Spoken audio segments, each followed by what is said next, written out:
One day, a giant tower suddenly appeared in the middle of a city, and it was the end of the world. Some people said it was the apocalypse, and others called it a catastrophe. While people argued about what to call it, the tower summoned humanity.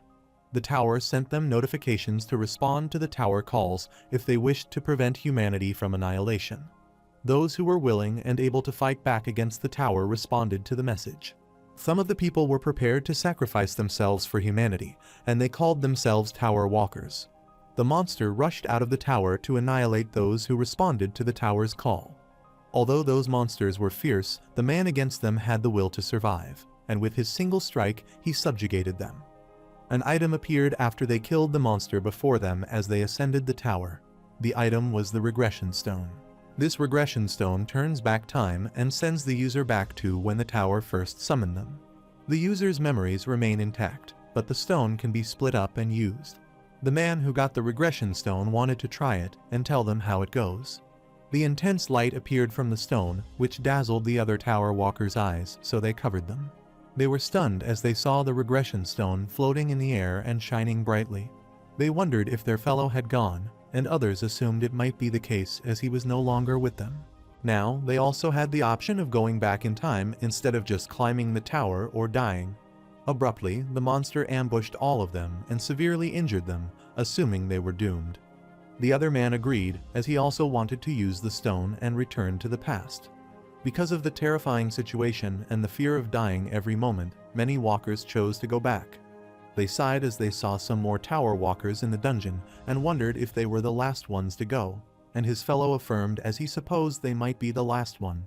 Returning to the past gave them a chance to undo the failures and mistakes that they regret the most.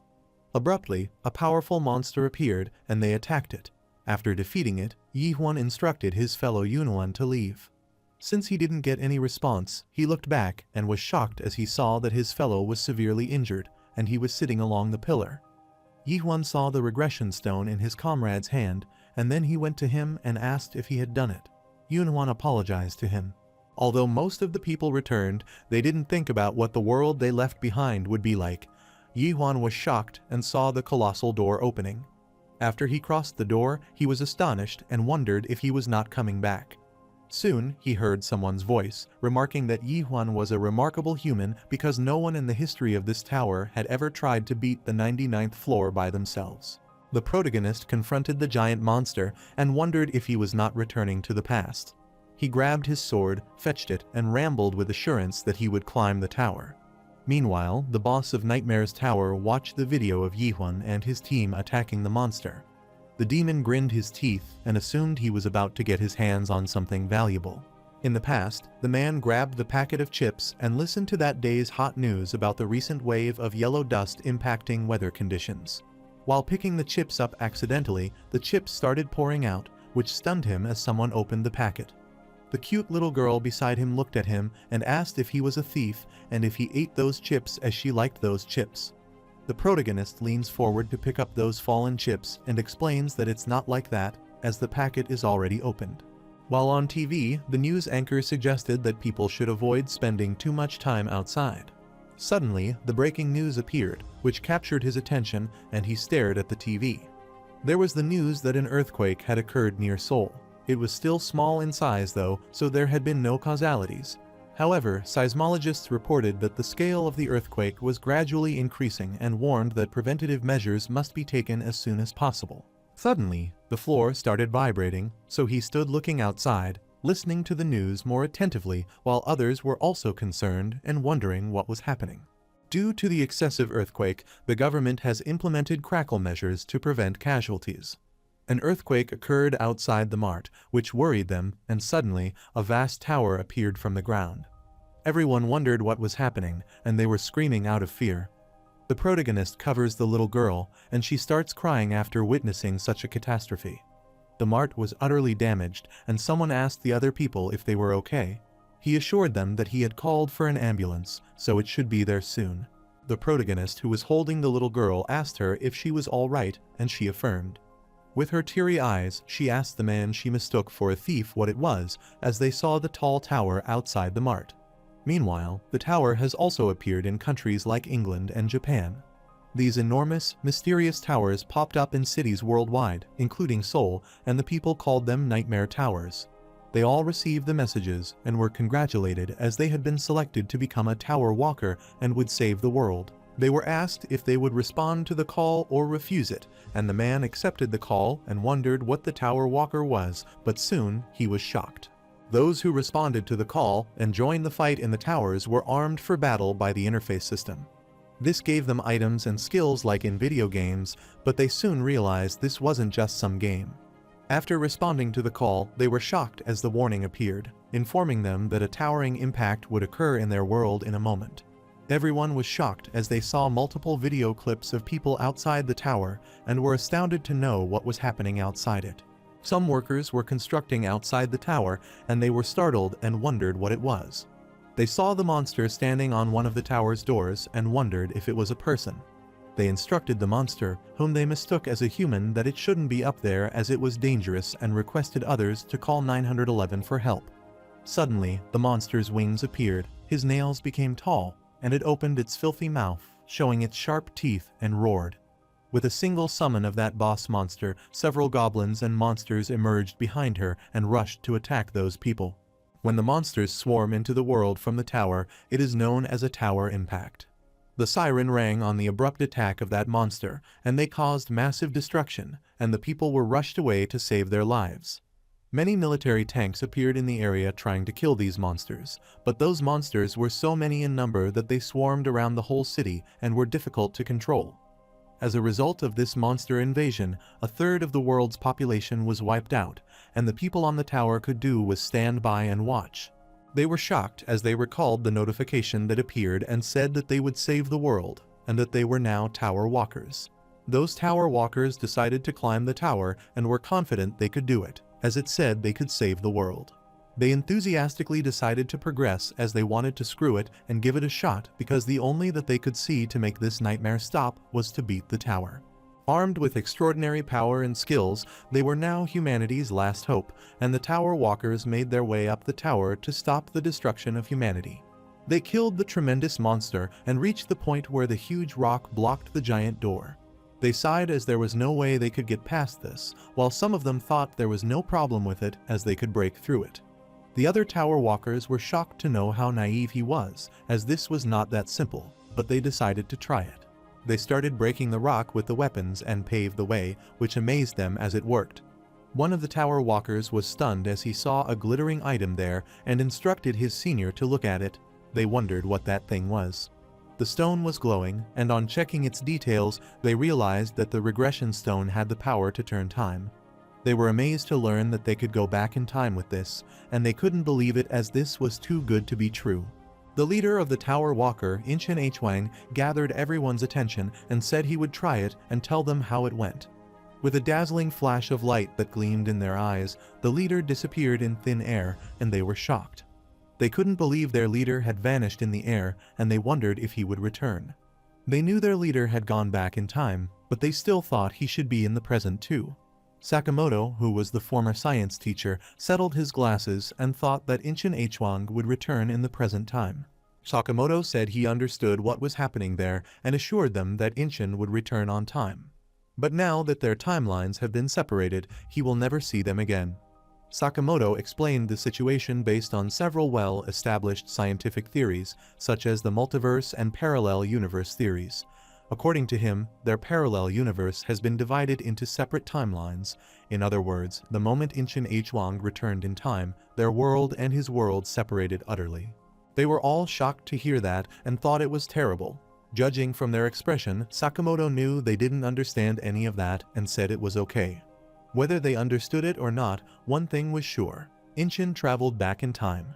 However, the fact that he returned to the past does not change anything about this world. As far as Sakamoto knew, the tower items had never lied, so he was confident Regression Stone could send them all to the world in different timelines. However, that was just a hypothesis, as they can't rule out the possibility that everyone who uses these stones ends up in the same timeline. They can't say anything for sure because the items in the towers are all beyond anything they could have ever imagined. Meanwhile, a second tower impact occurred in the outside world, and the monsters rushed out to vanish humanity from the world. So the Tower Walkers had to decide what to do before humanity was utterly wiped out.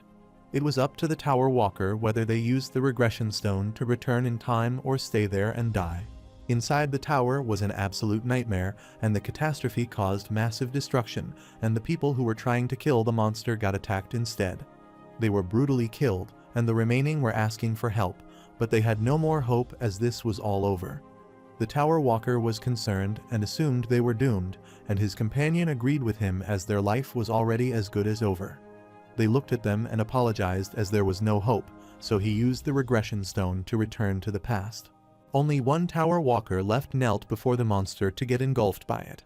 Soon, the man holding the dual dagger appeared, and giving the beast several strikes, he defeated the monster. This shocked the Tower Walker, and the man looked at him, smiled, and asked him if he was all right. He affirmed, looked back, and was stunned as his companion left him alone, and he cursed them. Soon, all his teammates arrived and told him his companions had run away. He thanked them with teary eyes for saving his life, and the other team appreciated his effort and bravery for sticking it out till the end. Now, hope rests in the hands of those who weren't tempted by the regression stone and decided to save the world in the present. Rather than return to the past, they were humanity's last hope and savior from this terrible nightmare. Later, Yunhuan was panting, taking his last breath.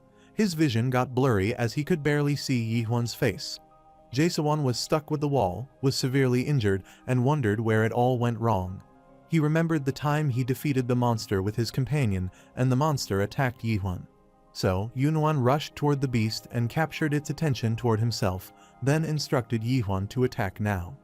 The protagonist jumped at the monster from above and assured his companion that he shouldn't worry as he was fully prepared. Yielding his sword toward the monster, he uttered that it was his time to die, and he beheaded the monster with a clean strike.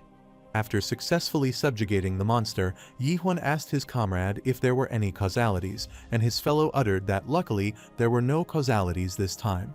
He was confident that the people who had been injured should recover after getting some rest. He assumed that if they could keep this up, then they might even get to the last floor. They went to the place where their group gathered, and the healer was healing the wounds of injured ones. Seeing them return, their team members waved at them, and those two gladly waved back. The protagonist's attention was diverted toward the sword lying on the ground, and he wondered what it was. He looked at the item description and found out that it was Wormsbane, which is the sword sharpened for 1,000 days and night by Byungwe, the guardian of the 85th floor. This sword was specially prepared to defeat the dragon, and it contains the energy of the sun and moon. He picked up the sword and was delighted as he got an even better weapon, just like Yunhuan said, and he supposed that they might make it to the very last floor. Everything seemed to be going so smoothly as they predicted, and then he wondered why this happened. Presently, the protagonist was in the 98th floor chamber of Hellfire and was shockingly staring at the monster on this floor. The beast killed all his companions, and with the lava it spouted out, it could burn even the metallic weapons so quickly. The protagonist is still in a state of shock when he is attacked by the monster and thrown away. He firmly strikes back to the wall, whose impact is so strong that he coughed out blood, and he gets giddy.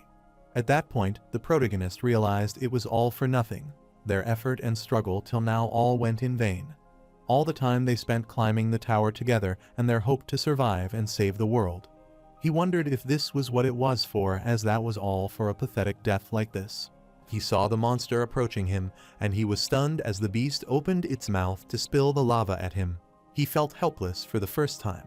Suddenly, Yunhuan appeared behind the monster, attacked it with several strikes, and tried to defeat it. He tries to get the protagonist back to consciousness, and he gets alerted by him as he is getting attacked by the monster, so he jumps at the beast, thus pushing it away. He shouted that he couldn't finish this beast himself and needed Yihuan's help. He was trying to strike the beast, but before he could attack it, he got attacked by the monster horn.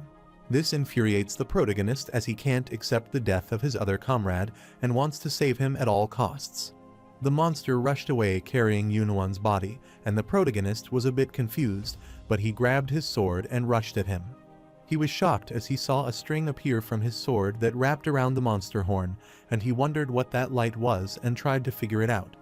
But before that, he needed to subjugate the monster, so the protagonist scurried toward the monster, who got tied by his sword. After some time, the protagonist successfully defeats the monster, and he instructs Yunhuan to leave. He looked at his comrade's wound, which was quite deep, and he was holding the regression stone.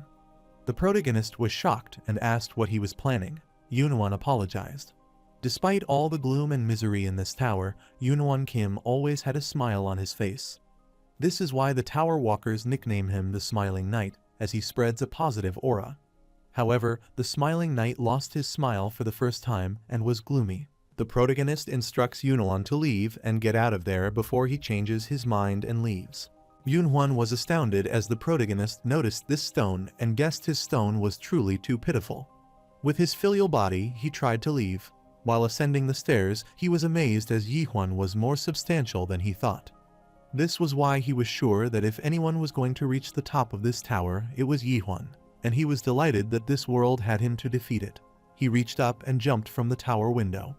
Meanwhile, the protagonist reached the next floor, and he put his hand on the door to open it and begin his next battle. He remembered his time with his teammates and wanted to keep moving.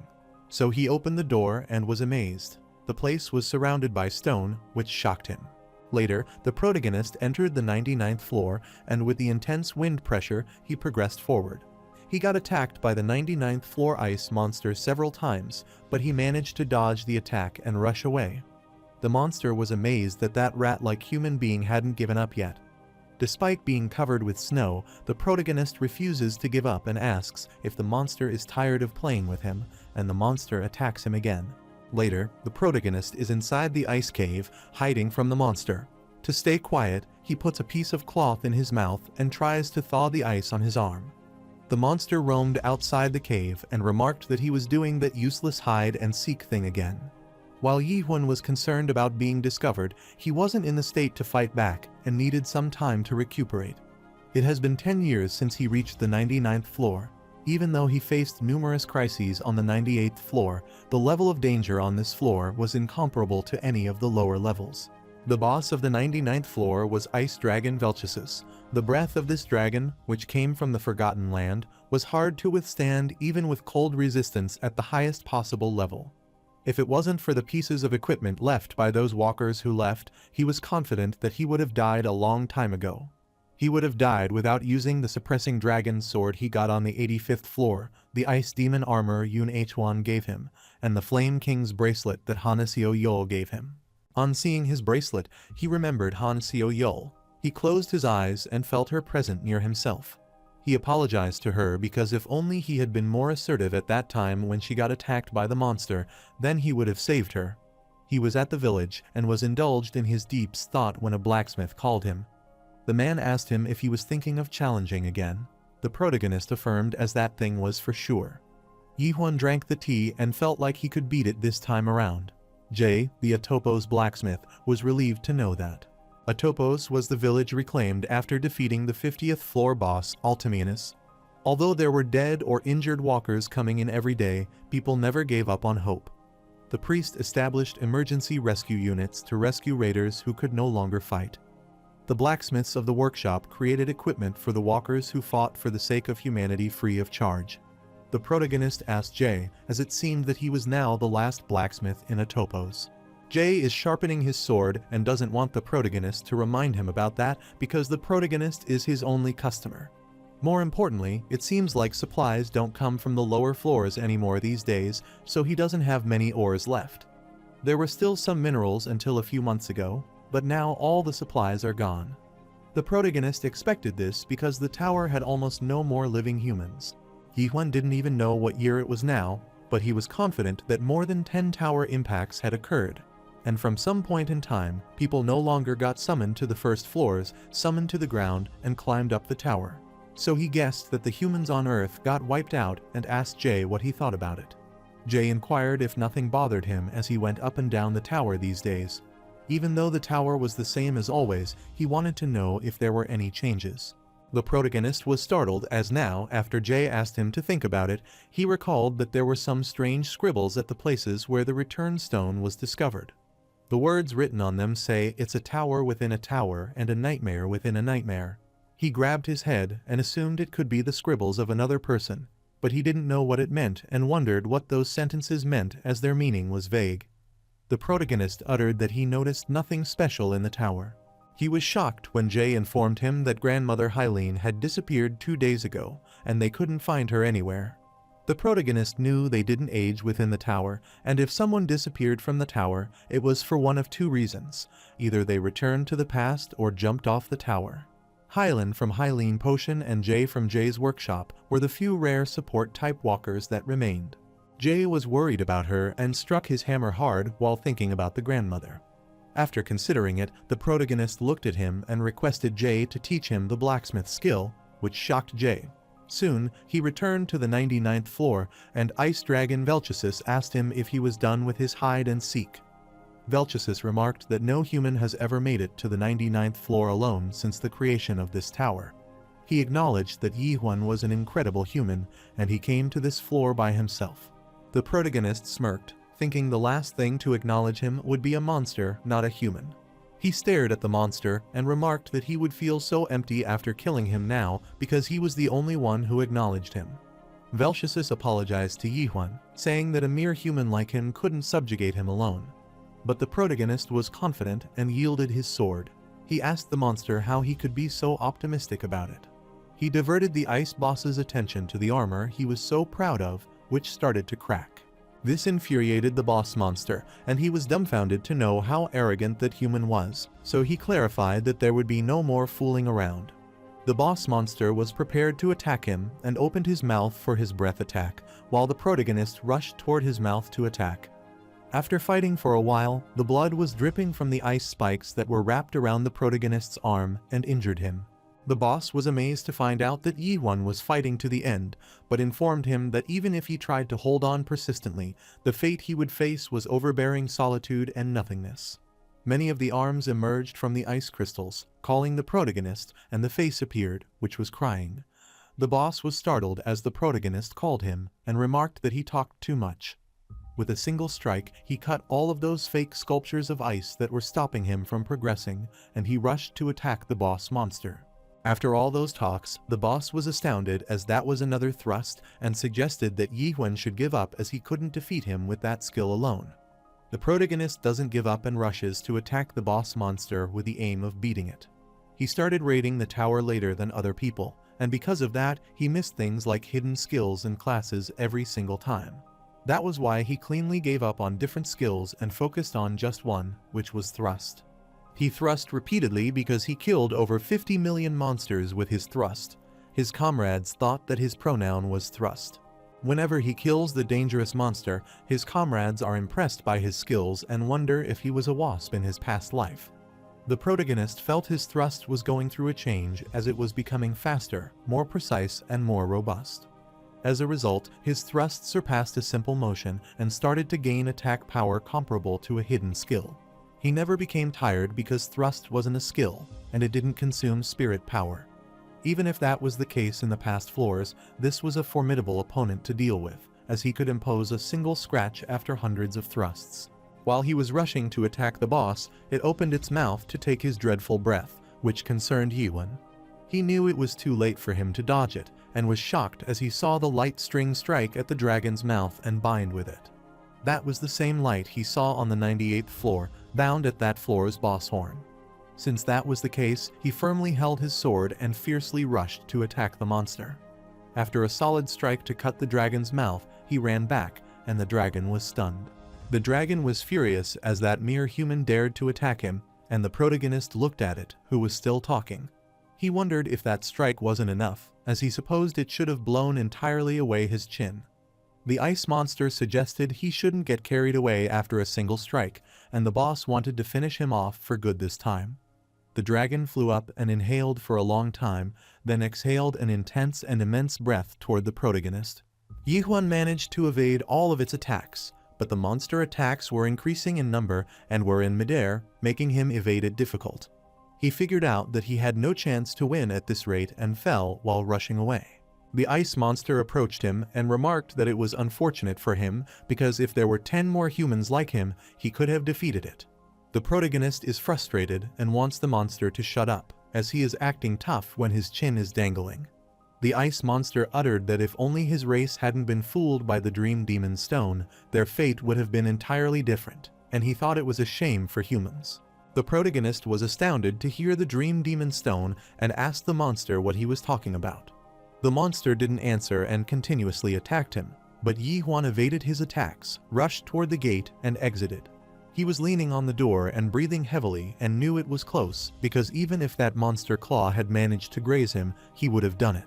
He remembered what that monster told him if the humans weren't misled by the Dream Demon Stone and wondered what that stone was.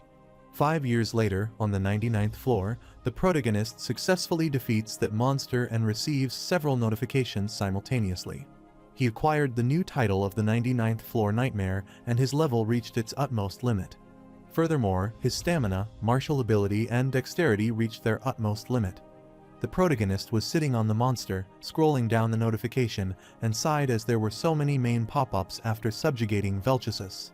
The protagonist looks at Velchicus, calls him, and asks what he means by the Dream Demon Stone. Velchicus said that Yi Huan knew the answer to that question and that he would learn everything on the last floor. Its body started condensing, disappearing, so just some liter of blood and an item were left behind. The protagonist looks at the dropped item, sees its description, and discovers it is an ice dragon sword. This was the sword imbued with the breath of the ice dragon Velchicus, and the sword edge shows when its master shows his will to fight. The protagonist picked up the item and stared at it. It didn't seem like a sword from any angle and looked like a dagger. Soon after, he was shocked as the dragon's blood lifted and formed a pass. Yi Huan wondered if this was the door. The number 100 was written on the door top, so he assumed it was finally the last floor. He was fully prepared for his next floor and entered the door. But something terrifying happened after he entered the door as the number on the door changed into the title, stating Control Room. After he reached the opposite side, he was shocked to see a giant screen displaying Jay and Grandmother Helen's picture, their shops, and the whole area of the tower. He wondered if the current tower looked like this, as all the summoning grounds and atopos could be easily seen from there. The protagonist was startled as he heard an anonymous voice from behind, and the speaker was amazed to see that Yi Huan was already there. The person thought Yi Huan would undoubtedly go back to the village first. The protagonist was alarmed, grabbed his sword and turned, but no one was behind him. The control room monster assured him there was no need to be so nervous as he forgot about it and didn't broadcast an important message. He requested that Yi Huan should wait there momentarily, be at ease and relax. Even though this looks good on the outside, the monster clarified that it's an antique, so it could be a little tricky to use. Abruptly, a notification popped up on Yi Huan's screen congratulating him as he was the first to have cleared one of the tutorial games of World 294. The protagonist's impressive achievement has been recorded in the Undying Akashic Records, and this record will only be viewed by the monarchs of the Great Land. He was dumbfounded on seeing this message and wondered what it meant by the tutorial. He couldn't even understand a single thing, and all of the deaths of his comrades appeared before his eyes. He wondered if it was a tutorial, then what would happen if the actual attack started? He was so shocked that he almost lost his balance and was about to fall when the mastermind appeared. The boss monster was amazed and asked if this was too big of a shock. He hoped that Yi Huan wouldn't remain in shock for too long. Otherwise, he might get swallowed up by his emotions, and the monster knew that he was too late in saying this, but he didn't want him to be too upset as he had done pretty well for a mere human. The lion-faced monster was stunned as he saw Yi Huan's facial expression, and he wasn't in much shock anymore. He gets excited as the protagonist has recovered faster than the monster would have thought. The protagonist approached the beast, cursing him. He asked who he was as he appeared out of nowhere and started talking nonsense. The monster excitedly explained that he rambled on alone without introducing himself as he was just too happy to meet the protagonist.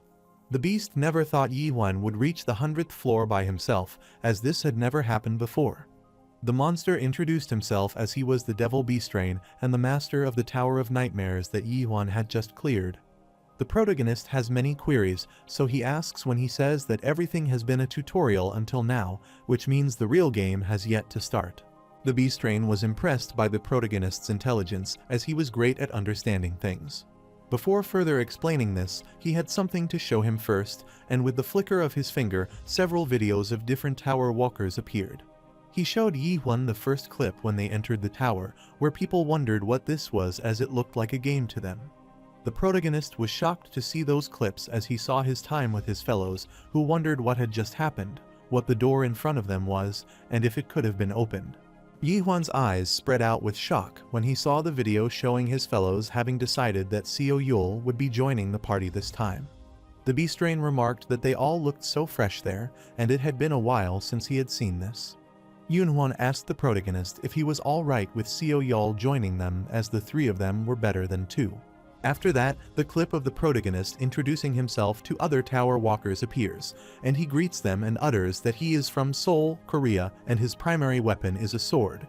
The Beastrain was amazed to see the faces that could no longer be seen, the videos of the monster ambush, and how one of the monsters who was attacking Yihuan was played.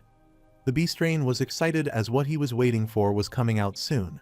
The video of the protagonist with Xiao Yul appeared when she called him.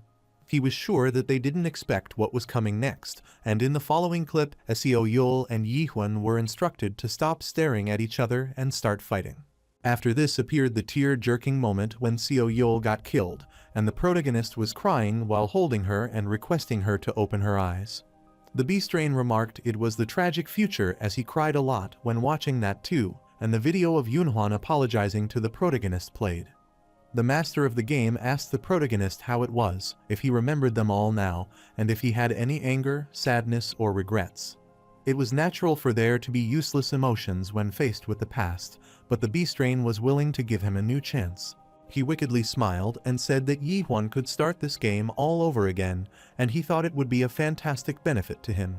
The monster's head revolved around the protagonist, and he was confident that would only happen in a novel in his world. The protagonist would be the absolute being who could start the game all over again with his current memories. The protagonist was shocked as this was not the end and wondered if he wasn't supposed to have saved the world after he climbed the tower. The notification congratulates the protagonist on being chosen as a tower walker to save the world and asks if he will accept the summon. The protagonist was shocked when he realized that he had been tricked from the start because there was no way for them to stop the tower impacts. The only thing they could do was keep raiding the tower, but the salvation of humanity was just a false hope. The protagonist uttered and was sure that the Beastrain might know well that he wouldn't return to the past. Hearing this, the Beastrain started laughing and asked if Yihuan was still discussing the past. He made things clear to him that there was no item in the tower or the great land that could send him back to the past. No such overpowered item could send them back, and that was just a trick. The protagonist wondered what he meant by that, as there was a return stone item in the tower. He was stunned as he remembered the Ice Dragon's words that if only his race hadn't gotten tricked by the Dream Demon Stone, things would have been entirely different, and he pitied Have. The protagonist felt that the ground slipped from his feet, and the devil corrected that misunderstanding for him. He explained that it wasn't the return stone, but the Dream Demon Stone. This stone doesn't send the user back to the past, but they are trapped in the dreams that the Dream Demon creates. The devil couldn't even imagine that man would be that foolish until they reached the 77th floor. He never knew that there was a race that was so obsessed with going back to the past and commented that only humans had that obsession. The protagonist agreed because he guessed that was true, and the devil was amazed because he was genuinely remarkable about it. Since he explained it, he asked if they should start the actual game then, which wasn't going back to the past. The main lead was notified about the transparent tutorial and congratulated on clearing it. He was inquired if he would like to continue and participate in the actual game. The devil uttered that it was just playing the game from the start, and he trusted that Yihuan would make the logical decision. But all of the devil's wicked tricks end when the protagonist refuses to play the game again, and he becomes dumbfounded. Yihuan thanks the devil because of him. The main lead knows about the tower, and another notification appears behind the Beastrain, which startles him. The information about the game, which was in tutorial mode, and the Tower Walker nickname, which was the Tower of the Nightmare, was displayed. The explanation of it appeared that it is also known as the Stronghold of Regrets and the second product of the creator of Nightmare, Dream Demon Milak. It would put those who agree to be summoned to the tower in the fabricated dreams of the Dream Demon. Yihuan already knew he had entered the Dream Demon dream the tower had created. Since that was the case, he wanted to hunt the mastermind, who was the Beastrain, and go to the next level. The devil grabbed his head and sighed as there was nothing like the next floor, which was the end of this tower. The protagonists no longer believe what they say, as they had lied before about saving the world. The Beastrain wondered if it was because the tutorial's clear reward was insufficient. He laughed as he couldn't believe that Yihun was going on with his feeble memories because of the reward. The main lead didn't hear his nonsense and attacked directly at his head, which disappeared. The devil was regenerating his head and asked him what he wanted and if he wanted a hidden item or skill. He was willing to give whatever Yihun wanted as he had earned that much, but the main lead didn't want anything like that. The devil asked him if he didn't want to return to his original world because Yihun had realized he was in the dream of the Tower of Nightmares. He was confident the main lead would have predicted this, but there was no such an impact in real life. The protagonist is surprised and asks the devil what he means. Suddenly, he reaches the real world, where the girl apologizes to her fellow man for being late as there is a lot of traffic. He looked behind and saw the girl asking her friend if he bought the movie tickets in advance, but he refused. The girl gets furious at him and utters that she will buy them, so he should hurry up and go. The protagonist wonders what is happening, but suddenly, his location changes, and he is on the train where all the passengers sit and happily travel. The devil assumed that Yihun might have finally understood his situation and believed it might be surprising for him to think nobody had died in the real world. His family and friends were all alive, and the devil started looking at the boy's phone. He was stunned as the boy was looking at something pretty weird. The devil knew that it must be excellent news for people like Yihun, and he was startled as he almost forgot to show him the most important thing. The devil showed the protagonist the scene in the ward where the doctors asked the nurse about the patient's condition. The nurse informed the doctor that they hadn't regained consciousness yet and were still in a deep sleep. The protagonist went close to one of the beds and was stunned to see himself lying unconscious on the bed. The devil assumed that Yihun might be surprised at seeing how spotless he looked. Although decades have passed in the Tower of Nightmares, it has been a mere month in their world. Moreover, the devil was confident that the main lead would never be able to win against him. Compared to him, who barely managed to clear the tutorial, a gap exists as large as that between humans and dragons. The protagonist sighed as it was a relief to know that his opponent was a dragon, as he had already hunted one before. The devil was frustrated seeing how cheeky the protagonist was, and he immediately attacked him, whom he blocked. Later, he returned to Atopo's, went straight to Jay's shop, and informed him that he was back. He was severely injured and was carrying some liquor with him, but he was shocked to see that Jay was no longer there. The whole shop was covered with spider webs, and it seemed like Jay had left it long ago. So the protagonist went inside and started molding and modifying his sword by himself, thanks to the skills he had learned from Jay before. It had been 72 days, including that day. He had been challenged daily without rest. No matter how he attacked that devil, he couldn't leave a scar on him. However, he didn't die either. He doesn't know why, but the beast strain doesn't intend to kill him, which is why he doesn't want to lose hope no matter how many days it takes and how many years it takes. Meanwhile, the devil was biting his nails because of worry, and he wanted to hold it in as Yihun was a product he would sell. Furthermore, he was an exceptional product because, as a cultivator, it was his first time seeing something like that. A cultivator ensures that a product will adapt safely to the almighty land by using the secondary process to ripen and enhance the product. The primary method is culling undesirable seeds, so only the good ones remain, which was done through the tutorial game seeking out good products. With this, the chosen products can begin to grow through the actual game truly. Thus, the following process starts. The secondary process is to provide and develop the chosen seeds with water and fertilizers. But if a product refuses to advance to the next stage, they simply close their eyes and kill it. Their user soul isn't destroyed if they die within the tower, but the devil was worried that Yihun's soul would be harmed because of the difference between them.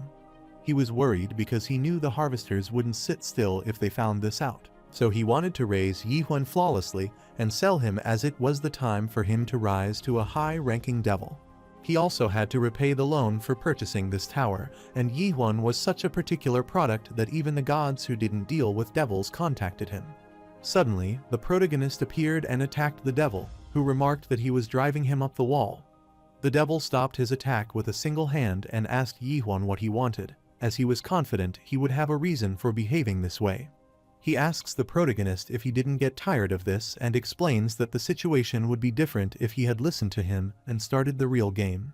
Those in his world would have said what's good for the goose is good or the gander, so he wondered why Yihun was doing this. With the flicker of his finger, the devil created a glass wall between them and furiously asked the main lead if he was serious. The protagonist was shocked as he suddenly saw the devil's reflection standing behind him, so he firmly held his sword and turned to attack the devil. But before he could land a strike, he was thrown back, and he firmly got slammed with the wall and coughed out blood. The devil furiously grabbed the protagonist's neck and still requested that he would answer what he wanted to know. The devil promised him that he would give him hidden skills or items, and then he wondered why Yi Huan insisted on doing something pointless. The protagonist clarified that he would hunt the devil and go to the next floor. The devil can't believe that Yi Huan is still talking about that and asks what he has to do for him to go to the actual game. The protagonist was glad he had gotten the devil and delighted that he had done the good thing to hold out until his breaking point. Then, the protagonist uttered that he had something to ask the devil. The devil doesn't want him to be surprised because, in truth, his universe isn't made up of just a single dimension. The protagonist knew about it as that much is common knowledge, which surprised the devil, and he wondered if he was in STEM. The protagonist uttered that parallel universes, the multiverse, that kind of stuff, exist on Earth too. The devil decided to explain in more detail that there was one main dimension level called the Almighty Land. Under that dimension, there were countless alterations that branch out from it, and Earth is a small planet in a dimension system. This was scattered from the numerous alterations. They call this planet the 294th world. While in the Tower of Nightmares, walkers can earn skills and items, and while working on their status, they will adapt to the system of the Almighty Land. Thus, they earn a chance to travel to another world, and devils like him have the role of supporting such a game. The protagonist wondered why he was doing something like this and what benefits he would get from playing this game. The devil was amazed and didn't believe that was what Yi Huan was truly curious about. With the flicker of his finger, they reached out of the Tower of Nightmare in the destroyed land, and the devil uttered that he might be curious about that. Out of the countless alterations, why was the Tower of Nightmare summoned to his planet? The devil knew that what further triggered the main lead curiosity might be why he was and why his family was forced to face such a fate. The devil looked at him and uttered that it was merely by chance that his world was chosen. The protagonist said it was enough because he wanted to know why someone like him was operating the Tower of Nightmares. The devil couldn't believe it and was flustered when Yi Huan asked him what he would gain from doing this kind of work. He was a bit reluctant to tell him, so he tried to mold the real reason and uttered that he could say this is the kind of volunteer work that his kind does. Judging from Yi Huan's expression, the devil figured out that he didn't believe a word he was saying, but clarified that the devil immensely enjoys volunteering. Many devils among them watched over exceptional walkers on different planets. There was a place called Paradise where monsters and devils below humans all lived together in peace.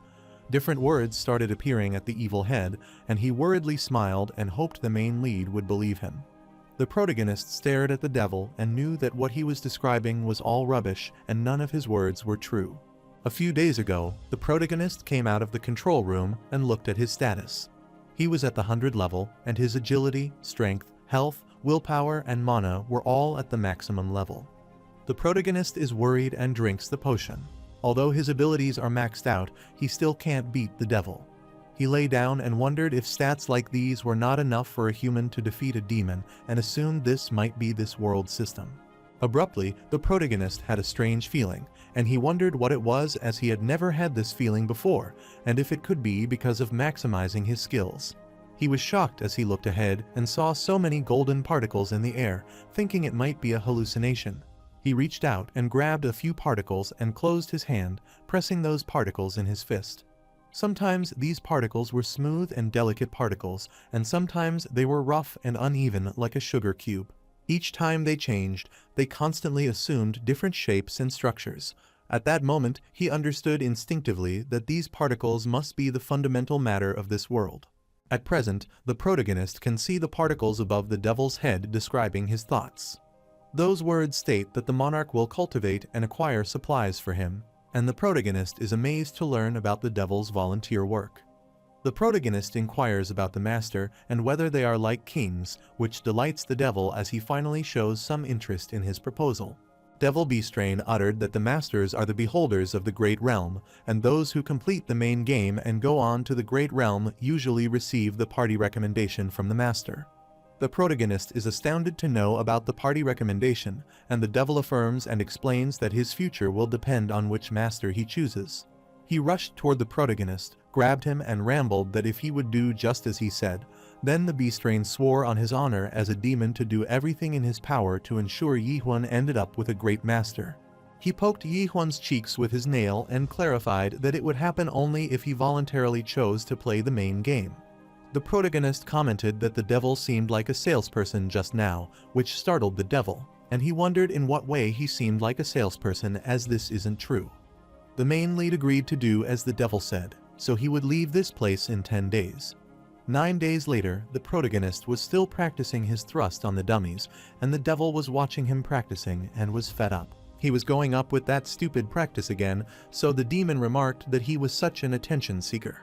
The devil decided to be patient for a little bit longer, as he had almost got Yi-Huan now, and he hated those dream demons for tricking him into buying this cursed tower. He furiously slammed the sofa to vent his anger, as that was all those deceiving dream demons' mistakes. He remembered when the dream demon came to propose this tower, and he only bought it because they told him an expert-level dream demon made it. The dream demon fooled him by saying that a high-ranking demon created a tower for this cheap price, which was a steal, so he shouldn't lose this opportunity. But it turns out it was just some old first-generation piece of junk, as the latest third-generation tower had the function of letting the owner stop the tutorial immediately without damaging his product. He realized this when he gladly moved out those people to prepare a fine product, but couldn't find a decline button. He cursed this first-generation tower, which didn't let him stop the game without the product's consent. While he is trying to deceive the protagonist into accepting his offer, he gets concerned when Yi-Huan doesn't accept it and insists on fighting him. He is crying out and guessing this is what he gets for being poor, but what keeps him is hope that this tower at least works. But all this hardship and struggle would end the following day, as Yi-Huan promised to accept the tower after 10 days. The following day, the protagonist received several notifications before he could accept the invitation to participate in the main game. The system wants him to know what the Tree of Illusion is, what happens when he passes through the roots of Trees of Illusion, and about its structure and various fruits. Following that, he received the notification about the vital information about the Great Realm. This states that it will increase his adaptability to become an adapted player, and he must see places to visit before he dies, which includes 12 areas of the Great Realm.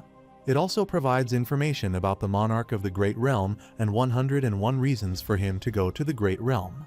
Then, a new message arrived that the Game Master wished to end the tutorial game, and he would return to World 294. He could play the main game with all his memories intact, and it asked him if he would accept this proposal. Devil Beatran was delighted as his most awaited day arrived when Yi-Huan accepted his condition. He asked the main lead if he had memorized everything in the files he had sent him, and he affirmed and thanked him. Since Yi-Huan had gone through everything, the devil instructed him to go ahead and press the accept button. He had been waiting for this day for so long and was surprised as he was getting all emotional, and it almost brought tears to his eyes. Unexpectedly, the protagonist attacked the devil, which made him furious. He asked Yi-Huan if he knew what he was doing right now. The protagonist grabbed his sword and asked him if he couldn't tell. He clarified that he would keep attacking him from this moment onward, and immediately struck the devil again. Ever since he started seeing these particles, his status hasn't felt right, and every time he tried to stab the demon, he could sense that something was a bit off. He felt like some new sense was awakening in him. The devil tried to capture him with his hand, but he cut his arm. He was amazed and wondered if this was what it felt like to be alive, but suddenly, a magical trap appeared and several wines emerged from the ground. These were the plants from the 91st floor black iron wood. The demon was reenacting his arm and remarked that he had never met anyone like him before. He wondered why he didn't just do this from the start, as it would have made both of their lives more accessible, and asked the protagonist if he agreed. The protagonist was tied by the wines of the 91st floor and asked the demon what he was planning to do now because he knew he couldn't end this game without his consent. Devil Beastrain affirmed and told him the truth. He had already given up on getting his consent long ago. This time, he wanted to ask the main lead why he assumed this tutorial game would continue forever. He wanted him to know something about this nightmare tower. If he allowed more than 100 days to pass after completing the tutorial, the game would be set to end automatically. This startled the protagonist as he didn't know about this part, and the devil explained that it meant he would stay there until it was time to play the main game. The protagonist grabbed his sword, called Beastrain Demon, and uttered that they call him the trickster in the Great Realm, and asked if it was true.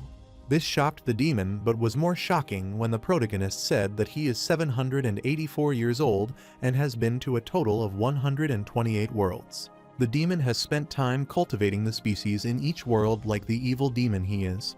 The devil was stunned and inquired how he knew about this, but Yi Huan kept rambling that he was planning on handing him over to the harvester, known as the Master of Darkness, and knew it was true.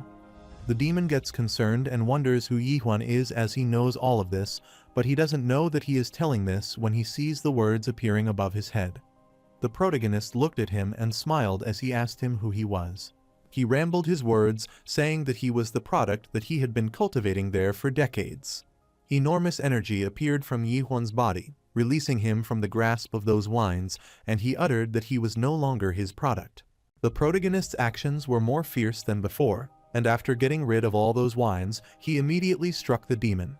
Although the demons managed to evade those attacks, he was concerned about seeing how agile and ferocious his attacks had become. So he dashed back, but the protagonist managed to strike a perfect attack on the demon's arm, and he couldn't believe it. He wondered how Yi Huan could know about all this, and how his attacks became so ferocious, and after getting a gist of the idea, he asked if it could be because he was awakened. He looked at his sword and all the wines that Yi Huan got rid of, and he wondered if he was an over-adapted player. Ever since the day when he first reached the 100th floor, he has wondered if this tower was just a dream too. The main lead assumed that it might be possible that the demon couldn't even kill him, so he fought him repeatedly and wondered if his stats were insufficient for a human to beat a demon. The fabric of the world started coming apart at the seam and showing the signs of wear, and after all that, wondering when there was no longer any shred of doubt. He finally understood stabbing, so he started attacking the devil more deliberately, which made the devil furious, and he shouted. Due to his understanding of the mechanism, the sync limitation had been lifted temporarily, and the demon transformed into its original form. He rushes to attack the protagonist and assures him that he will not be accessible to him anymore, so he should surrender himself. He struck him several times and injured him, and he was impressed that Yi Huan had already reached the second adaptation stage after having just finished the tutorial. He tears his skin with his sharp nail and reminds him that he is just a human, so he can't beat him, as he is the Beastrain. The protagonist covered his face with his arm to protect himself and wondered if that was the end. He grabbed the sword that he acquired after defeating the 99th floor ice dragon and firmly held it. The number was increasing as he decided to keep stabbing the beast till the end, and he kept stabbing the demon. Finally, the number reached its utmost limit, and the demon remarked that he would have to play the main game in any case, and that he was only hurting himself by doing this to him. Finally, the number of times he stabbed the demon reached 10 billion once he surpassed his human limit. All the rules began to crumble before his eyes. He closed his eyes, and half of his face gleamed brightly. After suspecting and understanding the world around him, he finally escaped from himself as defined by the world and became an oblivion. He finally felt like he was truly human and understood everything that didn't make sense to him before. Like that bright line that he saw on the 98th and 99th floor appeared, for instance, he realized that it was a link connecting that demon to this tower. He viciously rushed to attack the demon, who was also eager to attack him, and in the flash of light, he struck the demon. This concerned the demon, and he wondered what that was as it was an adaptation. He wondered how this could be possible. He could sense the immense energy in the protagonist's attack that pierced the demon's body, and he shouted as he got attacked again. He fell, and the protagonist stood before him and wanted the demon to listen to him carefully. The demon wondered if Yi Huan was fully awakened. The protagonist clarified that human beings aren't just things for the demon to trade, nor are they the products they could evaluate by their ridiculous standard and attach a price tag to them. The demon is condensed to a small creature crawling on the ground, but he gets startled when he hears the protagonist say that he is no longer going along with his little game. Yi Huan wanted to destroy this place and move on to the next floor, and all the created illusions started breaking. He rambled that he was going to climb all the way to the top, and when he finally got there, he would see the end of this cursed world that demons like Beastrain created. The protagonist's status screen appeared, but his name, title, abilities, skills, and class were all unidentified. Devil Beastrain saw his tower shattering and requested Yi Huan not to do this as there was no next floor to this tower. The protagonist pointed his sword at the demon and informed him that there was a next floor he was unaware of, and he wasn't stubborn, which shocked the demon. He saw different scribbles on the 78th floor, 66th floor, 47th floor, and throughout the tower.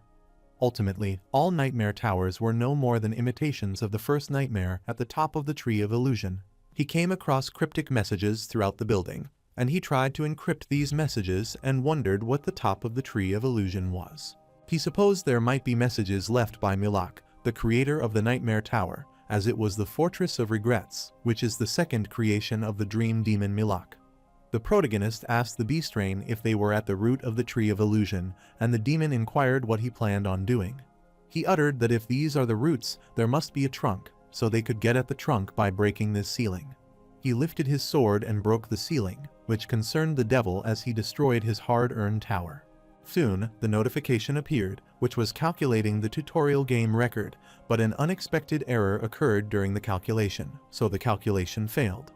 As the roof broke, the system started searching for the remaining walker in the Nightmare Tower, but no walker was found in the tower. So, the system failed to complete the game, and with this, the tutorial game ultimately ended.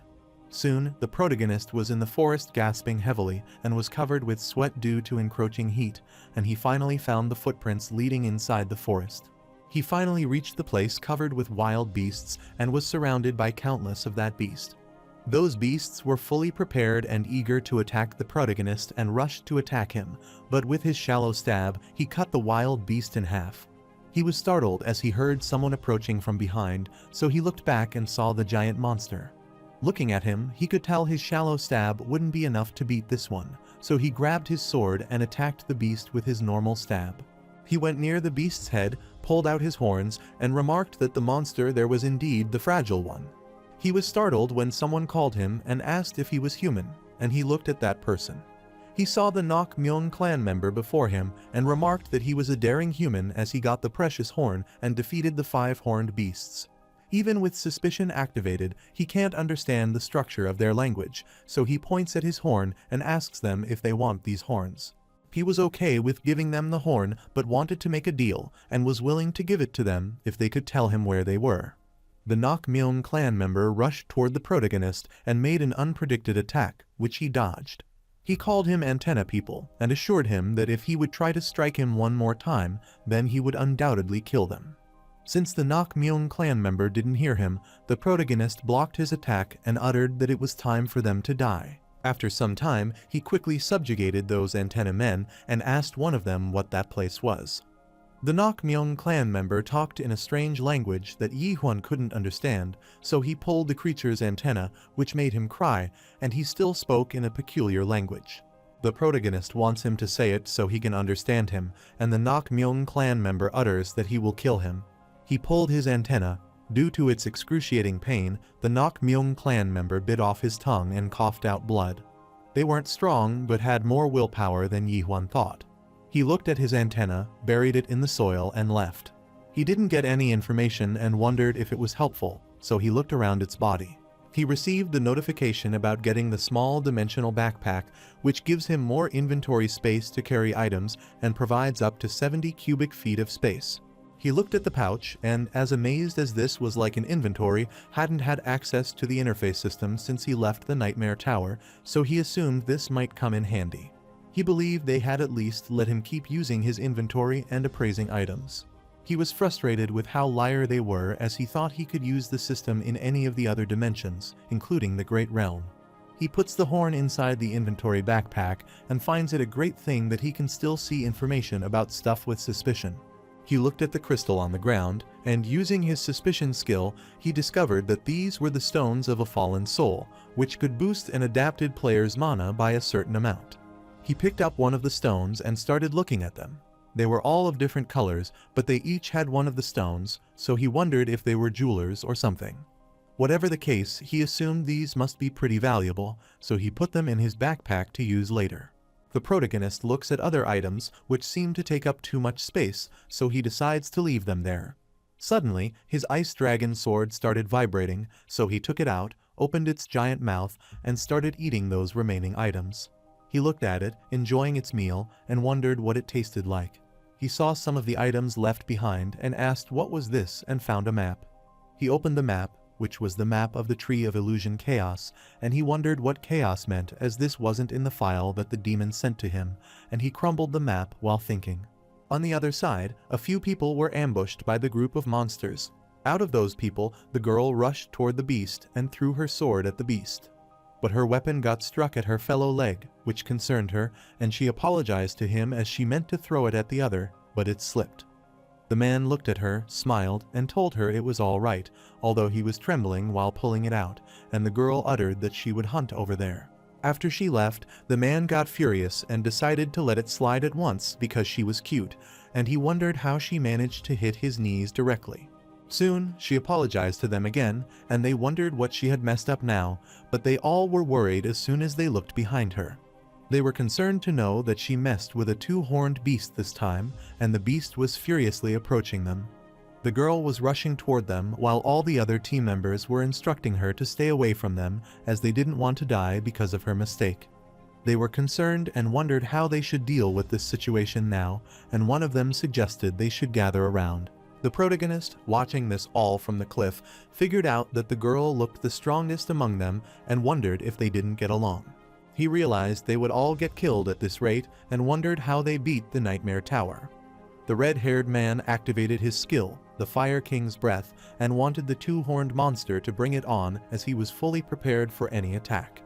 The girl tried to help him, but she willingly struck near his ear and stripped his ear, and he shouted in pain. She laughed and apologized while the red-haired man was covering his ear with his hand, called her dumb, and cursed her. She gets gloomy as he curses her. He talks a bit harshly and clarifies that she was trying to help him. He was staring at her and didn't want her help further. But then the two-horned beast reached close to him, opened its mouth, and his fellow instructed him to watch out and be careful. The protagonist jumped from the cliff and rushed toward the beast. With a single strike, he killed the monster, and the beast's blood splattered on the team boss's face.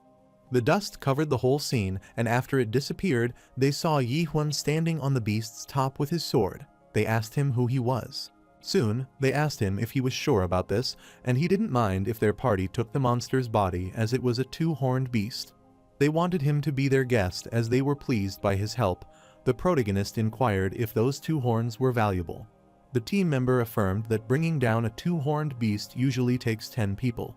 The protagonist discovered that the monster he beat with a normal stab earlier had 5 horns, so he guessed that the beast with more horns was more muscular. The girl bit her nail, then stepped forward and asked the main lead who he was, and the protagonist looked at her.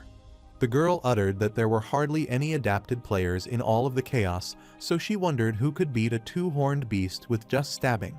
So she was curious about him and inquired where he came from. Yi Huan turned around and asked her what chaos was, which shocked her, and she wondered what he meant. Later, while progressing, they asked Yi Huan if he was passing by, and he affirmed. Then, the team leader asked him if he didn't speak this place's language, and the protagonist refused, which the leader found strange as it was scarce for anyone to have a language barrier there. They asked him if he was sure about this, and if he didn't mind if their party took the monster's body. The girl was furious as Yi Huan was just passing by, and he just stabbed a two-horned beast to death without even using any skills. She used her detection skill on him, but failed to use it, which shocked her as it was the first time her skill didn't work on anyone. She tried to use her skill again, but there was a detection error, and she was stunned as his man level was as low as a non-adapted player. So she wondered what his true identity was, and she tapped on the main lead's shoulder and whispered that she had a question for him. She whispered that there were hardly any adapted players in the chaos, so who was he that he could beat the two-horned beast with just a simple stabbing? She wanted to know who he was and where he came from. The protagonist glanced at her and was startled to hear the word chaos, so he asked her about chaos. She gets furious and asks him if he is kidding her, but the protagonist is serious about it and says he is not joking. She inquired then why he would say something so ridiculous and assumed he might be having trouble understanding her because of the language barrier. She decided to speak more slowly and asked him who he was, but Yi Huan clarified that he could understand her fine. He thinks about her question about him and his life on Earth, as the relationship and identity he had on Earth lost all meaning when he entered the tower. Instead, he made many new friends and new memories at the Nightmare Tower, but they all vanished like a mirage when the tutorial ended. The companion who fought by his side was still alive somewhere on Earth, but starting over with all their memories intact is the reward for completing the tutorial. Then they probably don't remember him or anything that happened in the tower, so he told her that he had lost his memory. The girl felt pity for him after discovering that he had amnesia, but soon got furious and asked him if he expected her to believe that. Even if he looks her in the eyes and tells her that he has amnesia or all he wants, she still doesn't believe him. The protagonist never said that he had amnesia, but the girl was still furious, as losing his memory was similar to having amnesia.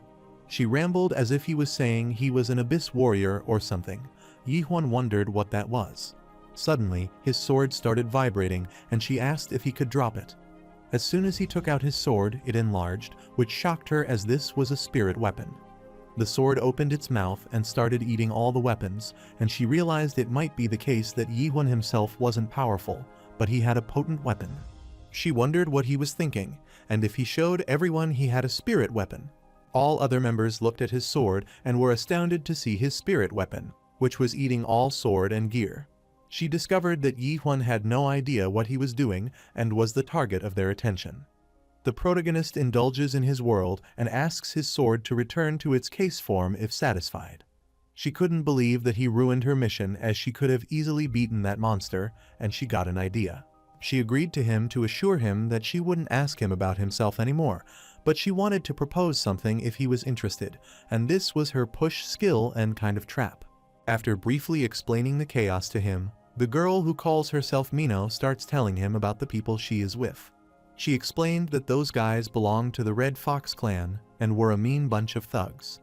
The protagonist realizes that she wants him to kill them all for her. Mino was confident that he would find out soon enough that they would come after him too, and instructed him not to stare at them too much. At night, the leader of the group uttered that it was dark, so they had better set up a camp, and they didn't want to move around too much at night and wake up the horned beast. One of the team members was sitting above the tree branch, keeping an eye on the surrounding area and trying to search for someone, while others were sitting around the fire enjoying each other company. The protagonist was lying and knew the map showed a village nearby. He was playing with the fundamental particles dispersed in the air and grasped them in his fist. The second stage of awakening was understanding, and he heard them gossiping that Yihwan had as much mana as a non-adapted player had, even less than he did. The boss agreed, as that was what he thought too, and he guessed that he only beat that two-horned beast because of his spirit weapon. As far as they knew, the only way to get a spirit weapon was to enter the abyss, which means the branches of the Tree of Illusion. The protagonist is surprised to see the reason why they let him join them, and assumes they would be shocked if he told them that he got this in the roots. The demon said to him that the tower gear wasn't perfect, so he didn't think anyone would want this thing.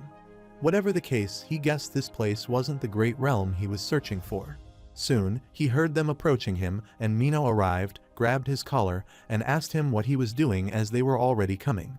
She worriedly asked him where the sword was from before the one he was feeding, as she wanted him to use that sword to kill them. The main lead glared at her and replied that he didn't have it, as he lent it to someone. The person said he wanted to check it out while on night watch. This concerned Mino, and she couldn't believe that he had lent someone a spirit weapon just because they asked for it.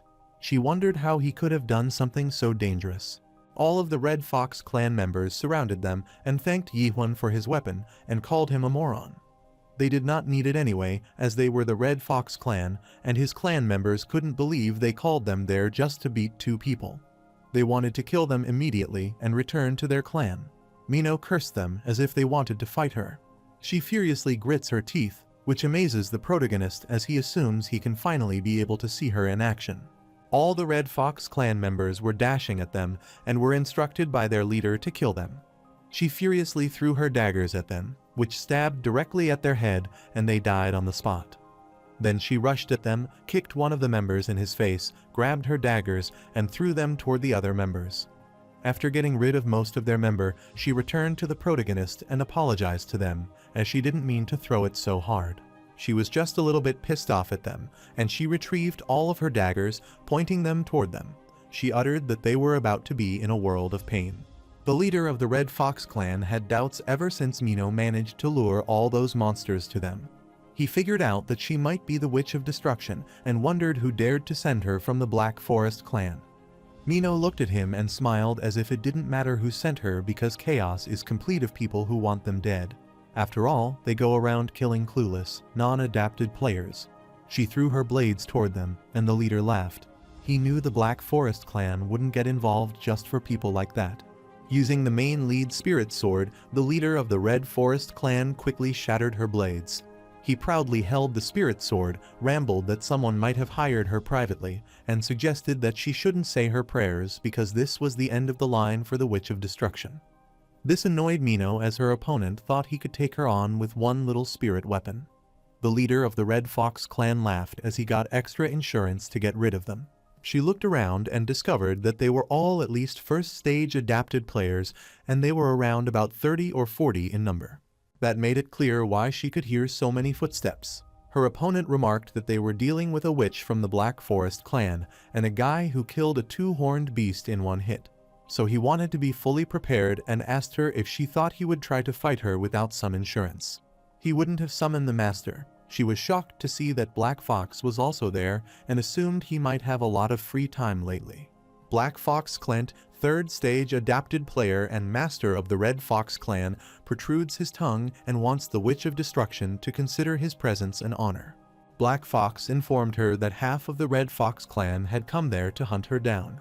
Mino was astounded and remarked that she was freaking honored as she knew that Black Fox was obviously not very busy, so wants him to wait for a minute. She wasn't even sure if she could beat a third stage adapted player like him one-on-one. She called the protagonist with the name of Amnesia and Abyss Warrior, which startled him. She felt bad saying this, but couldn't protect him, so she threw the return stone at him and instructed him to run away with it.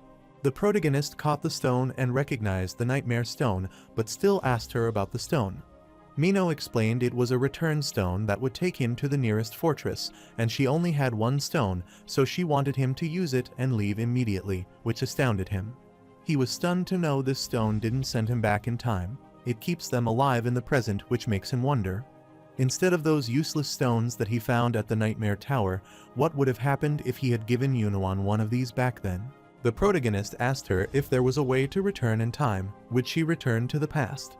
This startled her, and she wondered what was wrong with him, and if he had to ask that right now in this messy situation. The protagonist affirmed, and he was stunned as she replied that she would never return because she had worked hard to get this far. While pointing her blades toward their opponent, she gladly answered that she refused to return in time, even if she died that day. The protagonist tapped on her shoulder, came forward, and assured her that she would not die that day. He grabbed his sword to attack his enemy while Mino was shocked and confused, but soon the main lead rushed away. With a single strike, he subjugated most of their opponent, which made the master of the Red Fox furious, and he instructed his men to use the 14th technique of the Fire King. All the Red Fox members get into their formation and start using the 14th technique of the Fire King. The protagonist glared at them and used his third stage of Awakening Oblivion, forgetting about the identity created for him by this world and rushing to attack them. He pointed his sword at them, dashed at them, split them into half, and reached near their master. Black Fox was trying to block his stab using his hand, but soon Yihuan's sword pierced through that barrier and his body.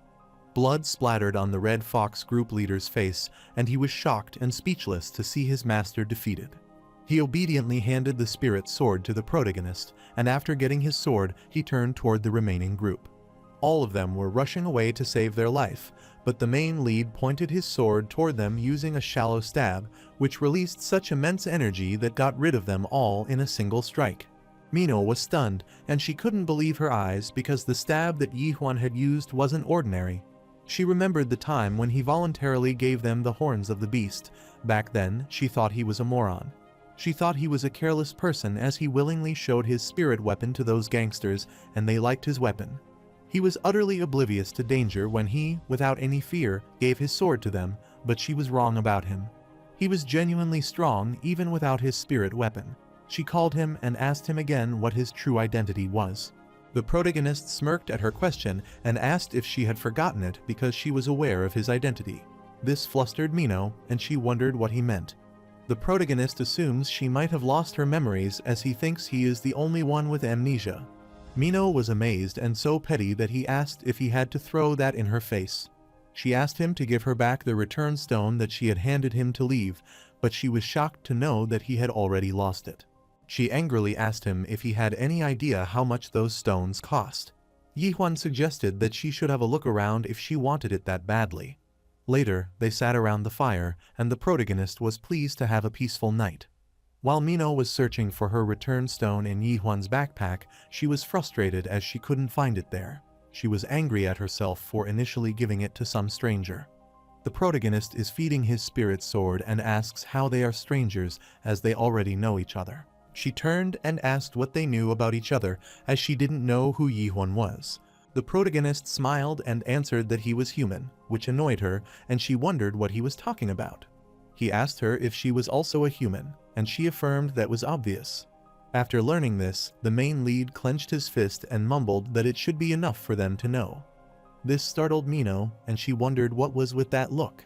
She turned and thought that he was correct, as the fact that they were both human should be enough for them. The following day, on their way, she asked him if he didn't remember anything from before he first entered Chaos or from the Great Realm. The protagonist affirmed, which made Mino gloomy, and she envied him for not remembering anything. He can't believe she envies memory loss, and she assured him that most people there would probably envy him. This was because everyone ended up in chaos for pretty obvious reasons. Yihuan wondered what she meant by apparent reason and inquired how they all ended up there. Hearing this, she stopped and wanted to tell him something that once he realized what he had just asked, he would probably regret it. Soon, they reached the Gorgon fortress, whose entrance was guarded by 2 soldiers, and she was glad as they finally arrived there. She rushed toward the entrance, and the protagonist was startled as he looked at the area. He wondered if this was like one of those invitations on the first floor of the tutorial. He was shocked to see the things that happened there and saw many people asking for help. Some of those people were injured while others requested mercy, and one of them was hugging her husband and didn't want to go without him. They were bearing the immense pain and praying to God to save them from this cruel fate. He had seen people make faces like that too many times and asked Mino what this was. She was amazed to look at all the new people and asked him if he understood what he had just asked her, which was how she ended up in chaos. She warned him not to ask anyone there that question. While Yihuan was shocked at seeing those people splattering out blood and tolerating unbearable pain, she sadly welcomed him to the world of the dead chaos. Those who graduate from a nightmare tower usually end up in one of 2 situations. They are either chosen by the gods of the abyss, or the masters of the great realm choose them. Some of those who are chosen achieve glory in battle, but most fail and end up in chaos, which is the stem of the tree of illusion. So he asked her if when the person dies in the great realm, they end up there in chaos. She affirmed and uttered that if he died there, then he was gone for good, as he would end up being nutrients for the tree of illusion, and he wouldn't spill any blood because he was already dead. The protagonist was concerned as he thought he had finally escaped from that tower, but now he was living with the dead. She inquired what he was mumbling about, but he said nothing and asked her if she said this was the stem of the tree of illusion. She affirmed that what most people call nightmare towers are the roots, chaos is the stem, and the abyss is the branches. They are all placed on the tree of illusion. The protagonist was alarmed as the tree of illusion was the name of the tree that Mulak mentioned. He remembered the scribble written on one of the tower's floors of the nightmare that the countless towers Mulak had created were no more than the roots that supported the first nightmare at the very top of the tree of illusion. He assumed he might not be in the wrong place after all his struggles, and he knew there was still a higher place for him to aim toward. Meanwhile, the soldiers headed toward the platform, and the leader instructed them to get to work. He ordered them to line them up and take them right over to the platform. They reached the platform, and the general instructed them to put these on and line up over there. One of the men moved his head out of the sack, and the general was astounded to look how weak and skinny that person was and assumed he might have died because of his weakness. He instructed him to stand up straight and asked him what he was in his past life and if he was a webtoon artist. Mino called James, the general of those soldiers, which startled him, and as he saw her, he wondered what she was doing at the northern checkpoint. She explained that she just came this way by chance and asked him if he could let her on because he knew who she was. James apologized to her because things had changed. As of recently, everyone entering the fortress needed to present a certificate. She was startled and asked if he was talking about those silly certificates her big brother had issued. She assumed they came at lousy timing, looked at Yihun, and asked if he had a certificate, but he refused. Since that was the case, she had no other option but to use another strategy. She got close to James and wanted him to listen, and she whispered and apologized to him because she forgot to bring her certificate. She handed him a horn and asked if he would accept this instead of the certificate. James was dumbfounded to see a two-horned beast horn, and he put it inside his jacket and told her that she could head inside because they had known each other for a long time, so he could allow her to enter the castle. She laughed, and his soldiers were surprised. He looked at the protagonist and asked for his certificate. The protagonist clearly told him that he didn't have one and asked if it was mandatory for him to have one. Mino winked and felt pity as if that was not good. She assured him that she would be nice and help him if he could request her to help him. Inspector James clarified that he couldn't enter the fortress without a certificate. Yihun understood what he meant, so he put his hand inside his bag, searching for something. Mino gets concerned, wondering what he plans to do, and wonders if he thinks of killing the guards to get inside. She thought there was no way he would do that, as he couldn't possibly be that insane to take such an intense step. She imagines him retrieving his sword, killing those soldiers with a single stab and progressing forward, then asking her if she is not coming along. She thinks that maybe he is insane and would do such a nasty thing, so she quickly gets in front of Yihun and requests James to wait. She tried explaining everything to him, but they were startled when they heard some sounds and wondered what was happening. She was shocked as she saw him coming there and saw the person. All the soldiers were attentive and saluted him. The pride of Gorgon Fortress and the most honest checkpoint inspector in all of the chaos, stubborn Carlton Javier, and the inspector of the northern checkpoint have arrived. He asked James if he would mind explaining what was happening there, and James saluted him. After hearing everything, Carlton realized that Yihun wanted to enter the fortress but didn't have a certificate. That was strictly forbidden, and the main lead asked him why, and his question frustrated the inspector. He uttered that if a person's identity cannot be confirmed by employing a certificate, the checkpoint inspector reserves the right to prohibit the traveler's entry into the fortress. This was clearly stated in Article 27, Paragraph 4 of the Gorgon Entry Law. Everyone knelt before him as they got tied by his legal code skill, and Mino was annoyed. She was forced to kneel because he was using his skill. Inspector Carlton uttered that he also had the right to detain him under the same act. The protagonist grabbed his sword, cut the chain, forced Mino to knelt, and uttered "It's enough," shocking Carlton. Yihun clarified that he didn't care what some silly laws say. He retrieved his sword, put it back into his bag, and asked him what the certificate says. Carlton was stunned and wondered how he cancelled his legal code spell, as no one ever could get rid of it. He explained that the certificate contains his real name, institutional affiliation, occupation information, and main skills. In addition, it contains partial status information, his criminal background, level of spiritual impurity, and more important points. On hearing this, the protagonist guessed he didn't need a certificate because he refused to show them anything about himself. Carlton Javier again tried to use his legal code on Yihun and wondered why his legal code wasn't working for him. So he used his silver bond skill and said that he would have to detain him following Article 2 Paragraph 7 of the Gorgon Detainment Act. The chains appeared because of Carlton's skill, and they wrapped around Yihun trying to capture it, but that chain also didn't work as they soon broke down. All the soldiers were shocked to see this and wondered if he had broken Lord Carlton's chains. Inspector Carlton was also shocked to see this, and the main lead asked him if he couldn't do the same thing as her. Mino gets concerned, and her eyes spread out on hearing that he wants to do the same thing as her. She was worried as she bribed James with a fragment of two-horned beast horns, and he quietly took it, and the soldiers pretended that they didn't see this. Along with James, who accepted the bribe, all the soldiers were shocked, and their faces turned white as they witnessed the bribe. The protagonist takes something out of his bag while Mino tries to stop him, but he soon throws it at the inspector. The inspector grabbed the item and looked at it. Yihun requested that he take it and let him enter the fortress. James gets flustered and furiously asks how he dared to bribe the inspector, assuming he might be out of his mind. He asked Carlton Javier James for permission to execute Yihun immediately, and the inspector stopped him. Inspector Carlton asked the main lead if he said his name was Yihuan, and the protagonist affirmed. The inspector told him that he had been waiting for him and called him the messenger of Nok Myung. Later, Mino discovered the truth about bribing James, and a device was touched on her head. After this, she was warned that her spirit contamination level had exceeded 15%, so she was requested to take a recovery pill as soon as possible.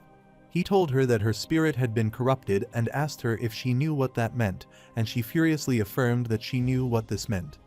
Jawan asked her what spirit contamination meant, and she took her pill. She was amazed, as he was clueless. She can't believe she partnered up with a guy like this, and explained that spirit contamination was the name of the chronic disease everyone in chaos suffers. Their spirits gradually become contaminated simply by being there. Once their contamination level reaches its maximum, it could be horrible.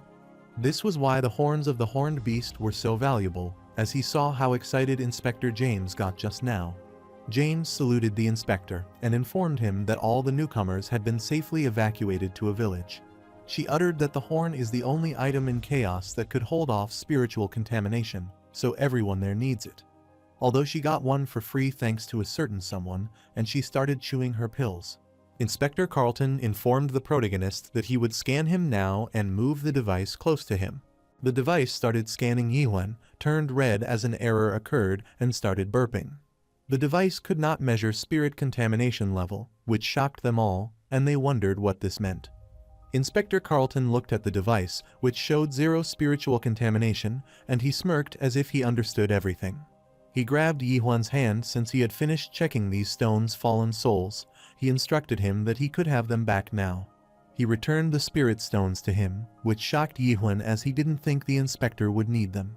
The inspector explained to him, who was the messenger of Nok Myung, that the stones of fallen spirits were not to be given away so quickly.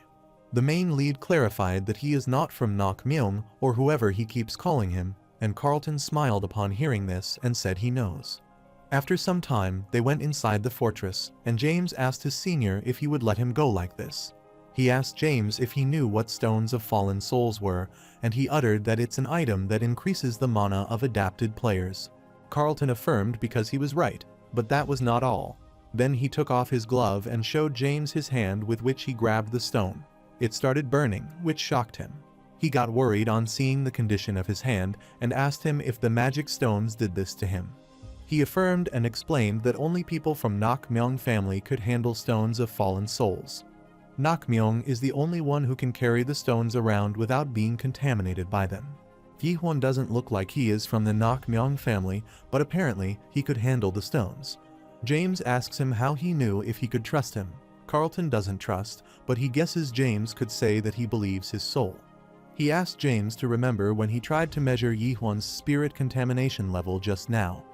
James assumed the inspector might mean when the gauge malfunctioned. Carlton Javier explained that it's impossible for the gauge to malfunction as far as he knows.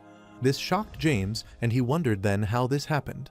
Carlton could only see one possible explanation for why the gauge couldn't measure his spiritual impurity.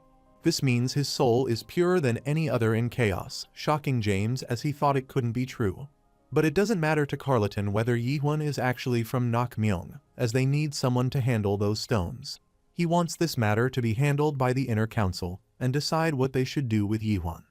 James wondered if this had something to do with their lord's current situation, but the inspector wasn't sure about anything yet. While returning, he stopped for a while and asked James, as it seemed like he had accepted a bribe and let someone in because Mino had said his name, which sent chills down his spine. Later, they are inside the fortress, and the protagonist is confused by the streets. Furthermore, he had an extra burden to carry because she should be the one leading them. He remembers the inspector instructing Mino to make sure to bring her certificate with her next time. In accordance with Article 7, Paragraph 34 of the Gorgon Entry Law, those without a certificate. And those who refuse to present a certificate, those with a falsified or modified certificate, and those using the certificate if another person. Other similar cases are punishable by denial of entry into the town, and strict disciplinary measures and fines could be given. But Carlton decided to forgive her because Yihuan asked him to go easy on her and instructed her that bribes are strictly forbidden. He rambled Article 11, Paragraph 6 of the Gorgon Entry Law, according to which those who provide bribes valuable or similar items with the instant of gaining entry into the town, and those who accept such items would be punished. She gets so pissed off by Carleton rambling about those laws and utters it was enough. He assured Yihun that she would be okay as she needed some time and wished him a happy stay in Gorgon. He didn't think that legal code skill would last so long, although it felt more like nagging, and assumed that the inspector was a real pain in the neck.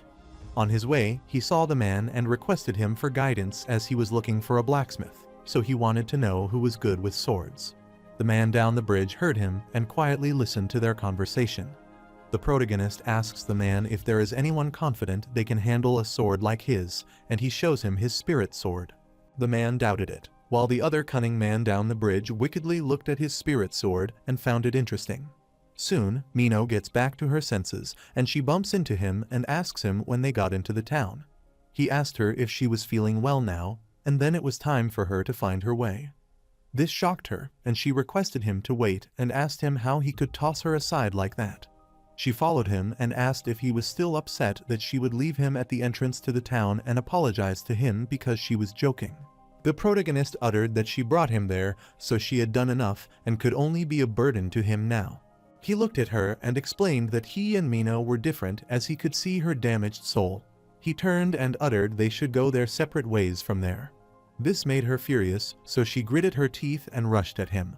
She spoke that he didn't know anything about this place, so she didn't know what kind of trouble he might get himself into. The protagonist gets startled, but he assures her that he can ask for directions from residents on hearing her reason. Mino wants him to ask her for directions because she knows this place like the back of her hand. The protagonist sighed and told her he was looking for a dream demon. Mino approached him, uttered that she had an idea where he might find one, and asked if he wanted her to take him there. The protagonist agreed, put his hand in the bag, grabbed his sword, looked at some stranger, and said that, first of all, he should take care of these guys as they seemed like they wanted something from them. A bunch of gangsters surrounded them, and the man who heard their conversation smirked as they finally found their target. The leader asked the man if they were people with a good sword, which he said was glowing, but the man clarified that he had never said that. Mino gets furious, asks them who those losers are, and instructs them to get out of there, or they will be apologetic. The gangster was amazed and remarked that the red-haired girl was certainly feisty, but they warned her to watch her mouth before spouting nonsense. One of the group members gets furious, and the other member says that the junior has just hit puberty as he was 12 this year, so he gets worked up if the person is rude. Besides, it's not good to talk to growing kids like that. So he instructed them to hand over the sword or his junior would come after them. Another member rambled that they must pay the toll if they want to go this way. The protagonist assumed they were screwed while Mino's jaws dropped out of shock after hearing them calling a giant man junior. The junior of the gangster gets frustrated and believes they don't realize who they're dealing with. He instructed them to give them the sword so that no one would get hurt, but Mino was shocked and asked them how that guy was a junior. The man rushed to attack her and uttered that she had said a bad word, so it was her time for punishment. He tried to attack her, but Yihun attacked him with his sword, cut his arm, and threw him away. This shocked all the other members of the gang, and the protagonist wondered why people around them talked so much. He came forward, pointed his sword at them, and instructed them to hurry up and come at him if they wanted to fight him. The gangster gets furious as he dares to harm their man, and their junior cries as it hurts him. The man is trembling with anger and utters that no one can cut off their precious little junior hand. They cursed him and wanted him to pay for this and tried to teach him a lesson for killing their sweet junior. Other members informed their boss that Junior was still alive, and Mino was speechless on hearing them call the giant man their sweet junior. They rushed to attack them as they wanted to show them what would happen when they mess with them. But the protagonist was calm, and he lifted his sword to attack them, and soon there was a burst sound. Soon, the protagonist wipes the blood from his sword, and Mino is impressed by his incredible skill. She asked him how he beat them all by stabbing them and how powerful his skills were. Yihun clarified that stabbing was his only skill, which stunned Mino, and she assumed he might be kidding. The protagonist uttered that he knew shallow stab, normal stab, and hard stab, and she wondered if he was serious. She pondered about it and recalled that she knew someone who used only one skill like him, although that person used slashing techniques, not stabbing. Yihun was amazed to know about it and assumed it might be unusual to use only one skill. She asked him why that attack had gone off course just now, which startled him, and he wondered what she meant. She asked why he smashed the roof of the opposite building and wondered if he lost control. He remembered it and explained that while he was fighting those thugs, someone kept using a cloaking skill on the other side of the street. It was bothering him, so he wanted to scare them off. Mino was terrified and wondered who destroyed a roof to scare someone. Hearing this, he asked her if everyone hadn't done that, as his comrade Yunwon would have done the same. Mino suggested she come up with a cool name for his skill, and he wondered what kind of cool name she was considering. She suggested that the name be like the Black Flaming Spear or Asura's Infinite Spear and asked for his opinion on these names. Yihun clarified that he didn't like the fancy names, so she asked him about names like Demon Destroyer or Meteor Spear, and he instructed her to keep going. Soon, they reached the stall where a lady was selling items and welcoming her customers. After crossing that, they reached a shop that pleased Mino, as this was the place known as Twilight Smithy. A dream demon, the largest blacksmith in Gorgon, established this shop. She was startled as someone asked them if they were there to place an order at their shop. The boy named Naven, a worker at Twilight Smithy, apologized to them and explained that it could take a while even if they ordered that day. Mino wondered why that was happening and inquired if they already had many orders to handle. Naven looked back and replied that the head blacksmith was away and that the deputy blacksmith was there, but he was busy that day so that he would test the workers. He suggested they browse the finished product instead of ordering something if they were looking for something. The deputy blacksmith was training his workers, and the workers were amazed to see a sword made of 4-horned bast horns and were astonished to see how sharp it was. The deputy instructor was teaching them that this sword, made from a 4-horned beast horn, needed a hole in the handle to insert a gem. The workers gladly volunteered to do this task, as this was an excellent opportunity for them to have hands-on experience with such a precious sword, so they wanted to drill a hole in the horn. Michael Garnad, who is the deputy blacksmith at the Twilight Smithy, laughed as this was a 4-horned beast horn, which was even hard to break so that they couldn't drill a hole in it. He liked his workers' confidence, lifted his sword, and uttered that whoever could drill a hole in this sword would be the deputy blacksmith for the Twilight Smith that day. One of the workers tried to make a hole in the horn using the hammer and the large nail and wondered why it was so hard. The other worker instructed the first to step aside and let him try this time. He snatches the hammer from his fellow hand and wonders how Michael Garnad managed to make that sword. Michiol was amazed to know that his workers were so weak that they would never even make a dent in it. He was disappointed in them as he offered them a chance to have free reign of that whole blacksmith for a day, but they couldn't even do a straightforward thing. Naven wondered when he would get a chance to try and raise his hand, but got startled as the protagonist stepped forward. He tried to stop and was instructed to wait as he couldn't go there then. Michael stared at him, and Yihun wanted him to let him try drilling a hole in the sword. They wondered who that man was, and if he was a young traveling artisan, and assumed he wanted to try because it was the horn of a 4-horned beast. Michael was still determining which smithy Yihun was from, but assured him there was no way he could do it. He uttered that if he thinks it is easy just because his apprentices couldn't do it, then he is mistaken. The protagonist didn't hear him, so he asked where he wanted the hole and pointed toward the sword. Michael clarified that it is not that they are not good, but he is just an exceptionally skilled blacksmith. So he informed him that the horns of 4-horned beasts are extremely difficult to shape, so most people can't do it. The protagonist places his finger on the horn, which creates a powerful wave that pushes the deputy blacksmith. He was shocked to see the protagonist drilling a hole in the horn with his finger. The protagonist spins the horn around his finger and asks if this means he is the deputy blacksmith for the day. Soon, the sword cracked and shattered into pieces, shocking them as that wasn't even possible. Yihun was apologetic as he accidentally broke the sword, which frustrated the deputy blacksmith, and he cursed him. He was furiously rushing toward Yihun to attack, but got stopped by his apprentices. He asked him if that was all he had to say and wondered if he was out of his mind. The deputy blacksmith asked him if he had any idea how expensive those horns were. Yihun replied that he was trying to be gentle. Naven and Mino were speechless as he called this gentle, and he still broke the dagger. The protagonist shows no remorse for his mistake and remarks that he now sees that it is not hard to break the horn completely, as it is just hard to break it the right way. Although he isn't sincere yet, he apologizes to them for his mistake, and Michael furiously grits his teeth and asks him if he thinks his apology could make up for this. He grabbed Yi-Huan's collar and said those horns were worth a fortune. He had just destroyed a 4-horned beast horn, and now he wanted to run this place for a day. Even after facing such a cruel attitude, the protagonist is calm and assures the deputy blacksmith that he will give him something better to pay for the horn. Mikkel doesn't believe him and asks how a bum like him could have anything better than one of those horns. The protagonist puts his hand in his bag and retrieves one of the horns of 5-horned beasts to give him, which shocked the blacksmith.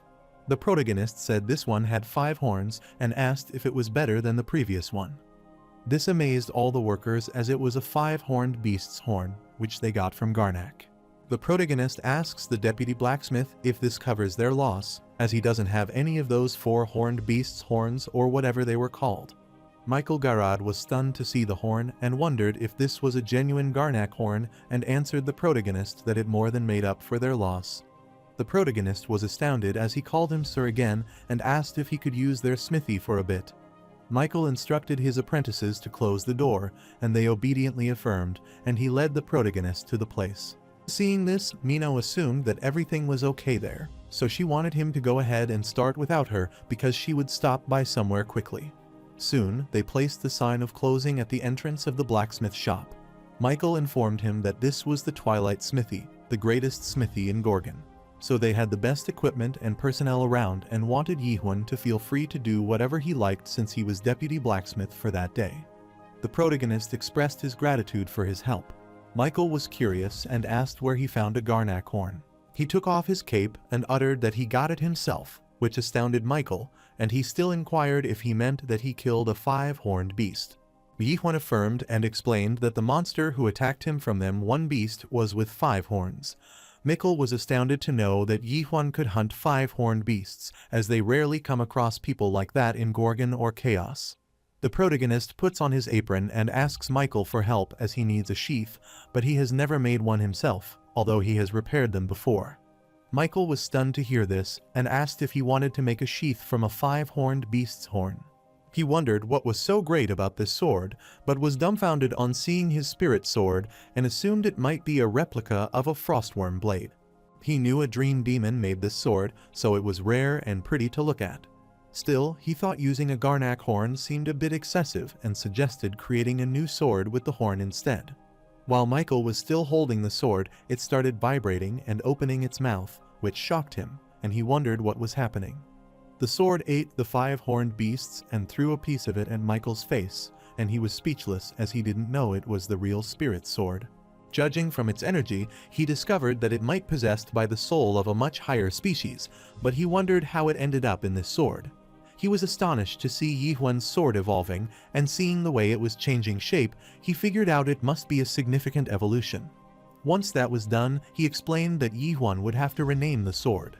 The main lead wondered what he meant by renaming, and Michael explained that spirit weapons lose their original name after a significant evolution.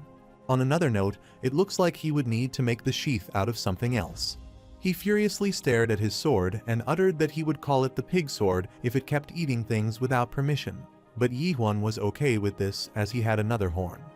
Michael was confused and wondered how he had another horn. He recalled it was a 5-horned beast so that it might have 5 horns, and he was mortified at what he was thinking. He asked the main lead how he would like him to help, and the protagonist looked at him and said he wanted to watch him work. Mikkel affirmed and asked him how he tried to shape his shield, but he wanted to let him decide since he was the pro. This puts pressure on Michael, but he agrees and decides to show him the Daybreak craftsman skill.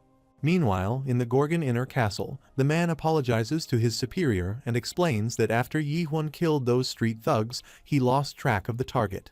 Jurgen Cheever, the Prime Minister of Gorgon, took another sip of tea and surprisingly asked his man how he found him. The man wasn't sure about it, but when he came to consciousness, he was lying on the roof. The Prime Minister was shocked because this meant Yi-Huan saw him and saw through the advanced cloaking of a 3rd-stage adapted player who was the master-level skill. He assumed that they might be dealing with, at last, a 5th-stage adapted player and instructed his man to assemble a team and search the whole city if necessary, and the man affirmed. After the man left, Jurgen Cheever's head started throbbing on thinking about it, and he was stunned as he suddenly felt the vibration and everything started shaking. He furiously slammed the table and requested his lord to wait a bit longer as they would undoubtedly find a solution. Meanwhile, the announcement was made in the bar, capturing everyone's attention. The girl summarized that week's top 10 players with Siren. After providing them with the information, the girl felt sleepy and informed them that, unfortunately, that was all for that day. She was going to play their final video clip, which was the one she assumed all of them might be familiar with. This was the hottest video on Little Brother at the moment. It was the one everyone had been discussing. The person who is the 99th floor solo is straightforward, and she plays the video of the protagonist fighting the ice dragon while blurring the face of the player. They all wondered what had happened to that guy, and they assumed that the master would have lived to get their hands on him. Another man wondered what they meant and asked if they hadn't heard they had stopped cultivating that tower. This shocked others, and they asked him why. The man didn't know the reason, but it was inevitable that some demon probably got caught messing with the system. Rumors have it that he abandoned the tower and ran away, smashed through it, and escaped, and they bet that video might be fake too. The man guessed that made sense as he meant how anyone could beat a first-generation tower alone. But the man knew that most demons had to take out a loan to afford towers, so they couldn't believe he had smashed it and assumed the demon might be rich. The man wondered why the demon would do that because he would have sold it online if he were at his place. The man demanded that the waiter give him another pint of single horn beer, and the waiter affirmed and requested that he should wait for a second. So Mino slammed the door open, and everyone was astounded to see her and was impressed by her personality and figure.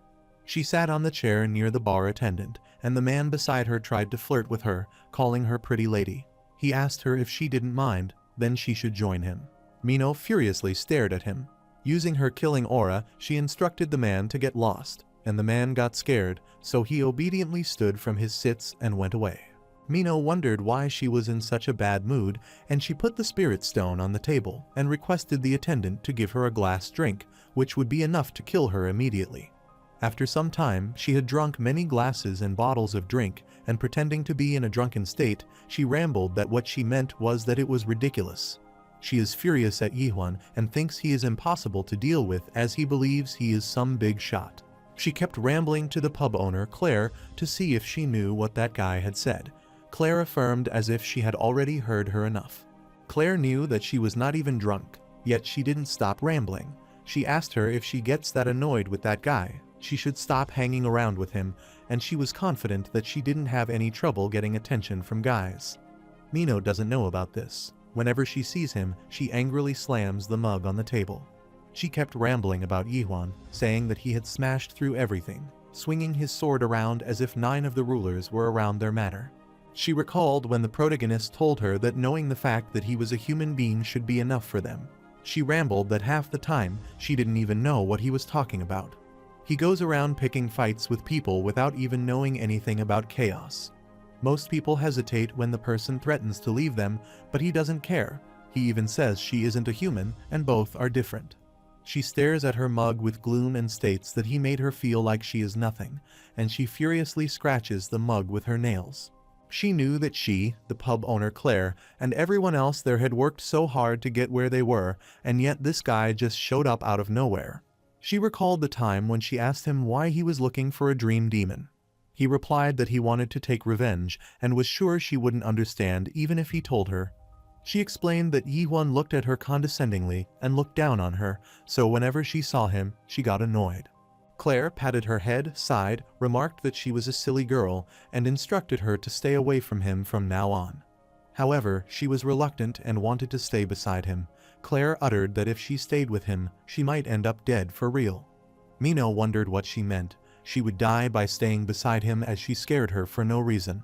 Soon, the bar door opened, and a golden bird came inside and dropped a scroll on her hand. This was the letter from Carlton Javier, the inspector of the northern checkpoint, to Mino of the Black Forest clan. She was stunned to read the sender's name and cursed him, wondering what that stubborn and rude inspector wanted with her. While opening the letter, she is so nervous and can't figure out the reason, but before she can read the letter, she is startled as someone asks her if she is the Witch of Destruction. She was startled, grabbed her blades to attack, and uttered that was what some people call her. But before she could succeed in attacking, the man behind grabbed her hand firmly and dropped the blades for her hand. The man stared at her and uttered that he didn't mind getting rough, but he was busy, so he wanted to save the fighting for later because currently he needed her to do something for him. On the other side at Twilight Smith, Michael was lying on the ground with fear and was trembling on seeing the east before him. The horned beast said he was not allowed in there, and Michael didn't get it. He wondered how he was supposed to mold a beast like this. He was so shocked to see this and wondered how such a world existed, and the protagonist pulled him and instructed him to snap out of it. He reminded him in case he forgot that he was smelting the sword and wanted Michael's to help him properly if he intended to help. The beast attacked them, and they were thrown away. After trying to mold the horn for too long and continuing to fail, Michaels started panting. He clarified that he couldn't do this anymore because his tool didn't even make a dent, and this item was too advanced for him to mold. The protagonist puts his hand on Michael's head and utters that it's not a question of level, which shocks him. Using the first stage of awakening, which is suspicion of the ability to see the true nature of reality, Michael's eyes start shimmering, and Yi-Huan utters that it is how he looks at things. Then, the second stage of awakening was understanding, the ability to understand the true nature of reality. Michaelis looked at the horn, which started transforming into bubbles that soon spurred and rose. He was shocked to see this, so he rubbed his eyes to wake himself from this illusion. He wondered what was happening. Then he again looked at the horn, which transformed into the beast, protruding his tongue out. He was shocked. Soon, the beast attacked them, and the protagonist pulled him back and saved him. Yi-Huan looked at him and uttered that if he was going to help him, he should do it appropriately. Michaels was shivering with fear and wondered what that thing was, and if this was the true nature of the five-horned beast. He was mortified at thinking he could do anything to the creature like that with his petty skills. He looked at the door and refused to accept it as this couldn't be true, and he assumed he might be dreaming.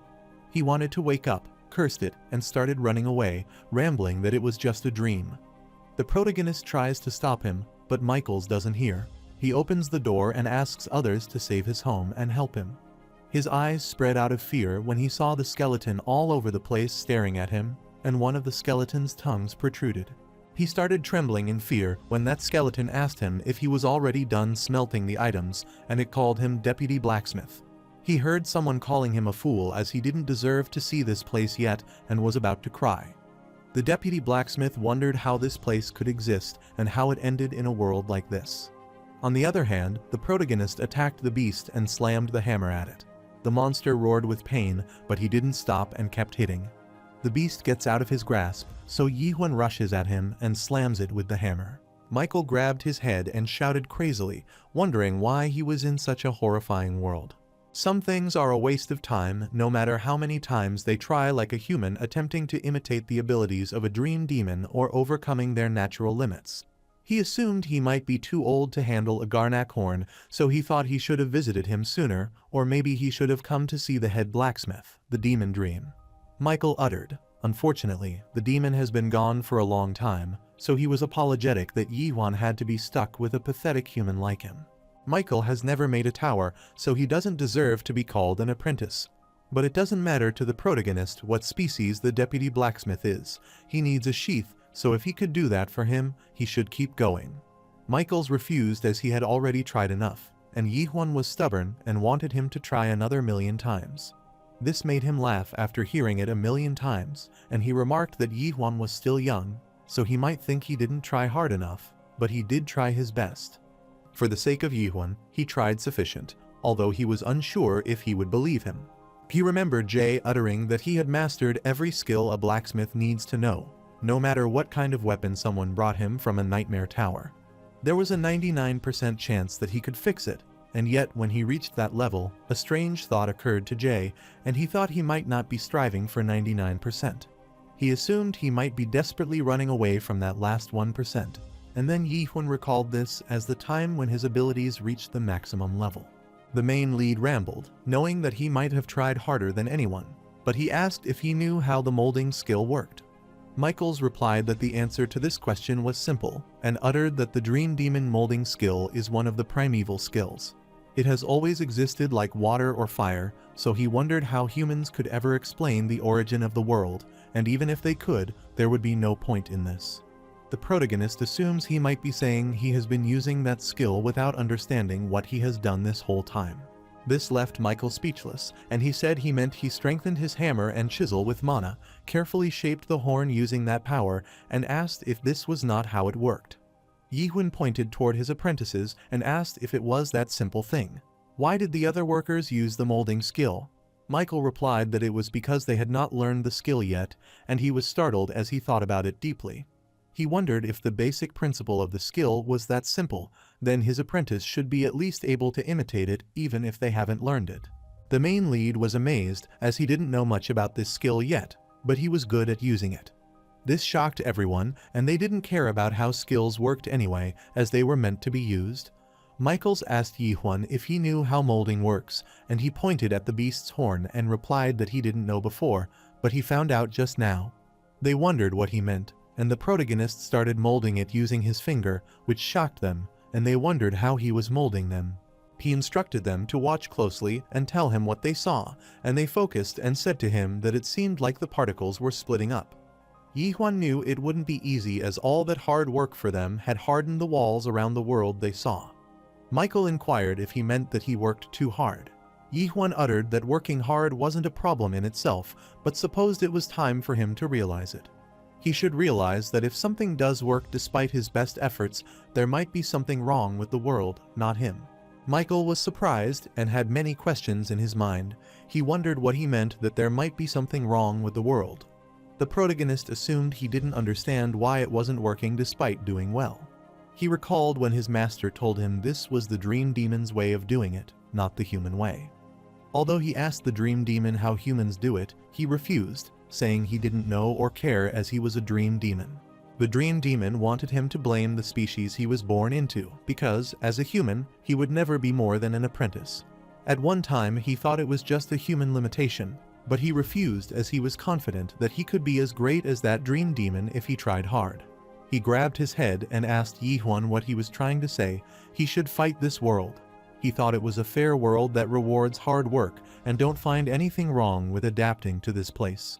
The protagonist was frustrated to hear the word fair and asked the deputy blacksmith if that was what he called telling someone they couldn't do something that they were capable of. He knew Michael might be old, but he could still fight, and he instructed him to try again appropriately this time. The main lead instructed him not to rely on the system. Instead, he should use his own eyes. Soon, the deputy blacksmith looked at the horn and a word was created. He wondered if this was the world he had lived in this whole time. A world without skills or an interface, an honest world without deception. He firmly grabbed the chisel and wondered how this could be possible. Michael didn't understand this world. He lifted his hammer and slammed it vigorously on the chisel to mold the horn.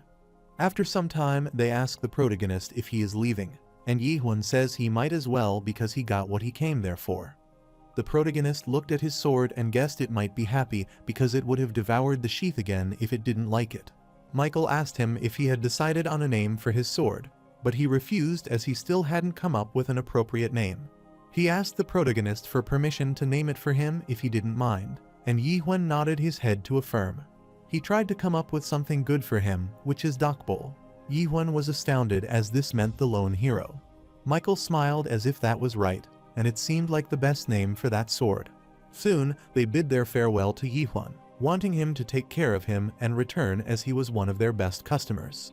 The protagonist is leaving when Michael stops him, so Yihun looks at Michael, which concerns him, and asks him what in the world he sees in him and what he looks like. The protagonist replied that he looked human, which shocked Michael, who didn't even look back. Michael wondered if anyone could understand how lonely Yihun's world was as he walked alone in the world of those who were different from him. Later, the protagonist asks her why she keeps following him. Mino stops and wonders why he is asking, and if he is terrified that she might be up to something. He looked at her and inquired if she was genuinely conspiring something on his back. She affirmed and wondered how he knew about it. She winked and uttered that she was going to kill him. The protagonist wondered for what reason she wanted to kill him. She explained it was because she wanted to live a comfortable life by selling his stones of fallen souls. He smirked on hearing this, but Mino clarified that he was so serious about it and assured her he believed her. She discovered he was lying because it was a pretty lame reaction, but whatever the case was, she wanted him to take a package and hand it to him.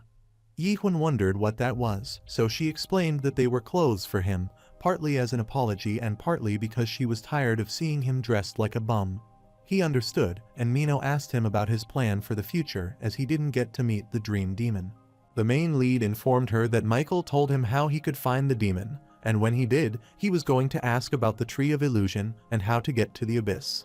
She was astounded, wondering why he would want to go there. The protagonist was alarmed and thought she might want to know his goal.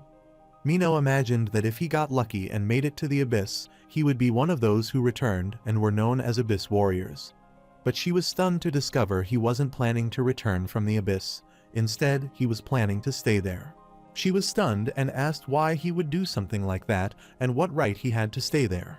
She pointed at him and asked who he thought he was, as he didn't even care about anyone else and did whatever he wanted to. He was inconsiderate and grumpy. Above all, he didn't even consider the people there human. She clarified to him that she and the people in Gorgon are all human beings. Although they might not be as strong or tough as him, they are also human. The protagonist remembers when Mino refused to return in time, even if she died while fighting those gangsters, and then he remembers Michael working hard. The particles started emerging from her body, and it wrote above her head that he shouldn't get any funny ideas. His skill suspicion also helps him know what the man hiding behind them was thinking on seeing them. If that happens, the man threatens not to break her promise because she will forget to save the old lady. The man instructed her to say whatever it took to lure Yi-Hun to the location, and the protagonist was stunned to know that they had a hostage and wanted him in exchange. He saw a man keeping eyes on them and recognized him as the same man in the alley across the street. Yi-Hun wondered if he should get involved in rescuing the hostage, but there was no point. No matter how many people he saves, it wouldn't change anything because suspicions show him the true nature of this world. This is a world where numbers and data control everything, and people have sold their souls to get higher numbers. The humans he knew were people who were satisfied and happy to make it through the day without any grand dreams or principles. He decided to lose her and look for the dream demon. Involuntarily, she broke through his skill suspicion, grabbed his collar, and uttered this is why she doesn't count him as human. Mino clarified that he is leaving her as he can't travel around with someone with a goal like that. This shocked the main lead, and Mino hoped they would never see each other again. He was stunned to know this because, for some reason, she looked human at that moment. He could hear the man cursing Mino as she betrayed them and requested to send out a carrier falcon. The man was furious as they brought that dream demon there for nothing, which stunned the main lead as he didn't know that the dream demon was with them. But firstly, he wanted to change his clothes. On the other hand, Mino involuntarily ended up at the bar and wondered how she had ended up there. She opened the bar door, apologizing to them for being so late, and saw everything destroyed. She expected this to happen and saw the man was already waiting for her there. Another man behind the boss was holding the bar owner while eating an apple. Claire was concerned as she thought she might be dying for real because of Mino, and the man holding her instructed her to shut up. Janya, the elder of the Golden Sky clan and oldest of the three Janya brothers, asked the Witch of Destruction why she came alone and what happened to their deal. Mino took out her knives and was astounded to know that Janya was more naive than he looked. She asked him if he had ever met a witch who kept her promises and assured him that Yi-Hun was not coming to the bar. She asked him if he knew why and explained it was because he wanted to destroy this world. She threw her blades at him, and Janya got furious and thought she might have lost her mind. He uses shadows techniques, and several shadows rush to attack her while concealed. Janya remarked that people call her the Witch of Destruction on the hunting grounds because she can summon horned beasts. He asked if the rumors were true and wanted to see if she could do that. The shadow rushed to attack her, but she somersaulted and evaded the attack, then threw the blade at the shadow, which vanished. Janya got furious and grabbed his sword and swung it in the air, thus creating sharp slashes that attacked her, and she bled. His man remarked that Mino seemed more like a witch stripper than the Witch of Destruction. She cursed her fate for fighting them inside the bar because she could at least do something if they were outside. Janya assured her that the walls were soundproof so that no one could hear them outside. He instructed her to stop those pointless struggles and bring Yi-Hun to them now while she still could. Mino cursed them and warned them that they would face the wrath of the Black Forest clan. They put the knife at Claire's neck and instructed her to stop bluffing, as they already knew the Black Forest clan didn't have a branch there in Gorgon. Therefore, by the time they find out what happened to the Witch of Destruction and the old woman they were holding hostage, both of them have already died. Using the Seven Swords technique of Akaram, Arcane Mystery, and Icy Sword Strike, she threw her blades at them. But with Janya's single swing, he smashes all that icy sword and remarks it is a cute little trick. He wanted to tear the Witch of Destruction to shreds by himself, but as she got struck, she knelt and cursed them. While getting a bit dizzy, she suddenly remembered something that she should have recalled before. She remembered that she would return when Yihun asked her if there would be a way to go back in time. She wished she could go back in time, and if she had gone with him, she wondered if she would have seen the end of the world. She was about to get attacked by Janya when a light emerged from behind and stroked his sword. All the others were stunned, and the main lead headed inside. Mino smirked to see him, as this wasn't how she wanted things to go. She asked him what had happened to the end of the world and if he had come there to save her. He handed her the package containing clothes and said the clothes she got him didn't fit. This astounded her, and she wondered if this was really why he came back not to save her. The man stared at him and asked if he was the person with the stones of fallen souls. His comrade laughed because he had saved them the trouble of looking for him and assumed it might be what they call a delivery service. The protagonist asked them if they had the Dream Demon with them, which shocked them. He asked them to tell him where the Dream Demon was, and soon he corrected his mistake and instructed them to bring the Dream Demon to him. They couldn't believe him, and making the bizarre face, they wondered if Yihun had lost his mind. The man asked if he seriously considered fighting an entire fortress and assumed he might be joking. Mino warned him to be careful because his opponent was a 4th stage adapted player. Anyone above the 4th stage was considered advanced, so she wants him to watch out and be thorough. The protagonist wondered why and asked if she was terrified that he might lose. She refused because, after thinking about it carefully, she knew that he wouldn't lose to them. Golden Sky clan members thought they were arrogant, so they rushed to attack him simultaneously as they wanted to teach him some manners and cursed him. The protagonist's eyes started shimmering, and he lifted his spirit sword, pointing at them, and released an immense energy. Janya dodged the strike and was shocked to see this. The protagonist was stunned to see that his opponent managed to dodge it. Janya was surprised. He thought Yihun was a non-adapted player and wondered if he was an Abyss warrior. The protagonist indulged in his thoughts as the only one to avoid his shallow stab so far was a 5-horned beast. He wondered if the 4th stage adapted players around the same level as those beasts. He remembered that the beast survived the stab instead of dodging it, so he guessed it was more substantial than these guys, but that didn't matter to him. Mino was shocked as they took Claire as the hostage and worriedly called her name. Janya threatened him that if he dared to try that again, then that old lady would be dead. Claire instructed him to attack and asked what he was waiting for, and Janya punched her and ordered her to shut up. Otherwise, he would hit her for real. Mino requested Claire hang in there for a while as they would save her, and she asked the main lead for confirmation on whether they could deal with them. Yihun wondered why she asked him because he was only there for the Dream Demon. If anyone gets in his way, whether hostage or enemy, he will just brush them off. Mino grabbed the protagonist's cape and uttered she was human, which startled him, and he activated his skill Suspicion and heard the throbbing sound. He looked ahead and saw their human form disrupting. Then he looked at Claire, who also seemed like a skeleton, and asked him for help. The protagonist cursed it, lifted his sword, and used his stab, thus breaking the bar's roof. The energy was so immense that it almost touched the sky, and all the bar furniture started falling apart. Inspector Carlton and his soldier saw the light touching the sky and wondered what was happening there. This captured Carlton's attention, and he instructed the soldier to keep moving, and they affirmed. Meanwhile, the barrier around the bar was broken, which worried them, and the man informed his boss that they had a problem because the soundproof wall had been destroyed. Hearing this, Janya grits his teeth. Soon, the protagonist and Mino heard Carlton's voice instructing his soldier to surround the pub. Carlton asked Yihun what was happening there. The protagonist appreciated him because he had good timing and uttered that these guys violated his precious legal code. He pointed toward Janya and rambled. Although he is not an expert, he was guessing this violated Article 276, Paragraph 4 of the Gorgon Criminal Code. He thought they were part of a conspiracy to use this pub as a base to destroy this world. This shocked Mino, as Yihun was the one trying to destroy this world. Carlton believed him and uttered it was according to Article 174, Paragraph 4 and Article 124, Paragraph 6 of the Gorgon Criminal Code. He charged them with illegal destruction within the premises of the city as well as the abduction of a resident, so they were under arrest.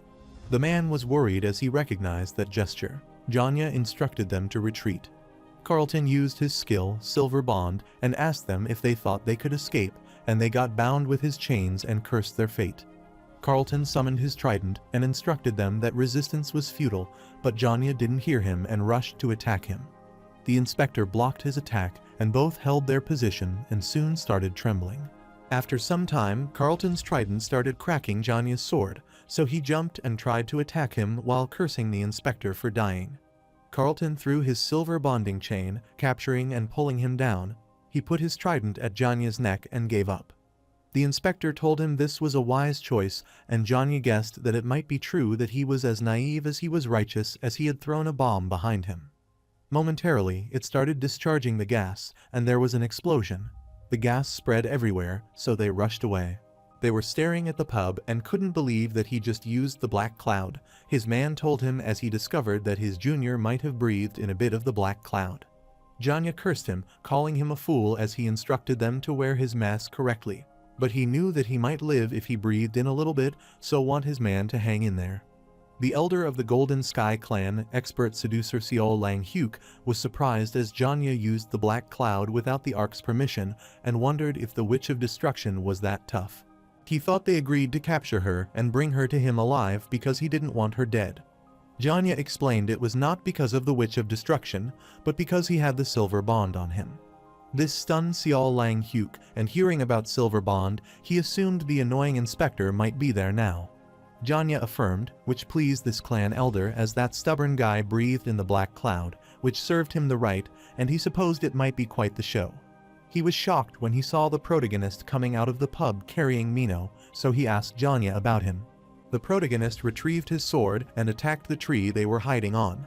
They rushed down, and Janya wondered who he was and cursed as he also wanted to know about him and wondered how he survived the black cloud. He had never heard of someone from Nak Myung without antennas and was sure that not even Nak Myung could do this. The protagonist looked at them, saw so many people behind them, and inquired if they were also with Janya and his man, but found them annoying. Sun, the protagonist, firmly slammed his sword down, which broke the ground, although he didn't want to use this as he hated relying on items he thought he would have to use. So he used Garnak's power, with which Ganak appeared behind him and terrified the Golden Sky clan members. They wondered what it was and rushed away in terror to save themselves. The roar of Garnak created such powerful slashes that struck and severely injured them, and most of their men died. He steps forward, and the elder of the Golden Sky clan wonders if Yihun is a monster. He decides to leave it to Janya as he has to deal with his mess and rushes away. Janya stared at him and cursed him. Then he looked at his men Jan Mang and Jan Myung, who were lying there dead, and grit his teeth as he couldn't believe it was all over just like that. The protagonist reached him and uttered that there was one way for him to walk away from there alive. Janya couldn't believe it and looked at him. Yihun wanted him to answer his question about where he hid the dream demon. Janya was shocked and uttered that if he told him about the location of the dream demon, then it wouldn't matter if he let him go because if he found out, he would wish that Janya would die anyway. The protagonist stared at him and wondered who the dream demon was. Janya saw his comrade's corpse fading away and thought he was doomed. He put his hand in his backpack and thought there was only one option left. He retrieved the stone of the fallen soul and was about to eat. The protagonist is startled and wonders if this is the stone of the fallen souls he eats. He recalled the time when he saw everyone eating it and assumed that everyone there was addicted to drugs.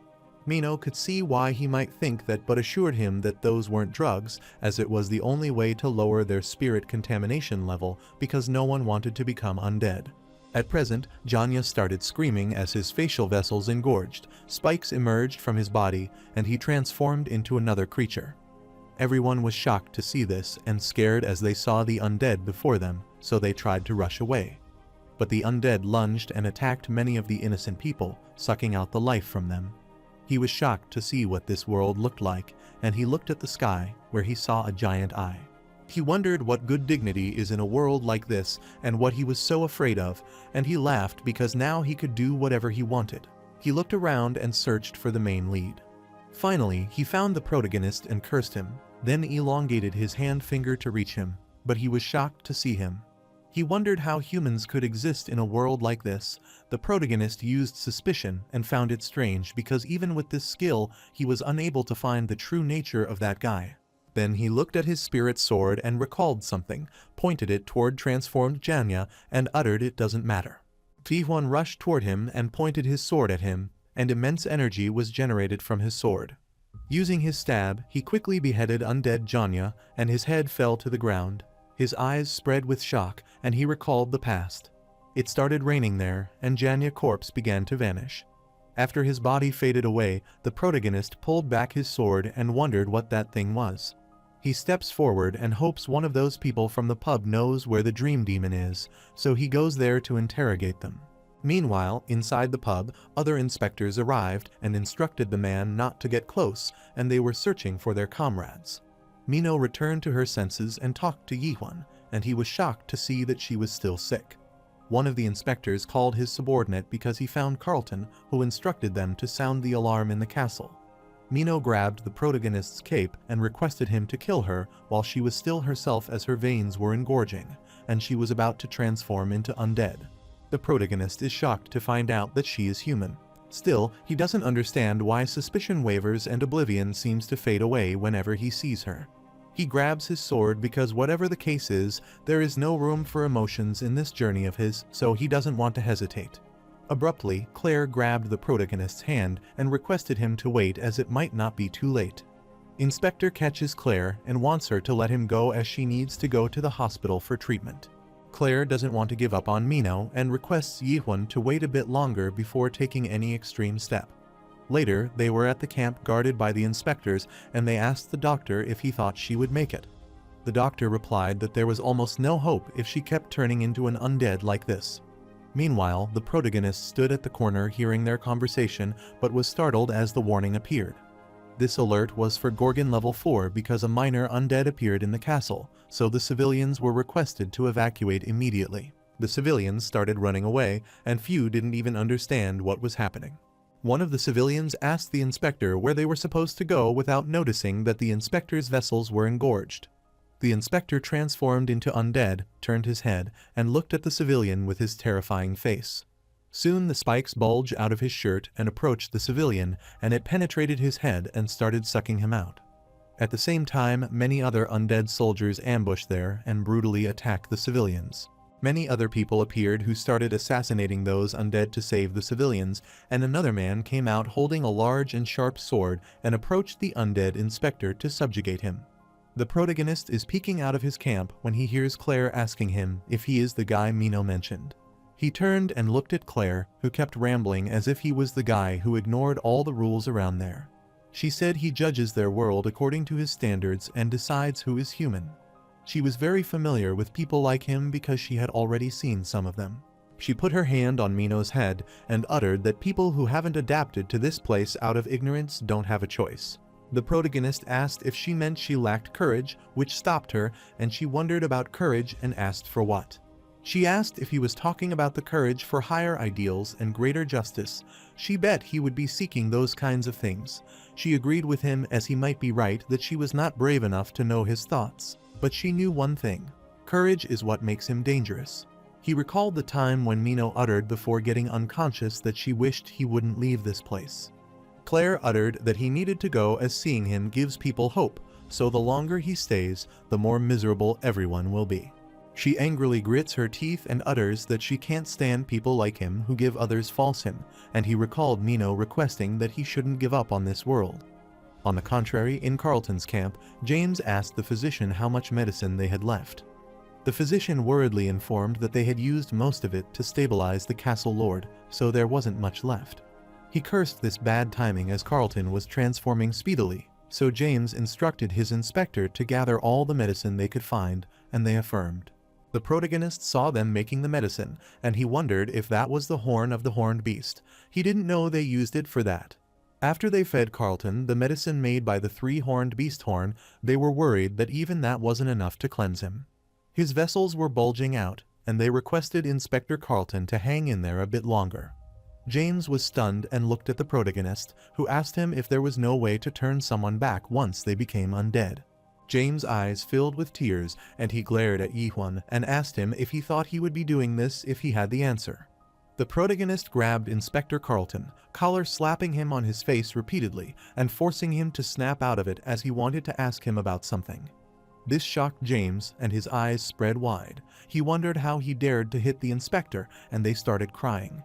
Carlton opened his eyes and requested Yi-Huan to do him a favor and kill him because he knew he was the only one who could do it. The protagonist was stunned because usually people ask for help in a situation like this, but he was requesting him to subjugate him. Inspector Carlton rambled that according to Gorgon's particular Act Article No. 1 Paragraph 4, anyone whose soul begins eroding must die. The protagonist is amazed that Carlton Javier is loyal to the bitter end.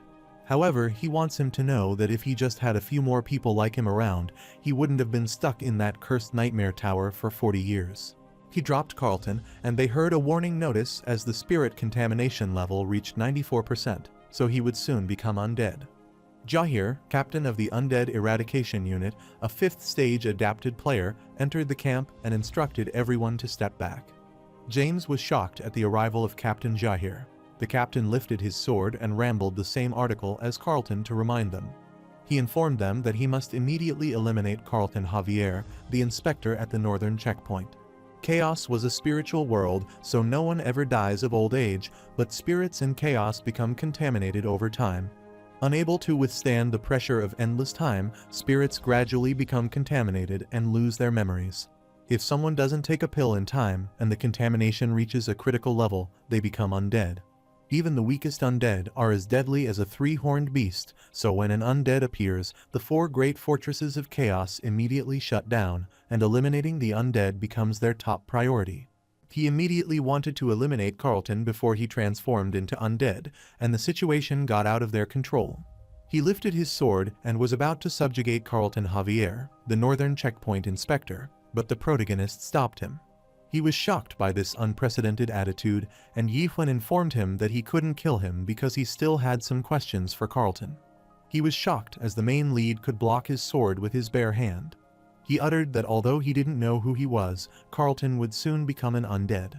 It would be disastrous if a 5th stage adapted player turned into an undead player, so they are simply trying to prevent that from happening. The protagonist isn't completely clueless, as he knows Carlton is becoming an undead. He retrieved a 5-horned beast horn and suggested they use it to treat him. The physician was dumbfounded on seeing a Garnak horn and uttered that there might be hope with that. The physician was concerned as the protagonist formed the fist and smashed the horn, and he wondered how he could crush something so valuable. After making the medicine, he fed Carlton and Mino. James started crying with delight as he saw that the number on the gauge had stopped going up and was calling his senior inspector. On the other side, the physician clenched his teeth and was concerned because Mino's body was too weak to stop the process of turning into an undead. Soon, they heard a warning siren as Mino's spirit contamination level exceeded 95%, and an undead transformation began. She started coughing out blood, and they realized that there was no way to stop her from transforming into dead and instructed the man to get Qinghio. The leader of the undead elimination team unsheathed his sword to eliminate her, but Claire stopped him and uttered that Qinghio could do an undead slash. The protagonist was shocked to know about the undead slash, and Claire explained to the captain of the eradication team that the undead slash cuts right through contamination. The guards captured Claire and informed her that the doctor was currently in the castle doing necessary business so that they couldn't call him there just for this. Claire was shocked to hear them saying just for this, and Captain Jahir stepped forward and instructed the protagonist to step aside as he was afraid there was no choice. The protagonist stared at him, grabbed his spirit sword, and uttered that he would kill her because he was the one she asked. He pulled out his sword using his skill. Suspicion, he put his sword on her neck and was about to subjugate him. Claire gets furious and tries to get out of the grasp of this officer, and asks Yi-Huan what he thinks he is doing and instructs him to stop immediately. He pointed his sword at her, and the shining light appeared there. He focused on the part, and an immense energy appeared from this sword, pushing him away. After some time he was shocked, thinking he was in a strange place and wondered where he was. He looked beside himself and saw a dwarf man beside him who was wondering how his dear Mino ended up like this. He affectionately patted her face, calling her a poor child. He was willing to help her, then he looked at the protagonist and was startled to see him. The dwarf inquired who he was and what he was doing in his world, and he stared at him and wondered why such a noble soul gave off such petty energy, almost like a 5-year-old. The protagonist tries to see the proper form of a dwarf with suspicion, but is startled as his skill isn't working for him. The protagonist wonders if this old man is the source of her spirit contamination and assumes killing him would save Mino. Before the protagonist could attack him, the old man retrieved his sword and rushed to attack him, but the protagonist blocked it. Yihun was shocked as the old man blocked his sword. The old man was also surprised and asked Yihun how he had blocked his ordinary slash. Soon, the old man's sword started breaking and the ground below him also started cracking, which shocked him. Meanwhile, outside, Jahir was with the doctor, and both of them were shocked as they saw immense energy appearing from Mino's body. They wondered what this was. On the other side, inside the strange world, the old man gets furious at Yihun and asks him how he dares to intrude into his world and who he is. The old man looked at his broken sword and started yelling loudly because his 4-horned beast blade was broken, and he cursed the main lead as he broke his precious sword. The protagonist is dumbfounded because he is pretty sure that the old man broke it himself. The old man was Qinghio, the Doctor of Doom, and he was sitting angrily on the bench. Captain Jahir was shocked to see the doctor there. He thought he was with the castle lord and inquired what he was doing there. Qinghio was frustrated and asked who cared about the castle lord, as he couldn't just let someone so beautiful die. This left them speechless, and they wondered what he meant by this, but the old man didn't reply. He furiously points toward the protagonist and asks him what he will do now as he ruins his undead slash. He explained that only the sword of a 4-horned beast or higher can perform undead slashes. Suddenly, his eyes sparkled as he saw the protagonist's sword. He was impressed by it and asked him where he got such a pretty sword. He looked at the sword from every angle and was amazed as the sheath was made of 5-horned beast's horn, and it also had a shiny handle with it. He reached out to grab his sword and asked where he found such a precious sword, but Jihun stopped him. The protagonist inquired if he would let him use this sword and if he could save Mino from turning into an undead. Qinghio laughed and assumed he might be kidding him as he could undoubtedly save her with his sword. The protagonist handed him his sword, which shocked the old man as he was letting a complete stranger use his sword like this. He assumed that Yihun must be very confident in his abilities. Whatever the case was, that didn't matter currently. He grabbed the sword, sensed its energy, and remarked that it was just like its owner and had such unusual energy. Later, everyone was surprisingly staring at Qinghio, who was handling the protagonist's sword and wanted to show them what he could do. The protagonist wonders if that was the same spell from before, as the bright light appeared and confined the protagonist to it, but he denies it as this reminds him of when he used suspicion to see. Qinghio requested the protagonist to wait there as it would soon be done, and he rushed at Mino. The protagonist was amazed as this was the world that the old man could see. Soon, the sword dropped from his hand, and he fell, which concerned the protagonist, so he asked the old man if he was all right.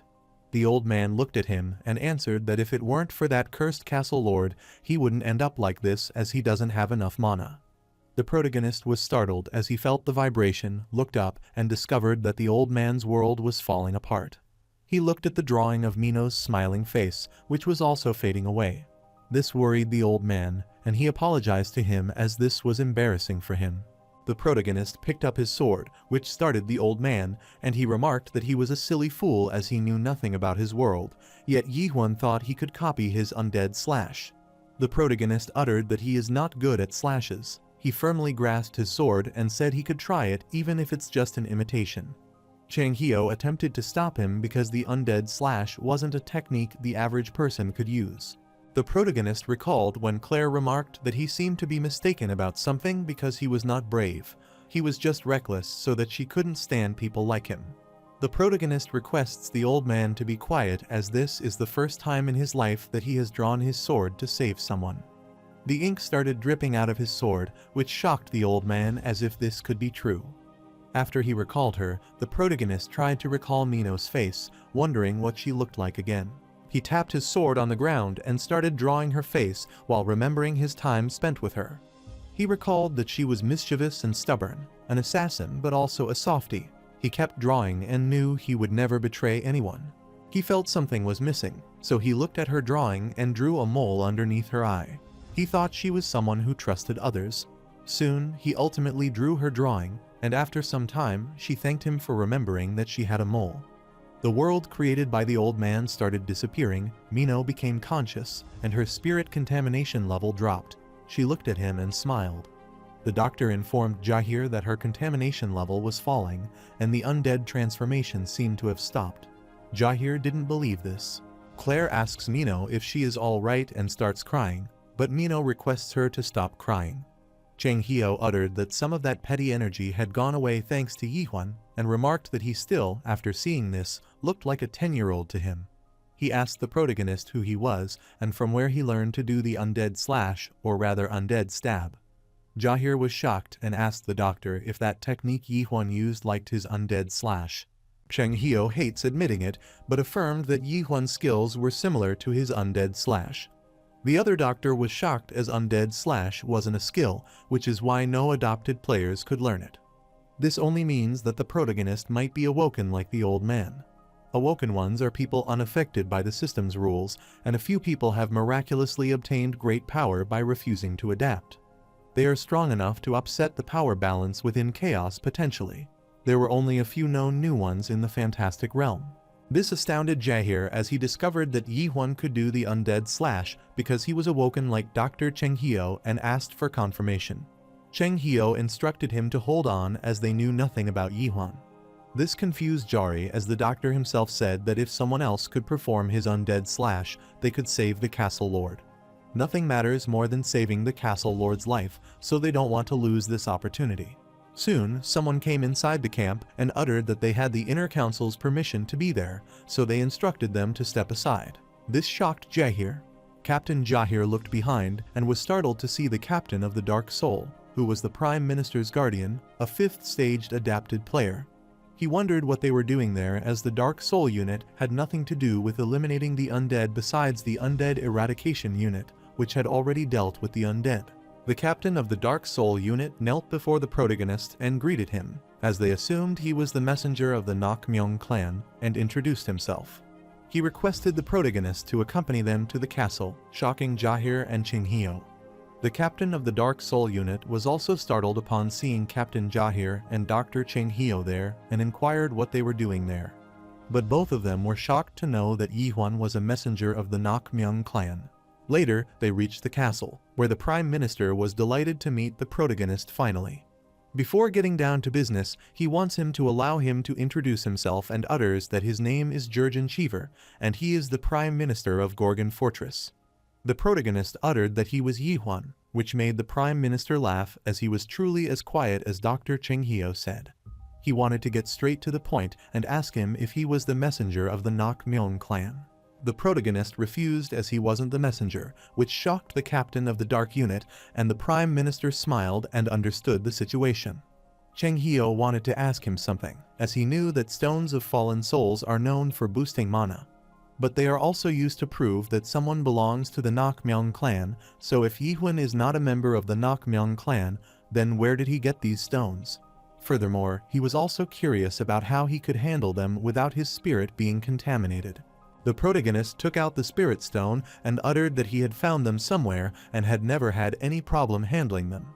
The old man asked him what had happened to the people to whom those stones belonged. The protagonist uttered that they were dead, which shocked Jahir, and he asked him what could have happened to members of one of the Great Realm's 5 great families. Yihuan uttered that he killed them, which frustrated Jahir, and he rushed to attack him and asked what he had just said. The Prime Minister stopped Jahir and instructed him to calm down as he was sure Yihuan had his reasons for doing so. Jahir sat down furiously and was speechless, and the captain of the Dark Soul unit was also disconcerted. The protagonist explained that Nakmyeong's clan members attacked him first, and they were trying to steal his horn, so he defended himself. Jurgen Cheever thought that the Nakmyeong clan had always been greedy, so they believed what Yihuan said, which might be what happened. So he asked Yi Huan if he could tell him more about what he had been doing since he entered chaos. After he explained everything, the Prime Minister understood and rephrased what he said to see if he got this straight. He put the cup of tea down and uttered that Yi Huan was involved in something beyond his control, but he ended up in chaos by chance. By chance, he acquired those stones of fallen souls from the Nok Myung clan and ended up at this fortress.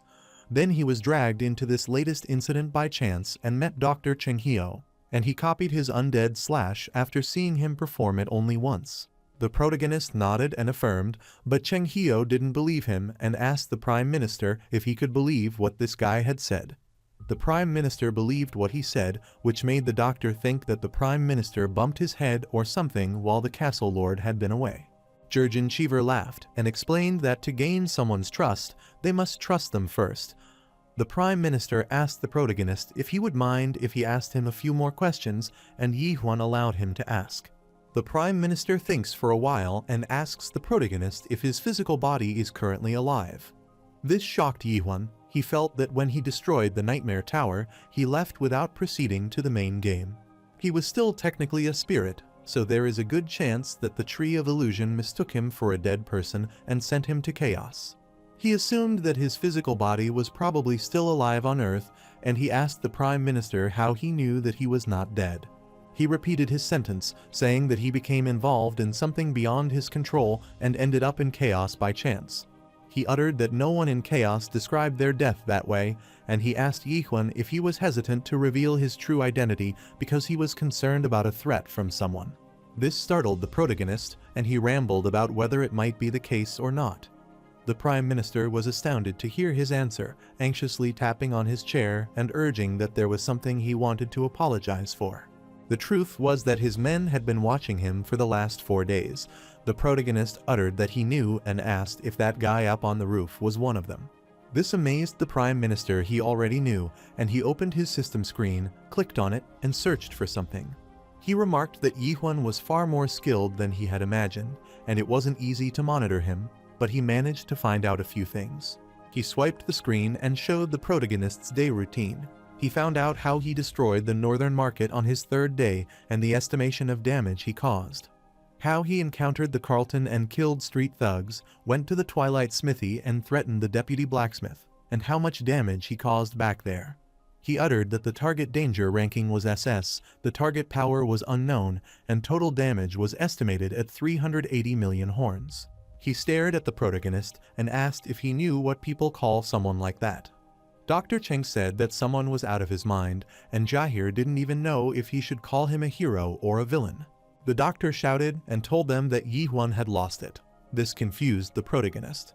The Prime Minister uttered that some people call him a hero, others call him a madman, and people have all kinds of names for him. However, the Prime Minister laughed and said he called people like Yi Huan the protagonists. These protagonists have something in common: they are famous.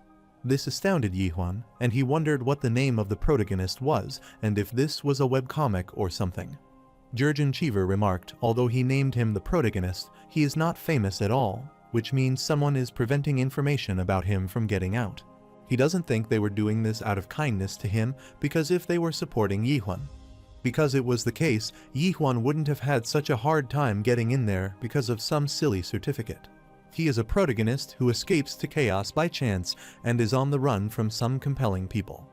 This confused Yi Huan, and he wondered who could be after him. He wasn't totally sure, but he wondered if it could be the Master of Darkness. He recalled what he found out from the demon, who thought that the demon wanted the chance from the Master of Darkness, as his product had almost completed the first stage of cultivation.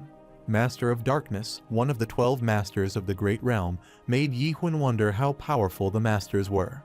The Prime Minister assured him he wouldn't ask who he was or where he was from. He wouldn't ask him to pay for the damage to the fortress. In fact, Gorgon's fortress would protect him. Yi Huan asked him if the Gorgon fortress was strong enough to face the 12 Masters of the Great Realm. Jurgen Cheever found it interesting that the 12 Masters of the Great Realm were after him. The protagonist explained that it might be one of them, and the Prime Minister uttered it even better. The Masters aren't allowed to get involved directly in anything that happens in chaos. The protagonist knew that if he was supporting him, there might be something he wanted in return, so he asked for his condition. All the Prime Minister wanted from Yihun was to do him a favor, which was to save the castle lord. 2 hours later, they were leading him to the lord of the castle when the protagonist was informed that the inspector of the northern checkpoint and that woman were recovering in the medical room. The assassin asked him if he was sure he wanted to go to the training ground instead of the VIP suite. Dr. Cheng Hio remarked it was time for them to fight and settle whether his slash or Yihun stab was stronger. He asked if he had cleared the expert tower too, and the protagonist stared at him and asked if he knew anything about it. That old man wants him to bet as he does, and soon they reach a giant gate, and the doctor is willing to tell him whatever he wants to know if he can beat him.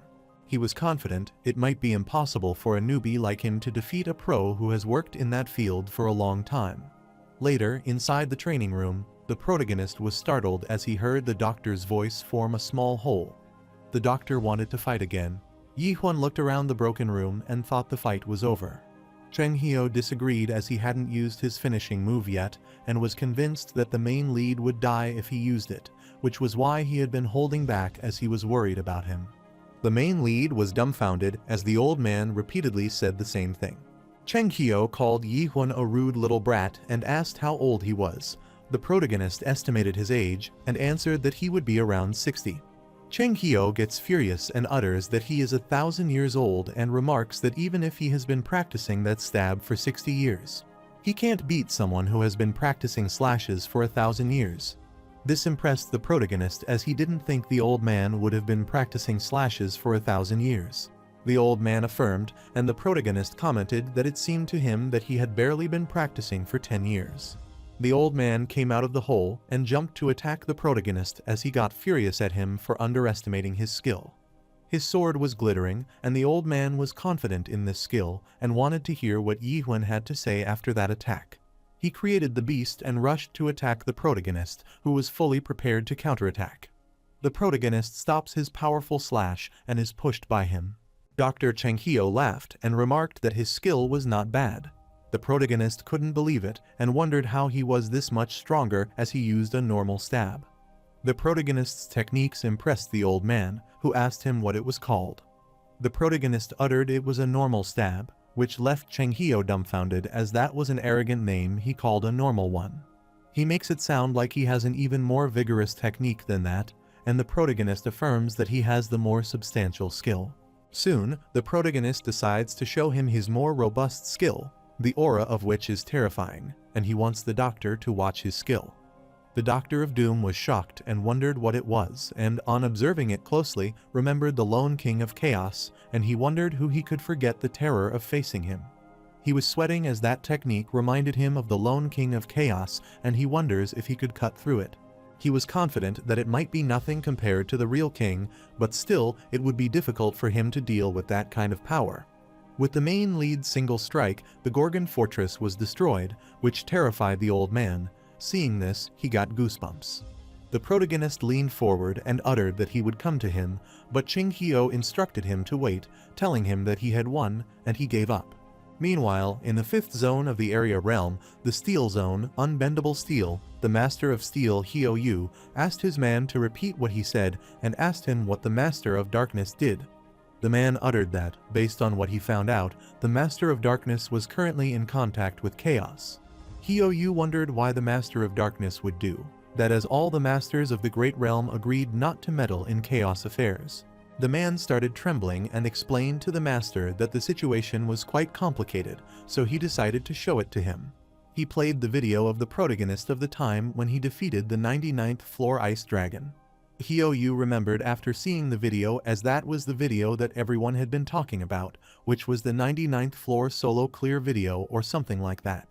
He wondered what was wrong with this video and asked his man if it wasn't the fake video. Hio Yu was shocked to know that the person in the video was the product who belonged to the Master of Darkness from the 9th zone. He inquired about the product's current location, which startled his man.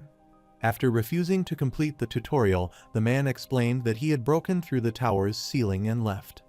After the system tutorial game had wholly ended, he escaped into chaos. Hio Yu was stunned and wondered how he could do that with the cultivator on the 100th floor watching. He was dumbfounded as his man informed him that the product killed the cultivator, and he assumed he might be joking about it. His man also doesn't believe it either, but the Master of the Darkness insists that it's true.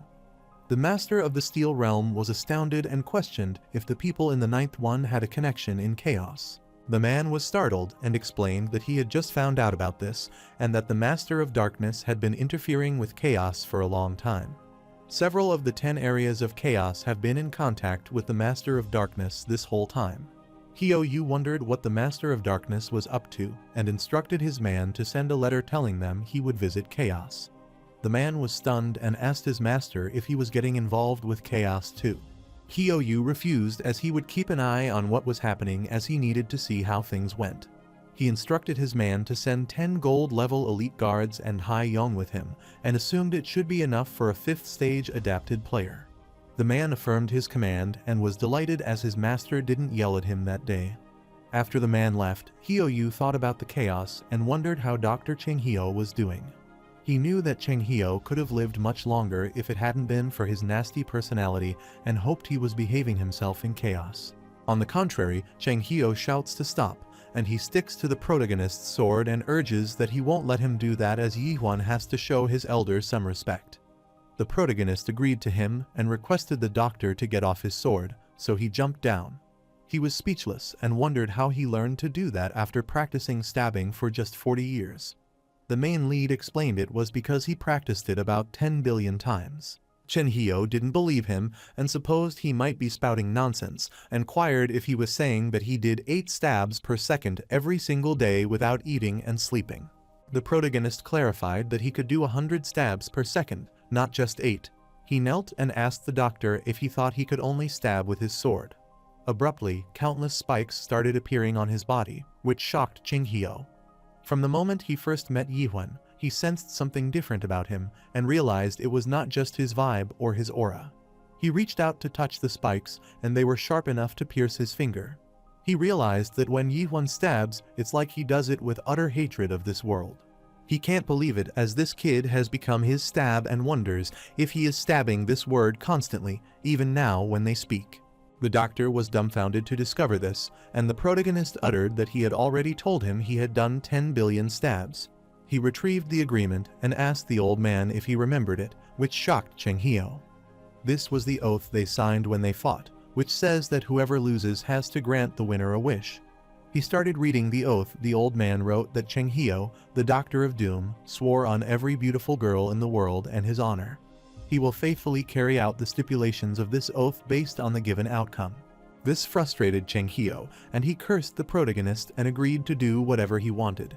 He asked if he was planning to enslave him and aimed at him doing all silly tasks like dancing when he got bored. The protagonist was speechless and wasn't planning to do anything like that. His demand was straightforward. He just wanted Chang-hyo to answer him honestly, to which he agreed. Yi-hwan rambled, saying that they should go outside and take a little walk. Soon, they came outside, and he asked the old man what an expert-level tower was. Chang-hyo asked him, as he might have known that dream demons create nightmare towers, and that all the towers are ranked from S to F, but some dream demons don't care about ranking. Some of them create as-level towers while they are still apprentices, and those among them who have reached the master level are known as experts. However, not all towers made by experts are considered expert-level towers. Only unusual towers created for a specific purpose, utterly unrelated to cultivation, are known as expert-level towers. The protagonist wondered why they would make towers like that, but Chang-hyo didn't know. As no one knows what the experts are thinking, all of them are interested in studying the true nature of this world. One thing that he knows is that a minimal number of those who complete expert-level towers are awoken ones. This aroused Yi-hwan's interest, so he inquired if the old man had completed an expert-level tower. Chang-hyo affirmed, as he was from the 4th tower of the expert Melville. There was a tower known as Moby Dick, and in that tower, the player had to face a giant white whale even on the very first floor. So, the player is constantly on edge. Although it would be laughably easy now, the tower seemed almost impossible for Chang-hyo at that time. Countless great warriors died there, and it was practically a miracle that he beat the tower. The protagonist also seemed to be from an expert-level tower, and Chang-hyo asked him whose tower he was from. The protagonist recalled the name of the demon who was the cultivator at his tower and uttered Milak.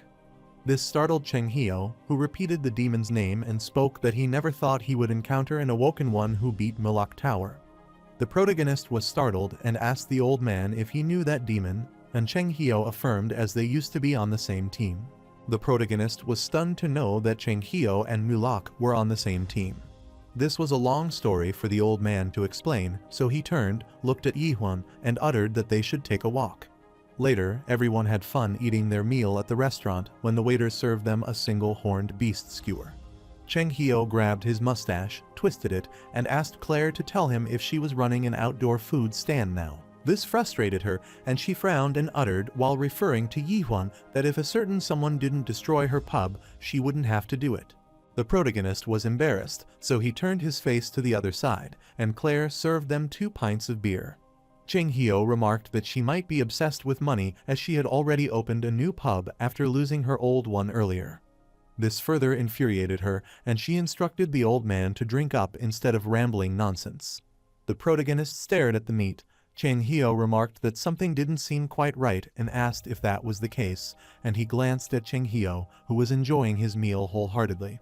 Cheng Hio bet that Yihuan might be wondering why there is food in a world where people don't seem alive and don't even feel hungry.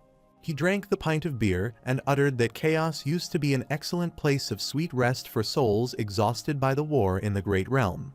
People finally found the life they sought by freeing themselves from their previous life. Warriors put down their swords and bows, and troubadours wrote songs of peace instead of war. The protagonist looked back as he heard the man shouting to others to watch where he was going. The 2 men were furious, and one of them was held back by another person, but he got released from his grasp as he was holding back for a long time. Cheng Hio asked the protagonist what it looked like to him. The protagonist lifted the mug, started drinking his beer, and remarked it looked like their typical drunk guy to him. He was stunned as he drank the beer. It tasted like plain water, not beer. Cheng Hio affirmed and explained that the man was not drunk, but he was simply acting like he was intoxicated. The people in chaos don't get drunk, hungry, or older, but even in that paradise, for some reason, people miss their real lives even though that all ended when they died. This was why they imitated their behavior from their old lives, which is the kind of life where they starve if they don't eat, they get drunk when they drink, and they have living bodies with beating hearts. He furiously slammed the table and rambled, and some people with different ideas suddenly appeared one day. An expedition with the impossible dream of recovering their former lives, they were known as the Abyss Expedition. The protagonist was confused and wondered why did they went to the Abyss of all places. Cheng Hio sighed as he found Yihuan so boring and uttered that they went to Abyss to see the fruit of revival. The fruit is found on the branches of the Tree of Illusion at the edge of the Abyss. This startled the protagonist as he wondered if it meant the fruit could revive people from the dead. Cheng Hio affirmed and explained that the only way for the dead in this world to come back to life is to eat the fruit of revival. The Abyss Expedition was a group formed to look for that fruit. The old man was awoken at the time, and he thought he had nothing to fear and was barely 150 years old at the time. The protagonist inquired if the demon Milok also went on the expedition.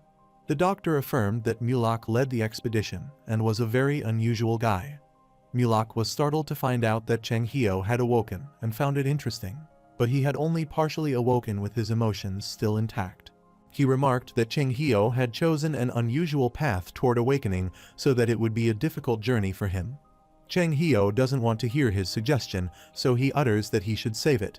The demon figures out he might be upset by the whole idea of cultivation. He grabbed his sword, rushed to attack the demon, and inquired why a dream demon went to the abyss. He cursed Milok and suggested he should sit in his room and make nightmare towers all day. Milok grasped his sword and uttered that he couldn't deny that. Even if he apologized to him on behalf of all the dream demons, it wouldn't do any good. He spoke that if he had to carry that guilt for the rest of his life. Cheng Hio has never heard of such a thing as a dream demon that regrets creating towers. Milok rambled, thinking it might be hard to believe, but he asked Cheng Hio if he knew why he had entered the tree illusion and ended up going to the abyss because of that tower. He went inside the water, approached him, and rambled that he came there to put an end to all cultivation. The dream demon handed Cheng Hio's sword to him and said that was why he decided to join the expedition to put an end to this endless and horrible journey of cultivation. The protagonist found it unbelievable that a dream demon wanted to end all cultivation and inquired if the expedition would succeed. The old man got separated from them along the way, so he only made it to the entrance of the abyss, but he saw that Mulak had reached the top of the tree of illusion. The fruits started dropping from the branches. Thanks to him, each expedition member got a fruit and could return to chaos.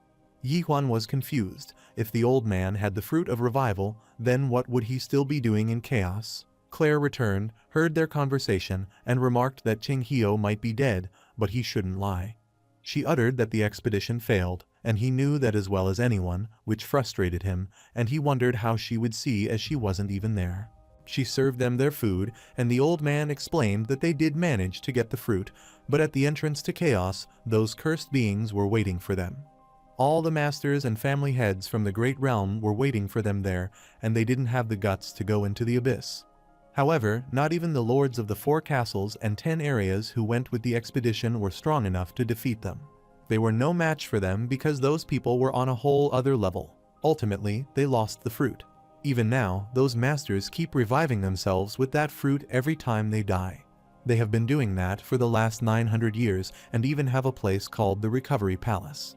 The masters and lords of the 5 families are revived first when they die, and the people who get to live decent lives are predetermined from the start.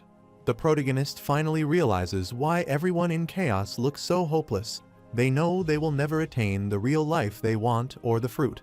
The old man uttered the complete story but skipped the Mulak part, so the protagonist asked him about the dream demon, but he was already in a deep sleep and was snoring. Claire instructed him not to bother as Qinghio was drunk, which confused Yihuan. She thought it might be because he had been practicing for 1,000 years and explained that, as far as she knew, no one had seen that dream demon since the expedition ended. But the dream demon said something before disappearing that he failed, but simultaneously he succeeded. They were startled as they heard James's voice asking them if they were talking about that, and they turned to look at them. James took off his hat as a token of appreciation for the protagonist's help earlier, because if it weren't for him, Inspector Carlton would be dead.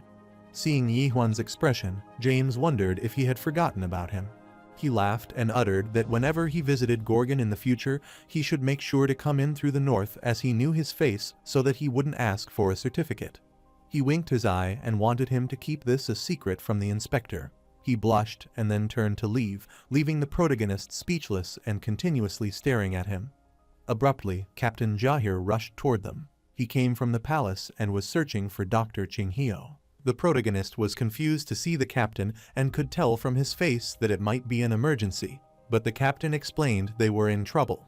Soon, they reached the castle, and the protagonist wondered what that energy was and assumed it might be what was happening to the castle lord. He thought the castle lord might be turning into undead, but thus spirit pressure was several dozen times stronger than what he felt from the undead earlier that day.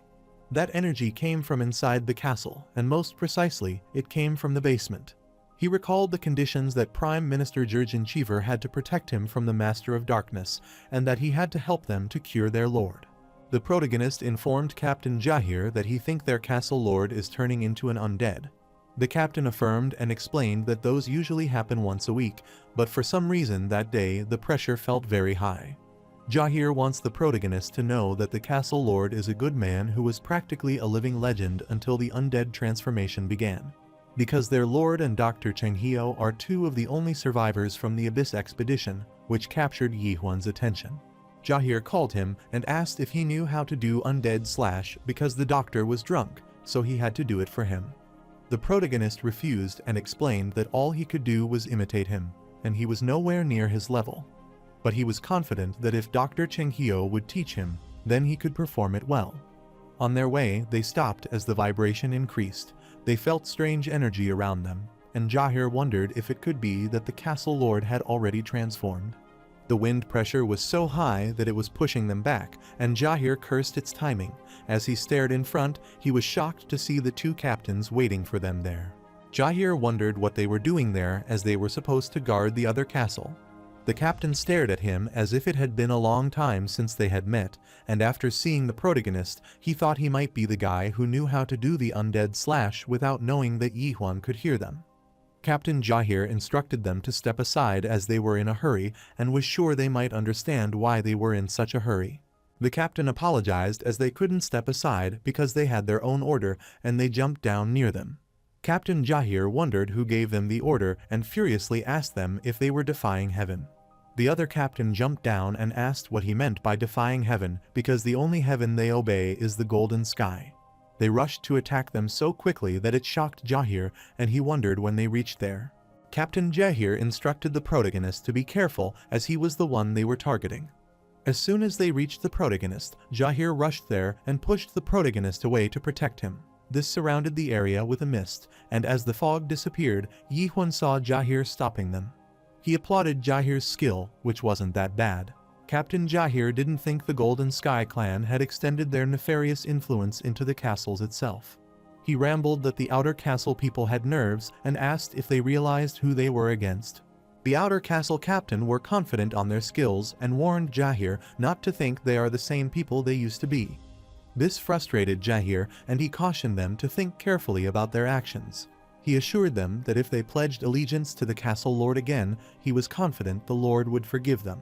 One of the captains rushed back, asked him what castle lord he was referring to, and inquired if he meant that thing they tied up in the basement. He recalled the time they saw the lord and rambled that he had absolutely no control over his own power, and he couldn't even tell the difference between good and evil. So he wasn't the castle lord they once served, and he asked Captain Jahir if he was saying that he was still loyal to that thing. Jahir didn't get trapped in their trick and urged that he still have his faith that their lord will return. The captain of the outer castle rambled, which is why Jahir was hopeless, and his other comrade rushed to attack him from the other side and was thrown away. The man remarked that they wouldn't have had to fight like this if Jahir had been a bit smarter and asked him if he was right. Jahir, who had firmly slammed to the wall, was trying to stand and thought these two were just 4-stage adapted players. Not even the two of them together were a match for a 5th-stage adapted player, yet he can't predict their speed or strength for some reason. It doesn't seem like they have leveled up, but it's almost like they have become undead. He is stunned as he senses something is wrong there, which is quite dangerous, and he instructs the protagonist to get out of there. But before that, the protagonist threw Dr. Qinghio straight at Jahir's face, and he slammed so hard that it left a mark on his face. The protagonist clarified that it was for pushing him just a few moments ago, which confused the captain. The captain of the outer castle called the protagonist and rambled that he still hadn't gotten an answer about whether he was the guy who could do the undead slash. The protagonist asked them what they would do if he were the person they were searching for. He could read their thought as they were delighted because Yihun looked like a non-adapted player. They can't tell whether the rumors are true or not, and if he could do the undead slash with his sword. The man was confident that Yihun didn't look half as strong as him, and he bet he couldn't even throw a decent punch. In the blink of an eye, the protagonist reached behind him and, while punching, asked the man if by the punch he meant this. They were startled, but before they could evade, the protagonist punched him, and while attacking the other one, he asked if he was from the guard unit. The second captain gets alerted and tries to block the attack, while the protagonist remarks that he should learn to protect himself first. He punched the man's face, broke half of his mask, and was pushed back. The captain grabbed his trident and started swinging in all directions, calling Yihun a little weakling and forcing him to one corner. The protagonist figured out that this opponent was giving off more vital energy than the one before. He wondered what kind of energy this was and if it was his thirst for revenge, but he soon realized it wasn't the case. The man frustratedly rushed at Yihun and inquired if he genuinely thought someone like him could save the castle lord. The protagonist was astounded to find the energy, which was fear, and thought they were pathetic as these traitors get scared that easily. He clarified that he didn't save people's lives as that was the job of Dr. Qinghio, who was sleeping there. He jumped with the help of his trident. He reached high above, which stunned the man and Jahir, and he uttered that it's a different story when it comes to taking lives. Meanwhile, inside the castle basement, the dealing aura realized by the castle lord worried the prime ministers and others. It has been a day since the undead slash was performed on their lord, so they don't understand how he could start turning again with this undead speed. He recalls that after Dr. Qinghio's visit in the morning, the undead transformation began to slow down, and the energy had decreased since then. Jurgen Cheever was worried and wondered why their lord had suddenly gone on another rampage when there was finally some hope that they might cure him. They just needed one more month, and then they could have cured the castle lord, but things weren't turning the way they wanted. The Prime Minister remembered his meeting with Cheng Hio, who clarified that Yi Huan wasn't ready yet, and that his undead slash was still just an imitation of his skill. Furthermore, unlike Mino, the Cast Lord's undead transformation is in advanced stages, and most people would have already become undead by now. However, the Castle Lord was still hanging in there because he had such strong willpower. Dr. Cheng Hio was confident that Yi Huan's undead slash should be strong enough in a month. Although he had never tried this before, he supposed that maybe the two of them could do it together. Knowing the nature of Yi Huan, it might be possible. Jurgen Cheever furiously grits his teeth and looks behind the other people, knowing that some of them must know about Yi Huan. He cursed his mistakes as he knew there was a traitor among them since that day. The Prime Minister recalled the time when the Castle Lord informed him some time ago that some people were capable of handling the spirit contamination that had appeared. The Prime Minister was stunned to know that the Lord meant those people were not from the Nakmyeon clan, and yet they could handle contamination. The Castle Lord affirmed and informed him that he would check them out himself. This further stunned him as he never thought his lord would check it himself, and was reluctant as anything involving the spirit contamination was bound to be dangerous. Jurgen Cheever suggested they should send the captains or other lords instead, but the lord wanted him to have a little more faith in him. He reminded the Prime Minister who he was as he survived that War of Abyss expedition. Although they might have lost the battle for the fruit of revival, he will continue to do whatever he could to ensure the safety of the people of Gorgon. Because that is his duty as the Castle Lord. After this, the Castle Lord went out to inspect the outer castle. But his spirit was suddenly contaminated, and he had to be carried back to the castle. He could have thought of just one person who was there with him the whole time and wondered if Mai Han had done something to him. Mai Han instructed his men to brace themselves as they were at a critical juncture. Jurgen Cheever instructed him that it was too dangerous, so they should wait for the doctor to return. Mai Han was fully prepared to kill the Lord that day and clarified that Gorgon would be doomed if they waited any longer. The Prime Minister knew they couldn't do the undead slash without the doctor in any way, so he asked Mai Han if he intended to kill the Castle Lord. Mai Han remarked that the Prime Minister knew very well that not even all of them together could defeat the Lord. Jurgen Cheever wondered then why, but he was dumbfounded as Mai Han uttered that they were going to create an undead seal, and he didn't agree to him as this was their last resort. Mai Han was fully prepared and clarified that it would be too late if they kept waiting, so they should at least preserve the Castle Lord's mana with an undead seal. Jurgen Cheever was trying to make every excuse to stop them, so he rambled that they didn't have a stone of fallen souls to seal in the undead and asked if he had the stone. Mai Han stared at him and clarified that he knew all about the stone, so he should stop pretending. Soon, they saw the man approaching them from the tunnel, and Mai Han was delighted to see him. Abruptly, the captain of the Dark Soul unit appeared carrying the chest with him, shocking the Prime Minister.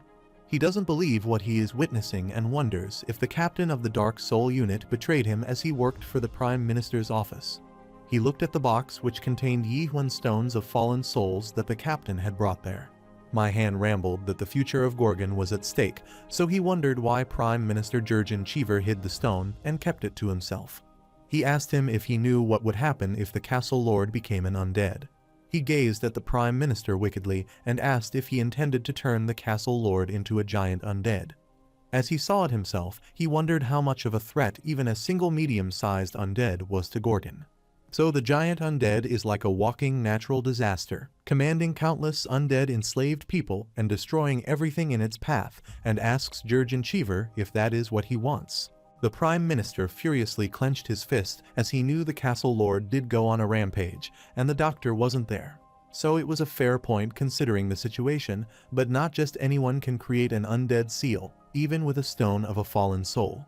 He knew that only people from the Nakmyeon clan could create an undead seal, and it was too late to call someone from the Nakmyeon clan over there at that time. Mai Han did not want the Prime Minister to worry about it because he found some people who had learned the skill. Some people with whole bodies wrapped in the dressing have appeared behind the captain of the Dark Soul unit. Mai Han said that although these people knew the skill, they were not from the Nakmyeon clan. Jurgen Cheever knew that something was wrong there and knew that if they created an undead seal now, all of the Castle Lord's mana would flow into the stone. There was no hereditary system in Chaos, so if someone got their hands on the Stone of Fallen Souls containing the Castle Lord's mana, They could inherit his mana and become Gorgon's lord, and he was worried about Gorgon falling into the wrong hands. Those strange people retrieved the fallen soul stones from the box to start the process of the undead seal formation. Jurgen Cheever didn't think anyone aside from Yihun, who was an exception, and the Nakmyeon clan could handle stones of fallen souls with their brave hands. Suddenly, he remembered what the castle lord told him. Some people who could handle the fallen soul stone without contamination had appeared, and he realized that these people might be them.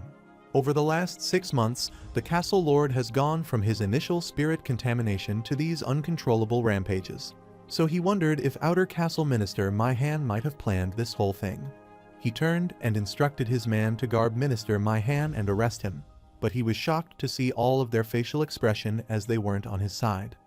The Prime Minister worriedly knelt as he found out they were in this together, and there was nothing he could do. Maihan instructed those strange people to start the process of forming the undead seal, as the castle lord was speedily turning into the undead. Soon, they all gathered around the lord and began the process, and Jurgen Cheever was apologetic to his lord. Due to his complacency, he failed to protect Gorgon. He was crying and apologetic to the castle lord for being unreliable. Abruptly, the roof of the basement broke, and someone attacked them. After they returned to their senses, and after the dust vanished, they wondered what that was, and who dared to do it. Jurgen Cheever looked above with teary eyes, and was stunned to see Yihun there. Maihan asked the protagonist who he was, as he had some nerve to enter the fortress without permission and so abruptly. Captain Jahir was furious at the minister Maihan and rambled that he should cut his act. He threw his man before him and clarified that they knew about their betrayal. His man has already spouted out everything they planned and how they misled the Lord and harmed him. Minister Maihan furiously stared at them, and the man apologized to him, but he attacked his man and killed him. This infuriated Captain Jahir, and he wondered what he thought he was doing when he struck that man before them. Maihan smiled and replied that it appeared that they committed suicide because their treachery was exposed. So he doesn't want them to blame him for not stopping them from killing themselves. Captain Jahir didn't listen to his nonsense and instructed others to snap out of it, as this was a betrayal of the highest order. He was trying to get everyone to their senses because if the undead seal were created, Minister Maihan would take control and destroy the whole Gorgon. However, all this misunderstanding and illusion broke as he saw his man pointing their sword at him and wondered what was wrong with them all. They apologized to Captain Jahir and clarified that they wouldn't let him defy the will of Minister Maihan and the Golden Sky clan, so he should be quiet until the Castle Lord seal was complete. Captain Jahir gets infuriated at those cowardly traitors as they dare to stab them in his back. The protagonist comprehended the situation and rambled, saying he agreed to save the Castle Lord in exchange for Gorgon's protection. Now, that doesn't seem like a fair deal for him, as Gorgon wasn't in a position to protect anyone. This shocked Prime Minister Jurgen Cheever, who wondered what he was trying to say. He was left speechless and concerned as Yihun clarified that he was changing the terms of their agreement and felt like their only hope would vanish. He wondered what the main lead wondered. On the other side, all of the traitors, including the captain of the Dark Soul unit, were also surprised to hear that.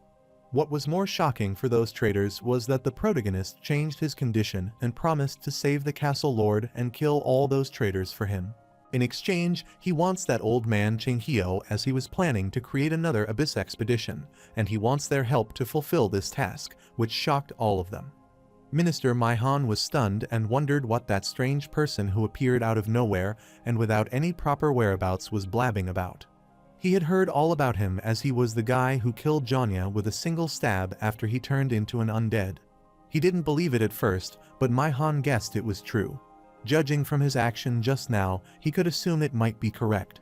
In this case, he clarified that they would have to fight with him with everything they got. The protagonist grabbed his sword, and with a single sign of Minister Maihan, all the conspirators ambushed him simultaneously. With a single swing of his sword, he managed to kill many of those traitors, broke the mask, and cut one arm of the captain of the Dark Soul unit. Still, many of them were rushing at him, which concerned him, as no matter how many he killed, they kept coming. While they were rushing at him, the protagonist sighed, then pointed his sword at them and used his normal stab to attack Maihan. The energy of his stab was so tremendous that the minster indulged deeply in thought and regretted his decision to think that he might be able to defeat Yihun and stop him. Using the slash, he managed to evade Yi Huan's attack and get to the side, but his normal stab dug a massive hole in the wall behind. Mai Han's eyes spread up in shock as he knew that if he stood in his way, he would be dead right now. Captain Jahir and Jurgen Cheever were also shocked and couldn't believe Ji Huan's power. Using suspicion, he heard the conspirators conversing with Minister Mai Han, asking for the order of what they should do with him and if they should proceed with the plan. They knew that if they couldn't create an undead seal, they would have to go ahead with Plan B. They wanted to unleash the Black Cloud immediately, even if it killed everyone in Gorgon. The protagonist furiously glared at the minister and uttered Mai Han Keldagran, outer castle insurer of Gorgon Fortress, the head elder of the Golden Sky clan. He doesn't know what these people were up to or how they could contaminate souls, but he knows one thing for sure. He angrily stomped the floor and broke it and urged that because of people like him, he doesn't feel insufficient for destroying this world. Judging from Yi Huan's stance, he comprehended that he was coming to them to attack and commanded his man to kill him at all costs. They rushed at him simultaneously as they didn't want to give him any gap before they could successfully subjugate him. The protagonist stares at the sky, lifts his spirit sword, and releases tremendous energy. As soon as this energy reaches the sky, it splits into multiple small bullets falling from the sky at the traitor. Captain Jahir was trying to help the Prime Minister, who was dumbfounded to stand. The Prime Minister was admirably staring at the sky as there was their unshakable hope. He remembered the time when his lord told him that the people of Gorgon needed hope, a kind of unshakable hope that nothing could bring down. All those constellations were falling and attacking those traitors, and he soon killed all of them. The Prime Minister couldn't believe it as he could sense the kind of unshakable hope the Castle Lord spoke of in a man who intends to destroy this world. The disappearing soul of Minister Mai Han, which was split in half by Yi Huan's attack, rambled his last words, calling him a monster. He smirked because although they won against those conspirators, it was too late for Gorgon and the Castle Lord. The protagonist attacked the Minister Mai Han again, and Captain Jahir called him. He inquired if the old man Cheng Hio was still asleep. Jahir explained that no matter how hard he shook him, he wouldn't wake up, so Yi Huan grabbed Cheng Hio and slammed him into the wall. Jahir was shocked and asked what he was doing. The old man woke up as he recognized that feeling, and his back hurt as he slammed him hard. The protagonist tried to act innocent and uttered that he should have woken up when he told him to. Meanwhile, the Castle Lord was turning into an undead, and his fingers started moving slightly. They received the warning notification that the Lord's spirit contamination level had exceeded 99.9% and that he would soon turn into ghoul. All of them were startled by the notification, and Cheng Hio was lying on the ground. Being dizzy, he inquired what was with all the racket. The system started calculating the subject danger level, but there was a calculation failure, and the system verdict giant undead was confirmed. The system activated Gorgon's automatic warning alarm. The alarm started, and all of the civilians in the Gorgon started rushing away. Inspector James was instructing the soldiers to evacuate as they didn't want anyone else to get hurt, and the soldiers affirmed. James worriedly stared at the castle building and wondered what was happening there. He could see tremendous, terrifying energy coming out of the castle, and a dangerous aura came out of it. Dr. Cheng Hio gets to the Castle Lord and instructs Captain Jahir to get the Prime Minister out of there, and the captain is affirmed. Then he teaches the protagonist to stay there and help him because his stabs are still too sharp to save people. He pulled out his sword, which startled the protagonist, and he wondered when the old man got the new sword. This infuriated him as Yi Huan broke his old one and informed him that it was enough with their chit-chat as they had less time to save the Castle Lord. He firmly slammed his sword edge on the ground, creating his world around the Castle Lord, and started drawing with his sword. He remembered the time he spent with the Castle Lord, the Prime Minister, and Jahir when they informed their lord that they thought he had enough to drink. The old thought they were suggesting nonsense as it was just water anyway, so seeing their lord have a drink was excellent. The lord of the castle laughed upon hearing this, and he was flattered by him. Cheng Hio rambled that to do a proper undead slash, and he had to imbue it with memories and remind Yi Huan when he tried to copy what he had done to Mino.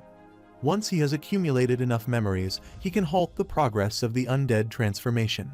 He heard the sigh and called the Castle Lord, but as soon as he called the Lord, the person he stared at was quite terrifying. It sent chills down his spine as if that was not the Castle Lord. Suddenly, the castle lord's eyes turned red, and the world created by Cheng Hio started shattering, and he was scared as if something was wrong. The protagonist wondered what was wrong with him, but he was dumbfounded as the old man rambled that the person before them was not the castle lord. Instead, it was something else. The castle lord shattered the chain bounding him, the vessel on his body started bulging out, and he stood before them with eyes similar to those of the undead. The mark on the castle lord's forehead turned red, and he released an ominous aura from his body. The old man was trembling and sweating and was hesitant to approach the person before them. But he was confident about one thing, that the person before him was not the castle lord. The creature before them abruptly touches his foot with the ground, releasing the strange energy that startled the protagonist and the doctor. Surprisingly, the creature stared at himself as if he hadn't expected to take form in this body. He was amazed to discover that the castle lord had finally become an undead, and he looked at Cheng Hio, who was trembling by his presence. He wasn't expecting to encounter a familiar face in chaos. He grinned his teeth and wondered what he was still doing in chaos, as he was an incompletely awakened one. He wondered if Cheng Hio had not already found what he sought in the abyss 900 years ago. Cheng Hio was shivering in fear on seeing the Lord of the Undead Palace at the center of chaos and the only being capable of opening the gateway to the abyss catastrophe, the lone king of chaos. Even with suspicion, the protagonist can't tell what that thing is, so he furiously grits his teeth. It was almost like an undead, and yet it was not, so he wondered what that creature was. The lone king of chaos reached out to Cheng Hio, wondering why he had not left chaos, and he destroyed the world created by him. The pressure created by the Lord of the Undead was unbearable for both Yihun and Cheng Hio. Catastrophe asked him if he did not intend to save this pathetic world. Cheng Hio's eyes spread out with shock because he had wholly erased the world he had created with a single wave of his hand. The Lord of the Undead smirked and looked at the protagonist, wondering who they had there along with the old man. He found Yihun to be an exciting human being because he was fully awakened, yet his human mind was still intact. Cheng Hio was trembling in fear as the undead incarnation was one of Catastrophe's abilities, so he assumed he might have taken over the castle lord's body using the undead incarnation. This means that the monster before them was only one of the Catastrophe clones, but this single clone was overwhelmingly powerful. He was indulging in his thoughts when the protagonist called him and asked if the undead failed. He grabbed his sword and explained that he wanted to kill that thing himself. The Lord of the Undead smiled on hearing this and asked Yihun if he thought he could kill him. He laughed at his thought and found him quite a daring and amusing human being. The protagonist grabbed his sword, but Cheng Hio tried to stop him, informing him that he couldn't kill that thing. Not even Moloch was a match for Catastrophe, although it might only be a clone. Still, he can't defeat him. The protagonist assured the old man not to worry as he was confident that he could beat that creature. Cheng Hio was concerned and didn't understand Yihun. He wondered how he could stay calm when facing such impossible odds. The Lord of the Undead laughed wholeheartedly upon hearing this. Suddenly, something started moving up from his body to his neck, and it appeared in his mouth. This shocked the main lead. Catastrophe grabbed it and, pulling the sword out, remarked that a foolish, awoken one like him is welcome to try it with his human mind.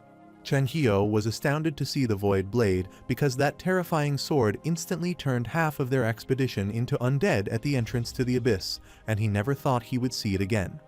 The Lord of the Undead rushed toward the protagonist to attack him, but Yihun managed to evade his attack. He looked at the protagonist, remarked that he had seen that look before, and asked if he was heading for the abyss.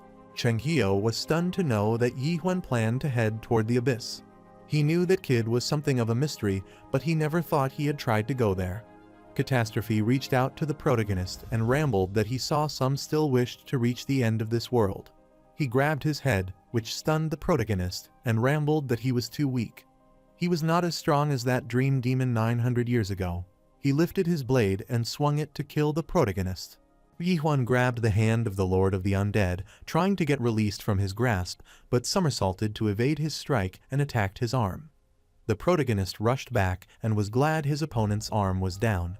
But he wasn't expecting he would regenerate his arm so quickly and immediately tried to grab him.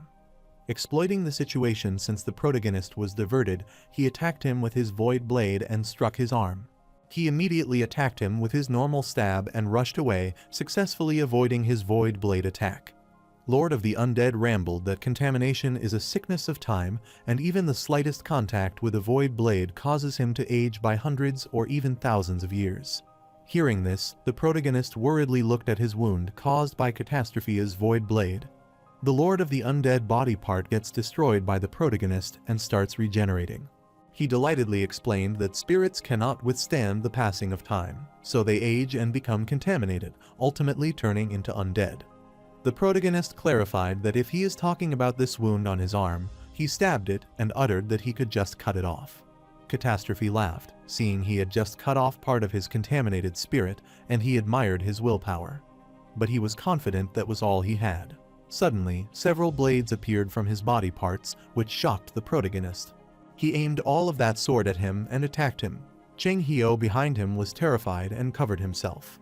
Catastrophe saw the protagonist's spirit sword and inquired if the sword was in that sheath replica he had brought there from the Nightmare Tower. The protagonist tries to stop all the void blades from attacking them with his spirit sword, but one of the swords pierces through his shoulder and another hits through his leg. Catastrophe rambled, "This sword is not bad for a little toy created by a dream demon." Cheng Hio worries about the protagonist being stabbed with the void blade at different points. At the same time, the protagonist stabs the part with his spirit sword to prevent contamination and utters what he knows. Taking advantage of the situation, the Lord of the Undead rushed toward the protagonist, but he immediately blocked his attack. Cheng Hio is thrown away during their battle, and Catastrophe gets close to the protagonist. He clarifies that if he keeps cutting himself up like that, he won't have any of his spirit left. The protagonist agrees with what he said, saying he was right and couldn't keep doing this. However, he is concerned because even with suspicion, he can't see any of that thing's weaknesses. Furthermore, those strange particles keep getting in the way and breaking his concentration. The protagonist recalls what Cheng Hio told him. His unique world is known as the White Realm of Remembrance. It's a world that he created as a way of remembering those who are gone, and he told him that all awoken ones have their unique world. The person's world is generated based on the keyword assigned to him when he awoke, which is like a particular desire or emotion. The more powerful, awoken ones can populate their unique world with even more people. Since that was the case, the protagonist firmly grabbed his sword, jolted away the void blade, and rushed away from the Lord of the Undead. His eyes sparkled, and he started creating his world, oblivion around the Lord of the Undead. Cheng Hio was shocked to see the world of Yihuan, which was just like hell, and he couldn't believe this was the world he had been living in this whole time. It was a place full of hatred and anger directed toward this world. The Lord of the Undead was astounded to know about Yihuan's ideal type and found it amusing, but the protagonist soon attacked him. Yihuan was pleased as he didn't see those annoying particles anymore, so he straightly struck at that thing's mouth. Several tentacles appeared from its mouth, thus grabbing the protagonist's hand and wrapping it around him. Therefore, he released Catastrophe, stood up, and remarked that he kept fighting him, yet he had no idea how to finish him off. He reached out and grabbed the protagonist, then pushed him down, which caused excessive harm to him, and he spilled blood. He forcefully pushed Yihuan down, which cracked the ground and shocked Cheng Hio, who wondered what it was. All of the building's floors started breaking, and the rocks started falling at them. Catastrophe put his foot on Yihuan's chest, pushing him into the water. He knew that Yihuan refused to let go of his hatred, and found him so amusing as he hadn't met someone like this in ages. He retrieved another void blade from his body, pointing it toward the protagonist. He grinned his teeth and rambled. That was fun, but unfortunately, it was over now. As soon as his sword reaches close to the protagonist, he abruptly opens his eyes and evades the attack. Suddenly, he strikes the Lord of the Undead and splits it into halves. He sits and asks him if he thinks it over because he is just getting started. Catastrophe laughed and remarked that it was nonsense that he hadn't taken any damage from him yet. His body started regenerating, and he stood before him. More blades started cracking out from the mark above his head. The protagonist cursed his fortune and wondered what he was looking at currently, as this was a substantial strange creature crawling before him. Yihuan was shocked as he saw it attacking him, so he immediately evaded his attack. However, the creature lunged, reaching near the protagonist and slamming him to the wall. The main lead spilled blood before the Lord of the Undead could further attack him. He rushed away, thus evading his substantial attack. The protagonist points his sword at him, and using his stab, he immediately attacks the creature. but Catastrophe has already figured it out, so he immediately blocks its attack with his barrier. He clarified that he had watched countless beings construct their world from time to time for hundreds of thousands of years. Each of them sought to reach the top of this tree to satisfy their curiosity. But he wondered what answer Yi-Huan sought to find in a world like this and what he wished to ask. He tries to attack him with his void blade, but fails and gets a gist that Yi-Huan might want to ask about this world itself. He inquired what this world meant to him and wondered if it meant eradication, annihilation, or extermination. He finally found out the answer to his query, which might be destruction, as this was the only word that suited this word. He finds this world quite arrogant and can't believe that a mere human dares to question the value of the Tree of Illusion. He wondered if he was using his world to ask whether the Tree of Illusion had a right to exist and rushed toward him. Yi-Huan clarified that he had no idea what he was talking about, which stunned Catastrophe. The Lord of the Undead didn't know that Yi-Huan didn't wish to ask a question. The protagonist was pushed back, and after he gives it some thought, he finds out that he has experienced something like this before. He remembered when he was fighting the demon cultivator of the Nightmare Tower and understood, because the creature he was fighting with was a clone that had taken over the castle lord's body. In that case, he rushed toward the Lord of the Undead, pointing his sword at him, which confused his opponent. He attacked that creature with his normal stab and got struck by the wall behind it. Soon, he came out of the pile of dust and stone and asked the protagonist if he had lost his mind after all the fight, and if he hadn't realized yet that he hadn't killed him. The lone king of chaos, Catastrophe, started crawling at the protagonist and remarked that he was foolish as he was still fighting back with no hope. He started getting bored with this fight, so he thought it was time to end this useless fight. He rushed toward the protagonist and opened his giant mouth before him to eat him alive. However, the protagonist was calm and his eyes started glimmering, and he jumped high and finally found the golden light. As he thought, the clone of the lone king of chaos was connected to the main body, so he firmly grabbed his sword and rushed to attack it, defeating his opponent. Catastrophe eyes spread out with shock, and he wondered if it could be a Fisher technique.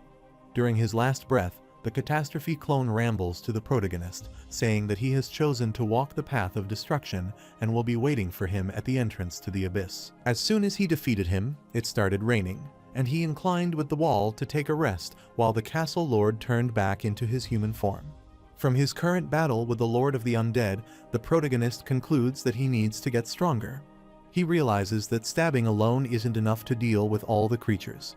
In particular, intense stabs are helpful against groups of enemies. However, when he uses this against influential individuals, the attack radius is too large, making them less effective. Therefore, his intense stabs in this battle were nothing more than a trick to buy time, so he needed a new skill to fight more powerful enemies. On the contrary, soon, the darkness vanished and a bright light surrounded the castle. Cheng Hio was lying unconscious and gained consciousness after Jahir and Jurgen Cheever arrived there. On the other hand, the castle lord called the protagonist, which startled him, and he stared at the castle lord, who was lying in the water severely injured. The castle lord requested Yi-Huan to come near him momentarily as he had something to tell him before he died. After he approached him, the castle lord rambled that he might have been in an undead state, but he saw everything Yi-Huan did. He expressed his gratitude to the protagonist for fighting the lone king of chaos for the people of Gorgon. Abruptly, he grabbed the protagonist's arm, startling him, and he wondered what the lord planned to do. The castle lord assumed it might be time for Gorgon to change and requested Yi-Huan to accept this. Suddenly, a bright light appeared around his arm, imprinting the lord's runes, which stunned Yi-Huan. A giant dragon was also engraved on his arm, and the castle lord was delighted because he could sense familiar energy in him and feel warm memories. He requests the protagonist not to lose his humanity and to protect Gorgon. After saying his last words, his soul disappears into thin air. Meanwhile, outside, James and his soldier rushed there and inquired if everyone was all right. The old man was feeling pain in his back, so he was holding it. They were shocked to see the protagonist and the symbol on his arm coming out of there. They all knelt before him, and the Prime Minister was shocked as he thought the castle lord had made the best decision. Since this was the previous castle lord's wish, Jurgen Cheever would like to welcome Yi-Huan as Gorgon's new castle lord, and he knelt before him, which shocked Yi-Huan. 2 days later, they were constructing the damaged area of the castle when Jurgen Cheever came inside the protagonist's office, calling him their lord. The main lead sighed and clarified that he was not their caste lord, as he had already told them he was not doing that. The Prime Minister assumed Yi Huan might have forgotten their agreement, so he requested him to allow him to remind him. He displayed their agreement to Yi Huan, saying that the protagonist had to save the castle lord and kill the traitors. In return, the Prime Minister promised to help him assemble an abyss expedition. The protagonist gets annoyed as Jurgen Cheever says he owes him because the castle lord died. The Prime Minister's rambling that he could comprehend it that way further irritated Yi Huan. He annoyingly rambled that the old castle lord might be dead, but he was the new castle lord, and he was still alive, and he asked him if it didn't mean they were even. Jurgen Cheever smiled and affirmed that that was right, but he would have to keep his promise from now on because he is their castle lord now. He furiously grabbed his head and cursed his fate as that was not how it worked. The protagonist informed him that he couldn't be tied down to some fortress as he needed to keep moving and had to go to the abyss. He inquired if he could just let someone else be the castle lord, but the Prime Minister denied it. That can't happen because only those acknowledged by Gorgon could be the castle lord. The protagonist was surprised to hear this and wondered if, by Gorgon, the Prime Minister was referring to this tattoo, and if this meant that he was chosen or something like that. The Prime Minister explained that he couldn't simply give the title to someone else because Gorgon's castle lord only changes when the current lord is near death. He also needed to approve the bundle of documents by the end of that day, and he slammed those documents on the table. He included valuable records and information to guide him in his new position. He took out one of the documents and started reading the Gorgon legal codes, which were specially written for the integrity of the castle lord. According to Gorgon's Special Law Article 11, Paragraph 43, anyone who publicly insults the castle lord will be subject to lashing. Gorgon's Special Law Article Level Paragraph 44 says that anyone who insults the castle lord in public for the second time will be subjected to spirit amputation. According to Paragraph 45, anyone who insults the castle lord for the third time will be subject to spirit annihilation. The protagonist was dumbfounded and wondered what kind of legal code this was, and he had no doubt why everyone only said good things about the castle lord. Before leaving, Jurgen Cheever permitted the protagonist to use anything he found in the drawer. He was going to organize the library, so he wanted the castle lord to feel free to call him if he needed anything. The protagonist pulled out the drawer and was startled to see the crumbled paper inside, which made him wonder what that was, and the 17th castle lord was written on the paper. Soon, the paper transformed into a tiny creature standing in the drawer, shocking him. It started rambling about the message left by the 17th castle lord that he wasn't sure who he was, but the lord congratulated him because if he had found this, it meant he was the new castle lord. The lord knew he might be wondering about the best way to rule Gorgon's fortress. The protagonist was shocked to see it and wondered what this was now, if this was a magic paper, and if someone had enchanted it. Meanwhile, the paper instructed him not to worry as there was only one thing the castle lord needed to do. This was that he should have fun because a good castle lord should know how to enjoy himself, which left Yi Huan speechless. The previous lord wants him to let the administration deal with the public order and let the Prime Minister handle the cabinet. He should leave the outside of the castle in the hands of the outer castle minister, as they will do everything for him. The 17th Lord assures him that he is not the first to receive this advice, as this piece of wisdom has been passed down from countless generations of previous castle lords. The protagonist is astounded to learn that the previous castle lords needed to be more active. He is informed that according to Big Brother statistics, overwork has been the cause of spirit contamination, ultimately leading to the death of half of all the castle lords, which shocked him. The 17th castle lord advises that he shouldn't get too greedy for the sake of himself and Gorgon. He shouldn't try to change anything and tire himself out, because everyone there knows that this world cannot be changed. Instead of change, this world needs sustenance, so he shouldn't try to change anything for the benefit of the few and accept things as they are for the survival of the many. So he was requested not to be greedy in chaos and to become a good castle lord who doesn't do anything. After saying this, the paper returns to its original form. After learning this, the protagonist understands what being a castle lord means. A castle lord is someone who sacrifices hope for the sake of sustenance and stops progress for the benefit of the many. Abruptly, Jurgen Cheever returns, holding some books in his hand, and asks him what he has in his mind. The protagonist announces that he has decided to get rid of Gorgon, the castle lord, which shocks the Prime Minister, who wonders what exactly he means. He explained that it looked like he would have to start with that, and he asked Jurgen to tell him what a fortress is. The Prime Minister was surprised as this was a strange question, and he explained that a fortress is a stronghold. A stronghold is a military structure designed to protect people from enemies. After hearing the explanation, the protagonist asks the Prime Minister what would happen if there were no more enemies, which shocked him. The main lead wondered what would happen if there was no one to attack the fortress. The fortress would have no reason to exist, so there would be no need for a castle lord, but a fortress with enemies was possible for the Prime Minister. However, the protagonist is confident it is not. He asks the Prime Minister if he knows why and explains that it is because he will unite chaos. They don't hold funerals in chaos. Instead, they hold spirit recitations as a ceremony to send off spirits that have been eradicated. Whereas funerals are held to remember the dead, spirit recitations are performed to erase the dead. During a spirit recitation, people regale stories about the annihilated spirit non-stop. Then, once the ceremony is over, they never mention them again. That was the last gift that chaos could offer to those who have left chaos. The Prime Minister rambled that they knew Emil Groshek very well, as he was their former castle lord, but they couldn't bury him. Because he no longer existed in this world, he had no body or soul. He had become a nutrient for the Tree of Illusion, leaving only memories behind. So, in accordance with the law, they will now forget Emil Groshek during the week of spirit recitation, and they will remember him for the last time.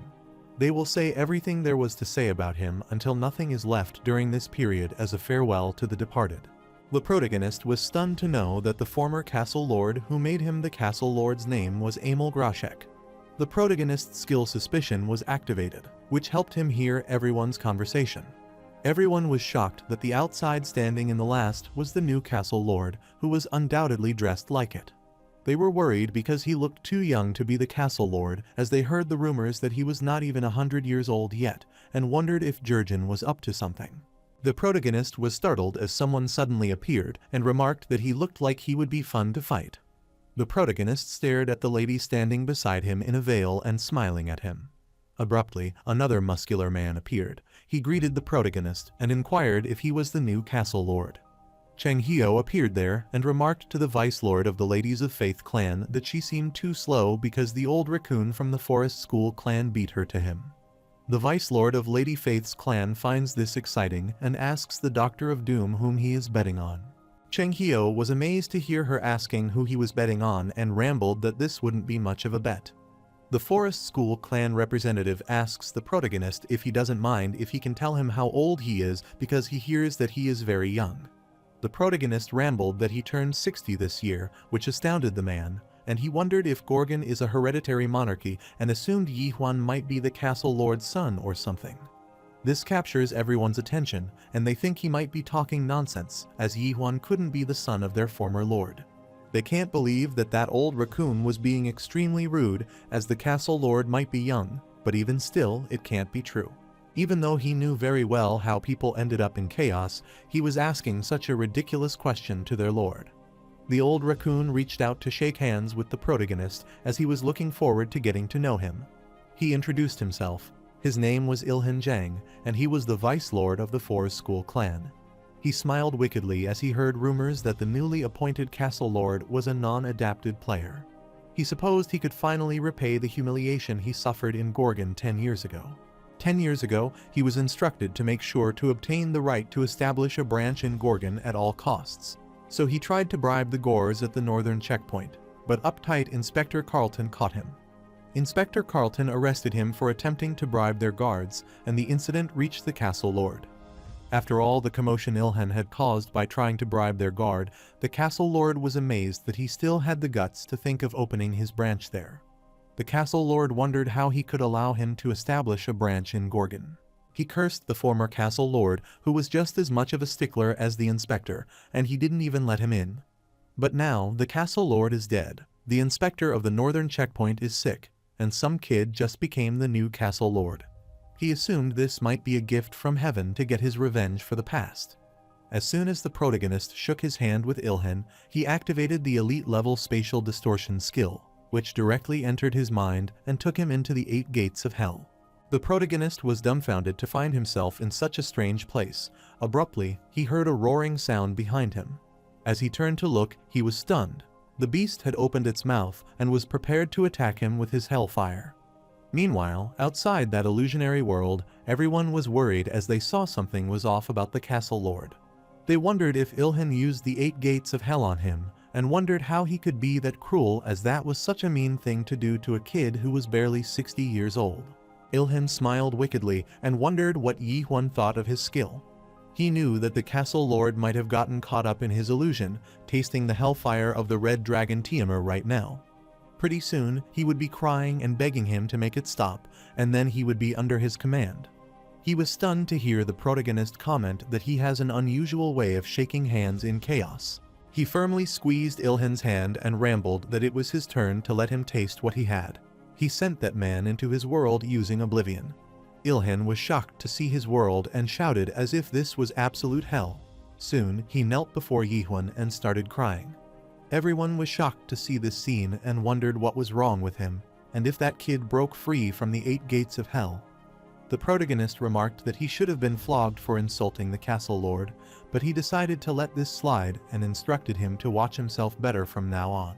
The protagonist's actions let down Qinghio, as he expects more than that and wants more severe punishment. Seeing Ilhan trembling, everyone, including the vice lord of the Lady Faith clan, was stunned, and she wondered who this kid was. Others whispered about it, thinking he would beat that man up. After the spirit recitation, they announced they would have the castle lord's inauguration speech next. After he reached the stage, Jurgen informed him that there was a voice amplification spell on the podium, so he should hold on to it while he spoke. Qinghio was concerned that the protagonist would make an inauguration speech because he had a bad feeling about this. Soon, the speech is initiated. The protagonist starts by telling everyone his name and that he is Gorgon's newly appointed castle lord. He honestly uttered that he didn't know who Emil Groshek was, and he didn't know what he did and what he did in life or what kind of castle lord he was. This shocked all of them, including Jahir, but the prime minister was shocked when Yi Huan said he didn't care about it. The protagonist is well aware that they are not fond of him. They were probably wondering how a young guy like him with such low spirit pressure became the castle lord on Earth. He agreed with them as they had a point because he had never intended to become the castle lord from the beginning, and it happened accidentally. They didn't like that Yi Huan was the castle lord, and he also didn't want the job either, so he wondered what would be the best way to please everyone. He spent 30 seconds thinking about it and devised a solution to their problem, whether anyone could beat him in a one-on-one fight. Then, they could be the castle lord, so whoever defeats him first can take his title of the castle lord. Cayman, lord of the South Sea clan, excitedly slammed the table. That was the kind of castle lord he wanted, and he was amazed that Emil had picked a worthy successor. Someone from the audience asked him if that was all, or if he had any other conditions. The protagonist affirmed that he had the conditions. They have 1 month, and if they lose him, they will come with him in 2 months. They were embarking on an abyss expedition, shocking them all as they weren't expecting this. Jurgen Cheever, as the Prime Minister of Gorgon, trusted Yi Huan because he saved Gorgon from the Golden Sky clan, and the castle lord acknowledged him as his successor. Even when he told Jurgen his ridiculous idea of getting rid of the castle lord title or uniting chaos, he believed him. He had a bad feeling about it when Yi Huan was up on that stage, but he just stood back and watched. But now he was advertising in Gorgon, permitting anyone who wanted to become the castle lord to be welcome to challenge him. This caused a stir in chaos as they couldn't believe that an outsider like him became the castle lord and wondered if he was from the Regeneration Palace. All of them were worried about the future of chaos, which was in the hands of a stranger young kid. At the end of the day, no matter what strange things Yi Huan does, he is still Gorgon's castle lord. Inspector James needed help handling the crowd, who wanted to challenge the castle lord to get the title. He instructed them that they were not letting anyone else in, but the players were persistent, as they had a right to fight the castle lord. They were pushing him back and wanted him to open the gate for them so they could challenge the castle lord. But James was crying out and needed someone to stop them. He wanted Inspector Carlton Javier to return and handle these matters. Jurgen was worried, but hoped Yi Huan would not do anything that might jeopardize Gorgon's future. Suddenly, Captain Jahir entered the Prime Minister's office and apologized for bothering him so early in the morning. But he worriedly showed him the special interview of Dr. Qinghio, who said that he once fought Gorgon's castle lord, but no one in the 10 areas of chaos could beat him. He was worried because the things were getting out of their hands, while Jurgen, who was having breakfast, was in a bizarre condition and was worriedly staring at him that he spilled hot tea on his hand.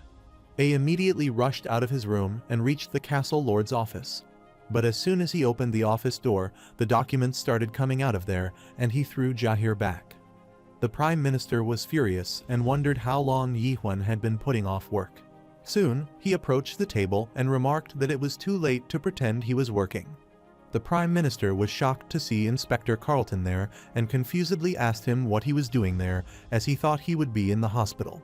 He got furious when Carlton told him that the castle lord had asked him to come and help with some paperwork.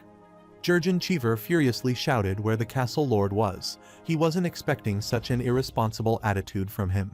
On the contrary, the protagonist was practicing breaking the statue of Carlton, and Cheng Hio can't believe that he broke the tentacled undead, Carlton the fallen angle, Carlton in anguish, and all of these statues.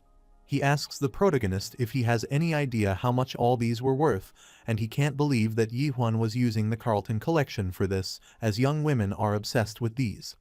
The protagonist clarified that there were many of them in Carlton's hospital room, and told Dr. Cheng Ho that he created a new technique.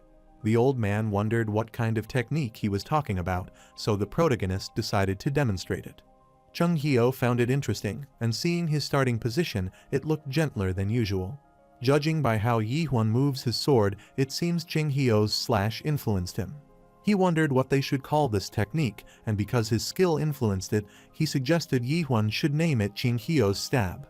The protagonist asks the old man if he wants him to use this technique on him, which terrifies him. He gets furious because he worked hard to come up with that name and can't believe how arrogant he is just because Cheng Hio keeps going easy on him. Yi Huan's sword started shimmering, which made the doctor more furious, and he uttered that day was the day that he was going to defeat him and become the new castle lord. But as soon as he gets attacked by the protagonist, he jumps up, which causes his attack to strike the ceiling and break it. Cheng Hio can't believe that he attacked him and instructed him to show some respect for his elders. He couldn't believe that the new castle lord had no manners and was furiously scolding him when he heard something falling sound. He wondered what it was, so he looked behind and was shocked to see the lord of the Thunder God clan, Yang Yun, lying unconscious. Yang Yun can't believe what happened to him as he thoroughly planned this secret attack to become the new castle. A few minutes earlier, he asked his man if the castle lord was in the training ground. His man affirmed that he was optimistic about it, so he decided to see it from a hole in the ceiling. He peeked inside, saw the protagonist practicing, and thought it was a perfect spot to assassinate the castle lord. He activated his thunder skill and reached out to the hole, and he supposed he would become the new castle lord now. He doesn't care if the people call him a coward because if they ask him, assassination is the only natural way to fight someone.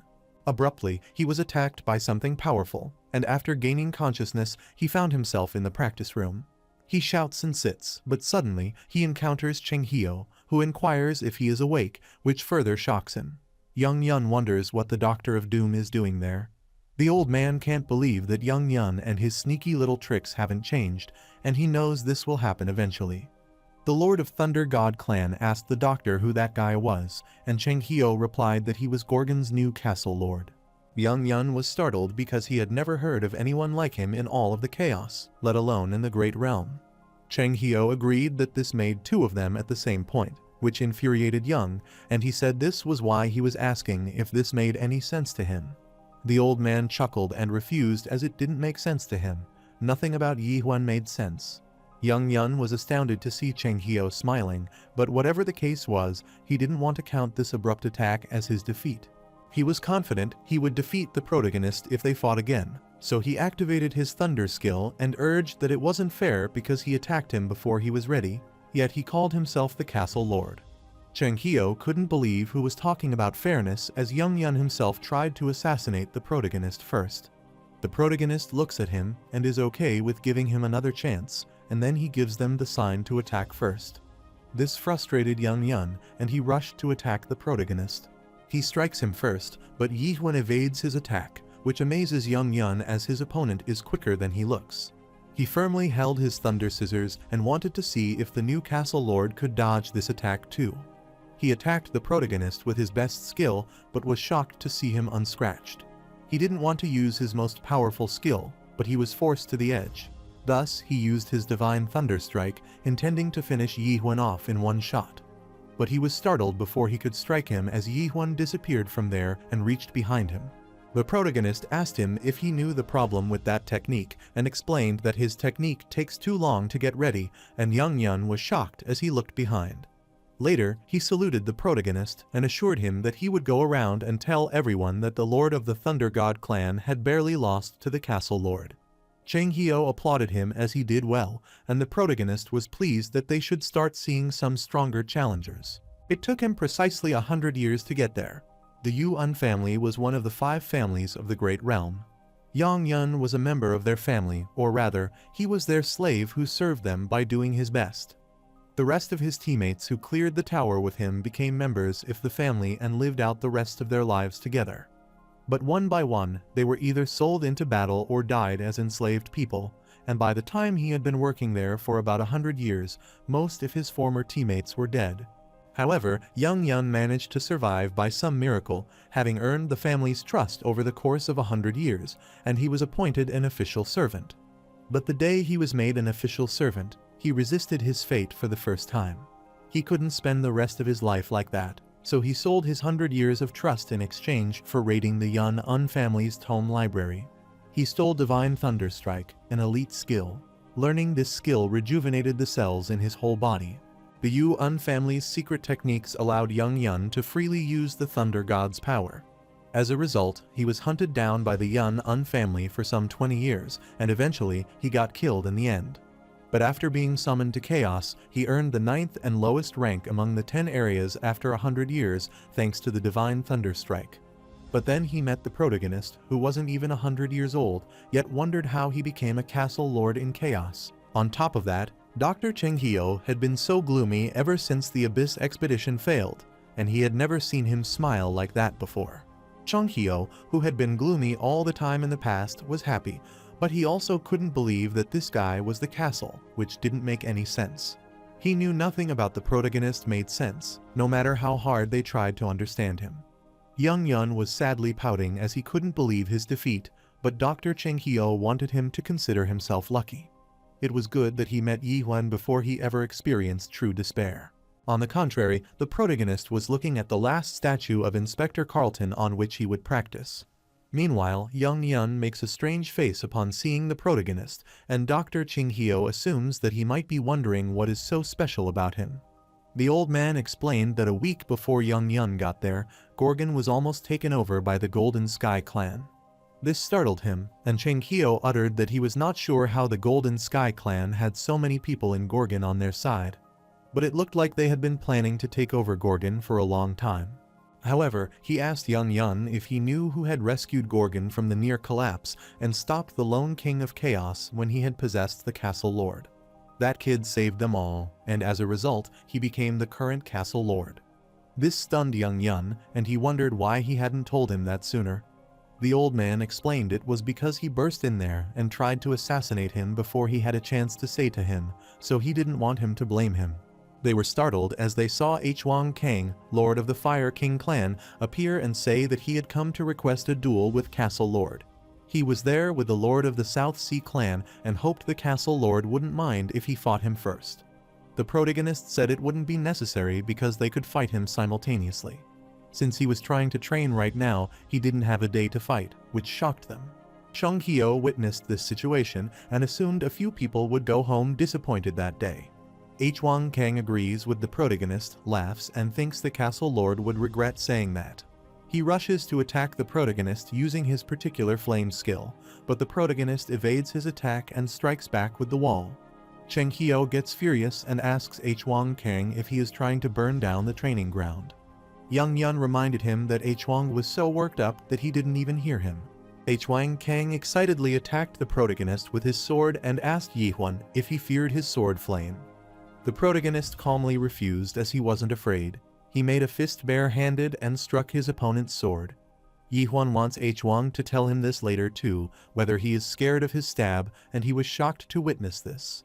Soon, the protagonist's attack formed a massive hole in the wall. He stretched his arm and couldn't believe he was still struggling to control his power. Young Yun was dumbfounded to see this, and Cheng Hio was worried about how he would explain this to Jurgen. Soon, the protagonist's next opponent slammed his sword on the ground and assumed Wang would be all right after this fight. The protagonist looked at him and inquired why he didn't attack him, as he told them both to attack him together. The man was covered with water and explained that he couldn't stand the heat. Then he lifted his sword and said that now it was his turn to fight the castle lord. The protagonist was amazed, as first he had the duel with the person who had the ability of electricity, then his next opponent was fire, and now his opponent had a water ability. This all reminds him of Pokemon. Whatever the case, this opponent seemed better than the other guys. As his opponent lifted his sword, showing the gesture to be prepared, the protagonist rushed to attack him. The man blocked his attack with his sword, and with his decisive strike, he threw away the protagonist's sword. The protagonist was astounded, as there was something different about this guy. Unlike the other guys, he didn't feel the desperate urge to fight him, as he gave off an air of calm. Cayman firmly struck him with his sword, giving his best attack, but he didn't notice that the castle lord had already rushed away, and he ended up striking the ground. He was startled as he looked above his head, where the protagonist was fully prepared to attack him. Soon, the protagonist attacked him, which he tried to block but failed, so he rushed back. Cayman took a peaceful sigh, as it was a good thing he dodged, or might have ended up like Huang Kang. He accepted his defeat, and the protagonist was stunned, as he hadn't seen all his skills yet. Cayman laughed, as sometimes the person could tell how a fight would end. Now, because he lost, he wanted to hear more about this Abyss expedition. After Huang Kang becomes conscious, he becomes furious at Young Yun because he spreads the rumors that he barely gets lost to the new castle lord. Cheng Hio instructed him not to blame Young Yun, as it was Huang's fault for losing the duel, and he wasn't strong enough to beat the castle lord. This made Huang furious, as this was the fact, and Young Yun asked them what the two of them were going to do then. Because they lost, they must join the Abyss expedition with the castle lord. Hearing this, Huang furiously stared at the protagonist, who was wiping his sword, and Cayman uttered that he came there intending to join the Abyss expedition. The protagonist stared at him, and they asked Lord Cayman if he meant what he said, and he affirmed. Huang wasn't shocked, as he knew Cayman very well, as he had always been this way. He was a close friend of Amel, Gorgon's former caste lord. But he wasn't strong enough to join the Abyss expedition then, and back then, Cayman saw how they had lost everything along with all of their hope. He witnessed the end of the Abyss expedition, but that was already 900 years ago, and yet it was like he had been training for this day the whole time. Cayman explained that he was thinking of going to the Abyss soon in any condition. This shocked Cheng Hio, as he wasn't expecting something like this. He worriedly grabbed his head and asked Fire King about his opinion on this matter. Huang Kang shrugs, and he guessed he didn't have a choice because he lost the fight. Then the old man asked Thunder God for his opinion, and Young Yun said he had made up his mind just now. He rushed toward Yihun, and they wondered where he was going. The protagonist was stunned to see this response. Cheng Hio gets worried and asks Young Yun if he thinks of attacking the protagonist again. But instead of attacking the protagonist, Young Yun lies before him and calls him Lord Yihun, which shocks all of them. Young Yun utters that from this moment, he who is the Lord of Thunder God clan swears complete loyalty to him as Gorgon Castle Lord. The protagonist, shockedly, looks at him and assures him that he doesn't need to worry about it because he doesn't need his loyalty. Still, Young Yun promised to be loyal to Yihun and remain faithful to him even in death. The protagonist is speechless upon hearing this, as Young Yun is already dead, which makes him gloomy. Whatever the case was, Young Yun insisted on him and requested the protagonist to let him be a member of his family. He assured him that he could make him captain if he liked. Cheng Hio was surprised to hear this and wondered about what family he was talking about. Young Yun started crying and swore that he wouldn't steal any skill tomes, so he requested the protagonist to accept him. He promised that because he previously stole the skill from the Divine Thunderstrike from the Yuan family. Cheng Hio was confused and reminded him that he was the lord of the Thunder God clan, so what would he do about his clan? This angers him, and he utters that his Thunder God clan no longer exists in chaos. The old man wondered what he meant by that it didn't exist. Young Yun explained that only 7 members of his clan were still alive, including him. The protagonist is shocked when he learns from Young Yun that the Thunder God clan is no longer there. Young explained that the Thunder God clan was destroyed 1 week ago. Cheng Hio couldn't believe this and asked for confirmation if he had said that the Thunder God clan had been destroyed, and Young affirmed this. So he wondered when this happened. Young Yun explained that as he had told him a week ago. Cheng Hio summarized what he understood when his clan was destroyed. Gorgon Fortress announced that the new castle lord would choose the one-on-one winner. He figured he had nothing to lose, so he came there hoping to become the next castle lord. But he was utterly defeated when he finally got there and fought Yiwon. Cheng Hio asked if he meant he failed to become the castle lord because his clan was destroyed. So he doesn't have anywhere else to go, and he wants them to accept him. He asks Young Yun if that is the case. Young Yun affirmed that as that was the case, his bold affirmation astounded Cheng Hio as he didn't have any shame left.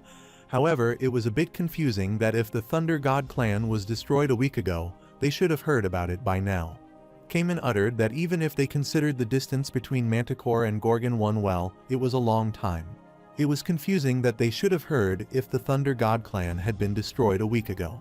Young Yun asked Dr. Cheng Hio if he had said that the castle lord had saved Gorgon, and he affirmed that because that was what he had told him earlier, this kid had rescued Gorgon from the Golden Sky clan. He was startled as he understood something. Hwang and Cayman were also shocked to know about the propaganda of the Golden Sky clan. They inquired if he meant that the Golden Sky clan was behind the disturbance within the inner castle a week ago.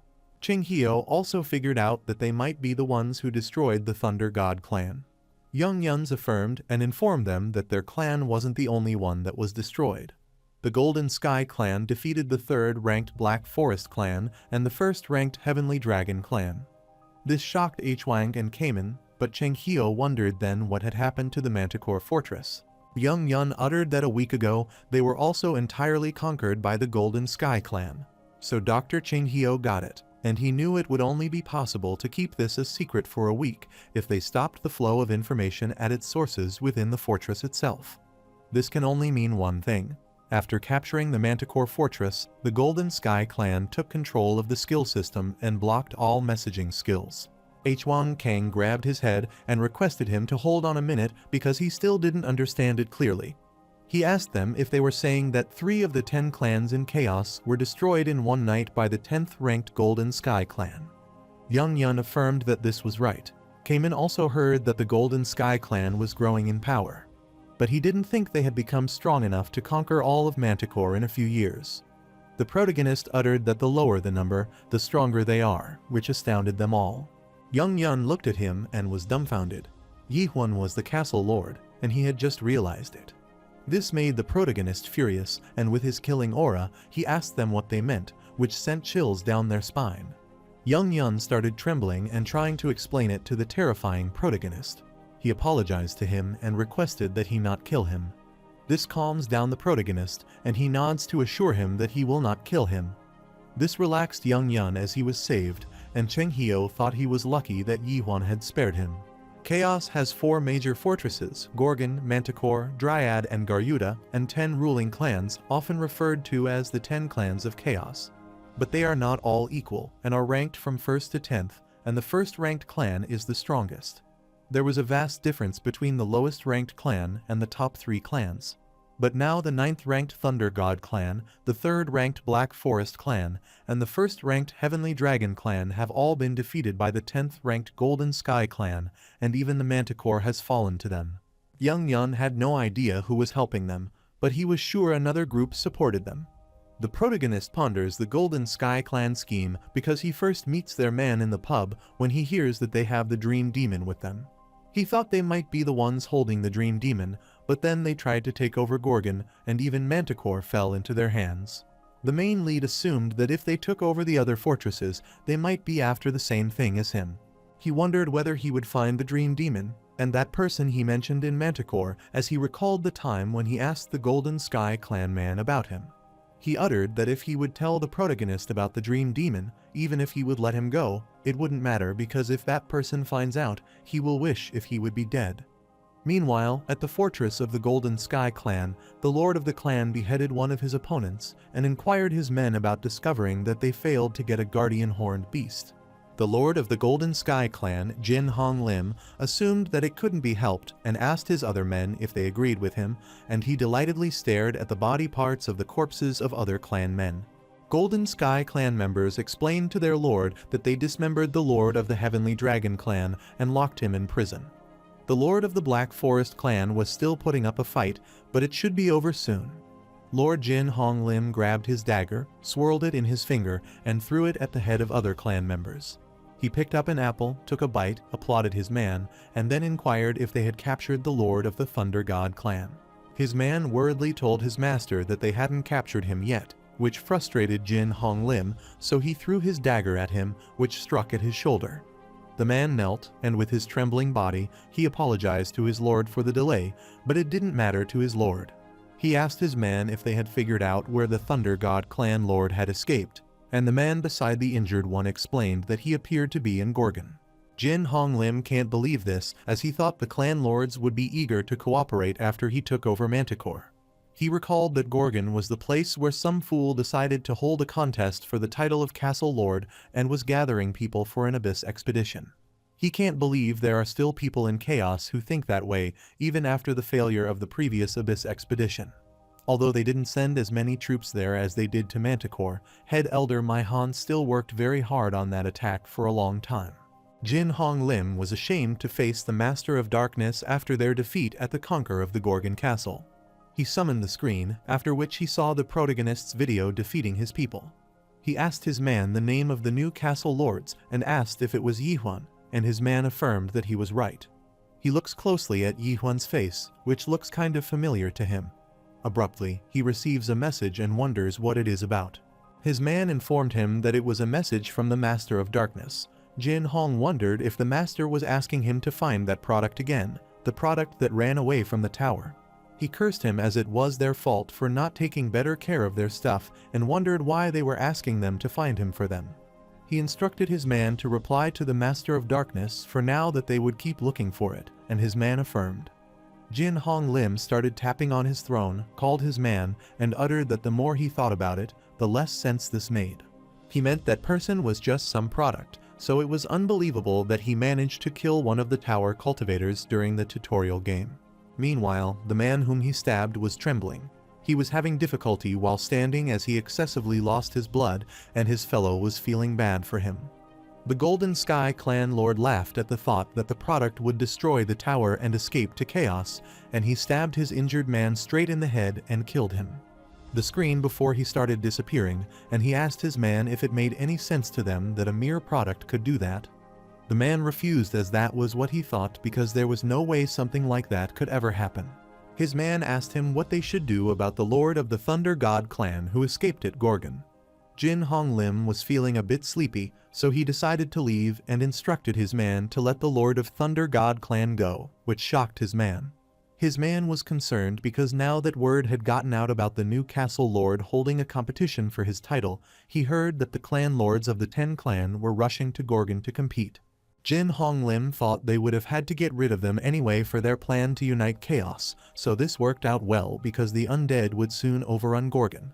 A week ago, this incredibly powerful undead energy burst out of Gorgon Fortress.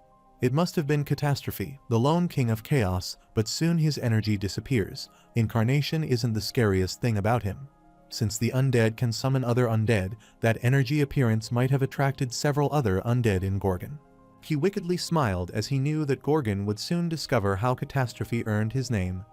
Meanwhile, back at the Gorgon Castle, they were confident someone might be backing the Golden Sky clan. The person backing them might be one of the masters of the Great Realm's 12 zones. However, some don't agree with Young Yun and think it's impossible, as the master agreed not to interfere with Chaos. Young Yun asked them who else would be powerful enough to support one of Chaos' 10 clans. Huang Kang knew the Great Realm was currently at war, so they assumed someone could take advantage of the situation to meddle in the Chaos affair. He was thinking that they should try contacting the Regeneration Palace.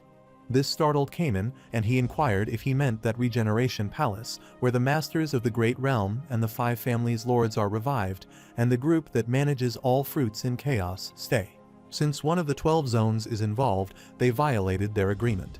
Ching Hio affirmed that the Regeneration Palace stole all the fruits, but at the same time, the Master of the Great Realm and the Lords of the Five Families agreed never to interfere with Kao's business. Huang King gets frustrated and suggests they should demand an explanation from them. However, Cayman thinks it's useless because they don't have any hard evidence yet, and most of all, he dislikes the idea of asking them for help.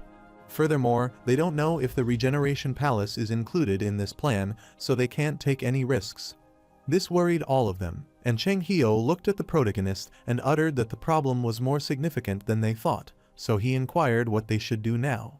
Manticore Fortress has fallen, and 3 of the clans have been conquered, so if they proceed with Yihuan's plan, it could lead to war. This doesn't matter to the protagonist because they have to fight them eventually, so he doesn't intend to change his plan. This worried Cheng Hio, and he recalled what Prime Minister Jurgen Cheever told him about the protagonist. From what the Prime Minister understood, he believed that the Castle Lord intended to resign from his position after uniting chaos and eliminating all potential enemies. Because in this situation, there would be no need for a Castle Lord if there were no fortress to protect. Cheng Hio inquired if the protagonist planned to unite chaos, as that was a completely different matter from subjugating the 4 great fortresses and 10 clans. The Regeneration Palace was even more powerful than the 4 great fortresses and 10 clans combined, and he was confident that Yihuan wasn't strong enough to fight them yet. There are some things that even the most influential people in the world can't do by themselves, but this doesn't matter to the protagonist, and he utters that this is why he has Cheng Hio with him, which shocked him. The old man is stunned upon hearing this and gets furious when the protagonist utters that, as he had said, he was young and inexperienced, but that was not a problem as long as he had Cheng Hio with him. Cheng Hio furiously answered that he never said he would join him in the Abyss expedition. The protagonist stared at him and inquired if he would not join him, leaving the old man speechless. Cheng Hio sighed as he couldn't believe he felt this way about a 60-year-old amateur kid. The protagonist looked at others and uttered that for the rest of them, as they had just heard, he was not simply gathering people for an Abyss expedition. Firstly, he would unite chaos and destroy the Regeneration Palace for stealing the fruits 900 years ago. After that, they go on an Abyss expedition, so the protagonist needs a faithful companion to join him on his journey. Yihuan allowed them to leave if they didn't feel up to the challenge, as he didn't want to force any of them. Cayman inquired what he would do if none of them agreed to help them, but he was astounded to hear the Castle Lord answer that he would go by himself. Cayman thought it was impossible to do this alone, so he wondered why the Castle Lord was confident in himself. The main lead utters confidently that he made it this far without anyone's help, and he can do that in his next journey too. This astounded everyone, and Cayman started laughing, which startled Huang King, and he wondered what was wrong with him. Cayman agrees to join the protagonist on his journey and promises to follow him wherever he goes, whether it's the Abyss or the Regeneration Palace. Yang Yun also agreed and remarked that the Castle Lord and he were already one, which irritated Yihuan because he did not want to be one with anyone. The protagonist looks at Huang and asks his opinion on whether he will be part of his plan or not. Huang Kang grabbed his head, cleared his throat, and said that he hadn't entirely decided yet, which stunned others. Huang furiously utters that he is the normal one there, and he can't believe they all agree to something like this without knowing anything about Yihuan. He is amazed because, with this decision-making ability, they still call themselves clan lords. He wanted to be honest with them because he was still determining whether Yihuan had what it takes to lead an Abyss expedition. After all, the enemies the Castle Lord intended to fight were extremely powerful and far beyond what he imagined. He wanted the Castle Lord to prove he could lead them on this challenging journey. There were 6 clan lords in Gorgon, so if the Castle Lord could get the other 3 clan lords who weren't there to acknowledge him as their leader, he would let the Castle Lord lead him as well. The protagonist agrees to his condition, which stunned Wang as he wasn't expecting such a straight answer and wonders if that was all. However, he didn't know that the Castle Lord also had one condition, and they wondered what his condition was. The main lead clarified that they must prove themselves to them if he has to prove himself. They wondered how to prove themselves, so the protagonist suggested that through a tournament. He explained that they would hold a tournament for the Castle Lord position and had to make it to the quarterfinals. If they succeed in doing so, he would let them join him, and he wanted to leave their test for after that tournament ends. This made Huang angry, and he firmly slammed the table, but came and agreed with the Castle Lord. Cayman thought he had a point because being the lord of one of the 10 clans didn't mean they were the strongest warriors in chaos. He asked Yihuan when the tournament would occur so they could prepare on time. Later, Prime Minister Jurgen Cheever furiously opened the castle lord's office door. Showing him a pamphlet, he asked Yihuan what it was. The protagonist is amazed to think it has started and looks at the advertisement paper. This shows that anyone interested in becoming the next castle lord is welcome to participate in Gorgon's first tournament for preliminaries, which begins that day at 6 p.m. Soon, the Prime Minister was worriedly holding his head in his office and sighed on thinking about the future of Gorgon. Captain Jahir laughed and was confident that the castle lord knew what he was doing, but Jurgen furiously slammed the table as he couldn't understand what the castle lord was thinking. Jurgen was concerned because the situation had worsened as warriors from all over Chaos and people wanting to see them fight poured into Gorgon. The outer castle was packed, and they had difficulty inspecting everyone at the checkpoints. Carlton Javier believed the Prime Minister disapproved of the castle lord's decision. Jurgen explained that it wasn't about what he thought, but a matter of principle. Carlton reminded the Prime Minister that in an emergency, if the majority of the ministers agree on a policy, it can be approved without an official meeting, and most ministers agree with the proposal. Jurgen smirked on hearing the majority's acceptance. However, it was true since the 3 of them, including Jahir, Claire, and Carlton, were the newly appointed ministers among the 5 cabinet ministers, and all approved. 4 of the 5 cabinet ministers were killed during the Golden Sky Clan incident, and one of them was severely injured, so they didn't have a proper cabinet. That was when the castle lord appointed his close associates as ministers, which include Claire as the Minister of Finance, Jahir as the Minister of Security, and Carlton as the Minister of Legislation. So, of course, every proposal was approved by default, but Jurgen couldn't understand how a middle-aged pub owner who was a mere second-stage adapted player acted as the Minister of Finance. Claire judged Jurgen's worries that he doesn't seem to apprise of the castle's old policies, but she asked him if he knew what kind of value these policies were creating for Gorgon. Jurgen laughed on hearing the word values from her mouth, and Claire figured out he might be looking down on her just because she ran a pub. Prime Minister Jurgen denied it and tried to assure her it was not that way, but she knew it looked that way. She delightedly told him that where there are people, there is money, and Gorgon is experiencing an unprecedented influx of people coming for the tournament. She asked the Prime Minister if he knew where the tournament was being held, but he wasn't sure about it. Claire uttered that it was held in the northern market of the outer castle, which startled Jurgen as he clearly understood what she meant. Claire affirmed that he was right. It was the area that was utterly destroyed during the Golden Sky Clan incident a few days ago. Citizens who lost their businesses in the incident have been working hard to rebuild the area and are helping out with the tournament. Jurgen Cheever was stunned as he knew about the tournament, but he had no idea they were helping, or that it would be held in the northern market of the outer castle. Claire explained that the castle suffered a total loss of around 13.8 billion horns in the Golden Sky Clan incident. She asked the Prime Minister if he knew how much profit they would earn during the next few days. Jurgen utters that he is still looking into it as he wasn't aware of the situation, so he doesn't know how much profit they would get. Claire excitedly slammed the table and said they would get a profit of 13.18 billion horns, which is the net profit. If they factor in other potential profits, there is no telling how much they might earn.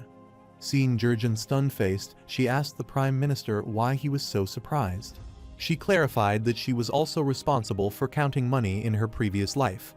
She was unsure what the castle lords wanted to do and didn't know if he intended to embark on an abyss expedition, or if the castle lord is going to war against all of Chaos, but she knows one thing for sure: Chaos will change now.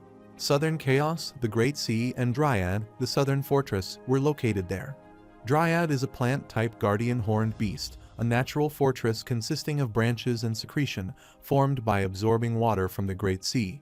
The castle lord of Dryad, Asa Lincroft, was touching Dryad, and she got the feeling that something terrible would happen. She closed her eyes and used her elite-level skill, clairvoyance, which helped her see things far away across the bushes on another mountain, and she was stunned. She wondered why the undead was headed toward Gorgon, and what was genuinely worrying was that backwards walking Magritte, one of the 3 great undead. As soon as her gaze strikes Magritte, it injures her eyes, and she coughs out blood. She wanted to inform Gorgon Castle Lord about the upcoming danger to the Gorgon, and she summoned her message conveyor bird and sent it to the Gorgon. Meanwhile, everyone gathered and enthusiastically enjoyed the tournament in the northern Gorgon market.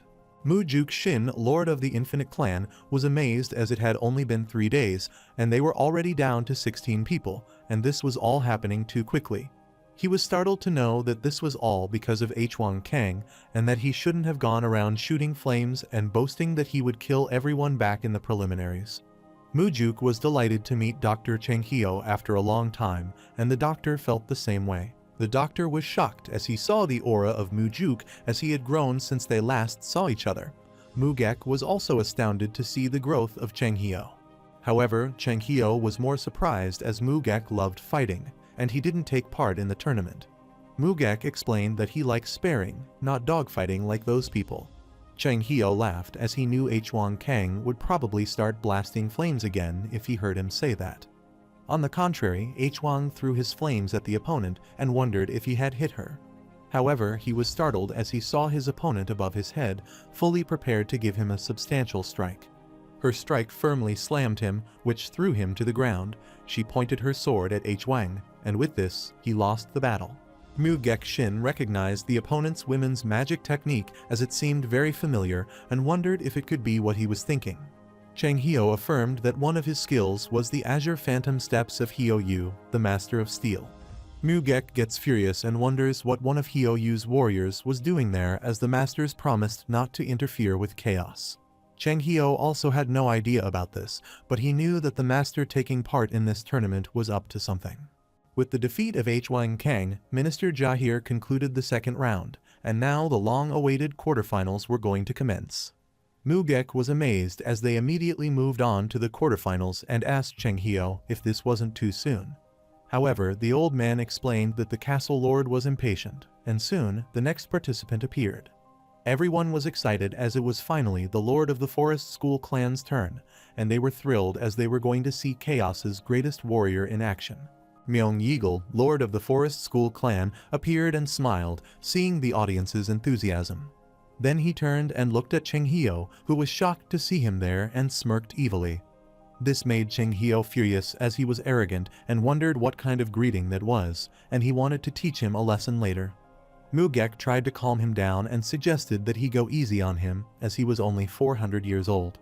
Soon, the protagonist appeared, and Cheng Hyo smiled and agreed with Mugek because someone else was about to teach Myeong-yeagle a lesson for him. Soon, they confronted each other, and the stadium was filled with cheering remarks from the audience. Myeong-yeagle utters that he had heard about the castle lord's plan, but thought it was too bold. Mugek moved forward and surprisingly stared at him. He asked his fellow if that kid was the new castle lord, and Cheng Hyo affirmed. Seeing the protagonist's physical appearance, he wondered if that kid could beat Myeong-yeagle. He found Yi-hwan strange as he gave off a similar energy to Cheng Hyo and inquired if he was his student. Cheng Hyo laughed at hearing him calling the castle lord his student, and after, the protagonist struck his opponent, which shocked everyone as he was brutally slammed to the wall. Cheng Hyo asked him what he thought and how a beast like that could be his student. Myeong-yeagle fell and remembered when he discovered that his opponent for the quarterfinal wasn't listed in the matchups. Later, when he finds out that he will be fighting the castle lord, he is glad because he decides to participate in this pathetic tournament to give the castle lord a word of advice. He furiously grits his teeth to tell the castle lord that there have been people like him in the past. People who gave others hope and made them wish for a life that was already gone, but that unfulfilled hope always turned into even greater despair. This is why he came there to crush that hope before it could happen, just as he had done for the last 400 years. He didn't want to admit defeat and refused to give up on him, so he asked the castle lord if he thought he had beaten him. Myeong-yeagle knew admitting defeat would be like throwing away the last 400 years of his life. The protagonist was a bit confused, and Myeong-yeagle reminded him that he only said that his opponent had to fight him one-on-one, but he never said how exactly they had to fight. The protagonist recalls what he said during his inauguration ceremony, that if anyone could beat him one-on-one, they could become castle lords, and ask him what he wanted. Myeong-yeagle smirked and said he would like to fight him using the strategy, as it would only be fair if he let him choose how they should fight. All of the audience curses him as this is pathetic, and they want him to admit his defeat. Mujuk and Cheng Hyo were speechless, and they predicted that something like that would undoubtedly happen. Mujuk thought picking a winner in the strategy battle would be more challenging. Cheng Hio knew that the Lord of the Forest School clan was referring to that game that those military goons love, and he wondered what decision he would make. The protagonist agreed to Milne Eagle and inquired what kind of strategy battle he had in his mind. Milne Eagle was delighted as he took this, meaning the castle lord accepted his proposal. The main lead was startled because soon some structures were formed in the ground and some buildings appeared, and he was at a specific map. He was welcomed to the world of strategic battle formation and wondered what that was. After some time, the description notification appeared before him. Since he seemed to be a beginner, he was instructed to open the menu at the top of the screen to learn the controls and rules of the game. So he was asked by the system if he would like to open the menu, and the protagonist was still wondering about it. However, Milne Eagle soon uttered that it was called battle formation, a type of game. He heard that Mars, one of the 13 experts, created the game based on a particular peripheral world. The strategist of the Great Realm enjoyed it as well, and he was pleased he also happened to be the best player in this game in Chaos. He asked the protagonist if he wanted more time to figure out the rule because he was a beginner. But he was stunned as the protagonist refused and was okay with this because the game seemed more straightforward than he thought. The protagonist smirked on hearing that this game was based in a particular peripheral world. The main concept is that the three races are at war. They must gather their resources and build an army in real time, and the players must destroy all their opponents' buildings to win. He already knew a game with the same system as this one, and he was sure it was the same one as that game on Earth. The peripheral world that he was likely referring to would be Earth, and everyone on Earth knows the game. He had played it 10,000 times and wondered what was wrong with these dreams demons and if they had never heard of plagiarism. Milne Eagle asked the protagonist if he was alright if they played this map, and he selected the Lost Garden as the game battlefield. The protagonist smiled and said he was fine with any maps his opponent chose. Yihuan chose the human race, and his opponent, Milne Eagle, chose the undead race. Milne Eagle chuckles at the protagonist's race as he chooses humans who are the weakest among the three races. He believed that the castle lord might be a beginner. On the contrary, he chose the undead race, which gets stronger as the game progresses, so he believed that he could easily beat him early on in the game. Firstly, he will get his workers to build his base and create an army, then overwhelm Yihuan. But he was startled as the human race of the protagonist was slaughtering his undead, and he instructed him to wait for a minute. He gets furious as the castle lord is already attacking, and he is using his farmers to attack. He was stunned as he saw two buildings of the protagonist human race appearing at his side, and he wondered what it was. When he built 3 watchtowers at his base, it seemed like Yihuan was at his base. From the watchtower, the human race archers attacked the undead straight at their heads and killed them. Milne Eagle was shocked as they were attacking from the watchtowers, which were supposed to be defensive structures. He furiously grits his teeth and wonders what kind of strategy this is, as he never heard anything like that. He knew that if he tried to destroy the towers, the farmers would stop him because they had much health. At the same time, he couldn't sit back and do anything, so he was trying to stop them, but there was nothing he could do. He can't harvest any more resources or build anything, so he asks the protagonist what kind of strategy this is out of curiosity. The protagonist remembers that the strategy was already widespread in Korea, and people get annoyed when players use it. The audience was delighted to see the castle lord winning, and Cheng Hio was stunned. Milne Eagle was shocked because there was no way a beginner would know this strategy, and he shouted that this was unfair. He clarified that he was not supposed to attack each other for the first 10 minutes of the game, which was the basic courtesy. The protagonist was amazed that there was a thing like courtesy in the game, and his opponent explained that he was supposed to build things and gather resources for the first 10 minutes. The protagonist straightforwardly asked him if that was included in the rules, which left his opponent speechless. He said it didn't matter to him if the rules were not followed, and he wouldn't show any courtesy. Milne Eagle knelt and furiously bit his lips and wondered who this guy was because common sense and logic didn't apply to him. He was beyond anything he had ever known because no matter what he did, there was no way to overcome his limitations. So he admitted that he couldn't beat him, his head bowed down, and he admitted that something just occurred to him. He assumed this might be the moment he had been waiting for the last 400 years, so he accepted his defeat against the castle lord. After the match, the protagonist waits behind and is startled when Cheng Hio asks him when he has learned to play strategic battle formation. He looked there and saw Cheng Hio, Mujuk, and Dr. Cheng Hio, who thought all Yihuan could do was stab people. Cheng Hio gives it a thought and recalls that since the protagonist has learned his new spiral slash skill, which was influenced by his slash so, he assumed that the castle lord might not just be interested in stabbing only. He asked the protagonist if the skill he used against Myung Yeagle was his new skill, spiral slash. The protagonist thinks for a while and wonders what he means by the spiral slash. He recalled when Cheng Hio uttered that this was his skill, but the protagonist was reluctant as he only used stabs. Cheng Hio was still persistent and wanted him to give his skill that name because his slash influenced it, so it was technically a slash. Otherwise, Cheng Ho wanted him to call his skill the Cheng Hio stab if he didn't want to name it that. Kamen pondered because both stabbing and slashing involve killing their enemies, so he suggested another name for his new skill, the Spiricide. At the present moment, the protagonist rambled, saying that they agreed to call out the Spiricide. This infuriated Cheng Hio, and he wondered what Yihuan meant by that. If he was going to call his skill by that name, what about the Spirit Slash he suggested? The protagonist was persistent as he liked the name Spiricide rather than what Cheng Hio suggested. The protagonist notices Mu Gek beside Cheng Hio and is amazed because he looks pretty strong. He inquires if he would like to fight him. Mu Gek was stunned as that was an aggressive way to greet someone he had met for the first time. Cheng Hio uttered that, as he had already told him, this guy doesn't respect his elders and he attacks them. The protagonist sighed and explained that all the old folks around were so powerful that there was no need to coddle with them. This infuriated Cheng Hio, and he asked his friend if he saw that Yihuan always had to have the last word. Mu Gek was astounded as he hadn't seen Cheng Hio this happy since the failed Abyss expedition 900 years ago. Mulak led the Abyss expedition 900 years ago, giving Chaos both dreams and hope, but in the end, he became a symbol of despair. Mujuk wondered how this kid who appeared out of nowhere could be compared to Mulak and if he could ever replace him. Based on what he saw in that fight a few moments ago, this kid was extremely powerful, so in terms of sheer potential, he might even be more significant than Mulak. However, he needed to figure out his character.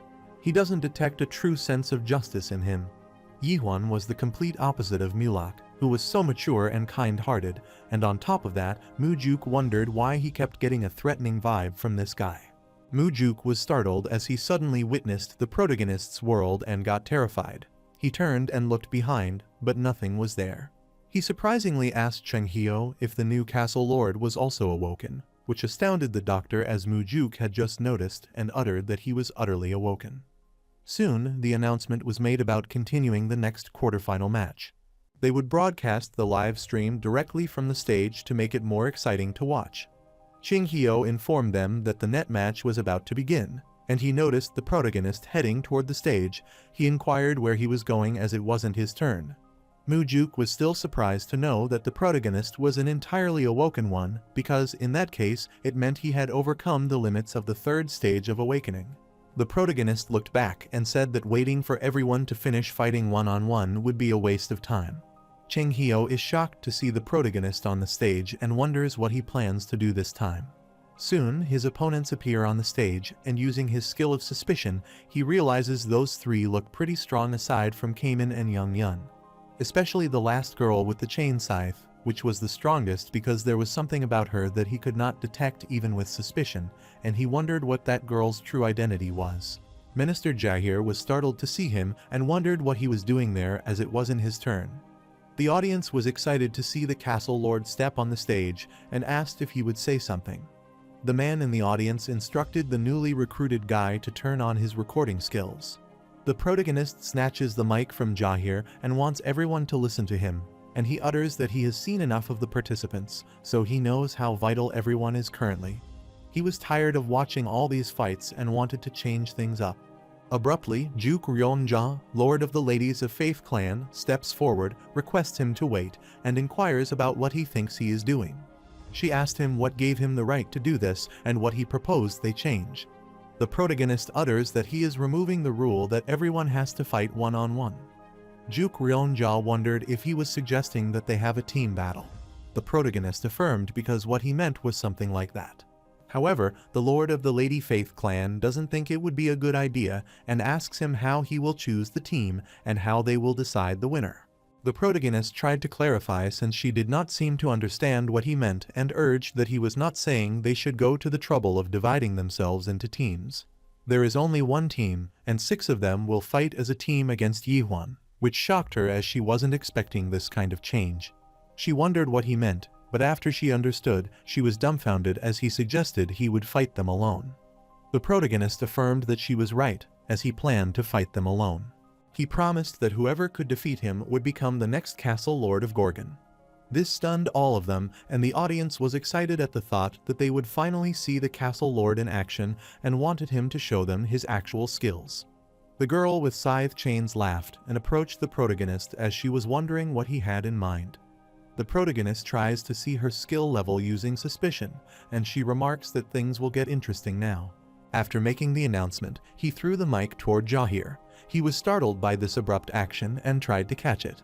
The protagonist needs the people's trust currently. Trust forms as their relationship with people deepens, and that depth is created over time. However, when the person is short of time, there is another way to gain people's trust, through overwhelming power. The girl with the chain scythe gets close to the protagonist, leans forward, and asks him if he knows something that she really like him. They were so close, which shocked all of them, and she clarified that it would be a waste to kill him right now. She turned back, waved at him, and wanted to stop there for that day and left. This shocked Minister Jahir, and he wondered what was happening as they vastly outnumbered the Castle Lord. He asked why she was suddenly walking away. While leaving, she explained that she didn't feel like fighting besides something that would appear soon.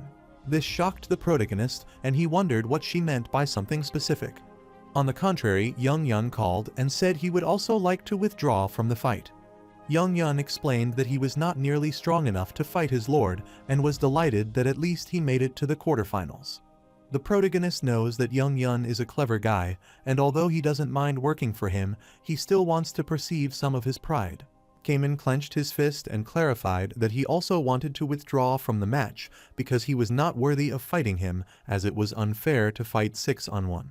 This surprised the protagonist, and he wondered if Kamen cared whether the fight was fair, but he knew he wasn't accommodating either. The protagonist knew he wouldn't have the impact he hoped for, even if he beat the rest of them. Juk Ryongja remarked that it was unfortunate for the Castle Lord as it looked like things weren't going how he expected. The protagonist guessed he would fight the 3 of them who were left behind. He can't believe it as Young Yun and Kamen continued to amaze him with their arrogance because they withdrew from fighting so they wouldn't embarrass themselves. He heard his opponent gossiping. The Vice Lord of the Lady Faith clan instructed Juk Ryongja to teach this guy a lesson. She guessed there was no way he was strong enough to withstand a combined attack from both. Juk Ryongja tried to calm the Vice Lord as she had forgotten that they were not there to fight the Castle Lord. She knew it, but still she wanted to teach him a lesson. The protagonist was astounded to discover they were not there to fight, so they wondered what they were up to. Then he heard them asking Captain Hai Yong about her opinion on this matter and what they should do with the Castle Lord. Captain Hai Yong thought they should wait and see what happens. Juk Ryongja asked the captain if the person backing the Lord of the Golden Sky clan might be someone pretty crucial for the Masters of Steel to get involved. Captain Hai Yong can't tell her that, but all she needs to do is carry out the mission that they gave her. Juk Ryongja angrily grits her teeth, agrees to her condition, and inquires what she wants to do. Captain Hai Yong utters that they want to know the Castle Lord's character, which startled her. Juk Ryongja realized they wanted to see if he could be helpful to them as a pawn in their game, and she applauded her. Then she accosts the Castle Lord of Gorgon and clarifies that they have no intention of fighting him. The protagonist inquired if this meant they surrendered, but she refused as she wouldn't say it that way. There was a difference between choosing not to fight and raising a white flag. The protagonist questioned if she chose not to fight, and she explained that they were volunteering to join his Abyss expedition. This concerned them because they figured out she might be scheming something. The protagonist asked what was in it for her to volunteer, which startled her, and she wondered what he meant. She inquired if they needed a reason to join an expedition to give life back to the people of Chaos. This annoyed the audience, and they wondered what she was talking about instead of fighting the Castle Lord. Since they had already come this far, Juk Ryongja wanted to be honest with everyone. She utters that the Castle Lord never intended to give up his position to any of them and asks him if this is right. This startled the protagonist, but Juk Ryonja rambled that this tournament's real purpose was not to select a new castle lord. This tournament was organized to gather people for an abyss expedition, which shocked everyone and caused a stir in the audience. She was impressed with the castle lord's strategy to gather the people since the last abyss expedition failed 900 years ago. This was the first time anyone had conceived such a grand plan. She was proud to be there with him and was sure everyone in the audience felt the same way. She glanced at them and uttered that all of the audience didn't come here to see who the new castle lord would be. She took off her veil, threw it in the air, and stared at everyone, trying to hypnotize. Her magical butterflies spread throughout the stadium, and she wanted to know the honest feelings of everyone gathered there. Her gaze pierces people's hearts and makes them reflect on the best part of themselves. She requested them to reflect on what truly brought them there, whether it was some silly fights or the life and future of chaos. She rambled using her elite-level skill, Gaze of Justice, wanting to believe there was still hope for chaos. Her skills work on them as the audience starts chattering that she is right. They are there for the Abyss expedition. They deny the fact, thinking they didn't come to watch a fight, but for the expedition. The protagonist was stunned to see such disturbance by her single skill and wondered what kind of skill this was because it was really like they were all hypnotized. He asked if he should just take them all out with a stab or wait a while to check. The old man in the corner raises his hand as he agrees with the Lord of the Ladies of Faith clan because he didn't come to the north to watch a fight. Everyone was shocked to see the righteous warrior there as he was the lone wandering swordsman. This causes further gossip as Myungwan Han, the lone wandering swordsman, is as powerful as the 10 clans, and Juk Ronja nods her head to greet him. The protagonist furiously grits his teeth and wonders what is happening there and if all of them are together in creating this mess. Meanwhile, Carlton Javier was heading toward his office and was started by hearing the noises coming from the room. He hurriedly opened the door and saw the bird fluttering inside. He was concerned about seeing a carrier falcon that came to deliver a message. He hadn't used this office for a while, so he wondered how long it had been there. As soon as he reached close to the falcon, it glared at him and displayed the message sent by the castle lord of Dryad. His eyes spread out with shock as he read the message that a swarm of undead, including a giant undead, was approaching Gorgon Fortress. This concerned him as the undead might be close enough to the fortress now. Abruptly, the climate changed and the sky turned dark, which startled the residents. On the contrary, the protagonist looked at the sky, which had suddenly changed, and wondered what was happening. However, Juk Rongja informed the audience that they were right. So what they needed at that time wasn't internal conflict, but unity. This is the reason why the tournament must stop. The castle lord has already achieved his goal. Many spirits have gathered there to risk their lives for his abyss expedition. After hypnotizing everyone, she knew she had the upper hand, so she had to do just one last thing. She made everyone attentive to her and rambled that a vital issue remained to be resolved, which was the question of who would lead the abyss expedition.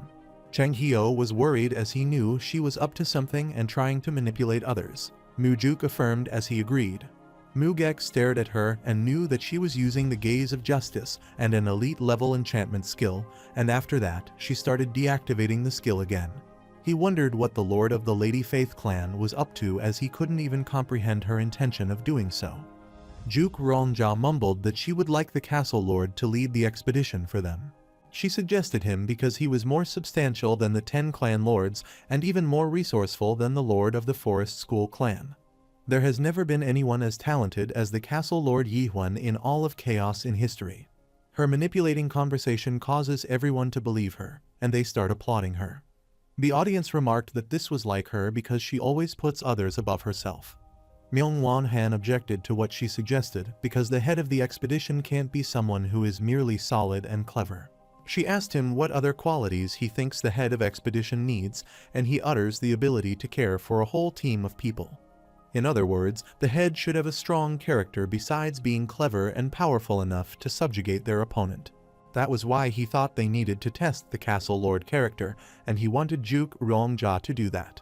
She tried to act innocently and asked the lone wandering swordsman how he proposed she should test him.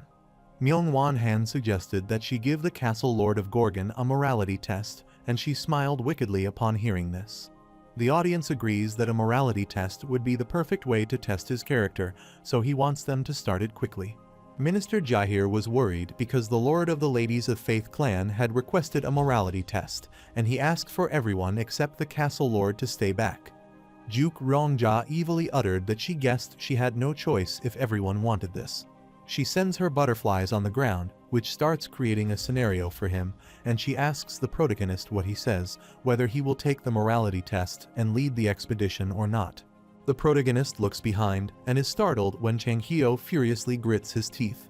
He finally realized what those schemers were after, as they wanted to push down the castle lord through a morality test and assumed Yihun was in big trouble.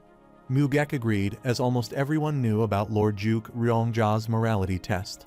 Some higher stage adapted players even initially requested the test to meet their awakening requirement to reach the next stage, although Mogek had never tried it on himself. Cheng Hyo was worried because the Abyss expedition would never happen if Yihun slaughtered everyone like usual. After all, no one would obey an expedition leader who kills his teammates, but she will test his character soon if he doesn't do something. He was anxiously biting his nails because Yihun's character was already problematic as it was, and if he took the morality test, he would be doomed. He wondered what he planned to do in such a situation, but he was stunned as the protagonist agreed to give the morality test. Duke Rongja was stunned and asked if he was saying that he agreed to take the morality test, and he affirmed. She was delighted, but the audience became impatient and wondered why it was taking so long and when they would begin taking the morality test of the castle lord. The man was stunned as the scenario appeared before their eyes as the morality test began. The boat was drowning in the stormy sea, and the protagonist was also on this boat, trying to stay balanced and not to drown. Duke Ryongja explained that this morality test will take place on the Great Sea because most of the Great Sea is stormy. This is why, as he could see, shops are often lost at sea. Abruptly, some people appear on the boat trying to save drowning others, instructing them to grab the stick. Duke Rongja utters that, thankfully, a lifeboat has come to the rescue. After saving some people, there was still one person left. But the people are concerned because the boat can't hold more than 10 people. So if they bring anyone else abroad, the boat will sink. Everyone wants to leave the person to die to save their own life, but the man grabs the protagonist's arm because he was their captain and requests him to make the final decision. The protagonist wondered how he ended up in the lifeboat as he was standing in this stadium. Duke Rongja asked the castle lord if he had two options. They had to save themselves and leave the drowning one behind. The second option is that no one would get left behind even if the boat sinks, so they should bring everyone aboard. She asked him what he would do. The protagonist finally understands that this was the morality test that Duke Rongja and everyone else were talking about. Duke Rongja asked him what he would do. She knew that if he chose the first option, some people would criticize his heartlessness. However, if he picks the second option, others will find fault with his judgment. So no matter which option he chooses, they will question whether he is qualified to be the expedition leader. The protagonist looks at her and says he chose option 3, which shocks her. She wonders what he means, as there are only 2 options. However, the main lead persisted, saying he would choose option 3 to save everyone and not let the boat sink. Duke Rongja was stunned as there was no way for the castle lord to find the hidden option. She knew he could only see the third option if he figured out the solution independently. Soon, the third option appeared. They wouldn't lose anyone, save the person in the water, and take turns waiting for the rescue team to arrive. The hidden option was the only option that allowed the person to preserve their humanity while exhibiting sound judgment and saving everyone. She was gloomy because if Yihun chose the first or second option, she would show him this hidden option to prove he was unqualified to lead the expedition. However, he ruined her plan, so she requested him to tell them the third option he came up with. He utters that those people are in danger because of the sea and asks her if he is right. She affirmed that this was the problem, so the protagonist utters that, in this case, he needs to split the sea. She was utterly speechless when hearing his solution, and she wondered what he was talking about, as that wasn't the last hidden option.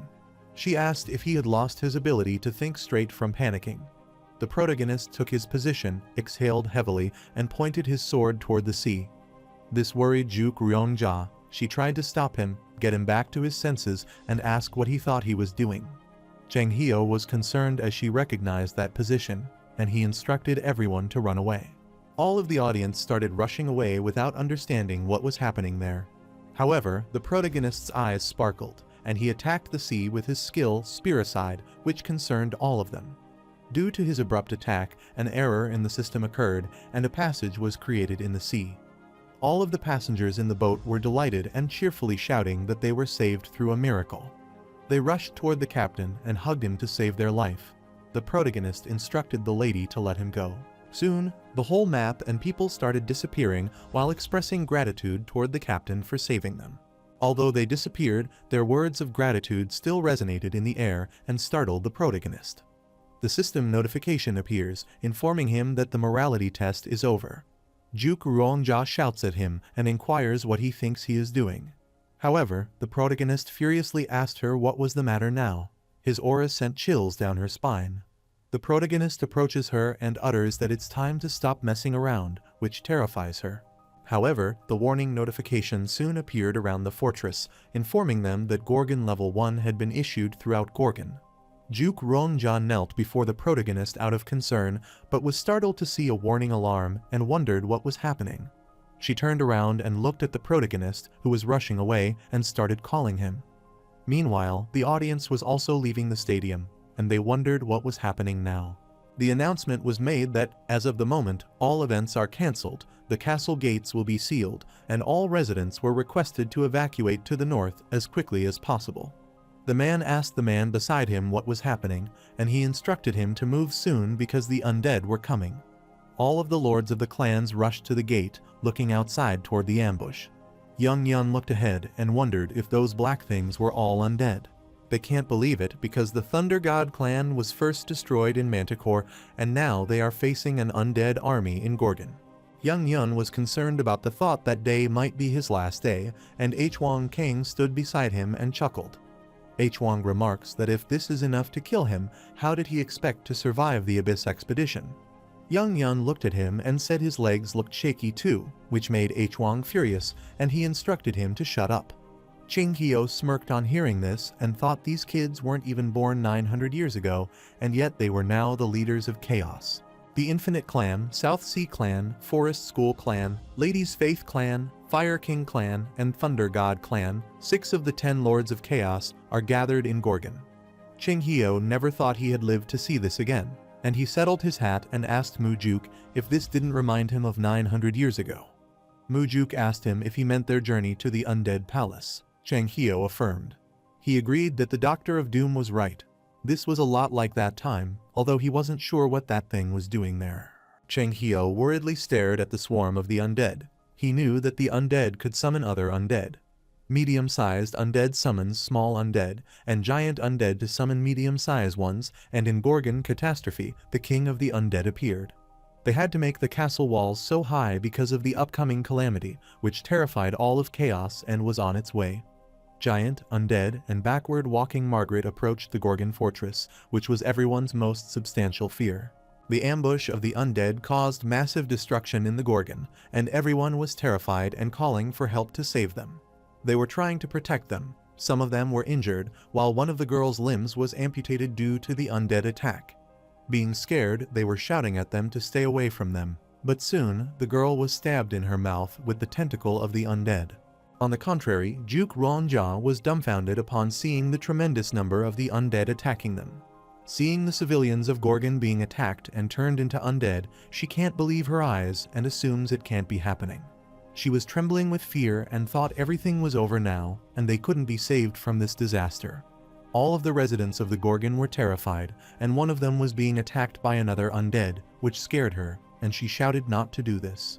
Soon, the wandering lone swordsman attacked the undead and saved the man. Seeing the righteous warrior slaughtering them, she hoped to be saved. She was delighted to see this, thanked God, and shouted to the righteous warrior to help them. Soon after, the righteous warrior rushed away to save himself and left the man who was attacked and killed by the undead. He apologized to Juk Ruongjia because he was not strong enough to fight an undead like that. Her eyes spread out with shock, discovering she was powerless against those creatures. On his way, the righteous warrior also gets attacked by one of the undead. The tentacle of the undead pierces his whole body. Witnessing this, Juk Ruongjia realized they were doomed. No matter what they did, they couldn't be saved from this disaster. She started crying and wondered the point of seeking justice in a world like this. The world where their life is not even guaranteed, even for a second. And she wondered how there could be hope in a world where they can't choose. The ghoul was attacking her and was utterly hopeless, but she was stunned as she saw the undead getting split into halves. She wondered who had done this, but was stunned as she saw Young Yun behind, who had tried to get her back to her senses. She was stunned to see Young Yun, Kamen and Hwang Kang fighting those undead to protect her, but she thought there was no point in this, as they were only delaying the inevitable. She was utterly convinced it was impossible to beat that thing and wondered if they were too reckless to be afraid. However, she soon noticed Young Yun was trembling, which meant he was scared, but she couldn't understand because if this was the case, then she wondered what kind of hope was driving them. Young Yun sighed on seeing those undead and knew dealing with them wouldn't be easy. However, his comrade instructed him not to be such a baby and to look behind him, so he looked behind and was stunned. Behind them, the protagonist was fighting the giant backward-walking Magritte alone. He can't believe the castle lord was fighting a much more powerful monster alone. Exploiting the situation, another undead from behind rushed to attack him, but the protagonist grabbed the undead, beheaded it, and tossed its head away. This infuriated Magritte, and he shouted and broke the stones of the building, and with his energy, he lifted those stones above the protagonist's head. Yiwan was annoyed by this act as that backward-walking Magritte destroyed his building. Soon, that giant undead threw all the stones at him, but he rushed back and evaded the attack.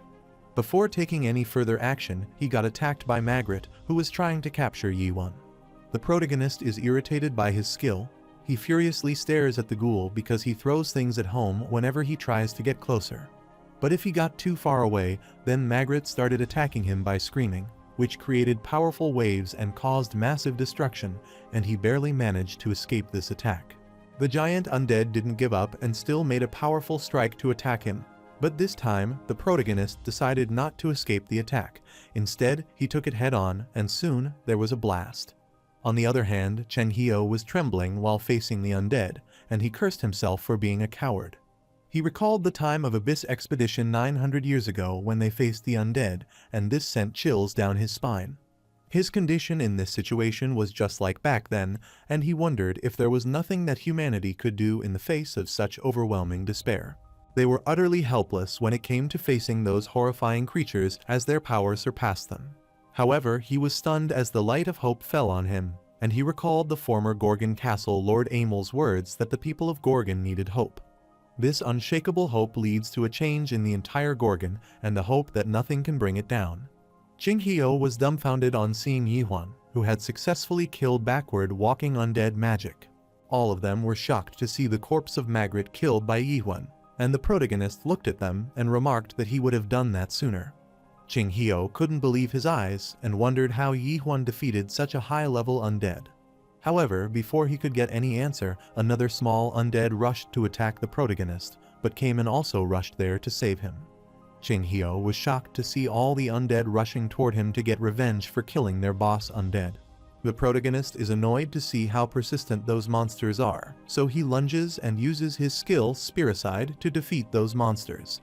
Cheng Hio was completely dumbfounded, and he recalled the words that the protagonist uttered during his morality test, saying that in such a situation he would split the sea to make the way.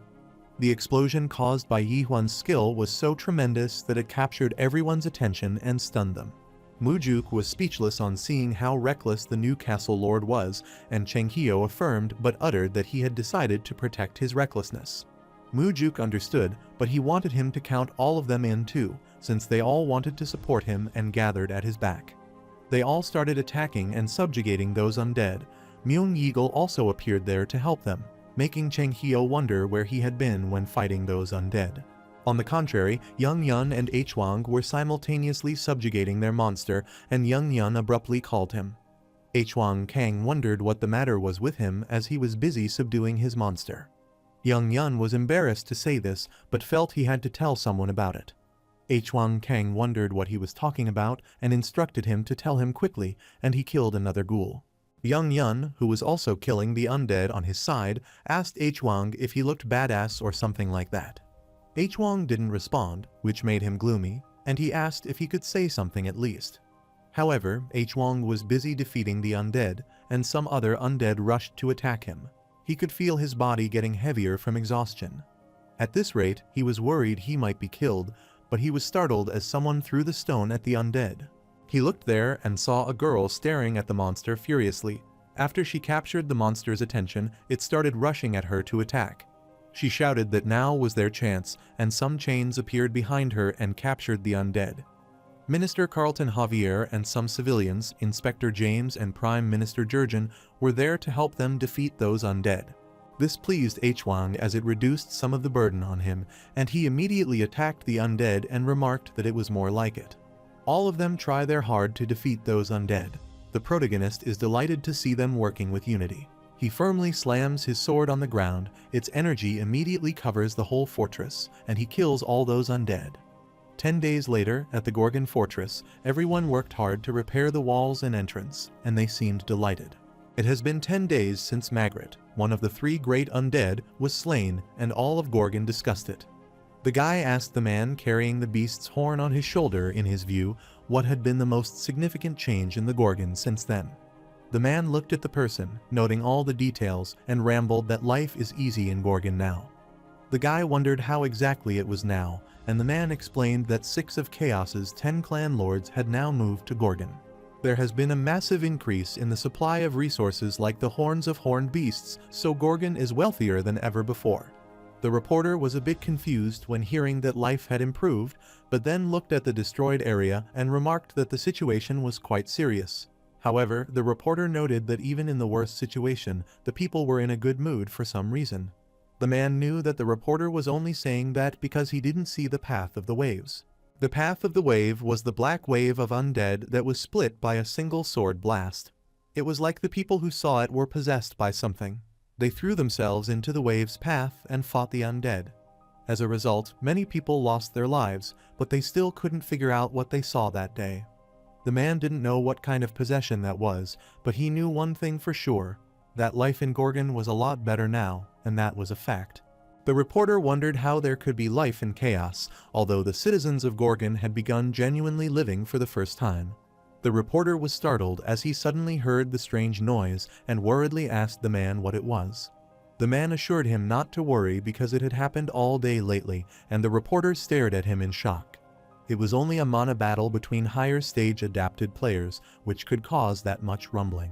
Then again, 6 of the 10 clan lords are in chaos, so they should expect this much from them. The reporter worriedly asked him if the clan lords were at war with each other and started recording everything as that was a piece of breaking news for him. The man was a bit confused but guessed they could call it the war, and soon an explosion threw all of the clan lords into the air. They were shocked and worried about falling. All of them were injured and were shouting. The man wasn't that shocked and found out there were 5 of them that day. The protagonist sitting inside the castle remarked that they still have a long way to go as they still lack some strength. Meanwhile, the lord of the Golden Sky clan, Jin Hong Lim, furiously smashed the glass on his man's face, asked what he was talking about, and instructed him to repeat it. His man affirmed and uttered that the giant undead Magritte that attacked Gorgon had been destroyed. This infuriated Jin Hong Lim, and his hands started trembling as he couldn't believe this could happen. To fight a giant undead, they must be a 9th stage adapted player in the Great Realm with a rank higher than a lieutenant general. There are only 3 giant undead in chaos, so Jin Hong Lim can't believe that someone has managed to defeat one of them. He instructed his man to head toward Gorgon immediately and find out what happened there and how they managed to defeat Magritte. His man affirmed and immediately left. However, Jin Hong still didn't believe this. According to him, this is impossible, so he was confident there must be a mistake in the news.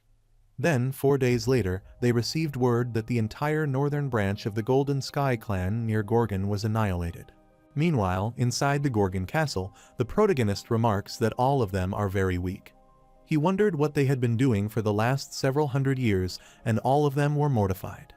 Young Yun was trembling and crying and wondered how they were supposed to beat that thing. The protagonist called him, which startled young Yun. With his swollen eye, he obediently asked his lord what the matter was.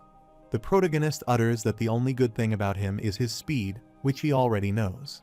Then he accosts H-Wang and utters that he is strong but too slow. Next is Myung's turn, who thinks too much before doing anything. The next was Juk Ryongja's quick turn, which had good instincts, but terrible endurance left her behind. Finally, it was Cayman's turn. He was the best in the group as he had mastered the basics, and he didn't have any flaws, but at the same time, nothing about him stood out. The protagonist stands and rambles that they all have something in common and have already become something without trying. Ching Hyo chuckles while playing with his mustache and utters that Yi Huan read his mind. The protagonist doesn't leave him behind and remarks that he is also pretty weak, considering he is almost 1,000 years old. This frustrated him as Yi Huan dared to mock his elder Hut. Deep inside, he knew that he was right. The 10 clan lords were all 7th stage or higher adapted players 900 years ago. The highest rank, the Lord of the Heavenly Dragon clan, was a 9th stage adapted player, and Mulak was even more powerful. Yet they struggled with the Abyss expedition because that was what the Abyss was like. The Master's strengths were beyond what they had ever imagined. During their recent mission to eradicate the northern branch of the Golden Sky clan, half of them were seriously injured or almost killed, and they weren't even attacking Manticore and their home base. The protagonist asks them if they have had this much trouble fighting one clan and how they would survive the Abyss expedition. This was why Yi Huan decided that starting that day, they would all undergo a week of special training. Myung Yeagle was impressed on hearing the word special training and supposed that he would be fully transformed and become bulky and muscular after his training. However, he asked the castle lord that all the clan lords were adapted players, and the 15 stages of adaptation measured an adapted player's strength so they could skip over the level. It usually takes a non-adapted player 10 years to become a first stage adapted player. Then, it takes 20 years to reach the 2nd stage, 40 years to reach the 3rd stage, and another 80 years to go from stage 3 to 4.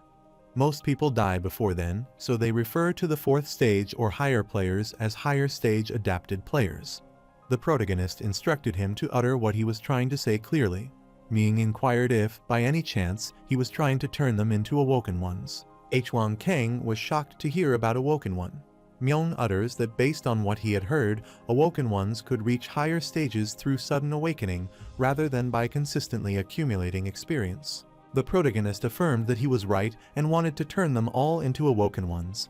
He clarified that if they were willing to abandon their world, that is when they became Awoken Ones. This concerns Young Yun, and he worriedly asks the protagonist what he means by this. Ching Hyo steps forward and utters that there are 3 stages on the path to full awakening. The first one is destroying the world of adaptation in which they have lived until now.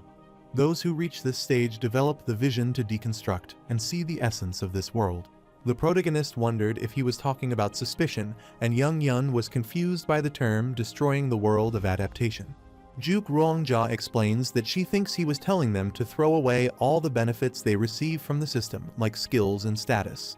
Young Yun was astounded to understand the true meaning behind what Dr. Ching Hyo said. Juk Rongjia can't believe Young Yun doesn't know this much and wonders how he had become the lord of the Thunder God clan with that brain of his. Young Yun proudly utters that he might not be the sharpest tool in the shed, but he is an over-adapted player. Over-adapted player refers to players with an excessive affinity for skills and the interface system. Thanks to the system's blessing, they grow 10 times or even 100 times more quickly than ordinary adapted players. Most potent warriors, including the 12 masters, are over-adapted players. Huang Kang remarked that Young was an imbecile because everyone there was an over-adapted player. Cayman was annoyed as he knew it wouldn't be easy for them to throw away an advantage like that, and he uttered that he was not an over-adapted player. He fiercely gazes at them and utters that as long as he can get stronger, he is more than willing to get rid of his skills and this whole world, but he wants to keep his hatred toward the masters. This shocked everyone, and they asked Cayman if he had any idea what he was saying. Juk Rongjia utters that throwing away everything they have worked to build and losing everything they have might not be their only problem. She reminded him that he seemed to have forgotten about the Great Disappearance a few centuries ago. The Great Disappearance was a new topic for the protagonist as he hadn't heard anything about it, so he inquired what it was. Juk Rongjia utters with gloom that it all started with the appearance of Rupture. They suddenly appeared in the Great Realm 700 years ago. They were going to fight the Cultivator. This was what Rupture, a terrorist group, announced when they first appeared. After they brutally murdered the master of the 4th zone for strongly opposing them, they made the following declaration. They declare that anyone wishing to awaken can come to the Forgotten Land, but they must deny their world. Tens of thousands of adapted players gathered in the Forgotten Land, but hardly anything is known of what happened after that. They vanished in the thin air without a trace. Young Yun inquired if all of them had disappeared. Juk Ruongjia rambled that only a few returned, including someone she knew. Apparently, they all became awoken, although it was only the first stage of awakening. The protagonist also gets curious, so he asks her what happened to all of the players who wanted to become the awoken one. She sadly utters that all of them took their own life, and they all suffered from extreme schizophrenia. Some of them lost their minds, and others lost their memories. The symptoms were all different, but they had one thing in common. None of them knew who they were and where they came from anymore because they had forgotten their true identity. The protagonist stared at her and wanted to clarify two things with Juk Ruongjia, as she seemed to misunderstand him. Firstly, he is not a Rupture member, although he understands she is suspicious of him because he is awoken like them. Second, as she said, awakening can be risky, so he wouldn't force anyone to undergo awakening and only take volunteers. They wondered then what would happen to the training of those who refused to become awakened. Yihuan assured them he would also make them strong. She wondered how that was possible. The protagonist clarifies that he would do it by increasing their adaptation level, which shocked her. She wondered if he wasn't listening to the Lord of the Forest School clan a minute ago. It was impossible to boost their adaptation level in just 1 week, as this wasn't enough time. However, that wasn't a problem for the protagonist, and he instructed everyone to come with him. He took them outside the castle and showed them the tower he created. The man responsible for the tower's construction greeted and welcomed the castle lord. The protagonist asked him if the tower was ready to go, and the man affirmed that it was completely prepared. Young Yun was astounded to see the tower and wondered if this whole building was made from the horns of horned beasts. The protagonist instructs the man to show his fellow the tower. Young Yun hears a strange sound and assures them it isn't him. Soon, the notification appeared on everyone's screen, and they were asked if they would respond to the call from the Nightmare Tower Carpteam. Dr. Cheng Hio was stunned to know that Yihuan had built a Nightmare Tower and wondered if it would be like other towers. They were welcomed at the Nightmare Tower Carpteam. Soon, they entered the tower and were astounded to see it. Cheng Hio couldn't believe it, as he didn't think a human could create a Nightmare Tower. Cayman was also impressed. Although the tower was a 2-story building, it was still incredible. Myung Yeagle was also stunned, and he couldn't believe that he was there not to be cultivated, but to destroy cultivation. Young Yun's eyes sparkled with excitement and thrill, as he also felt the same way, and he had a shortage of words because they took words right out of his mouth. The protagonist couldn't believe how they all reacted and instructed them to calm down and listen to him. He utters that this was where their training would take place from that moment onward. He specifically designed a Nightmare Tower so time flows about 100 times more slowly in the tower. So, 1 day outside is the same as hundreds of days in there, because 1 week equals 700 days, so they have about 2 years to train. However, the rate of spirit contamination is also quicker because time is slower, so the higher time density increases spirit fatigue. As a precaution, the protagonist equipped the tower with a function automatically logs them out when their spirit contamination reaches 80%. Plenty of horns were outside the tower, so there was no need to worry about contamination. Young Yun is stunned and impressed by the protagonist's thoughtfulness, as he never thought the castle lord had a heart. The protagonist wondered what he meant, but Young Yun saluted him and assured him that he was at his service for life. Since everyone understands the basics, the protagonist divides them into those who want to awaken and those who don't. He instructed them that whoever wants awakening should stand on his right, and those who wish to increase their adaptation level should stand on his left. So all of them except Cayman stood to his right, as they didn't want to take risks to be awakened, and Cayman was on the right. Later, Juk Ruongjia attacked Young Yun, who confidently rushed away and remarked that she might be fast, but couldn't keep up with the Thunder God clan lord. However, all his misunderstandings are destroyed when Hwang attacks him from the front, but he dodges the attack. Hwang Kang remarked that speed doesn't matter because the most crucial thing is destructive power, and he was the king of destruction. After some time, Myung Yeagle came onto the floor side and remarked that all of them were pathetic, which was why they were not getting any better. His remarks infuriated them, and they all rushed to attack him simultaneously, which terrified Myung, and he rushed away. Mu Juk is watching them train and is amazed by how the protagonist suggests they should train.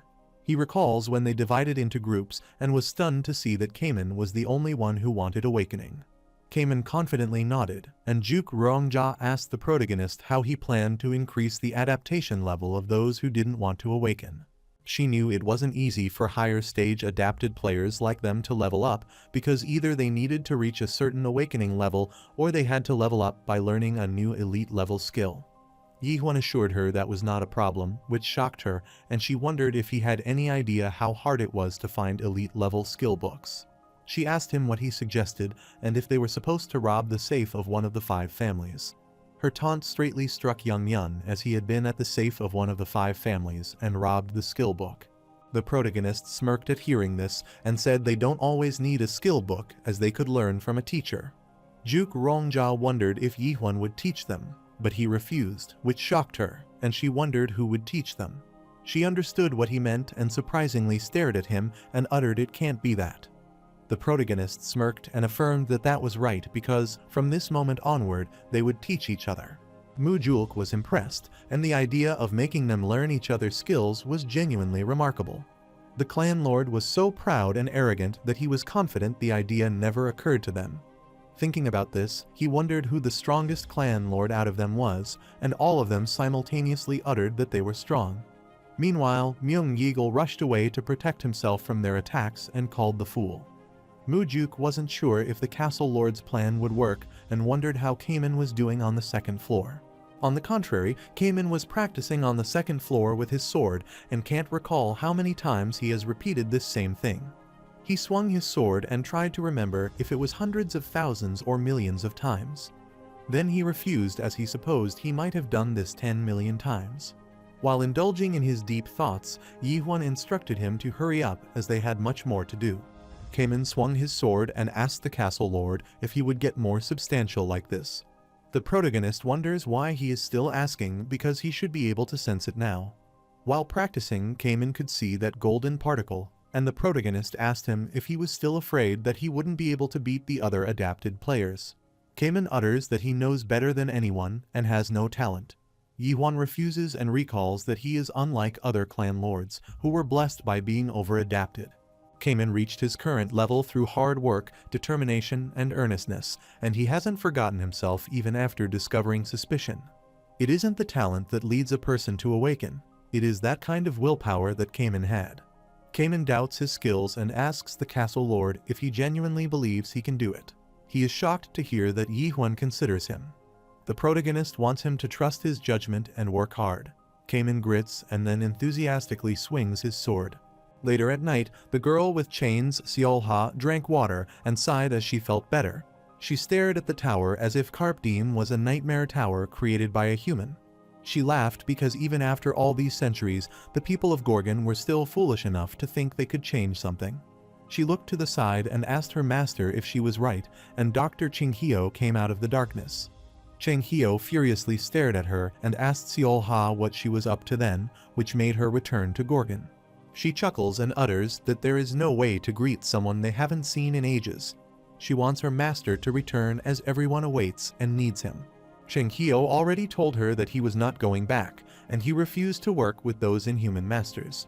However, Seolha is persistent, and she clarifies that they fight for humanity's sake and are the only ones fighting for humanity because that is what rupture is all about. Chinghio refused as they took advantage of humans, and he knew that rupture had been a lost cause ever since the Great Disappearance. They have lost their purpose and goal, so they are just a bunch of terrorists. This made Seolha laugh, and she apologized as she couldn't help but wonder how he could say that. After all, he was one of the people who planned that Great Disappearance. Chinghio went ahead, with his head down. He clarified that wasn't true because he didn't want that. Seolha utters that although it didn't happen exactly as she planned, he didn't stop the Great Disappearance and just let it happen. She appreciated his effort because she knew she wouldn't be there now if it weren't for Chinghio. She wants her master to understand that some people in Rupture are still trying to achieve awakening using the techniques he taught them, and they are people without any talent or connection. They swing their sword at each other 1,000 times, and in the process they kill each other over and over. Only a few survive long enough to reach 1 billion sword strikes. Once they are desensitized to life and death, they start to see the world beyond their human perspective. That was when they finally learned dissociation, the first concept of awakening. Cheng Hio pulled out his sword and uttered that dissociation was the wrong concept, and he summoned his world. Xiao Ha was stunned as he again went with his world, and she was confident that he didn't even know as he wasn't even fully aware. He created his white realm of remembrance, which astounded Xiao Ha as this was her master's unique world, which hasn't changed. He was so afraid of losing his humanity that he hadn't drawn anything in his exceptional world. However, she filled her world and became Rupture's second command. She summoned her world, and the chains started surrounding him. He was startled, and the chains bulged out, and her world was covered with blood. Cheng Hio heard that she had become one of their leaders, so they asked if this meant she had finally reached the third stage of awakening. Fiol Ha stared at him and asked if he thought she was only at the third stage of awakening. Cheng Hio looked down at her world and saw the blood and many of the corpses and was stunned. She asked him if this world looked familiar to him as it was the Great Disappearance and inquired how it felt to see his masterpiece, the landscape of deaths. Xiao Ha utters that the living doesn't imitate the dead, and he knows that nothing changes in the abyss, just as she did. The world will never change, so she wants him to return to Rupture with her. However, she was startled when Cheng Hio uttered that the world could be changed, and surprisingly, she asked him what he meant. He repeats that he said it can change, and he recalls the protagonist and rambles that chaos will change this time. Xiao Ha couldn't believe her master still had that look on his face and asked if the new castle lord had changed him. She clarified that they were doomed to fail just like he failed in chaos 900 years ago and in the Great Realm 700 years ago. Just like when he abandoned them and ran away, he would repeat it, but she assured him that he was free to try again if he liked because Rupture would be watching him. At the same time, Cayman was training at the Carpdime Tower and successfully reached the first stage of awakening, which was suspecting the world. Then he reached the second stage of awakening, which was understanding the world of suspicion. Lastly, it was his turn to reach the third stage. The protagonist rushes toward Cayman and instructs him to snap out of it. He strikes with his sword, pushing him away, and Cayman returns to his senses. Cayman stared at the protagonist approaching him, instructed him not to disappoint him, and instructed him to fight with all his strength. He is stunned to see the castle lord attacking him and can't think of a way to beat him. He can't fully comprehend the castle lord's power and wonders if he could become more muscular. Cayman can't believe what he has been doing with his life, and the protagonist instructs him not to let his world limit him, and he attacks him. Cayman's eyes sparkled and turned blue as he reached the third stage of awakening, and he covered his sword with water. The protagonist smirked on seeing this as he successfully forgot the self created for them by this world and became an oblivion. Soon it started raining and Cayman kneeled while pointing his sword toward the ground. He was startled when the castle lord congratulated him because he finally reached the third stage. Cayman shook hands with Yihun and inquired if he had become more robust, and the protagonist assured him that he was much stronger now.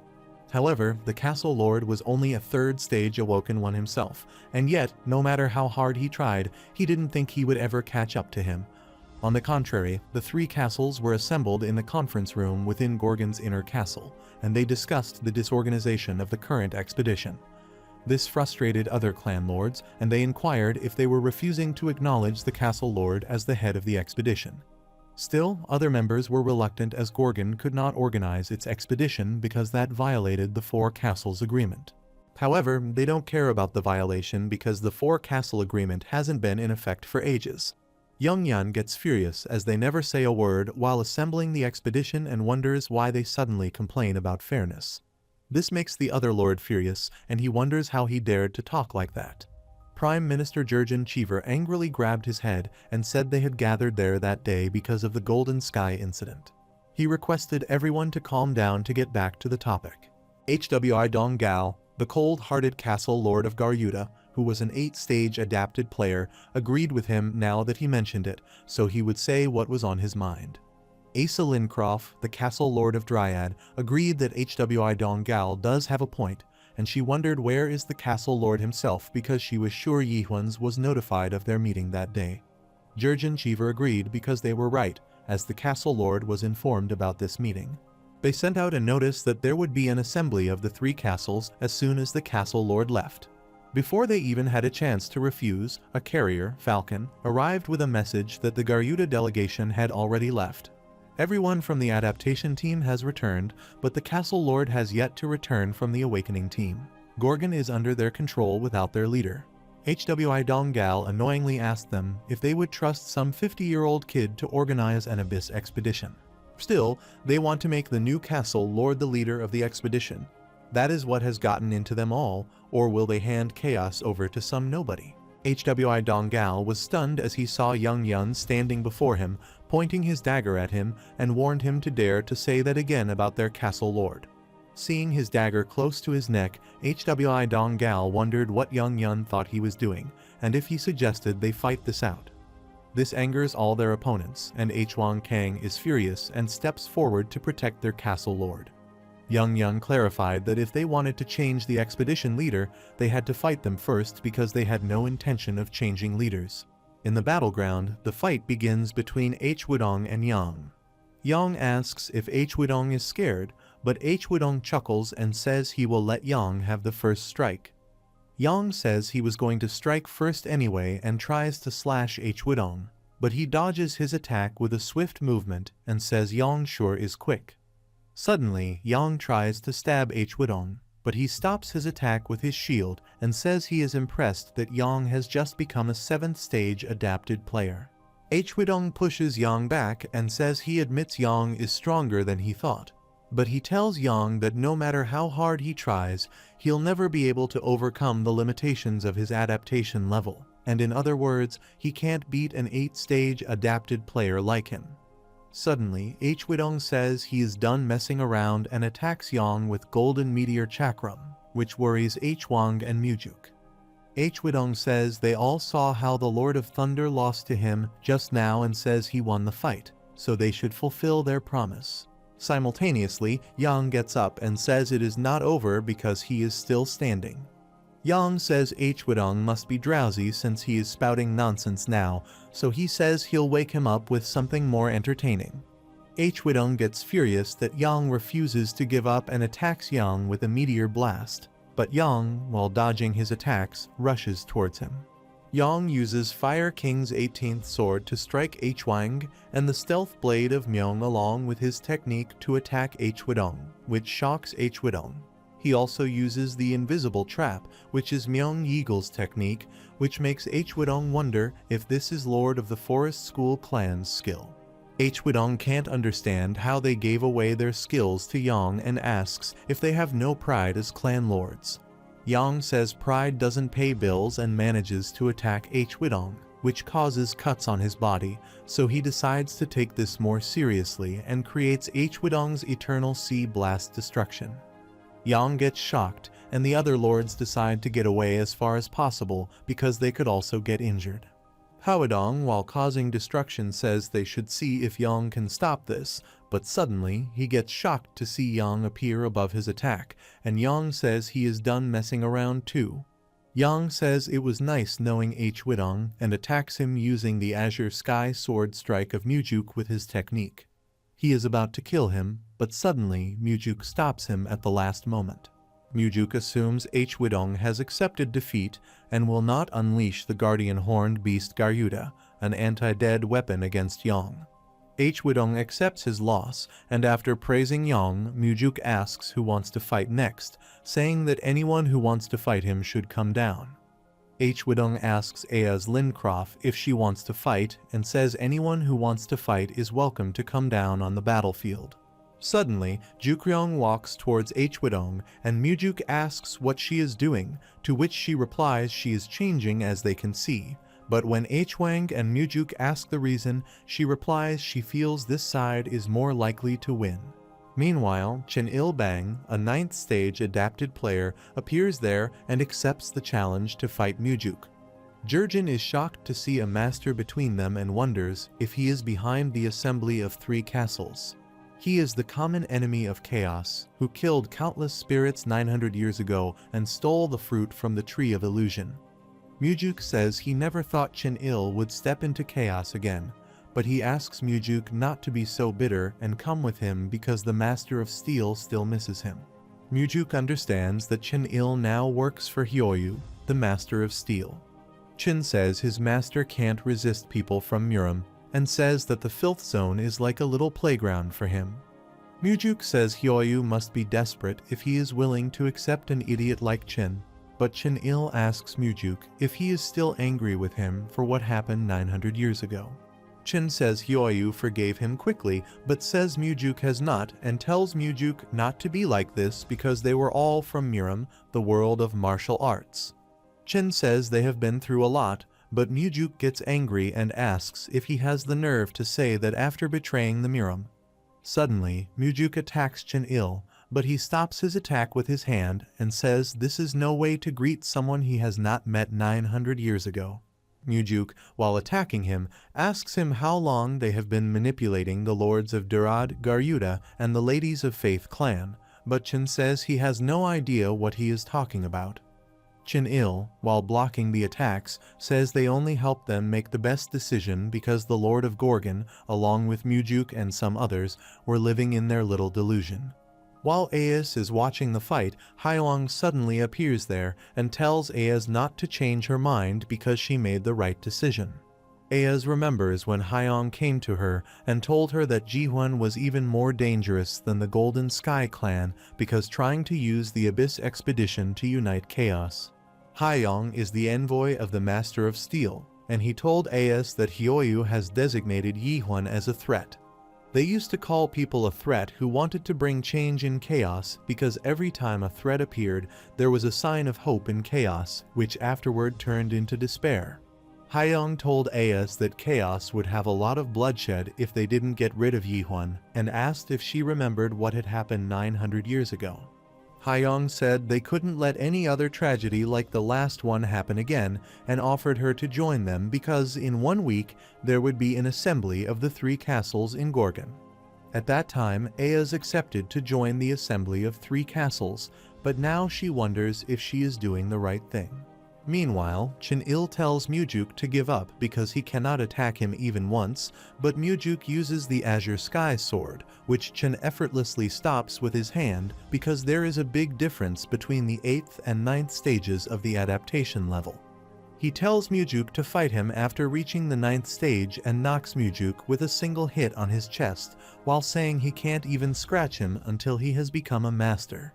Jukryung is shocked that the masters are really on a different level, and she can't believe Chin knocked Mujuk out in 1 hit.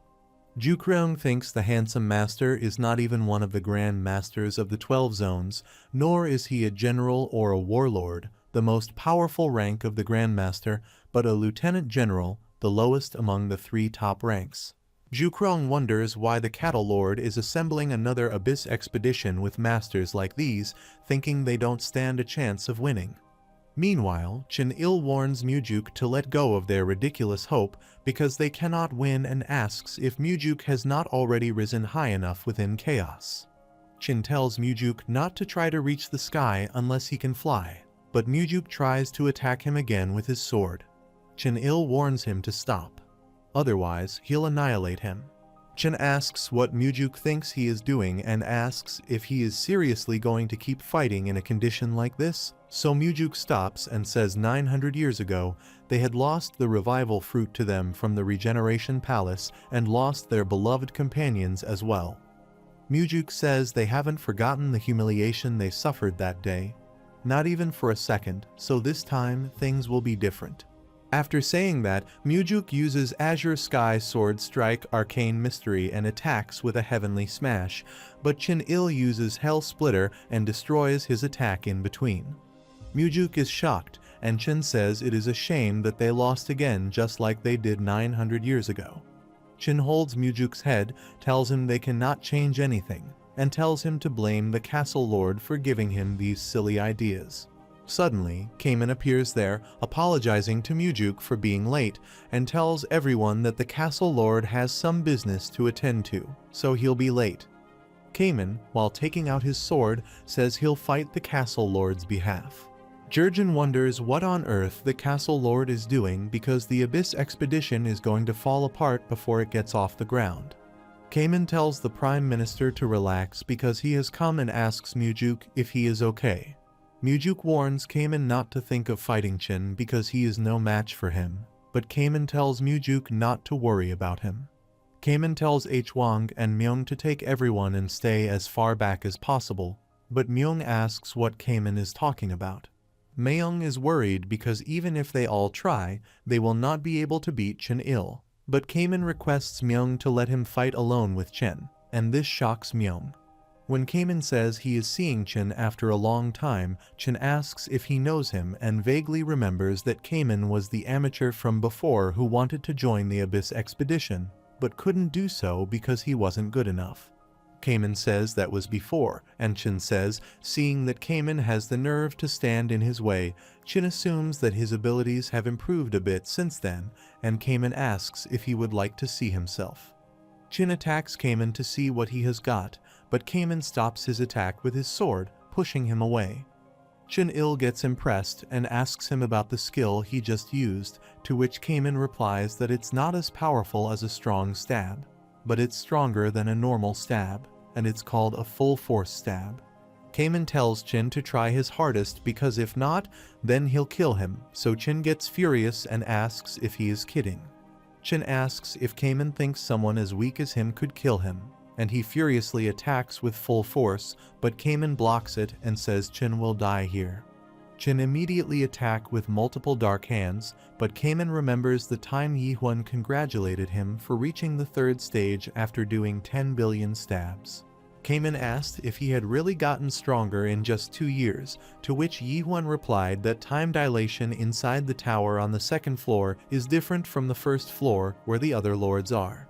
Yi-Huan asked if he thought 2 years would be enough to do 10 billion stabs. Back to the present, Cayman uses the power of the Great Sea to destroy Chen's attacks, which makes Chen realize that he is an awoken one. Chen thought Castle Lord was the only awoken one, but he didn't know there was another one. Cayman destroys Chen's attack, so Chen yells that he cannot beat him with these little tricks. But Cayman creates a giant water wave and, using a strong stab, attacks Chen with that wave. Chen is severely injured but still standing, so Cayman is going to stab again, but Jukrong stops him by throwing daggers at him, which he dodges. Cayman remembers Ji-Huan warned Cayman about Jukrong and said that she might change sides soon, and she tells Cayman to give up. She tells Cayman that he cannot beat a master after training for 2 years and tells him to think of the consequences, but Cayman corrects her by saying that he practiced stabbing for 200 years because time passes differently in the 2nd layer of the tower. Cayman uses Spiricide to destroy them with a single attack, which creates a giant hole in the wall of the battlefield, and everyone is shocked that Cayman won. Mujuk understands that Ji-Huan sent Cayman to fight for him to show that they shouldn't rely on him, and Chaos must learn to stand on its own. A day later, after the match, Aes is watching the news about Cayman's victory when he arrives and asks if she is the member of the delegation who changed her mind, to which she replies to Cayman that she came here because of what he said. But she says it is because she knows how much they fear masters better than anyone else. Aes asks Cayman if he really intends to fight the masters, to which he replies he does.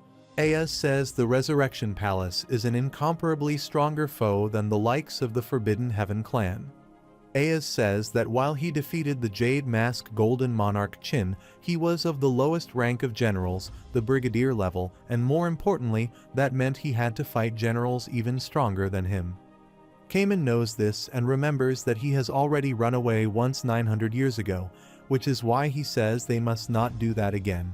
Aes remembers that Cayman is an adapted player who was always crippled by his inferiority complex of not being an overcharged adapter, and he always despaired when facing a wall he couldn't surpass. But to think he has now changed this much, she wonders if he is really the Cayman she knew. Suddenly, Aes says if he is really that confident, then she'll also trust him. But as she hears some voices, she looks outside and gets shocked to see the Nightmare Tower. Aes shockedly asks Cayman if it is the Tower of Nightmares, to which he replies yes, it is that tower, and says the Fortress Master and the Arshiasan of the Dawn created it. When Aes asks if they have been cultivating in that place, Cayman replies it could appear to be so. But that is not cultivation because no one becomes a product in that tower, as the cultivation does not exist in that tower. Ayaz is shocked to know that there is a tower without a cultivator and wonders if Cayman will become strong in this tower.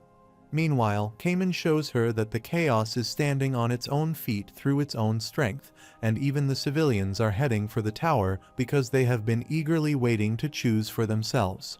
It won't mean anything to them unless they personally reclaim the freedom they lost 900 years ago. Ayaz understands that they have decided to believe in themselves again and asks Cayman where the castle lord of Gorgon is. Meanwhile, Chengyo and Yihwan are sitting under a tree in a desert when Chengyo says the three-castle assembly must have been over by now. Chengyo asks Yihwan if he is sure things will be okay if he doesn't go there because he is sure the other side must have brought some mighty warriors, to which Yihwan replies that Cayman can handle this. When Yihwan says Cayman is probably stronger than Chengyo, he gets mad at Yihwan because he thinks Cayman is still 100 years too young to be able to defeat him. Suddenly, Yihwan asks Chengyo why he started the awakening process over again as he was close to the third stage, to which he replies his method was wrong, and if a person begins the journey to awakening with the wrong concept, it can take a person in a different direction. Yihwan knew that Chengyo viewed the world differently from him, and Chengyo said that awoken ones in rupture all achieved awakening through the same process. The first stage of awakening was dissociation. The second was reassembly, and then came oblivion, the third and final stage of awakening. Chengyo has no profound ideas about awakening because he killed enemy after enemy in the battle. Chengyo says dissociation didn't have questions, assembly didn't have anguish, and he achieved awakening without any questions or anguish. However, Chengyo thinks Yihwan is different because he questions the reason for his existence, understands the reason for the world's existence, and is anguished over it. Chengyo thinks because of this, there was endless questioning and anguish, and thinks it is a path where, even after obtaining the unique world, one would need to endlessly think about the legitimacy of that world, and it is a path of thorns. Suddenly, Chengyo tells Yihwan that the tower's third floor was created a few days ago, and based on what Michael said, the time density there is 100 times denser than the second floor. Chengyo assumes Yihwan was training there when he was away for 2 days and asks him how many years he trained on that floor, to which Yihwan replies that he trained for 1,000 years. Chengyo is shocked to know Yihwan trained there for 1,000 years and asks if Yihwan is expecting him to believe that. When Yihwan asks if he is going to talk to him in a formal tone, if that is true, Chengyo asks if he is messing around with him. Chengyo asks how long Yihwan stays in the tower, to which Yihwan replies he is not able to stay as long as he wants. Suddenly, Yihwan says they should get going, and while heading back, Chengge says it doesn't matter how long Yihwan stays in the tower because he has lived for 1,000 or 2,000 years, so he'll always be a kid. Chengyo asks if he is really heading toward the recovery palace now, to which Yihwan replies that he is right, but Chengyo tells him it won't be easy to beat. Chengyo tells Yihwan to wait until there are more awoken ones in Gorgon, and he could still attack the recovery palace then, but Yihwan asks if Chengyo thinks the masters will wait for them to gather more awoken ones before shooting them. Yihwan says the masters are probably waiting for them to gather more awakened ones, so that's why he says they have to strike while the guard is down. Besides, Yihwan didn't intend to fight everyone in the recovery palace because he was going to get rid of the most important people there, but Chengyo asked if he intended to steal the fruit. Yihwan says he is thinking about one more thing and remembers when he used suspicion on Haiyan. He learned that the dream demons have a treasure of the mares that turn living into dead, the narrow gate. Yihwan heard that if a person used that gate, he could enter chaos alive using the narrow gate, so he thought of destroying the gate after stealing the fruit so that no master could enter chaos. Yihwan knows the masters can cross over if they die in the process, but he knows there probably won't be a lot of them who would want to go that far. In order to do this, Yihwan has to pass the Manticore Fortress that has an alley that leads to the Resurrection Palace, but it is controlled by the Golden Sky Clan, and there is no way they'll let them pass by. When Chingge asks what he intends to do, Yihwan, while attacking the fortress, says he'll do what he has always done. Chenggyo is worried because they have to take on the whole fortress by themselves after attacking them. So he tells Yihun that they should sneak in without anyone knowing. But Yihun tells him that he is going the same usual way. Chenggyo reminds Yihun to save his strength because Manticore is just a gateway to the recovery palace. Suddenly, all the Golden Sky Clan troops in the fortress rush to attack Yihun, and he uses shallow stabs in defense to deal with them. Meanwhile, Ilhan watches Yihun fighting on the screen and feels that it is his first time thinking the rumors are not exaggerated. Ilhan knows that from the destruction of the north branch of the Golden Sky Clan to the Path of Waves, all is done by Yihun. And while watching Yihun's clip from when he defeated the Tower of Nightmares, he realizes Yihun was the product that the Master of Darkness asked him to look for. Suddenly, Siren comes there and says she can understand why the Master of Darkness wants Yihun. She is impressed by how Yihun annihilated everyone with one shot. Ilhan gets irritated by her talking and asks why she has arrived, to which she replies that Master Chen-Il appeared in chaos.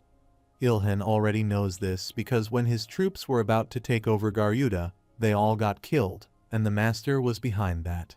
It appears to Ilhan that Chen-Il convinced Garuda and Dryad to join him in exchange for rescuing them.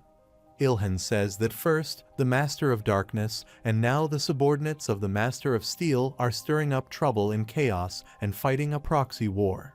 Suddenly, Siren tells him that one of the lords of the 10 clans, an expedition member, killed Master Chen-Il. Ilhan can't believe this because he thinks even if all the clan leaders attacked at once, it wouldn't have been possible for them to win. Siren asks if Ilhan knows the guys in the Abyss expedition team that the Goron Fortress Master made and says one of them, the Southern Sea Clan leader, is the one who killed Chen-Il. Ilhan is shocked because he thinks this is impossible with the strength of the Southern Sea Clan leader and thinks even if he has hidden his powers, there is no way he would do something that stupid. Ilhan knows Chen is one of the masters under the Master of Steel of the Great Realm, and he knows any master who is Brigadier General and above is an important person since the Great Realm is in the midst of a power struggle. Ilhan thinks the Southern Sea Clan must know what it means to mess with Chen, but Siren asks Ilhan what he will do about Yihun because the Master of Darkness will be in a rage if he knows his product is poking around things. Ilhan says this is actually better for him since what he was supposed to find came looking for him himself and says he has sent the undead ghouls after Yihun, the monster Siren created that can use the power of undead, so he says there won't be any problems. On the other hand, Yihun has killed all the ghouls, but Chenggyo tells Yihun that something is not right because there is no way the Forbidden Heaven clan fought the whole of Chaos with just this level of troops. Yihun says that is not true, but as Chenggyo asks what he means, suddenly Ghoul appears there in large numbers and surrounds them from all sides. Chenggyo feels they give such chaotic energy as if he is looking at the dead, and suddenly a man standing on the roof of a building nearby asks if Yihun is the famous pathfinder whose name has been going around lately. When Yihun looks up, the guy says it is an honor to think he will meet the protagonist of the rumors, and he immediately jumps down from the building with his subordinate. When the guy says even the divine physician is also here, Chenggyo asks who he is because he speaks as if he knows him. The guy asks if the doctor has forgotten him already and tells Chenggyo that he gathered the horns for the clinic and transported patients to his clinic as well. Chenggyo remembers that he is Heinz, the warrior of justice, and Heinz says it is a relief that Chenggyo still remembers him.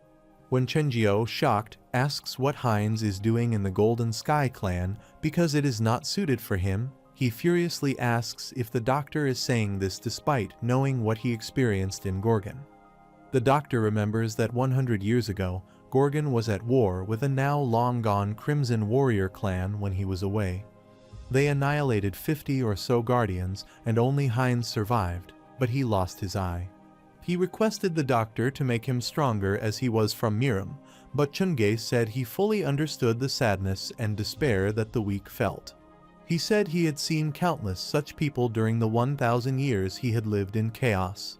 Chenggyo said he could not grant everyone's request and left after apologizing. But now Heinz remembers his words, saying that Chinjio told him to work hard if he wanted to become stronger. Heinz says working hard is a luxury for those who can work hard, and while removing the clothes from his eye, he says most of the people in Chaos were not in a situation where they could work hard. Chinjio is shocked to see his eye, and Heinz says he has worked hard to protect the justice he has protected his whole life and worked hard to break that belief. When Chinjio asks why Heinz looks like that, he replies the weak, righteous warrior who was a second-stage adapted player died 100 years ago, and he is Heinz, the vice clan leader of the Golden Sky clan. Heinz says he has heard that Gorgon Castle Lord can only do stabs, so he wants to see what Yihun has got. Heinz uses 8 fangs of Vulcan's power to attack Yihun using the spear, and Yihun immediately stops the attack with his sword. Heinz can't believe Yihun stopped the attack, and Heinz's right hand suggests it would be best if they all attacked together. Heinz orders his men to charge at once, and they rush to attack Yihun and the doctor. Meanwhile, Ilhan is watching Yihun and Doctor easily take down the undead ghouls, and he can't believe they are defeated so easily. Ilhan has just reached the master level, so he thinks if he were to attack with the ghouls, he is sure they could beat Yihun. But he also realizes there is no telling how many undead ghouls they might lose in a head-to-head battle. Ilhan thinks their whole plan will be ruined if they lose all of them, so he calls Siren. Siren asks what he wants and tells Ilhan to stop bothering her because she did everything he asked her to. Siren says she finished studying the stones of fallen souls, created the black cloud, and made all those undead ghouls for him. Ilhan shockingly looks towards her, so she grabs Ilhan's face and asks how they make a deal. On the other hand, Heinz is shocked that Yihun has earned all these titles, like the Legend of the Path of Waves and the Pathbreaker of the Impossible, in just 1 month. Heinz doesn't like this because he has been there for over 200 years, but he is still a mere warrior. Heinz wonders how someone can become a castle lord in just 1 month, so he furiously rushes to stab Yihun while yelling that he'll show what his true power is to the castle lord of Gorgon. Meanwhile, Yihun sees Heinz coming, so he immediately dodges the attack, and the attack breaks a giant stone into pieces. Heinz yells that this is the power of his hard work, but suddenly Yihun, while saying this is enough, attacks Heinz with such a strong blast that it burns half of Heinz's body. Yihun asks if everyone in the chaos is the same, but Heinz man wonders if Vice Lord is almost a 9th stage adapted player and how Yihun pushed Heinz back so easily. The guy tells ghouls to attack Yihun first because they need some time for the Vice Lord to recover. Meanwhile, the doctor attacks the Heinz's guy, and Yihun also launches a destructive attack by saying that everyone there claims to have worked hard. Suddenly, Heinz's spear falls from his hands because he is looking at an unbelievable scene, and he shockingly wonders what he is looking at. The scene around Heinz's eye changes, and he wonders if he is looking at an Awoken One's unique world because he has only heard stories about it. Heinz, turning into a skeleton, falls on his knees and wonders if this is what the world looks like to those who refuse to submit to it. Heinz asks if all the revealing, the defining, all-seeing eye of the world is what Yihun is fighting for, and while reaching the state of destruction, Heinz thinks it is amazing. Heinz wonders if he had remained the warrior of justice instead of giving up back then, could he have followed the same path and pursued a similar dream as well? Suddenly, Yihun destroys the Manticore's giant buildings there, and the doctor says he just destroyed thousands of years of the Manticore's history in an instant. While the remaining ghouls are shocked, the doctor tells Yihun to call that move World Destroyer instead of the strong stab. Yihun tells the doctor it's enough, and he clears a path for them, so they should go. Simultaneously, the doctor says there are still some ghouls left, but they don't need to waste time on them. They get going, and Chenggyo asks how Yihun does this. Anything his stab touches splits the world into 2 and takes on the color of his unique world, to which Yihun replies he just stabs as hard as he can. Chenggyo can't believe this, and he thinks Yihun is getting closer to the next stage of oblivion. Chenggyo, seeing the destroyed fortress, says Yihun has made things easier for them and says he doesn't feel the spiritual spirit pressure of any lieutenant generals. Chengyo bets that the last attack dealt a major blow to the Lord of the Golden Sky clan. Suddenly, they hear a voice saying she is late and ask what the hell they did. They get shocked by someone appearing in the air, and Chengyo realizes it is not just spiritual interference, but is warp, a transcendental teleportation skill. Suddenly, Siren appears there and says she has never seen undead ghouls so scared, and there is only one species that can do this. Meanwhile, when Yihun asks who she is, Siren feels destroyed that he doesn't know about her. So she immediately shows him a slide with her picture and asks if he hasn't seen the top 10 of this week. Siren furiously asks if he doesn't have a hologram panel at home, and Chengyo tells Yihun that she is a dream Diam and everyone in Chaos knows her. Siren grabs Chengyo's cap and says the old man is sharper than he looks, but she asks if he doesn't know that it's forbidden to refer to dream demons as dream demons. Siren, wearing the doctor's cap, says all dream demons belong to different species and says he should know that. Siren tosses Chengyo's cap back towards him and says her name is Siren Armelt, and she is not just a dream demon. Yihun understands she is the Golden Sky clan's dream demon, and he has so many questions for her, but this is not the right time for him. Yihun says it's good to know her name, but asks if she can get out of their way, to which she replies she can't because she is asked to stop him. Yihun immediately swings his sword towards her, saying she leaves him no choice, due to which Siren gets startled and asks why he is so impatient. Siren asks if he would like to be her product because the person Ilhan, who asked her to stop Yihun, was nearly killed by his attack on the fortress.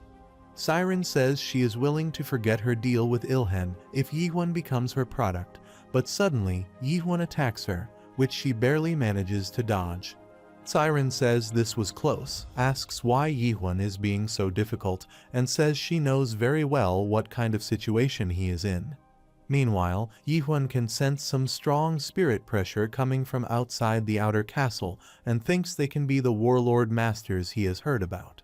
Siren tells Yihun that the Master of the Darkness is looking for him and asks if he knows what that means. Siren offers to hide Yihun and says if he agrees to be her, she'll make sure no one in the 12 zones can harm him. When Yihun rejects her offer, Siren snaps while saying she has no choice but to take him by force. Siren summons huge sand snakes using the Dream Demon spell, so Chengyo tells Yihun to watch out.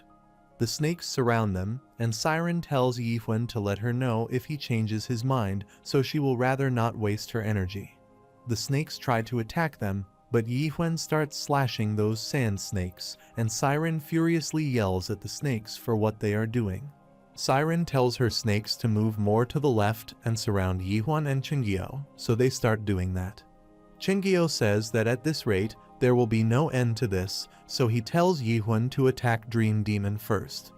Yihun stabs the ground, causing the sand to scatter in the air, and jumping on the snake, rushes to attack Siren, but Siren says she can see him on the screen and he can't hide in the sand. Yihun is going to attack her, but suddenly she makes her sand snake swallow Yihun and says he is a lot simpler than he thought.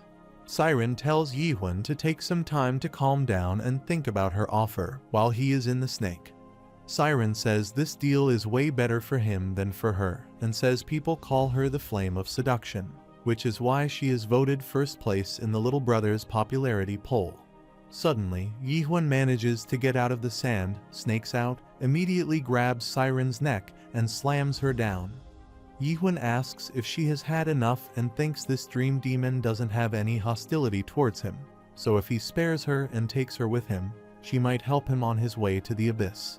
Yihun has a lot of questions for her, such as he likes to ask her about the first nightmare at the top of the Tree of Illusion. When Yihun asks if she agrees to come to Gorgon with him, Siren interrupts him and asks if he is telling her to surrender. Siren immediately attacks again with Dream Demon magic, but Yihun dodges it, and Siren says she'll never surrender. Siren says he should have held on to her while he had the chance, and after saying this, she diaspears in the air. Yihun thinks she got away, but suddenly she appears behind him and after grabbing him, asks if he is surprised to see her. Yihun is started, and Siren, using her magic, shows him the 8 gates of hell. saying he doesn't look surprised. She asks if he already knows about the 8 gates of hell. Yi-Huan says he has already experienced this illusion before, but Siren tells him that this is different from the knockoff technique he is thinking of. Siren says the 8 gates of hell were created by Dream Demon, and the first gate was the dungeon of the fierce winds, from which strong winds pushed Yi-Huan, but he kept standing on his feet. Siren says the 4th gate is the dungeon of black chains, and when those chains try to attack Yi-Huan, he breaks them with his slash. When Yi-Huan destroys the monster from the 6th gate, frozen dungeon, Siren shockingly asks if he is really a human. Siren is shocked and says she doesn't even know what to say, but Yi-Huan asks if this is all that she can show him. Siren admits he is powerful, but says this one won't be easy, and suddenly she shows him a scary dark gate. As the gate opens, dark water flows out of the gate into Yi-Huan's feet, and he sees the reflection of the dead fellows he lost during the battle. Yi-Huan feels nauseous, and Siren says even someone like him will struggle with this because no one in the history of the 8 gates of hell has ever managed to get past the 7th gate. Simultaneously, Yi-Huan's duplicates come out of the 7th gate while asking Yi-Huan who he is, and Yi-Huan is shocked to see his own self in front of him. The 7th gate is the dungeon of self. Yi-Huan wonders what is going on because he can see all his previous selves coming out of the 7th gate. They are from different periods of Yi-Huan's life, but they are all him. Yi-Huan becomes attentive to see all his previous selves running toward him to attack him, and Yi-Huan gets worried to see that they not only look like him, but also use the same techniques. Yi-Huan assumes they act and think like him as well, so he realizes they are going to attack him to test how strong he is.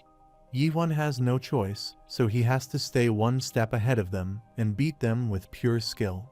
Yi-Huan rushes to attack his previous self, and while dodging their attacks, he thinks, as expected, they can only stab.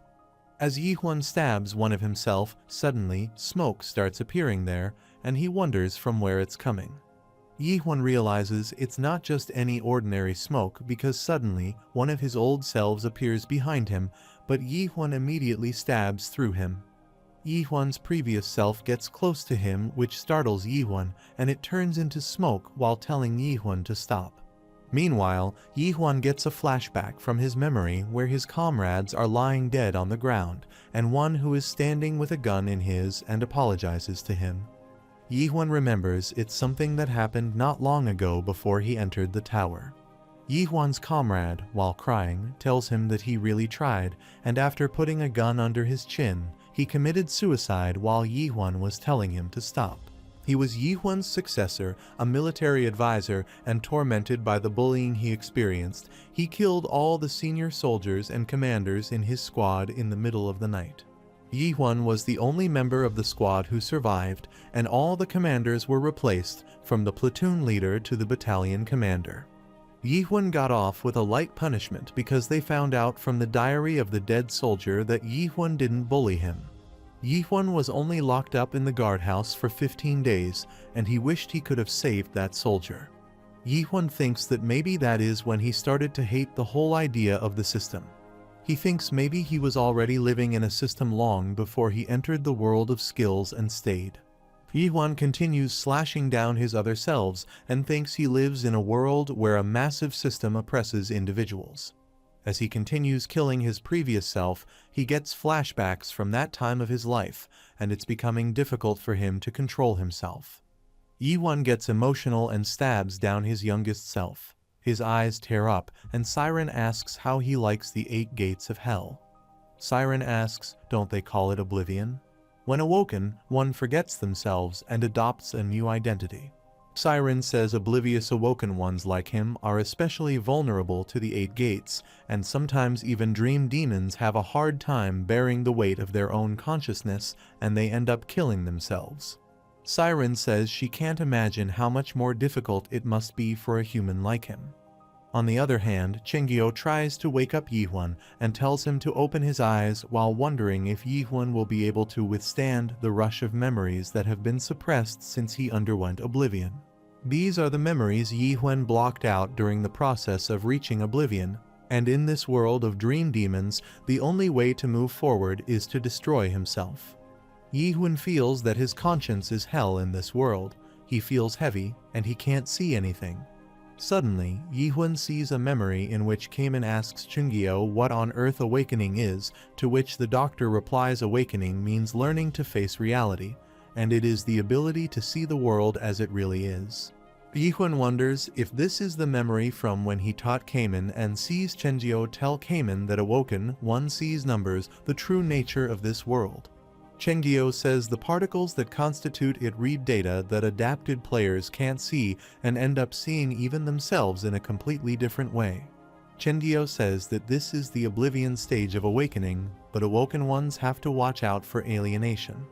Chungyo says that those who see too much end up going blind more quickly than others. Eventually, Yihun realizes that this must be the alienation that the old man mentioned. That those who see too much go blind more quickly, and those who hear too much become desensitized sooner.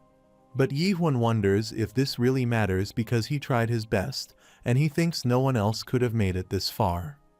Yihun thinks the truth is it has been a really tough journey, and suddenly he sees some stars coming towards him and remembers all his good memories. Yihun says he doesn't know who he is, but he is there now and thinks of all these memories he had forgotten over the last 2,000 years of practicing stabbing and the countless connections between them. Yihun says this is who he is, and suddenly his all previous versions start turning into smoke, which makes Siren wonder what is happening. Suddenly, Siren choked and was shocked to see it was the rebound technique that Yihun was using. Suddenly, Yihun opens his eyes, which look golden in color, and suddenly he destroys the seventh gate of hell, which shocks Siren. When Yihun gets back to his senses, he wonders what the next concept is after oblivion, but first he thinks he has to get out of there using the eighth gate. As Yihun opens the eighth door, he sees a sky full of stars on the other side of the door, and there is water under the feet. Yihun wonders if there is anything in this room and why it is so empty. Suddenly, some stars shine brighter than others and form writing in the sky that says that for passing through all the gates of hell, it would like to tell Yihun about its insignificant story. Yihun thinks this must be left behind by the person who created the 8 gates of hell. The writing says that the guy still remembers the day when the Abyss expedition first set out, and Yihun is shocked to hear about it. It further states that he is Mulak Armelt, and this is the story of his failure. On the other hand, Chungyo takes Yihun under a roof and tries to wake up Yihun, while Siren is also lying unconscious there. Chungyo wonders why he is not waking up and thinks he brought the dream demon over there just in case. Since she was the one who cast the spell, he still has not woken up. Chungyo thinks the spell must be broken by now if the dream demon is unconscious. On top of everything else, the guards from Recovery Palace also got there, and Chungyo fears there is a warlord with them.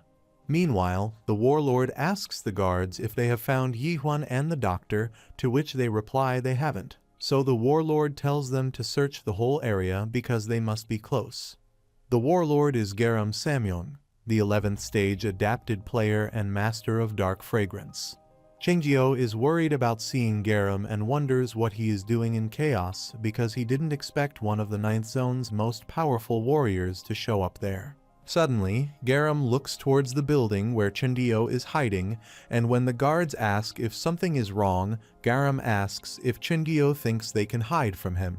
Garam immediately, with his fierce power, attacks that building, but suddenly Siren snaps and gets away from there along with the doctor and Yihun. Garam gets furious to see them get away and says that they are going to reclaim Manticore and find the Lord of the Golden Sky clan at this moment. On the other hand, Siren says that was another close call and asks if Chungyo doesn't have to say anything to her because she saved them. Chungyo furiously yells that he is the one who saved her and asks if she has forgotten who protected her while she was passed out. Siren says they should call it even, and when Chungyo asks what she is going to do now, she replies she might head towards Gorgon. When Chungyo asks if this means she is surrendering, she replies that she is not, and that she just has some unfinished business with this guy. Chungyo tells her that he has already sent a carrier falcon over to Gorgon and says he didn't expect Yihun to pass out like this. Chengyo says the falcons are probably on their way with some fresh, awoken ones right about now. On the other hand, Cayman says he just received word that the castle lord defeated Manticore, and the others say it's time for Gorgon's liberation. They say after passing through Manticore, they are going to strike the Recovery Palace. Meanwhile, Cayman orders them to charge, and they rush to attack the enemy to liberate Chaos. They are an army of 300 awoken ones, so they are confident that they can win.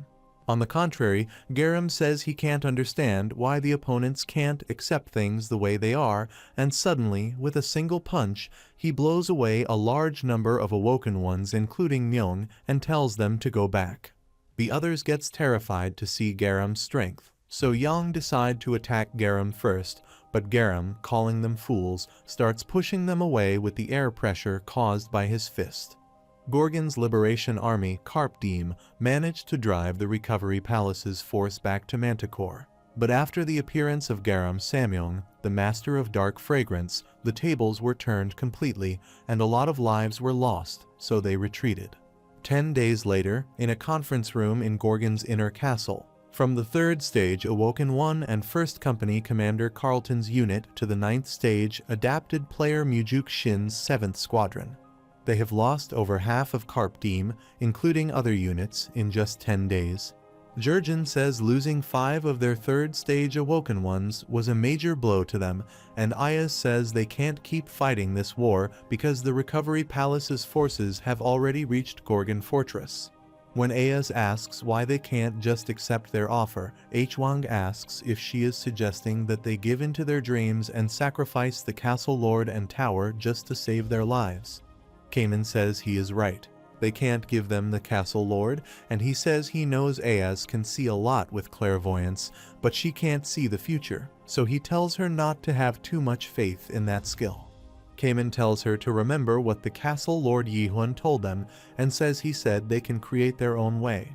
Ayaz says they don't stand a chance of winning if things keep going like this, and suggests they should ask another master for help.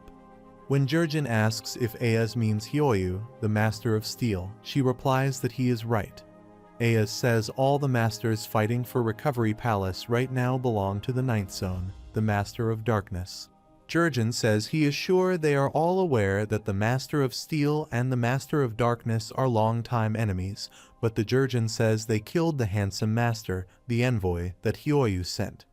Jurgen says he is not dead because anyone who comes in chaos through the narrow gate returns to their original body if they die. Cayman says even if the Master of Steel is willing to help them, they can't ask any other master for help, but when Ayaz asks why not, Cayman replies that chaos needs to liberate itself. On the other hand, Chingyo has arrived at the castle with Yihun and Siren, but he yells at Siren that she is the one who put Yihun in this state and asks why she can't wake him up. Chingyo asks what kind of spell she used on Yihun because he has been out cold for 10 days. Siren asks if he'll stop yelling because he is a doctor too, and tells him to wake Yihun up instead of just standing there and complaining. Chingyo yells that he would have done that already if he could, and suddenly he asks why Siren is still there because he thinks she is working with the Master of Darkness. Siren replies who cares about that, because the human Yihun just beat the 8 gates of hell. Chengyo, when he knows she used that spell, asks if the Forest School clan uses that skill well, and says there is no way a weak skill like that would knock Yihun out. Siren feels offended and says the 8 gates of hell is a powerful skill, and it was originally designed to be used on humans in the first place. Siren says only dream demons can unleash the skill's true power, but she was hoping someone could beat the skill, so she taught it to the Forest School clan because she didn't know anyone who could beat it. Siren says she has seen Yihun beat the 8 gates of hell several times because the spell is cast by humans, and it was the caster's mind that was broken, not the skill itself. Siren says Yihun is different because not only did he shatter her mind, but he completely destroyed the skill itself, and he is the first person to break through the 7th gate and reach the 8th gate and final gate. Siren tells Chingyo that the 8th gate is the reward gate, and anyone who passes the 7th gate receives an enormous reward. If another passes all the 8 gates of hell and reaches the 8th gate, they might very well become the king of chaos. Chindio clenches his fist and remembers Myung Yeagle once said that in passing, and he thought it was just nonsense, but now he thinks maybe Myung was right. When Chindio asks what is behind the 8th gate, Siren replies there is a treasure left by her godfather. Chindio is about to ask about her master, but suddenly Yihwan wakes up, and Chindio gets emotional and happy. Chindio tells Yihwan everything that happened, so Yihwan walks out of the room. However, when Chindio asks where he is going, Yihwan replies that he is going to the meeting room. Chindio Immortal runs after Yihwan, blocks his way, and says he'll let him go there because some of them want to give in to the demands of their enemy. Chindio says some of them plan to hand Yihwan over to the Recovery Palace, and says if Yihwan wants to get past him, he'll have to step over his dead body. Yihwan steps over from Chindio, which makes Siren laugh, and the doctor gets shocked. Suddenly, Yihwan goes inside the meeting room where everyone is already present, and Kamen and Hong are happy to see the castle lord is awake. Meanwhile, Jurgen is ashamed to face Yihwan. But suddenly, when Yihwan says he is going to the Recovery Palace, everyone is shocked. Kamen shockingly asks what he is talking about and says he cannot go, while Yang also clenches his fist and tells Yihwan to reconsider. Yihwan tells them not to make those faces because he'll be fine, but Yang slams his hand on the table and asks if Yihwan knows that a lot of their companions are dead while was unconscious. Yang yells that they'll still be alive if they didn't know about freedom or hope, and says they didn't have a chance to perform spirit recitation for them. Yihwan apologizes, and Yang says he really resents him for giving them life, showing them freedom, and teaching them about hope.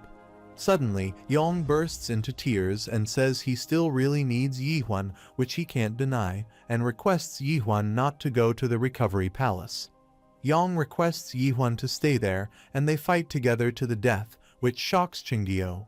Chindio thinks Yihwan gave them something they should never had, and now they are willing to risk their lives to protect what they have received. Suddenly, Yihwan says he thinks there has been a misunderstanding and tells them he is not going to the Recovery Palace to surrender. Yang stops crying in shock after hearing this, and Yihwan says he is going to destroy the Recovery Palace, which shocks everyone. Chindio thinks Yihwan has lost his mind again. Yang asks if Yihwan is okay, to which Yihwan replies he is feeling fine as always, but Kamen in shock asks if he is saying that he is going to destroy the Recovery Palace. Hwang asks when he is going to leave, to which Yihwan replies he is leaving right now, which makes Siren think he is a strange human. Siren thinks it's like reality means nothing to him, but humans are slaves to reality, so she thinks no one is going to follow him. Suddenly, when everyone says they should go, Siren gets shocked, and everyone requests Yihwan to take them with him. Siren wonders what is wrong with these people and what has gotten into them all of a sudden. Siren knows they had perfectly comfortable lives as spirits, so she wonders why they suddenly care so much about nonsense like freedom, real life, and liberation. Siren wonders if this is all because of this one man, Yihwan. Meanwhile, Yihwan says he appreciates their support, but he only needs 3 other people to go with him this time. Yihwan takes Chindio's name, and he gets confident that Yihwan can't go anywhere without him. Yihwan takes Kamen's name, to which Kamen replies he is honored. Lastly, he takes Siren's name, which shocks her, but Yihwan smiles at her. Siren asks why she would go there, and Hwang says it's ridiculous that the 4 of them are leaving, so he tells Yihwan to take him with them. Yihwan says only the 4 of them will go, and the rest of them have work to do as well, so they shouldn't be too disappointed. Meanwhile, Siren yells that she is not leaving, but Yihwan ignores what she is saying. Carlton asks if Yihwan thinks all their troubles will be over after they defeat the Recovery Palace, and asks what he thinks will happen when the chaos is united. Ayaz says people will refuse to acknowledge Gorgon as the center of chaos, so other competing groups will appear and try to split people up. Ayaz says the job of those staying behind will be to train the troops to fight those people. Yang says they should worry about that after destroying the recovery palace and says the masters can't cross over there anyway if they destroy the narrow gate in the recovery palace.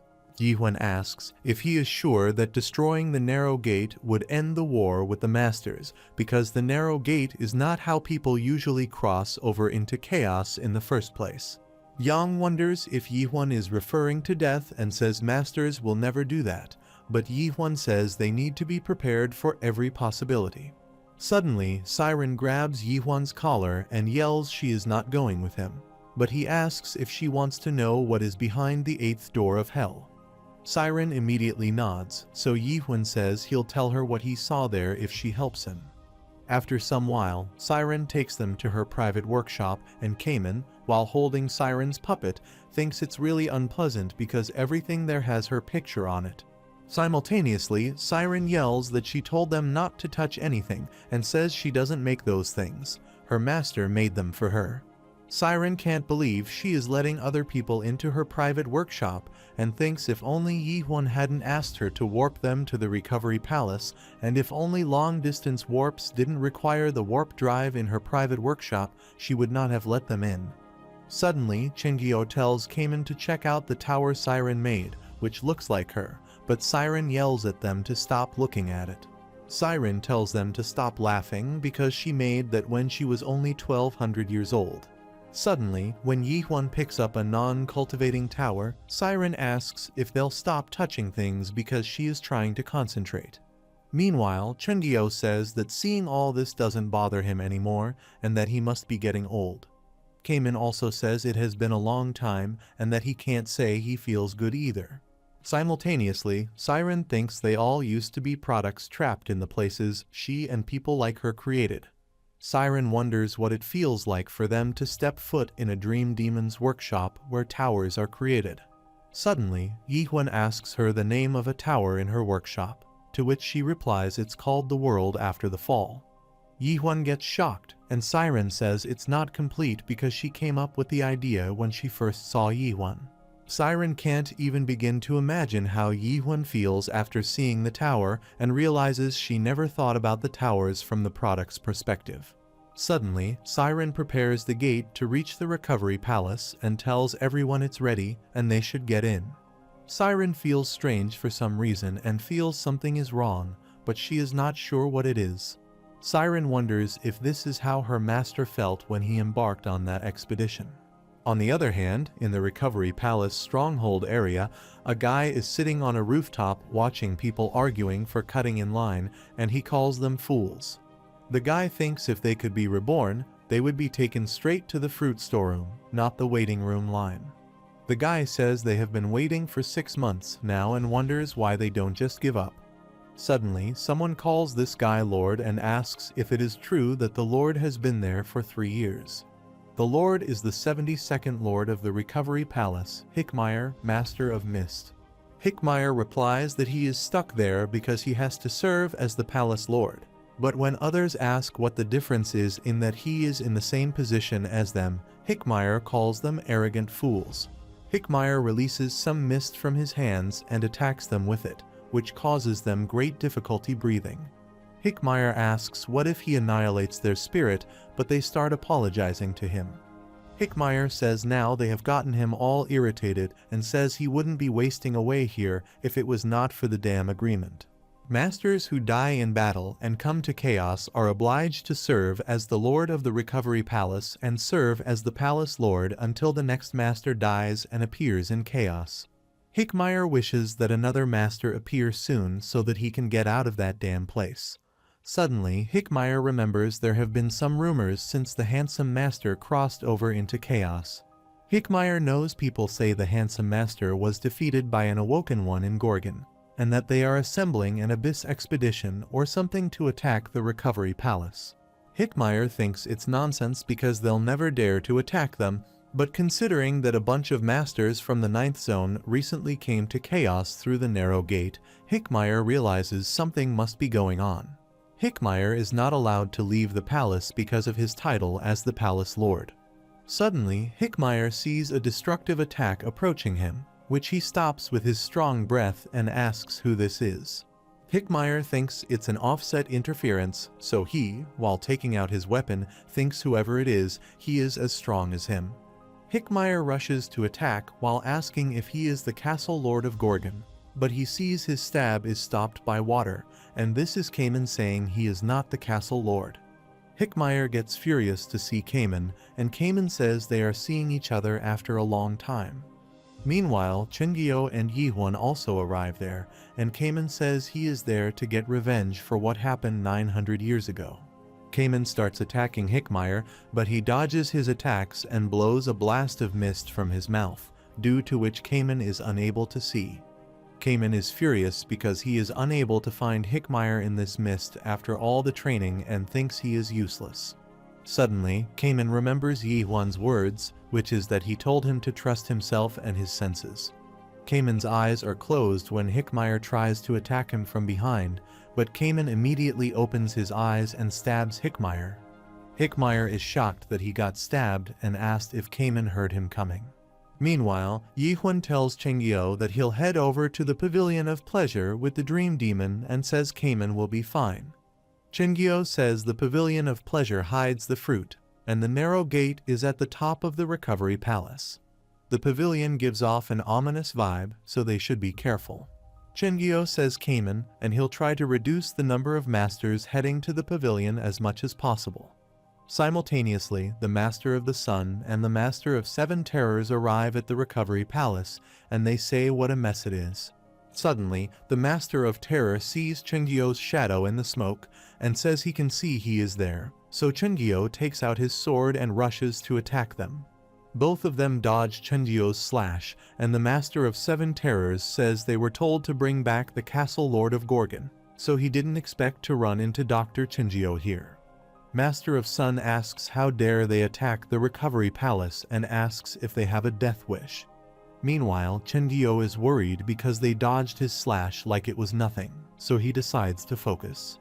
While taking out their weapons, masters say Chingyo still has time to bring Yihun to them, and they say Chingyo might be strong enough to face the two of them, but he can't fight all the lieutenant generals guarding the fruit. Chingyo points his sword toward them while saying to them that it's enough talking and they should hurry and come at him. Meanwhile, at the Pavilion of Pleasure in the Recovery Palace, the lieutenant generals are drinking and having fun when Reika, the cowardly master, says something is going on at the entrance. Reika suggests they should go and check it out, but the second dragon master tells him not to worry about it because Hickmeyer will deal with it.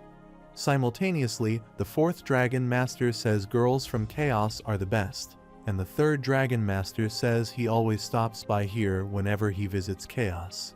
Meanwhile, the fifth dragon master says that castration, the union of female masters in the Great Realm, would kill them if they caught them here. The fifth dragon master says he doesn't want to be limp forever, but the third dragon master laughs at him. Meanwhile, the first dragon master says he doesn't know what people don't like about Chaos and says it is such a great place. Still, Reika says all that noise is worrying him, so he asks if they don't think they should go and check it out, but the fifth dragon master says the Lord of the Recovery Palace will handle everything. The fifth dragon master tells Reika to stop ruining their fun and join the party, but Reika asks if something is wrong. As Reika says they should tell the warlords, the fourth dragon master throws a wine glass at his face and asks if he'll shut up already. The fourth dragon master tells him to stop spoiling the mood and be quiet, and if he is so worried, then he can check himself. Reika, while trembling, holds his stick, so the dragon master asks if he wants to fight, but Reika, shaking with terror, says he definitely does not want this, and that he'll go check by himself. As Reika is leaving, they call him pathetic and laugh at him, but Rakia thinks he'll get back at them one day. Suddenly, the first dragon master gives a fierce look to Reika, which terrifies him, and he runs away, after which the girls thank the first dragon master for shutting Reika up, to which the first dragon master replies they know he can't stand the noise. While the dragon masters are having fun, suddenly, the fourth dragon master notices something on the ceiling, and he is startled to see Yihun and Siren appearing there. The other dragon masters are also shocked at what the hell is happening, and they tell each other to watch out because Yihun is landing in the middle of their party. Meanwhile, the first Dragon Master says he must be the Castle Lord of Gorgon, to which Yi-Huan replies he is right. But the Dragon Master says he can't believe Yi-Huan came there voluntarily. When the first Dragon Master asks if Yi-Huan has come to keep his promise, Yi-Huan, while walking towards him, says he has not, and he comes to kill them all. The first Dragon Master asks if Yi-Huan thinks he can kill him and says Yi-Huan is just a pathetic spirit in chaos. Suddenly, he summons a dragon to attack Yi-Huan, and Siren immediately tells Yi-Huan to watch out. Yi-Huan immediately tries to block the dragon with his sword, but he gets slammed into a pillar with pressure. Yi-Huan instantly gets back on his feet, and when other Dragon Masters try to attack him, he jumps away and the pillar gets destroyed. Yi-Huan barely dodges the attack, and while he is on his knees, the first Dragon Master tells him to get up because he'll make him pay for spoiling his fun. The first Dragon Master tells Yi-Huan to go ahead and struggle as hard as he likes. Suddenly, they all start attacking Yi-Huan, but when he attacks, they dodge it, call him a fool, and say it doesn't matter how powerful his attack is if he can't hit anyone with it. Yi-Huan, while blocking their attacks, thinks they are really getting on his nerves because they just keep attacking without giving any break. Suddenly, when the third Dragon Master tries to attack him, Yi-Huan dodges his sword and kicks him away. Meanwhile, Yi-Huan sees the second and third Dragon Masters coming towards him. While attacking him simultaneously, they say not even a warlord could stop a combined attack from them. Yi-Huan's back is wounded, but he says they are right, and that it would be kind of tiring to fight them all one by one. Suddenly, when Yi-Huan, while saying he is getting fed up with this, swings his sword, the Dragon Masters get shocked to see his aura, and he says he'll just finish them all off in one hit. Suddenly, Yi-Huan uses his destructive stab, and on the other hand, the Master of the Sun and Master of Seven Terrors hears a massive blast. Meanwhile, Chengyo realizes the kid is getting started, but on the contrary, as the dust settles, Yi-Huan is shocked to see all the Dragon Masters are fine because they are hiding behind a protective shield created by the first Dragon Master who says it's too bad. Siren is shocked because she didn't expect them to block the stab and realizes that the warriors guarding the Recovery Palace are on a different level. The first Dragon Master, while stabbing his sword into the ground, says if Yi-Huan thinks he can defeat the Recovery Palace with those pathetic little tricks, then he seriously underestimates them. The first Dragon Master says he'll show Chaos's weaklings what the real power is, so while absorbing all the Dragon Masters into a giant dragon, he tells Yi-Huan to consider this an honor. Yi-Huan is shocked to see this terrifying dragon, and the dragon tells Yi-Huan that this skill is too good for losers like him, so he should better fight his best now.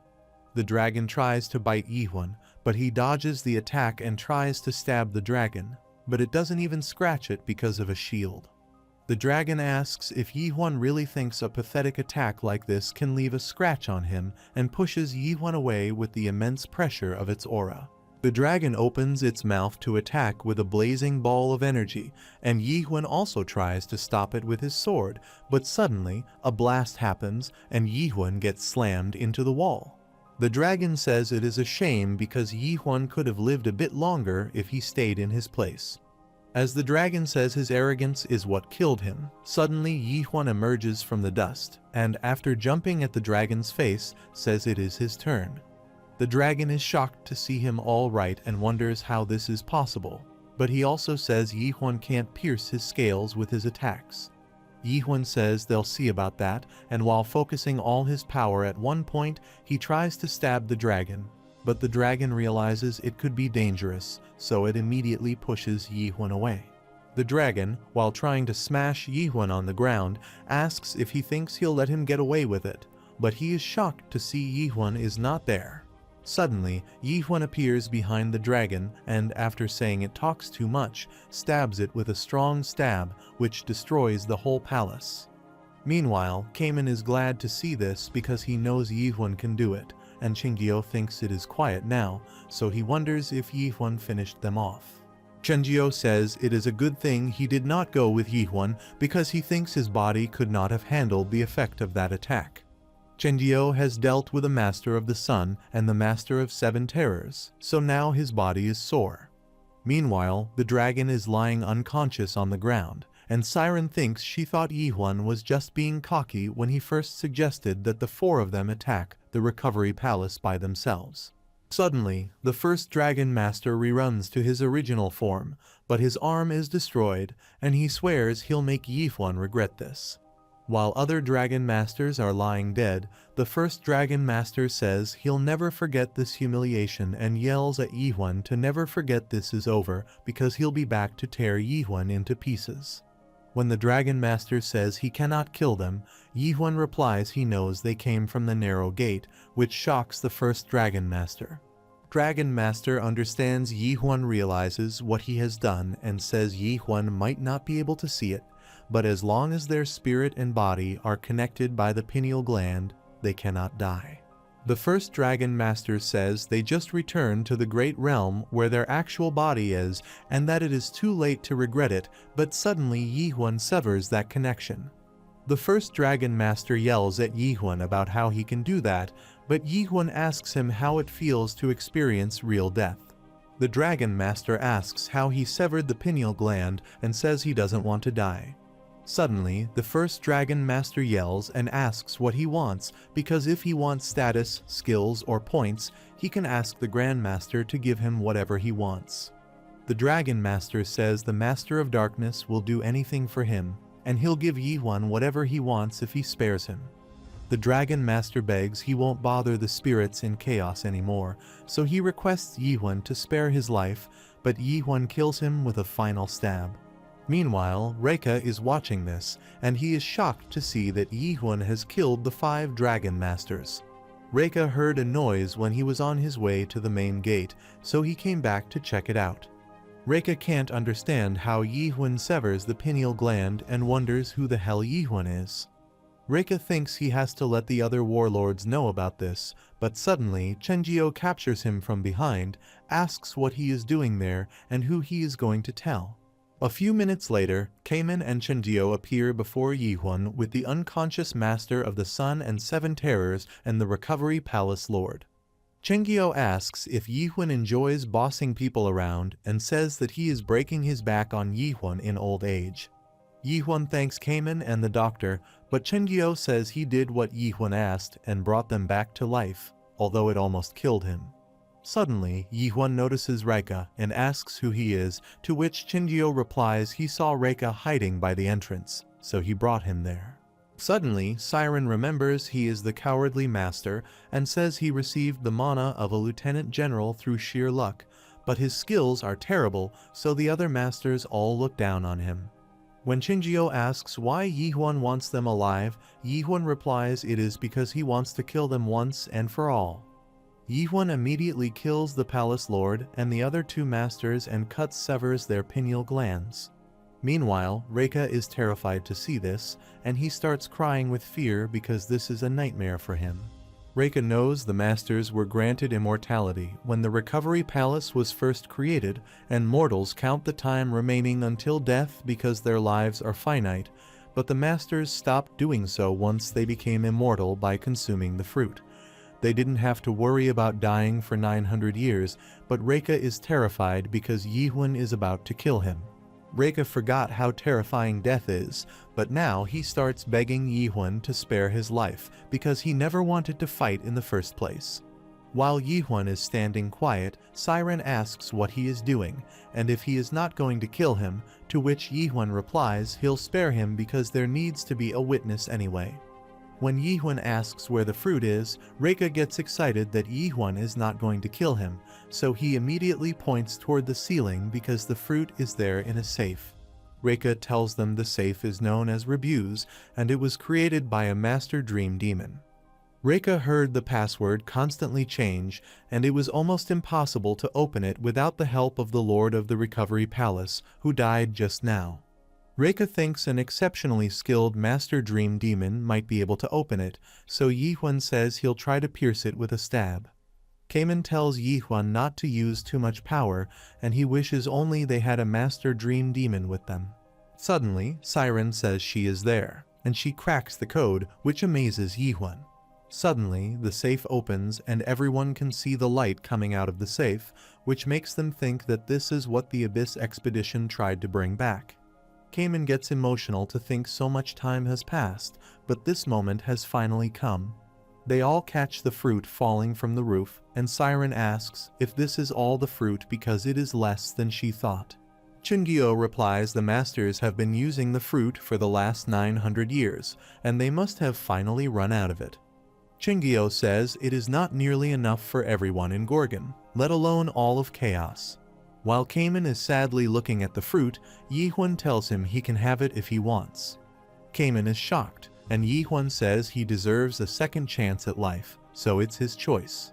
Cayman thinks it has been a long time, and it was a long and brutal journey in which they lost so many souls to obtain the fruit, and they suffered a lot of humiliation. Cayman thinks it's compensation for all that, but he breaks the fruit in his fist, which shocks everyone. Siren shockingly asks what he has done, and Reika yells the fruit is precious. When Yihun asks why Cayman destroyed the fruit, Cayman replies there are only a dozen or so left. Cayman says he realized something the moment he took the fruit, that these would become the seeds of conflict. Cayman says the hope that at least a dozen people can regain their lives will turn everyone against each other, and if that happens, then chaos will never be saved. Yihun smiles and says he is sure that was not an easy decision, but when Cayman asks if he can do what he wishes with the remaining fruit as well, Yihun nods. Yihun knows no one else can do this, but someone in Chaos had to do it. That is why he brought Cayman here with him. Chungyo also thinks the others would throw a fit if they saw this, and Yihun knew Cayman was going to do this from the start because Cayman chose to face despair and knew how to find true salvation within it. When Yihun asks if he is sure he won't regret it, Cayman, with a smile, replies he won't. Suddenly, Yihun yells Cayman's name because he sees an attack coming, and in a flash second, it hits Cayman. Siren pulls back Chungyo to save him from the blast, and they get worried to see Cayman severely wounded. They are shocked to see the Warlord and Typhoon Master Kanail, who is a stage-adapted player, and he asks how dare they destroy the fruit. Chungyo tells Cayman to wake up, but suddenly, the Warlord, Silent Master, and 10th stage adapted player Megiddo slams him into the wall, making the old man yell in pain. Yihun gets worried about Chungyo, but suddenly Garam Samyong arrives there, saying that Yihun has finally crossed the line and that his life alone will not be enough to pay for this. Simultaneously, Reika is shocked to see Garam Samyong there because he is one of the warlords sent there by the 9th Zone. Garam is one of the 5 most powerful warlords in the Great Realm, but Reika didn't think he would come there in person. Reika thinks he has to hide because Garam will kill him for losing the fruit to these people. Garam orders Kanail and Megiddo, and they rush to attack Yihun and Siren, while Kanail says Yihun's life is his. Yihun tells Siren to keep Cayman and the old man safe, so she immediately grabs Chungyo and runs. Meanwhile, Megiddo grabs Yihun with his magic hands, and Kanail tries to stab him, but Yihun bends back to dodge his stab. Yihun breaks the ties and jumps back, but Megiddo tries to attack him, which he blocks with his sword. Yihun, while dodging the attacks, thinks Megiddo is extremely fast and is on a completely different level from the others. Meanwhile, Kanail, while rushing towards Yihun, says he expected more from the Castle Lord of Gorgon, but says Yihun is not so tough. Kanail smashes Yihun against the wall with wind pressure, which severely injures Yihun. Kanail says he might talk a big game, but he is nothing more than a pest. Cancel wonders if Yihun used all his power fighting a weakling like the 5th Dragon Master. Suddenly, Garam orders them to finish Yihun off, so Kanail rushes while saying he is about to finish him, but suddenly Yihun opens his eyes. Back when Yihun destroyed Manticore's fortress, Chungyo said he destroyed thousands of years of history in an instant, and said Yihun should call that move the world destroyer instead of strong stab. Chungyo advised him not to overuse that stab and said new ones can use unlimited mana, but it requires a certain amount of mental power in exchange. Chungyo said Yihun will wear himself out if he keep using powerful skills like that. Back to the present, Yihun thinks. However, these warlords are around the same level as him when he first entered Chaos. They're not taking him seriously. so he thinks this is his chance to strike them. Yi-Huan decides to forget about saving strength, and he is going to finish them right now. Yi-Huan uses strong stab and quintuple strike, which blows Kanale and Megiddo to ashes. Meanwhile, Garam says that the power gained from a purely physical attack is remarkable, and he says it's been a long time since he faced such a worthy opponent. Many years ago, there was a dream demon who came to see the Grandmasters of the 12th Zones, and all the masters refused his request, but he didn't give up. Mulak reached the 9th Zone and requested Garam that he wished to see the Master of Darkness. Mulak requested Garam to grant him the strength to climb the Tree of Illusion. Mulak said this world was not normal, existence had no value, and life was devoid of all nobility. Mulak told Garam to remind himself of the frustration and suffering he experienced back when he was weak, and said it was not too late to change the world. Mulak said they just had to destroy the first nightmare at the top of the illusion tree, but Garam said that all sounded very noble, but that it was no more than delusion. Garam said he was starting to see why the Master of Darkness didn't want to meet him, and said the Great Realm was only suitable for the powerful. Garam said if he had a dream, then he should prove that his skills were worthy of that vision, Dream Demon. Garam says he and Dream Demon fought for 3 days straight, and then on the 3rd day, he acknowledged the Dream Demon's superiority. Mulak said he could not believe a master like Garam was an adapted player, and he said it was a shame. Garam says if Dream Demon was that powerful without even using magic, he thought the Dream Demon might have the right to talk about the Tree of Illusion. After that, the Dream Demon charged into chaos all alone and headed toward the abyss to change the world. However, Garam stopped hearing about the Dream Demon after the fruit was stolen by the masters and nothing changed. Suddenly, Yi-Huan rushes to stab Garam, but Garam, while standing still, says he admits Yi-Huan is powerful, but that is not enough. Garam instantly stops Yi-Huan's attack with a movement of his hand and says Yi-Huan has all the right cards, but he doesn't know how to play them properly. Yi-Huan cannot believe Garam blocked his attack so effortlessly, and Garam says Yi-Huan is like putting a sword in the hands of a child. Suddenly, Garam, in a split second, gets close to Yi-Huan and punches him down with a strong blow.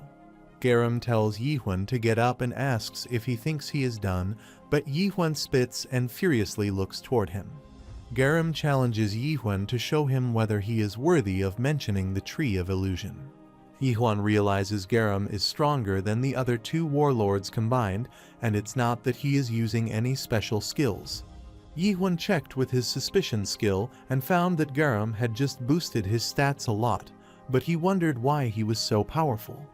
Yi-Huan wonders how someone's basic stats can be so powerful on Earth, and as he tries to stab again, Garam barely dodges it, saying this surely is not the best Yi-Huan can do. Suddenly, Yi-Huan gets behind Garam and attacks with a strong stab, but Garam calls it a petty trick and blocks it with his bare fist. Garam, with a fierce punch, smashes Yi-Huan against a wall and says mana attacks don't work against him. Garam says the mana Yi-Huan uses is no more than a resource granted to him by the system, and yet the Awoken Ones are so eager to destroy the world within this system. Garam says this is the reason Awoken Ones will never figure it out, and by grabbing Yi-Huan's head, he says this world is another unique world to someone out there as well. Meanwhile, Yi-Huan understands the essence of Garam's power is something far more fundamental than mana, and it is the power of this world itself, which is some sort of primeval power. Yi-Huan realizes this guy is the world within the system, so he immediately uses Oblivion and tries to stab him, but Garam immediately kicks him, calling it another petty trick. Garam says unless another unique world has unlocked Genesis, this attack is no more than a cheap illusion, and he kicks Yi-Huan away. Yi-Huan falls on his knees, and Garam, while launching an attack, says it is disappointing because this is not the kind of awakening that he had in mind. Garam blasts the attack towards Yi-Huan, which he barely blocks with his sword, but the skin on his arms is burnt. Yi-Huan is worried because not even accelerating Oblivion works, and Garam says he thought he finally met a worthy opponent, but this is not very much fun at all. Garam challenges Yi-Huan to hurry up, unlock Genesis, and show him his world. Yihun remembers the 8th gate of hell was the reward chamber, and Milok's abyss record was left there as a reward, which contained information about the stages of awakening as well. Yihun thinks although the concept may differ depending on the method of reaching awakening, awakening itself is divided into 6 stages. According to the information, there are 3 stages created as a way of destroying the existing world, which include the first stage, suspicion, the second stage, understanding, and the third stage, oblivion. These 3 constitute the first part, known as obliteration. Then, there are 3 stages that exist to create a new world after the old one has been obliterated, and these form the second part, known as Genesis. Yihun can sense he has reached the next stage of awakening, but he just cannot figure out what Genesis is. Meanwhile, Garam says it is pathetic that Yihun doesn't know how to use his world and says he can't stand around waiting for him to unlock Genesis. Garam says that in this case, he has to force Yihun to unlock Genesis and point toward Siren and others, which worries Yihun. Yihun yells no because this life is what they have, and they are not like the warlords who can live forever because, to them, this is the only world they have. Yihun furiously rushes to protect his fellows and comes in front of Garam's destructive attack. A blast happens when Siren opens her eyes. She is shocked to see Yihun blocking the attack with his sword. Meanwhile, Yihun finally starts to understand that this is the only world they have. Yihun thinks about the place where their parents raised them, the place where they went to school, where they made friends, cried and laughed, and experienced sadness and despair. Yihun thinks that at that time, he didn't doubt the world he lived in at all, and the world existed because he didn't doubt it. Yihun realizes it was that certainty that gave rise to the world within the system, so what he needs in order to unlock Genesis is faith in his own world. Yihun realizes he needs certainty, which is so powerful that it makes him forget about faith, which is the kind of overwhelming faith needed to create a world. Yihun realizes he cannot do it alone, and every version of himself in his memories needs to desire a new world, not just the current one. Meanwhile, Garam gets ready to attack again, but Yihun can't persuade every version of himself in his memories, so he decides there is only one solution. If they are not going to help him, they can get lost because he won't bother persuading them. Garam attacks Yihun with multiple fierce punches on his body, making Yihun yell in pain and ask if Yihun is already tired. Meanwhile, one of Yihun's previous selves asks if he is going to die in this hellhole, because if he dies, they'll die with him, and ask if he has forgotten how hard they worked to come this far. Yihun's previous self advises him not to be foolish and to run because he has tasted enough to spare. Meanwhile, Garam says he was hoping Yihun would last longer than this, but it is too bad. Suddenly, Yihun stabs his sword into the ground, which shocks Garam and Yihun's previous self. Yihun asks what Garam means by saying that it is too bad. Yihun stands up on his feet, and his previous self, with a smile, says Yihun has lost his mind, and for a moment he forgets it's him too. Garam smirked to see Yihun get up again, but suddenly, when Yihun managed to achieve Genesis, Garam's smile faded away. Simultaneously, Siren can't believe he unlocked Genesis. The fourth stage is the power to turn falsehood into truth, the power to turn faith into reality, and the fourth stage of awakening, which is called hypothesis. Suddenly, a destructive weapon falls from the sky, which Yuen grabs, and Garam, with a smile, asks if this is Yihun's world. Garam says the name destruction suits it, and it seems to deny everything in existence, so Garam says it is an unhappy world created only for the purpose of destroying another world. Garam activates his punch and tries to hit Yihun again, saying it doesn't change anything, but Yihun blocks the attack with his new sword. Garam says this is more like a real fight, and they both get into a fierce battle of attacking and dodging each other's attacks, which is fun for Garam. Garam says it reminds him of his fight with the Dream Demon 1,000 years ago, so he thanks Yihun for allowing him to experience the thrill again. However, he manages to grab Yihun's collar and throws him away while saying he is still going to have to end this. Yihun instantly gets up again and blocks Garam's punch with the tip of his new sword, which causes a blast to happen. After managing to stop the punch, Yi-Huan thinks he always wondered what he has been practicing stabbing for. Meanwhile, Garam starts attacking again, but Yi-Huan continuously dodges it and thinks right now, he just keeps stabbing over and over like he did back when he knew nothing about the world.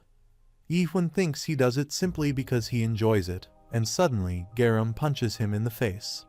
Garam laughs and apologizes, but Yi-Huan smirks because, despite the circumstances, he is grateful to have met such a worthy opponent. Suddenly, they both start attacking each other fiercely, and Yi-Huan thinks he wants this moment to last a bit longer. As Yi-Huan manages to make Garam step back, Yi-Huan, with anguish in his eyes, asks if this is the best the system can do, to which Garam replies it's not, and he blocks Yi-Huan's stab with his fist. Because of their destructive clash, the Recovery Palace's windows shatter, and Siren tries to protect Cayman and Chingio. Garam says this is the most enjoyable battle he has had in 1,000 years, and he doesn't expect to encounter someone like Yi-Huan in chaos. Suddenly, when Yi-Huan says he is so touched, Garam gets shocked, and Yi-Huan says he sensed it as they fought that just as he practiced stabbing for over 1,000 years, Garam has only honed one skill for thousands of years as well. Yi-Huan says he cannot believe someone like Garam is an adapted player and calls it a shame, just like Mulak said. Garam is shocked to hear this and gets furious, but he asks what Yi-Huan is trying to do, to which Yi-Huan, like Mulak, replies he is going to the abyss. Garam chuckles and says Yi-Huan sounds just like that dream demon and that the abyss is full of warriors who are even more powerful than him. Garam, while fully activating his power, his grandmasters gave up on the abyss expedition, and even that dream demon failed, so he asks what makes Yi-Huan think he can do it. Garam completely transforms into a fierce monster, which shocks Yi-Huan, and he asks if that is what Yi-Huan wants, then he has to prove that he is worthy. Garam summons the Gatekeeper of Darkness, and Siren is shocked to see him and Garam's divine transformation. Siren thought Garam was a warlord, but he is not because he has already reached the level of a general. Garam tells the Castle Lord of Gorgon to show him his world. Gatekeepers serve to guard the world within the system, which is the kind of thing that the people who love the system are capable of summoning. The moment Yi-Huan saw the Gatekeeper, he realized the reason that he had fought to survive until now was to destroy that world. Yi-Huan combines the power of his swords into one, which amazes Garam and Yi-Huan, thinking he is putting everything he has got into this attack, attacks towards the sky. Yi-Huan is attacking with all his might, which Garam says is impressive, but what he says is not enough to stop the attack of a gatekeeper with thousands of years of life experience. However, Yi-Huan's attack, destroying the Gatekeeper's attack, blows the face of the Gatekeeper of Darkness, which terrifies Garam, and he is in shock. Suddenly, Yi-Huan calls Garam, and while launching an attack on Garam, says it was an entertaining battle. A blast happens in the Recovery Palace, which kills Garam, and it can be seen from miles away from the palace. Due to the attack, Garam is smashed on the ground, and his arm is completely destroyed, which makes him realize he is lost. Garam says that now that his body is in ruins, he can finally see it, the eye that sees and rules over everything in this world, and the end of the abyss that rests at the pinnacle of the Tree of Illusion. When Garam asks if the place with the first nightmare is where Yi-Huan wants to reach, Yi-Huan replies it's not that place, and this shocks Garam. Yi-Huan says that is the enemy he needs to defeat, and Garam says that Yi-Huan's world won't be very popular in the abyss because his truth is too cruel for most people to accept in return for abandoning hope. Garam, while looking at the sky, asks who would want to live in a world like this with strange creatures flying around in the sky. Garam says that if Yi-Huan encounters people who believe in his world, perhaps they might find whatever it is that they have lost in it, but they'll have to live in despair for the rest of their lives as a result. Garam tells Yi-Huan to hurry up and cut his pineal gland before his body returns to the Great Realm. When Yi-Huan asks his last words, Garam says if Yi-Huan makes it to the abyss, he should find Gainak and tell him what happened to Garam. Garam tells Yi-Huan to beware of Mayad because Mayad will come after Yi-Huan once he finds out that he has unlocked Genesis. Suddenly, Yi-Huan asks one final question: why didn't Garam kill him? He could have easily killed him before Yihuan achieved awakening. When Yihuan asks why Garam spared him, he replies he is not sure why, but he remembers when Mulak requested him to grant him the strength to climb the Tree of Illusion. Garam remembers Mulak told him that this world is not normal, existence has no value here, and life is devoid of nobility. After defeating Garam, Mulak told him it was not too late to change the world because they just had to destroy the first nightmare at the top of the Tree of Illusion, but the world didn't change, and the Dream Demon's final words rang in Garam's ears for a long time. Garam says he just wanted to repay his debt to Mulak and tells Yihuan to cut the pineal gland because it was a long battle. Yihuan cuts Garam's pineal gland, and precisely after 917 years and 244 days after Mulak's Abyss expedition failed, Chaos was finally liberated from the Recovery Palace. A few days later, the people of Chaos celebrated their freedom, and they enjoyed having parties in Chaos. Suddenly, Yihuan visits Myung and asks if he is alive. Because he didn't come to the last meeting, Yihuan thought he might be dead. Myung replies he is not that easy to kill because he is one of the 10 lords after all.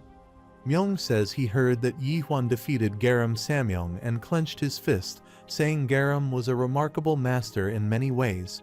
Seeing this, Yihuan asks if Myung knows him well. Myung replies everyone in the Yeagle family knows about the Samyong family. Myung says the Samyong family drove the Yeagle family out of the Great Realm and stole their place as one of the 5 families. Myung says the Samyong family is famous for producing the greatest warriors in the Great Realm, and now that Yihuan has killed Garam Samyong, a member of their family, it's only a matter of time before they come after Yihuan.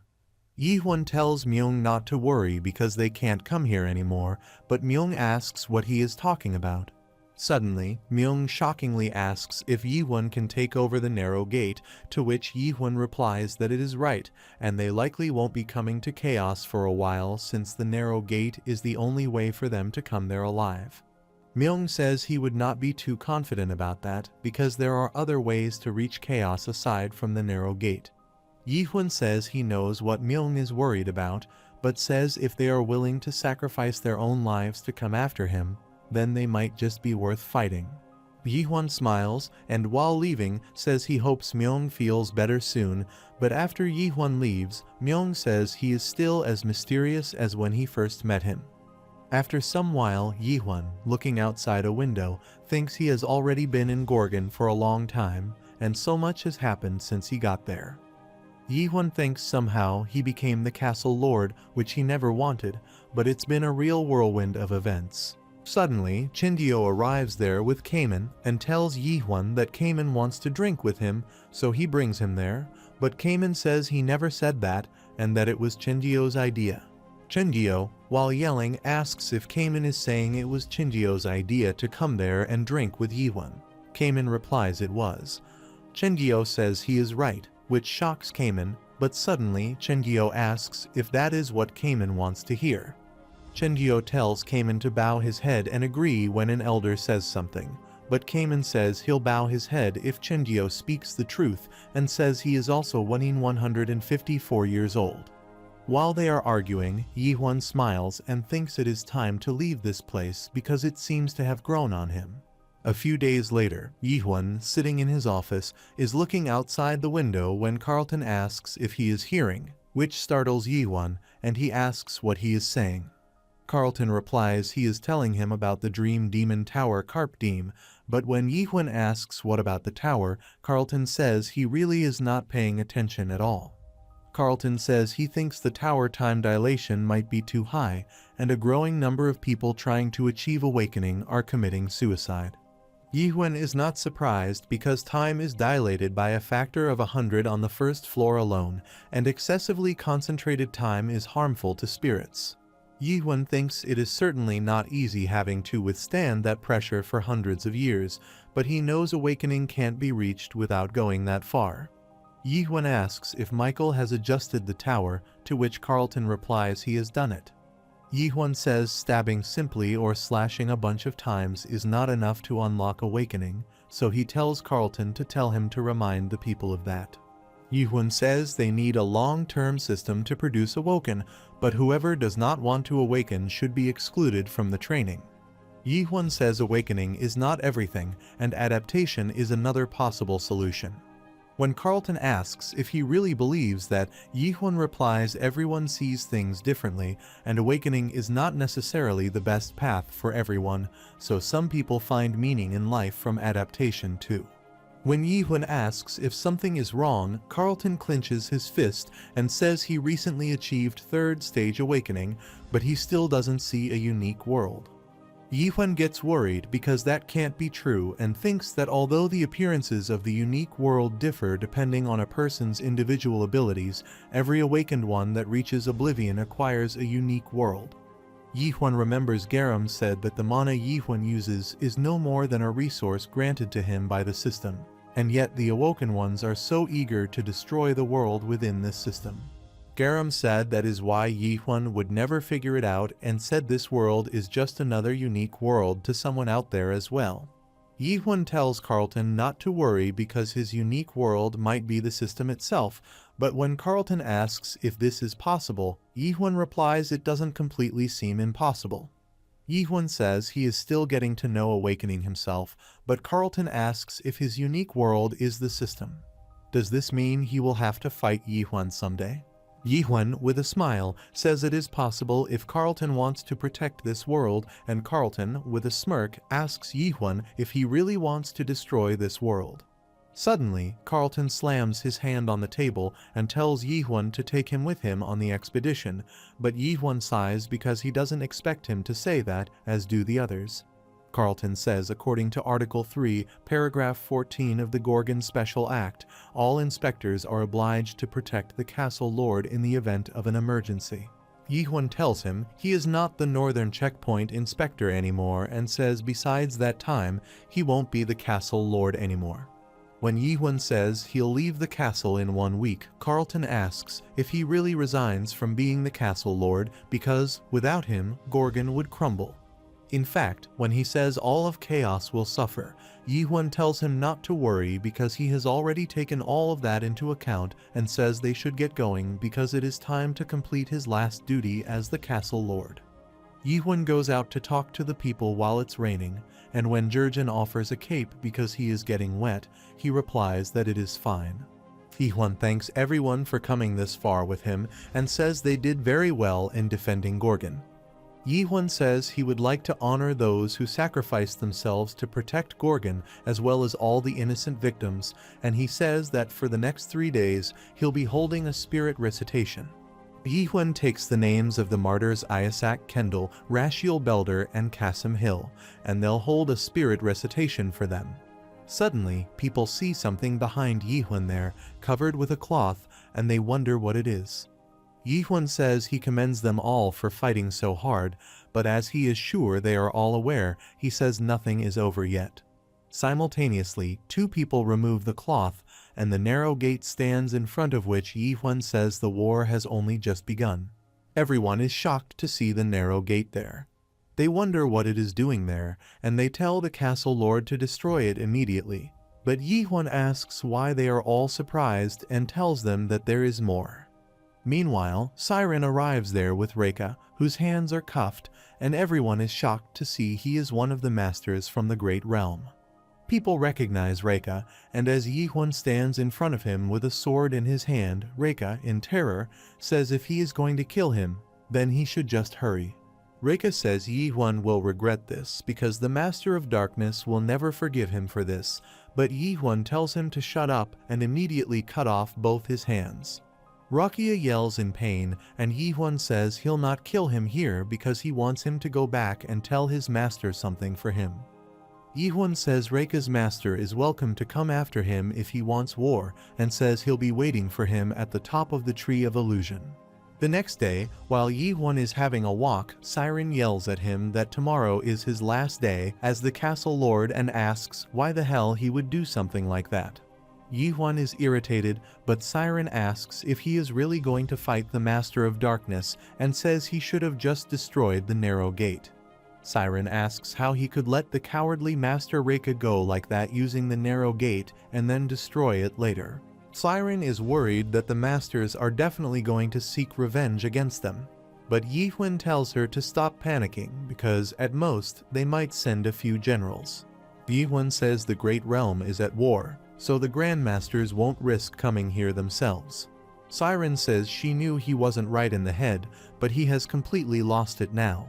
Siren says he killed the Master of Dark Fragrance, so she asks if he really thinks they'll just send one warlord here and fears they might have to face 2 or 3 warlords. Siren says if they come with the warriors from the 5 families, then the situation will get completely out of hand, but Yi-Hun says that is exactly what he is hoping for. Yi-Hun says once they defeat them, it'll totally be a different story, but Siren gulps with fear, and Yi-Hun asks if this is what she came to ask about. Yi-Hun says he doesn't think she cares about what happens in chaos, to which she replies she came to hear what he promised to tell her. Siren says she wants to know what in the world he obtained from the 8 gates of hell. When Yi-Hun answers her question, she shockingly asks if he is sure that Mulak really left that there, to which Yi-Hun replies that he is right. It was her godfather's memory.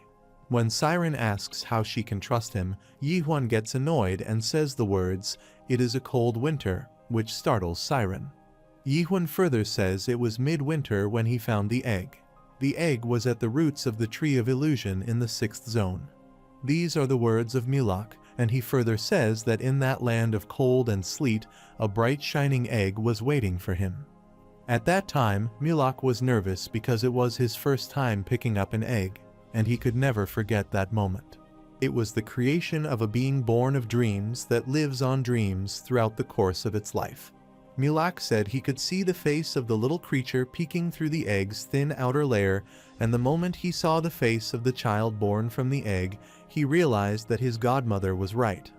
The baby was Siren, and Yi-Hun, walking close to her, said there was nothing lovelier than the sight of a newborn baby. When Yi-Hun asks if he wouldn't agree with it, Siren blushes unintentionally and shockingly asks what he is saying. When Yi-Hun asks if that is enough proof for her, Siren yells at him not to read other people's memories like that. Yi-Hun says, according to this memory, all dream demons were born from eggs, and when he asks where he can find Winterland at the roots of the Tree of Illusion, Siren replies the northern roots of the Tree of Illusion are in the Great Realm. Siren says all dreams are born from the dreams of the Tree of Illusion and found in eggs. Suddenly, she asks if Mulak said anything else because he must have left a message or something. Yi-Hun replies that he is not sure and that maybe Mulak left a message. When Siren asks what he means, Yi-Hun replies the memories he witnessed were not in the written form like a book. They formed a very complex web. Yi-Hun says it is challenging to distinguish between the short fragments of memory and says maybe Mulak didn't want his memories to take the form of a coherent narrative, so even if Mulak wanted to leave a message, he could say exactly what it might have been. Siren shouts at him for being sneaky, but he asks why she is looking for Mulak and asks if it is because he is her godfather.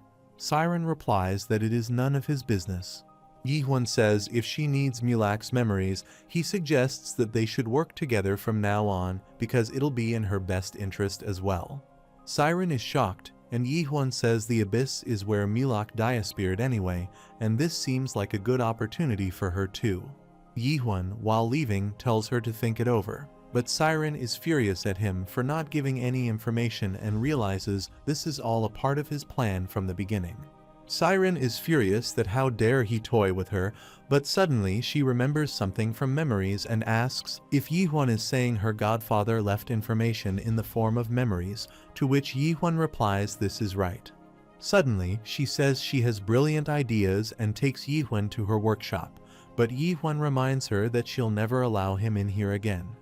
Siren furiously tells him to shut up, says that was before, and tells him to be quiet because he is trying to do something. Suddenly, she takes out a giant device in her workshop and asks what Yi-Hun thinks about it.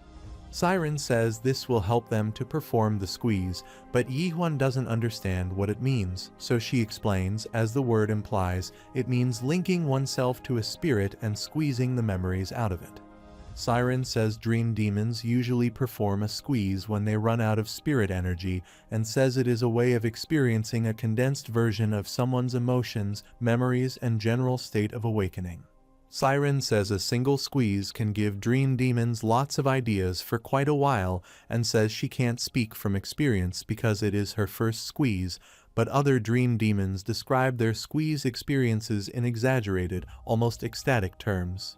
Yiwen, while lying on the machine, asks if she wants to use this squeeze thing to see her godfather's memory. She replies that it is right and says they should get started. Rihuen tells her to hurry up and get over it, so she starts the machine and smirks because she knows squeezing causes intense pain as well, but only to the person having the memories squeezed out of them. As Siren begins the process of squeezing, she feels immense pain and wonders why this is hurting her even more than Yihuan, as she is the one casting the spell. Siren knew he was tough, but his mental fortitude surpassed even her expectations. Suddenly, Siren gets into Yihuan's mind and, seeing a sky full of stars, wonders if this is what it looks like inside an awoken one. Siren realizes the other dream demons were not exaggerating, but she wonders how a single human mind can have so many memories. Siren thinks that when Yihuan beat the 8 gates of hell before, she knew he was no ordinary human, but this was way beyond what she could handle. Suddenly, a memory touches her shoulder, and it starts turning her arm golden, so she decides to stay sharp because if she is not careful, she can get trapped in his mind. Siren decides she'll find her godfather's memories and get out of there, but the deeper she finds, the more memories there are, and she keeps getting touched by those memories. Siren can hardly find the memory she needs, so she says she doesn't have a choice but to stay there. Siren says she would rather take a risk and break through them, so she immediately rushes through the memories and finally finds the ones of her godfather. Siren finally finds a clue, and she sees the memories of her childhood when she was with Mulak. Siren gets emotional, says she has been looking for him for 900 years, and swears she'll find him. While touching the memory, she starts to cry because she tried so hard to find her godfather, but suddenly she gets swallowed by that memory. Siren wonders what happened, and when she looks around, she is on the rooftop of a building, which makes her wonder where she is.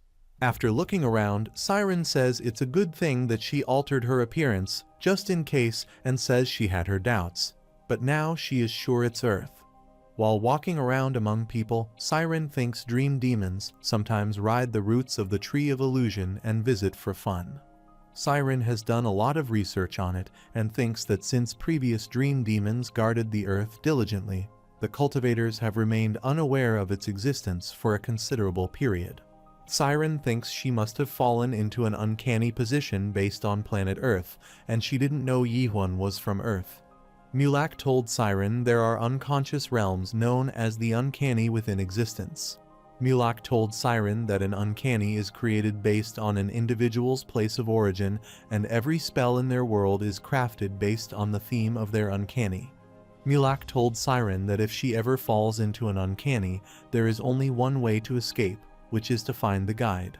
The guide is the only sentient being in the otherwise unconscious realm of the uncanny, and he is the only person who knows the way out. Siren thinks it's not good because how is she supposed to find a guide in this place?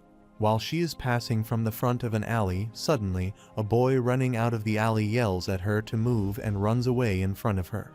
Siren gets startled, and simultaneously, police also run after that guy while yelling at him to stop and get back. Suddenly, Siren remembers something after seeing the kid, but in the next scene, the police stop the boy in another alley. The officer says he has managed to avoid them for some time, but it's time for him to give up. The boy raises the rod he is holding, which infuriates the officer, and he tries to hit the boy. But suddenly, Siren arrives there and yells at the officer to stop.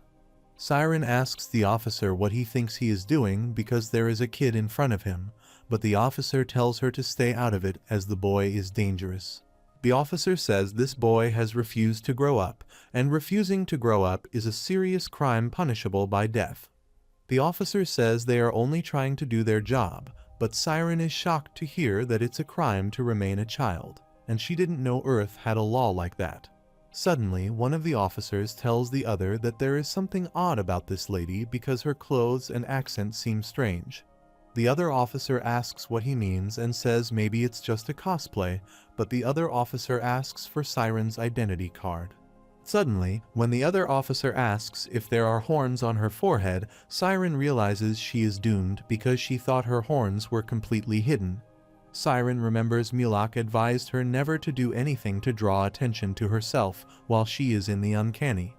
The uncanny is a world that rejects anything unfamiliar or strange, and there is no telling what might happen if she stands out from everyone else. Siren knows she is not supposed to stand out, but now she doesn't have any choice, so she immediately creates a blaze of fire to chase them away with magic. The officers are shocked to see flames, but suddenly her spell stops working, and there is a caution announcement in the uncanny. The officers turn into beets because a foreign matter is detected, and they are ordered to eliminate her immediately. Suddenly, the officers grab Siren's face while she scarily tells them to wait, but the boy immediately hits the officer's head with the metal rod and asks what they are doing. Meanwhile, the other officer tries to grab the boy, but the boy immediately hits that officer's head off his neck, and Siren is shocked to see that he is too fast. Siren knew it was him, the guide, the only sentient being in the unconscious. Siren remembers her godfather telling her that the guide in the uncanny reflects the person's mental age, so she thinks this kid must be the guide. The boy asks who she is, but Siren says he is really a brave little boy wandering around this dark place all by himself, to which the boy replies he has to be brave because he wants to survive. Suddenly, the boy, while entering a narrow way in the alley, asks if she can fit in there, to which Siren replies she can, so he tells her to follow him. Meanwhile, Siren, while following him, thinks his sharp eyes and the stubborn look on his face are obviously Yihun when he was younger. But suddenly, she thinks that if the guide reflects Yihun's mental age, then it means he is a complete child on the inside. While getting out of that narrow way, she thinks she is going to tease Yihun forever when she gets back. Meanwhile, the boy, while looking around, says if what she says is true, then she must have drifted there from the canal of memories.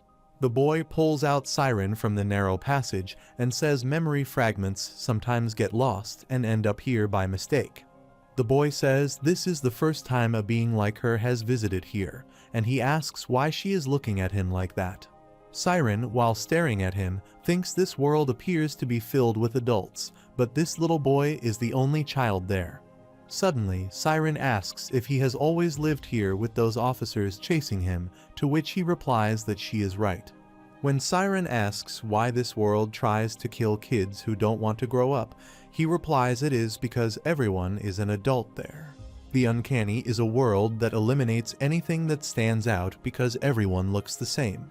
Suddenly, the boy says he has a question for her too, so when Siren asks what it is, the boy asks her what kind of person he is on the outside. Siren can see he is curious about his outer self, and she wonders how she can describe him. Suddenly, she realizes she hardly knows anything about Yihun and wonders what kind of things this boy would like to hear. Finally, Siren tells the boy that his outer self is just like him. But the boy asks if his outer self is not an adult. Siren replies he is a big kid. The boy feels shy to hear that his outside self is a kid as well, and Siren thinks it's cute that he is so happy about that. The boy says he'll get her out of there, and suddenly, while taking out a crystal from her hair, he says he'll do that with this thing that came here with her. When Siren asks what it is, the boy replies it is a memory fragment that was stuck in her hair.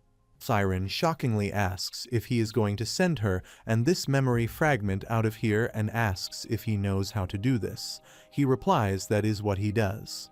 The boy says his job is to restore misplaced memories to their rightful place, and Siren thinks it is no wonder these people are known as guides. The boy tells her that the red memory fragment is normally very important and that the memory fragments are categorized in the order of white, green, blue, and red.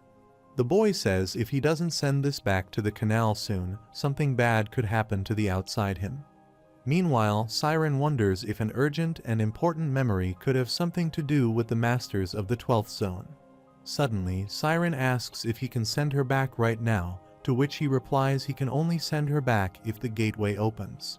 The boy says the problem is there is no telling when the gateway will open, but he says it's late, so they should rest near the underpass and get moving tomorrow.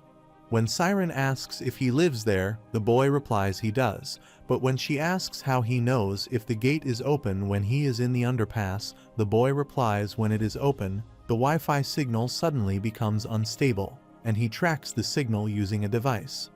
When Siren asks if they just have to wait until he gets a signal, the boy says that is right, and tomorrow they'll head over to the convenience store. When Siren asks the reason, the boy replies that it is the place where he gets his food, like yummy rice balls and hamburgers. Siren asks if he lives like that every day and wants to ask if he doesn't mind living like that, but they both fall asleep. Siren couldn't complete her question and thought the dream demons might be the reason that the boy was stuck in this world. Siren thinks there is a good chance that his world is a tower created by a dream demon. Siren thinks despite all the awful things that Yi-Hun experienced and the wounds he suffered, he never once gave up in the face of adversity. Siren thinks that determination is what gave rise to this world. After a week has passed, Siren and the guide are sitting on the bridge in the morning, and the boy says there hasn't been a signal for the last week. The guide says whenever he gets a signal on his device, he always goes to collect memory fragments himself, but when Siren asks him if he runs into the police like the last time, he replies that it only happens once in a while when he is unlucky. Siren asks if he does anything aside from sending memories back, to which he replies he looks at the other memories. When Siren asks what other memories are, the boy, while looking at an old memory, replies he doesn't send them all back. This terrifies Siren, and she asks if he is allowed to have it. The boy replies it's a white memory fragment, so it should be okay to keep it. While the boy is rubbing the memory fragment, Siren tells him to watch carefully because the memory replays if he rubs it like this, and suddenly that happens.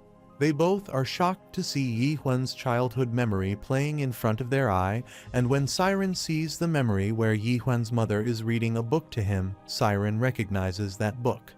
Siren knows that the book is called The Little Prince, and it's popular among dream demons as well. The book is the history of the little prince who sees the world through his own eyes. The adults in the book think they are doing something important because they spend all day counting things, but the little prince tells them that the most important things in life are invisible to the eye. Siren thinks it is a beautiful story about how the prince preserves his purity with the power of imagination, and at the end of the beautiful story, the little prince dies. Siren supposes it's a natural conclusion to the story that the little prince must die in order for the story to be beautiful, because only the dead can remain truly pure. When Yi-Hun asks his mother what happens to the world that the little prince left behind, she replies that the little prince is left in that world. When Yi-Hun asks how that happened because she said he died, his mother replies the truth is the little prince did not really die. Suddenly, the guide, while watching this memory with a smile, says the prince is still alive on Earth. Meanwhile, Siren thinks someone made this up to avoid upsetting him, but the little prince didn't really give up on the world. Siren realizes this improbable, unrealistic story is what gives Yi-Hun the strength to continue, and he creates his own world in opposition to the oppression of the system. Siren thinks it is still improbable. It lacks a consistent worldview, and the setting is not very original, and yet Yi-Hun's world never compromises or surrenders. This is the moment when the world after the fall is born, and Siren is shocked to understand this.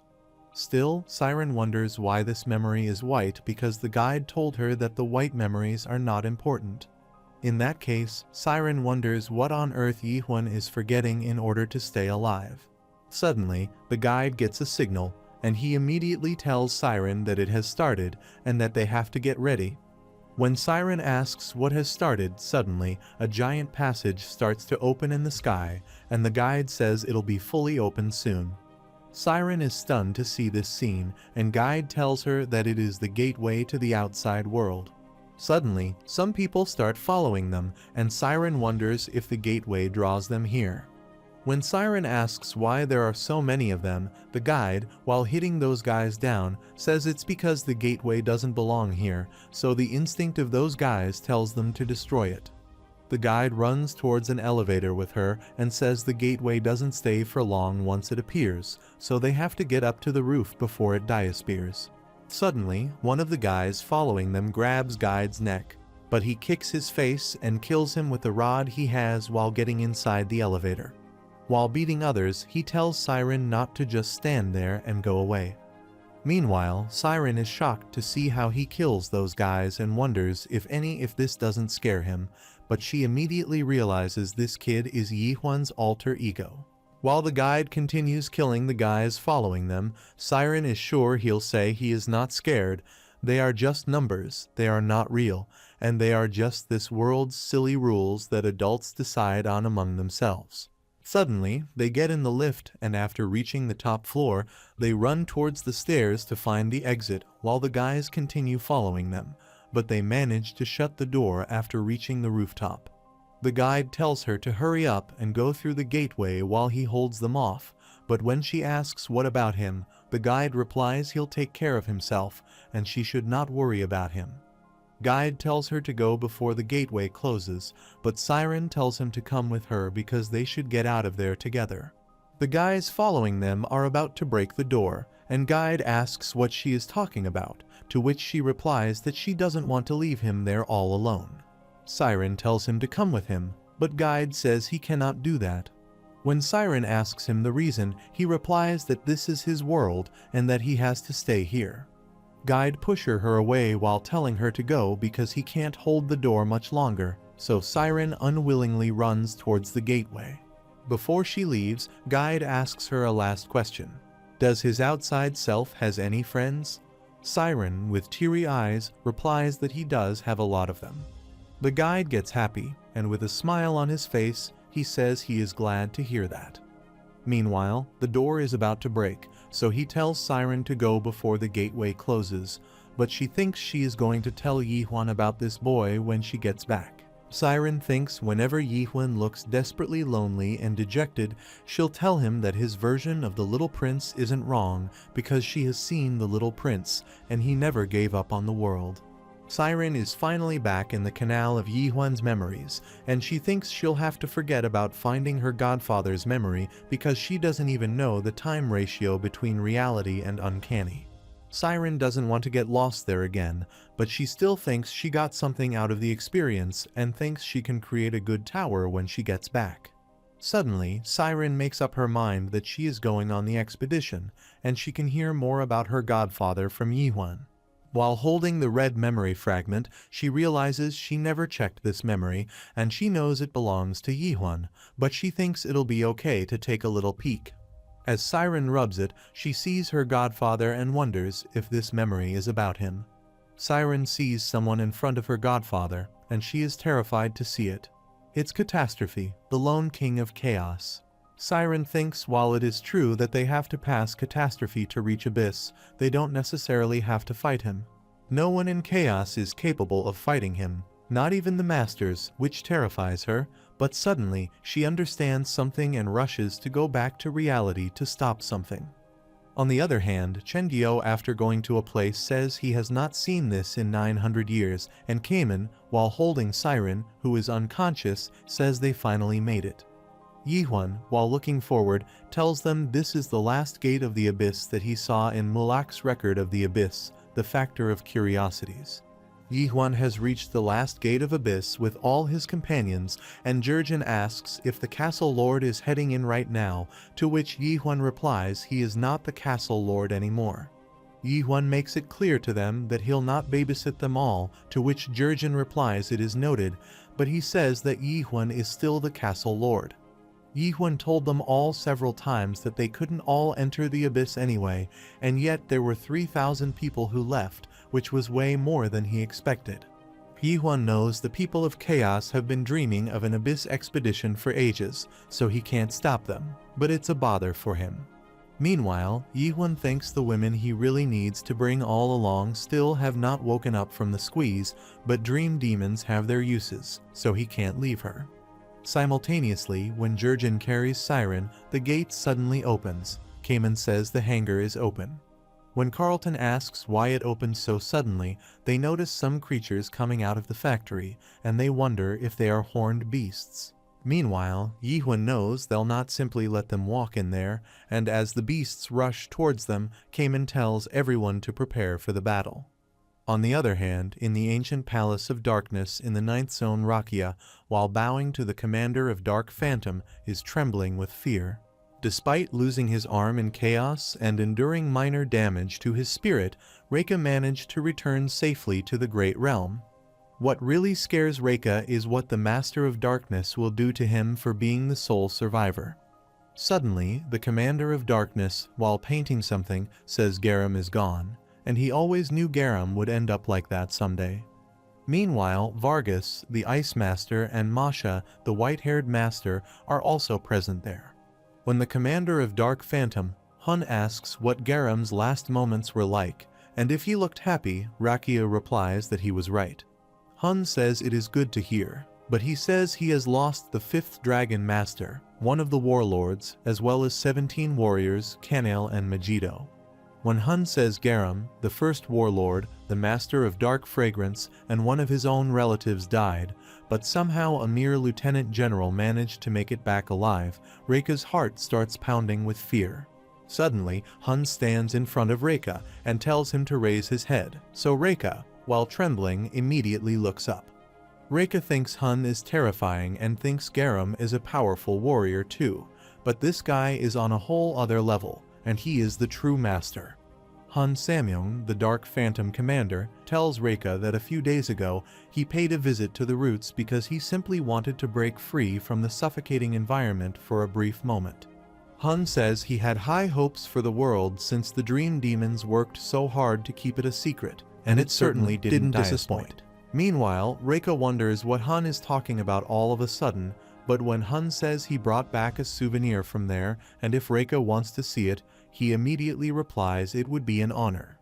Reika wonders if Hun is hinting that he won't punish him for what happened, and he thinks that would only be fair because, after all, there was nothing he could do about it.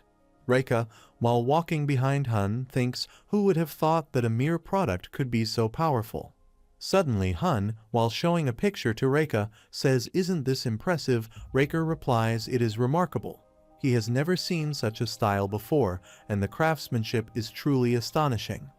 Reika feels Hun has no eye for art, but Hun says this style is not what makes this picture remarkable and asks what that picture looks like to Reika. When Reika says this is a teacup, Hun replies that it is an object that looks like a teacup and asks if Reika can read what it says in the picture below. Reika apologizes he cannot read it, so Hun replies the writing says it is not a teacup. Hun says it is clearly a picture of a teacup, and yet the picture itself denies that it is a teacup. Hun thinks it's an incredible and brilliant idea, but he again asks if this picture really looks like a teacup to Reika. Reika replies yes, it is, but Hun, furiously looking towards him, says it is not a teacup and it only looks like it. Hun asks if it is not strange that they call it a teacup, but they can't feel the teacup or drink tea out of it, and yet their first instinct is to refer to it as a teacup.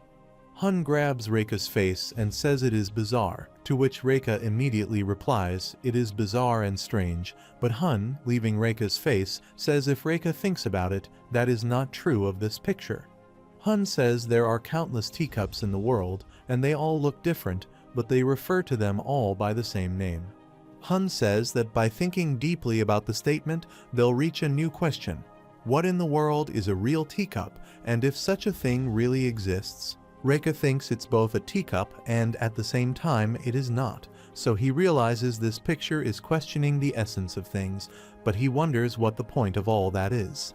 Suddenly, Hun says it's truly a remarkable picture, and they wouldn't expect adapted players living in the system to come up with such an idea. Suddenly, when Hun asks if Reika sees the real worth of this picture now, Reika instantly replies that it is indeed a remarkable picture. Reika says Hun has an eye for art, so Hun thanks him but says now it's Reika's turn to answer him. Hun says that when he first sees the picture, it makes him wonder what exactly the true master is, and Reika replies that a master is someone more dignified, noble, and honorable than anyone else in the world. Hun says these are nice words, but he asks what exactly they mean and asks if they refer to the icy master standing there to the white-haired master beside him, or if they refer to Hun himself. Reika immediately replies that of course he does refer to them, so Hun says he sees what a master is, but he asks in this case what Reika is. Reika is shocked to hear this question, and Hun says Reika failed to defeat one little product. As a result, he loses all his companions and returns alone. He furiously asks if Reika still considers himself a master. Reika is trembling with fear, and Hun cuts off his head, making his blood flow down the stairs. Vargas immediately presents a towel to Hun, for which he thanks him, but while looking at the painting, which is covered with blood stains, he says he really likes this picture.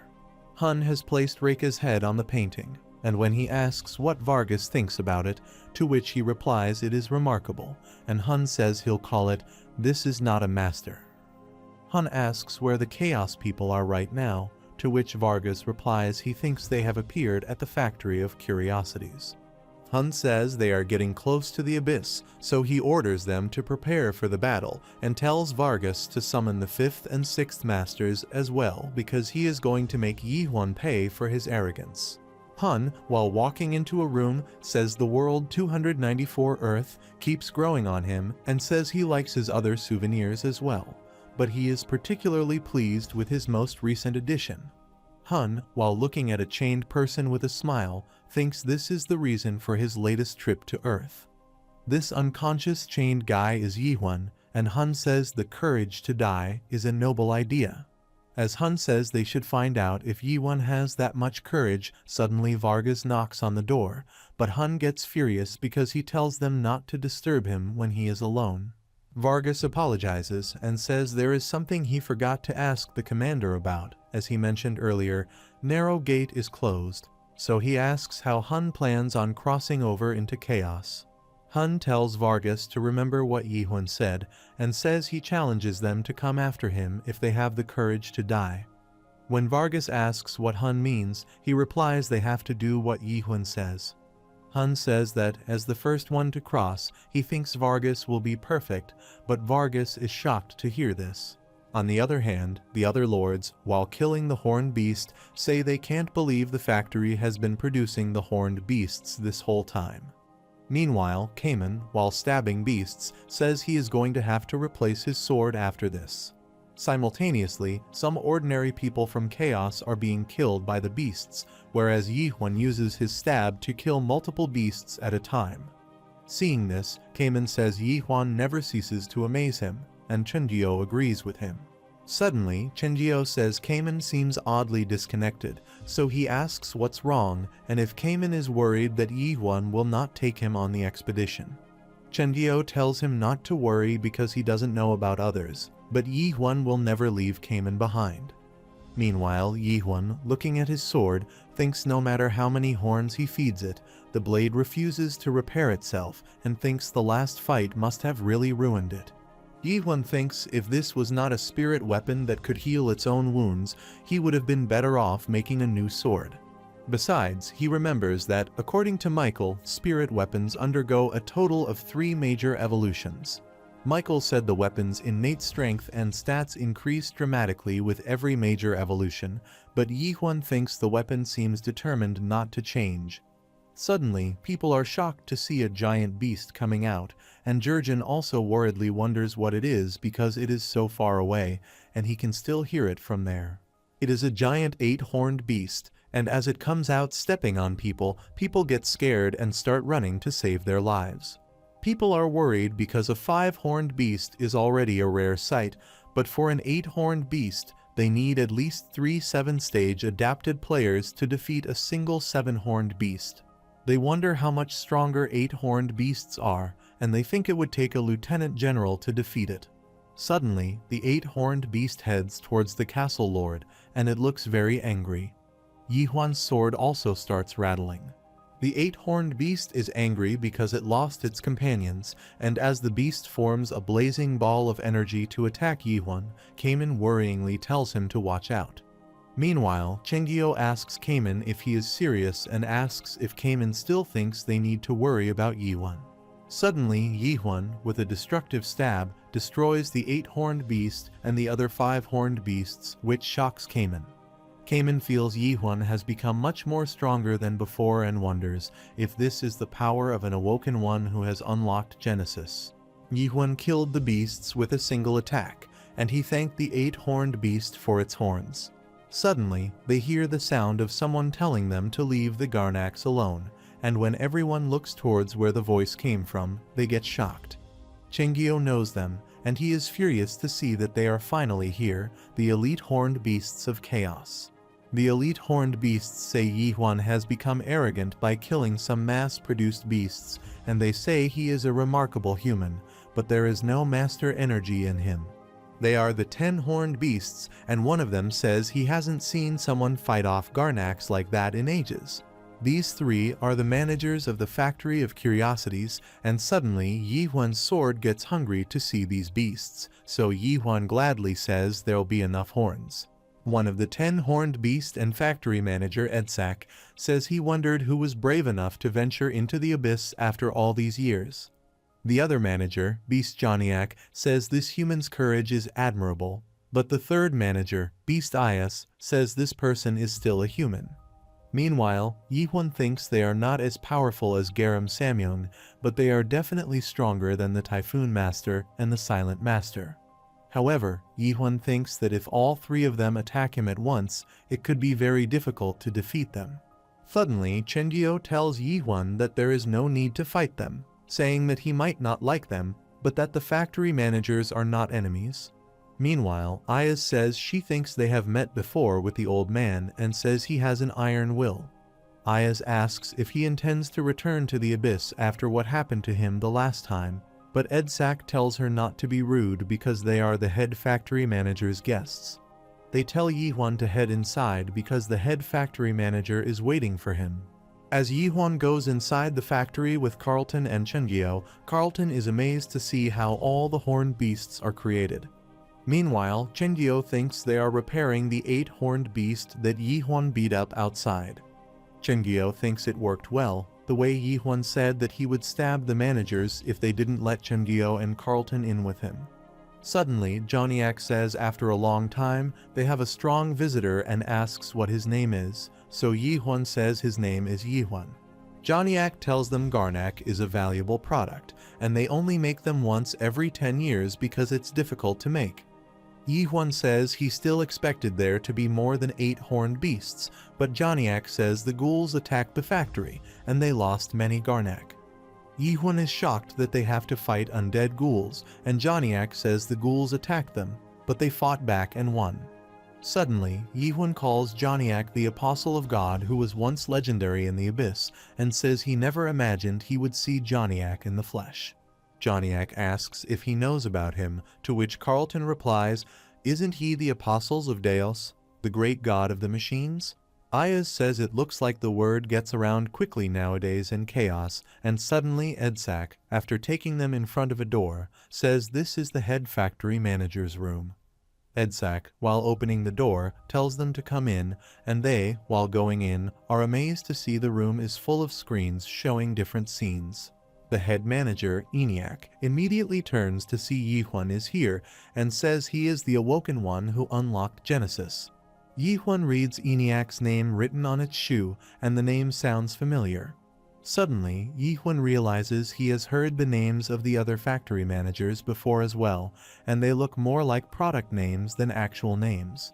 When Yihun asks if, by any chance, they know about the planet Earth, ENIAC replies that it is the name of his home planet, and they call it World 294 around here. When ENIAC asks why Yihun is asking this, he replies that there are machines with names similar to theirs. ENIAC says he has heard that the god who created them is from a peripheral world of this dimension, and says that the peripheral world is perhaps Yihun's home planet. When Yihuan asks about the god, ENIAC asks if Yihuan is not yet familiar with the abyss and says he'll give him a brief explanation. ENIAC says if the masters are the rulers of the great realm, then gods are the rulers of the abyss. Suddenly, their surrounding starts to transform, and Carlton wonders what is happening, to which ENIAC replies it's a place where the gods have their own territory and fight each other for control. ENIAC shows them on the screens what the abyss is like, which Carlton thinks is fascinating. When Shinjio asks if ENIAC is saying that the gods act as masters in Abyss, ENIAC replies they have similar functions, but they are different from the masters because most masters are adapted players within the system. On the other hand, gods are slightly different from adapted players, and Yihuan says in the world where he comes from, a god is an all-powerful, all-knowing being, so he asks what exactly ENIAC means by god. ENIAC replies that the gods of the abyss are neither omniscient nor omnipotent, although they almost appear to be so at times. ENIAC says that, as one of their creations, he doesn't possess the language to explain what exactly the gods are, but he can tell him precisely what kind of beings are known as gods. Suddenly, ENIAC grabs Yihuan and says he is a god, but Yihuan pushes ENIAC's hand away and asks what he means. ENIAC replies that is true because Yihuan is an awoken one who unlocked Genesis, and awoken ones who unlock Genesis and create their own unique world have the same rights as the gods of the abyss. ENIAC says in some ways they even surpass the gods because, unlike the gods, awoken ones don't require agents for themselves. ENIAC says the gods of the abyss all require agents, and they can't act by themselves. ENIAC says the gods exist by lending a world to their agents or believers, and the more believers a god has, the more powerful they are. On the other hand, he says the gods with fewer believers can't exercise their full power, so Yihuan realizes the more subscribers the gods have, the more influential they become, which he thinks sounds like social media. ENIAC says it's extremely rare for a human spirit like Yihuan to obtain divine rights. When Yihuan asks why that is, ENIAC replies it is because most gods have evolved as a result of most supreme beings gathering karma for many years. ENIAC says they gather karma by means of cultivation, and says Yihuan can think of it as social credit. ENIAC says once supreme beings obtain enough karma, they obtain Big Brother's permission to become independent, and they refer to these beings that obtain their own independent world as gods.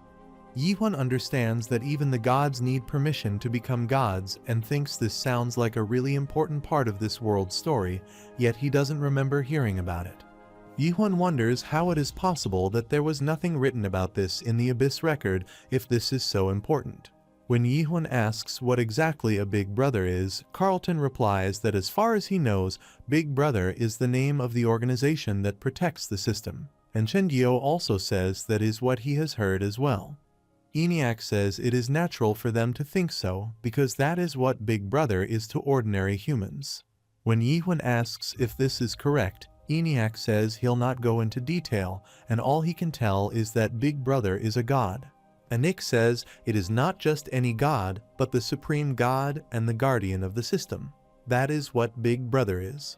Johnniak says Big Brother is dangerous, so Yihuan should better hide unless he wants to see nuts and bolts. Edsak hits Johnniak and tells him not to be ridiculous, and ENIAC also calls Johnniak silly. Yihuan asks if Big Brother killed their god. ENIAC replies he is truly remarkable because he is right that they lost their god to Big Brother. Meanwhile, Yihuan thinks the Abyss record is overwhelming with information. Yihuan remembers the time from Abyss memory when ENIAC met Mulak. ENIAC told Mulak that they were banished from the Abyss and ended up there, but they were able to reach an agreement with Big Brother because their abilities proved to be useful. It was upsetting for ENIAC, so he told Mulak that if they still had at least one giant warrior left, a Deus Ex Machina, their condition would have been better. ENIAC told Mulak that they were counting on him and requested that he try to find out about their giant warriors. Yihuan doesn't know the whole story, but he understands their situation more or less. Yihuan thinks they lost their god, but they were put in charge of this place because they were still considered useful. Suddenly, ENIAC says he summoned Yi Huan there for one reason, and when Yi Huan asks what that would be, ENIAC tells him to abandon his journey to the abyss. Simultaneously, Chengyo says he doesn't think it is up to ENIAC to decide, but Ayaz furiously shows her intention to hit Chengyo and says he speaks with arrogance. ENIAC immediately tells her to step back and says Chengyo is right that they cannot decide that, but what he means to say is that the being capable of deciding will not allow it. When Yi Huan asks if he is saying the Lone King of Chaos will stop them, ENIAC says that is right, and the Lone King is angry at Yi Huan. When Yi Huan asks if this is because he killed that giant undead, ENIAC says that is right. The giant undead Magritte that Yi Huan killed was one of the Lone King's favorite minions.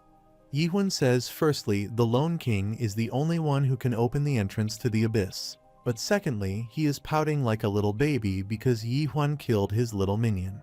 Thirdly, Yi Huan says the sulking Lone King won't open the gate to the abyss for him, which ENIAC says is true. Still, Yi Huan tells ENIAC to open the gates for him, but ENIAC says Yi Huan doesn't appear to understand the situation. Yi Huan says he understands perfectly well, and he is going to settle this with the Lone King face to face, so he tells him to open the gate. ENIAC apologizes because he cannot open the gate for Yi Huan, so Yi Huan, while reaching for his sword, says he has no choice. Meanwhile, Ayaz comes forward to fight, saying that this is what she has been waiting for. ENIAC asks if they must really fight. Yi Huan replies if he opens the gate for him, he'll find Deus Ex Machina, the giant warrior ENIAC lost in the abyss. ENIAC is shocked, and when he asks how Yi Huan knows about the great warrior, Yi Huan replies that ENIAC doesn't need to know about the details. Now, when Yi Huan asks if ENIAC is going to open the gate for him, ENIAC immediately takes out the gate key, which makes Yi Huan smirk.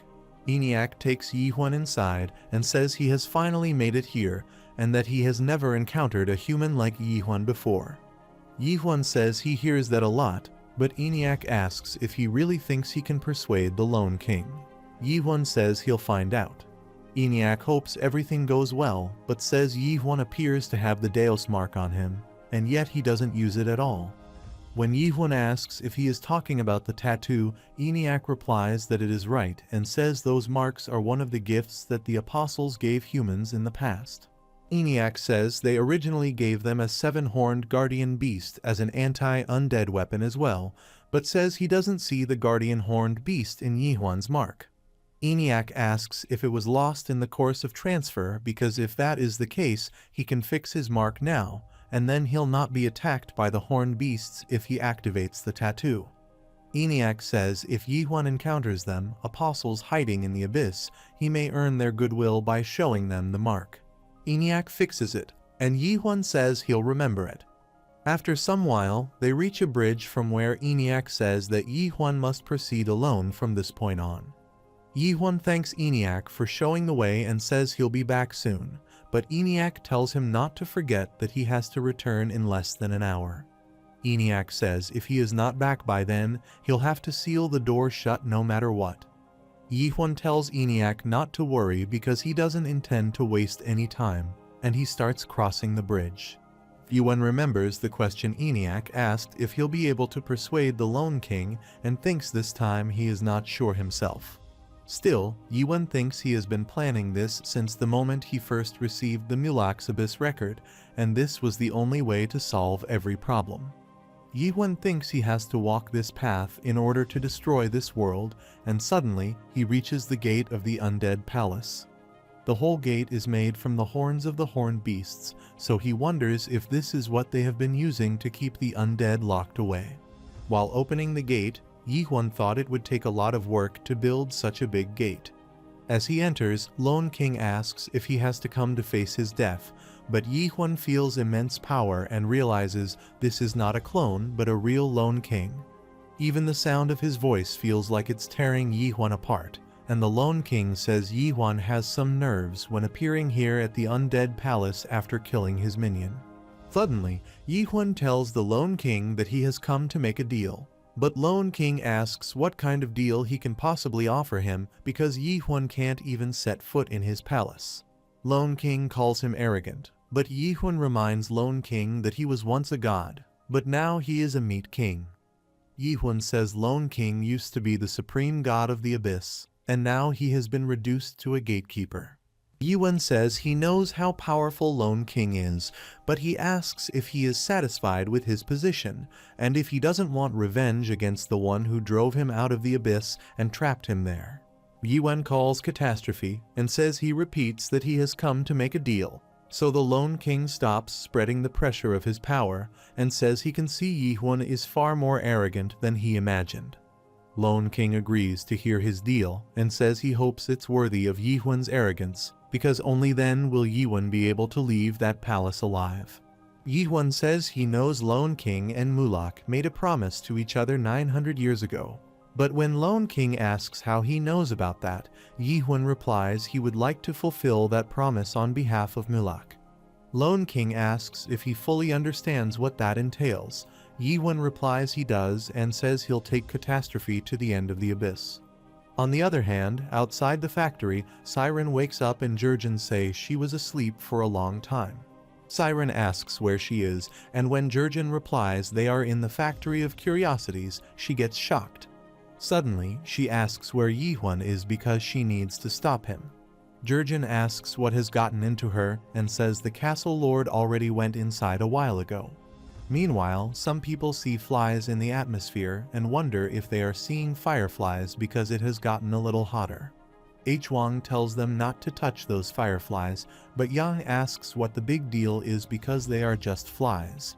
As Yang touches it, suddenly, the fire erupts, and with a blast, it captures the people around there. Meanwhile, Siren is worried to see this, and she also gets some minor burns from the blaze of the fire. Suddenly, they see that the masters have arrived, and they wonder what the masters are doing there. Hun calls the castle lord to come out because they have come to fight him as he wanted. Hun orders his men to kill everyone except the second stage or higher awoken ones, so they start slashing the heads of the Chaos Warriors. Hun's men burn some warriors alive, and Nakmyeong says it doesn't matter what happens to the rest as long as they get to tear that Yihun apart with their own hands. This guy is the second general of the Nakmyeong clan, master of poison, Nakmyeong Chindo, and as he summons some giant insects to capture Kamen and Yang, he orders not to let others come in their way. Suddenly, some monsters surround Jurgen and another lord, and Nakmyeong says Yihun killed all his family members who were sent to chaos. Nakmyeong says no one messes with the Nakmyeong clan and gets away with it. Meanwhile, the first warlord of the 7th zone, White Feline Master Nishimoto, while killing people, tells the 4th general of the Samyong clan, Master of Wisdom Yuha Samyong, that the sly fox Hun Samyong will never do a battle against chaos to avenge Garam Samyong because it's a trivial reason. Nishimoto tells Yuha to find out what the sneaky 9th zone guys are up to, and Yuha says he can guess more or less how strong Yihun is based on the level of these people from chaos. Yuha says she cannot believe 100 masters were called in to fight one little product and says she experienced death for the first time in 3,000 years because of Yihun. Yuha Samyong asks Hun if he is sure there is enough fruit for all of them, to which Hun replies that there is enough and that she shouldn't worry. Yuha says she trusts him and tells him to make sure he gives away the remaining fruit to the Samyong clan while reminding him that he is not only a commander of the 9th zone, but also the lord of the Samyong clan. Meanwhile, Hun chuckles because he can't believe he still has to share the spoils with the family and thinks there are 20 people from the Nakmyeong clan, 10 from the 7th zone, 20 from the Samyong clan, and he brings 50 people from the 9th zone. Hun thinks it's obvious what each group is really after and says they are missing the forest for the trees, which is why they feel the nonsense that there is fruit left over. Hun asks if his sister really thinks he couldn't possibly be lying just because he crossed over here and says he is sorry for her. But Hun tells her not to be upset because a lie is only a lie if someone doesn't keep their word.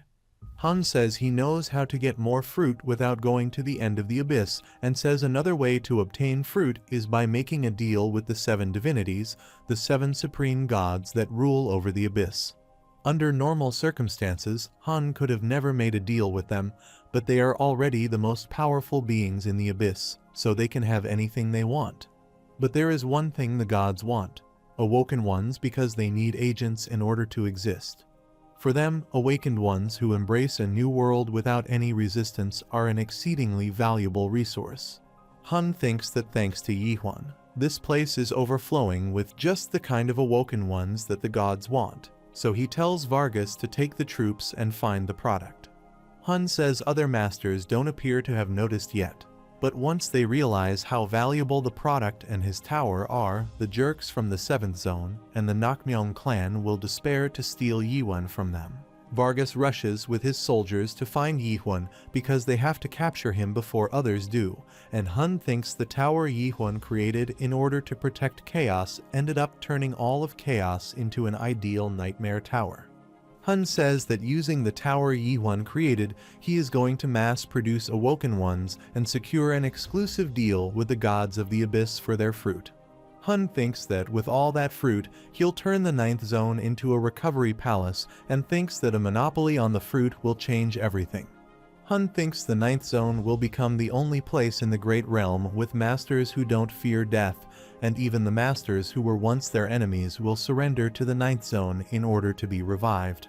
Hun thinks from now on, the 9th zone and the Master of Darkness will rule the Great Realm, but suddenly he sees an attack approaching him, which he immediately shakes away.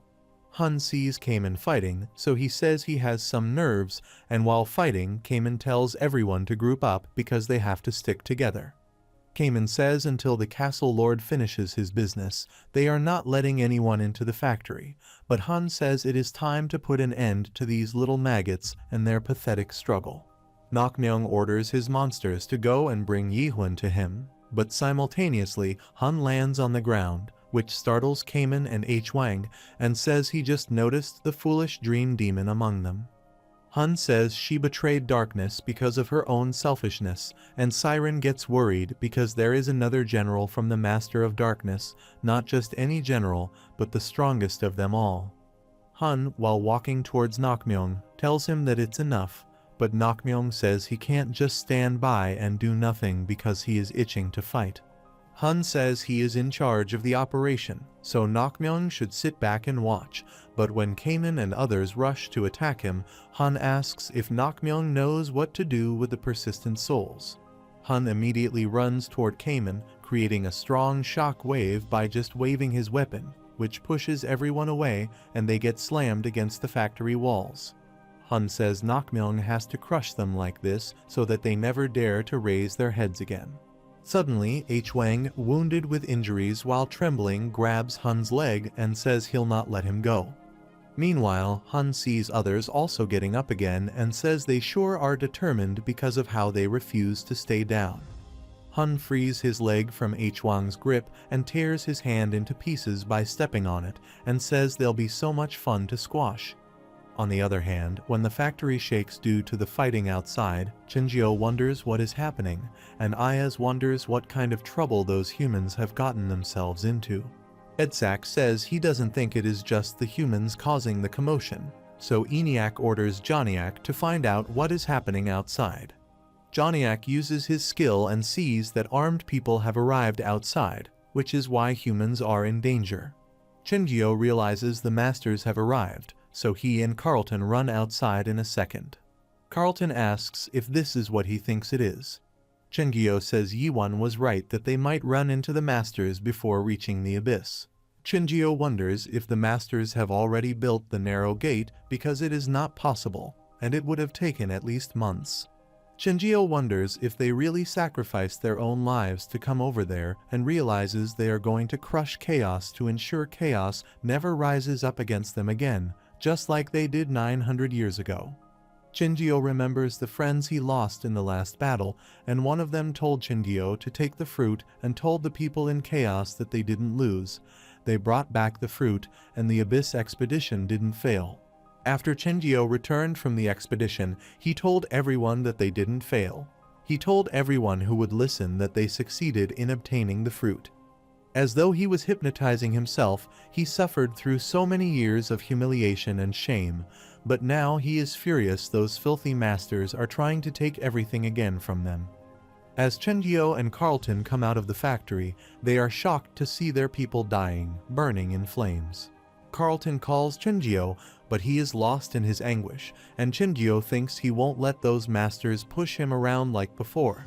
Chenjio, while taking out his sword, thinks he is not the powerless Doctor of Doom once he is. Chenjio, slashing the soldiers of the masters, runs while yelling Cayman and Mujuk's names and asks where they all are. Suddenly, when the doctor sees everyone is wounded and they have lost their body parts, he gets shocked. Chenjio is shaken to see Cayman is losing to Hun, and Cayman's body is devastated because of multiple stabs. Suddenly, Hun asks Chenjio if he is the Doctor of Doom and says he is glad there is still a useful Awoken one left. Hun says no one will tell them where Yihuan is and that he is starting to worry, but the doctor shows up just in time. Hun says that he personally happens to like spirits with such a strong will, but he cannot afford to waste any more time, so he says he'll have to kill Cayman as an example to the rest. Hun raises his sword to kill Cayman and Chenjio, while screaming no runs to save Cayman, while Cayman is sorry to his lord. Suddenly, Chenjio pushes Cayman towards Siren, and he starts fighting with Hun along with Carlton. Siren gets worried about them, but Carlton uses his chains to pull Yang and Huang back. Chenjio jumps away from Hun, and Hun says it's impressive, but Chenjio is shocked. How can Hun's single sword contain so much mana, and he can't believe Cayman was fighting against such a monster. Meanwhile, the three factory managers arrive there, and Edsak asks the Dark Phantom Commander what is the meaning of this. Hun says it has been a long time, but Edsak asks what they are doing here, to which Hun replies he is looking for a product, and he'll be out of their hair as soon as he finds it. Edsak asks if this product is an Awoken one that has unlocked Genesis. Hun asks if they know him, to which Edsak replies that even after all these years, the masters haven't changed at all. Edsak says they still treat living creatures with their own spirits as if they are mere objects. Hun says he just needs Edsak to open the factory door for him, but Edsak asks for what reason he does that and says it's not a good time. Hun says it appears that the product is hidden inside the factory, but Edsak repeats that, saying it is not a good time. Hun says they don't seem to understand and, with a fierce tone, tells them to open the damn door by calling them hunks of scrap metal. Hun attacks them with the energy wave, so Ayaz asks how dare he do that, and Edsak asks if he has forgotten that masters are officially forbidden from harming factory managers. Hun says that is right. They are keeping the Lone King sealed inside, and their job is to restrict his power, so that is why the masters have not bothered them until now. Hun says the Lone King catastrophe was known as one of the three ancient gods, and all the masters of the 12th zone together were barely able to restrain him. The masters called Catastrophe the greatest god in the abyss, and Hun says he is not exactly sure how strong the Lone King is, but says now Lone King is no more than a fallen god who creates pathetic monsters like the undead.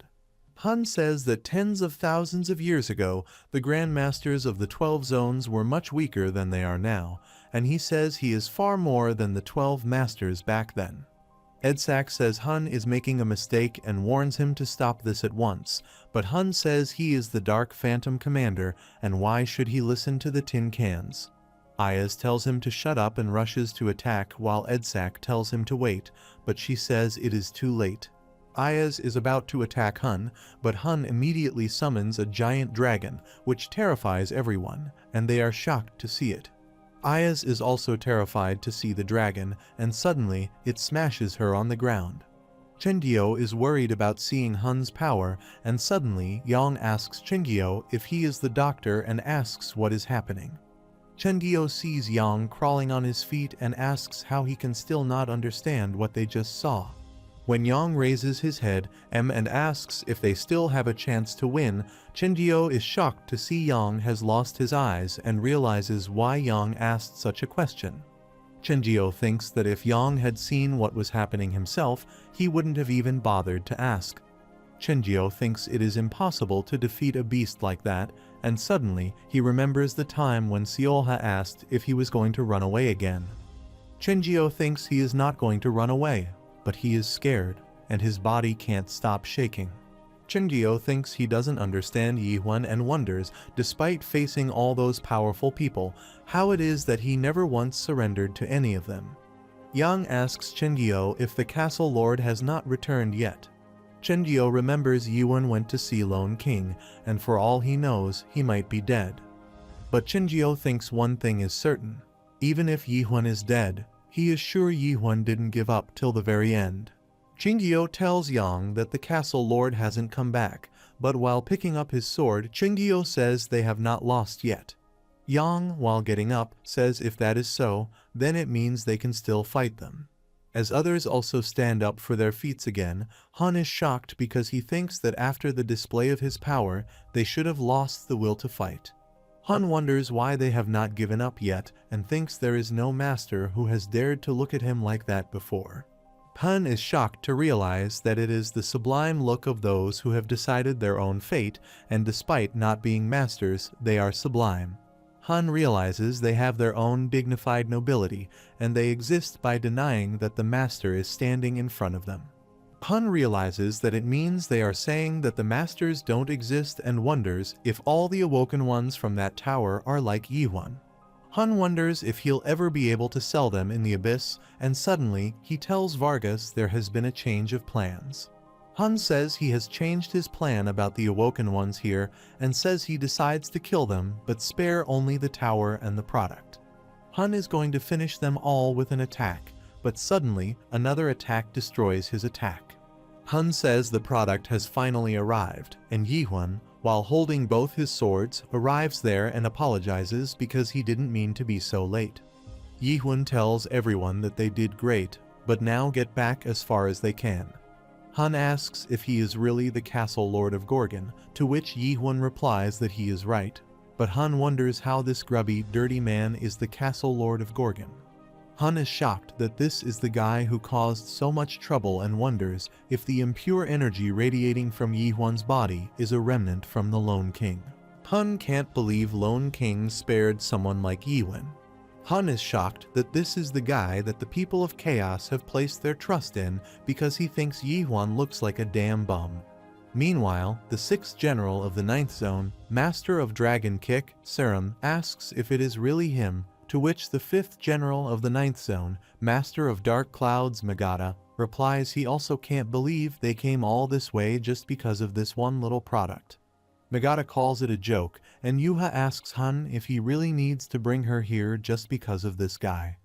Han replies to Yuha that this might seem somewhat excessive, but it is necessary because he thinks the goal of the journey is to recover the product and obtain the fruit. To acquire the fruit, Han thinks they must confront the entity that determines who enters the abyss, which is Catastrophe, the Lone King of Chaos. Han thinks if the Lone King doesn't allow them into Chaos, then they'll have to force the gate open. Suddenly, Yihun uses Genesis to show his world to them and asks if Han is going to stand around chatting all day. Meanwhile, Nakmyeong thinks it is a unique worldview, and Megata also tells Siam to look at the giant eye of Yihun's world, and he wonders if that is how Yihun interprets the first nightmare. Siam replies that he thinks the eye is meant to represent Big Brother. Yuha calls it silly and says it must be creative, but this world still doesn't have anything of substance in it. Meanwhile, Chingyo wonders what the hell Yihun is thinking because he thinks Yihun is not strong enough to fight the generals. Simultaneously, Han says it appears to be quite a unique worldview, but it is a far cry from those guys in Rupture. Han asks if this is what Yihun has got, to which Yihun replies of course it is not and rushes to stab Han. Suddenly, Siam kicks his swords away and asks if he is really going to challenge them with such weak abilities. Siam says there is no need for everyone to fight him because he can fight Yihun alone, but Han tells Siam that he'll fight Yihun himself. Siam says he is surprised that Han wants to fight Yihun alone, but Han says this is his problem, and he has to deal with it himself. Nakmyeong offers to help Han, but Han says that it is not necessary and that he can easily handle him by himself. Han snaps and creates a shield around them, which blocks everyone outside. Nakmyeong asks Han what he thinks he is doing because Han knows the Nakmyeong clan has business to settle with Yihun as well. Han tells Nakmyeong to stay there and take a little break, But when Yi-Huan asks what Hun is playing at, Hun replies this is a special honor in recognition of Yi-Huan's bravery. Hun says he doesn't want Yi-Huan to consider him unfair, so he says he is giving him a chance to fight him one-on-one. Besides, Hun says he cannot stand it when other people get in his way and says the stage is set so Yi-Huan can go ahead and attack him with everything he has. Hun says this will be the last tantrum Yi-Huan can throw, and Yi-Huan says if that is the case, this will be the last thing Hun can see. Saying this, Yi-Huan immediately emits a blast from his sword, which Hun instantly dodges. He says Yi-Huan has been hiding some impressive tricks. Yi-Huan immediately gets close to stabbing Hun, but Hun says that is not nearly enough to beat him. Hun, while blocking the attacks, says he has witnessed the appearance of dozens of awoken ones over the course of the last 5,000 years. Hun says most of them did not even reach the 3rd stage, but some of them are geniuses who managed to reach the 4th stage or higher. Hun punches Yi-Huan away while saying he is the weakest 4th stage awoken one he has ever seen. Yi-Huan realizes Hun is way stronger than Garam Samyong and thinks Garam is at least as powerful as a general as well. Yi-Huan realizes Garam and Hun both use the same power from the system, but he thinks Hun is on a completely different level. Yi-Huan realizes ordinary attacks won't work against Hun, so he grows his sword into a giant one, and Hun says he heard Yi-Huan unlock Genesis and reach the materialization stage. Hun says that Yi-Huan is now giving off a much more promising type of energy and summoning his dragon. He hopes that Yi-Huan's attacks won't be as pathetic as his other attacks. Suddenly, Yi-Huan attacks the dragon with such a destructive force that its shock can be felt outside Hun's shield, which shocks everyone. Hun shockingly says he can see how Yi-Huan managed to beat Garam, but he says if Yi-Huan assumes that he is the same as Garam, then Yi-Huan is seriously mistaken. Hun asks if Yi-Huan thinks he reached the top simply by unlocking Genesis, because that is only the beginning. Hun, while walking towards Yi-Huan, asks if he should go ahead and end this now, or if Yi-Huan has anything else to say. Yi-Huan asks what Hun is trying to do because he knows if Hun wants to kill him, he has already had several opportunities to do so. When Yi-Huan asks what Hun wants, Hun says he is sharp and says he wants him to come and work for the 9th zone.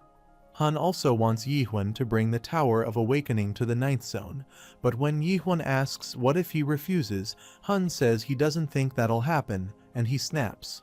Suddenly, the roof of the shield they are fighting inside turns into a screen and shows the computer and other souvenirs Hun brought from Earth. Yi-Huan is shocked to see a computer, and Hun asks if he is surprised to see familiar objects, but he says that is not what he intends to give Yi-Huan as a gift. Hun says he'll give Yi-Huan a chance, and he shows Yi-Huan's own self. He is captured from the Earth. Yi-Huan is shocked to see himself, and Hun says he'll give him the opportunity to get his old life back.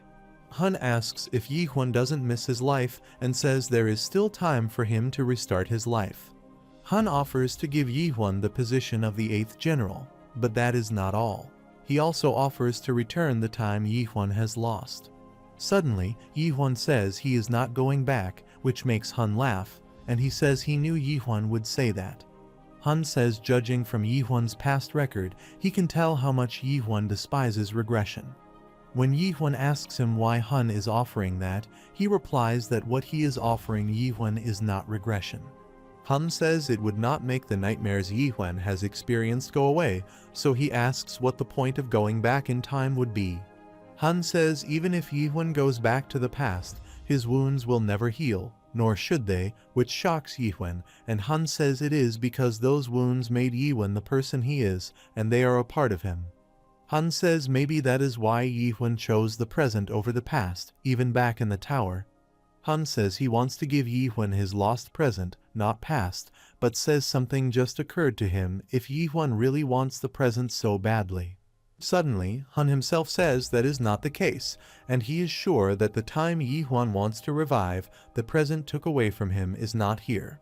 Hun shows Yi-Huan the time when his mother was reading him the story of the little prince and says this is the present Yi-Huan wants to go back to. Yi-Huan is shocked to see those memories, but he also gets emotional when he sees his mother. Hun says Yihuan's lost present, the people he cares about, are all in this memory, so he says if Yihuan becomes the general of the 9th zone, Yihuan can go and spend time there whenever he likes. Hun tells Yihuan to think before he decides, but Yihuan raises his sword, and when Hun furiously asks what he thinks he is doing, Yihuan replies that he is not going back and he is going up.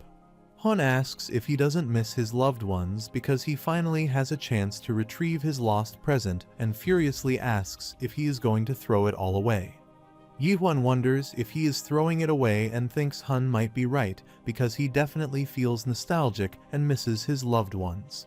Yihuan thinks he is only human after all, so how could he not have those feelings? He says neither the past nor the present or future hold any meaning in this world. Yihuan immediately launches a destructive attack at Hun, which he dodges. Yihuan says he might experience a brief moment of happiness if he goes back to the earth like Hun says, but he asks then what? Yihuan says they will eventually come there to cultivate everyone there anyway, to which Hun, while attacking Yihuan, replies that is true. While Yihuan is blocking the attack, Hun says cultivation is the law of this world, but Yihuan thinks everyone in this world takes cultivation for granted and thinks maybe that is not the fault of any one individual. Yihuan thinks that maybe it is not Cayman's fault for gradually forgetting the memories of when he used to be a product. He thinks it may not be Siren's fault for being trained to build towers since she was a child, and he thinks it may not even be the fault of the angels or demons in charge of cultivation. Yihuan says if anyone is at fault here, then it is this world for not defining those things as faults, and that is why he decides to destroy this world. Hun says that is the logic of a toddler because, ultimately, everything that Yihuan loves is a part of this world. Hun asks if Yihuan is saying he'll destroy all that too, and says there is no physical system in this world. Hun says this world is not something Yihuan can destroy or touch because the system is nature itself.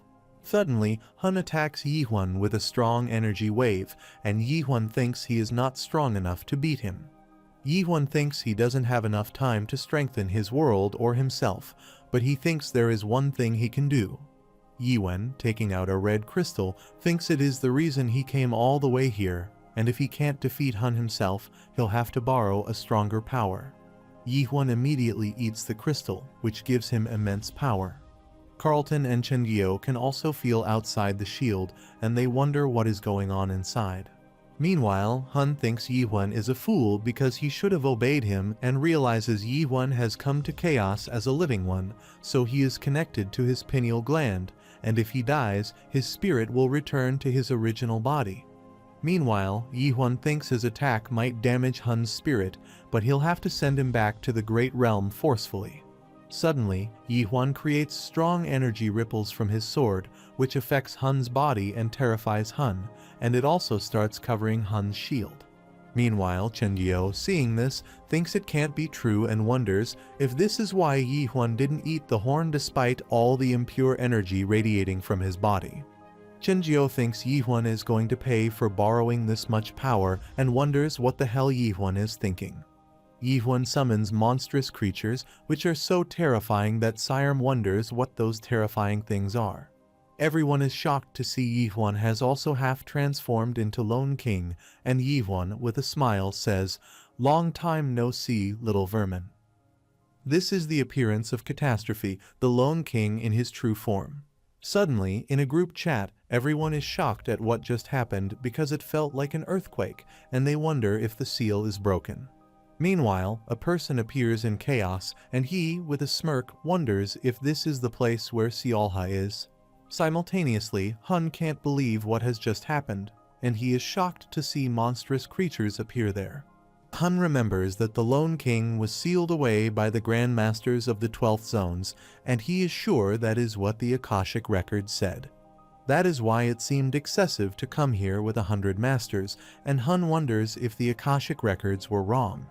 Hun is not even sure if the Master of Darkness himself could defeat Yihuan now, and thinks it would be best to avoid any confrontation with him. Hun immediately tells Lone King that they have no intention of fighting him, and that all he wants is the product that Lone King possesses. The Lone King says if Hun is referring to the body he is in, then he is afraid he can't let him do that. Hun reminds Lone King that he agreed not to interfere with chaos and says he swore an oath to Big Brother. Suddenly, Lone King furiously warns Hun not to utter that name in his presence and emits an energy wave that makes Hun fall to his knees. Hun immediately apologizes and says he thought that was why Lone King didn't have an agent. Lone King says Yi-Hun is not his agent, and he merely wants to protect his own world at all costs, even if it means death, so they come to an agreement. Hun shockingly asks what agreement he is talking about, to which Lone King replies that it doesn't concern Hun, but he can tell him one thing for certain, that they are all going to die. Lone King creates destructive cyclones that start destroying everything around him, and Hun asks if it means he is going to break the oath he made to Big Brother. The Lone King replies he has not violated his oath because this may be his power, but it is not his will. Hun immediately tells everyone to gather around and not be afraid because they just need to stick together. Hun guesses that Lone King is here in the form of an undead incarnation, so he may be powerful, but the vessel he is inhabiting is merely the body of a weak human. Hun thinks Lone King will wear out the vessel soon, so he tells everyone that they have to make Lone King use up all his power, and if they can just last 5 more minutes, the victory will be theirs. However, Nakmyeong tells Hun not to be ridiculous and asks how they are supposed to fight the Lone King. Nakmyeong Chindo says their clan wants no part in this, and Hun is on his own, which makes Hun furious. Suddenly, the Lone King remembers the Nakmyeong clan is the one who analyzed his world and created the stones of the fallen souls. Lone King says only fools think they can imitate God, and he immediately kills Nakmyeong Chindo with a single attack. Lone King says they are not even worth turning into undead, and none of them will leave this place alive.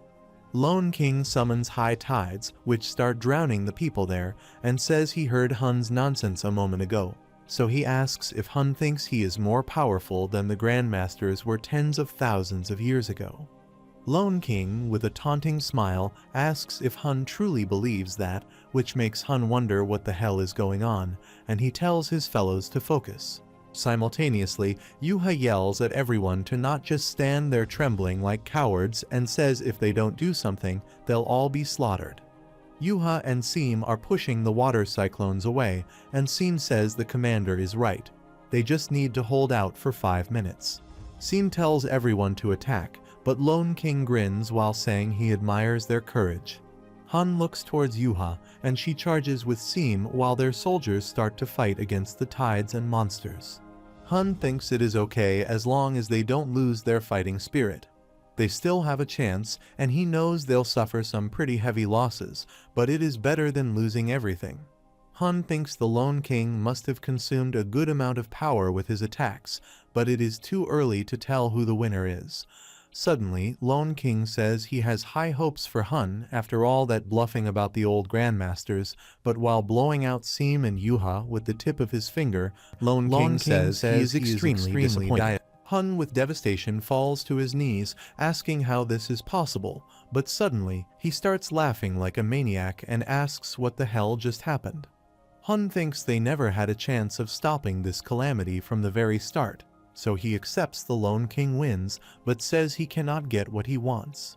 The Lone King says it's been a while since he had some fun, and suddenly he blows Hun's body with just a movement of his finger while saying he is far too weak for him to unleash his true power. As Hun falls on his face, there is a complete silence and chaos, and Yiwen wonders if this is the true power of the Lone King. Yiwen thinks Lone King is manifesting himself using his soul, and yet this power doesn't feel real to Yiwen at all. Yiwen knows the Lone King was the first awoken one, and he has the power not only to destroy part of the world, but to dominate it. Yiwen thinks Lone King is probably at the very end of the path he must follow, and thinks he'll have to struggle for the rest of his life in order to reach that level. However, Yiwen knows even the Lone King was defeated and sealed away by Big Brother. Yiwen wonders how much stronger he needs to become, to which Lone King replies that Yiwen can't last even 5 minutes with him in his body and calls him weak. When Yihun asks how many more times he can borrow Lone King's power, Lone King says since Yihun summons him using an undead incarnation rather than as an agent, Yihun can only borrow his power 3 more times. Lone King says Yihun has summoned him once, so now he has 2 times remaining, and Yihun will need to summon him when he faces Big Brother, so Lone King says he supposes Yihun has only 1 chance left. Lone King says now that Jiahun has used his power, his spirit will have reached its limit, and the undead transformation will begin soon.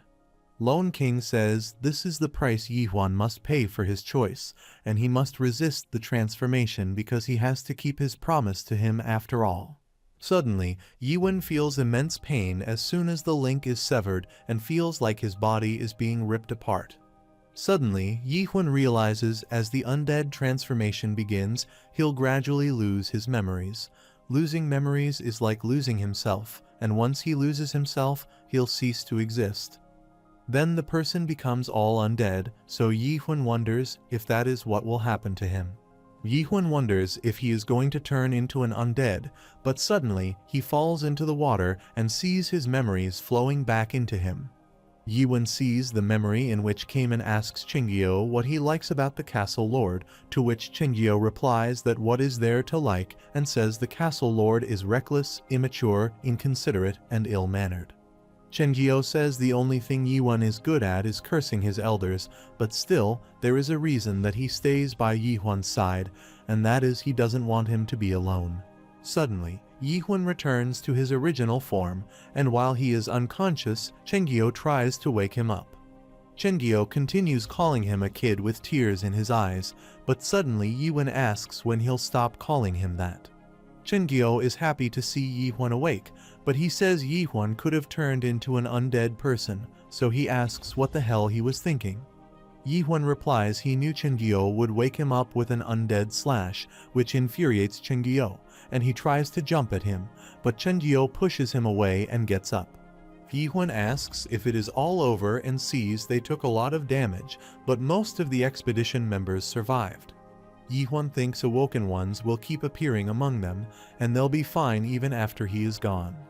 Yihun knows the masters won't pay attention to the chaos now because they'll have their hands full dealing with their own problems in the Great Realm now that the balance of power has been disrupted.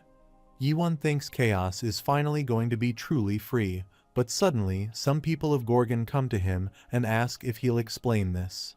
They have a square of memory in their hand, which Hun created to show that he has captured Yihun from the earth. The people of Chaos furiously ask while smashing the square if Yihun really crossed over there as a living being. Simultaneously, Chenggyo asks what the hell they are talking about because Yihun just risked his life for their sake, but they say it's important for them. One of them says all spirits in Chaos are dead and asks if Yihun didn't find the fruit when he stopped by the Recovery Palace. When the guy is asking if there is any chance, Cayman interrupts and shockingly asks if that guy thinks the Castle Lord regained his life by consuming the fruit. Yihun knows the only goal of people in Chaos is to get back to their lives, and that guy asks Cayman to explain the video that they just saw. Cayman replies that the Castle Lord didn't eat the fruit, and while Jurgen is telling them to calm down, that guy asks what happened to the fruit. Jurgen thinks it is not good because the people are finally letting out all the anxiety they have been feeling. He thinks that after witnessing the miracles performed by the Castle Lord, they have been serving him in the hope of regaining their lives. They are not interested in changing the world like the Castle Lord is, and that is why they are so upset at the fact that the Castle Lord is alive, and that he never explained the situation to them. They demand an explanation from the Castle Lord, and now it's caught up with Yihun. Meanwhile, Hun, while taking his last breaths, sees the confusion he created and thinks the Castle Lord should look at himself now. Hun knows the reason they are so agitated is because of the confusion skill, but confusion can only aggravate existing feelings. It merely acts as a catalyst for expressing the envy and suspicion that they already feel towards Yihun. This means they may have needed him, but they never truly trusted him. When the people say they want to know what happened to the fruit and why he has been deceiving them, Hun smiles, saying that Yihun might have successfully thwarted his plan, but his own plan has ended in failure as well. Suddenly, Cayman says this is enough, and as he is about to say he destroyed the fruit, Yi Huan cuts his sentence and says he destroyed all of them. Everyone is shocked to hear this, and they start questioning what he means and why he does that. They ask if it is because Jia Huan is still alive, and they say he knew how badly they wanted the fruit, but Yi Huan thinks they cannot obtain true life with some silly fruit. Yi Huan knows that even if they ate the fruit and came back to life in the Great Realm, they would fight the same war again and end up back in chaos. Yi Huan thinks he could have told them that, but suddenly he asks if they want to know if he is one of the living. Suddenly, Yi Huan uses Genesis and says if they are curious, they can see themselves. They wonder what Yi Huan is doing, and suddenly they see Yi Huan's pineal gland, and they are shocked to see he is really connected to the pineal gland. They are shocked that the castle lord has been lying to them this whole time, and one of them says the castle lord used them to take the fruit for himself. When that guy sees everyone is quiet, he asks what is wrong and why they all are so quiet. Suddenly, he turns and Yi Huan says he doesn't know about all the real life and fake life nonsense, but says all he knows is that this is the life he has chosen, and suddenly he cuts his pineal gland. Meanwhile, Hun starts to laugh because he can't believe this fool has severed his own pineal gland and says that the castle lord is even more foolish than he thought. The people are shocked to see he is still alive, but suddenly his body vanishes in the air. Meanwhile, the guy who was accusing Yi Huan feels ashamed, and suddenly Yi Huan walks past him, but the guy asks Yi Huan where he is going. Yi Huan replies that he is going to the abyss, and Chen Guo also starts following him. Suddenly, Yi Huan leans on Carlton while heading inside the factory. Meanwhile, Jurgen thinks that ever since Yi Huan first appeared in chaos, he has been alone. While Yi Huan is leaving, Jurgen kneels in his honor and thinks no one said a word because everyone there knew chaos would have countless kings in the future, but now there was only one king. Suddenly, everyone there started kneeling to Yi Huan, the last king acknowledged by chaos. 3 months later, Mino, standing in chaos, is shocked to see the development there and wonders if this is really the chaos she used to know. One day, about 3 months after Yi Huan left chaos, she awoke in a hospital room, and she heard from Claire about the changes that had taken place in chaos. Chaos had been united by a joint agreement among the king of the humans, the managers of the Factory of Curiosities, and Catastrophe, the Lone King. The newly united Chaos erected a new fortress in the location where the Factory of Curiosities used to stand, and it was called Carpdiem. Unlike before, when humans, horned beasts, and the undead fought each other, the three species now coexisted with one another in Carpdiem, and Mino thought she couldn't get used to this. As Chaos's new capital, Carpdiem flourished, and outsiders began to resent its success. These people were none other than those from the Great Realm and the Ninth Zone, previously under the command of the Dark Phantom Commander, who suffered a substantial loss of their forces during Yi Huan's master massacre. Naturally, the other zones tried to take advantage of this weakness, so the Ninth Zone was engulfed in a brutal war. As a result, thousands of masters died and crossed over into Chaos every day, but fortunately, Chaos still had the Tower of Awakening that Yi Huan left there, and the tower produced plenty of awoken ones to fight off the masters. The 10th stage adapted players such as the Warlord Masters were still tough opponents to defeat, but the factory managers found a clever solution to this problem. When master-level adapted players die, their summoning location is entirely different. They used to be summoned to the Recovery Palace, but the factory managers changed this, and they were now summoned to the inside of the Carpdiem. When Mino first heard about this, she thought it was a ridiculous idea, but when they explained the reason for it, she had to admit it was a brilliant scheme. Mino thinks, who would have imagined being summoned right in front of the Lone King? After thousands of years of being at a standstill, Chaos has undergone a tremendous transformation thanks to Yi Huan. Suddenly, Mino thinks when she awoke in the hospital room, there was a stone in her hand, a return stone. Mino heard that Yi Huan came to the hospital and placed it in her hand on the day when he left for the Factory of Curiosities.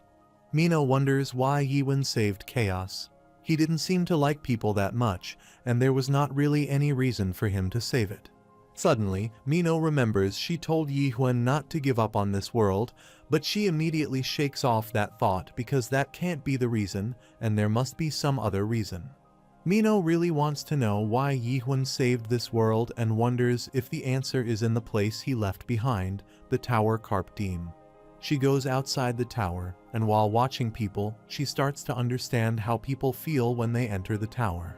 Mino remembers Yihun saying he wanted to destroy this world, but he ended it by giving it hope. Mino also thinks this may be a type of collapse, and she wonders if someday she'll ever see the same world as Yihun. Mino had no way of knowing if there was any kind of salvation in this world, but in her imagination, his world was a tree with sad, leafless branches and lonely roots without any dirt to support them. Yet Mino didn't feel lonely as she thought of that world because she knew even if everyone turned their back on that world, there would be one person who would defeat it until the very end, just as he always had, and the name of that world is Abyss. Abyss is also known as the branches of the Tree of Illusion, and the area is divided into zones known as sites. Each site is essentially its own individual world, and the supreme gods that rule over each of these worlds are referred to as the seven divinities. The gods of the Abyss used to discuss which site was the most dangerous whenever they had free time.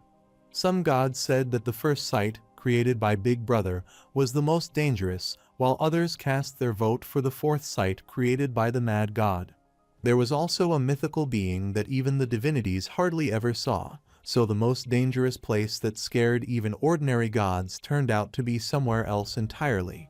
For instance, in the forbidden blue grass zone within Caspian, the eighth site. There is a boy, Lunard, who asks his lord to answer him if she is sure there is a fishing spot there, to which the god replies it is there. The god asks if he doesn't believe him, to which Lunard replies he doesn't see it anywhere and asks if he can't head back because what if a lost one suddenly appears? The god asks if Lunard knows how rare it is to come across lost ones and says it's been hundreds of thousands of years since the fall of the three ancient gods. God says almost all their believers must be dead now and, besides, ask what there is to worry about. God says Lunard has him, the great Anderson, by his side. When Lunard says that is exactly what worries her, Anderson asks what he means, to which he replies that they really have to come all the way there to gather the believers. Anderson replies that they have no choice, and Lunard thinks the reason he ventured into this forbidden zine together with the god Anderson is because of the believers. In the Abyss, the power of a god is directly indicated by the number of believers they have. The more believers a god has, the more influential they are, and having more believers also gives them access to rare settings and components. On the other hand, if a god doesn't have any believers, their worldview gradually fades away, and Anderson fears that if things keep going this way, their worldview will be doomed. Lunard asks if he can't talk some believers into joining them like the last time. But Anderson asks if he has forgotten how the new believers he recruited before raided their inventory and stole everything. Anderson says that is not all, and the gods who lost believers to them almost declared a holy war against them. Anderson asks if he has already forgotten all that, to which Lunard replies that he supposes fishing is the only way. Fishing refers to the most common way of finding new believers in the Abyss, and as the word implies, it refers to fishing for the spirits of real people. Lunard, while scanning, asks if it is really a fishing spot there, to which Anderson replies that she told her it is here. The gods typically use a common fishing spot, but sometimes there are undiscovered fishing spots in remote places. When Lunard asks where she heard this, Anderson replies she heard it at a Minerva shop. Lunard asks if she means the goddess of fortune who runs the monthly fortune shop, and Anderson replies that she is right. When Lunard asks how much Anderson pays for it, she replies he paid 300 trusts, which makes Lunard fall on the ground, and he starts crying because that is everything they had. Anderson tells him to calm down because Minerva's card reader told her about this place, and she said that today's lucky spots are the blue forest and water in the northwest Caspian. Anderson says this has to be the right place, and the water must be the sign of a fishing spot, but Lunard yells that this is it. Still, Anderson says they'll find someone special here, but Lunard asks if Anderson is going to apologize or not, so Anderson apologizes, and Lunard says they are going to stop this nonsense and go back. Anderson immediately says okay, and while going back, Lunard thinks that he was too harsh and thinks Anderson probably did this out of desperation. Lunard thinks aside from him, the agent, there are no believers left and fears that Lord Anderson's worldview could diasphere at any moment. Suddenly, Lunard stops and asks if they can keep going just a little longer, which makes Anderson happy, and he asks if Lunard is serious. Lunard says he needs a successor too, and says Minerva appeared to have scammed them, so they might as well make the most of the situation.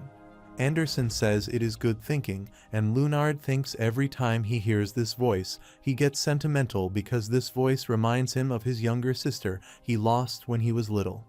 Lunard lost both his home and his blood relatives. Lunard thinks Anderson is the only family she has, so he has to do everything he can to help. Suddenly, Lunard asks if Anderson can smell water nearby, to which Anderson replies she doesn't have a nose, so she can't smell anything. As Lunard starts running, Anderson asks where he is going, but Lunard keeps running, and suddenly he finds a waterfall. Lunard tells Anderson that it is really here, and they find the fishing spot, so this makes both of them happy that they finally found it. Lunard asks if Anderson thinks they can actually catch some new believers. Anderson replies maybe they can, and she wonders if they can catch anyone powerful. Anderson says they should catch as many believers as they can, change the settings, and buy tons of components. Meanwhile, Lunard reminds Anderson that she has to change his exclusive components and settings first, to which Anderson replies she will definitely do that. 1 hour later, while Lunard is fishing, he asks if it always takes this long to catch something, to which Anderson replies that he should keep waiting, and they just say that spirit fishing is like fishing for time. When Lunard asks where Anderson heard that, she replies she read it in the monthly horoscope. After 24 hours of waiting, Lunard feels dead, and he furiously says they should go and kick Minerva, but Anderson tells him not to be ridiculous because Minerva is an elite goddess. Anderson says she can't even lay a finger on her, to which Lunard replies he knows and doesn't really mean it. Lunard is upset because they finally found a fishing spot, but there is nothing in it, and he thinks maybe it was already abandoned long ago. Suddenly, Anderson asks if Lunard sees something move in the water, and Lunard immediately gets up because he also feels something. Lunard screams he caught something, and it seems a big one, so he tries to pull it out with full force, but he thinks it is quite strong. Lunard thinks the spirit's energy and spirit pressure are so intense, so he wonders if it is a spirit from Murim. Meanwhile, Anderson tells Lunard that something is not right about this because the spirit is not coming from the peripheral world and says it is coming up from chaos. Anderson says it is getting away and tells Lunard to hurry up and take off his cloak, so Lunard takes it off, but Anderson says he is getting weak. Lunard tells Anderson to hurry up and turn on the settings, so Anderson turns his settings on, which transforms Lunard's body into a stronger one. Lunard pulls out a human from the water, and he shockingly asks Anderson who he is. Anderson says this person has world force in him, and she says he thinks they caught a god. Lunard, while wearing his shirt again, says this is impossible, but Anderson says if this person is not a god, then he is close to one, and she is sure of it. Lunard says there is no way this man is a god because a god cannot possibly have a spirit form. Lunard says all gods exist purely as concepts, and they can only manifest themselves physically through agents, which is the most basic principle of Abyss. Anderson asks if Lunard is really lecturing her about what it is like to be a god, to which Lunard replies that Anderson is the one who taught him that. Lunard says that maybe this person is another god's agent or believer, and while Lunard is seeing that there is a world force in him, he shockingly stops talking. Anderson asks if Lunard finally notices what is unusual about this guy, and Lunard asks who this man is in the world. Lunard says if Anderson is right, then this person is from chaos, but he says gods can only exist in abyss, which means he can't be another god's agent or believer. Anderson says chaos is not entirely devoid of gods and says there is one particularly frightening god there, catastrophe.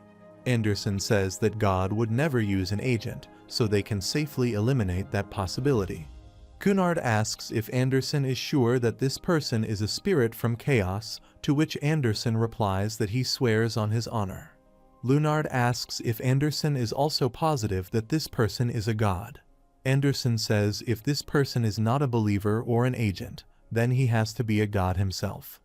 Lunard says just because an animal is not a rat doesn't necessarily make it a cat, so he asks if Anderson can hurry up and tell him what she really thinks. When Lunard says Anderson must have a reason for believing this person is a god because she was convinced as soon as she first saw him, Anderson asks if Lunard has heard the story of the mighty rat. Anderson says that long ago there was once a very unusual rat, and as the title of the story implies, he was extremely strong. Anderson says it didn't merely feed on scraps from other animals. It hunted and killed its own prey, so all that hunting made the rat very powerful. At some point, the rat realized that it could now fight even cats, its most fearsome predator. It still looked like a rat, but it became something else altogether. Seeing this drastic change in their fellow creature, all the other rats began to fear this particular rat, and only cats now consider it to be their equal. Suddenly, Lunard asks Anderson what it means, to which Anderson replies that he refers to rats like that as awoken ones.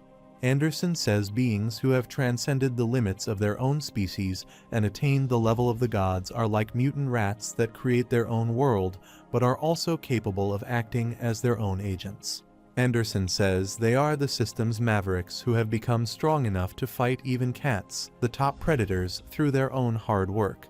Awoken ones are the only beings who obtain their divine rights while maintaining their spirit form. Lunard asks if Anderson is saying that this person is an awoken one. Anderson replies she is not sure, but it is very likely. Lunard has heard of awoken ones before, so he asks if Anderson thinks this guy is from Rupture, the terrorist organization. Anderson says she doubts it, so Lunard asks what Anderson is going to do with this guy, to which she replies it depends on whether this person is a god or not. Anderson says either he'll accept him as a fellow god or he'll have to devour him. This person is Yihwen, and Anderson tells Lunard to hurry up and check to see if he is a god before he wakes up. Lunard hopes this person is not a god and says if this person is a human, he could be a new believer, or rather, a new agent. Lunard, while placing his hand on Yihwen's chest to check him, says he shouldn't blame him if the god Anderson devours him.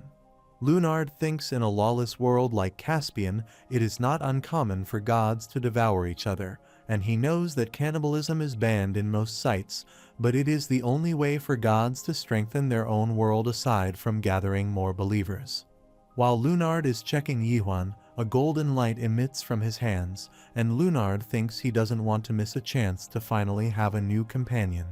Lunard thinks that if this guy becomes Anderson's agent, he'll be demoted to Anderson's believer. But he says that any god would want a spirit with this much force in them as an agent.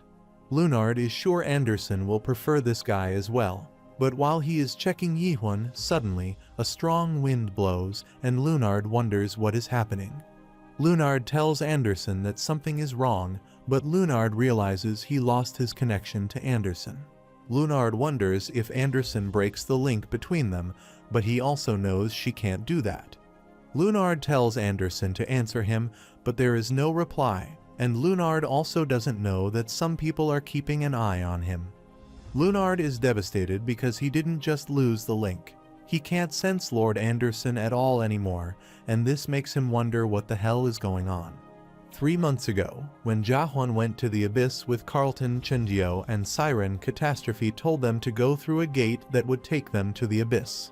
Standing at the entrance of the Abyss gate, Yihwen remembers Lone King told him that the Abyss is home to the gods that even the generals fear, so he plans to stay on his guard. Still, Yihwen thinks everyone he wants here is with him, so he thinks this is not going too badly.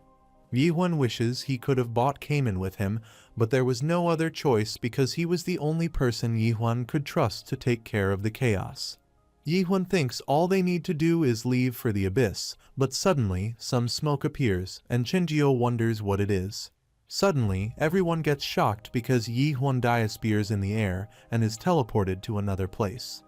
Yihun wonders what happened to everyone because they were right there beside him just a moment ago. Yihun doesn't sense the Lone King's energy at all either, but suddenly Xiaoha appears there and says he looks surprised. Xiaoha says it's a long time since they didn't see each other and says if she is not mistaken, this is their first time seeing each other since the tournament. Yihun remembers she is the leader of Rupture, which Chenjio told him about, and remembers her name is Xiaoha.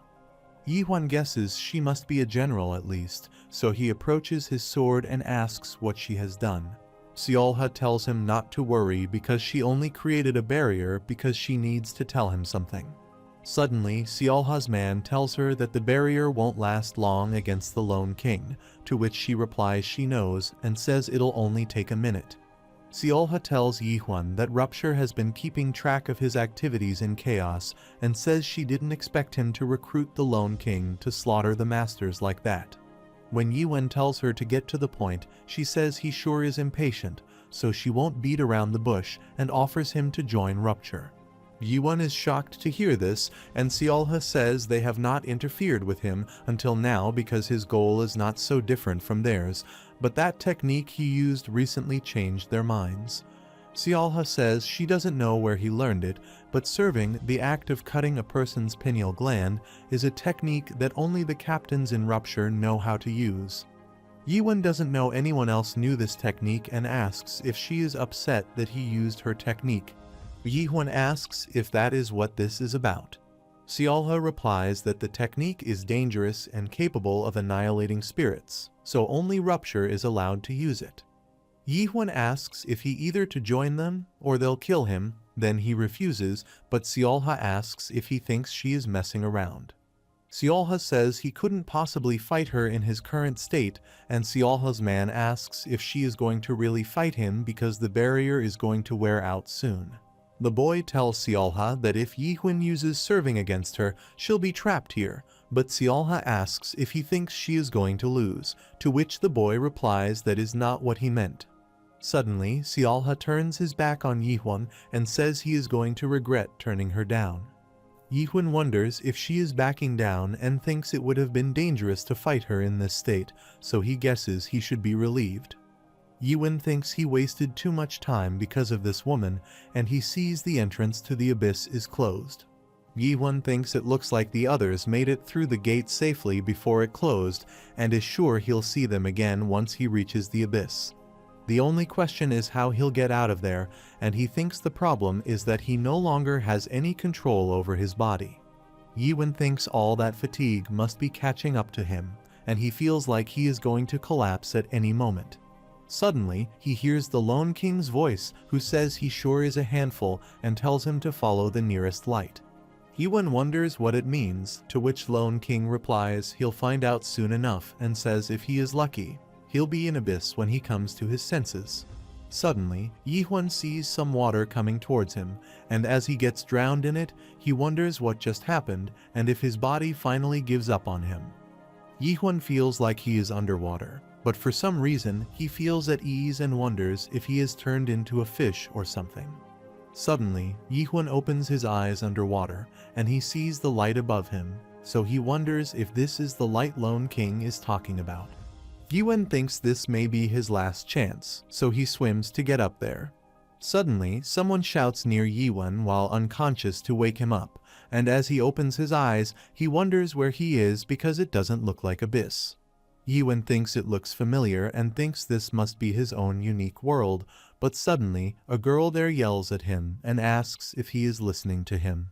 The girl is Anderson, and she says it is all Yihun's fault and asks how he is going to fix this, but Yihun wonders who this person is yelling at him and what she is doing in his world. Yihun asks who she is and what she is doing in his world, but Anderson asks what he is talking about and tells him not to change the subject. Anderson tells him her name and says she is a god of the abyss, but as for him, she asks if he realizes what he has done and screams that he ate her. Yuan confusedly asks what she is saying, but she tells him to hurry up and do something about this. When Yuan asks what she wants him to do, Anderson, while crying, requests him to save Lunard because he is the only believer she has.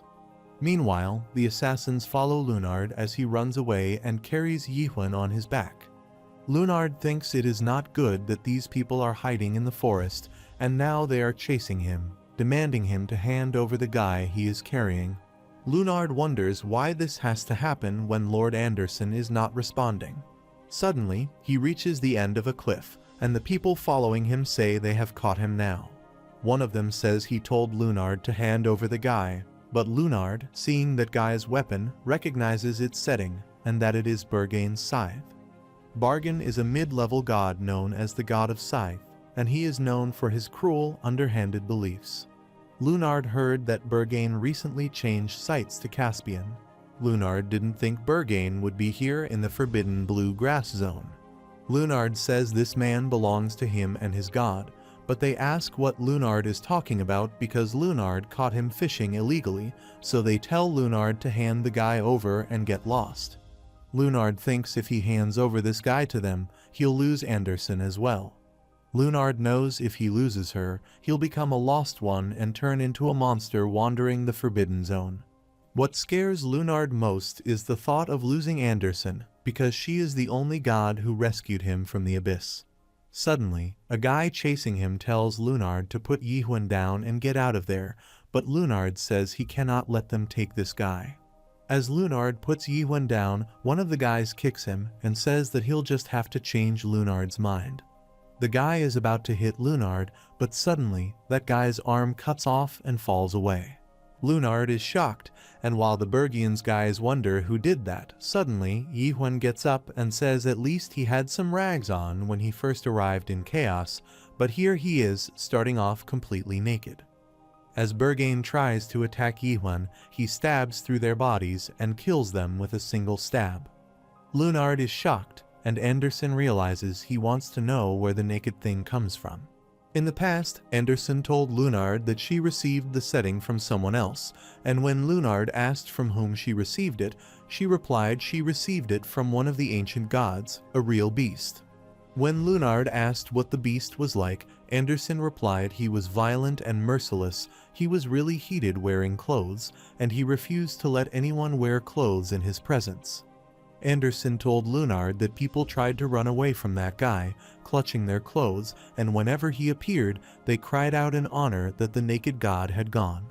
When Lunard asked if God was a pervert, Anderson replied it was more complicated than that because he felt that clothing was a burdensome form of hypocrisy and pretension. Anderson says what really matters about a person begins revealing itself only after everything else has been stripped away. Lunard is in shock, and Yuan asks if he is that woman and Anderson's believer. While tapping his head, he asks Lunard to do him a favor and get her out of his head. Lunard is confused, while Yuan thinks that by using suspicion, he can make his world force take the form of a setting. Yuan undergoes a strength boost and wonders if this is the stripped power of his setting. But Anderson says he is not stripped. He is naked, which is a different thing. Yuan doesn't sense any mana there and thinks it is a completely different world from Chaos, but Anderson asks if he just ignored her. In Chaos, they receive mana and use it to activate skills, but in the Abyss, he can only produce power by means of the latent world force within his spirit. Yuan learned that in Mulak's record, but experiencing it himself is a completely different feeling. Suddenly, Lunard tells Yuan to accept him as his believer, but Yuan says he is not his god. Meanwhile, Anderson asks what this is and wonders if Lunard is already betraying her. Lunard says he is sure Anderson will allow it, but Anderson warns Yuan not to accept him as a believer. Yuan is irritated by their voices, so he furiously tells both of them to just be quiet and says first they'll start with the basics.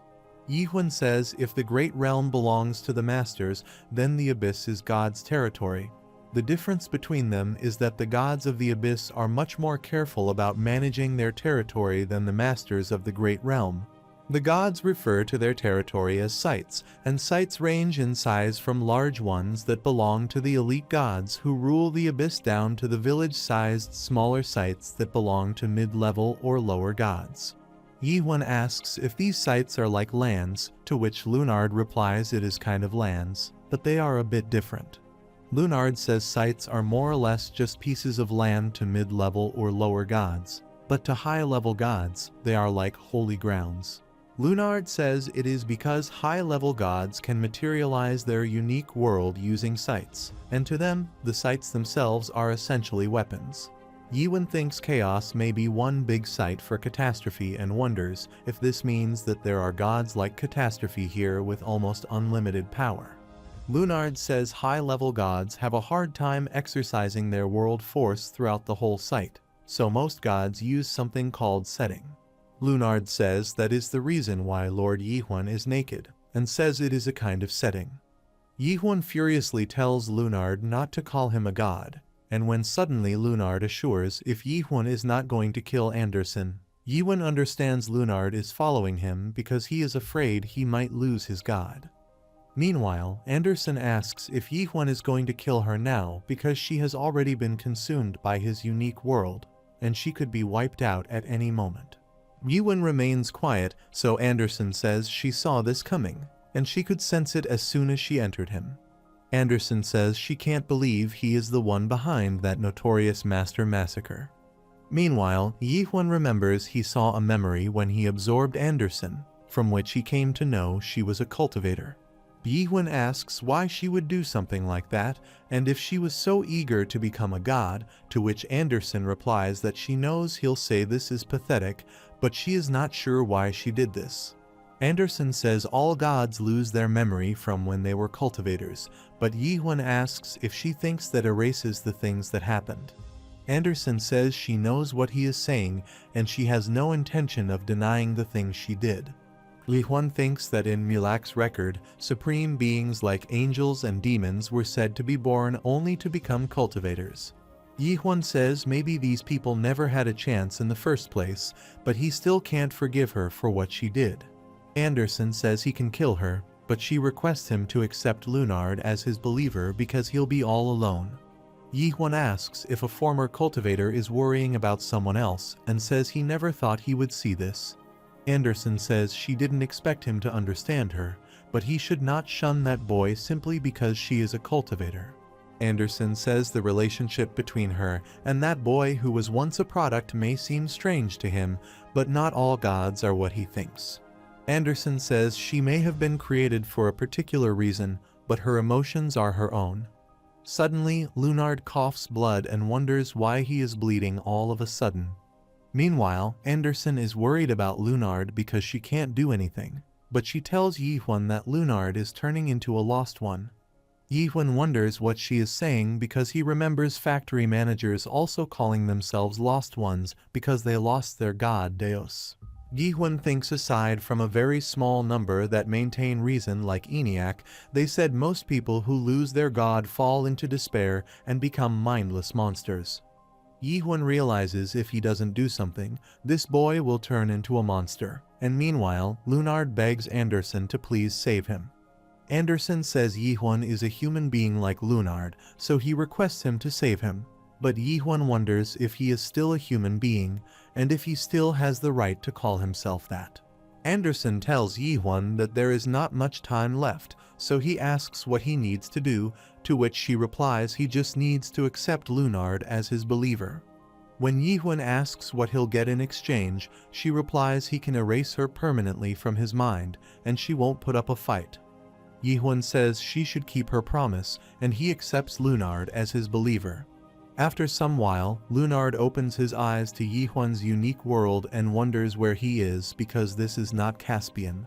Suddenly, Lunard remembers the saying that the believers see the world from their God's worldview. Depending on how God views the world, believers are forced to accept their perspective. Lunard remembers Anderson's view as if it were a fairy tale, so he wonders if this is Yi-Huan's world. Lunard asks if Lord Yihwan accepts her as a believer, and as he looks at the eye of Yihwan's world, he screams with fear and faints. Yihwan says he is out like a light, and Anderson asks what in the world Yihwan showed to this poor boy. Anderson asks a giant eye, crows, and a dead body what kind of a believer would want to enter a world like that. Yihwan remembers Garam told them his world wouldn't be very popular in the abyss. Yihwan picks up Lunard and says it is his fault for becoming his believer. Suddenly, Yihwan says this is enough chit-chat and they should get going. Anderson shockingly asks if he is not going to get rid of her and says she promised she won't resist if Yihwan wants to erase her after rescuing Lunard. Yihwan says he changed his mind, but Anderson asks him the reason, to which he replies it is her turn to prove whether she is worth being kept alive. Anderson thanks Yihwan and says she'll prove it to him. After some while at Caspian's 84th entry gate, suddenly a man painting the wall gets startled to see naked Yihwan. Yihwan asks Lunard if he is sure this is really okay, to which Lunard replies that Abyss accepts all personal settings, but suddenly, a dog starts barking there after seeing Yihwan. When Yihwan asks if the Abyss will accept even if he is completely naked, Lunard asks what is wrong with that, and Anderson also says it is fine, so he should trust her. Yihwan thinks gods and humans have different standards, so that might very well be true, but he is glad Carlton is not here. While standing at the gate of Caspian, Yihwan thinks that if being naked is normal here, then this place is clearly unusual. Yihwan thinks the Abyss is a remarkable place in many ways, but he has never heard something so ridiculous before. After they go in, Yihwan gets arrested, and the officer confusedly asks if this is a setting that makes him stronger when he is naked.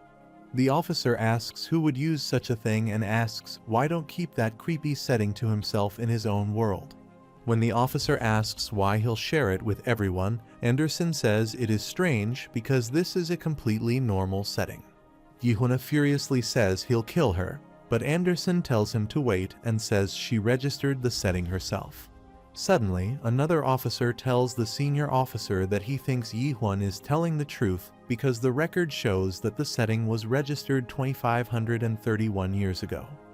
The officer is shocked it is really registered, and the junior officer says according to the record it was a high-level god.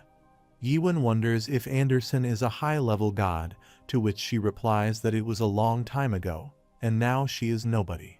The senior officer checks the record and asks if Yihwan is Anderson's agent and if Lunard is a believer. The officer says that doesn't quite match the record because the pattern of Yihwan's world force is different, and the record says there is only one believer. Anderson tells Yihwan to hurry up and tell the officer that the record is right, otherwise he'll get them all in trouble. Yihwan immediately tells the officer that Lunard is right and asks if he'll let them go, but the officer furiously stares at him. Lunard tells Yihwan that there is a strict hierarchy among believers and that the immigration officer is a believer in a high-level god, so they had better be a bit more respectful. Yihwan furiously says he doesn't care about all that, but Lunard freaks out, so he tells Yihwan to sit still and let him handle this.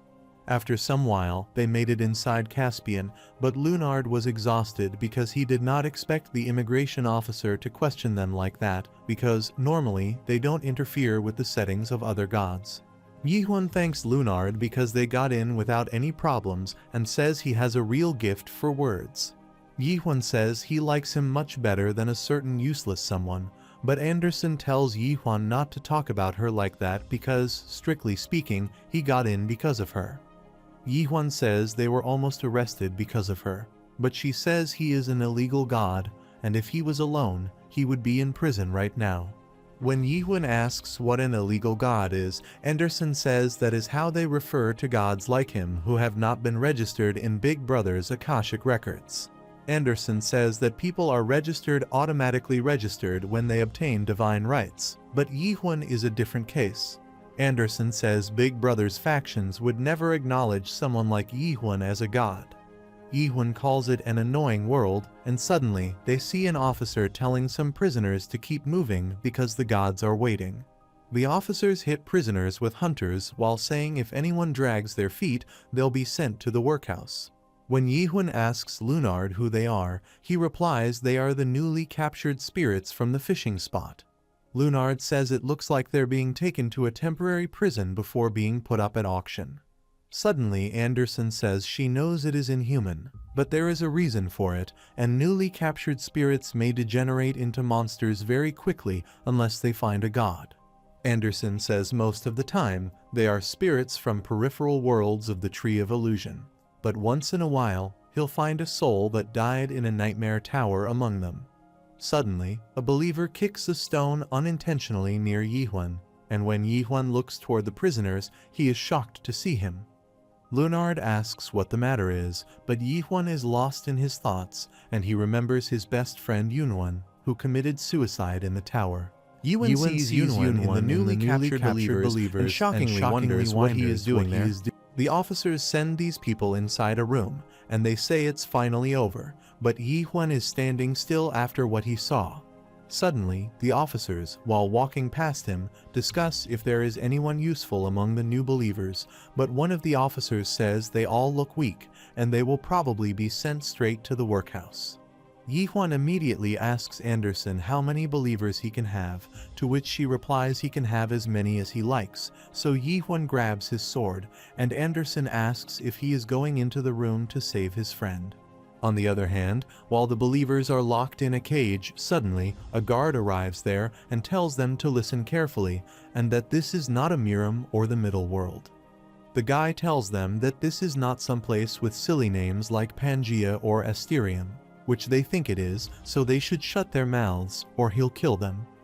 In the depths of the dark, damp prison, Yunwan thought to himself, how in the world did this happen? Yunwan arrived there exactly 1 week ago, and he tried many times to figure out what had happened, but he could not remember anything. Yunwan wonders what he is doing there. He thinks the world has come to an end. Suddenly, he remembered the name Yihun, but he was certain he never heard that name before. Yunwan developed a chill that significantly worsened after he arrived in the abyss. The chill kept Yunwan's memories from him whenever he tried to remember something, and he couldn't shake off the anxiety that the world around him might shatter like glass at any moment. He was afraid he might get crushed like a bug under the tremendous pressure of the deep sea. As he sat there trembling, Yunwan unconsciously whispered Yiwan's name to himself as if it were the name of a god. Suddenly, an officer arrives there and tells Yunwan to come out because there is a god who wants to see him. The officer tells a girl there to also come with Yunwan. Suddenly, a god's agent arrives there and asks the officer if these are the people from the expert tower, to which the officer replies they must be from there because the dream demons from the association guaranteed it. The officer tells the agent that the woman only made it to the 76th floor, but she is exceptionally beautiful. The officer says that Yunwan failed to clear the tower, but he still managed to reach the 98th floor. The officer promises that the agent won't regret purchasing them, but he asks if there are only 2 of them because there should be more. The officer says the Dream Demon Association didn't send the rest, and they are the only 2 whose memories couldn't be completely covered. After wishing the agent a good day, the officer leaves, and God tells Yunwan to come with him. On the other hand, Yunwan says he is going in, but Anderson stops him, so he asks why she is trying to stop him. Anderson says she is stopping him because he is going to destroy the kitchen, but Yihun says he is just going to rescue his friend. Anderson says that is the same thing and asks if he has any idea how many agents of high-level gods are there. Anderson says here in Caspian, there is something called the World Force Restriction Agency, which is an organization created to ensure the safety of sites. Because of that agency, neither gods nor agents can use combat settings in the center, but Yihun says he doesn't care. Anderson asks if he doesn't understand that he cannot fight, but Yihun walks towards the prison door. Suddenly, the officer outside the door tells Yihun that civilian believers are not allowed past this point, so he tells him to go away. Yihun says he just wants to get his friend, but the officer furiously asks if he cannot hear him and that he is not allowed in there. The officer warns Yihuan not to resort to violence, but Yiwen, while holding his sword, tells the officer to step aside. Yiwen remembers Yunhuan climbing the tower with him all the way to the 99th floor. Yihuan wanted to ask him why he didn't go back like others. Suddenly, Yihuan feels his connection is cut off with the world force. He wonders what happened and who stopped him. Yihuan can't sense anyone in the area who could do that, but the officer tells him to stop messing around and go back. Anderson tells Yihuan that she told him fighting is not allowed here, and if he tries to use world force, the restriction agent's large-scale setting world force seal stops him. When Yihuan asks them how he is supposed to save his friend, Anderson tells him to let her think and says there is one way. Anderson tells Yihuan to head over to a big building there because that is where he can save his friend. But when Yihuan asks if she is sure, she replies that she is sure this is more likely to succeed than his mindless stabbing. Meanwhile, at the Caspian's World Force Restriction Agency, an emergency happens, and they call the director to immediately see what is happening. As they reach the room where the emergency is, the director is shocked to see that more than 80 believers have collapsed, and when he asks what happened, the worker tells him there was an unusual energy reaction near the prison in Caspian. The World Force Seal is maintained by the Shared World, which is the first of 100 believers who worship different gods. Never in the agency's history has this setting been deactivated like this before. The agency manager reports to the director that they have received an emergency warning, and the director is worried to see it's a level 8 warning. Half of the believers passed out a month ago as well, and at the time, there was a fierce battle among the agents of high-level gods, but it was not as intense as this. The director orders to call for reinforcements and tells the manager to make sure they all have Class 3 World Force or higher. The director says he is sending out a battalion, but the manager asks whom he should request for the reinforcements, to which the director replies that he should ask the high-level gods. After some while, Yihuan and Lunard reach outside the giant building, which is the auction house, and Anderson tells Yihuan that his friend is likely in the auction house. Yihuan decides to go in, and Anderson tells him to follow her lead. After some while, Lunard starts announcing that they want believers and tells everyone outside the auction house to have a look at his god's worldview before they go. Yihuan disappointedly asks if this is what he gets by following her lead, but Anderson apologizes. But Anderson says she forgot her certificate is expired, so the auction house staff told them that gods with expired certificates are not allowed in the auction house. Anderson says that on the bright side, the auction house staff said that they'd give Yihuan a temporary certificate if he had just 5 believers, so she tells Yihuan to look at how hard Lunard is trying. Yihuan sees Lunard is actually trying hard and thinks he is pretty talented for someone so young. Yihuan thinks Lunard is a lot more useful than Anderson, but Anderson, what did he just say? Suddenly, a guy asks Lunard if they are giving a worldview, to which Lunard replies that he is right. And if he signs up now, he'll receive all kinds of benefits as a high-level believer. The guy asks Lunard what kind of worldview it is, what settings there are, and why God's agent is naked. Lunard gets puzzled about how to answer the last question, and suddenly he looks towards Yihuan to help him with this question. Yihuan, while offering a handshake to that guy, says he'll show him the worldview himself, so as the guy takes his hand, he screams after seeing Yihuan's world. The guy passes out, and Anderson says at this rate, they'll never find any new believers. Yihuan thinks maybe he should slice his way into the auction house, but Anderson asks if he'll stop this and tells him to focus on trying to change his worldview. Anderson says most believers in the abyss struggle to get by from one day to the next night and says Yihuan's world is too dark and depressing for them. Anderson asks who would want to add even more gloom to an already miserable existence. Anderson suggests that Yihuan should make his worldview a little brighter and says she'll let him borrow her worldview. When Yihuan asks what her worldview is, Anderson replies that it is a beautiful place called the Naked World, where all the believers are naked and say, unfortunately, it sometimes attracts creepy old men, but the worldview has not been outlawed yet. Yihuan says he thought her worldview had a fairy tale theme, to which Anderson replied that it did. but it was an adult fairy tale. Anderson realizes Yi-Huan is not interested, so she says she will not force it on him, but says he'll never gather any believers like this. While Lunard is trying to catch new believers, Yi-Huan tells Anderson that he'll not change his worldview. Yi-Huan says he'll wait a bit longer, and if he doesn't find anything, he will charge in there again like before. Anderson tells Yi-Huan not to be like that, and tells him to plant some flowers and trees in his world. Anderson says his worldview will be so much more beautiful, and if he makes it just a little prettier, she is sure a lot of believers would flock to him. Suddenly, Yi-Huan hears two people passing by him saying that all of this week's spirits in the prison are already gone.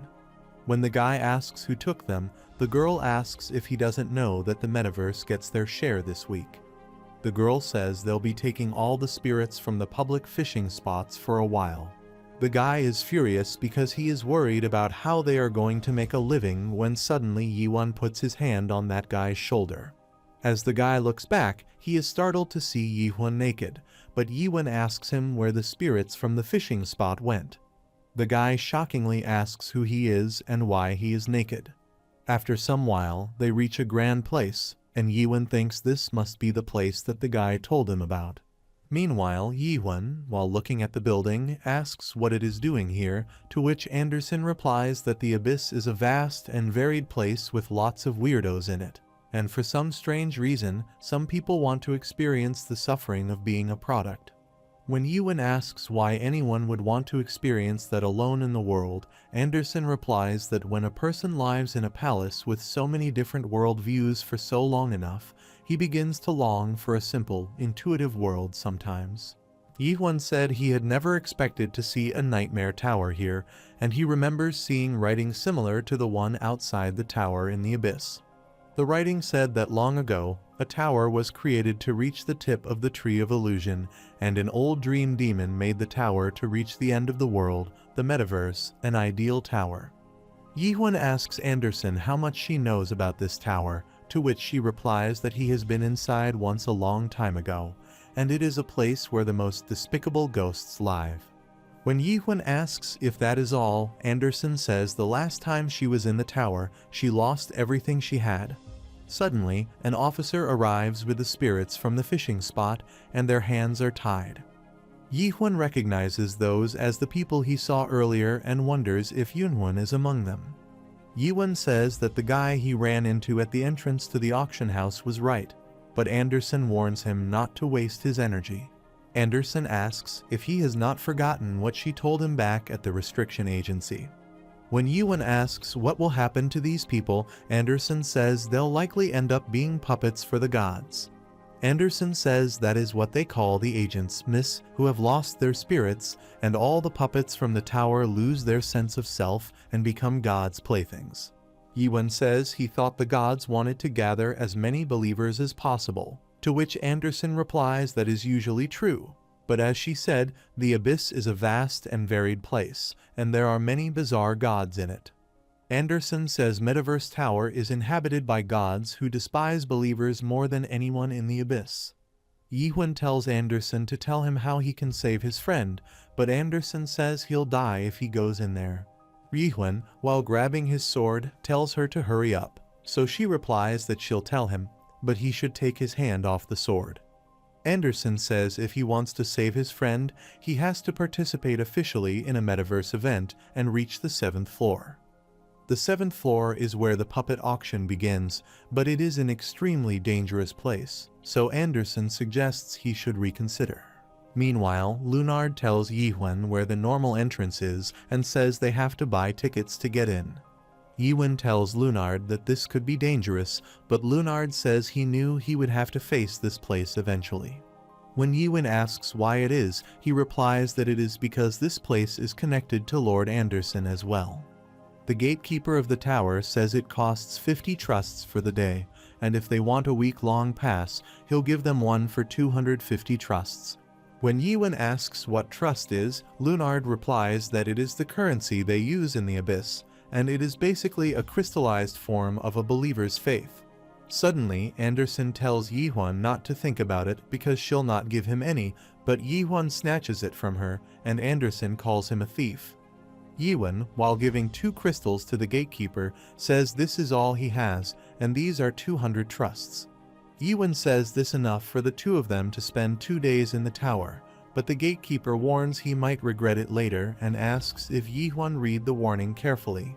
There is a warning announcement outside the tower that if they don't renew their ticket after their admission period expires, they become a metaverse puppet.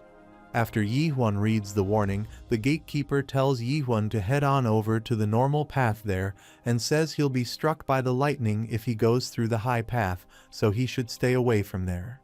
Yiwen and Lunard start walking towards the way, and Lunard says this is his first time going in here because Anderson never let him go when he was with her. Suddenly, a guy wearing a hoodie passes by them, and Yiwen feels that person looks familiar. Meanwhile, Anderson asks Jawan what it is if he is starting to get nervous and says those are the beasts he has to compete with. Anderson tries to scare him by telling him that the beasts in the tower are extremely dangerous, but Yiwen says he is still going. When Anderson asks if he is serious, Yiwen says he knows she also wants it, but she asks what he is talking about and why she would want to go back in there. Anderson was once a cultivator who operated a nightmare tower, but for some reason she genuinely despises that tower, so Yiwen thinks if that is the case, Anderson will be helpful to him in what he is about to do. Yiwen says she said she lost everything in the tower, but he says this time she is going to get it all back. On the other hand, the director of the Worldview Restriction Agency reached the place where they received the signal of the World Force reaction. The staff tells the director that they are picking up faint traces of a combat setting as well, and they say it is strange because this World Force triggered a level 8 emergency warning, but there is no physical trace of it. Suddenly, the staff member of the agency brought a witness to the director, who was in the area at that time.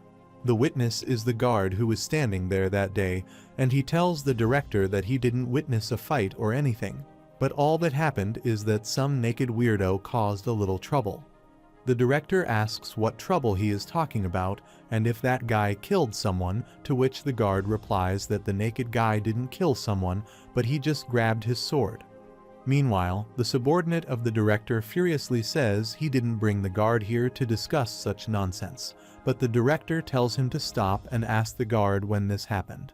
The director asks the guard to show him the video, so the guard says he filmed the incident with Lord Vanguard's action cam setting.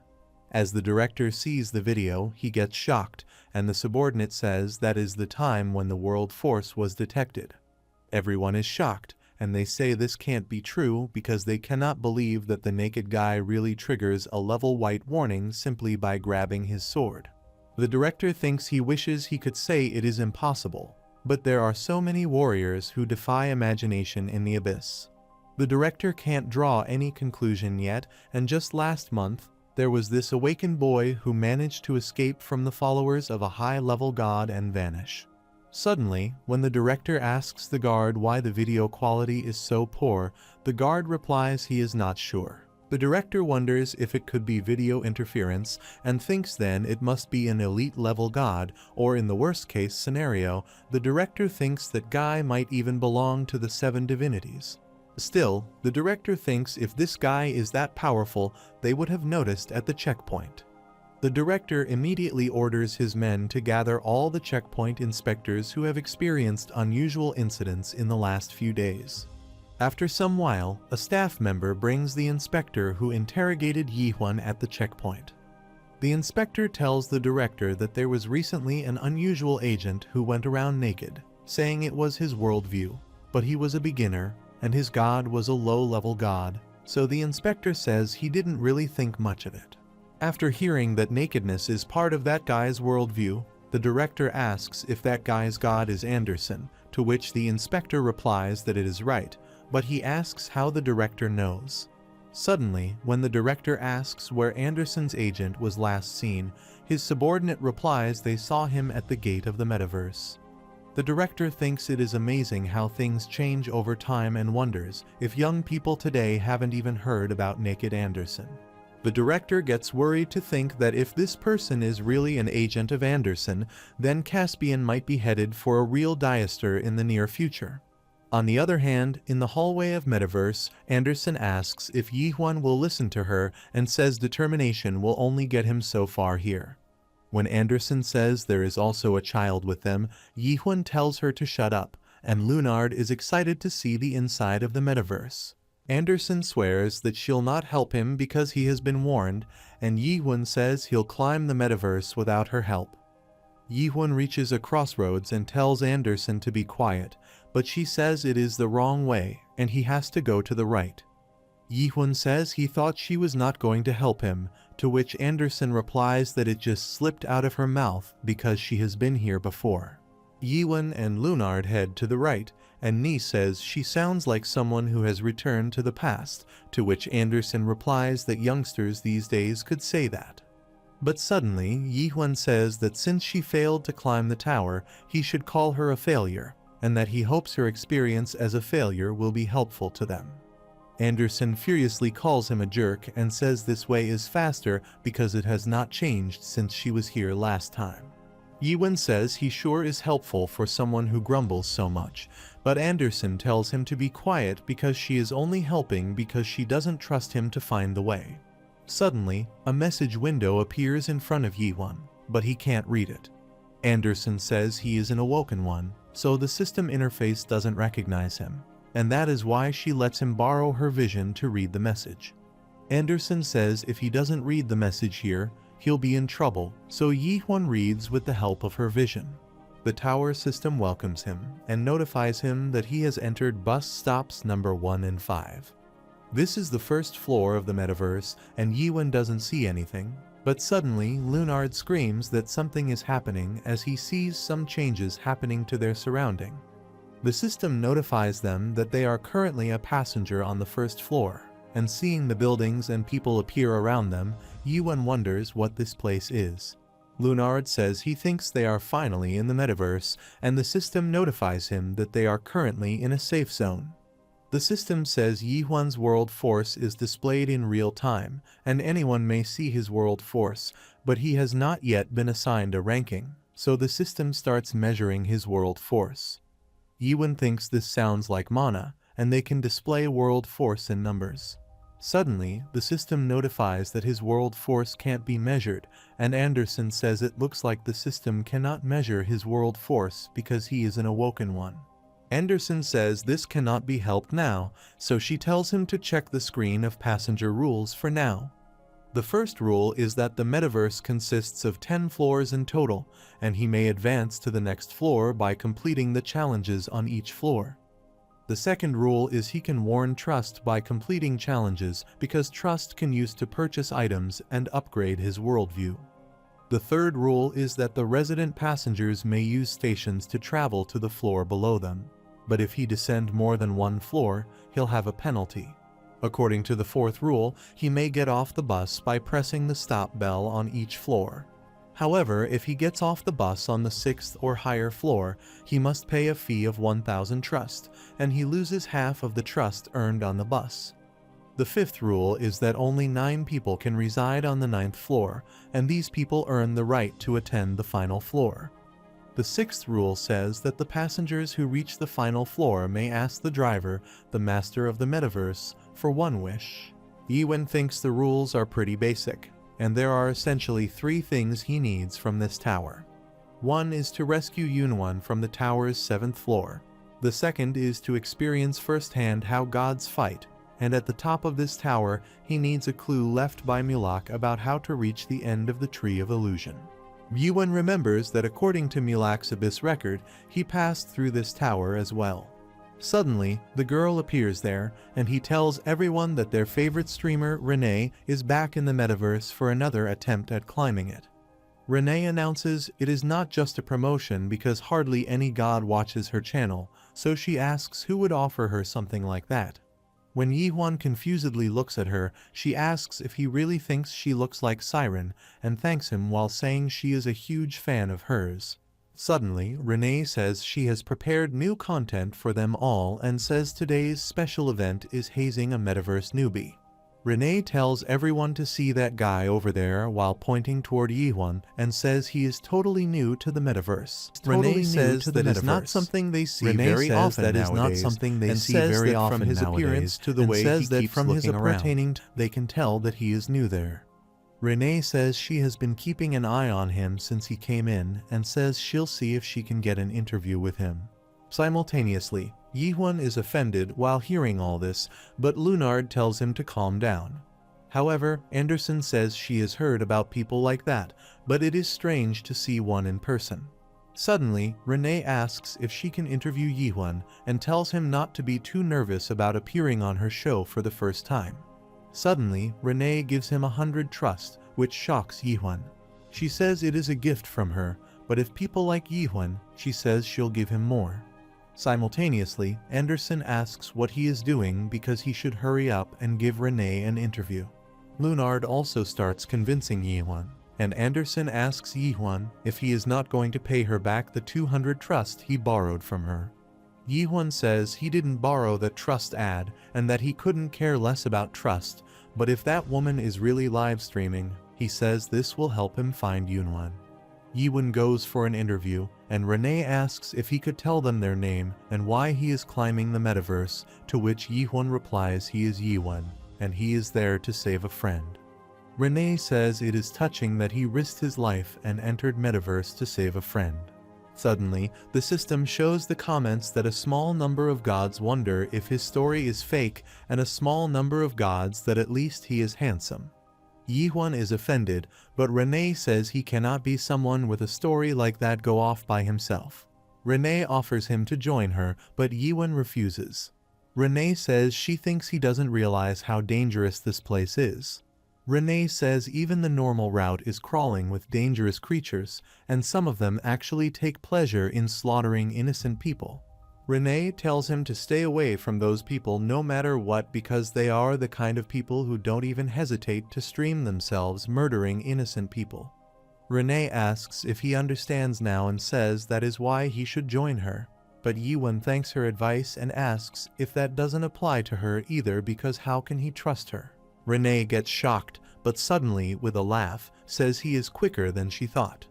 Renee says it is up to him whether to trust her or not and says if her god viewers tell her to stab him, she has no choice but to do so. Renee says in exchange if he joins her, she'll help him find his friend, and simultaneously, the system notifies him that the first floor of Metaverse will open in 5 minutes. Renee asks which floor his friend is, to which Yihwan replies he thinks it's the 7th floor, so she asks if he means his friend is taken away as a puppet. Suddenly, Renee asks if his friend is exceptionally good-looking by any chance, but Yihwan replies why does she ask? To which she replies that attractive puppets are often sent to the 8th or 9th floor. Renee says his friend could be on a higher floor, and in this case he needs her more, so she says there is still some time left and Yihwan can think over it. Renee says if he wants to improve his chances of finding his friend at all, he'll need a veteran like her. But being honest, she says the 8th floor will also be a challenge for her. The system notifies that a small number of gods ask what the name of the 8 floors is, but Anderson tells Yihwan that she doesn't recognize that. Yihwan asks when the last time she was here was, and she replies that she was here about 500 years ago. Suddenly, they see a setting packages banner, but Renee tells him to beware of these packages as they are useless. When Lunard asks which one they should buy, she asks how about a beginner package and asks if she should buy it for them. Anderson doesn't want Lunard to accept things from strangers, but he already accepts it and thanks Renee. Anderson asks Jacqueline if he is really going to climb the tower with this woman and says she would watch out for her if she was him because she senses the energy of another universe in Renee. Meanwhile, Renee buys a lot of stuff for Lunard, and suddenly, when a minute is remaining, Renee says time is almost up, and she assumes this means they are on the same team. Meanwhile, Lunard is excited while Yihwan is quietly standing because Anderson says she has a bad feeling about this. Suddenly, they enter the first floor of the metaverse, and the other people who enter the first floor hope it's not that hard. Renee asks Yiwen how it feels to be on the first floor and says this is a planet on the outskirts of a peripheral world. Renee says dream demons really like it, and she has been here a few times before, but it always gives her a strange feeling. When Renee asks if it is not odd for a building to be this long, Yiwen, looking around, thinks he didn't know Earth was the setting for the first floor of the metaverse. Suddenly, Lunard says he has seen this place before, and when Yiwen asks if he has, he replies he once peeked into a different worldview while checking out a workshop in a back alley. Lunard says in this world they become a hunter and kill a lot of monsters, but Yiwen tells Lunard that is not what this place is like. Simultaneously, the system notifies that this floor's basic worldview is hunting, which embarrasses Yiwen, and Lunard says he told him so. Lunard says he told him so. Remembered Yunwan once telling him about hunting, but he wasn't really interested, so he didn't ask about it. Yiwen wishes he had asked for more details at that time, but suddenly Renee tells Yiwen to consider himself lucky, because in this kind of worldview, they mostly just slay monsters, which is a nice and simple concept. Renee says the difficulty depends on the kind of monsters he has to kill, but if the monsters are weak, then it'll be an easy win. Meanwhile, the goblins start appearing, and other participants say this floor is going to be a piece of cake. They rush to kill the goblins while saying that if they are up against the goblins, then there is no need for them to wait. The people start slashing the goblins because they think there might be a bonus for killing the monsters. As the people continue killing the monsters, they receive bonus tokens, and Lunard worryingly says they shouldn't hurry too. Renee also asks what Yiwen is waiting for because everyone else has already left, but Yiwen says he is waiting for the same reason as hers. Ren grins and says he sure is quick. She says that, as a veteran of the tower, she never recommends taking action until the challenge for a given floor has been announced. Suddenly, the system announces that the first floor passenger Dinas is currently in first place in this area. The other players are worried because the top players already wiped out almost all the goblins, so they purchase power boosters because they fear soon there won't be any goblins left. Suddenly, the system activates the special event and notifies that the metaverse has received a request from a higher union, according to which the gods in the higher union will pay 3,000 trust to whoever tortures goblins in the most creative way. Suddenly, a player starts drowning a goblin in a water bubble and says they'll see how long the goblin survives underwater. The system notifies that a large number of gods are pleased, so some more players start torturing the goblins by burning them. Meanwhile, Yiwen, seeing this, says the other players are really taking it seriously and asks what has gotten into them. Lunard is scared watching this, but Renee says everyone hates goblins and they have given all of them a hard time at some point, so he bets that the gods would applaud people even for beating up a goblin passing by. Renee says the players just want more trust, but says she is not desperate enough to do that kind of thing. Suddenly, the system notifies them that the challenge for the first floor of Metaverse has arrived, and they have to collect 10 tokens while hunting goblins for 30 minutes. As a reward, the players will enter the second floor and receive 500 trust. The system also clears that the tokens can only be obtained from goblins, and they are marked with symbols. Renee says that is not what she expected, and that there is usually a trap in such situations. Lunard says maybe it is just a goblin hunt, so Renee says in this case they should split up and start hunting. Lunard says he'll go and look around for some goblins too, so Yiwen tells them to do whatever they want. As they go on their way, Yiwen suddenly sees Lunard get startled to see a dead goblin, but Anderson tells him not to worry because Lunard has always been exceptionally good at running away.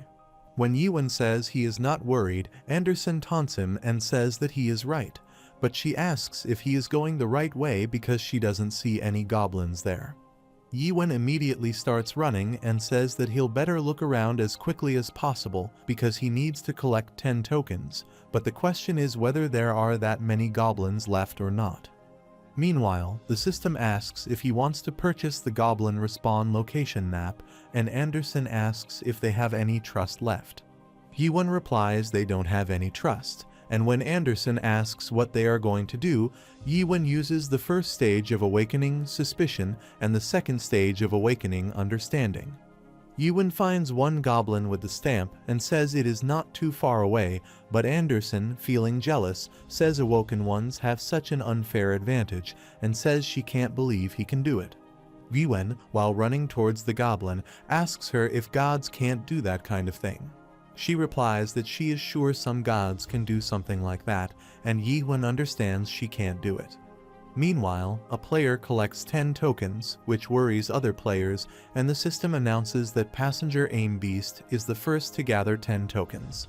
Aim Beast hopes for a reward as he is the first one to collect 10 tokens and mocks others to have fun scrambling to kill the last few goblins. Suddenly, the system announces that a goblin with 10 tokens has appeared, and Aim Beast thinks this is some kind of a last-minute bonus, but the other players tell him to look above his head and wonder what is going on there. Aim Beast asks what they are talking about, and when he looks in the glass of a building, he sees a goblin stamp on his head, and he looks like a beast in the mirror.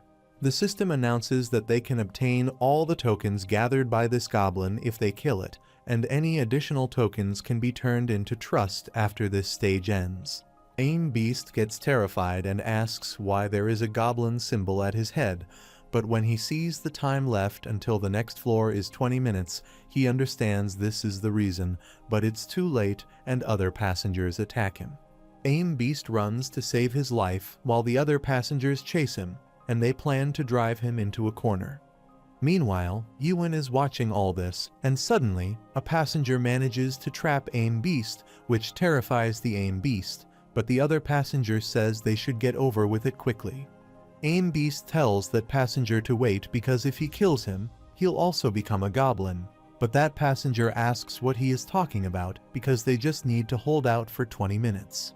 Meanwhile, the other passengers also arrive and say they should finish him off and get out of there, but suddenly, Aim Beast throws his tokens toward them to save his life, and they start grabbing them. A token falls near Yiwen, and Anderson asks if he is not going to pick those too, but simultaneously, Lunard arrives with 9 tokens and tells Yiwen that they need one more. Suddenly, a goblin sign appears before Lunard's head, but he gets confused about what is happening. Meanwhile, more passengers, even if they have a single token, get the goblin sign on their heads. Everyone wonders what is happening because they have not gathered even 10 tokens yet, and Yiwen realizes they don't need to gather 10 tokens to be turned into a goblin. Simultaneously, Yiwen remembers that the rules never said that they only become goblins by gathering 10 tokens. Yiwen recalls that the first floor challenge is to hunt goblins and collect tokens and thinks maybe the whole point of the metaverse's first floor is to pit passengers against each other. The passengers understand that anyone who grabs a token transforms into a goblin, so they tell Lunard to hand over his tokens to them. Lunard gets scared, but suddenly Yiwen comes forward and tells them to back off. The people wonder who he is, and when they check Yiwen's ranking, they know he doesn't have any token, so they ask which god Yiwen serves. Yiwen sees there are 12 people there, so he thinks this should be enough to test his power in the abyss. Suddenly, Anderson tells Yiwen that something is coming, and when one of the passengers tells Yiwen to let them take the tokens, suddenly, a weapon appears from an alley and grabs that passenger. Everyone gets shocked, and suddenly, someone throws blades from the alley, which kills all the passengers there. Seeing the blade, Lunard tells Yiwen that these are the guys from before who chased Lunard when Yiwen was unconscious. Yiwen remembers Renee told him that some people take pleasure in slaughtering innocent people, so he has to be careful. Yiwen remembers Renee told him to stay away from these people, because there is a good chance that they are believers of a god with their own sight at least. As those guys come out of the alley wearing red capes, Anderson recognizes these people are from Bergane's apostles, and they are elite warriors stronger than believers, but weaker than agents. Suddenly, one of them uses a token scanner on Yiwen and tells their leader that the kid behind Yiwen has 9 tokens, but this guy has none. Apostle's leader orders them to get that loser out of the way and bring him the kid, so they immediately rush to attack Yiwen. Yihun blocks the attack with his sword, but one of the apostle thinks Yihun is a fool because the main property of Bergane's scythe is strengthening. But when an apostle-level believer uses it, the scythe also comes with a melting function as well. The guy knows most weapons that come in contact with their scythe melt immediately, but he is shocked to see it is not working on Yihun's sword. Suddenly, Yihun's sword breaks the apostle's scythe by biting it, and Yihun says he has not fed it in quite some time. Meanwhile, other apostles worry about which setting and what his world force is, but suddenly, a notification appears that this person's world force can't be measured. Suddenly, an apostle tells Bergane's agent that he knows who this guy is and asks if he remembers the low-level believers they came across in the fishing spot recently. The agent asks if this is that naked guy and says if he is the one who harassed his subordinates, then he'll have to pay the price. Meanwhile, Anderson tells Yihun that this guy is Bergane's main agent, and he is on a completely different level from most of these other believers. Yihun uses suspicion, and the system notifies him that Bergane, the scythe god, senses his gaze.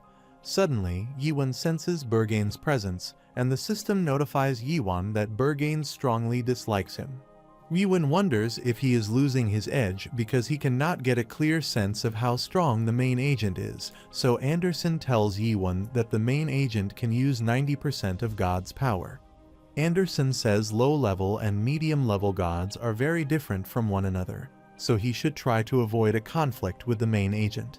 However, Yihun asks if that is what she really wants because he is getting a different vibe from her.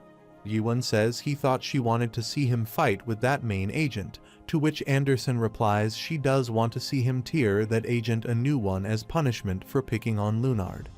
But in real, Anderson wants to see how strong this awoken one is, if the rumors about the Master Massacre are true, and if he can really avenge her against this tower. Suddenly, Yihun says if she wants to see, then she should watch carefully, and suddenly, he uses suspicion to see a writing appear in the air. Anderson wonders what it is, and if it is a message from little brother. But as she sees Yihun get ready to fight, she asks what he is doing. Meanwhile, the main agent says it seems he doesn't like talking, so they all start attacking Yihun at once. Yihun dodges their blades, and the system notifies them he has 10 tokens, but Rennet, while watching this from a rooftop, thinks it seems like a setup, and it reminds her of something she has seen before. Renee knows the main agent is Dina's, and she heard his whole unit received a promotion or something, which is known as the Jelly Ear unit. Renee knows they are the servants of the medium-level god Bergane who are trying to beat the first floor, and they are her least favorite people in the world. While Yihun is blocking their attacks, the system notifies them that the fire god Ignis says he is likely a believer with hidden power, but Renee thinks that can't be true. Renee thinks Yihun's spirit weapon is impressive, but she says replicas of weapons like Yihun's are so common nowadays. Renee thinks he is already surrounded, so she wonders how someone like him could possibly have any hidden power. Renee jokingly says if Yihun has a hidden power, then so does she, and suddenly, she says he has to step in to help him. Suddenly, Yihun uses his stab to kill all the apostles at once, and his attacks shake the buildings, making Renee fall back. Renee is shocked to see this much power, and Lunard is also amazed, so they shockingly wonder if Yihun really has hidden power. Meanwhile, Dina's, standing there watching the destruction Yihun caused, wonders who Yihun is in the world. Suddenly, the system notifies us that there are 10 minutes remaining, and some gods have taken an interest in the disturbance on the first floor. Dina's is shocked that those were 5 apostles of the medium-level god. Bergane and Yihun just took them all out with a single stab. Meanwhile, Yihun thinks a normal stab is not quite strong enough to defeat medium-level apostles. Dina's is furious because he was hoping to save his strength for the first floor, but if he backs down now, he knows Bergane will never forgive him.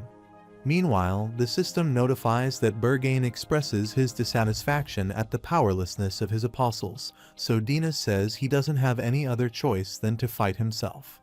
Dina's asks Yihun who he is, and if he belongs to the Union, or if he gets a special promotion this round. Yihun replies that he does not have any idea what the agent is talking about. Dinas tells Yiwen not to play innocent with him because there is no way someone as powerful as Yiwen would suddenly appear on the first floor for no reason.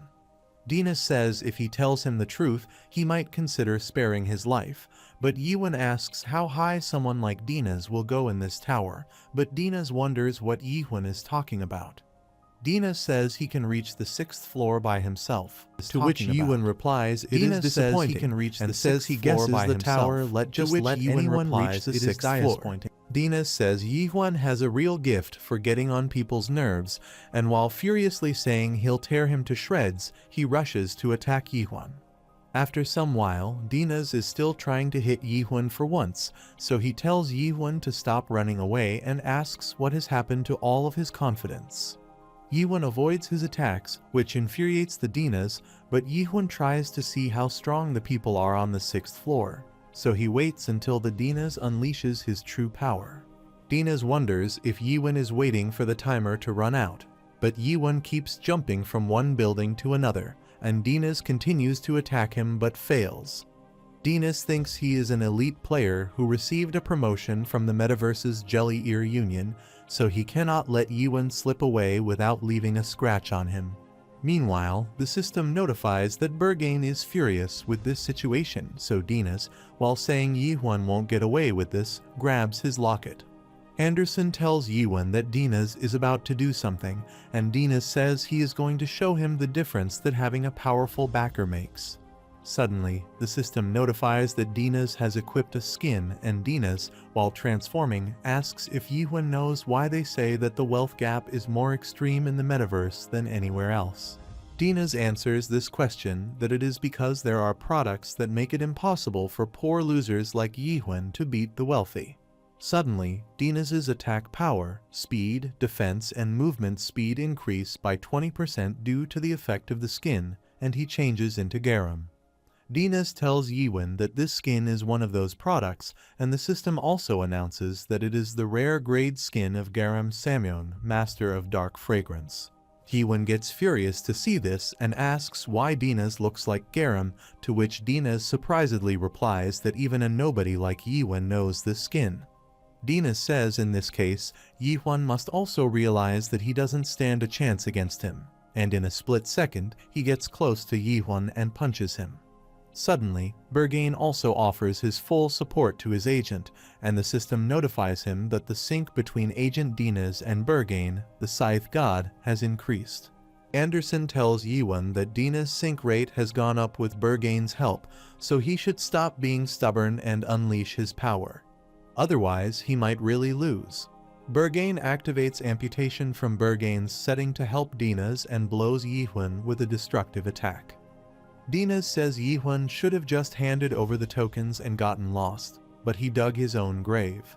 Meanwhile, the other antelopes watching this from afar are amazed that Dinas took Yiwen out in the blink of an eye, and Dinas, looking at the rubble, thinks there is no way Yiwen has survived this attack after he has acquired both a skin and a setting.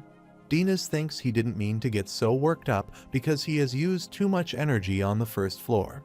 Suddenly, Yiwen gets out from under the rubble and asks if Dinas is done, which shocks Dinas. Yiwen says that he now knows what kind of place the metaverse is. Yiwen says it is thanks to Dinas that now he knows what level of players to expect on the 6th floor, and says they are even weaker than masters. Dinas is shocked because he can't believe how Yiwen is still standing and asks what is going on.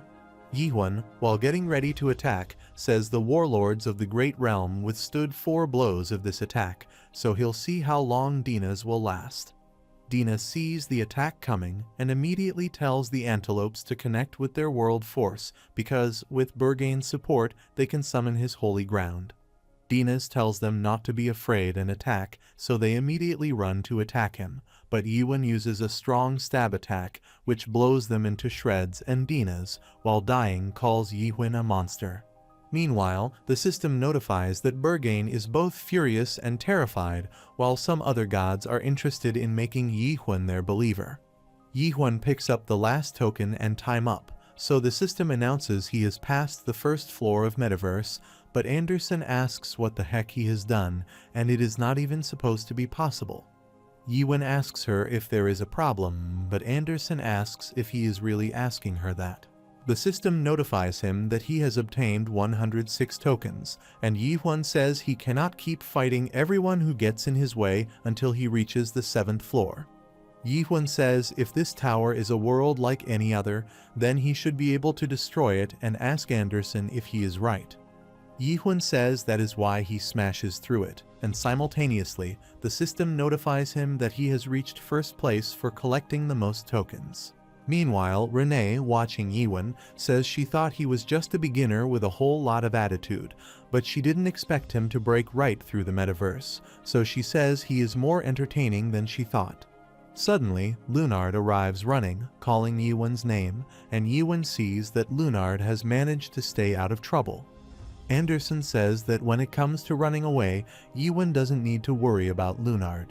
On another note, when Yiwen looks up, he realizes he managed to smash through 5 floors and thinks it felt like something stopped him on the 6th floor. Yiwen understands that it means there is something or someone strong enough to block his stabs from that point on. Suddenly, a bright light shines and a lift comes down, with the system announcing that an attendant on Metaverse's 1st floor has summoned him. After getting on the lift, the system announces they are entering the midway stop, and Yiwen, while looking around from the lift's glass, wonders what this place is. There are multiple screens showing people fighting with each other, and Yiwen wonders if there is another 1st floor in this tower. Yiwen thinks like Siren and Mulak. He is sure the dream demon that created this tower did so with a purpose. Yiwen thinks on the 1st floor here, everyone becomes a goblin, and whether they hunt down the goblins or become one himself, all humans are no more than sacrifices to be used for this tower's purpose. Yiwen understands this, where those who want to experience the suffering of being a product gather, and says the spirits in the abyss are people who have either never climbed a nightmare tower or failed to do so. And the gods of the abyss are those who lost their memories of when they used to be cultivators. Anderson says that is right, and Yiwen says no one who has seen the end of a tower wants to experience that again, which Anderson says is also right. Suddenly, the lift stops at a floor, and Lunard says this must be the station, and Anderson tells them it is the midway station where the attendants live. Yiwen asks if she means it is like attendants on the buses, to which Anderson replies that the attendants are administrators on each floor.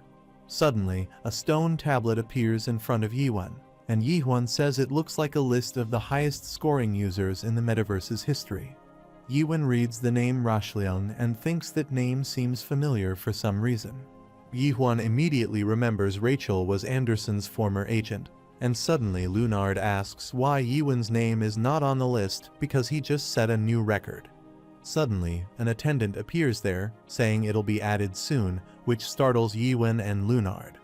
The attendant says Yiwen must be the one who set the new record, so he says it is nice to meet him. Yiwen wonders if it is a sheep, and Lunard immediately gets close to the sheep to see if the attendant is really a sheep or if he is wearing a mask. Meanwhile, Anderson says she didn't expect him to see working here and says it is amazing how things change over time. When Yiwen asks if she knows him, Anderson asks if he'll let him use his body for a minute because she would like to speak to the attendant herself. While Lunard is trying to touch the attendant's face, the attendant apologizes for not introducing himself sooner and is going to say his name, but suddenly Yiwen asks Bertus how he is. Bertus asks if he is a divine incarnation and asks how he knows his name. But suddenly, Bertus recognizes an aura and asks if she is Lord Anderson. After some while, Bertus serves them tea and says it was harvested from the Forbidden Zone in Caspian, and it is good for restoring world force. Suddenly, Lunard gulps the cup of tea, and Bertus says he didn't expect Lord Anderson to return here. Anderson asks if it means he missed her and asks how Bertus ended up as an attendant because she remembers he was Savel's agent. Bertus says Lord Savel was annihilated, and there are not many options for agents who have lost their gods. Anderson understands he volunteered to become a slave for this tower, and Bertus says it was the only way to survive. When Bertus asks what she is doing back here, Anderson asks if she is not allowed to come back. Bertus asks if she has forgotten what happened and says if she comes back here, she'll be killed.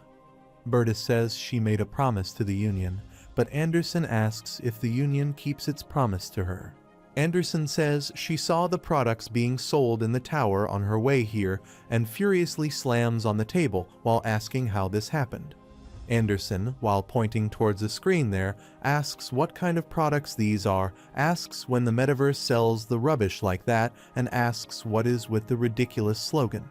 Bertus feels embarrassed, and Anderson says on her way here she saw a skin whose design was based on a master.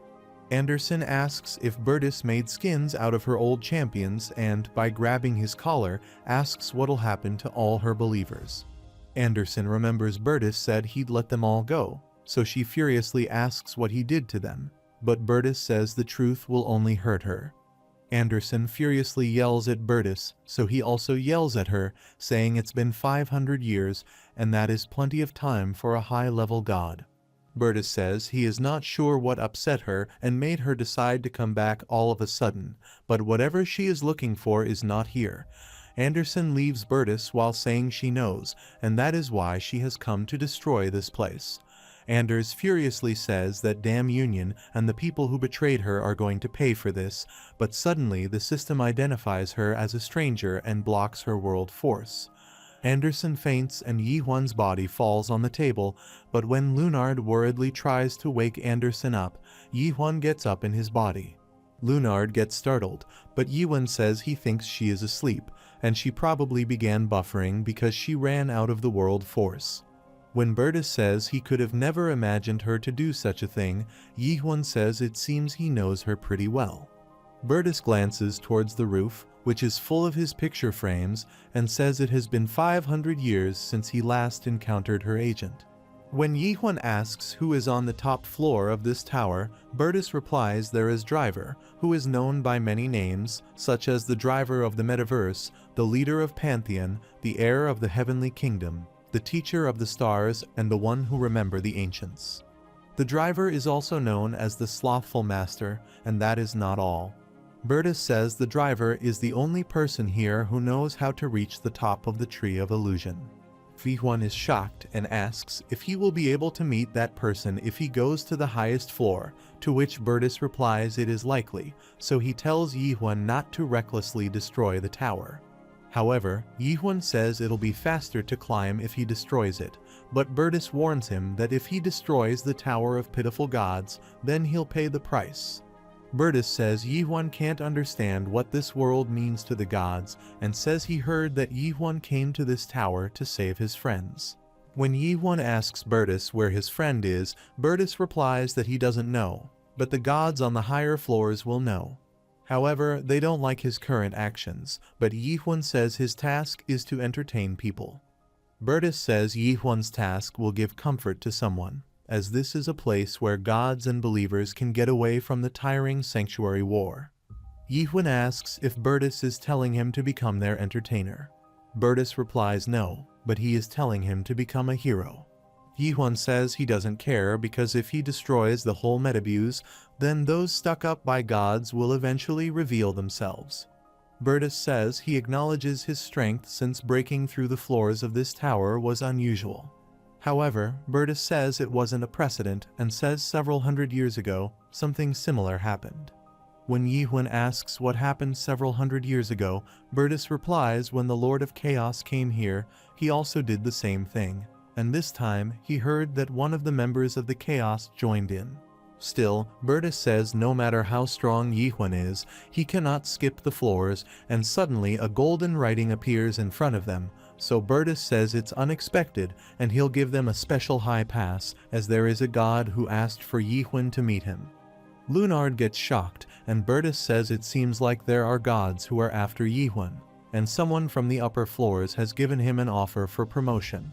To put it simply, they want to make Yi-Hwan this season's mascot, and when notifications start appearing, Bertus says it seems like it has already started.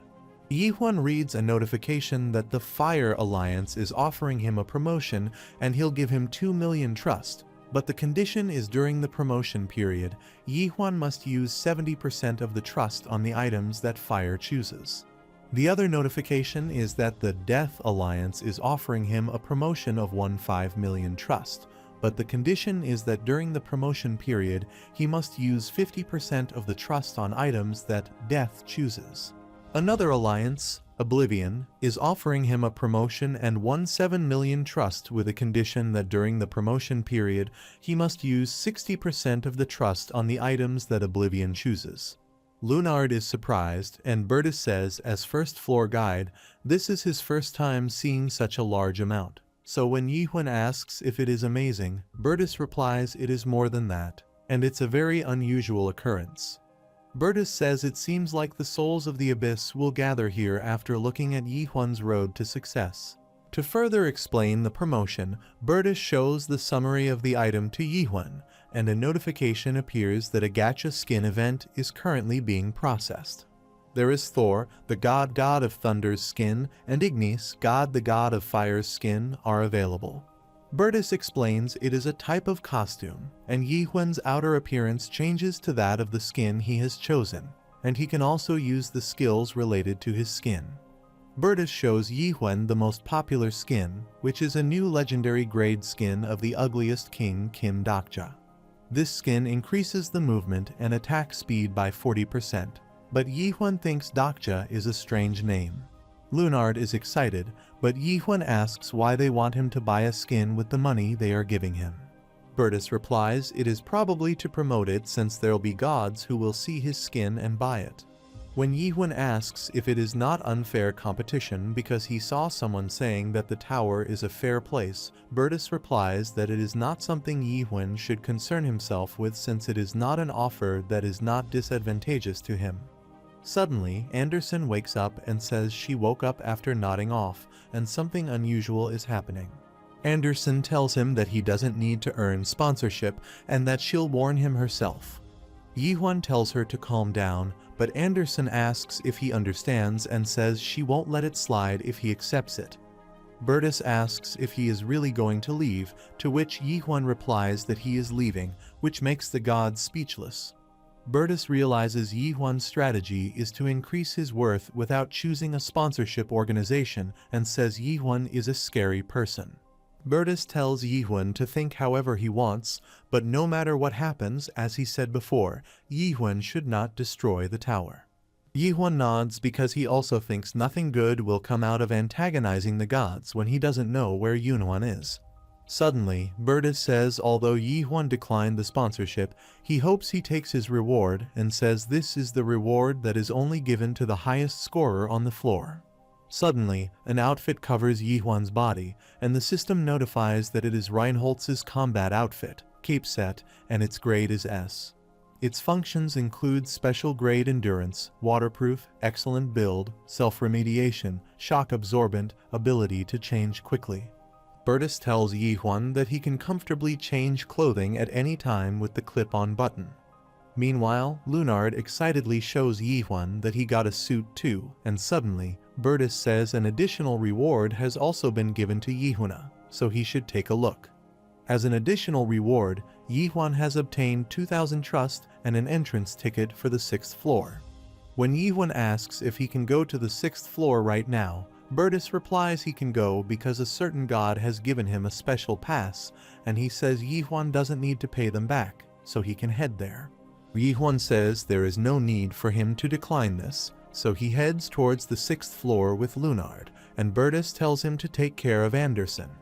As Yihun leaves, Renee arrives there and asks Bertus if the newbie has left, to which Bertus replies he has left. Renee says Yihun seems to have left without taking any promotional offer as expected, and that he is someone worth following. Bertus says it seems like the broadcaster concept is still amusing for her and calls her the god of destiny. When Bertus asks why she gave him the special pass, she replies, "Who knows?" Bertus asks if she is thinking about interfering with the tower, because if the gods of the Alliance find out it'll be bad, but she asks if he thinks she is afraid of them. Bertus nervously says the 7 great gods may find out and ask if she is still going to interfere, but the god of destiny asks if he doesn't think it is such a waste. When Bertus asks what she means, god destiny, while showing Burtis believers inside the tower, says all of them are stuck in this measly tower and chasing a frivolous goal. Burtis says they need this world since it is the only paradise for them to live in, but the god of destiny asks if putting their life online and obsessing over saving up trust, buying skins and packages, and climbing the tower to buy new skins and packages is what he call paradise. The god of destiny says the Metabuse lost its worth a long time ago, and it's too late already. She reminds Burtis that he experienced it 500 years ago, and Burtis says that after the revolution had failed that day, the tower system had never broken down. Burtis says she also knows how many high-ranking gods died then, to which she replies she knows that, so she is doing it differently this time. Burtis asks if that is the reason why she sponsored Yihun, and says there is no chance he'll reach the highest floor, but the god of destiny asks if Burtis really thinks so. She says Yihun is the one who has ranked first for the first time in several hundred years since Maylad. Burtis says if Yihun was not Anderson's proxy, then it might be possible. But the god of destiny asks what he means and asks if Burtis receives a prophecy from the Alliance. Burtis replies he hasn't received it, but he asks if she has forgotten what is on the 6th floor, and says if he is really Anderson's proxy, then he won't just walk past that place, he'll die there with his gods. On the other hand, Yihun enters the 6th floor bus station, and the system notifies them that the task of the Metabuse's 6th floor has arrived. Yihun sees there are so many doors, and the system tells him to choose 3 doors and complete the tasks associated with these doors. The reward includes entrance to the 7th floor and 500 true. And Anderson says it's finally time for her to show her vigor. Suddenly, Yihun says there is no time, so he is going to go through this floor quickly, but Anderson tells him to wait and that he should listen to the system's explanation. Yihun enters a door, and the system starts a Star Stream collaboration. The system notifies us that there is an urgent defense war, and that the difficulty is intermediate, so Yihun has to survive for 8 hours. Yihun tells Anderson that they are going to continue like this because the clear time is really short, and the system notifies that Yihun has entered. Lunard asks if Yihun has a plan, to which Yihun replies that Lunard should not worry because he has not come in here without anything in mind. Lunard says he knew he could trust him, but suddenly they feel some creatures appear behind them. As the beasts run towards them, Lunard gets worried because there are a ton of them, and he asks what is Yihun's plan. Yihun replies that the plan is to thrust them all until none are left, and he blows them with a strong stab, which socks Lunard, but he is also happy. After some while, Yihun comes out, clearing the room while saying it's nothing, and Lunard says he almost died. Anderson asks if Yihun is really saying this when half of his clothes are gone, and Lunard nervously asks if this is how they are supposed to clear the mission. Lunard says that in the first mission, it was just survival, so there was not much of a problem clearing it. However, on the second map, their task is called the Strongest Sacrificial Lamb. The other passengers will also be taking part in this map, and they have to survive the incoming monsters first. The clear condition for this map is the death of 50% of the participants or the death of the strongest passenger. The system notified that Yihun was the strongest participant, and Yihun decided to destroy the world that appeared in that mission. As other passengers ran to attack him, Yihun destroyed the world with a strong stab that killed 50% of the passengers. Yihun tells Lunard that he wasn't aiming for that, but it just turned out that way, and he is curious about how the ugliest king cleared that mission in the past. Lunard thanks Yihun that it ended quickly, and they both press the buttons on their suits, which repair their suits immediately through the remediation feature. Meanwhile, the system notifies that the god of illusion Flames, Volcanos, and the god of emotions, Heka, express hate for him, while the god of flames, Ignis, likes his straightforwardness. The system notifies them that he has cleared the strongest sacrificial lamb and has obtained 3 lakh coins as a reward, which he can exchange for trust. Yihun exchanges them for trust, and Lunard is happy because they have become a little too rich and says they can renew their entrance ticket without any issues. Suddenly, the system notifies that the god Ignis is curious about which mission Yihwan will take next, and Anderson hopes that Ignis could not be the one she knows. Yihwan asks if she knows Ignis, to which Anderson replies that every god knows about Ignis and says it is probably an imposter because there is no way that Ignis would watch such a broadcast. Meanwhile, the message window is not working properly, and Anderson says it is because her little brother's account level is too low. When Yihwan says Renee seems to have joint problems, Anderson gets upset and tells him to go with Ren. As Yihwan says he'll let her choose the door this time, Anderson, with excitement, asks if he is serious.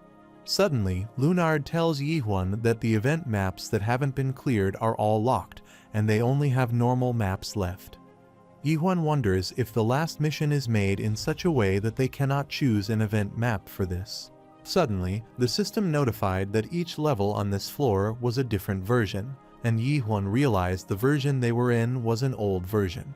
Anderson says it is the trait of the 6th floor, and when a large update happens, the previous version disappears and is transmitted to the 6th floor. Anderson says this place is like a Metabuse museum, and while going up, Lunard tells Anderson that almost all of them are classics. Anderson says that is how they gathered a lot of passengers, and the early days of Metabuse were fair, and no one could get rewards as long as they worked hard. Suddenly, Lunard says he can hear Anderson's voice, which is amazing even though he cannot see her. Anderson thinks Lunard's world power increased a little after clearing the 1st floor, but it's only for a short while. Suddenly, Lunard says he cannot hear her anymore. Lunard says he wants to go to the places with good reviews, but he sees there isn't any place with more than 2 points. Suddenly, Lunard says if the system is only showing the classics, that means there should be the very first version, the true blue classic. Lunard runs to find the very first version, and as he finds the first version, the system notifies him that this place is out of the bonus as it is being repaired. Lunard feels devastated, and Yihwan thinks the gods take fun in pathetic towers like these. Anderson says it was not like this 500 years ago, and it used to feel like they could really reach the end of the world. Yihwan asks if she wants to come here to play such games, to which Anderson replies it is not like that, and she comes for reasons similar to Yihwan's. When Yihwan asks what she means, she replies that she came to rescue her friend. Suddenly, Yihwan reaches the front of the Metabuse version 3.12, and Anderson says they should go into this. Lunard says the review here is less than 1 point, but Yihwan says he doesn't care. Lunard thinks they should get more rewards when they clear a harder map, but Yihwan says he is still going in, and as they go in, there is snow everywhere. Suddenly, Anderson says she never thought she would be back here, and Yihwan sees there are traces of thrust that he shot up from the 1st floor. Yihwan wonders if it spears through this side of the world too, but he sees there are no cracks in the sky, so he guesses the guy who blocked his thrust is here. Simultaneously, the system notifies that the world view of this floor would be 500 years ago, the age of the Great Revolution. On this floor, the mission is to destroy an unknown being, and the reward will be the ticket to the 7th floor and 10,000 stabs. Anderson says it's a destroyed world, to begin with, and asks what else there is to destroy. When Yihwan asks if she knows this place, she replies this floor looks the same as the 8th floor of the Metabuse that she challenged previously. Anderson says passengers would either die or run away from this floor.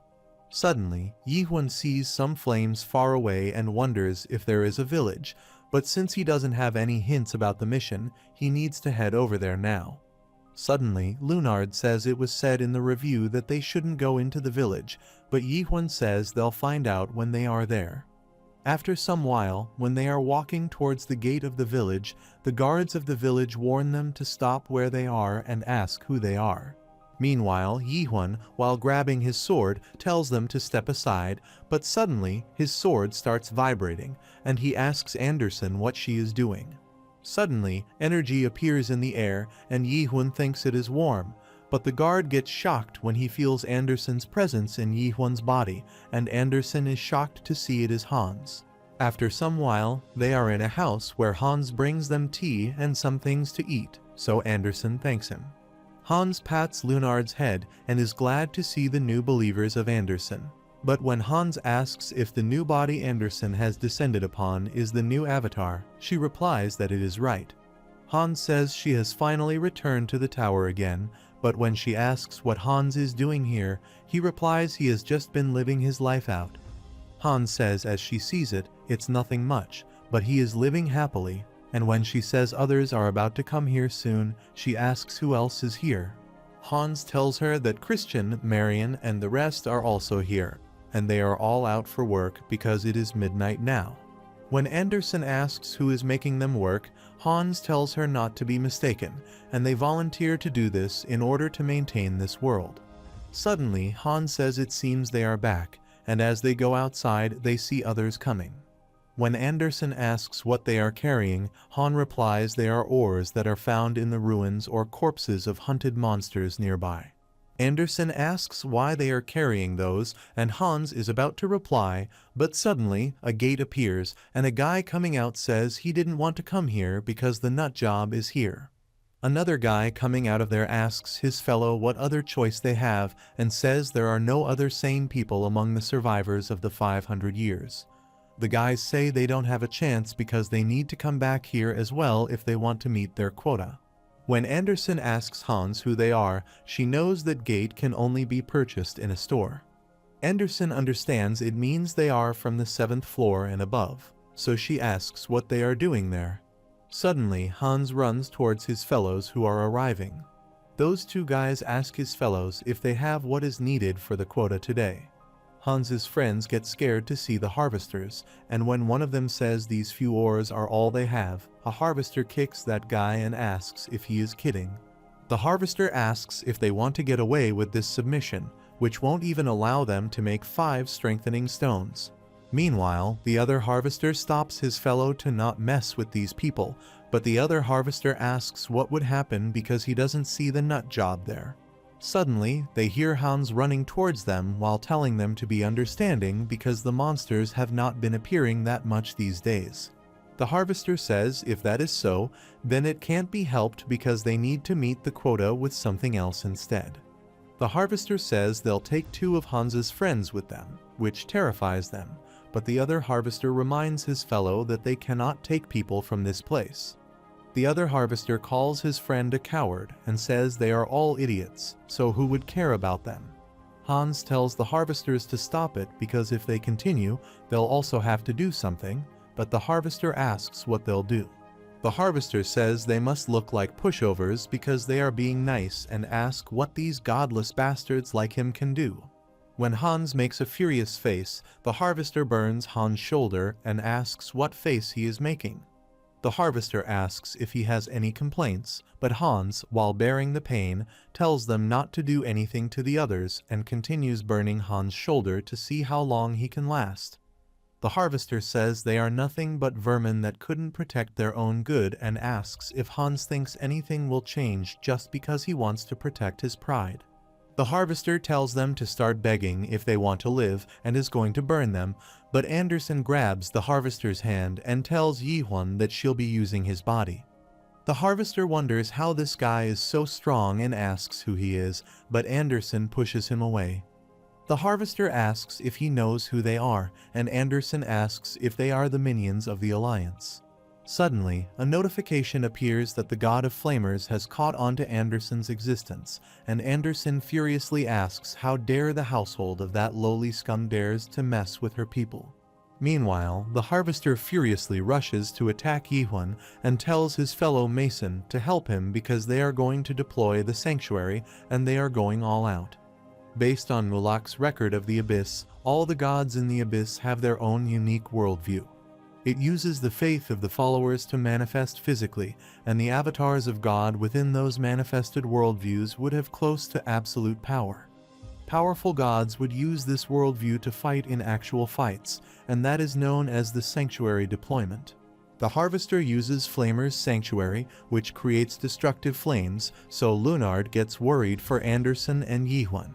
As the harvester launches his attack, Hans pushes Anderson away and tries to block the flames to save Anderson. The harbor says he'll burn them both to ashes, but Anderson tells Yi-hwan that she is taking everything off and is going to use some of his trust. Anderson eats 3 trust crystals and presses the suit button to take them off. Suddenly, music starts playing that long ago it is said that a naked god lived. Hans's fellows are shocked to hear the music, and Hans is also shocked because the fire has already been put out. Anderson, while turning that place into a lush green land, says the harvesters have crossed the line, and the harvester, in shock, asks how he does that without deploying a sanctuary. Anderson replies she doesn't need any deployment and, while grabbing that face of the harvester, says this world is already her sanctuary. Anderson uses the skill strip on that harvester, which removes clothes from his body and strips off the skin, which terrifies Mason. In Mulok's record, he said if there was something he regretted after coming up to the abyss, it was that he couldn't meet that god with the story of the ancient god. The one who was designated as the graded one variable by the 7 great gods. One of the candidates for the higher-ranked gods who is nearest to the 7 great gods, and the name of that god is the naked Anderson. Lunard is trembling to see Anderson's power, and Mason begs him to spare his life, but Anderson tells him to pass on the message to the Alliance that Anderson is back. Mason immediately runs back, terrified, and Hans asks if she really is Goddess Anderson. They bow to her emotionally because she has not forgotten about them, and Anderson tells Christian, Marion, and everyone else that not for a single moment in her life she has forgotten any of them. Meanwhile, Yi-hwan is watching all this, and he sees they were all her followers and wonders what on earth has happened in the past. In the past, when Anderson and her believers were attacked, they told her to run away and leave that place to them. Yi-hwan was shocked to see those memories and the feeling that the world's balance was crumbling. The memories that flowed into Yi-hwan's mind were the emotions that Anderson had experienced and endured for 500 years. Anderson furiously asks why they are all being treated like this, and she is the one who had fought to protect this world 500 years ago. Anderson asks who on earth made all of them who were supposed to have died 500 years ago into puppets. Suddenly, a notification appeared that the mission was to destroy this world within 14 days, and right now, Anderson has come to be the destroyer of this world. After some while, everyone is gathered in a hall when Lunard asks Yi-hwan if Anderson fell asleep, to which he replies she fell asleep right after speaking to them. Anderson told Yi-hwan that she'd sleep for about a day because she pushed herself a little too much. Anderson said that in her current state, she is not supposed to call upon the second verse, so she decided to rest for a little while and fill Yi-hwan with details later.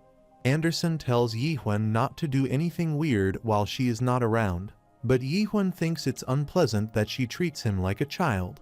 While looking at the harvester Anderson beaten, Yi-hwan asks if they are going to just tie him up. Hans replies that is right because the harvester is barely breathing right now, and his link with gods seems to have been cut. Hans says Anderson has never completely destroyed anyone's existence in the past, regardless of how people call her a villain. Moreover, Hans says they cannot kill the harvesters of the Alliance on a whim, and says the punishment for this harvester will be decided by only one person, so Ji-hwan wonders who that person is. Hans says Yi-hwan must be late, so he requests him to turn in for the night and takes him to the place where he'll be staying. After some while, they reach an area where, seeing street lights, Yi-hwan thinks it is unique, and these street lamps are unexpected since the outside looks medieval. Suddenly, Yi-hwan remembers that there must be the being who stopped his attack, so he uses suspicion on everyone there, but he sees no one possesses the amount of energy to stop his attack. Suddenly, Lunard calls Yi-hwan, and when Yi-hwan asks what it is, he says he'll tell him about it tomorrow. A while later, when they enter the place they are going to stay in, Lunard is glad to see it's pretty good, but Yi-hwan, seeing a reading lamp, thinks things here feel out of place because these are the technologies of the civilization that don't fit with this place. Suddenly, he sees Lunard is asleep and thinks since he can't do anything until Anderson is awake, he should rest now. Yi-hwan finally got himself onto the bed, but he could not seem to fall asleep and wondered if it was because he had a peek at Anderson's memories. Yi-Huan thinks it's been a while, but he is reminded of the past and the time when he climbed the tower. Yi-Huan remembers his first successful hunt of monsters, his first time falling asleep in the inn of the tower after he sold the leather of those monsters, and the times he struggled every single day to survive. Yi-Huan wonders what he looked like back then, and suddenly, he remembers the girl who met him in the tower and Yunuan. Yi-Huan thinks when tomorrow comes, he'll try out the thrust that he did previously. In the morning, Lunard wakes up from a deep sleep after so long and wonders if Yi-Huan is up, but he sees Yi-Huan is not there, so he thinks he is really hard-working. On the other hand, Yi-Huan thinks that after he climbed the abyss, his stab was no longer just a technique, but his story. Meanwhile, Lunard is shocked to see Yi-Huan practicing with his sword, and suddenly, Yi-Huan says that Lunard is up early. Suddenly, Lunard asks if Yi-Huan can teach him how to do a stab as well, to which Yi-Huan replies that his stab has been trained for thousands of years, and it is not something Lunard can learn in a day. Lunard says he is able to realize very clearly just how weak he is as they make their way here. Lunard says at this rate, he'll only get in the way as they continue their journey, so he doesn't want to become a burden to him and Goddess Anderson. Lunard says he wants to become stronger as well. After some while, Lunard starts practicing, and Yi-Huan thinks he doesn't know how much Lunard will be able to learn, but it is probably better than not doing anything. Yi-Huan thinks all the stabs depend on the first stab and start from there. Yi-Huan knows it takes a lot of time, and it looks simple on the outside, but the time taken to train this one movement is not simple at all. Yi-Huan thinks that in order to stab in a perfectly straight line, it takes a lot of time to stab again and again, and that the perfect stab can only be achieved by going through that process. Suddenly, Hans and another guy arrive there and ask if he can give it a try too, which shocks Yi-Huan, and Lunard thinks they really want to try it. Meanwhile, Marion arrives there and apologizes to Yi-Huan because it's a little noisy and says in this village, even training like Yi-Huan is an event. Marion thanked Yi-Huan for saving them yesterday and said she was Marion, Goddess Anderson's fourth apostle. Marion says they are all here to see him because he is Anderson's new avatar, but Yi-Huan says he is not her avatar. Yi-Huan says it's true she entered him, and he doesn't want to try to deceive them, to which Marion says it's all right. Marion says that the fact that Anderson came with him here is like a great gift to the people of this village, and Yi-Huan also feels glad.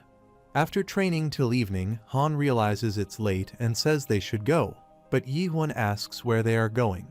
Marion tells Yi-Huan that today is a festive day at the temple and asks if he has time and if he would like to come with them. Yi-Huan immediately replies he is too lazy, but Marion laughs and asks if he'll reconsider because everyone seems to be looking forward to it. Meanwhile, Lunard, tired to death, says he too wants to go there, but Yi-Huan tells him to let go of his leg. Yi-Huan wonders if it is because the Metabuse is also a nightmare tower that he has been remembering a lot of merchants from a long time ago. Yi-Huan thinks if Yunhuan and Seoil see this scene, they'll tease him by calling him Yi-Huan, who doesn't know how to say no. While going to the temple, Yi-Huan says the villagers worldwide are unique, to which Marion replies it is because Anderson was a unique god and says although she is a god, she has a human side to her as she calls her fellow gods friends. Marion says the person who built their village is also one of those friends. Suddenly, Yi-Huan asks if it's right that they are Anderson's followers, to which Marion replies that it is right. So he asks, since Anderson is back, if they'll go back to being her followers. Marion says they would like that as well, but it's impossible because they are not in a state to become anyone's followers right now. Meanwhile, they reach the temple, and seeing it, Lunard says it's huge. They see the statues of the god of righteousness, justice, and his avatar, Ilium, and the god of yesterday, Artina, and his avatar, Yuvan there.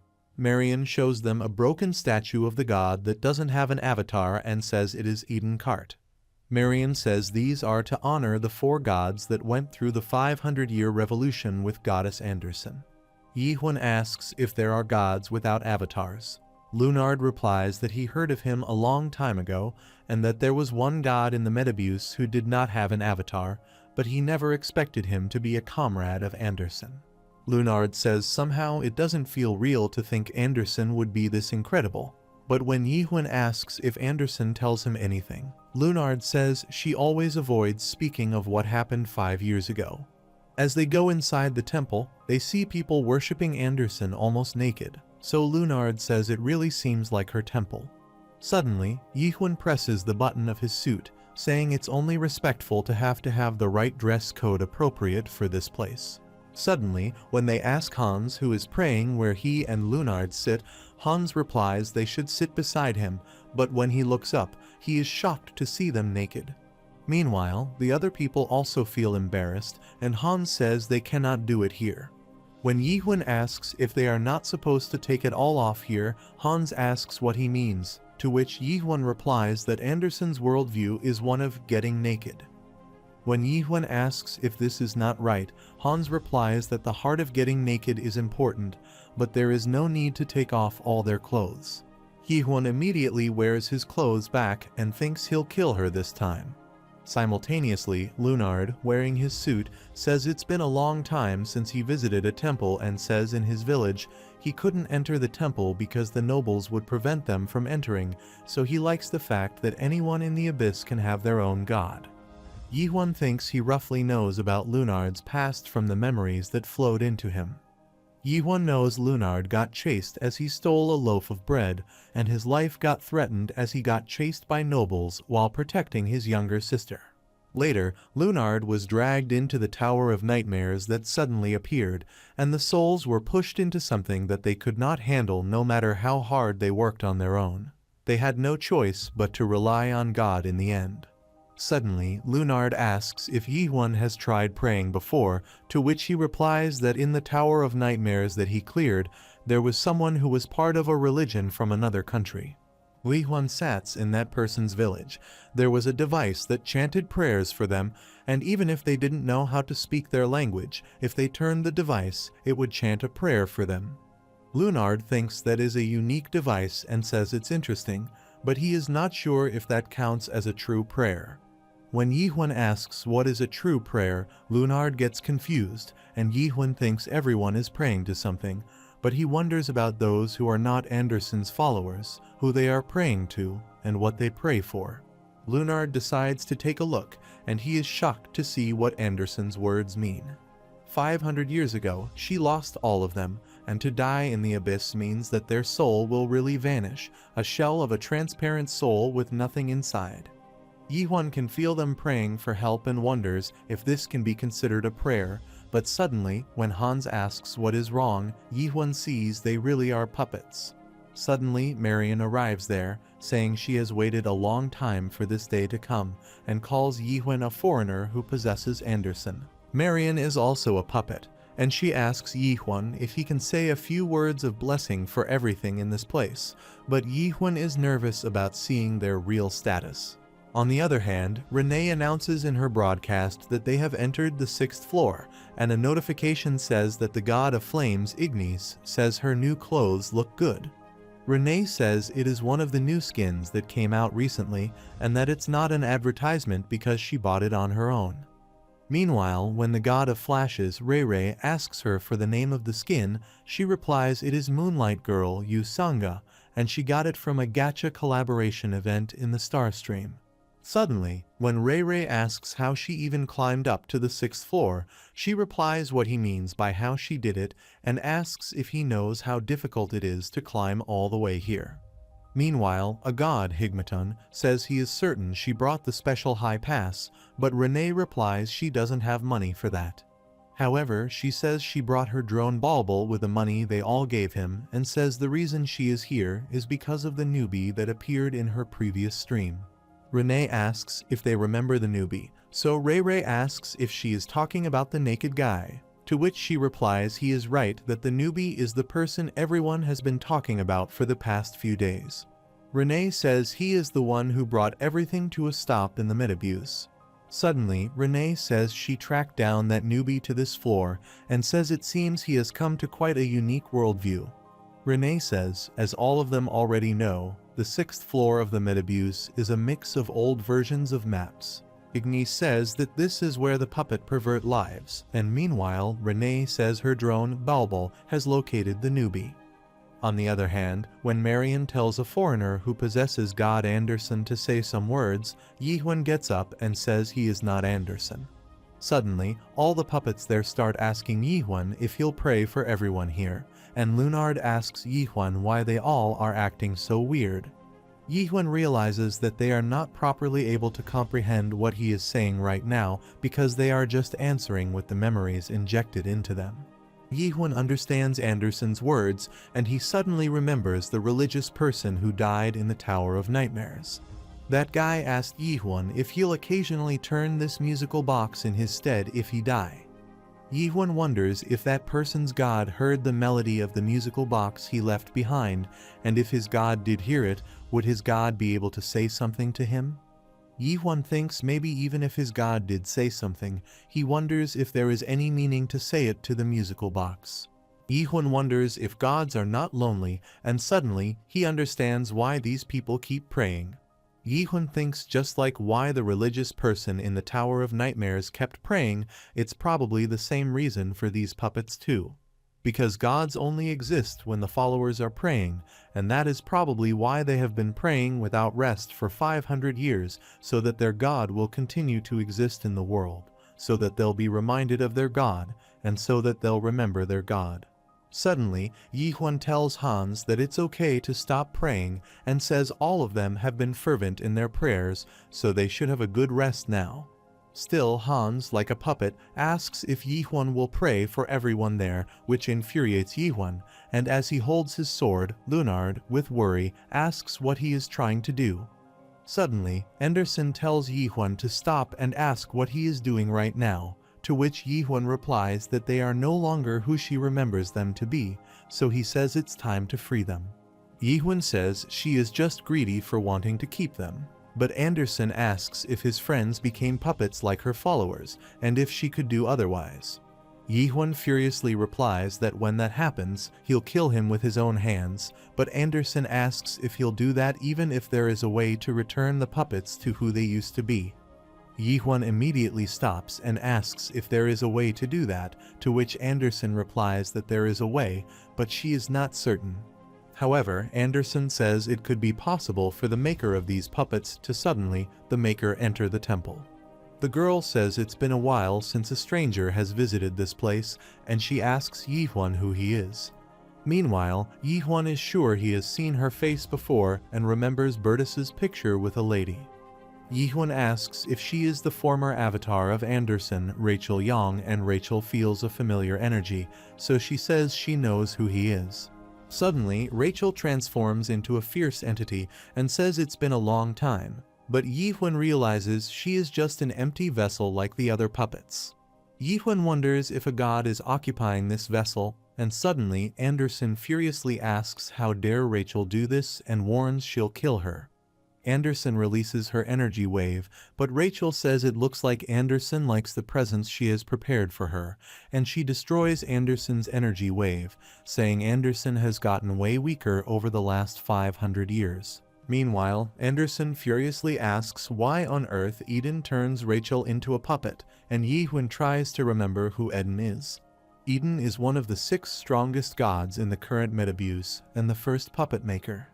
Eden is the god without avatars who was also called the King of Crows for a short time, and a god whom Anderson called a friend. Rachel asks if Yihun is Anderson's new avatar, and says he doesn't seem to be her usual preference for avatars. Yihun says she must be the one who made the puppets of this village, and tells her to return the people back to how they were. 500 years ago, the revolution of Anderson had failed, and the gods that belonged to Anderson's group had either been purged from the Alliance or scattered elsewhere. Among them, Eden was the only exception, and there were talks that it was because he betrayed Anderson. There were also talks that Eden possessed skills that could be useful to the Alliance, and one thing for sure was that for whatever reason that helped him survive, he was still one of the strongest gods within the metabuse. Unlike the other gods that were destroyed, he still possessed the power of a high-ranking god. Back to the present, when Yi-Huan warns Rachel to return the people back to normal, Rachel says while he has a great spirit, he has no chance against her because she has overcome numerous crises as she lived for 2,000 years. Rachel, while attacking Yi-Huan, says that she had seen many people around his level a few times during that time. Rachel uses the Crow's Eye, DIDN cart story attack, and it is a story based on rules. Crow's Eye is an ability that allows him to see the stats of all followers and avatars in numbers.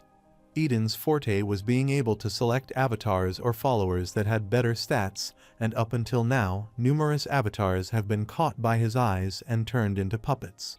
As Rachel sees Yi-Huan's stats, she is shocked to see the value and asks Anderson what she has brought into this place. Yi-Huan asks if she is the one who blocked his stab.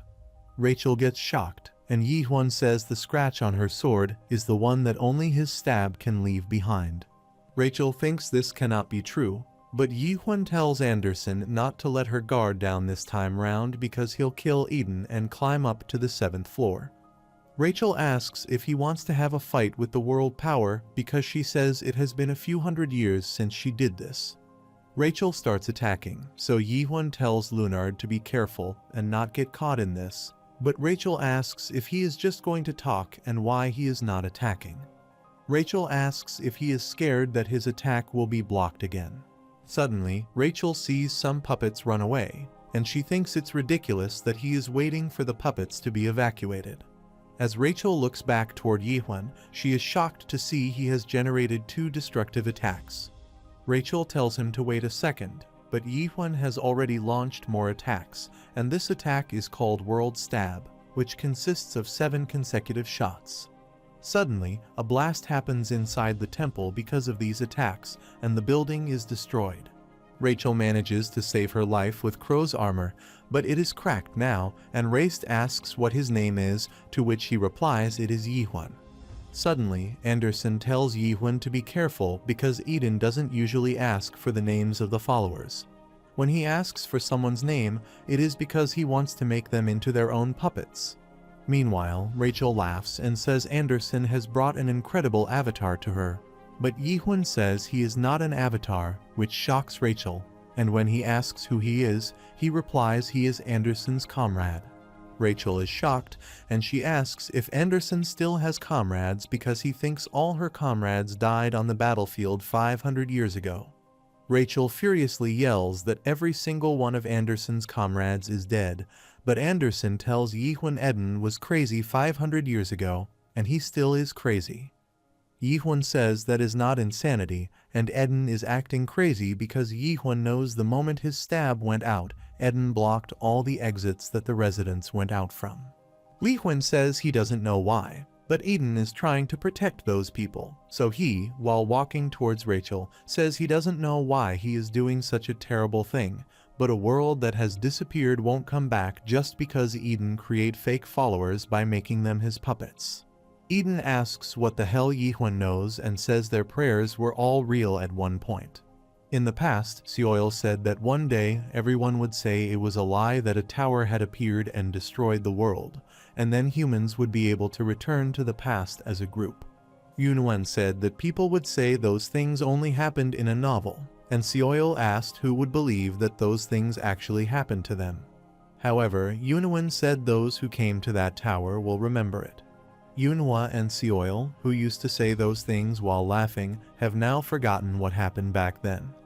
Yi-Huan thinks since he is the only one whose memories of the tutorial tower have remained intact, he is the only one who saw the end of the tower. Yi-Huan thinks of the times when they fought for their lives and climbed the tower so that they could protect the present that everyone returned to. That time has now ceased to exist in the world.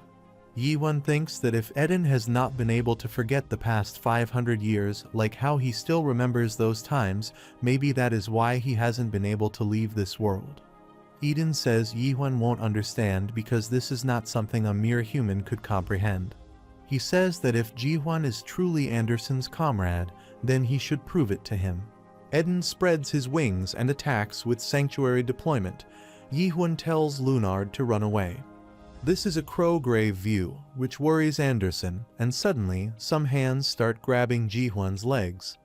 Yihun sees these as his friends asking him for help, and Eden says these are the memories that Yihun loves the most, so he tells him to die in them. Yihun tries to use suspicion, but he thinks this world can't be interpreted easily because this is a sturdy worldview that has thousands of years in it. While his memories are trying to take him down, Yihun fears he'll be devoured at this rate, so he decides to use self-surrender. Yihun thinks the moment he uses self-surrender to accelerate his thought process, he must find a solution to this. Anderson is sad because they don't have any trust left, and only a sanctuary can deal with another sanctuary. Anderson wishes she had a little more power, and suddenly, Yihun asks if the only thing that can deal with a sanctuary is a sanctuary. Meanwhile, Yihun is about to drown in memories, and he thinks the only difference between a sanctuary and a unique world is whether or not a physical force can be used. Yihun thinks if he adds Genesis to his unique world, it might be possible to find a way out of this. Suddenly, Yihun uses Genesis, which is the fourth stage of awakening, and light starts to appear, which terrifies Eden because his sanctuary is disappearing. Suddenly, Eden's sanctuary disappears, and now everything is red around them, so he asks if Yihun deployed his sanctuary. Eden says a sanctuary is a power that only a god can use, and he realizes it is not Anderson's sanctuary, so he asks what kind of trick Yihun is pulling.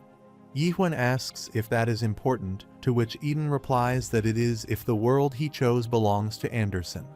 Eden says sanctuary is a present world that God sees, which means all sanctuaries are influenced by God's history and imagination. Eden calls it a childish world and asks if this is what Anderson chose, but suddenly, when Yihun deploys the sanctuary, the world after the fall, the place fills with the skulls of dead people and terrifying scenes. Eden is shocked, and when he asks what this is, Yihun replies that his worldview doesn't look that special either.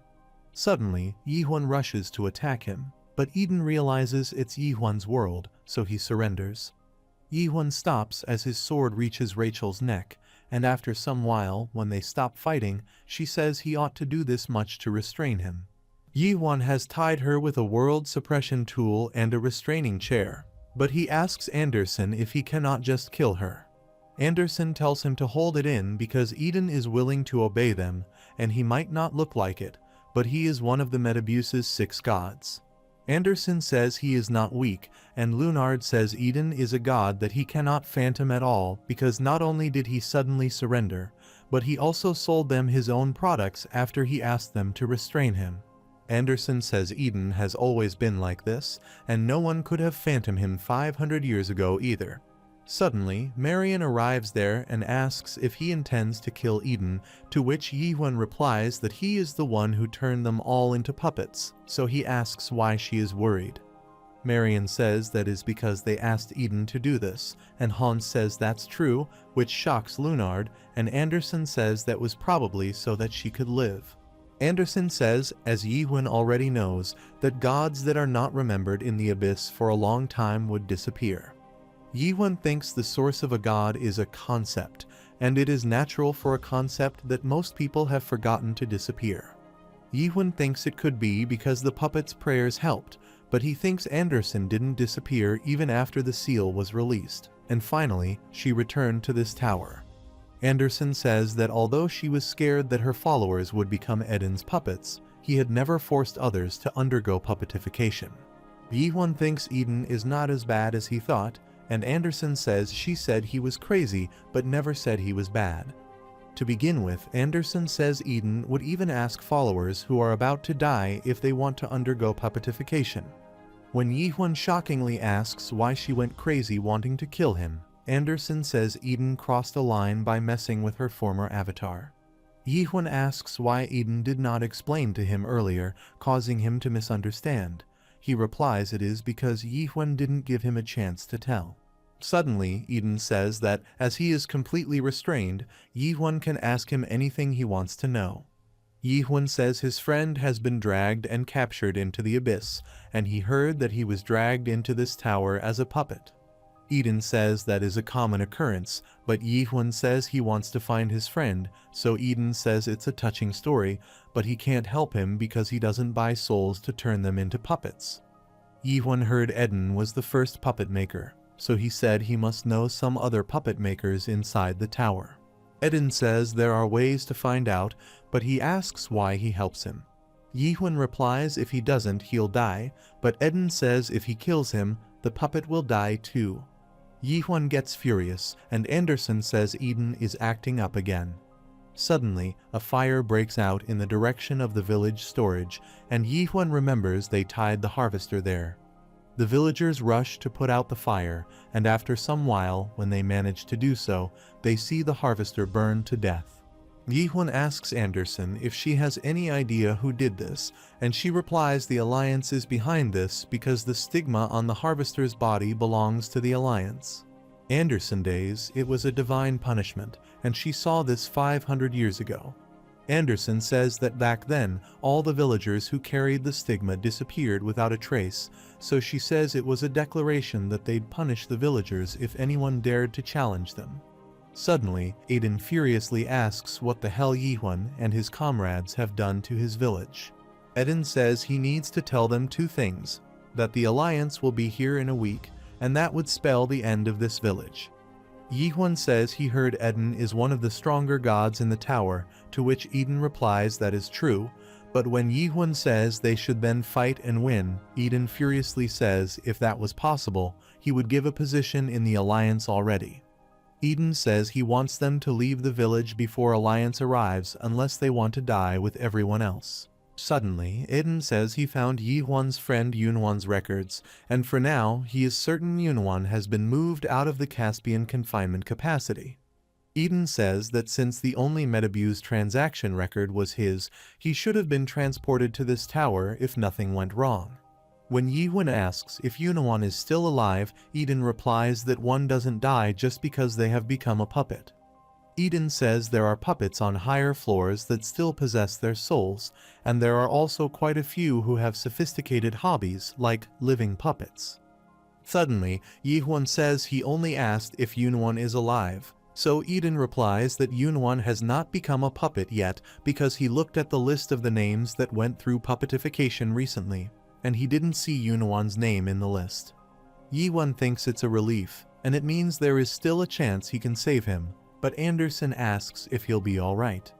When Yihun asks about what she is talking about, she says his friend probably won't be able to remember him. Yihun thinks it doesn't matter because it is not like he lived his life so that people would remember him. Yihun thinks that might have been a case at one point, but not now. Suddenly, Yihun looks at the innocent face of Lunard, who is holding his hand. Meanwhile, Eden says he has quite a good relationship with his followers and asks if he is going to leave now. Yihun replies he has something to do before he leaves. When Eden asks what it is, Yihun replies that he has to destroy this place, which is the mission of the 6th floor. Eden immediately tells Anderson to get this lunatic out of this place because she knows what the Alliance is like. When Anderson doesn't reply, Yihun says she can only talk when he allows it, and Eden realizes it is because Yihun is not an avatar.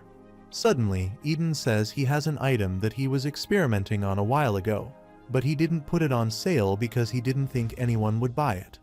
Eden shows them a Moya Moya crow and says he'll give it to Yihun, but Yihun, while accepting it, says it has a strange name. Eden tells Yihun to put this into his worldview so that he won't have to lend his body to Anderson and tells Yihun to wind up in spring. As Yihun does it, a link forms between the Moya Moya and Anderson, so Anderson makes the Moya Moya jump with joy, saying she can talk now. On the other hand, on the 7th floor of Metabuse, a guy, Varys, sitting on a sofa, is upset because he is not getting the legendary skin at all. Varys wonders if they rig the drop rates again, and looking at the gacha results, he whines that he only got either common or growth skins. Varys says Han Ming-o and Chin In-ho better not let him catch them because they are among the top gacha winners. Varys is upset because he has wasted 50,000 trust, and when he sees a notification that God Ray Ray bet 1,000 trust that Varys cannot pull a legendary skin today, he tells Ray Ray to wait and see. Varys is sure he'll pull a legendary skin of the ugliest king or something in a week. Suddenly, according to a notification, a lot of gods say he is pulling gachas with the money he got from promotions, but Varys asks what if he gets some of the promotion money. Varys says the gods enjoy watching him pulling gachas, so it is a win-win for both of them. But Ray says there are people who climb the tower without any problems, even without charging anything. Varys asks if Ray has gone mad because how is it possible to climb the Metabuse without charging anything? Ray asks if Varys knows the naked thruster, but Varys asks what nonsense it is and says they can say there are such gods who climb without charging anything. However, he asks if Ray thinks they can defeat Varys. Varys has a lot of skin collected, so his bonus attack and movement speed is 285%, while his recovery speed is 150 and attack speed is 170%. Varys says there are not any gods of the same rank as him who have a higher skin collection effect. Varys says the Metabuse is about who has the better collection, because in the end, the one who has a better collection would get a higher ranking. Suddenly, some gods say there are higher ranking gods than Varys without any good collection, and Ray says there is a god who collected more than 100 goblin tokens on the first floor. Varys asks what the hell they are talking about, but Ignis also says it's true. Varys asks Ignis why she is being like this as well and asks how this is possible. But when he checks Yihuan's achievements, Varys is shocked to see it's true. While Varys wonders who this person is, Ignis offers him 500 trusts to do a search for a naked stabber. Varys immediately tanks her and starts his search, but he is shocked to see Yihuan's naked pictures and wonders why he stabs like this. When Varys sees Yihuan's stab video, he says there is no way Yihuan is not sponsored. Varys says the enemy avatars are all stacked with items, yet Yihuan sent them flying in one strike. Suddenly, Varys is shocked to know Yihuan has more views than him, and he yells why the hell is that guy naked. Meanwhile, Varys gets a call, but he gets shocked when he picks up the call, so the other gods ask why he is shocked. Varys shows them the call is from Galathion, and the gods know Galathion is the leader of the Alliance. When Varys asks the reason for Galathion's call, he tells him that a low-ran god, Flamers, has been defeated. When Varys asks what is wrong with that, Galathion tells him something, and after the call ends, Varys says it is not the time to talk about the naked guy because he got his hands on some amazing content. Varys says it looks like the list of the 6 Metabuse gods will be changing. On the other hand, Anderson and Eden are having tea when Anderson says he knows she was almost destroyed. Anderson says she nearly ran out of world power after she woke up from being sealed, and most of her followers also died in the tower. Anderson says while she was on the verge of death, she met Lunard and survived, and after that, she barely survived for 2 years with Lunard. Then she discovered Yihuan at the new fishing spot, and after wandering for a while, they somehow got into the Metabuse. Now that Anderson thinks about it, a lot of strange things have happened since she met Yihuan. Suddenly, Eden says enough with her adventure tales and asks what happened to the harvester who came to his village. Anderson says she is the one who did that to the harvester because they messed with her followers, and Eden says she is out of her mind. Eden tells them to leave this village because they'll die if they stay here, but Anderson doubts anything will change if they leave and says she sent one of the harvesters back to declare war on the Alliance. When Eden asks if she is really crazy, she replies she is just letting him know what happened and says they'll be completing the mission, so he should help them a little because this mission is one of those that can't be cancelled. Eden says she is still as brazen as she was 500 years ago and asks if she is serious. She wants him to help them. Anderson asks how long he is going to let himself be trapped in this world and says she knows he is unable to leave this world because he can't stay here forever like he started to do in the past. When Anderson asks if he is alright with how things are now, he furiously puts the cup on the table and says it is not too late. Eden says as long as the Alliance doesn't mess with the Metabuse, they won't chase after her, so they should give up the mission and escape from the tower. Eden says he'll tell them where the bell to alight is, but Anderson says she won't be alighting because if she had intended to do that, she wouldn't have come looking for him. Anderson says she is going to climb the tower and needs to find Yihwan's friend. Aiden asks if she intends to seek revenge against the Alliance after that, and she replies that it is true. Eden says he knows she still remembers how they were defeated, to which she replies that she definitely remembers it because she has replayed that in her mind several thousand times. Eden says she knows very well that she couldn't win against them, and even if they try together, their comrades who died 500 years ago won't come back to life. Eden says no one in the Metabuse is able to win against a specific person from the Alliance, the strongest of the Metabuse gods, the leader of the Alliance, Oblivion.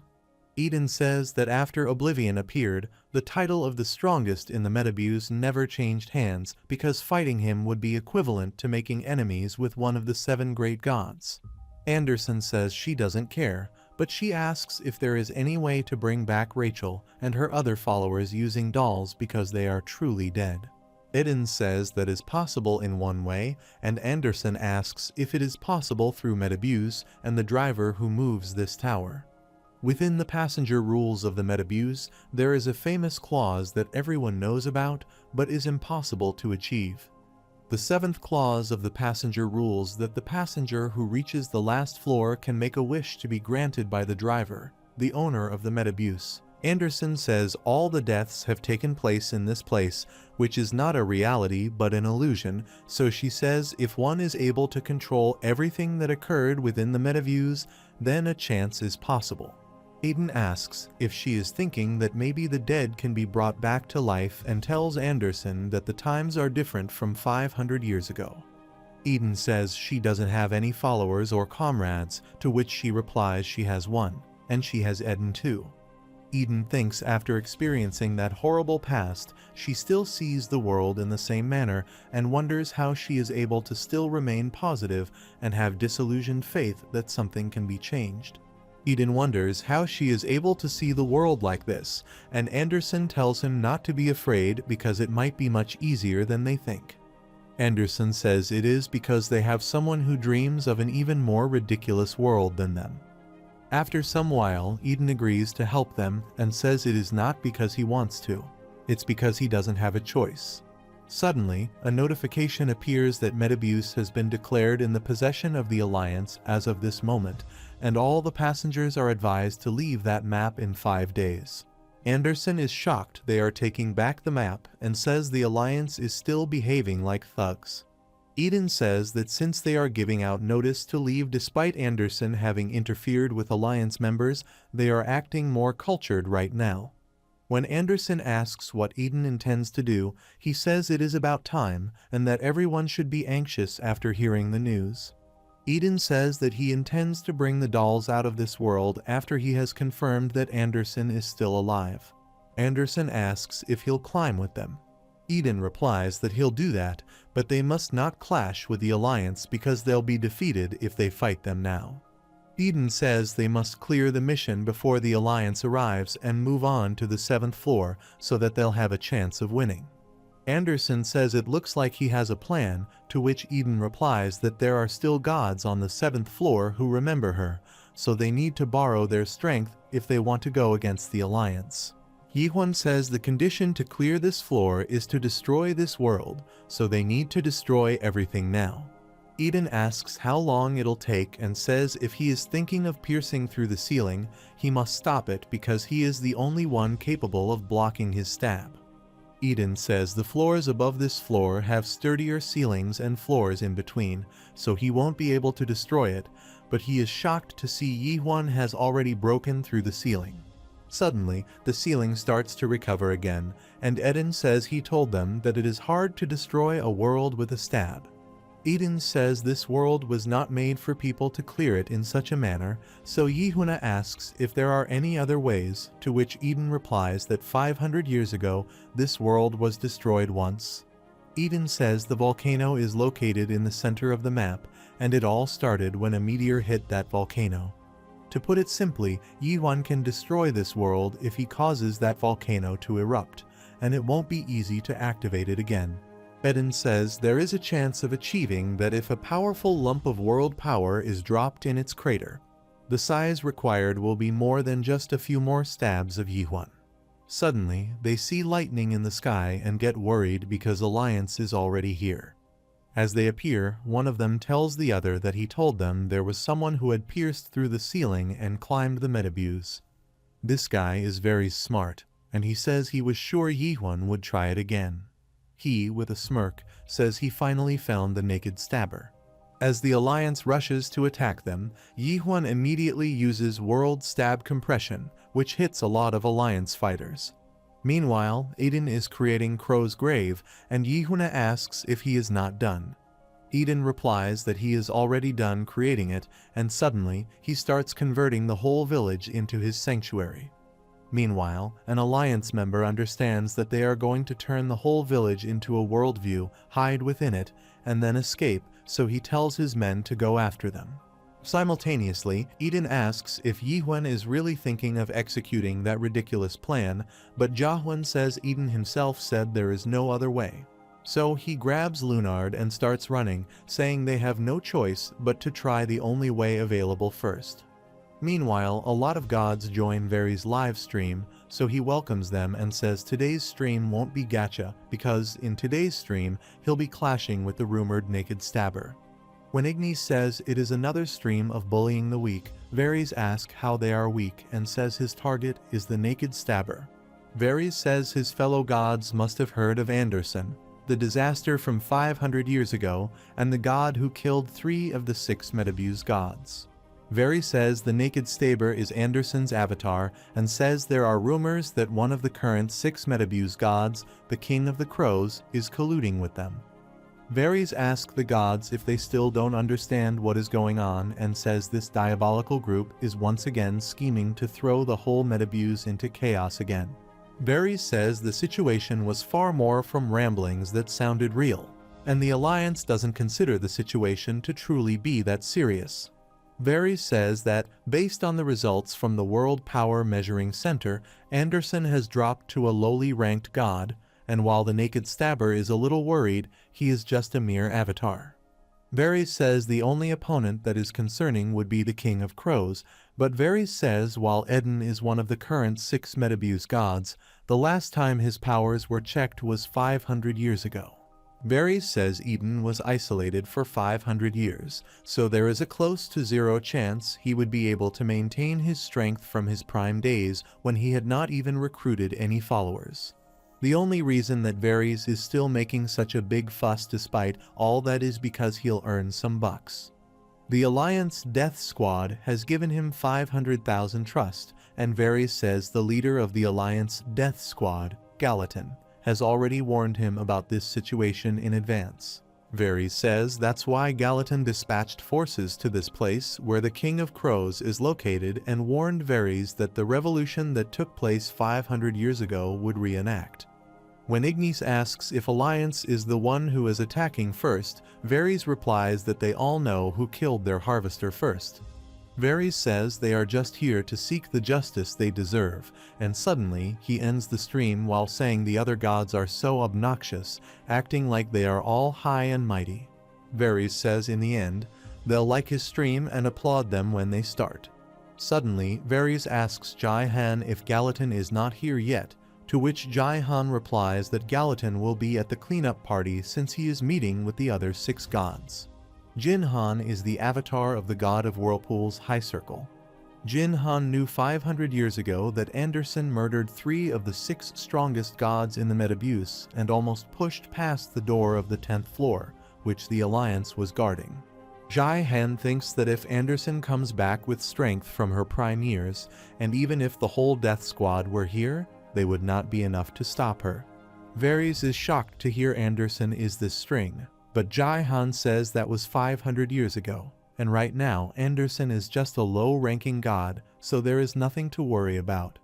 When Jai-Han asks why the second in command of the Death Squad is here, Jai-Han replies that it is because Eden is here in this world. When Varys says Jai-Han knows Eden very well, Jai-Han gives a furious look, so Varys immediately says he wasn't trying to be offensive, but everyone who was involved in that incident is envious of him. Varys asked if it was okay for them to go there because the Gallatin told them to wait, but Jai-Han said they could do it. Varys says the date has been predicted, and it is supposed to be 5 days later, but they are attacking early, to which Jai-Han replies that they have justification because they told the people to vacate this world and say they didn't ask them to destroy this world. Even so, Varys asks if they'll be okay with the King of Crows around. Jai-Han replies that he has prepared countermeasures for him, so today shall be that Crow's last day. Meanwhile, the Alliance troops are chasing and throwing blades toward Yi-Hun and Eden, but they continue running while dodging the blades, and Anderson tells them to run fast. Anderson says all the opponent's skins are combat skins, so they are incredibly fast, and Lunard screams that the enemies are right behind them. Suddenly, Yi-Hun turns and stabs some of them down, but Eden asks if he has not forgotten the plan and says they can't kill too many of them. Anderson says she doubts Eden needs to be worried about that because there are way too many of them. Anderson wonders if too many of them prepared just to capture her and tells Eden this will be tough, but Eden tells her to be careful too. After some while, they almost reach where the volcano is, and Eden says they must lure the enemies towards the crater. Meanwhile, Yi-Hun thinks seeing this volcano up close is impressive, and if such a big volcano explodes, it would really be possible to destroy this world completely. Simultaneously, the Alliance troops keep chasing them because they understand they are escaping from the volcano. Suddenly, Eden tells Yi-Hun to start executing the plan, and Yi-Hun starts attacking them with his stabs. Meanwhile, Varys tells Jai-Han that the enemies don't know when to stop, but Jai-Han says it is only a matter of time before it's over for them because the cleaning squad will be there in 10 minutes. While they are attacking Yi-Hun and his friends, Jai-Han says he doesn't know what hopes they held on to by going to the volcano, but there is no place on this map where they'll be allowed to take another breath. Jai-Han says it doesn't matter how many sacrifices have to be made, they'll keep sending people after them. Suddenly, the earth shakes and they wonder what's happening, but Jai-Han realizes the volcano has started to become active. Jai-Han wonders how the volcano suddenly became active, and if they intend to use the world power to cause the volcano to erupt with the Alliance members that dropped into the crater. Jai-Han is shocked that they used them as fuel to wake the dormant volcano, and Yi-Hun says 500 years ago it erupted due to a meteor, so he says it sounds like a good idea to start by dropping them inside instead. As Eden starts attacking the Alliance members and they fall into the volcano eruption charge continues increasing. Eden says the planning is going more smoothly than he thought, but Anderson and Lunard, while struggling to beat an Alliance member, ask if Eden is sure it's going smoothly. Meanwhile, Yi-Hun, while killing them, thinks the charging is taking place faster than he expected and thinks if this goes on, the volcano will erupt real soon.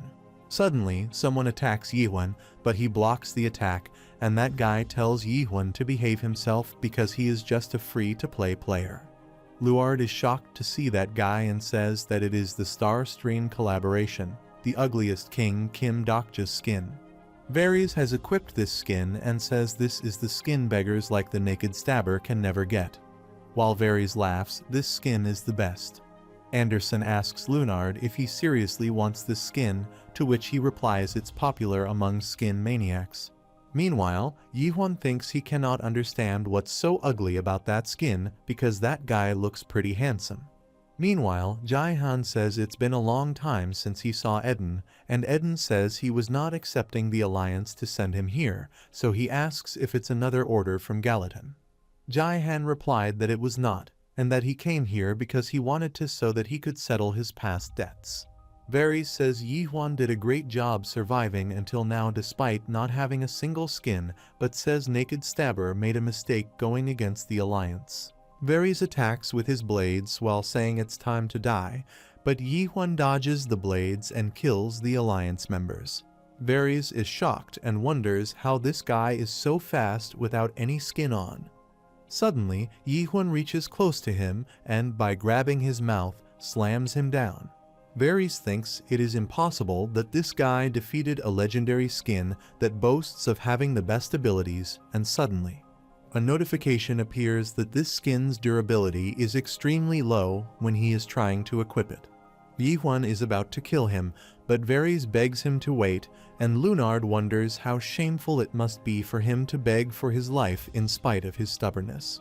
Meanwhile, Eden tells Jai-Han that it seems the person who came with him is already done for it, and says the standards of the Alliance have fallen to the ground.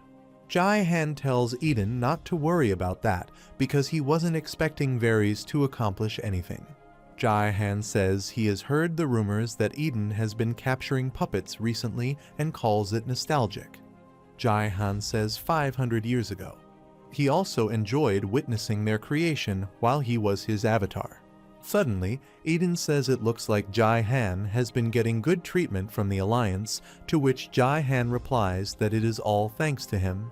Jai-Han says the puppet creation technique he learned from Eden has been quite useful for the new god he serves. Jai-Han says that High Circle is a god without any personality, and he simply supplies him with world power. So he is the perfect god for him. Eden says a god without a personality is indeed a god who fits Jai-Han, who betrayed him to join the Alliance. However, Jai-Han says that when he sees how weakened Eden is, he knows he made the correct decision to switch to God. Jai-Han tries to attack Eden, but Eden dodges the attack. While kicking down Jai-Han, he says he betrayed him, but nothing about him has changed. A blast happens, but Kai-Han is fine and says it's disappointing that Eden is not pulling any punches. Jai-Han kicks Eden away and says he was once his precious avatar, but Eden gets a hold of himself and deploys his sanctuary, Crow's Grave. Jai-Han laughs and says Eden has really become weak because his sanctuary looks unstable. Jai-Han says that the remnants of the village Eden absorbed while running away, but he has not absorbed it completely, so he asks if Eden has absorbed it now. Suddenly, Eden raises a huge monster from his sanctuary and says Jai-Han still understands nothing about his power. An Alliance member gets terrified to see this monster behind him, and Jai-Han is also worried about seeing this. Meanwhile, Eden summons more monsters, making the Alliance members run away. Eden says a sanctuary that is deployed in haste is more than enough to deal with Jai-Han, and his monsters start killing the opponents. Suddenly, Varys asks when Jai-Han is going to use the secret move because, at this rate, they'll all die, but Yi-Huan wonders what he is talking about. Suddenly, Jai-Han says Eden said that he doesn't understand his power, but he says he understands them more than anything else. Jai-Han says if Eden used his full power to deploy his sanctuary, then there is probably close to no god that could fight him within the Metabuse. Jai-Han says he never thought that he would be able to defeat them with his own strength from the start. Jai-Han says allowing him to go on a small rampage would benefit him in various ways, and it's something he was waiting for. Suddenly, Eden takes out a cube, and Eden gets worried about seeing it, so he tells everyone to run and get as far from here as possible. Suddenly, Jai-Han activates the time cube, which swallows Yi-Huan and Eden inside it, and Lunard is shocked to see this. Anderson asks how Jai-Han got his hands on the time cube, to which Jai-Han replies that he prepared specially for them. Jai-Han says it is one of the 6 gods of Metabuse, and they wouldn't be able to get out of this easily. Suddenly, Varys grabs Lunard and Anderson, but the effect of the ugliest king's skin fades, and he says this is a legendary skin, but its durability is only as good as a paper doll. When Varys asks if the plan is a success, Jai-Han says, as he can see, it is. Varys says this time cube is as incredible as he has heard, and Jai-Han says this was also used while trying to subdue Anderson 500 years ago. Suddenly, the box shines, which worries Jai-Han, and Varys says he heard it could seal one of the 6 gods of Metabuse, so he asks if Jai-Han is sure about that, because it looks like it won't last very long. Varys says they should wrap things up quickly, but Jai-Han says Anderson will be given to the higher-ranked gods of the Alliance as food. Jai-Han orders Varys to kill Lunard and turn him into a puppet, so Varys immediately equips the skin of the illusion demon, Kan Namwoon, which terrifies Lunard, and Anderson warns he won't forgive Varys if he does something to Lunard. Suddenly, Anderson bites Varys' hand, helping Lunard run, and starts pecking Varys' head. Anderson tells Lunard to hang in there because the time cube's duration won't last for long, but suddenly Varys slaps her down. Varys steps on Anderson and says he cannot kill her because they need to give her to the Alliance, and tells her to try and run if she can, but mocks where she can run to. Suddenly, Varys gets a notification that God Ignis calls him a coward, and Ray says he'll unsubscribe if Varys does anything to the kid. Varys gets shocked and wonders when the stream is turned on. Varys tells those gods not to because a terrorist group needs to be uprooted from the start, and takes out a knife that is exclusive to his current skin. Suddenly, Lunard also takes out a sword that he took from Hans, and Varys tells the gods to look at what growing up in a terrorist group has taught this child. Now, Varys tells the gods to remember to subscribe to him and click on the alert button because he'll be showing something really good next. Lunard is terrified to death and wishes Yihuan was here, but simultaneously, Renee's drone is streaming all this. Renee calls Jai-Han a coward for using the time cube and calls it cheating, with which Ignis agrees, and the majority of the other gods also agree. Renee asks her fellow gods if they are going to sit and do nothing because their cute little Lunard is in danger. Meanwhile, the system notifies that Ignis is trying to start his vehicle, but it'll take a half day to get there. Ray wants to go there at the speed of light, but his avatar is sleeping. Meanwhile, some gods comment it's no big deal for a mere brat to die, which infuriates Renee, and the majority of the gods exit her stream.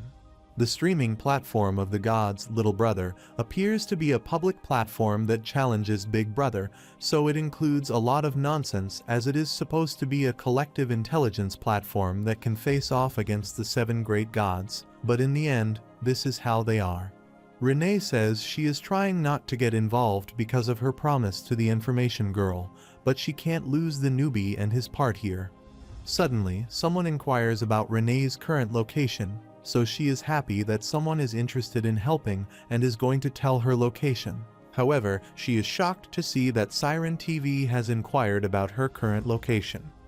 On the other hand, Siren thinks she is Siren Armeld, Amir, who was once a big-shot influencer and also one of the 500 renowned artisans. Siren says she followed a certain man, joined the Abyss expedition, and came to the Abyss.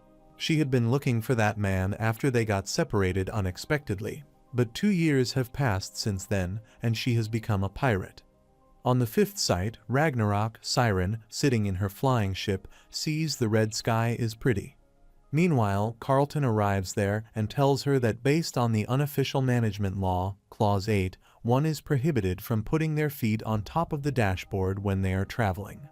Siren asks when the old man is coming back, to which Carlton replies that he'll arrive soon. Siren says the higher-ranked gods will find them if they stay there for long, so she tells Carlton to ask Chingyo to come back quickly. Carlton says it looks like she is not streaming much these days, to which she replies that she is supposed to upload anything when they are on the run, and asks if they track them using videos. When Carlton asks if she is not watching the streams of others, she replies she is sick of it because everyone uploads the same stuff. Siren checks her inbox, filled with people's messages asking her to upload streams, and Siren says it's so damn tiring being popular. Suddenly, Siren watches some popular clips on what is trending nowadays, and she suddenly hoes through some clips of Renee's stream.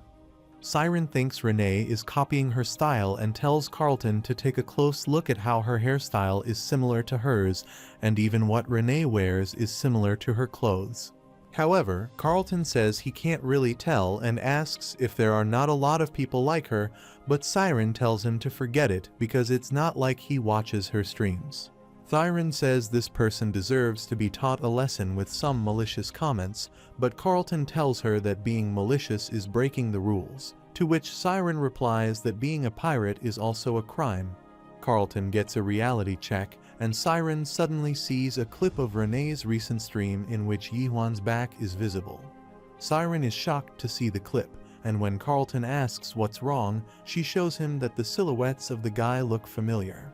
Carlton is also shocked to see this, and they recognize it, but suddenly, Chingyo arrives there and, pushing them away, jumps on the screen to see Yihuan. Siren asks when he comes back, But Chunjio impatiently asks where that place is, so she tells him to give her a moment because she is checking the area this stream is in. Meanwhile, Carlton says the castle lord has not changed at all, and he doesn't know what has happened to Yihuan so far, but he says Yihuan is already going to war against a huge alliance. Chunjio, seeing Yihuan's fighting clips, thinks he is doing great and says he has gotten better at the slash he learned from him. But Siren says Yihuan is only using stabs. Suddenly, they see the clip where Jai-Han captures Yihuan in the time cube, so they get worried. Chunjio yells that they quickly need to go there, but Siren says she is already trying to figure out the location. Siren finds the location is Caspian, Metabuse's 6th floor, and Carlton says it's too far from here. But Siren says even if they are prepared to be discovered by the higher-ranked gods, it'll take them 15 days to get there. When Carlton asks if there is no way to get there faster, she replies it would be possible to reduce the traveling time by about 1 to 2 days. However, she says it would be impossible to reduce it any further than that. Siren is nervous because they have wandered around looking for Yihuan for over 2 years. Siren thinks stealing the treasure of the 7 gods and making the unofficial destruction ship were all for the sake of finding Yihuan, because the more famous they become in the abyss, the higher the odds of them finding Yihuan. Siren is upset because they finally found Yihuan, but there is nothing they can do. Suddenly, Chunjio asks if the place is Metabuse. She asks why he is asking, to which Chunjio replies that there is a place that could help Yihuan. When Siren asks what place he is talking about, Chunjio shows them a coin and says this is the place, but Carlton and Siren are shocked to see it. Siren says these are the pirates who stole the treasure of the 7 great gods, the group that helped them, killed the monarchs, and got out of chaos. Chunjio says it is the only group within the illusion tree that can help him, and it is the most evil terrorist group, the Rupture. On the other hand, Varys has stabbed Lunard multiple times and says he is not bullying a young kid because while he looks like this, they have no idea how old this boy is. Lunard furiously tries to stab Varys, but he dodges it, so Varys punches him, saying this brat is underestimating him. Lunard falls with pain and thinks Varys only punched him with his fist, yet he feels like his body is going to shatter. Lunard can finally understand the monstrosity that Yihuan has been fighting for. Varys says he is going to put an end to this here because the number of views won't go up any further even if he continues beating Lunard. Varys asks how Luard survived so far after being so weak, and he says if he was weak, then he should have at least chosen a strong god. Lunard starts crying and thinks he knows he is weak because he is weak back home and in the Tower of Nightmares. Lunard picks up the sword and says that even though he is weak, that doesn't mean that the god he serves is weak. He furiously stabs Varys with a light stab. Varys gets mad and punches Lunard down for damaging his clothes. He says he was going to snuff this sidekick's breath out, but he has changed his mind because he'll be tearing off his limbs. Varys is going to stab him down, but suddenly, a guy arrives there and asks if the sidekick is the follower of the old man Yihuan. This guy is Jin Yunsi, Seolha's man, and he says he has come to rescue Lunard. Yunsi's current Metabuse ranking is 9, and he is from a group called Rupture. The Alliance members wonder what Rupture is doing here, and Yunsi says he should find where the old man is, but suddenly he sees the time box in Jai-Han's hand. Yunsi thinks that these guys have developed an item that could trap an awakened one, and he thanks them because they made things easier for him. Jai-Han tells everyone to prepare for combat and says Yunsi is not at the level of captain and is just a mere member. Suddenly, Yunsi has already reached close to Jai-Han and attacks him, saying it's impressive Jai-Han can figure it out, but every member of Rupture is awakened. Meanwhile, Yunsi makes some blocks fall on the ground, and Varys asks if Rupture is seriously going to see this to the bitter end. Yunsi creates a lot of blocks in the air, which he uses to attack the Alliance members, and jumps from one block to another to dodge Varys' blades. Yunsi uses all his blocks to form a giant nodding doll, which blocks all the attacks and forms a lot of hammers from his blocks, which start smashing the Alliance members down. Varys asks Jihan what he is doing, and Jihan, while destroying the hammers, tells Yunsi to stop here because this doesn't concern Rupture. Yunsi apologizes, saying they have received a request, but Jihan furiously asks if they intend to make Alliance their enemy. However, Yunsi asks if a mere alliance of Metabuse is trying to threaten Rupture, which even the 12 monarchs and the 7 great gods fear. Jihan attacks with tornadoes, saying that while they'll not be able to do anything against Rupture, dealing with Yunsi alone will be a different story. Suddenly, Yunsi uses the third form of block, the floating spinning top, which deflects all of Jihan's attacks easily, making Jihan nervous. Suddenly, Yunsi uses the fourth form of Yunsi block, clawing back Scratcher, which makes Jihan wonder why there could be such a huge gap in power between them. Yunsi ties Jihan in his block attack and, while walking toward him, says he heard Jihan betray his own god. Yunsi, while grabbing the time box from Jihan's hand, says he is not too bad, but no matter how hard a follower trains, they could never become a god. Suddenly, Lihan asks what an awoken one as Yunsi knows, and Yunsi gives him a furious look, but suddenly the box rattles and Yunsi calls Yihuen an impatient old man. Meanwhile, Jihan tells the Alliance members standing there to attack Yunsi, but they are scared, and Yunsi immediately hits them down with his blocks inside the volcano. The volcano eruption charge reached 89%, and Yunsi said he thought the situation was over now. Lunard is shocked to see an awakened one fight the Alliance alone, and is amazed that aside from the 6 gods of Metabuse, there are others who are powerful. Meanwhile, Anderson opens the cage she was locked up in, and suddenly, when 2 Alliance members get up, Yunsi asks if they intend to continue, but he asks how about they give up so that they don't waste their strength. Suddenly, Anderson snatches the time box from Yunsi and flies away, which infuriates Yunsi, but Lunard also runs with Anderson. Yunsi says he won't let them off, but suddenly, a man appears in the sky with strong lightning. The man says it looks like an uninvited guest has gotten himself involved in the matters of the Metabuse, and he furiously tells Rupture to get lost, because this has nothing to do with them. This man is the god of Spear, Gallatin, and the leader of the Death Squad. Anderson gets terrified because she wasn't expecting Gallatin to come here personally, and suddenly Yunsi whispers to Lunard to run. Lunard can't understand him, and Gallatin's giant sword is about to hit Yunsi, so he yells to tell Lunard to run away. However, it is too late because a blast happens, which causes Lunard and Anderson to fall. The effect of the attack also destroys the block holding Jihan, but Yunsi has created a spinning umbrella from his blocks, which has blocked Gallatin's attack. Yunsi thinks he has heard about the 6 gods of Metabuse, and it's his first time seeing one, but he says he has gotten sacred over nothing. Yunsi says Gallatin is not as strong as he thought because he thought Gallatin would be as strong as the captains. Yunsi asks if it is because Gallatin is fighting with a puppet and not an avatar, to which Gallatin replies that all the 6 gods fight with puppets because even so, no one could hope to stand up to them. Gallatin says even if Yunsi is from Rupture, no insult of this world will be forgiven, but Yunsi mocks that he doesn't think he'll lose to a mere puppet. On the other hand, Lunard and Anderson are running away with the time box again because a while ago, when Yunsi blocked the attack, he told them to run and get to the 7th floor by doing whatever it took and find the Black Moon Tavern there. Suddenly, Jihan attacks the ground under Lunard's feet, making him fall. He tells Anderson to hand over the box, but Anderson furiously asks how Jihan can do this. Jihan says he is not the one she knows and that she already knows the things he has been doing so far.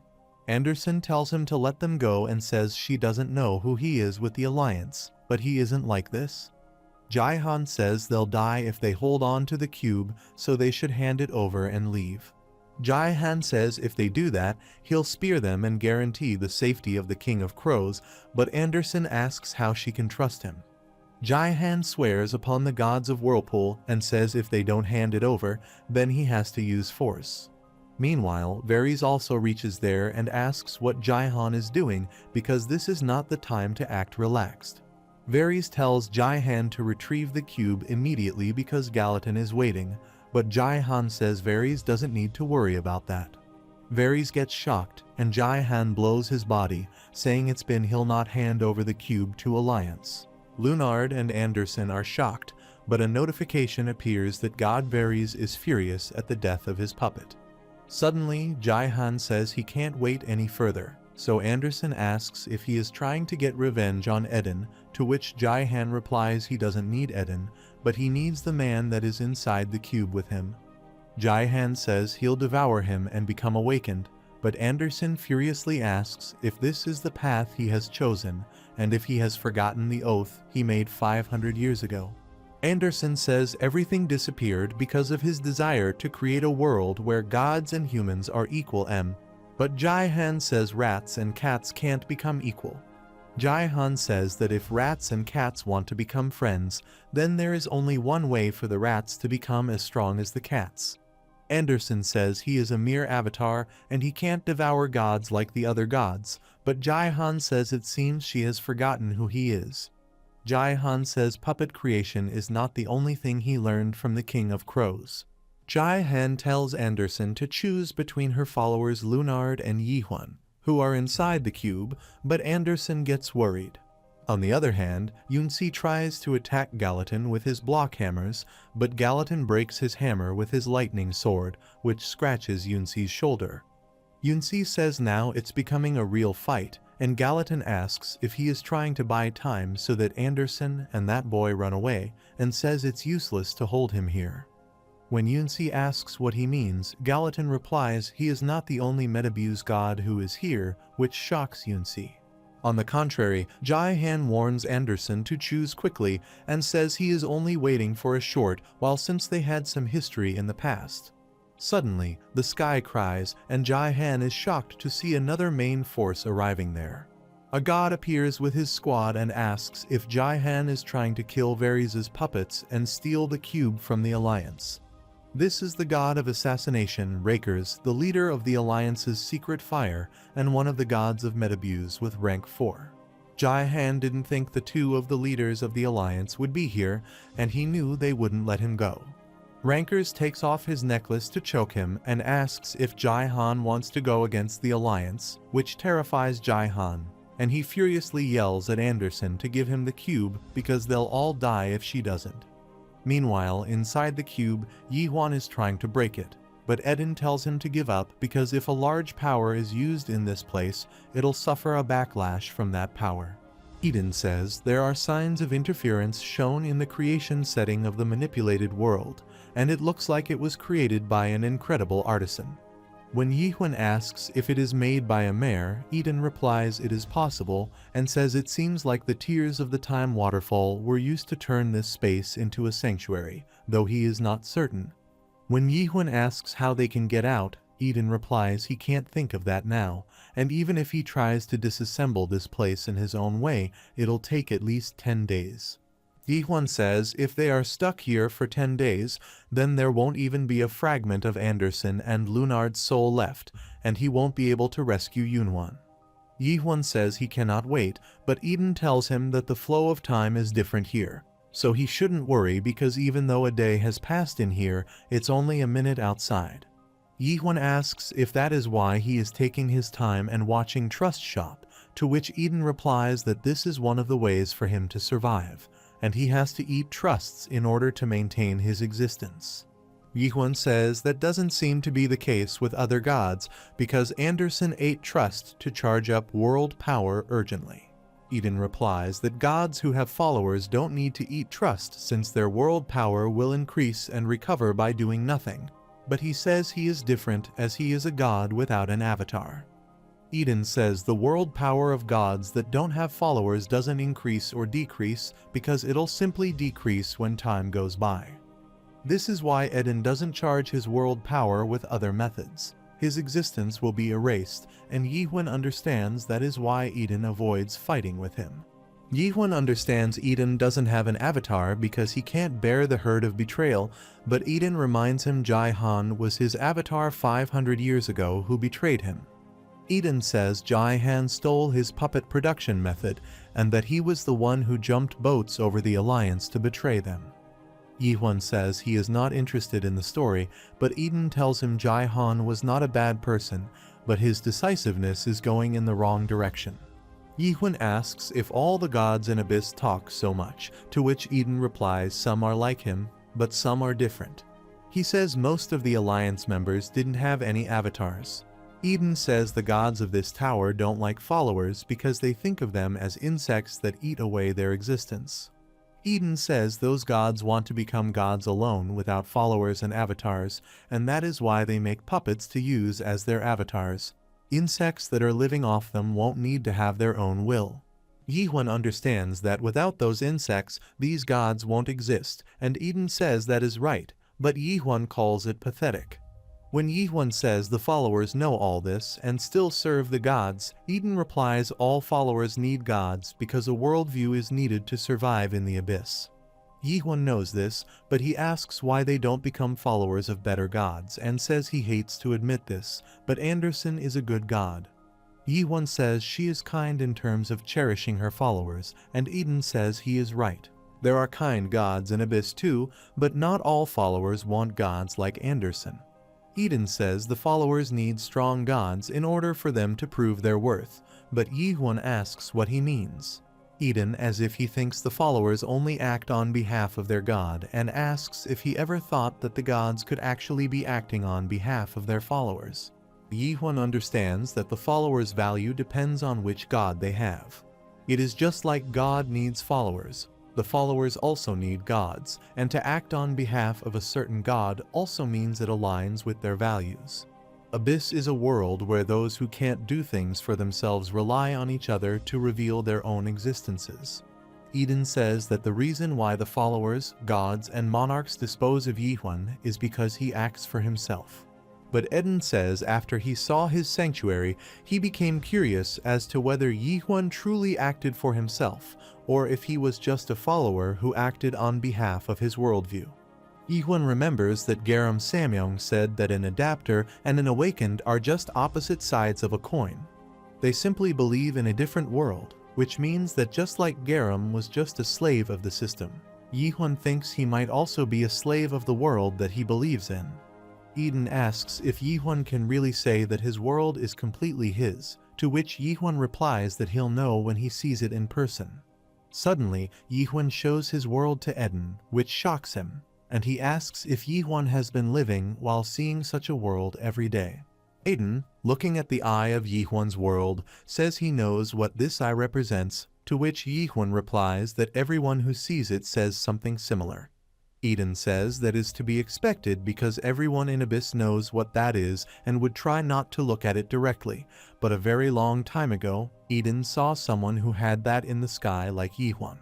Eden says 700 years ago, the person who cleared the final floor of the Metabuse also had the same thing in the sky as Yi-hwan. However, what he had was something else, not an eye.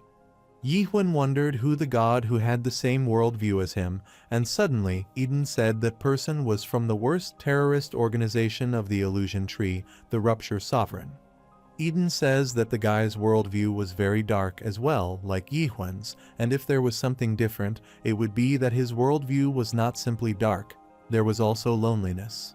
Eden asks if Yi-hwan is trying to fight that eye, and if that is why he is trying to destroy the Tree of Illusion. Eden asks why Yi-hwan would bother to rescue his friend if he intends to destroy this world, and asks if it is not contradictory for a man who is trying to destroy this world to rescue someone.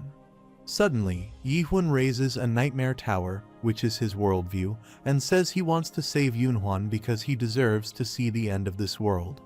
Suddenly, Yi-hwan notices the roof of the place they are trapped inside shatter, and he immediately starts running up the tower, saying he has found a way to get out of there. As Eden follows him, he is shocked to see the memories of the tower flowing into his head and wonders if it is the tower that Yi-hwan climbed. Eden sees the moments Yi-hwan spent with his friends inside the tower and also sees the times when Yunhwan and Seoil died. When Seoil, while dying, told Yi-hwan to climb higher, Yi-hwan told her not to worry and said he would see the end of the world with his own eyes. Yihwan. Eden thinks just like how he split his memories into puppets because he couldn't withstand the weight of memories. Yihwan has created a tower within himself. Eden realizes this tower itself is Yihwan's memory, but he thinks if there is a difference between them, it would be that he is enduring the weight of all his memories alone. Eden thinks it is probably because nothing in this world can spare the weight of Yihwan's memories. Eden thinks if Yihwan decides to put down all these memories, all the memories that the people who climbed this tower had experienced would cease to exist. That is why even in the world where the system has erased those humans, Yihwan still remembers all of them, their rage, sadness, and despair, and all the times they spent together. Eden finally understands just how a mere human could become this strong, and how a god who only has one follower could possess such tremendous world power. Eden thinks this tower is the story and the product that Yihwan has, and the memories coming from the tower have become his world power. For the price of remembering this horrible nightmare and enduring it, he obtained strength. Eden wonders if Yihwan was a god before he became one. Suddenly, Yihuna says Eden's asked if his worldview belongs to him and says he doesn't know about such things, but there is only one thing he can tell with certainty, that he'll see the end of this world. Meanwhile, Yihun stops in front of a gateway, and seeing it, Eden thinks something's happened inside. On the other hand, the god Rakers attacked Jai-Han, saying he had never liked him since the moment he joined the alliance. He also expressed his objection even when the 6 gods agreed. The god, while choking Jai-Han, says that the one who can betray others once can betray again, and that he left Jai-Han, a human, alive for too long. Rakers says he ought to turn Jai-Han into a new puppet, but simultaneously, Anderson thinks all the attention has been taken away from them, so this could be their last chance to run away while Rakers is distracted. Meanwhile, a light appears in the sky, and another god calls Rakers, to which Rakers replies that he told him that he and Gallatin would be enough for this, but this god says it would be nice to get guaranteed results. This god is the leader of the Fire Alliance, and his rank is 3rd. Meanwhile, Anderson is terrified to see him and wonders how he is here, one of the 4 heroes from 500 years ago. Anderson asks how dare he, the god of justice, appear here again after having betrayed his comrades. Suddenly, Anderson attacks him through the Moya Moya Crow's crown cannon, but Justice blocks her attack, saying she has become weak. Meanwhile, Jai-Han thinks it's all over because 3 of the 6 gods have appeared. Simultaneously, Lunard, while holding the time cube, thinks even though Yihwan has been his god for a short while, he knows how incredible he is. Lunard thinks this time round, he'll place his trust in Yihwan too, and suddenly throws the cube towards Jai-Han. Jai-Han immediately catches, and as Rakers tries to stop him, Jai-Han activates the cube, and it starts swallowing Rankers. Lunard and Anderson immediately run to save their lives, and Jai-Han fixes the cube in his chest, saying he'll start with Rakers first, who looks down on him. The Alliance members and Justice are watching all this, and Jai-Han warns them that he'll tear them all apart. Suddenly, Jai-Han creates a ball of energy to attack them, and the Alliance members realize he is trying to do something, so they decide to attack him. But Jai-Han scatters his attack with such force that it cuts the enemies into pieces. Jai-Han smirks and wonders if this is the power of an awakened, and is happy because not even the Alliance is a match for him now. Jai-Han thinks not even his contracted god High Circle would be able to withstand this power. Jai-Han thinks he can do anything with this power, but suddenly Rakers gets out of the cube using his superhuman regeneration skill and asks if this is all Jai-Han can do. Jai-Han gets shocked and asks how he is alive, but Rakers immediately grabs his face, saying he has reached the limit of an insect, and slams him on the ground with great force. Jai-Han vomits blood and wonders how this is possible because he has awakened and achieved the power of another dimension. Rakers asks if Jai-Han thinks he has obtained everything for that short moment and says he looks ridiculous for floundering at that short-lived illusion. Rakers pulls out the time cube from Jai-Han's chest, making him scream with pain, and says it's time for him to wake Jai-Han up from his dream. Jai-Han is trembling with pain and thinks he gave up everything he had to obtain this power, and 500 years ago, he abandoned his comrades. Jaihan thinks he even betrayed the god that took him in, but asks if the result of it all is just this pathetic end. Rakers is about to kill Jaihan, but suddenly, Yihuan's world force cuts off Rakers' arm, which is holding the tome cube. The time cube breaks, and Yihuan and DIDN come out of it, but when Rakers asks who he is, he replies it's Yihuan.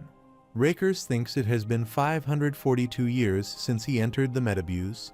In the next scene, some people pray to God to send them a new product because of how long God would keep making them use the same hopeless story, and they warn that if God keeps acting this way, they'll change their worldview.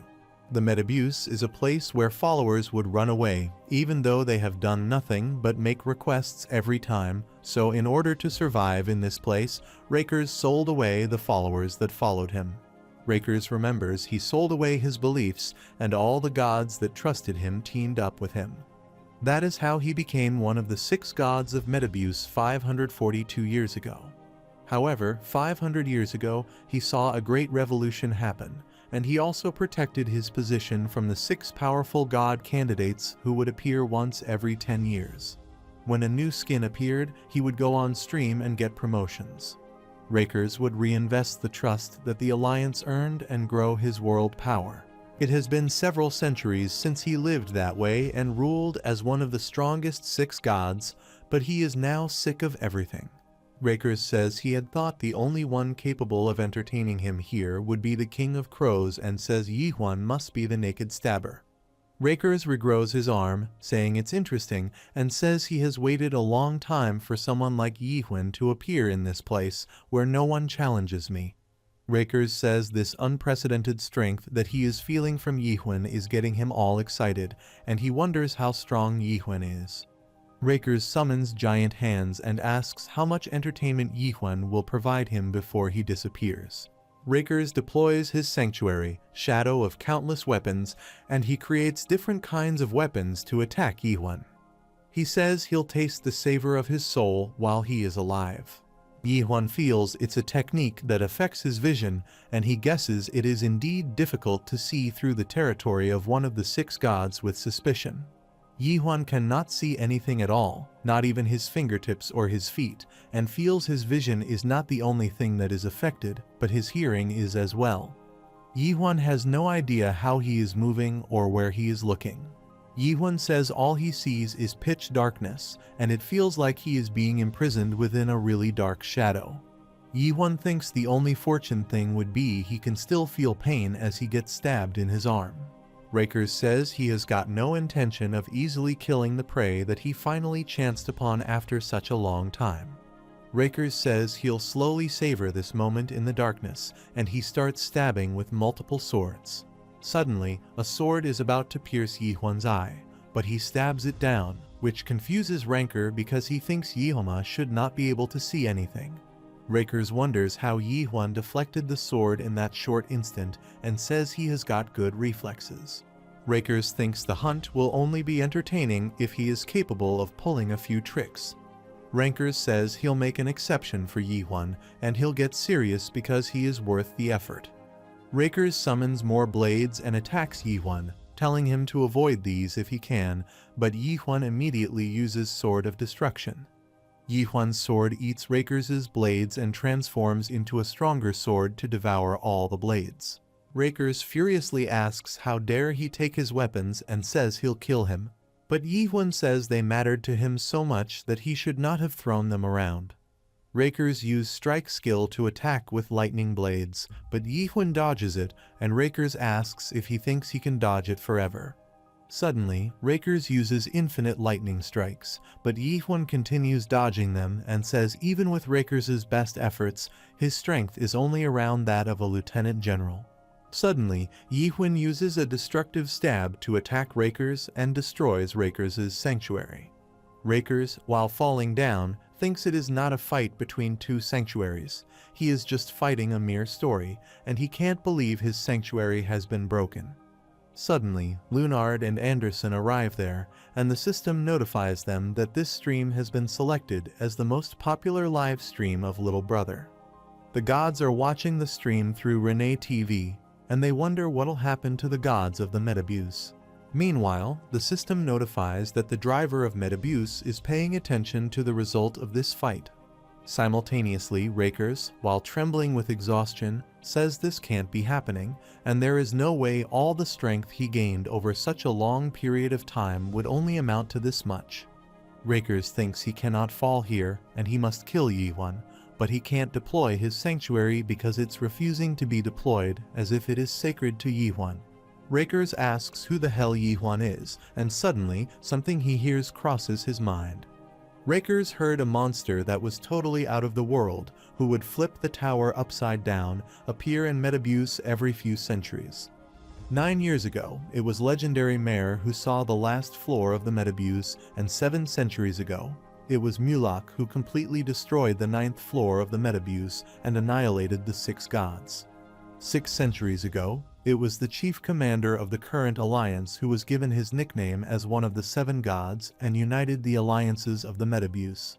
Since 3 totally unfathomable monsters appeared in the past millennia, Rakers thought he wouldn't be seeing one in his era. At first, he thought he had just chanced upon a plaything after a long time. Yihwan was just a fearless challenger who came to challenge him in the Metabuse, where he no longer had challengers. Rakers thought that, at best, Yihwan would be a sick god's candidate that only appears once every few decades, but he was wrong. Raker thinks he, who stands in front of him, is definitely a monster, and Yihwan asks if there is nothing else for him to stab. The protagonist is notified that his authority rank has risen. The number of live viewers has been refreshed in real time, and the god of flashes, Ray, chants naked thruster Yihwan. The god of doom, Thanatos, is impressed by Yihwan's courage, and the god of gambling, Vakara, smells the scent of a battle that he missed for a long time, and his live stream is recommended on the live page. Dragon god Droyan looks upon the unfolding situation with great interest, and Ignis is cheering him. Renee is shocked to see this, as 2 of the 7 great gods also responded to this. She knew that God of Flames and Ignis had been her longtime viewers, but even Dorian, the ruler of the pit, number 2 side of the abyss, and the owner of the storyline, is watching as well. But that is not the end, as the anonymous gods known as shy viewers are also cheering for Yihwan. Since their level in Little Brother is low, they cannot access the mainstream, but the avatars and followers of gods are using secondary streams to watch the video.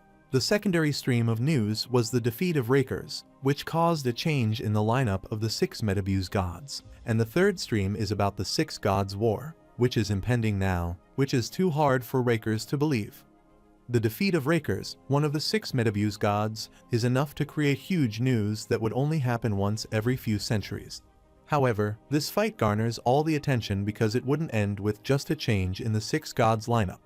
5 of the current 6 gods belong to the Alliance, but the fact that one of them had been defeated by a mere god means that this could mean more than just the defeat of the 6 gods and of the Alliance as well. In the last 600 years, the alliance that has been ruling over the tower is now wavering, so with the hope that the Metabuse might change, the low-ranking gods are paying attention to it.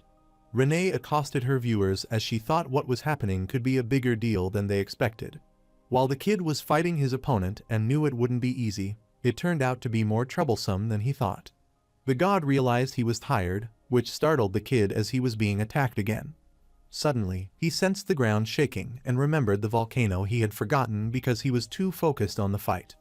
He knew the volcano was dormant for now, but it would start erupting soon, and he was notified that in 20 minutes, this worldview would be completely destroyed because the destruction of the 6th floor had commenced.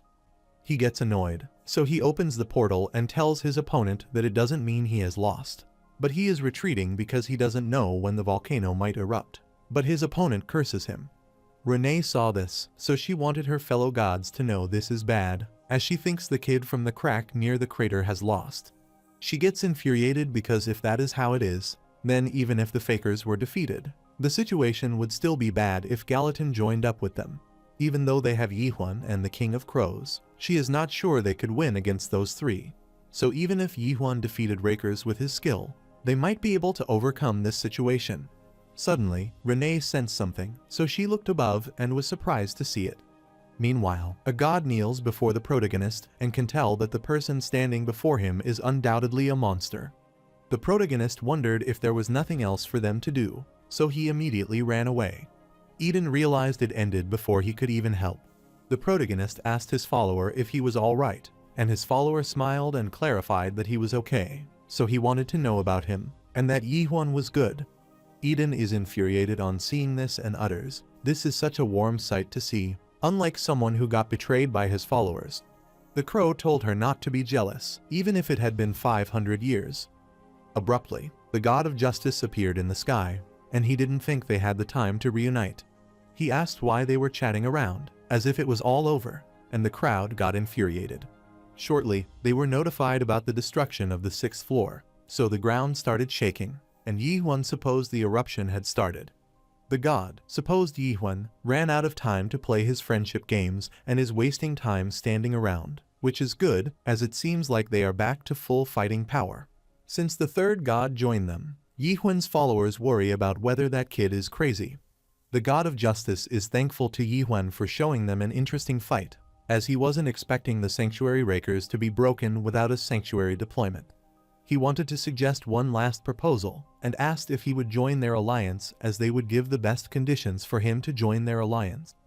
Anderson is shocked to hear him suggest that, as he is talking as if he is one of them, and clarified that no one would believe him who betrayed his comrades 500 years ago. The god of justice explained that if he wanted, he could guarantee the safety of Anderson and his followers. Anderson gets infuriated on hearing this and knows he is intending to take them as hostages. The god assured that he wouldn't do something like that and could swear upon his name as a god and provide a contract. Eden is amazed to hear him using that stupid name and a contract sworn by the name of justice, as the god of justice is a joke. The god of justice is glad to meet Eden after a long time, but Eden thinks he is foolish, as he should have known who he was from the moment he saw his nickname. He knew that the god of flames, Ignis, and the god of darkness, Cage, weren't real like him. The god of justice wondered what he meant by real, and Eden didn't want to explain it to him as it would break his soul apart. The god of justice doesn't think he should be acting so relaxed right now. Eden inquired if he could still say that after seeing the skills of the naked thruster. The god of justice admitted that Yihwan's strength is impressive, but Eden forgot about one thing, the kind of place the alliance they fought in is, and also about what the alliance had become over the last 500 years. Eden worries about seeing the supersized gate and curses them as he knows they will do. Abruptly, the Alliance's great war weapon, Nebula, emerged from that giant gate, which startled them. The god of justice asked Yihwan about his opinion, and he is curious as to whether he is interested in negotiating now. Eden can't believe they brought the great war weapons to fight against them and asked if he would wage war. He is sure he brought the war weapon from the Alliance to threaten them, and yet he claimed that he was in a negotiation.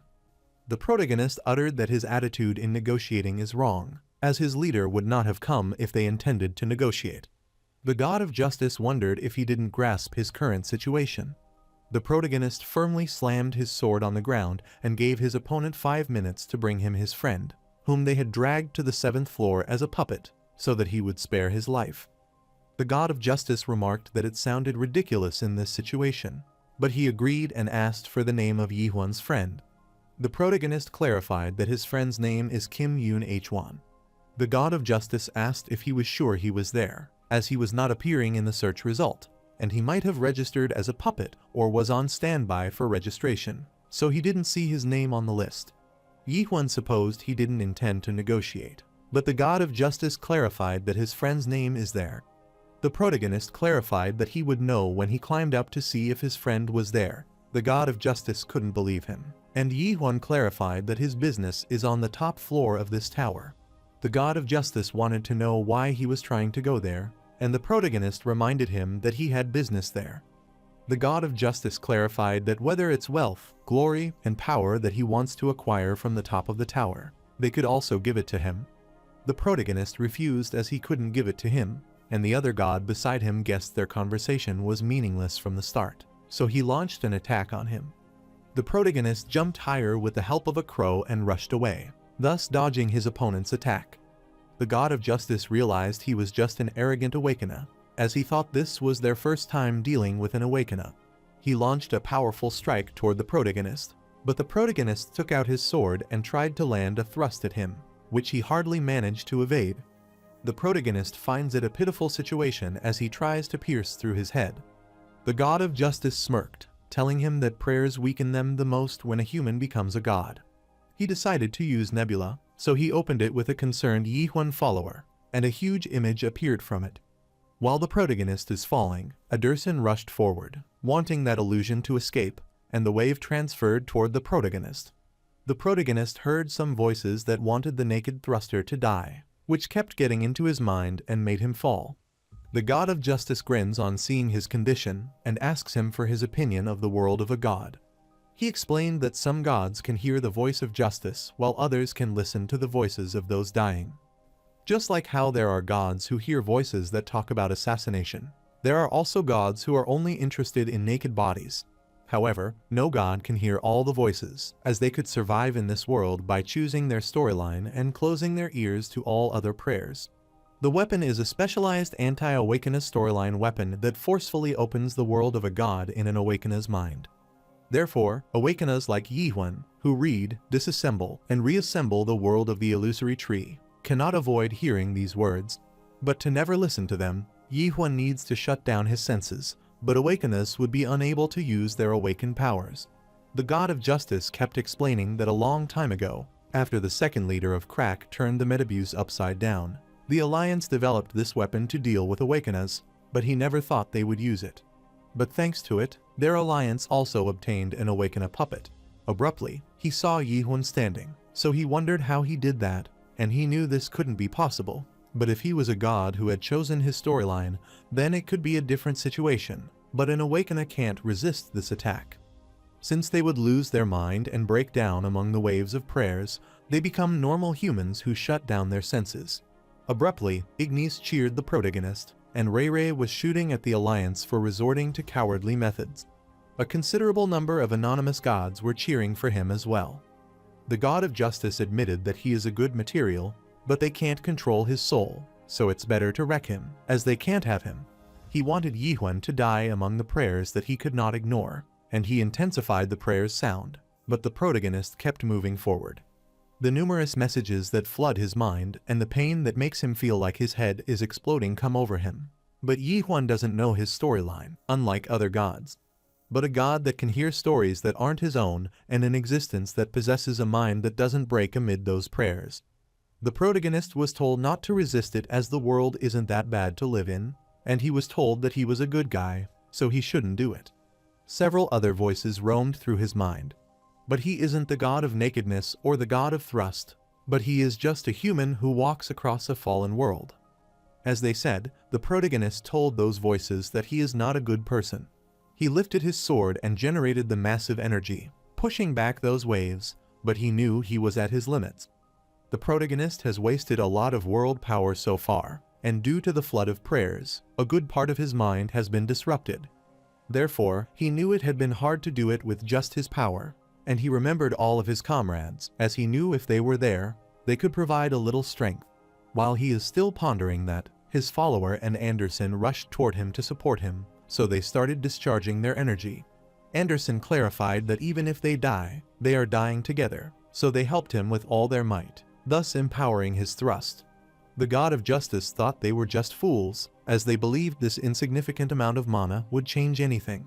However, he is shocked to see the weapon cracking, and the protagonist kept striking with his comrades. They used Anderson's storyline of nakedness, and the protagonist clarified that he would need to borrow some of their strength this time, and he destroyed it.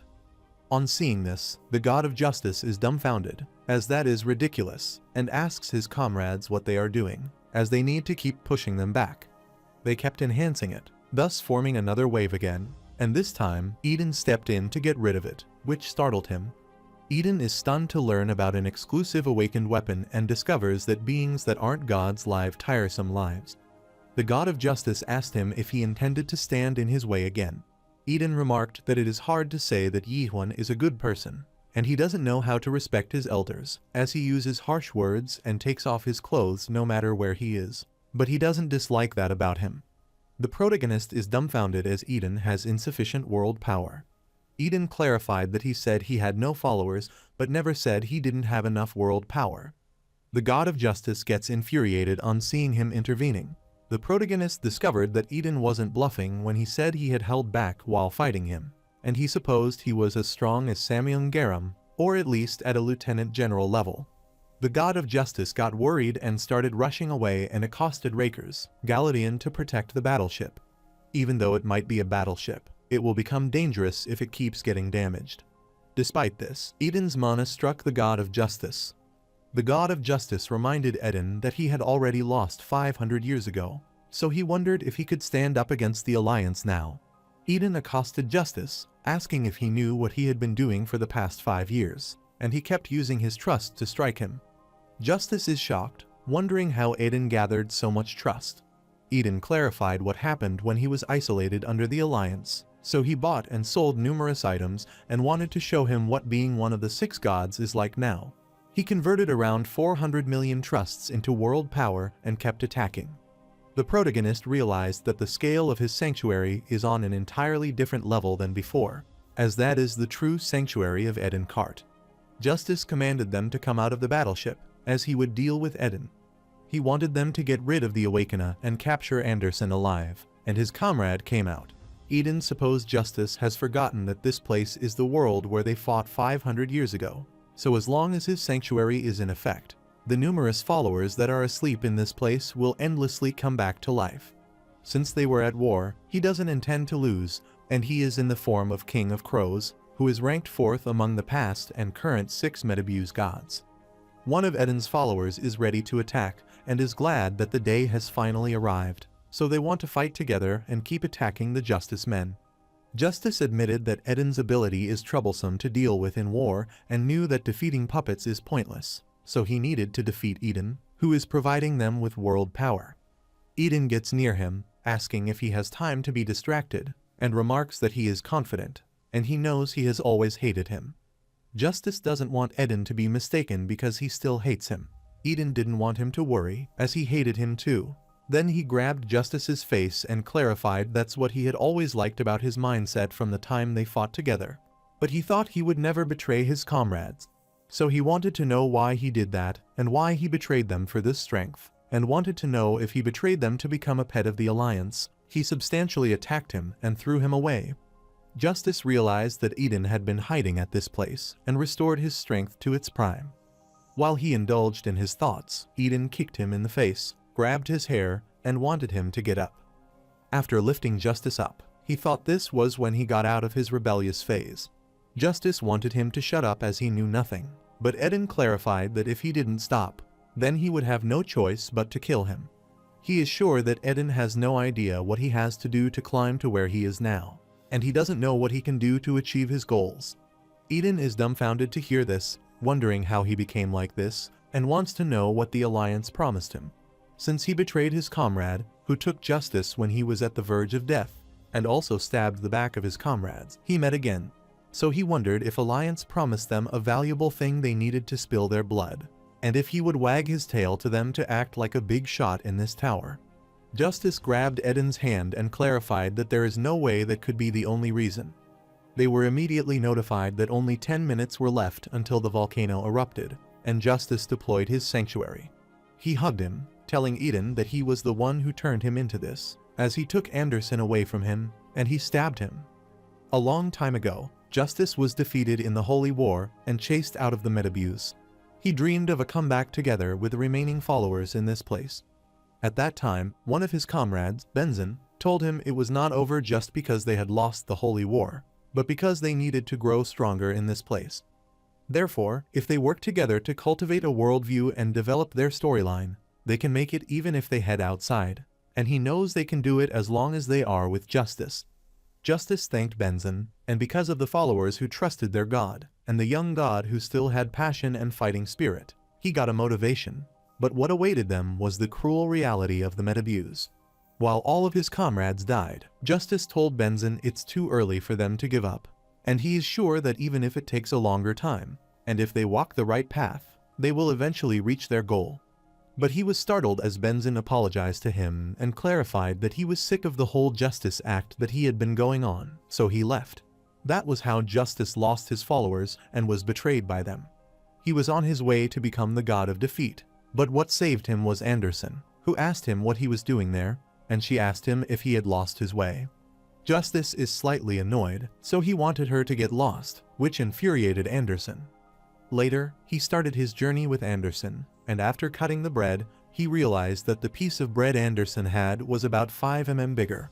Anderson furiously told him to eat it without being stingy, but Justice clarified that it is justice, not stinginess. After that, they spent a lot of days and nights together, and they think from time to time that if Anderson hadn't been there for him back then, he wouldn't know what he would have become. He also wondered what would have happened if Reincarnated hadn't taken his place. Justice deployed his sanctuary and told Eden that he was the one who did this to him because he stole Anderson away from him. Momentarily, he is notified that all the conditions of justice have been fulfilled, so his ability has been activated, and for the next 10 minutes, a new justice will take place in the relevant story. So King of Crows is weaker than the God of Justice. Eden inquired if he could only deploy his sanctuary on top of another god's sanctuary. Eden realized he had the same old tricks, so he wanted to change his nickname and call himself the God of Leechers. Justice is annoyed as he always made fun of his god's name, but he told him in the past that he is not the God of Justice, as he is the God of Definition. He pulled out his sword and clarified that he is not the justice that protects the world's order, but the definition that correctly defines what things are in the world. Justice God's name was given to him by the gods, who misunderstood his name like Eden did. Eden wondered if that is the case, as he is learning this for the first time in 500 years, and thought his name should be renamed to Definition then. Justice clarified that it was enough with his petty provocation and kicked him in the face. He lifted his weapon to attack, but never thought he would dare to fight him despite knowing that Eden was in his sanctuary, so he guessed he had become old. He pierced through his arm and uttered that even if it is only for a short while, his storyline can change who has the advantage as long as the conditions are fulfilled. The only weakness of the definition is that it has a short duration, but he would win as long as he bought himself 10 minutes. Since this world will be destroyed in 10 minutes, the duration of his ability and the time left in this world end are the same. He clarified that Eden's compassion, which caused him to hesitate in killing him, has led to his death. Eden uttered that if Anderson, whom Justice liked so much, could see them now, she would be so happy. He clarified that Rachel Young was Anderson's avatar and informed him that Anderson came to this place to save him. Justice knew that Anderson might be disappointed now, but ultimately, she would choose him as her real comrade, not Eden. He furiously cursed her, and Eden supposed that the one who was imprisoned 500 years ago wasn't her but Justice. Justice wanted him to say whatever he wanted, as it doesn't matter, and he never expected someone like her to understand his friendship with Anderson. He lifted his sword to strike again and wanted Eden to die along with the worldview he loved. Abruptly, he noticed Yi-Huan coming closer to him, and was amazed that he tracked him despite getting hit by the prayer flood cannon, so he realized he was a monster. The protagonist furiously told him to take his hands off the crow. Justice admits that Yi-Huan is strong in a one-on-one fight. Only the leader of Alliance would be able to fight him, but that was before he activated his sanctuary. He was notified again to activate the storyline definition, so Yi-Huan becomes stronger than Justice. He clarified that the protagonist can never defeat him in his sanctuary. However, the protagonist breaks the screen and punches Justice in the face, thus throwing him away. He apologizes as he doesn't hear anything he says. The protagonist kept punching his face, and Justice was notified that an error had occurred in the definition. After a while, he was informed that the target was not a being he could apply his definition to, and he kept getting punched. After a while, Justice was worried, wondering why it wasn't working, as he had already fulfilled the condition of the definition storyline to come into personal contact with the target's soul. The protagonist realized that the crow is right, as even gods are just avatars of a worldview. This infuriated Justice, so he grabbed his weapon to attack him and asked what kind of nonsense that was. Abruptly, he attacked Yi-Huan, which made him kneel. Thus, Justice sneaked away, and he guessed the prayer flood cannon affected him, but their fight was completely reversed. Justice knows that he and his puppets would be revived endlessly unless they kill Reincarnated. He cursed his fortune because he would have won already if he had been involved in this fight. Abruptly, Anderson accosted Justice, telling him he had gone too far, and requested him to wake up. She clarified that Anderson wasn't serious in his fight against him, and he knows all about Justice's ability, so that he wouldn't lose against him. Justice thought she was talking nonsense and asked if they think they are the heroes of 500 years ago. Anderson doesn't care about that and wondered if they think that is what they are talking about now. She wondered if he didn't know, and he came there to fight them as he had said earlier that he had guaranteed the lives of her and the believers. Therefore, she is sure he didn't come there to fight them, but to protect her from the Alliance after he found out she returned to the tower. Anderson knew he might be a coward, but he was still kind. She apologized for not accepting his proposal and will fight against the Alliance. Justice warned her that they were going to lose, and Anderson thought that might be true. But that is why she is telling him this, that she wouldn't ask him why he betrayed them, but she wanted him to start helping them now. Justice is clarifying that he betrayed them because he looked at Eden and uttered that he had forgotten those, which infuriated Anderson. All of them were notified that the end of the world is imminent, so the world will soon disappear completely, and a volcanic eruption started, which swept the entire floor.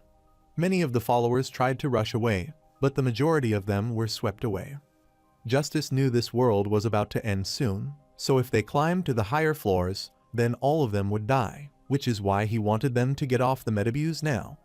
Yi-Hwan's follower is startled, but Eden remarks that he is a coward as he has finally gone and done it. Soon, the world started splitting apart, and something appeared there. Anderson is shocked to see that as the world bomb from 500 years ago, which destroyed half of the Revolutionary Army. Eden told her she is not doing enough, so there is no other way now. Since there isn't much time left and only 3 minutes left before the explosion happens, Eden wanted to tell them where the bell to get off is and wanted them to get out of this place immediately. The protagonist is dumbfounded as before Eden spoke, as if he had done everything to overcome any problem, but now he is giving up. Eden clarified that it is because ideals differ from realities, and they need to re-challenge them, which is better than dying a meaningless death there. However, Eden is shocked as Yi-Hwan tells him to run away alone, but he isn't running away. Anderson told Runnar to take out all of his rights, as he had stolen a lot from the Alliance just now. Runnard is starting to learn that she just saw it, and Yi-Hwan clarified that they are going to the very top. Goddess of Fate, Minerva, told him that it's impossible to fight against that, and the God of Flashes, Ray, is worried about their safety, and Ignis is asking Yi-Hwan to run away quickly. The protagonist took some of the rights from Runnard, and Eden told him he could do it as he would lend him his world. Anderson is shocked to hear this, so she doesn't want Eden to say to her that he will do that. Since Sanctuary is the result of a good, unique perspective of the world, and a world made for the obstinacy and bias accumulated over a long period. Therefore, linking two such worlds would be a ridiculous idea, and to make things worse, Yi-Hwan's worldview is born from the desire to destroy all worlds, including Eden's world. After giving his sanctuary to Yi-Hwan, Eden starts vanishing into thin air, which concerns Anderson, but the protagonist launches an attack in the sky to ascend. After a while, a tower appeared, which startled Runnard, and Justice is also concerned because there was no such building in the Eden Sanctuary. Several crows rushed out of the tower, as this is the sanctuary combination of Eden Cart Sanctuary, the Crow Graves, and Yi-Hwan Sanctuary, the world after the end, giving it an entirely new look. Justice's eyes opened wide when he saw Yi-Hwan Sanctuary, and he wondered what that worldview was. Due to Eden Cart's storyline, Crow Armor gives him a completely new look, and he told his comrades to let's leave. On the other hand, this entire video was seen by Siren, so she worriedly pulled her hair, wondering why he was naked, as he should have worn some clothes. This makes Chin-Hyo wonder if they are not at Caspian yet. Siren wondered if he had forgotten that it takes 15 days to get there, but wondered why he was eating the break snack now, and asked if he was worried about him. Chin-Hyo remembers that the kid from Crack went there to help him, but he don't see that kid and suppose the situation on their side might be complicated, as it was a sudden request. Carlton realized that the situation over there didn't look good. Siren gets worried as this destruction should have been there, which was made to drive off the Nebula series, but when it's needed, they can't use it at all. Fortunately, that isn't a new model. An older version can reduce a small site to ashes. Siren is sure that Yi-Hwan couldn't fight against that sort of weapon without any proper items. Chin-Hyo is surprised to see Yi-Hwan's worldview and wonders if something like this could happen. Siren is shocked because that is the second product of her grandfather, Master Mullark, the Tower of Nightmares, the Fortress of Regrets.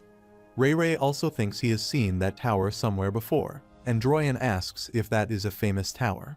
Siren bit her lips, wondering if her grandfather was seeing this side of the human that destroyed the tower he made and came out, thus mocking the authorities of the gods.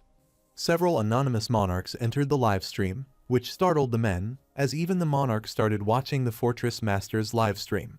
Siren is worried because it's not just the Abyss, but the entire almighty land that hears of Yihuan, and even the monarch of the 12 regions is watching this broadcast. A few years ago, when Yihuan escaped chaos, he dealt a critical blow to the monarchy of the almighty land, so the god who had connections with the monarch might make their move. So she wondered how big of a deal Yihuan would turn this into, and he activated the Sanctuary Merge.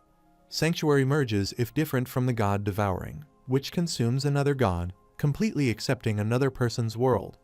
The unbelievable sight of two worldviews with different perspectives that believe they are linked. Therefore, this is something that even Anderson, who lived for thousands of years, has only heard of in legends. He saw a purple crow before him, and Yihuan realized DIDN was still alive. DIDN affirmed that he is alive, as Yihuan can see, which makes the protagonist wonder why he acted like he was going to die now. DIDN also thought he would die, but he told him this isn't the time to chat because the fight isn't over, and the protagonist agreed. Abruptly, he is notified that the viewership ranking has been updated, and around 180,000 people are currently watching him. Renee tells the protagonist that he can do it, and everyone is informed that the 6th God War is currently taking place in the Mid-Abuse, which is holding an attendance event for new passengers. While the protagonist charges toward his new destination, he is alerted that the Alliance's secret fire releases new item gacha and skin gacha. But Renee wanted him to go for it, and the anonymous god asked if they were still trying to earn money amid the whole fiasco. While most of the gods say that the Alliance will win in the end, Ray Ray said they never know until they try. While the protagonist kept rushing upward with the revived followers, Gallatin remarked that he was a monster. He asked Justice how long he had intended to fight a battle that wasn't beneficial, and he was sure that the leader wouldn't forgive them if he found out about this. Since their alliance is not like theirs, and they don't have any quests given to them to fight on the 6th floor, there is also a chance they might get caught in the destruction of this world. Gallatin knew it might hurt their pride a little, but retreating this time is better. Rakers didn't want him to be a fool because if a monster like Yihuan climbs to the 7th floor, they can't deal with him then, so he tried to stop him there at all costs. Justice agreed with him too, as they cannot let Yihuan get to the leader, and they must get rid of him at all costs. Therefore, Gallatin suggested that 3 of them should join forces, but Justice clarified that wouldn't work, which makes him wonder what he meant. Justice clarified that it's impossible if they performed a sanctuary merge, then this could get dangerous. Raker furiously asked him what he wanted to do, as he was rejecting everything he was suggesting. Justice looked up and reminded Gallatin that they still had that item. Gallatin gets worried, asking if he is serious, and wonders what they would do about the Alliance members still fighting. Justice wondered what he was talking about, as he didn't see anyone there. Meanwhile, the protagonist kept killing the Alliance member, which made the anonymous god feel ecstatic from the battle, and Thanatos was thrilled from seeing a battleship. The man started trembling on seeing this, and he knew they were ordered to do this, but he didn't think this was right, so he wanted Justice to give them a different order. He clarified they couldn't do this anymore, but was startled to see Justice closing the door. The Alliance members get worried, wondering why he closed the teleportation gate when they are still there. They kept calling for Justice, requesting him to open the gate, but he didn't listen to them. Runnard is dumbfounded to see that Justice closed off the teleportation gate, so he wondered what he was trying to do. Anderson clarified that the true power of the nebula is only unleashed when a god is commanding it personally, so they intend to pour everything into one last attack. After a while, an opening appeared in the sky, and Justice told Yihuan that if he surrendered quietly with Anderson and joined the Alliance, things wouldn't have come to this. So he told the protagonists that he brought this to himself, and they deployed brilliant Spear Gallatin's Sanctuary along with the God of Assassination Rakers and the Odd of Definition Justice Sanctuary deployment. So, new justice was given to this world, and all Alliance attacks were strengthened. Along with this, the Holy Spear of Victory and the shadow of countless weapons appeared there. Most of the gods were amazed by the prowess of the 6 Mid-Abuse gods, but Serena and Chenhio got worried on seeing this. Justice clarified that no gods or monarchs would be able to survive this attack, so he is sure that with this, it's over for Awakener. While countless items attacked the protagonist, Eden wondered if it was over. The protagonist affirmed, and Eden uttered as promised that they had lasted this long for the 30 seconds he wanted. Thus, he empowered the protagonist. A while ago, the protagonist kept fighting with Alliance members, and Eden told him they could fight with underlings, as he would reach his limits soon, even though he had lent him his power. Since both have consumed too much of their strength, the Sanctuary Merge will not last much longer, and 3 of the 6 gods are recovering their strength. The protagonist knew a way to turn the situation around, so he wanted Eden to keep the merger for a little longer. Eden asked how much longer, so Yi-Huan clarified that he wanted it for another 30 seconds. Presently, the protagonist praised Eden for doing great and lasting this long. Yi-Huan obtained numerous experiences from fighting all the strongest people, whether it was with Samyong-Hoon, the strategist of pitch darkness, or his fight with the highest-ranking monarch. Thus, glancing at the power of catastrophe, a transcendental being, or guessing the strength of the 12 monarchs and the 7 great gods he hasn't fought yet. He has thought countless times that if he doesn't surpass these people, he will reach the end of this world. Therefore, he was discouraged and despaired, but he chose not to give up despite all that. The sum of all the hard work is Yi-Huan's first martial technique to unleash a powerful attack that destroyed the entire attack of the Alliance.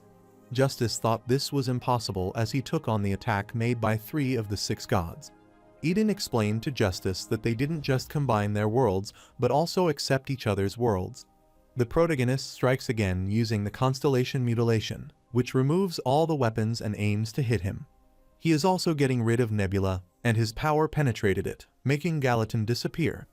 Gallatin couldn't believe this, as it's destroying not just the puppets, but also the worldviews. Rakers told Justice to open the gate as he didn't want to die. But Justice was also disappearing, so he closed his eyes and asked Yi-Huan if this was his world. Justice wanted to find something he could think about for eternity, as that would become his world. In the faraway past, under the leader in charge of him, Justice dreamed a god dream, and low-ranking gods would join forces to take over a site. He came up with ideas to recruit more followers and would be happy if there were even one more new follower. When Anderson met Artina, they would tease each other with their sloppy storyline. They had been boasting to each other about their avatar and talking through the night. A period in time when they sought communication, even when it was supposed to be impossible, and days when they were not afraid to be betrayed and would reach their hands out to others. While disappearing, Justice called Anderson, wanting her to stay by his side until the end. After some time, Yi-Huan took Eden, who had regained consciousness and was relieved to see him awake. And then he asked Eden if he could stand on his own, but Eden thought that would be a little tough, but he felt apologetic for Rachel. Abruptly, the volcano eruption commenced, which startled the protagonist and all of them.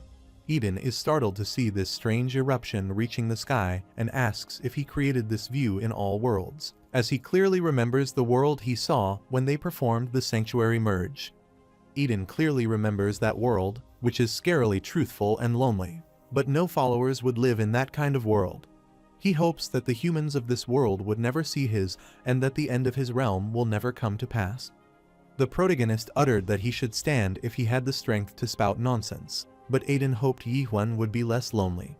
He is sure that no matter what he says, what Yi-Huan wishes, or what will probably come to pass, he wants him to do him a favor and protect Anderson until the moment he destroys the world. Dan reached out as he doesn't know if this can count as payment for the favor, but he wanted to pass his storyline, which will be helpful for him, and it's the storyline of one of the 6 Metabuse gods.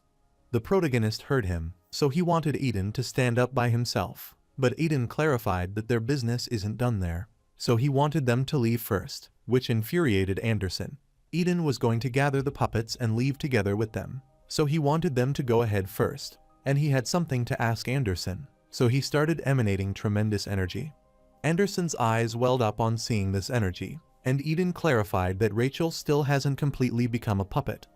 Even though he can't save her with his abilities, he managed to put a part of her soul into hibernation.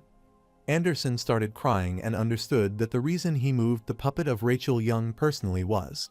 Eden told her to bring Rachel with her, although he couldn't save her, but whoever is at the end of this tower might be able to do so. The protagonist volunteers to put Rachel into his sanctuary, and Eden tells them to leave now, as there isn't much time left. Before leaving, Anderson asked Eden if he would come after them. Eden affirmed that he didn't want her to worry, as he still had some trust left. Soon, the door to the 7th floor started opening, and Anderson wanted him to promise to come, and Renard also hoped to see him on the 7th floor. While the protagonist looks at Eden, whose body is shattering, and Eden wants him not to forget their promise, he says farewell to Eden. He sat down and was notified that he had insufficient trust, and Eden knew it had been a long fight 500 years ago. He gathered trust over a long time and hung in with the puppets, but he has used up all of that trust and can see the end of this fight thanks to Yiwen. However, this is an expensive price to pay to see that, and Jahan remarked it looks too pathetic to be called the crow's grave. Eden is surprised to see Jahan survive amidst all that chaos and asks if he has been waiting to devour him. Jihan is sure he couldn't survive even if he devoured Eden, and since both his hands have been destroyed, he can't use God devouring. Since this body is already a goner, as Rakers took his concept God, so even if he got lucky and survived, he had just become a dark soul at this rate. He sat beside Eden, who wanted him to get lost, and uttered that the atmosphere had felt until a moment ago, but now it's ruined because of him. Jihan asked him if he was delighted with this, and he knew that Eden wanted to see the world after it had been destroyed. He doesn't think Eden has flown enough yet, so he wants him to make him into his puppet, as he still has world power and trust left, so if Eden turns him into his puppet, he can live on. Eden gets frustrated as he wants him to stop spouting nonsense and use the door to go to the next floor, as his wound might be severe, but he can survive if he gets lucky. Jihan knew his body condition well and learned there was no time so that he wouldn't last much longer. Since the god without an avatar can only make followers who are dying into his puppet, he wondered if this rumor was wrong. Eden inquired of Jihan if he doesn't regret this, but Jihan clarified that it will never happen, as he is glad that he can pray without any hands because Eden isn't the kind of god that cares about such useless formalities. He wanted Eden to know that things like wanting gods and humans to be equal. He has forgotten about such grand dreams long ago, but that is not important. Since the era they lived in is all gone in the past, their passion has been gone for a long time. All the people they lived with had died, and none of what they treasured remained, so Jihan wandered and spent a long time looking for a god that could give him the world he wanted. After all that searching, the world he found at the end is this place, but at last glance, this isn't all that bad, even the world he sees. So this is Jihan's last wish for Eden to live on as a god without an avatar. Suddenly, Eden entered Jihan's body, so he started rushing toward the exit as the volcano was close to him. After a struggle for a while, he finally got near the exit, and abruptly the notification appeared about the destruction of the worldview from 500 years ago, and there were no survivors left, so all the quests on the 6th floor ended. Meanwhile, at the meeting location of the 7 Great Gods Sacred Hall, they saw the big shocking news about the death of half of the 6 Metabuse gods, so everyone was wondering who would become the new ruler of the Metabuse. The avatar of the 3rd seat of the 7 Great Gods, master of the 3rd sight, tropical night god of flame, Ignis, caravan of scorching heat, found it perfect as he knew those below would give them a good fight, and is sure that it is right. Ignis' reflection revealed that the naked thruster piqued his interest, and his avatar told Ignis that those gods are late again. Ignis knew those 7 great gods had never been on time, and his avatar knew the 1st seat wouldn't be there again. Ignis has never met that guy before either, but he thought that guy might already be there, but they can't see him. Abruptly, dragon god Droyan, the 2nd seat of the 7 great gods, master of the 2nd sight, Despair, appeared on the seat and smiled cunningly as he had been late again. He told Mimi Cat that he should apologize when he is late, and the cat kept apologizing and was ashamed to be late every time, so it truly reflects on its actions.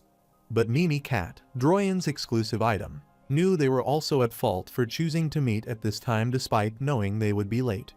Ignis' avatar gets frustrated and asks if he should kill them, but Ignis refuses and wants him to hold back. The 7th seat was filled, so Droyan supposed they weren't the last to arrive. The 7th seat of the 7 great gods, master of the epoch, god of madness, arrived. Ignis realized that there were only 3 this time and thought this was a pathetic meeting, as they already knew the 1st and 6th seats never attended the meeting, so it was fine. However, among the people who attend, one brings a mere puppet, which infuriates Mimikat. Droyan wants it to hold itself back a little, and Ignis knows that the other never spoke.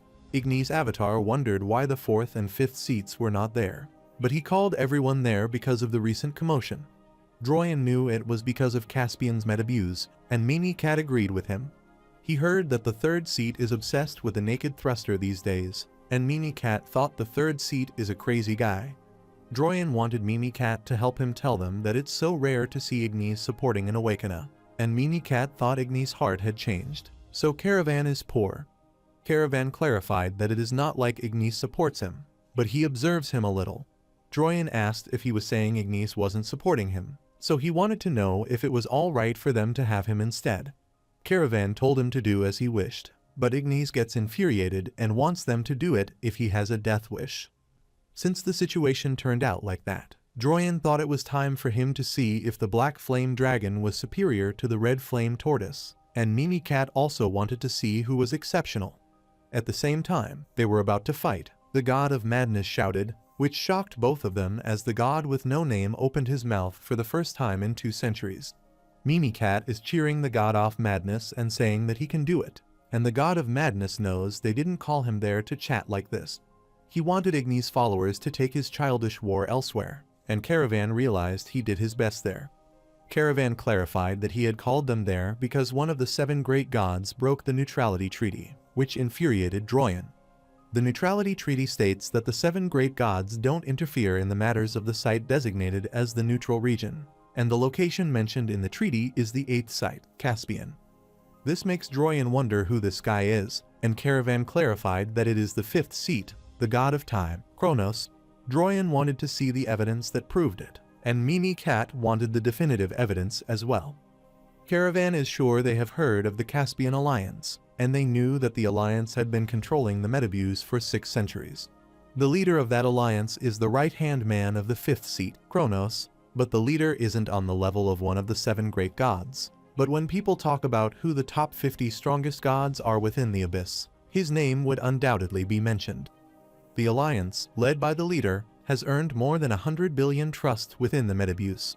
The God of Madness knew that the metabuse was a special tower that anyone could compete freely in, and the alliance was just the private army of the leader, so it was not enough justification for the 7 great gods to interfere. Caravan inquired if that would be the case even if the trust earned by alliance is being leaked somewhere, and explained that they had recently discovered that the trust of the metabuse has been flowing toward the 5th site. Metabuse is the playground of the defeated, the dump of the gods, and the reason why the 7 great gods have never interfered in the matter of the metabuse is that so far, the matter has been taken care of within the metabuse. However, if the metabuse starts interfering with reality, that would completely change the situation. The God of Madness asked Caravan if he was sure, and Caravan affirmed as they also discovered another strange situation. A few days ago, the Kronos strategy team, the Blind Watchmakers, illegally entered the 8th site, Caspian, and he heard they are heading for the metabuse, so their objective is obvious. Droyan supposed they might have gone to defeat a mere Awakener, but Mimikat doesn't know about that. Caravan explained that he cut down 3 of the 6 metabuse gods in a single strike, so he said the possibility is certainly there. Droyan grins as he wants to know what the 3rd seat wants them to do now. Caravan suggested a simple vote since the leader brought the alliance and the Kronos elite squad into this. This is evidence that the alliance is no longer unrelated to the 5th site that belongs to Kronos, and he thinks Kronos has mobilized his squad to interfere in the matters of the neutral region. So if all these situations are true, the 3rd set of the 7 great gods, the god of flames, Ignis, will personally involve himself in the metabuse incident starting that day. On the contrary, the protagonist moves forward with his comrades at a bus stop on the 7th floor. But Runard wondered if it was all right for them to go like this, and the protagonist clarified that they had already waited a few hours there. Anderson is sure that DIDN will come as he is someone who keeps his promises. Runard looked at Anderson's armor, thinking she was stingy, as she bought items for herself using the 6th floor rewards. Anderson reminded him that he also stole the stuff from the Alliance, which startled Runard as she saw that. She thought that they needed to worry about themselves first because the main rankers of this tower are on the 7th floor, and above them are on a different level from what they have faced so far. Runard was proud as Yi-Huan defeated the 6 Metabuse gods, but Anderson thought this was more problematic because he beat them, and they are now complete enemies of the Alliance. 2 of the 6 gods remain in the Alliance, but they are stronger than Justice, and the leader will be especially tough to deal with, even for Yi-Huan.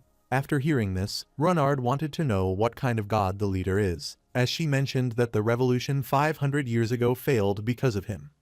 Anderson clarified that it is a long story to talk about him, but one thing is for sure, he mustn't be fought one-on-one, because as long as they are in the Metabuse, no one can fight and win against him in a one-on-one. She knew that Eden would take some time, so she wanted to go up to the 7th floor to look at the situation and ask Yi-Huan if he was alright. The protagonist clarified that he was a little tired and wanted to go in. Anderson thought it would be abnormal not to be exhausted after such a huge battle, and she didn't want to rush but rest a while more before moving. However, the protagonist seeks to find Yoon H-Wan, even though Justice cannot find any records of a soul named Kim Yoon H-Wan. But Yi-Huan is sure he might have missed out on the search, or he could have been lying as well, because nothing is sure until he sees with his eyes, so he entered the 7th floor of the Metabuse. After entering, he is notified that the 7th floor of the Metabuse only allows individual entries, and the quest for this worldview will be announced after he has entered. The protagonist is surprised to hear about individual entries, as he thought they could enter the 7th floor together.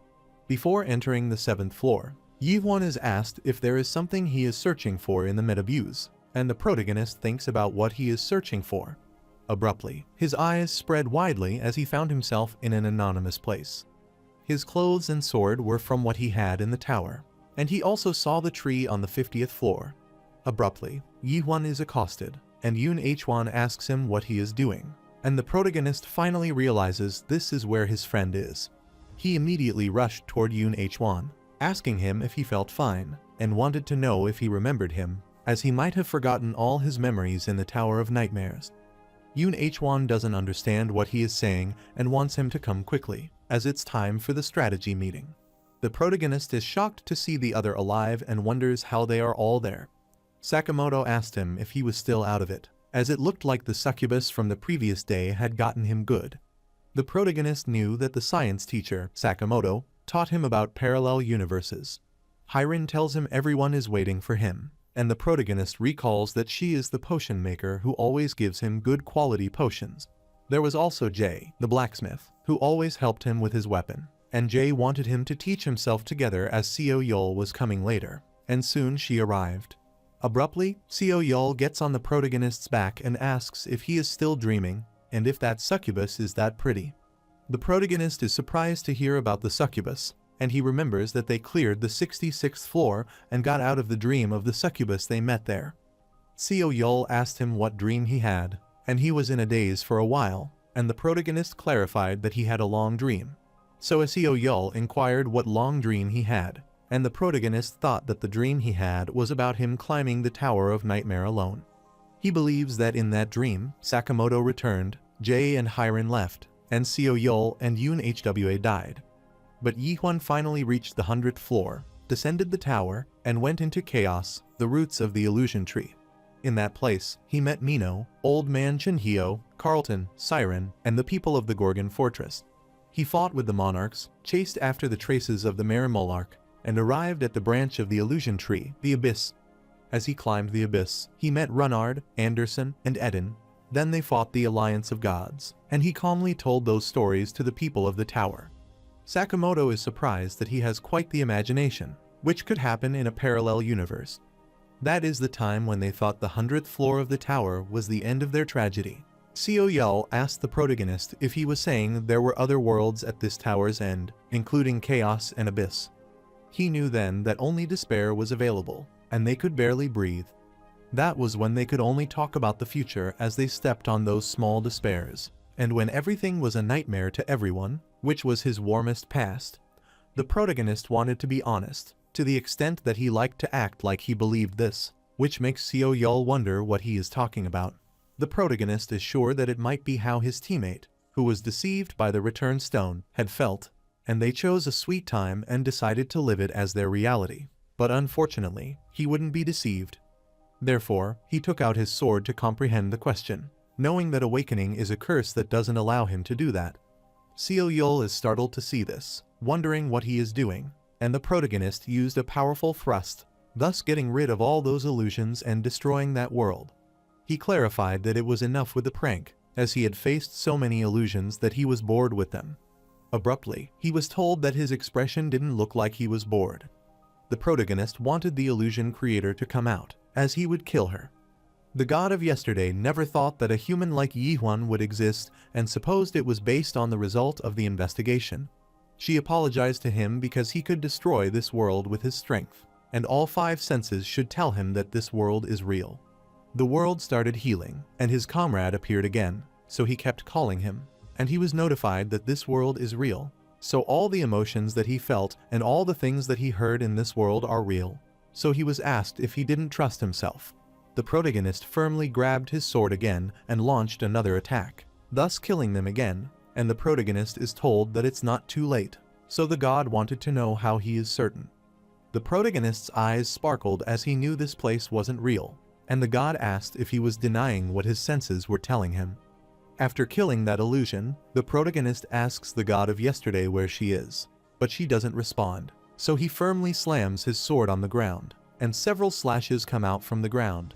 The illusions started shattering, and Yi Huan is told that he is strong, and she knew that he asked where his friend is, but clarified it's something that everyone would know, yet he doesn't.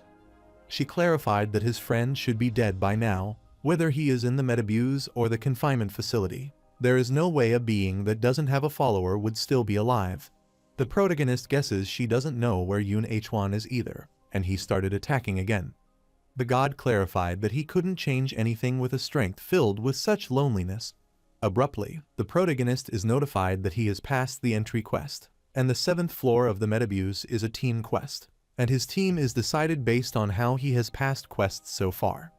The protagonist was told that he was a terrorist, which startled him. Suddenly, Anderson appeared there asking him if he was up, and he asked her if she was also imprisoned. Anderson depends on Yi Huan's worldview, which means she shares one body with him. The protagonist looked around and saw several other capsules, and the board said it was the room of cocoons, so he asked where they were. Anderson requested that he follow her quietly for now, as they need to find Renard. The protagonist kept following her, and in his way, he saw around 1,000 cocoons like his, so he wondered if they were all passengers who had climbed to the 7th floor, and they all looked so happy.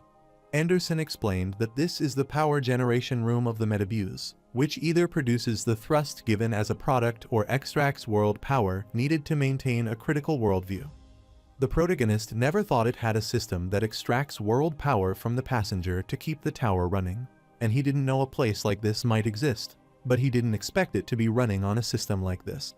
Anderson clarified that this is the price they paid for climbing up to the 7th floor without knowing anything, and she realized the system has gotten even more vicious than it used to be because this was how things were done in the past, so she wanted to set them free. After walking for a while, the protagonist thought he had heard about an anonymous god somewhere. Shortly after, they found the anonymous god 32, and Anderson realized it was Renard. The protagonist grasped the cocoon and asked if he could take Renard out. Anderson clarified that the answer to this is usually no, because if something goes wrong, then Renard will receive damage when the link is disconnected, and he could experience problems. The protagonist is startled as he accidentally breaks the cocoon and takes Renard out of it. Anderson is stunned to see that Renard is fine, which means his link wasn't that complete, and the protagonist understood. Renard spilled out the water after coming out of the cocoon, and the protagonist asked him if he was alright. Renard clarified that he had a horrible nightmare where everyone was naked like Yi Huan. Anderson gets annoyed, wondering what is wrong if everyone is naked, and suddenly the entire place turns red, which concerns her. The protagonist is also worried to see this, and shortly, several honeybees came out, charging at them and attacking them. Anderson told them to run away as they had found them, and wondered if they could get rid of those. The protagonist's world power has not fully recovered yet, so he can't fight now. Anderson found an opening, so he wanted to escape from there, and the 3 of them rushed there and headed inside while being attacked by those bees. While dodging their attack, the protagonist wondered if they would stay on their tails, but he couldn't keep running with Renard. Since there is no way around this, he grabbed his sword to attack them. Renard gets worried about seeing this, and Anderson wants him to stop, as his body cannot do that. However, the protagonist knew he needed to pull through this somehow, just like it had always been. Abruptly, several robots arrive there, and the protagonist knows she will come soon. Renee is pleased to see him after a while and reminds him that she had brought him to the 7th floor and kept her promise with him. The protagonist realizes that she reached this place earlier than they did, and Renee reminds them that she is a veteran and that she has someone she wants to introduce to them, who is a Yi-Huan fan. The protagonist is surprised to hear that, and the god of Flash, Ray, who came out, is pleased to meet him and knows it's their first time meeting in person. The protagonist asked who he was and was informed that the god of Flashes, Ray, was slightly disappointed.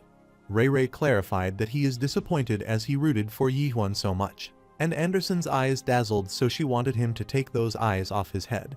Renee requested that she understand, as Ray is a bit shy, but the protagonist also wanted him to turn that off and ask him if he is the god with that strange name. But Ray was flabbergasted at the ridiculous situation and was a bit confused.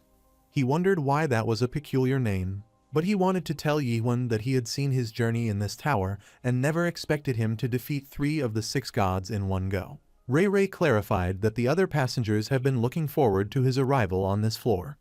The protagonist asked if more passengers were there than him, and Ray clarified that a few others wanted to get out of the 7th floor.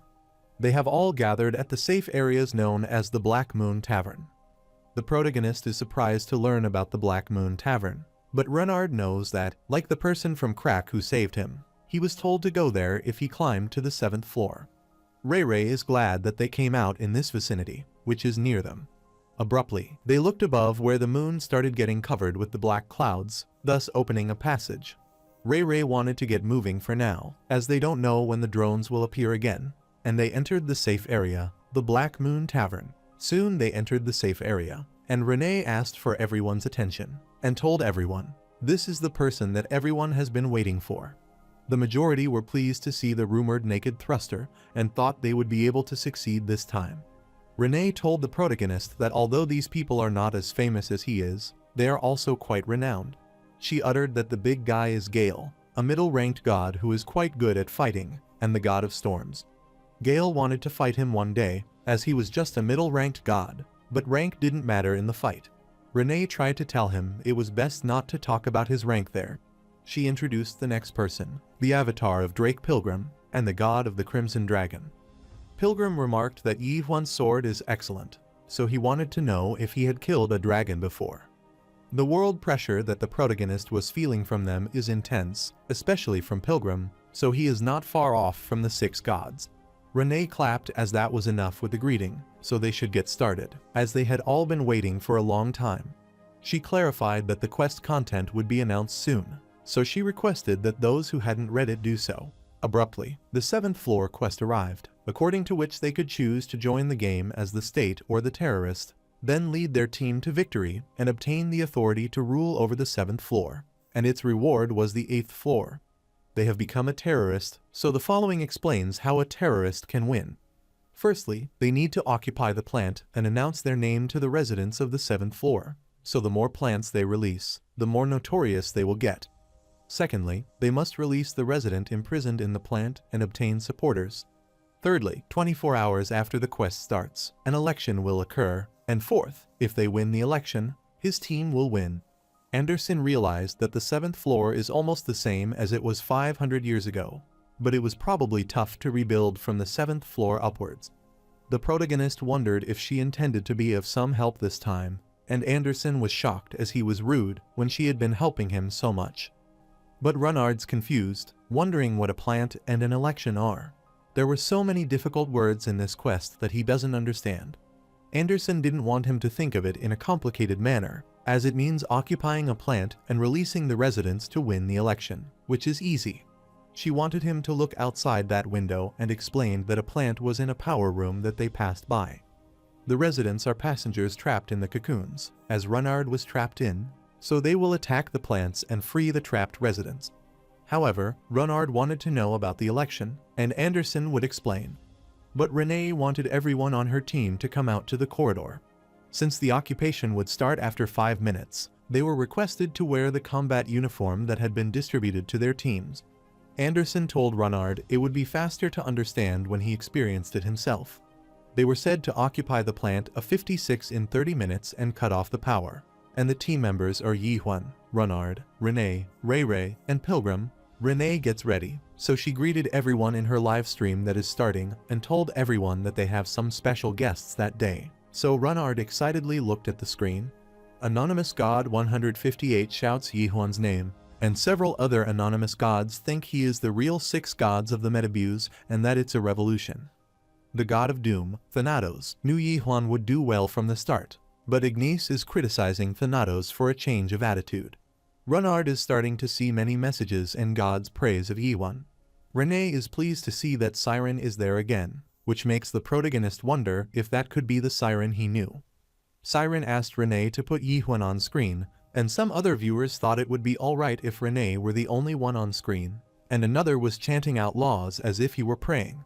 Renee excitedly told everyone that they would be challenging the 7th floor of the Metabuse together, and she was sure they knew this floor was the notorious one. But Ignace already knew that, and the anonymous god 32 supposed it would be easy as long as they had a good team, but Thanatos is sure they are on the state team. Renee clarified that they aren't on the state team, but on the terrorist team, and Thanatos asked if she is putting it out of her mind. A few gods say that Renee is acting too recklessly just because she earned some trust. Renee wondered what they were worried about when they had Naked Thruster on their side. Some gods told her it would be tough, even if she had Yi-Huan, and that he hadn't been getting naked these days.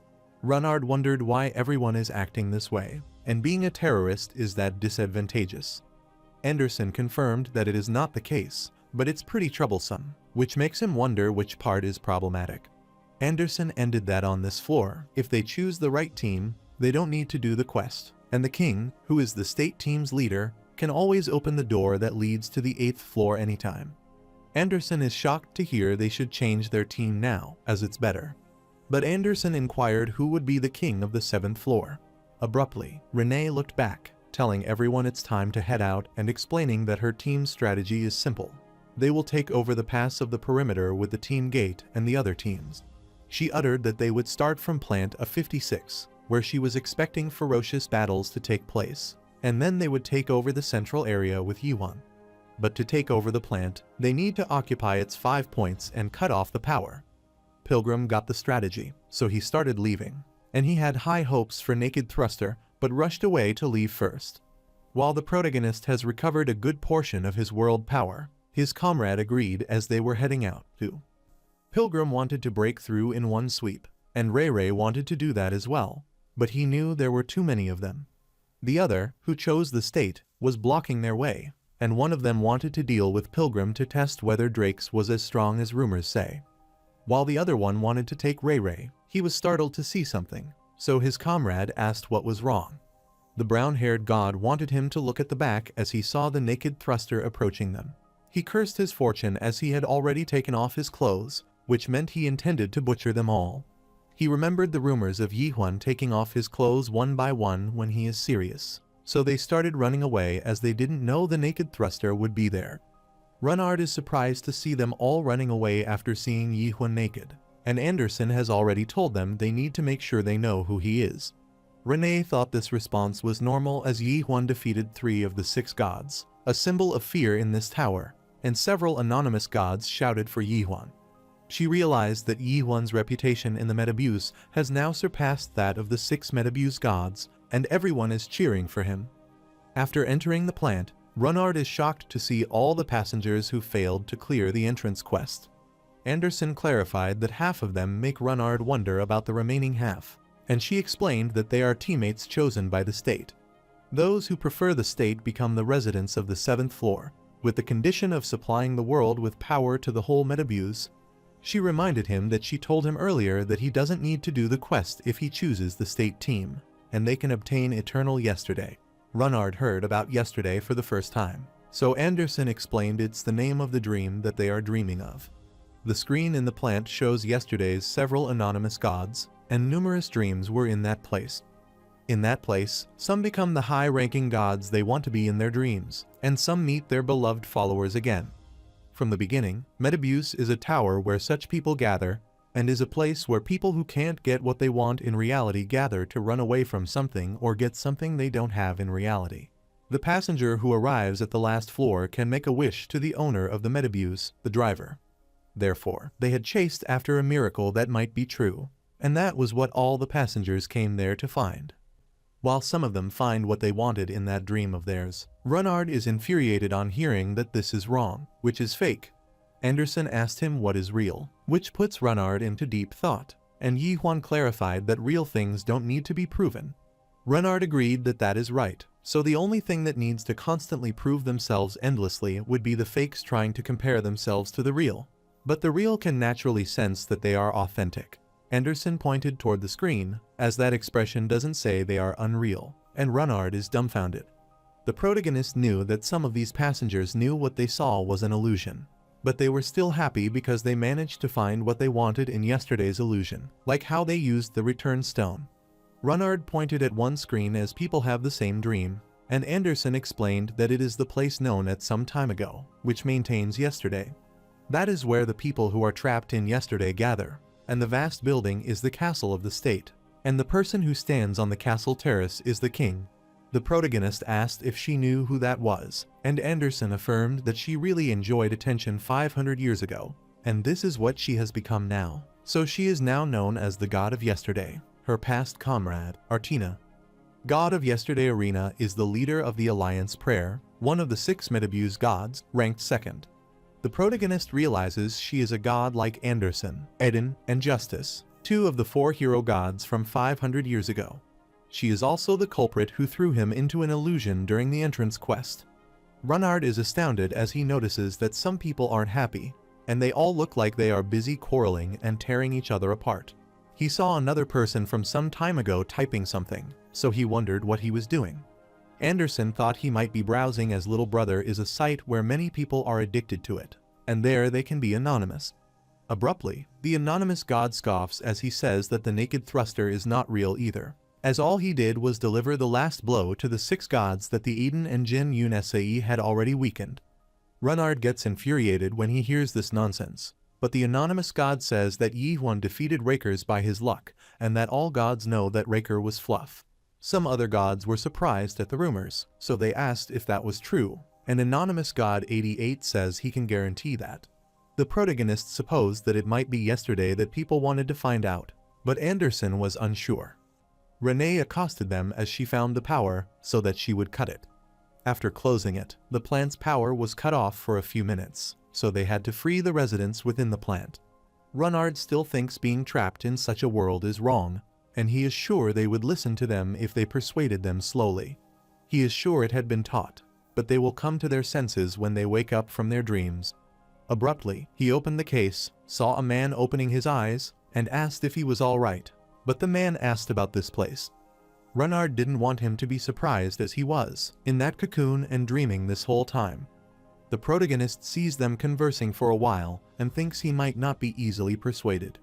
The man annoyingly asked him what he did, but Renard told him it might be tough to accept the reality now. The man grabbed his head and asked what he had done to him and why he had taken him out of the cocoon. He rushed toward Renard as he wanted to kill him and choked him, intending to kill him. Abruptly, the protagonist approached him and wanted him to let him go, which made the man wonder who he was and become concerned about seeing the naked thruster. He worriedly rushed away, started trembling, and requested that he spare his life and not kill him, as he wouldn't do anything like that again. The protagonist wondered what he meant and clarified he wouldn't kill him as long as he got out of there. The man is startled to hear about getting out of the cocoon and wildly rushes inside as he goes back, because he can't live in this place, which startled Renard. After he went back in the cocoon, they were informed that the power was returning to the plant, which worried Renard. While the cocoon is closing, the man tells the protagonist that he is rooting for him, so he asks him not to wake him up. Renard wanted him not to go back in if he wanted to root for Yi Huan and come back out. They failed at freeing the resident, so they were notified that they failed to take over the plant, which worried Renard, and he wondered why that was happening. Abruptly, anonymous god 88 clarified that he saw naked thruster, and he is nothing much. He further added that he talked condescendingly and swore at the naked thruster, and he was so scared that he couldn't say anything. Renee approached him worriedly as he failed, and she thought he might be able to do it. But she guessed it was tough for him too, and clarified that she failed last time too. Abruptly, the room alarm started ringing, so the protagonist wanted to get out first, as the drones would come soon. They arrived at the plant rooftop, and Renard was amused to see all those power rooms with numerous cocoons and plans. Renee affirmed but clarified that no matter what they did, they refused to come out of yesterday because some are having a happy dream under that light. But some dream of a dream no different from reality, so whether they are happy or not, they live in that dream. They have 23 hours and 30 minutes until the election starts, and were requested to take over a new plant and gather supporters. Since people trapped in yesterday refuse to live in today, no matter how hard the protagonist tries to persuade them, he is sure they wouldn't want to face today. Renee wondered what he was thinking so intently, and she got worried as she looked at the protagonist. The protagonist took out his sword, then told her he was thinking of something he hadn't thought of yesterday. They were warned to take over at least one plant within 12 hours, forcing them to get off the Metabuse if they fail the quest. Ignace was curious about what Yihuan was thinking about, and Renee was also pondering what the thing was that yesterday hadn't thought of. She doesn't know what he is thinking, but she wants her comrades to raise their hands if they still want to go to the 7th floor, and everyone raised their hands. Ignace says it is a futile question, and Thanatos is surprised that Yihuan thinks, and an anonymous god thinks revolution is the way to go. Abruptly, Anderson asked the protagonist what he was thinking, and Yihuan clarified that he was a little tired and would be resting for just 12 hours because he needed to recover his world power completely. Anderson reminded him that they would be forced to get off the Metabuse if they didn't take over a plant within 12 hours, but she couldn't get any response from him. After some time, Pilgrim and Ray Ray came there while Renee is still trying to release the residents, and she fails every time. Pilgrim is infuriated because not even a single god is in their right mind. Renard gets concerned as it's this hard to complete the mission, but he wonders why one wants to wake up and thinks there have been many gods that want to go against the Alliance. Ray Ray explained that it is because they have gotten too used to the current situation, but Renard clarified that it is all fake. Ray Ray uttered that what is real or fake isn't that important because when they become a god, there are many things they need to take care of. They need to cultivate their worldview, gather followers, manage the followers, buy items when needed, and watch a lot of little brothers so they can catch up with the trends. On the outside, they are busy competing with other gods, and on the inside, they are busy taking care of their followers. So, everyone is busy with their lives, which go on for years, decades, and centuries, but it repeats endlessly, and eventually they get sick of today. Renard didn't think they all would be living such busy lives, so he looked at Anderson, which made her wonder why he was looking at her. Ray Ray explained that there are a lot of gods that don't do that thing, which is why there are a lot of followers that move on to other worldviews, but it's a fact that most gods are busy. However, on the 7th floor, most of them can forget about those tasks, which makes Renard wonder why. Ray Ray explained that it is because the god of yesterday took care of them all, and the gods didn't rely so much on the 7th floor at first, but some people take pride in their worldview, so they don't fall that easily. However, when they are there, things like worldview management, follower management, and item management, as well as all the services required to maintain a worldview, can be done for them. Therefore, after they tasted such convenience, it is inevitable that they would get addicted to it bit by bit, and their worldview and followers would be taken care of, and the gods would need to eat their fill and play. The gods who became famous there would also be recognized, and Ray Ray clarified that he was initially one of the anonymous gods, which shocked Renard, as he couldn't believe it. Ray Ray explained that he is sure everyone in yesterday would have heard of his name because he was there for a long time.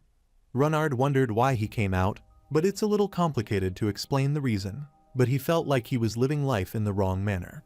While Renee is trying to wake the anonymous gods up, as they said they would destroy the Alliance together, Ignace looked at Renee glumly, and Thanatos asked her to give up on those that wouldn't make it, and an anonymous god apologized to her.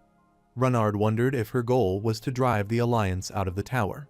Ray Ray affirmed and explained that she kept streaming even though it was unpopular to expose the Alliance corruption.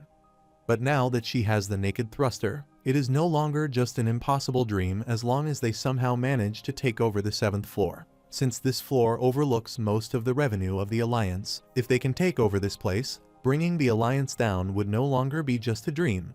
Renard asked him why he got out of yesterday earlier, so Ray Ray explained that after seeing her challenge the tower so many times, he also wanted to be a little courageous. Abruptly, they were warned to take at least one plant within 10 minutes, as they would be forced off the metabuse in case of failure. Renard is surprised because only 10 minutes are left, and they still haven't taken over a single plant, so he wondered what they should do. Pilgrim decided to kill all of them, but Renee refused, as if they hurt the anonymous gods, all the fighting force of the 7th floor would rush over there, and if they turned the gods against them, they wouldn't be able to win the election. Ray Ray thought they didn't need to be too worried, as there was a way to avoid being forced off the metabuse.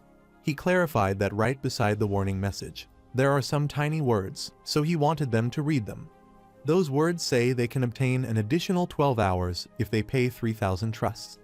Anderson is shocked as she realizes that might be how they all stay in this place, and Ray Ray clarified that it is the only way to do it. Renard realized that was why they could take the easy way out by offering trust to them instead of fighting the Alliance. Anderson supposed that Alliance thought no one could change this place, which is why they are so confident and open to asking or trusting. That is the strategy of the Alliance that has been effective for the past 500 years, and they would always make use of the tower system to delay the revolution, no matter how many gods who are furious at the Alliance's tyranny gather. The boiling emotions within them would cool off quickly unless the stage for revolution occurs. That is how they calmed the fires of evolution, and when more gods started getting sick of the situation, the Alliance made their move. Many of the anonymous gods were getting bored with it as they failed to release any plant, and the god of speed, Velo, says that they don't know the current trends. Anderson is infuriated at Artina as she uses what brought them to their defeat. Renee is worried because at this rate, the number of gods rooting for them would disappear instantly, so she wondered if they are failing again, and is sure it would be better if someone could father them just once. Suddenly, she is informed they have succeeded in freeing plant of 57, and have also freed plants of 58 and a 61. This shocked them, and Anderson supposed it could be Yihuan's doing, but they kept succeeding in freeing several other plants. Meanwhile, the protagonist keeps freeing the plants, and the anonymous gods are annoyed that they don't intend to get out of there. He didn't want to let them off easily, for they woke him up again, but his eyes widened in shock on seeing a stranger before him, and he wondered who he was. He gets worried on seeing countless naked men approaching him, and as soon as Yihuan appears, they salute him. The protagonist told the anonymous god to get up quickly as he gave them 3 seconds to join the ranks, so he should move, which shocked the man. Many anonymous gods requested him to stop and called him a demon. They were willing to do anything but didn't want him to send him there. Renee is shocked to see these messages and wonders what is happening there.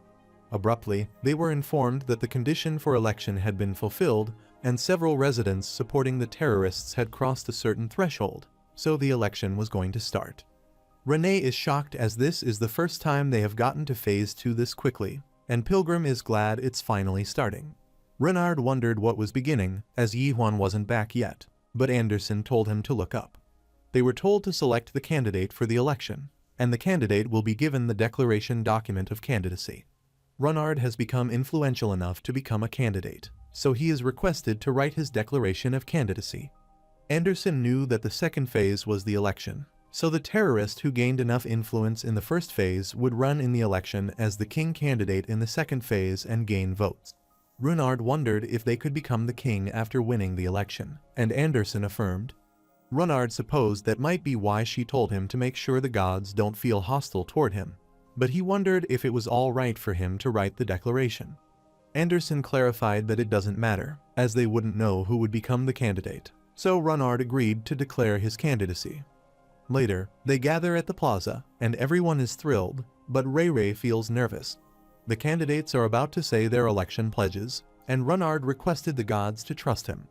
The candidate A is the god of yesterday, Artina, who wanted to ensure that the 7th floor is a paradise so everyone can live in the yesterday they dream of. She is willing to provide the perfect care service for gods who don't want to work, and the followers who will grow, even if they don't do anything. She also gave delivery services for personalized items, so they will never fall behind trends because gods ought to be rewarded for their labor. Therefore, those guides who worked their whole life for their followers are willing to rediscover what they have lost on the 7th floor of the Metabuse, which is the message from Artina. Anonymous gods were touched by her speech, so they were about to cry and clarified that the king had already decided, which amazed Renard, as there were so many reactions. Renee gets worried, wondering if she would lose to that, and soon it's her turn as she is the second candidate, but Siren is grumbling as her concept is similar to her. But only Slash cheers her, and an anonymous god also cheers for her. Renee shouted that the worldview that can be maintained without effort didn't exist, so she asked if they intend to continue neglecting their present while getting deceived by the following day.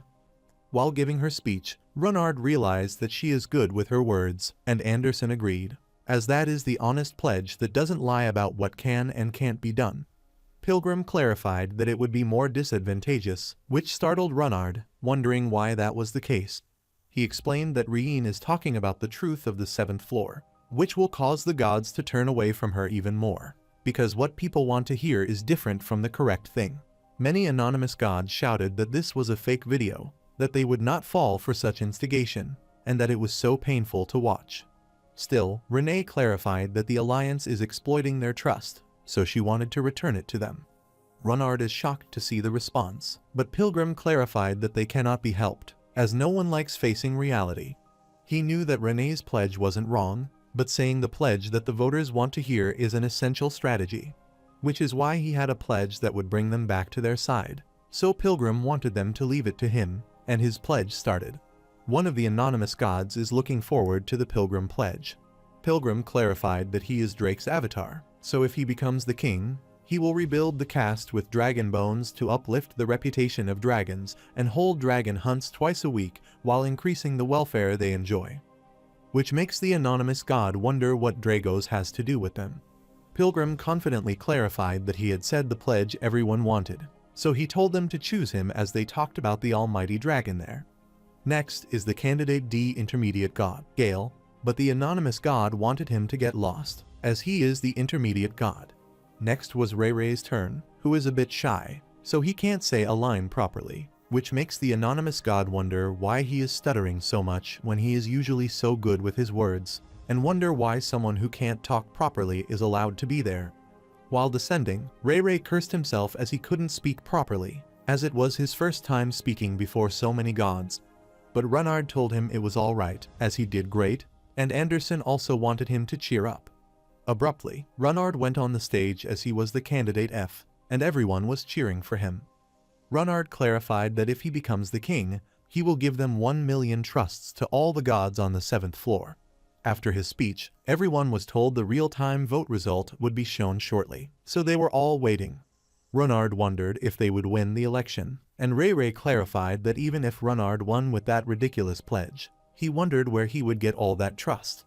Renee explained that getting 1 or more votes matters because everything is combined at the end. Since the terrorists are disadvantaged, combining the votes during the election is possible. They split Artina's votes by letting as many candidates run as possible, and then combining those votes into one person again. They looked at the result and realized many gods still hadn't voted yet, and shortly, it started as the real-time result started. According to the result, Artina is still number 1 with a large margin. Renard is glad to see that he is number 3 as he has 30,000 votes, but Pilgrim is at the last as he got 163 votes, so he thought they might be crazy. Renee is concerned as they have a few votes. Even if they combine, it would become half of what Artina has. Ray Ray supposed this meant that many gods didn't want the era to be changed, and Pilgrim gave up, thinking it was over. Artina witnesses this scene, so she is celebrating her win and tells her man they did their best this time.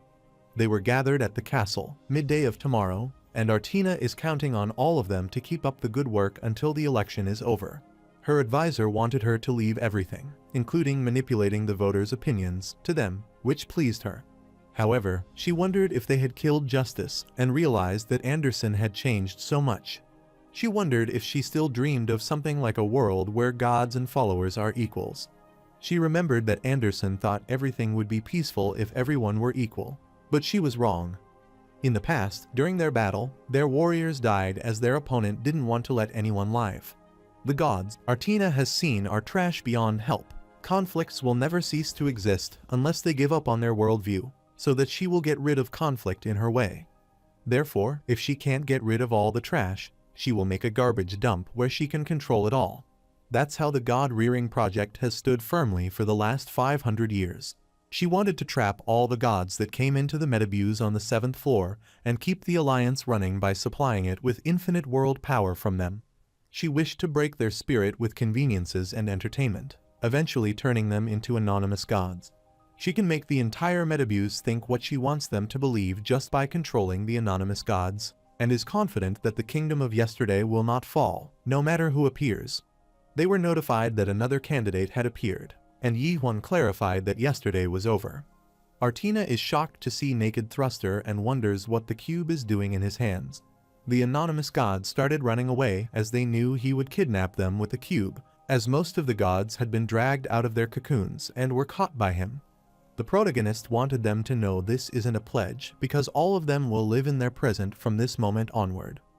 After they were trapped inside the cube, someone slapped the man on the face, and he wondered what was happening and where this place was. The naked man wanted him to get up now as it's time for training, and he is shocked to see Anonymous God 37 there, wondering what he is doing. He clarified that he is not an anonymous god and wanted him to join those people on the corner. This made him wonder what was happening, and he saw many other anonymous gods inside who were scared and asked for help. He wondered why they all looked like that, and he worriedly asked Anonymous God 37 what he had done to them all, and also wanted to know where his proud skin is and why he is all naked. He wanted his comrade to get himself together, as he thought nothing would happen to him after doing something like this, and he wondered why he was doing this. He remembered how Anonymous God 37 told them not to worry, that they would do anything reckless to them, and that Artina would never let them do as they wished. So he warned him of the promise to survive together, so he doesn't know what happened to Anonymous God 37, but he is sure Artina would rescue them. Momentarily, the protagonist arrived, telling him that initially everyone thought the same, that someone would come to rescue them eventually, but everyone who believed that died. The anonymous god is startled to see Naked Thruster there and clarifies that a terrorist like him would never succeed, as he wouldn't support him no matter what he does. The protagonist told him to leave if he complained, as he would tell him how he could do that, which pleased the anonymous god, and the protagonist clarified that he just needed to fight against him and win. This shocked the anonymous god, so he obediently asked when he needed to start training. After some time, the anonymous god doesn't even recall how many months or years have passed as he has been reigning recklessly. Their supervisor told them to roll on both sides and wondered why their voices were so soft, as if they forced them to do so. After that, they were commanded to get in the position for PT, and he kept counting, but since they weren't counting loudly, their number of times was increased to 30. After that, they started the other training, and they wondered what PT is and why it is so systematic. So they wondered if they are trying to torture them. The anonymous god felt like he was breaking in half, so he wondered if this was ever going to end, and wondered how many more were there, but he started crying because no one was coming to rescue them, so he wanted to know where the drones of Artina were. Time passed endlessly, and all the gods, including him, had given up asking for a rescue. He didn't know why, but no one was coming to rescue them, as they had been abandoned. Since they needed to survive on their own now, they kept training and surviving this hell, which endlessly repeated itself, and now, only gods that thrust all day long are around them. Abruptly, he saw one of the gods happily telling the protagonist that he had succeeded in completing 5,000 thrusts and was praised by Naked Thruster, which made him feel proud. All the other gods also wanted to be praised and were jealous of him, which made the anonymous god wonder what they were envious of. He asked if they had lost their mind after repeating meaningless actions countless times. He realized more gods had gone crazy after doing nothing but thrusting, so he didn't want them to do it and shut up. While training, they were told that the health god has a healthy soul, and the anonymous god doesn't want them to shout weird stuff, as it has started to make him feel crazy as well. He also mumbled that a god with a healthy body has a healthy soul, and he realized that he is going crazy too. After training for a while, he launched a powerful thrust, startling him as he heard a satisfying sound that felt like his head was clearing up. It makes him feel like nothing matters anymore, and the stress of a new gacha is coming out, or the jealousy toward another god who has a good item.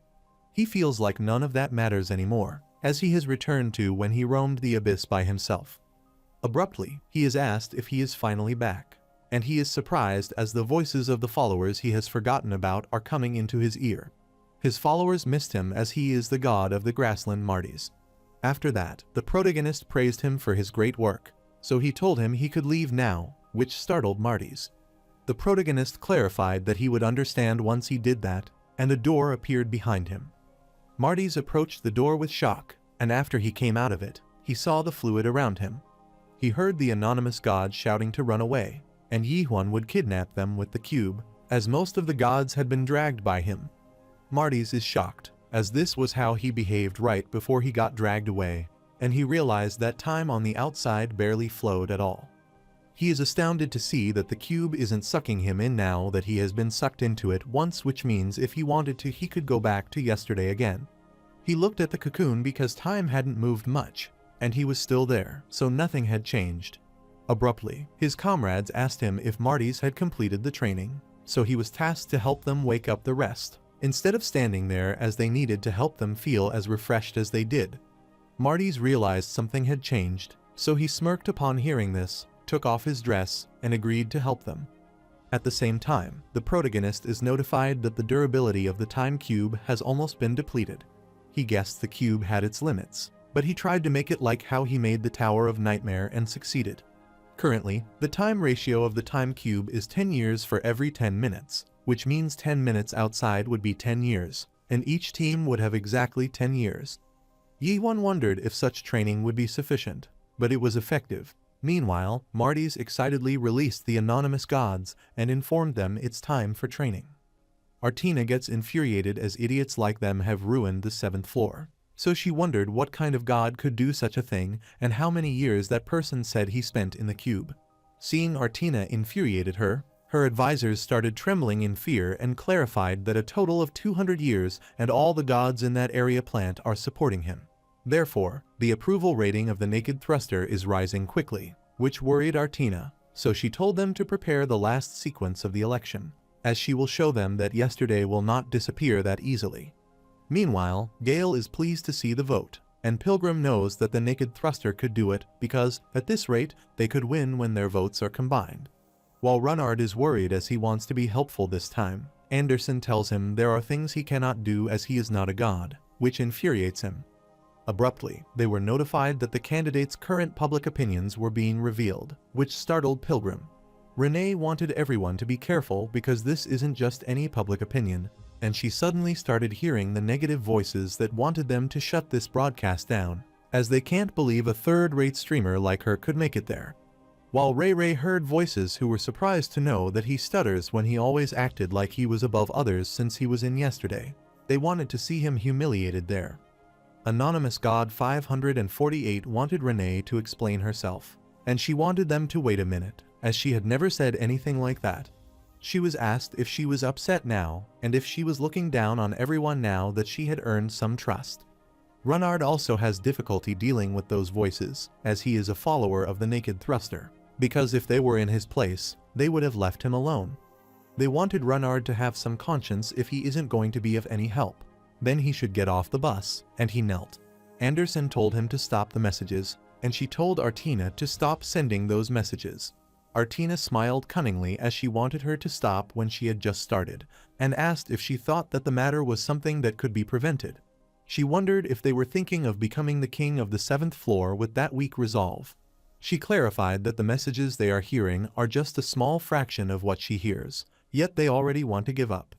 Pilgrim is shocked to listen to these messages daily, and one of the anonymous gods scoffs at the terrorists. Another one asked if they are trying to become a king with only that level of resolve, while Runnard kept apologizing for being called a burden as he just wanted to help Yihun.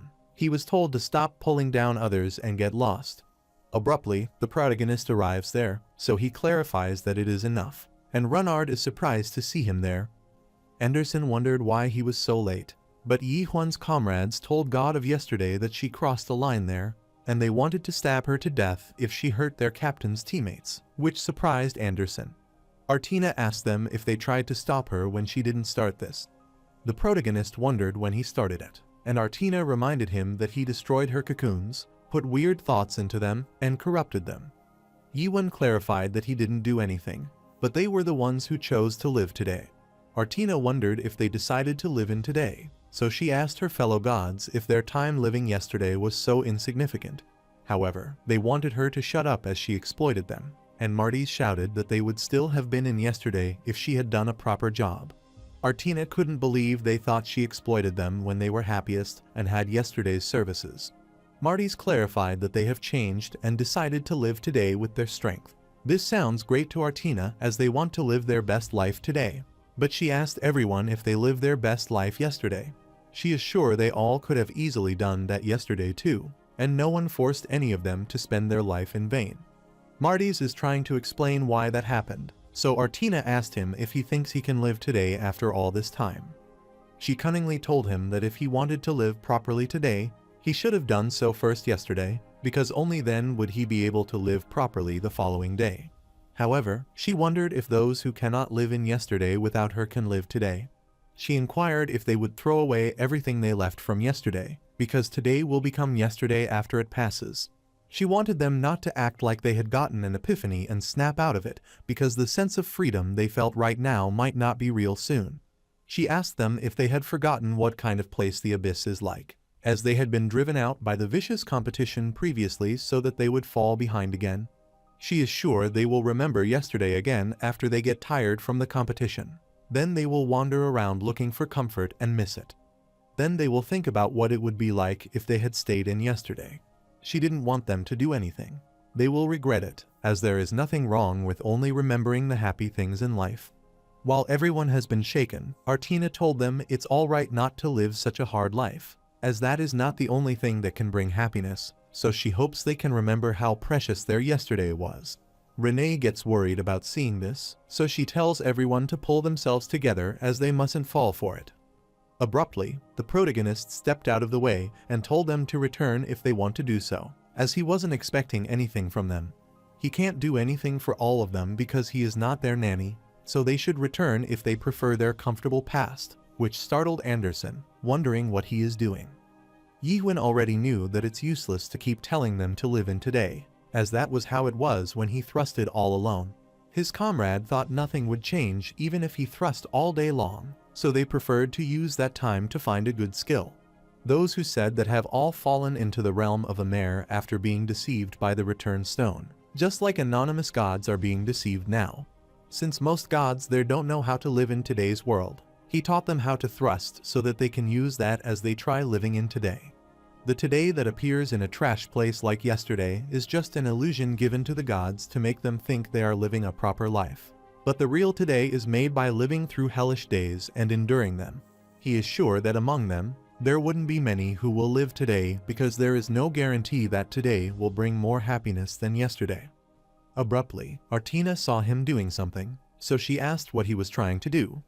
Yiwen clarified that the choice is up to all of them, but he can promise one thing. Those who stay in yesterday will die in that place. Artina wants to stop because if he does that, he will become the public enemy of the abyss.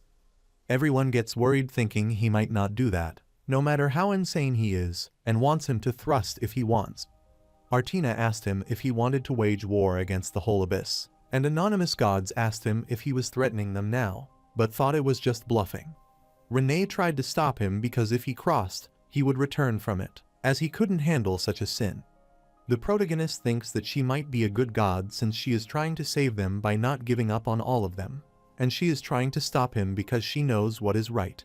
However, he remembered the last words of Yoon Hwan and clarified that he wouldn't have come this far if a good god was all he wanted to be. He launched a powerful thrust that pierced through the plant and the floor. Then, several meteors fall on all the plants, thus destroying the entire 7th floor and worrying all of them. Dorian dropped his jaw on seeing this, and the god of light Burgitz has his eyes wide open. But Thanatos feels ecstasy, and Drake can't hide his shock. After that, several thousand gods died on the 7th floor of the Metabuse due to his action, and he was notified about it. The message transmission of the little brother has been stopped temporarily, and Ignis already knew that Yiwen is a crazy person. Caravan is sure that tons of messages are flooding in, and asked his god if they should help him, as he is sure that he would die if they leave him. But Ignis doesn't know why they should help him. Caravan knew he was acting shy again when he rushed him so much that they took the official portal, and it is sure that soon, the rumors that one of the 7 great gods had descended onto Caspian would spread. Ignis didn't want him to try to act cool as he can't go in anyway, which annoyed Caravan, wondering if that neutral treaty is that important, so Ignis clarified it is for now. Caravan remembered his past meeting with the other members, where he discussed how Kronos had breached the neutrality treaty, so he wanted to intervene in this situation. But the god of madness clarified that they cannot approve that because circumstantial evidence is insufficient, so they cannot allow the hospitality between the 3rd and 5th seats right now. Lastly, the day when the 7 great gods fought among themselves, the 8th site, which is the north border, was eradicated, so he didn't want to repeat history. Caravan decided to wait there first, as the reason to justify intervention might appear soon. Ignis inquired if he was sure that it was not because he wanted to see the woman of Caspian, and asked what he was staring at so intently, and if she was his type. Caravan clarified that it is not so that Ignis wants to take a closer look, and Ignis clarified that she is pretty. But Caravan uttered that it was not as he was telling him to look at her weapon, which shocked Ignis, so he wondered what people from Crack were doing there. Crack's 2nd Corps Captain Yusial Ha and the 3rd Corps Captain Imai Kazuki are there. Imai Kazuki asked her if this was all right, as he didn't think the sovereign had given him permission. Siol Ha clarified that they aren't in the position to wait as they can't get in contact with Yunusai, who was told to enter the Metabuse under the Crack Sovereign Order. Imai Kazuki knew that Yunusai wasn't yet strong enough to fight the 6 Metabuse gods. That is precisely why Siol Ha doesn't understand why he has been ordered to come there. Imai asked when he was last heard of, and Siol Ha clarified that there are records of him contacting Chinhyo, which shocked him as that old man is still alive. Siol Ha affirmed, which is not important right now, and asked if they would go in together, as he might make a scapegoat. Imai heard the rumors that he is there, so he doesn't want her to act as if she didn't know, and he knew that she was not going into the Metabuse just because of Yunusai. He inquired if she wanted to recruit him again when he was quite weird, and Siol clarified that he would be helpful if they brought him in. Imai asked if he was that strong and even stronger than her, but she clarified that she was obviously stronger, but there was something about him that she couldn't understand. On the contrary, many of the gods are in shock, and some of the gods loathe him. Renee started trembling, wondering what was happening, and Anderson wanted her to speak properly. That's what was getting destroyed. She clarified that Yihuan just destroyed the facility that connects the cocoon to yesterday, and it was an attack with the power of destruction. So there might have been gods logged into yesterday who had their existences completely erased. But their avatars or puppets were not harmed at all. While the gods enjoyed yesterday, those avatars or puppets were just their god's shell. Some died, but the others were freed. Abruptly, the election has been stopped due to an emergency, and the authority of the kind has declared a state of emergency on the 7th floor. Anderson warned them to get it together, as this is how things are supposed to turn out, because this election is nothing but a show from the start. But what will happen from now on isn't. Artina furiously told Yihuan that he had made a foolish decision, so neither could leave the 7th floor alive. Abruptly, the sky was suddenly covered with a strange energy, which concerned them as it was changing like a cocoon. Anderson realized that Artina was deploying her sanctuary with the world power she had accumulated on the 7th floor. The protagonist told them to get out of there and run to a place out of reach of her sanctuary, and if they feel like they can't make it in time, they should find a way to go down to the 6th floor. He wanted to destroy the main plant, the central system of yesterday, where most of the world's power is gathered, so he rushed there. He is sure that if that place falls, Artina wouldn't be able to deploy her sanctuary across the entirety of the 7th floor. While he is getting closer to the plant, Artina drones charge at him and keep attacking him, but he gets rid of all that comes his way. After getting closer to the plant, he finally launched a powerful thrust to strike it, but he is told that it's already too late, as yesterday's sanctuary was deployed, so he entered the strange place. He had the same feeling when he first entered the 7th floor. So he is sure this place is Artina's sanctuary, which means he is in yesterday. He is sure that the unique world he deployed in the plant outside is probably destroying her sanctuary, and soon it will take over the entire 7th floor and destroy it. so he doesn't want to rush things. Artina immediately appeared, asking him how he felt, and explained that this was the day of yesterday, when the gods he killed lived. She thought he might have felt the reality of crushing the lives of numerous gods now. She clarified that gods don't live a proper life if they acknowledge them, but they live their lives in their own way. She supposed he thought that their lives were insignificant, but this world isn't one that he has to go so far to destroy. She felt he had no idea how normal people live their lives there, and they were satisfied with yesterday, so they lived their lives as such. Since Yiwen said he had killed numerous such gods with his own hands, and the protagonist uttered 5,000 gold, which startled her, he elucidated that this is the amount he has gotten through completing the quests, gathering items, materials, and selling random equipment. He paid that money to the workers on the higher levels who were trying to clear the Tower of Nightmares.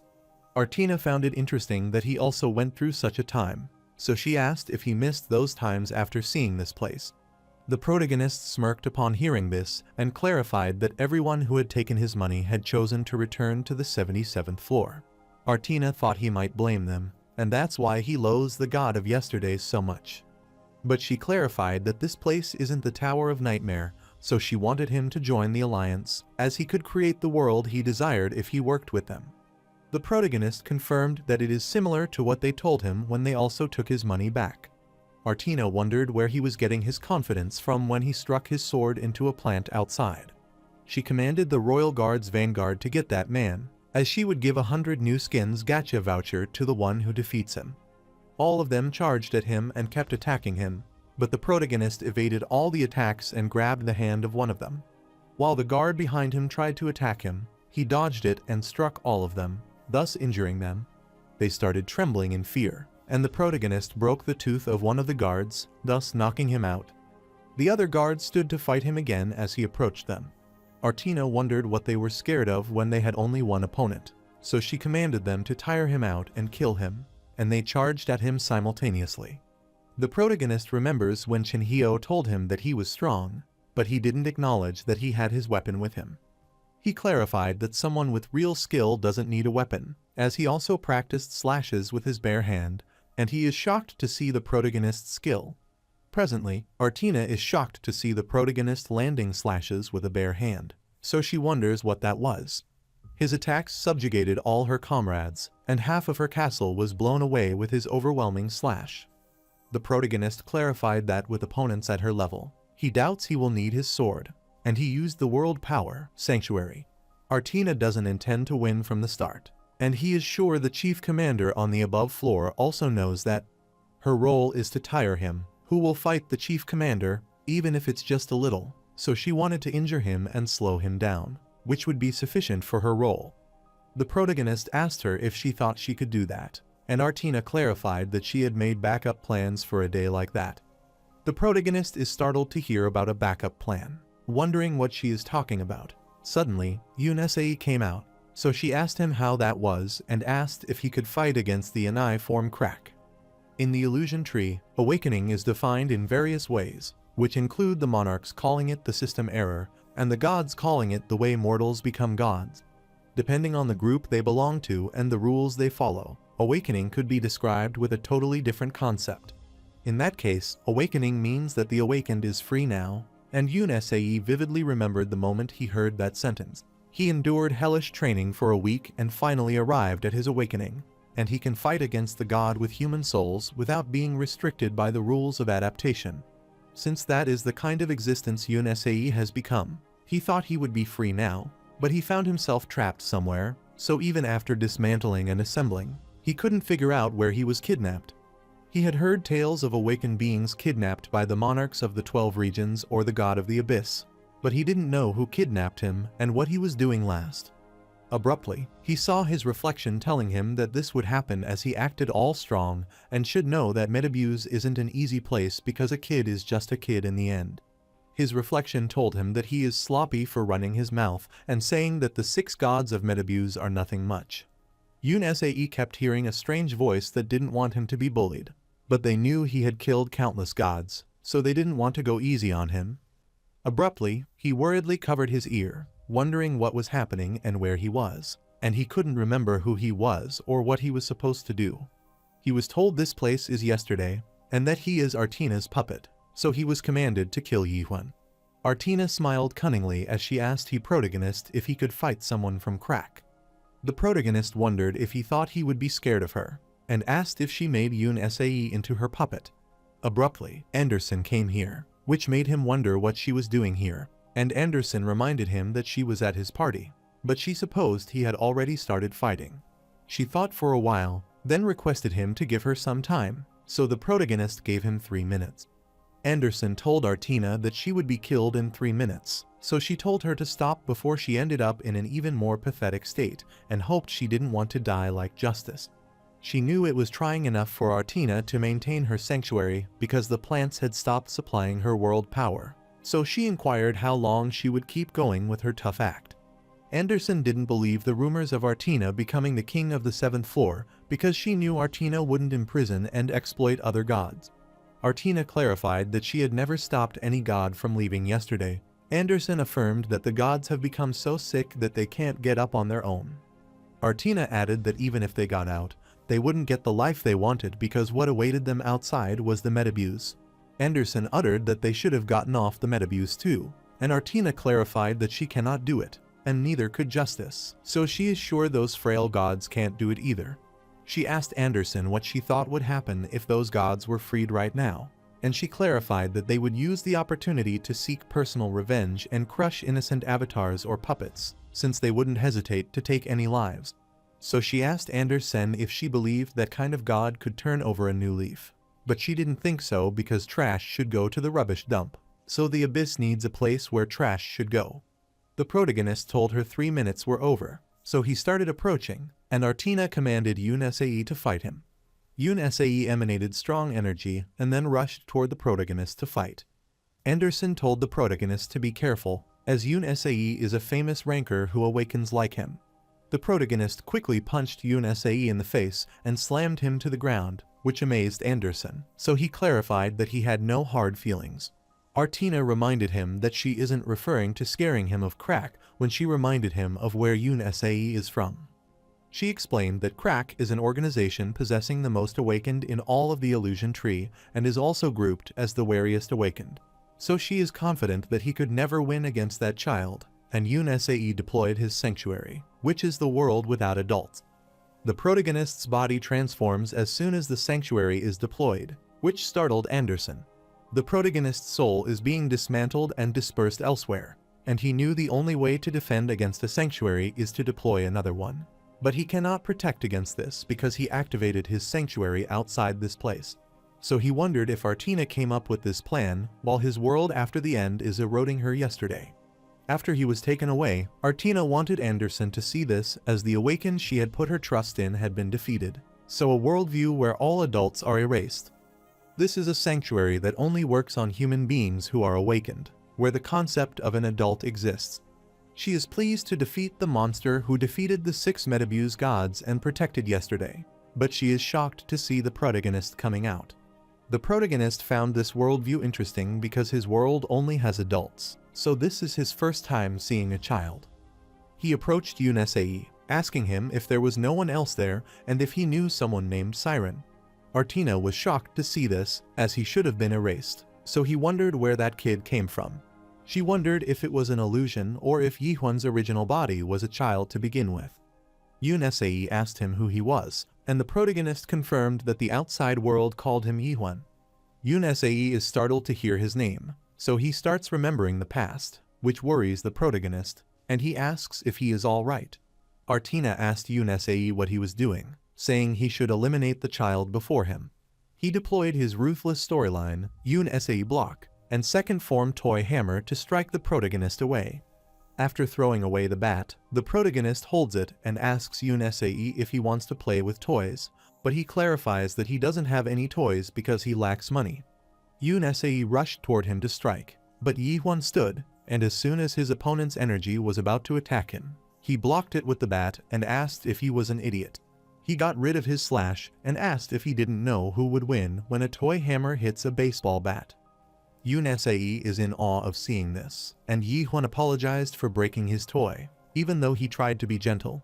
Abruptly, Yun sees toy hammer shattered, and pieces started floating in the air. Yihuan is so envious of him as he has so many interesting toys. Shortly, he threw all those bars at him, but the protagonist dodged all of them, and is startled to see Yun Sae near him, deploying the Dismantle Awakening Stage 1. He kicked the protagonist southward, and Yihuan remarked that his eyes looked fascinating, so he rushed toward Yun Sae, then asked if that's how he did it, which startled him. Yun Sae remembers when someone asked Crack Sovereign if he would continue this project, as he knew Seol Ha wouldn't sit by and let him continue.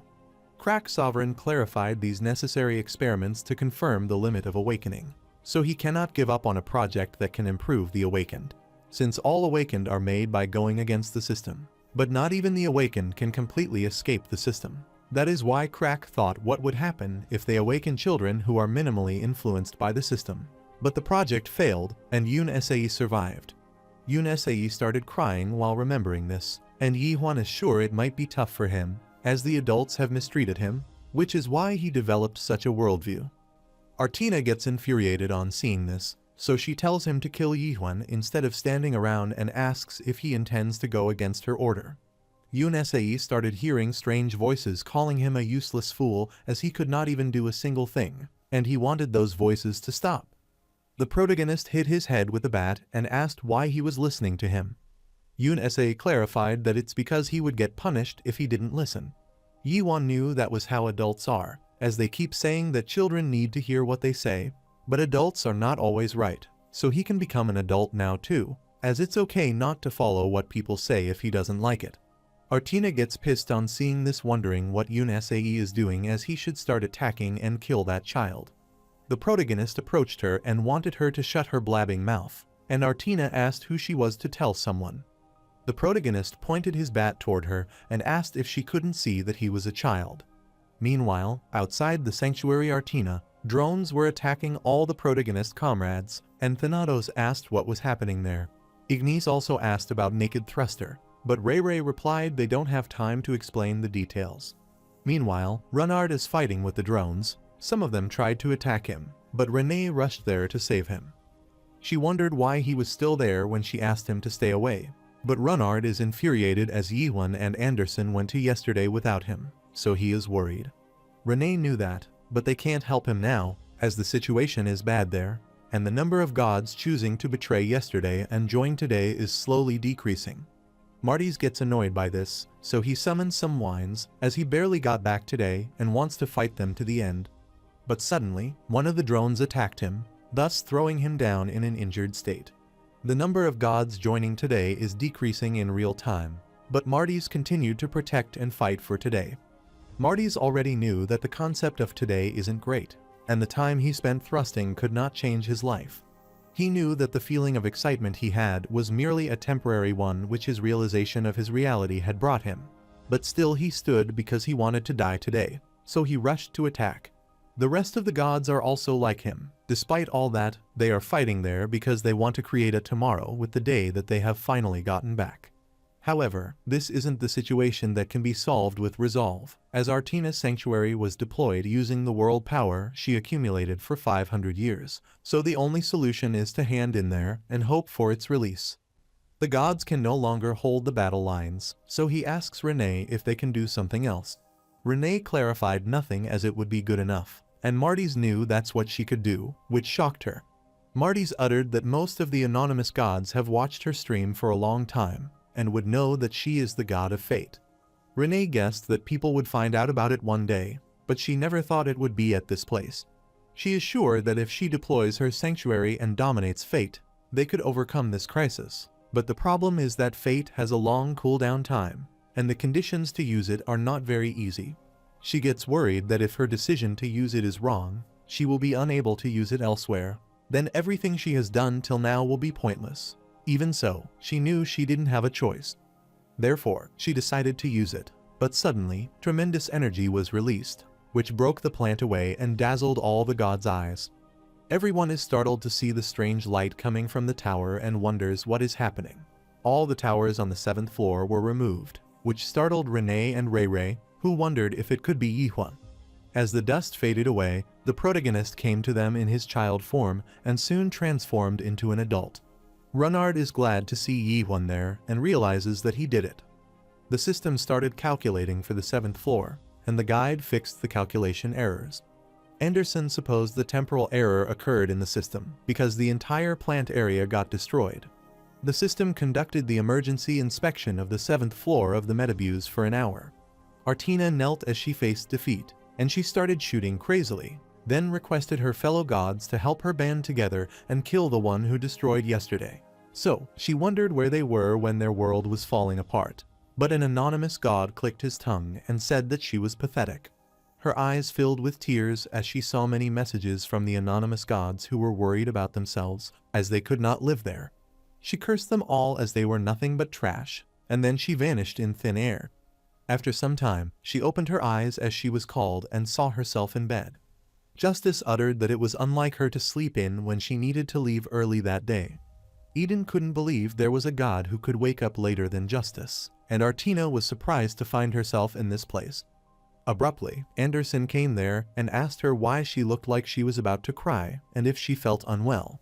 Artina's eyes widened in shock, and she clarified that she had a dream, but she knew this place was the 7th floor of the Metabuse, where they were about to climb up to the next floor to crush the Alliance and see what was at the top of the tower.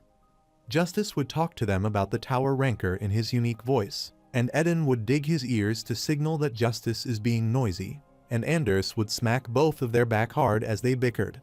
That was how they dreamed of tomorrow and moved forward together, but her reflection clarified that was foolish, so she wanted to rot there for eternity as she is nothing more than just trash. Anderson stomped on the water as she tried to play, but Artina told her she would get their clothes wet. Anderson told her to come quickly, which felt great, and then she started playing with her. Artina asked her how everyone turned out like this, which made Anderson wonder what she meant. She knew that everyone wanted to become a good god at one point in time, so she wondered why everyone was laughing at that idea now. Anderson inquired who was doing that, as she was not, and thought that might be because everyone lived for too long. Therefore, they have seen many things in life and thought of knowing many things because they became gods. Artina wondered if she was wrong, but Anderson doesn't know whether she is right or wrong, as that is unimportant, as they could think of something different tomorrow and continue with their lives. Artina smiled as she was just like she thought, always kind, and then disappeared. Abruptly, they were notified that all tasks on the 7th floor were forcefully completed, and the new king of the floor had been born. Anderson asked if Artina is trapped in the cube, and the protagonist affirmed, so Anderson asked for permission to be the one to keep that. The protagonist permitted her to do as she pleased, and she thanks him, but is sure that Artina might be dreaming of yesterday within the time cube, as she will be stuck there until her world power is depleted. Even though Anderson foresaw her downfall, she wanted to be with her old teammate in her last moments and asked the protagonist what had happened to him. The protagonist wondered what she was talking about, and Anderson clarified that she was talking about when he was fighting that kid. The protagonist looks at Yunesae, remembering that it is a world without adults, so he remembers that his soul is dispersed within white smoke at the final moment. After that, he heard a tiny voice, so he is unsure about this, as his memories are vague, and there is a lingering sense of missing something. So he asked Anderson if she could not see what actually happened, and Anderson couldn't see because her vision was obstructed, but she saw the shadow of a small child. Abruptly, Renard rushed toward them hurriedly and kept calling them, which pleased Anderson. Renee followed him and realized she couldn't call him a newbie anymore. The protagonist heard that she had to protect Renard, and Renee clarified that she should do this, and thought it was a waste, as this moment should have been broadcast. She heard the rumors that Yi1 would be a part of the 7 stars, and he wondered what that meant. Renee supposed he might not have heard of the 7 individual stars, and Anderson wanted her to understand him as he is famous for doing all sorts of crazy things, but he hasn't been in Abyss for long. Renee explained that the 6 Metabuse gods are a well-respected group, but the 7 stars are on a different level. The protagonist inquired if there are gods stronger than 7 stars, and Renee explained that there are 7 great gods and the even skies below them, so they usually call them the 7 skies and 7 stars. The 7 skies and 7 stars are all powerful gods, but most of them are related to the gods, even great gods or leaders who lead a huge army by themselves. The protagonist supposed it might be something like a 10 chaos leader, which startled her, and he wanted to know if she knew anything about the chief commander. Renee guessed he was curious about his enemy and that he would be fighting soon, so Yi Huan clarified that it would be better to know about his opponent before the battle. The protagonist realized for this battle that he shouldn't underestimate the worldview of gods, as he got lucky with Artina. But things could get complicated if another surprised opponent like Yoon Sae appears. Renee brought the topic of the 7 stars because of the chief commander, so the protagonist asked if he is one of them. She affirmed as he is the first star of the 7 stars and is the god of wealth Shiny, but there isn't much information about him, and they know that he is close friend of Kronos. She also knows that besides Chrono, no other gods have seen him, and he has the 3 sacred treasures. Renard asked if she was talking about the ancient 3 sacred treasures, and Renee realized he was different from the god he served, as he knew a lot. However, she clarified that it is not the 3 sacred treasures because if he had that of the ancient great god Shiny, he wouldn't be in the 7 stars, which he is in right now. The protagonist is amused to hear about the 3 sacred treasures of the ancient god. Catastrophe was an ancient great god, which means the void sword, that he might have been one of the 3 sacred treasures. Renee clarified that the Shiny's 3 sacred treasures shouldn't be underestimated, as they don't know whether they are its or a story setting, as she heard that no god has ever seen all 3 of them. Furthermore, the chief commander isn't the only opponent Yi Huan needs to be worried about because he has become the #1 enemy of the Alliance. The Alliance is also not the only group after him, as this is because of his unexpected actions, and the protagonist wondered what she meant. Renee clarified that thanks to what he has done for Metabu's prosperity this time, if they discover that he destroyed the 7th floor, many gods will flock there, and the Alliance can restore the 7th floor anytime. Now that little brother isn't accessible, many gods will be frustrated and climb the Metabus to see him. While some of the 6 Metabus gods are gone, there are always tons of candidates to replace them. The protagonist asked if this means his climbing the next level is a part of the chief commander's plan. Renee reminded him that he had become the king of the 7th floor, so he wanted to know if he had any plans. The protagonist planned to go to the next floor, which made her wonder about this place. He clarified that it needs to be shut down, and Renee wondered if there is a need to rush the climb, as he could end up playing into the schemes of the chief commander. So she suggested that he wait for the other gods there and grow his army. Yi Huan realized that she wanted this place, so he asked if she wanted to become the god of yesterday. Renee clarified that this floor is the only place where the gods can become anonymous within Little Brother. The protagonist supposed she had forgotten what happened because of the anonymous god's attack. Renee said they were misguided and the person who abused anonymity was the problem, but being anonymous isn't a problem. Anonymity is needed in the Abyss because it's one of the few methods for the weak to go against authority. Yi Huan wondered why they needed to hide their identity while speaking out, and Renee clarified that it is because they would die if they didn't do that, as everyone cannot live like Yi Huan does. She knew how dangerous this place could be as well, but this place can be different depending on who becomes the kind of person on the 7th floor. The protagonist started emanating his aura and asked if she intended to become its king. Renee clarified that she doesn't intend to fight him, which makes him wonder what the matter is. She clarified that many members of the Alliance army are waiting for him on the higher floors, so he needs to grow an army to go against them, so she wanted him to rule over this floor himself. The protagonist doesn't care if he faces them alone, so he doesn't want to raise his army, and he will climb now. Renee is annoyed as he is stubborn, but he tells him it is not easy. Abruptly, they were notified that the emergency inspection of the 7th floor had concluded, so he was given an 8th floor ticket as a reward.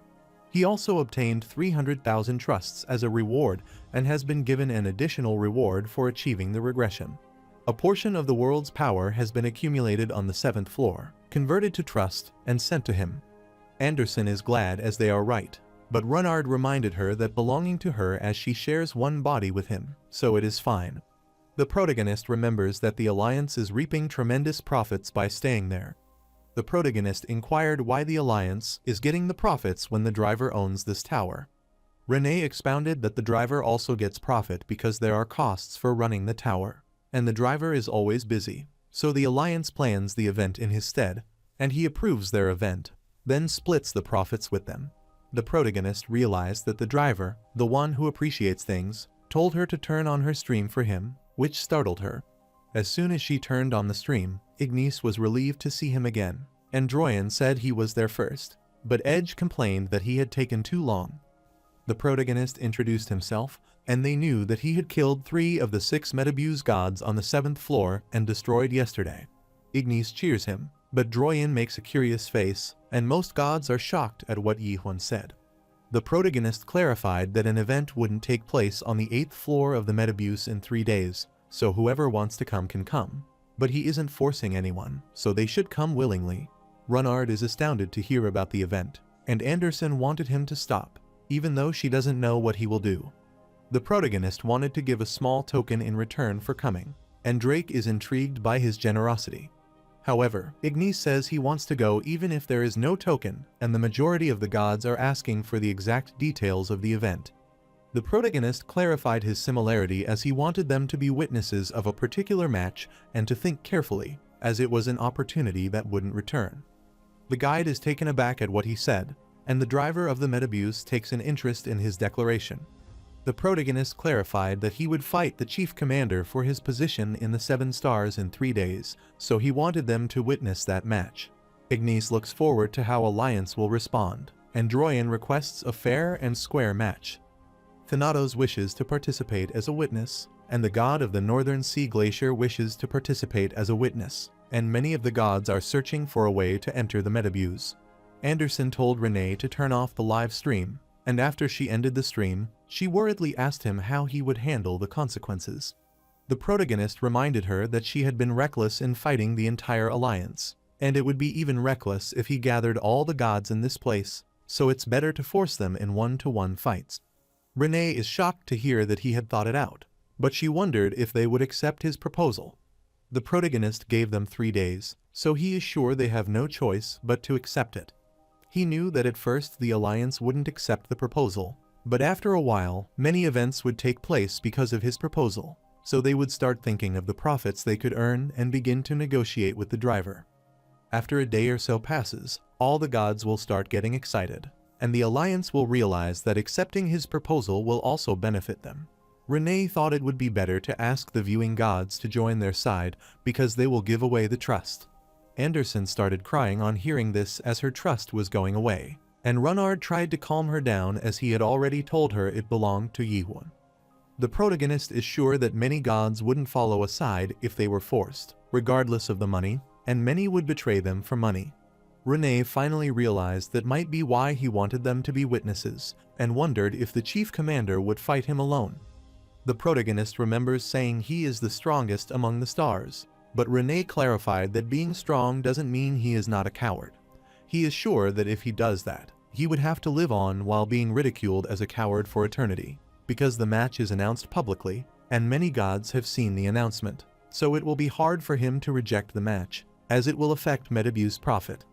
Renee is concerned that Alliance will block off information after they get rid of them as soon as they climb up, and could spread the rumors that they didn't turn up for the match.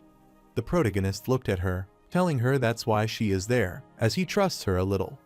Renee doesn't understand him sometimes and doesn't know whether he is crazy or extremely crazy. The protagonist doesn't care which it is, and Renee agreed to go with him. Whether he wins or loses, she will record everything from crazy fights and show it to the rest, as she is sure it will be fun. She wanted to go all out if they were doing crazy things and told him that the drone is a super expensive item, but the device activated its unique storyline. She told Balbal not to do it and wondered how many items had happened. Anderson saw this, so she asked Yihun if he trusted her, and he clarified that he did very little. While the gods were gossiping, the protagonist informed them that he would climb the 8th floor, so he wanted those who wanted to leave, as they didn't need to stick around because they felt bad. Ray wanted to climb with him as he went through so much to get there, so he can't turn back now. Gale also wanted to go along with him and wanted to see the fight between someone like him and the chief commander in person. Pilgrim can't join his side as his god has told him not to be involved in his fight, but he can be a witness. Many other gods also volunteer to go with him, along with Marty's, as they wanted to fight by his side if the Alliance rejects his proposal and attacks him. The protagonist reminded them they could die, but this doesn't matter as their avatars want to help him. Runnard asked him if they were bringing Yun Sae along too, and the protagonist knew that the gods who hold grudges against Crack wouldn't leave him alone if they left him behind. And he still owed him a debt, so he decided to bring him along until he woke up.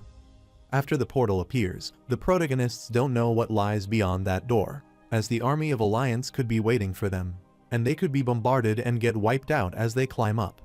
But he can defeat the chief commander, and then he can find out whether Yoon H1 is in this tower or not. So if he arrived at the last floor, he could take a peek at the secret regarding the end of the illusion trees that Molark might have left behind. While heading there, Anderson accosted him, which made him wonder what the matter was, and she thanked him. Anderson waited for this moment for the past 500 years to avenge her teammates and fight against the leader of the Alliance once again, so she endured and waited for a long time. The protagonist clarified that a battle might ensue the moment they enter, and they could make a mess of the 8th floor upon entering if needed. Soon, they entered the 8th floor of the Metabuse, and Runard was shocked, as it was way quieter than expected. Renee guessed things worked out as expected, but Artina's death should have been reported. So the Alliance Army's absence there means they will accept his proposal. Anderson doesn't think it's as simple as accepting his proposal and wanting to look over there. They saw the notification about the classic 500 years ago to go back at that time, as the 6 God War event is taking place in Metabuse. Everyone is aware of this since it's the appearance of a new 7-star, and they have become a part of legend where a match with the pride of the 6 Metabuse gods is on the line. Ray knew Alliance's obsession with trust, but this is too much, and Gale clarified that it means they are that confident. The protagonist knew that the thing looked peaceful, but the world pressure he felt from various places was out of the ordinary, so he guessed that those who had climbed this high up were not normal. Since a normal passenger is this strong, he wonders how strong the chief commander is. But if he considers that the 6 Metabuse gods are around the level of lieutenant generals and major generals, then the chief commander is stronger than that. Yi-Hwan thought he could be superhuman like Lieutenant General of the 9th Region, Samyong-hoon or Samyong-yuha. They were in a situation where anything could jump out, but as soon as they moved forward, their faces turned pale as if they had seen ghosts. They wondered why all of them were naked and wondered what this was, and Ray became shy, so he started discharging bright light, thus dazzling all of their eyes. They could not see anything, and Runard requested Anderson to turn off the light. Anderson began to cry happily because finally her time had come. Anderson hits Ray in the head, thus making him unconscious and ending his dazzling light. The protagonist thinks this is a strange place, as there are naked bodies in a Miram world. Runard felt something was wrong as Yi-Hwan was saying something like that, which annoyed the protagonist. Runard clarified that they are not naked on closer inspection, as it seems to be just a skin item, but he wondered why they would wear it. Anderson clarified that trends come and go, so she thought it's time for her worldview to become the trend. Runard knew that her worldview had never trended before, and he finally understood what that was. He looked at the market and saw a new package of the War of 6 Gods and the legendary skin of naked thruster Yi-Hwan, so he finally got it. It's about Yi-Hwan. Everyone is amazed to see Yi-Hwan's skin, and another god wanted to use all of his trust that day to purchase that skin. Since everyone is using the naked thruster skin, Runard thought that if Yi-Hwan gets stripped, there is little chance for him to get caught, which could be good for them. Abruptly, the magic skin of Runard, the underage boy of tears, had appeared, which pleased him as it was there. Anderson became envious as her skin wasn't there, and soon they were notified that the common skin Moya Anderson had appeared, and she became infuriated on hearing that name, so she wanted to kill them. Marty's volunteers to guide Yi-Hwan from there on out if he doesn't mind, as he has been to the 8th floor a few times, and he can also guide him to look at the storyline shop or item shop. The protagonist clarified that he wanted to find something, and Marty's realized he wished to find a soul. Anderson asked if the black shop is still on the 8th floor, as it will be easiest to find him there. Marty's is startled to hear about the black shop and clarifies that they don't need to use that place to find someone. Anderson asked if he knew about that place, and Marty's affirmed that he knew. The protagonist informs his comrade that they must go somewhere, so he wants to meet them again afterwards. Renee promised to return after meeting a friend on the 8th floor. Ray left to gather the gods to prepare for unforeseen circumstances, so they all scattered. Anderson suggested going to the black shop now, and the protagonist inquired about that place. So she explained it's the informant of the black market, which has been there for 500 years, so if he wants to find his friend, that place has the most accurate information. Soon, they arrived at the Miram Inn, a black shop, and Marty's clarified that this was the place. Anderson realized it was still the same, making Yi-Hwan wonder if she had been there. She affirmed, but realized that the signboard and outer appearance are different, so she doesn't know if the owner is still the same god she knows of, as a lot of time has passed since she was last there. Marty's knocked at the door while calling the innkeeper, but suddenly he was pushed back by the protective magic. Renard gets worried on seeing this, wondering what that was, and the protagonist realizes it's a barrier, so he tells Marty's to wait outside as he is going in first. The protagonist used question comprehension on the barrier, thus managed to open the door and enter the inn. Everyone inside the inn stared at him with killing intent as the gatekeeper came out, wondering how he got in when it was not opening hours yet. The protagonist confirmed that he was there to look for someone, and the man asked him who had introduced him to this place.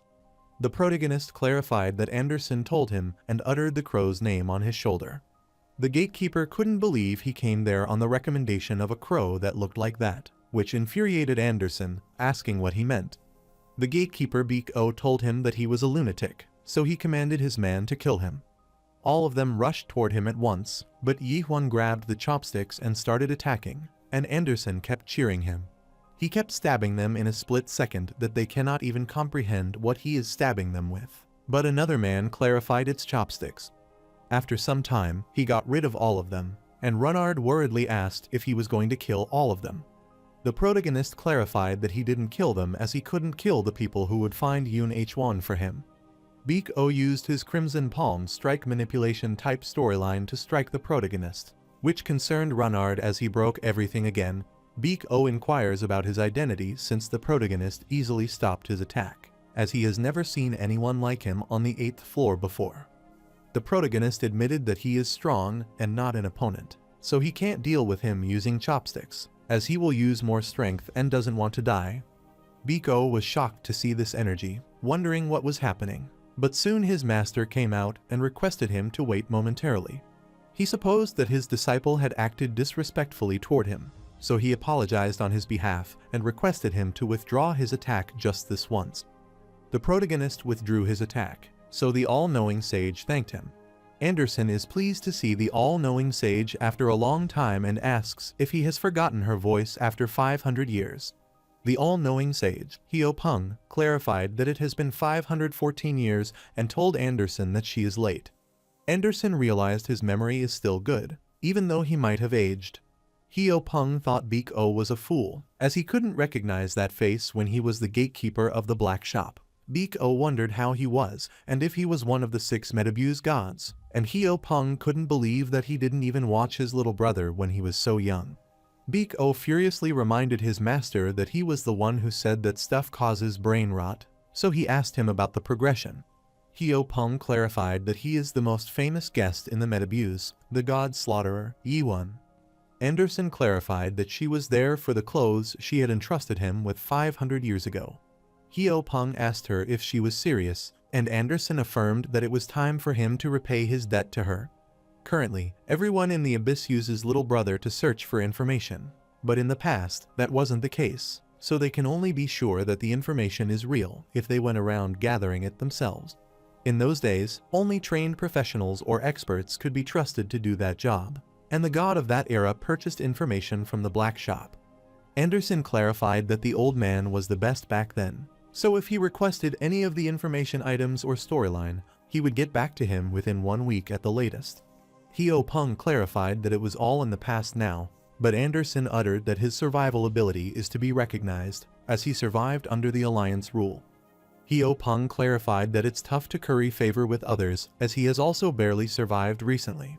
Anderson inquired if there weren't any customers these days, so Hyo-Pung clarified that he had lost most of his customers after the Alliance hired an advertising model for Little Brother. Since the Alliance releases the important event details, currency is used in the Metabuse store, so they can easily buy things from there and don't need to go through all the trouble to come there.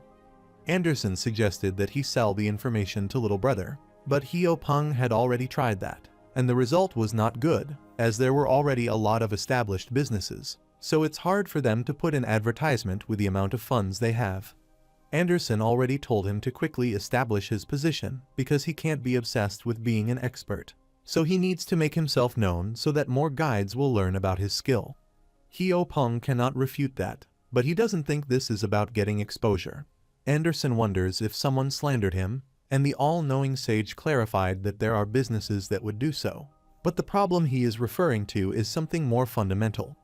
In this era, gods don't have things about the world they like to know, as they only care about having delicious food, but they are disinterested in what food they are having. Anderson agreed with that, and he told her to wait as he would get some food. While preparing the food, he uttered that his little brother suggested information that piques their interest these days, but in the past, the gods got curious just by thinking of something. Since everyone is busy with that information, they are not curious about something else. But he can't blame anyone since even his gatekeepers are like that, and Anderson uttered that gods who give up on thinking can't be considered gods. Heo Peng is amused as she still thinks this way and clarified that it's not like God doesn't have anything to be curious about, but they gave up on being interested, so he asked her if she still has things to be curious about. Anderson looked back and told him she was getting sick of that, but that's when she met Yihuan. Heo Peng found it interesting, so he asked her if that man was the clothes she had been wandering and looking for the past 5 centuries. Anderson clarified that time can tell if she is his clothes or he is hers, and asked if the food isn't ready. Heo Peng put the plate of dumplings on the table, which thrilled her and filled Renard's mouth with water. After eating it, Anderson is delighted as this is so good, and the protagonist remembers eating cooked food in chaos, but it has been a while since he has seen food that reminds him of his hometown. Heo Peng saw him not eating anything, so he asked if he didn't have any appetite, and Anderson clarified that he is a wary person, so he would only eat it after he understood what it's made of. She remarked that his dumplings are as good as in the past and told Yihuan to eat these, as he is not the kind of person who would take orders from the Alliance. Heo Peng clarified that it is the only thing that hasn't changed over the past 514 years, and Anderson realized that his stubbornness is on another level. Renard looked at the food with delight, then looked away, and the protagonist told him to eat them if he wanted, so he agreed. Heo Peng handed him a dumpling so he could try tasting one, and the protagonist took it and started eating it. As soon as he took one bite of it, his eyes widened in shock as he realized how delicious its ingredients were. While he traveled through the Tower of Nightmare, Chaos, and the Abyss, he had forgotten about the taste of food. But in this unexpected place, it felt like a part of the emotion that he had forgotten long ago had woken up again. Therefore, he asked Heo Peng about its ingredients, and Heo Peng realized that he knew what good food is like. So he told him that memories are in these dumplings. He explained it's a common memory obtained from everyday life, including happy, sad, and painful memories. The protagonist asked if that is figurative, but Heo Peng can't tell him that as it's his trade secret. Anderson uttered that the Miram dumpling he made was the best in the world, and she wanted him to teach his disciple its recipe. Otherwise, it would cease after his death. Heo Peng doesn't have anyone to inherit his recipe, as no one is interested in something like dumplings these days. Since Biko is the only one who is at least training hard but is too competitive, so he is more suited to eating dumplings than making them. While eating the dumplings, Biko clarified that he would win the contest for eating the most dumplings from the god slaughterer. The protagonist couldn't believe him as he had never participated in that contest. After engulfing the dumpling, he asked if it was true that he had killed 3 of the 6 Metabuse gods by slicing them in half with one strike. Anderson inquired if he is usually that gross, and Biko wanted to know if he defeated the kid sitting beside him. The protagonist hadn't fought with Renard, but Biko clarified that he wasn't talking about him, but the one behind them. Biko intends to kill the chief commander, but he wasn't expecting someone like him to arrive. Heo Peng inquired where he was going, and his disciple was going to do stretching outside, and he also needed to fix the trap formation that he had damaged.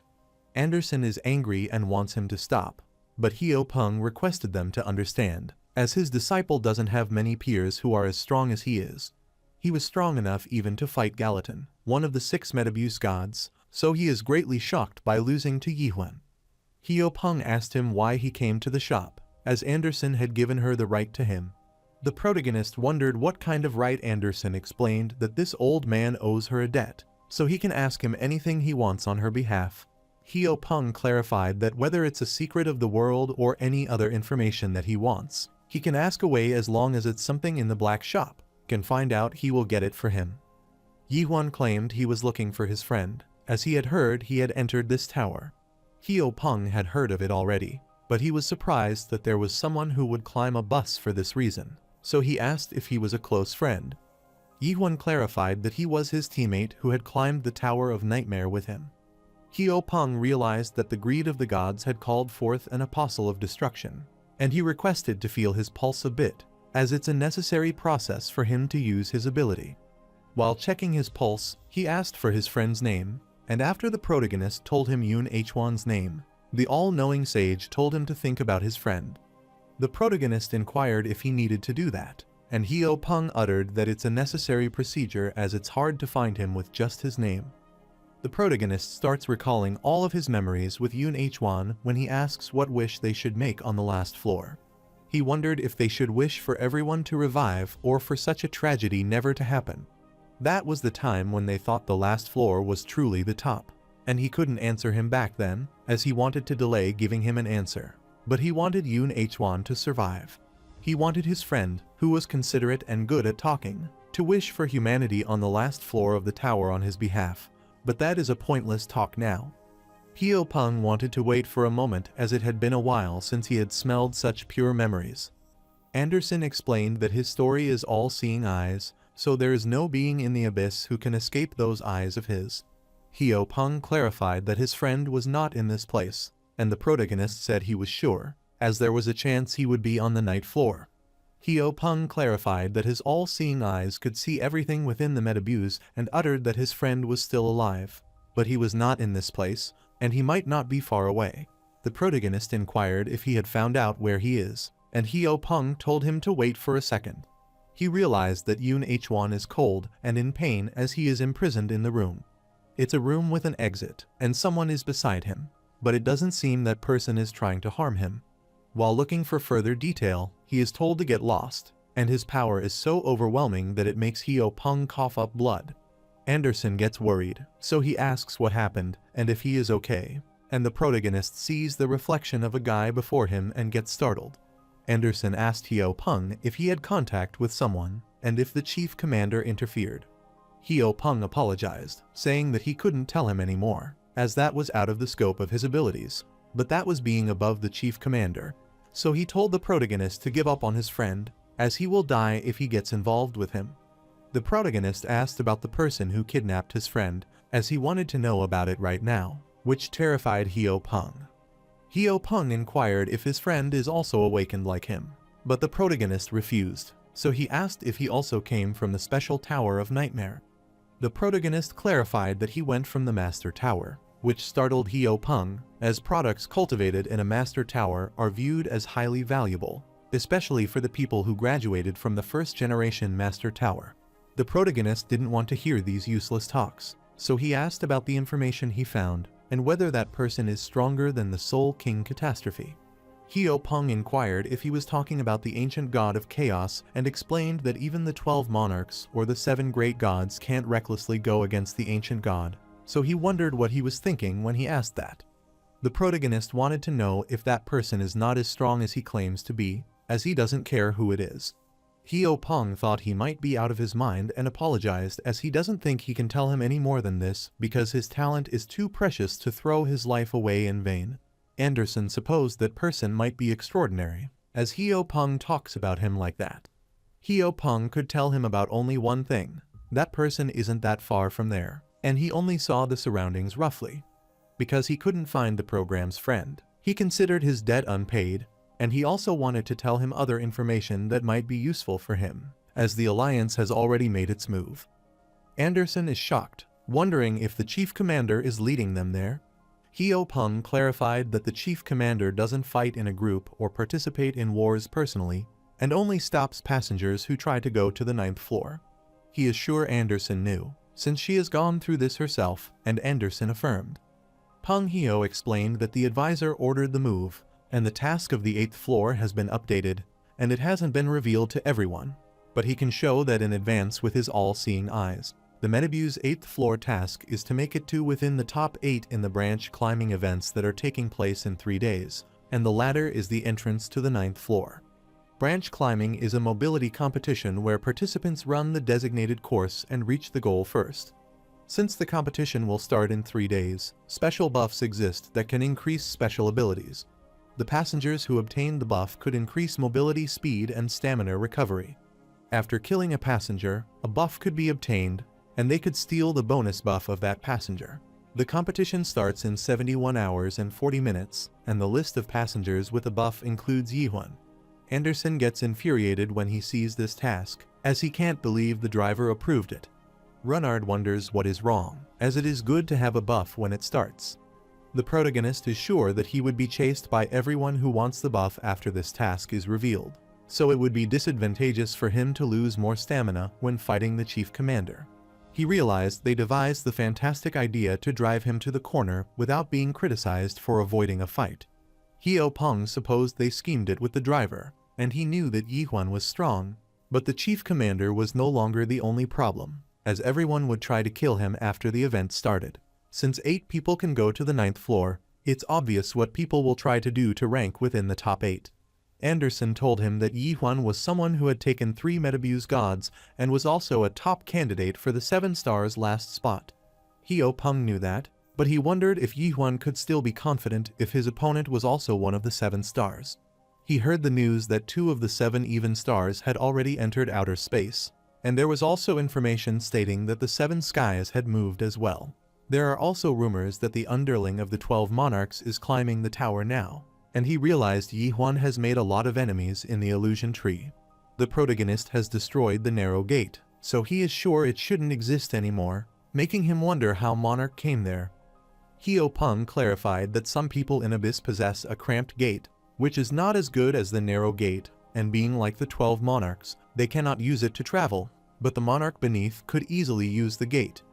This gate is possessed by the 7 great gods, some of the 7 skies, and Crack, so he doesn't know who is working with Monarch among them, but none of them are easy opponents to fight. The protagonist knew that it would be tough for him to take them all, but the top of the tower is informative to him, so it would be meaningless if he climbed the tower but didn't meet the driver. Since the black shop knew everything, he wanted to know about the first nightmare. Heo Peng is surprised to hear this and asks if he is trying to climb to the end of this tree, and he apologized as he didn't know about the first nightmare, but he knew someone who might be aware of it. He explained that Neil Crash is the master who made the Metabuse, which is always looking for the first nightmare, and he made the tower to reach the end of the illusion tree. However, Heo Peng doesn't know if he succeeded or failed because even the people who reached the last floor of this tower have talked about that before. The protagonist supposed the driver at the last stop might know about it, which is another reason for him to climb. Heo Peng wondered why he was so stubborn, as he was not stopping him from climbing, but telling him this isn't the right time. The first nightmare is the place that Yihwan saw in the first generation Tower of Mulark, and all the towers of nightmare are its imitations. Therefore, he knew that if his guess was right, that might be the end of the illusion tree and its tree path, where he must arrive. Heo Peng didn't want him to waste his talent, but to accumulate his world power and grow stronger, so that he could become one of the great gods. So he wanted to know why he tried to climb the tower. The protagonist asks him why he makes the dumplings, and Heo Peng clarifies that he likes making them but wonders why he is asking. The protagonist asks why he started making it, but Heo Peng forgets about it. Since all gods in Abyss knew they didn't have what it takes to reach the end of the illusion tree at some point, but the only difference is that some realize it sooner and some later. Every god goes through this moment. The moment when they had to admit that they couldn't see the end of the branch despite their effort and struggle, and that is when the all-knowing sage started making dumplings. He made dumplings repeatedly without knowing why he was making them, and just like how Heo Peng has to make dumplings to survive in the abyss, the situation was the same for Yihwan, as he couldn't live if he didn't climb it immediately. The protagonist praised his dumplings as they were the best among what he had tried. So, Heo Peng asked if he would eat more, and he wanted to eat them the next time, so he left the others in his hands. After facing Yihwan's question, Heo Peng knew he couldn't stop him because his question was the answer itself. Momentarily, the task of the Metabuse appeared, and everyone was told how the buff is transferred. Under the god assassination rakers, black clothes 6 assassins, the direct team rushed toward the black shop to avenge rakers. Furthermore, Metabu's high ranker, Advance, Retreat Brothers, and Alliance Murderer Corpse God Cleanser were also changing to strike him and down their guards as they needed to kill the god Slaughterer. The advanced Retreat Brothers were rushing there, but his comrade was too slow, and they wanted to get the head of the god Slaughterer, which belonged to them. However, they are attacked by the protagonist's comrades, which shocks them. The protagonist, comrade, wanted them to stand down as they shall not pass, and Marty's clarified that the captain has a critical mission. The attackers were shocked to know that it was true that Marty's had joined the slaughter, as he had never thought the rumors about him were true. Beak O pushed Marty's away as he was getting in his way and clarified that he is not a pervert but the god of today. The attacker is shocked to see Beak O of the black shop stepping in and couldn't believe that God Slaughterer has asked the relics of the old age for help. Beak O wanted to make it short that they are not open for business now, so he wanted them to return. The attackers get infuriated on listening to this, and they all charge there, but the protagonist comrade also charges to stop them to protect this place. The passenger clarified that they weren't even a match for them when they were riding on the coattails of yesterday, but they still dared to think they could stop him. Marty saw his comrade fighting and is pleased to know that they were gods who were previously much stronger than them, but now they are not that tough due to Yihuan's training. Furthermore, because of that narrow space, the difference in their number has been neutralized as the attackers don't have a space for themselves. The man found the infuriating idiots as they kept pushing with their bodies instead of making some distance between themselves, and wanted them to ensure they would not get in each other's way. Biko is shocked to see this, wondering what is happening, and everyone is shocked to realize this entire thing is a sanctuary. Marty's gets infuriated and wants everyone to gather, as it's time to show them. He summoned the Wines and prepared to attack as he deployed his sanctuary, the god of Grassland, while his comrades deployed the gods of today's sanctuary, which empowered all of them. They charged toward their opponent. While Marty's merged, the sanctuary of the god of today and the god of the Grassland struck.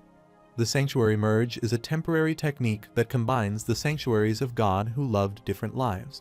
It is a dangerous technique which could kill the god involved if the attempt to merge goes wrong and the world power undergoes a reflux, but they were no longer just ordinary gods. The gods of today experience the same emotions and have lived through the same 10 years that passed, so this is the technique that they secretly trained for the past 10 years. That was originally a technique that they worked together on to kill Yihuan. But that is no longer the case. Everyone is shocked that they destroyed their sanctuary in a single strike, and Marty's told them to stand down while they are still being nice. He clarified that even if they deployed their sanctuaries, they can't defeat Yihuan, as all they need is one thrust to destroy all of them. The assassins wondered how those useless gods who lived in yesterday became so strong and asked what they did that changed them so much. They wondered if they needed to retreat because if what Marty said is true, then it would be hard for them to do this. Marty's clarified that Yihuan can slaughter them with a thrust of his finger, and he could blow away their clothes with just his breath, so he wanted them to return before Yihuan comes back.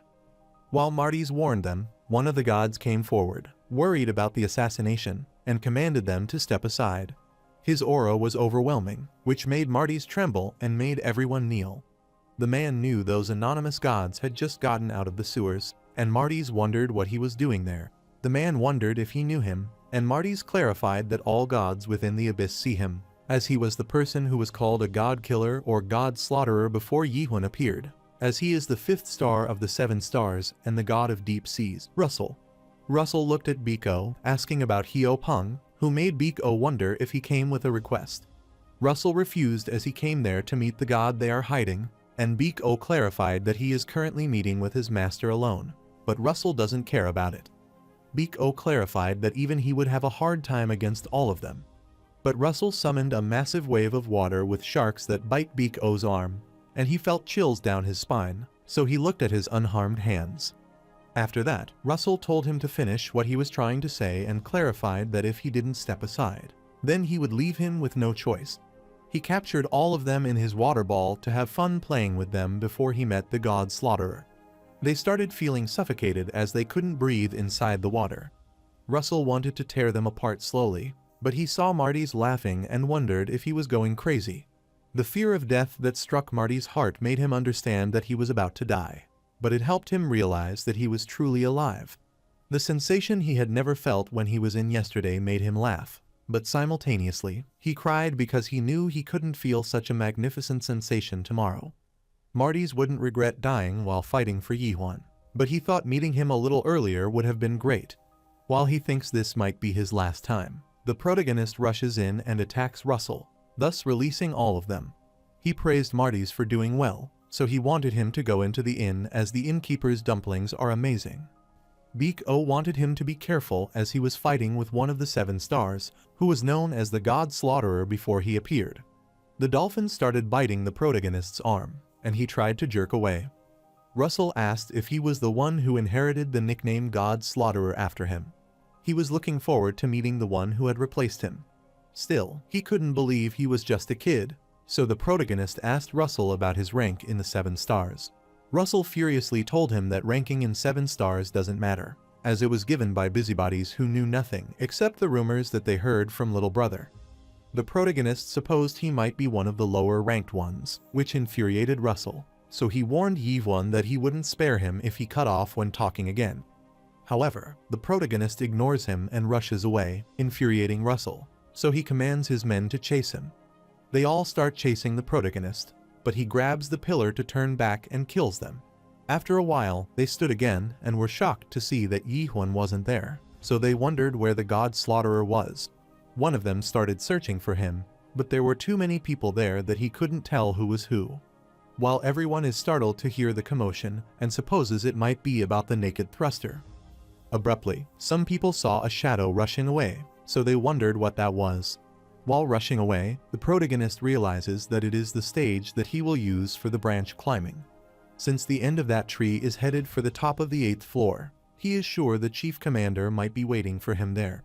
Before he could arrive near that tree, he was surrounded by the assassin, and they were pleased to catch him finally, so they wanted to kill him without wasting a second. After an attack, the assassin grinned as he thought they had killed the Godslayer, but to his surprise, the protagonist was still fine. The protagonist gets rid of them with 6 consecutive fatal spirals and is amazed to see that they have already caught up to him. All the other assassins pointed their swords toward him and wanted him to come down quietly, and asked if he was thinking of fighting against several hundred of them at once. The protagonist is sure it would be safe since they are this far, and because they are far from the Muram Inn, he can fight to his heart's content. The assassin gets worried as something seems weird about this situation, as he is not running away. They knew it was not how this was supposed to go and wanted Yi-Huan to look at their numbers, wondering if he would try to fight them. The protagonist is prepared to launch a slash, so he tells the ones who don't want to die to run away. He noticed Russell was attacking him, so he immediately dodged his attack. Russell supposed that he treasured his subordinates and was astounded as he clung to insignificant emotions like followers or avatars, so he wondered if he really slaughtered over 20,000 gods. Russell created his water god cannon from the god of the deep sea, which is Russell's storyline. The protagonist didn't count them, so Russell clarified that he will start counting once his subordinates die.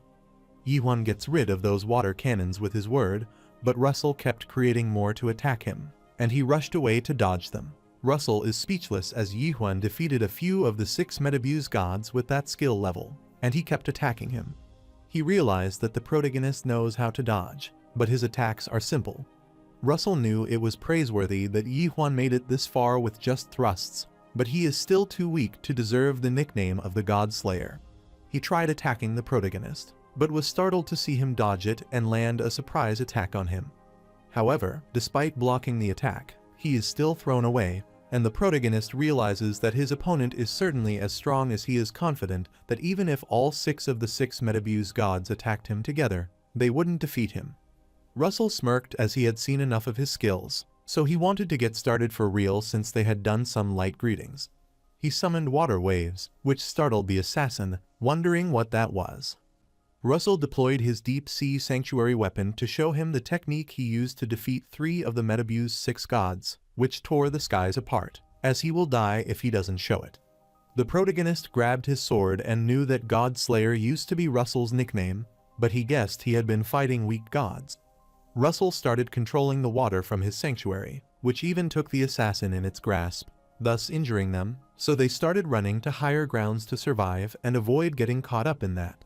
While the huge sharks in the water were trying to bite the protagonist, he used his skill to question and comprehend to get rid of them. The wave gets close to him, so he tries to avoid it because he knows that every particle within the wave is quivering at extreme speed. He knew the image of a shark was just a distraction, as the particle would start ripping his flesh away when he touched it, and his actual attack was the wave. As soon as the waves got close to the protagonist, Russell tried to attack him with the flick of his finger and asked if he intended to use petty tricks the entire time. His eyes widen with shock as he sees the protagonist coming out of the wave and getting rid of it with self-surrender. The protagonist charges at him, rushes behind Russell, and strikes him. Even though Russell managed to evade the thrust, he was still in a state of shock as he saw the thrust hitting the countless stones. But soon he comprehended from where he would be attacked, so he was delighted to find it and blocked it. Exploiting his being distracted, the protagonist rushed behind him to sneak attack. Russell also noticed that and clarified that simple attacks like thrust wouldn't work, no matter how fast an attack is, as it is useless if it doesn't connect. The protagonist is surprised to see him calmly controlling this many wave particles and annoyingly grinning his teeth, as that was impeccable control. However, he knew that Russell wasn't the owner of this wave as well, so there might be certain particles into which he could put his full power. Russell had some expectations after he heard that there was a new 7-star candidate, but he guessed his expectations were too high. He summoned several huge sharks to surround the protagonist and wanted him to try tearing the skies apart. The protagonist looked at his sword grin and agreed to do it if he wanted.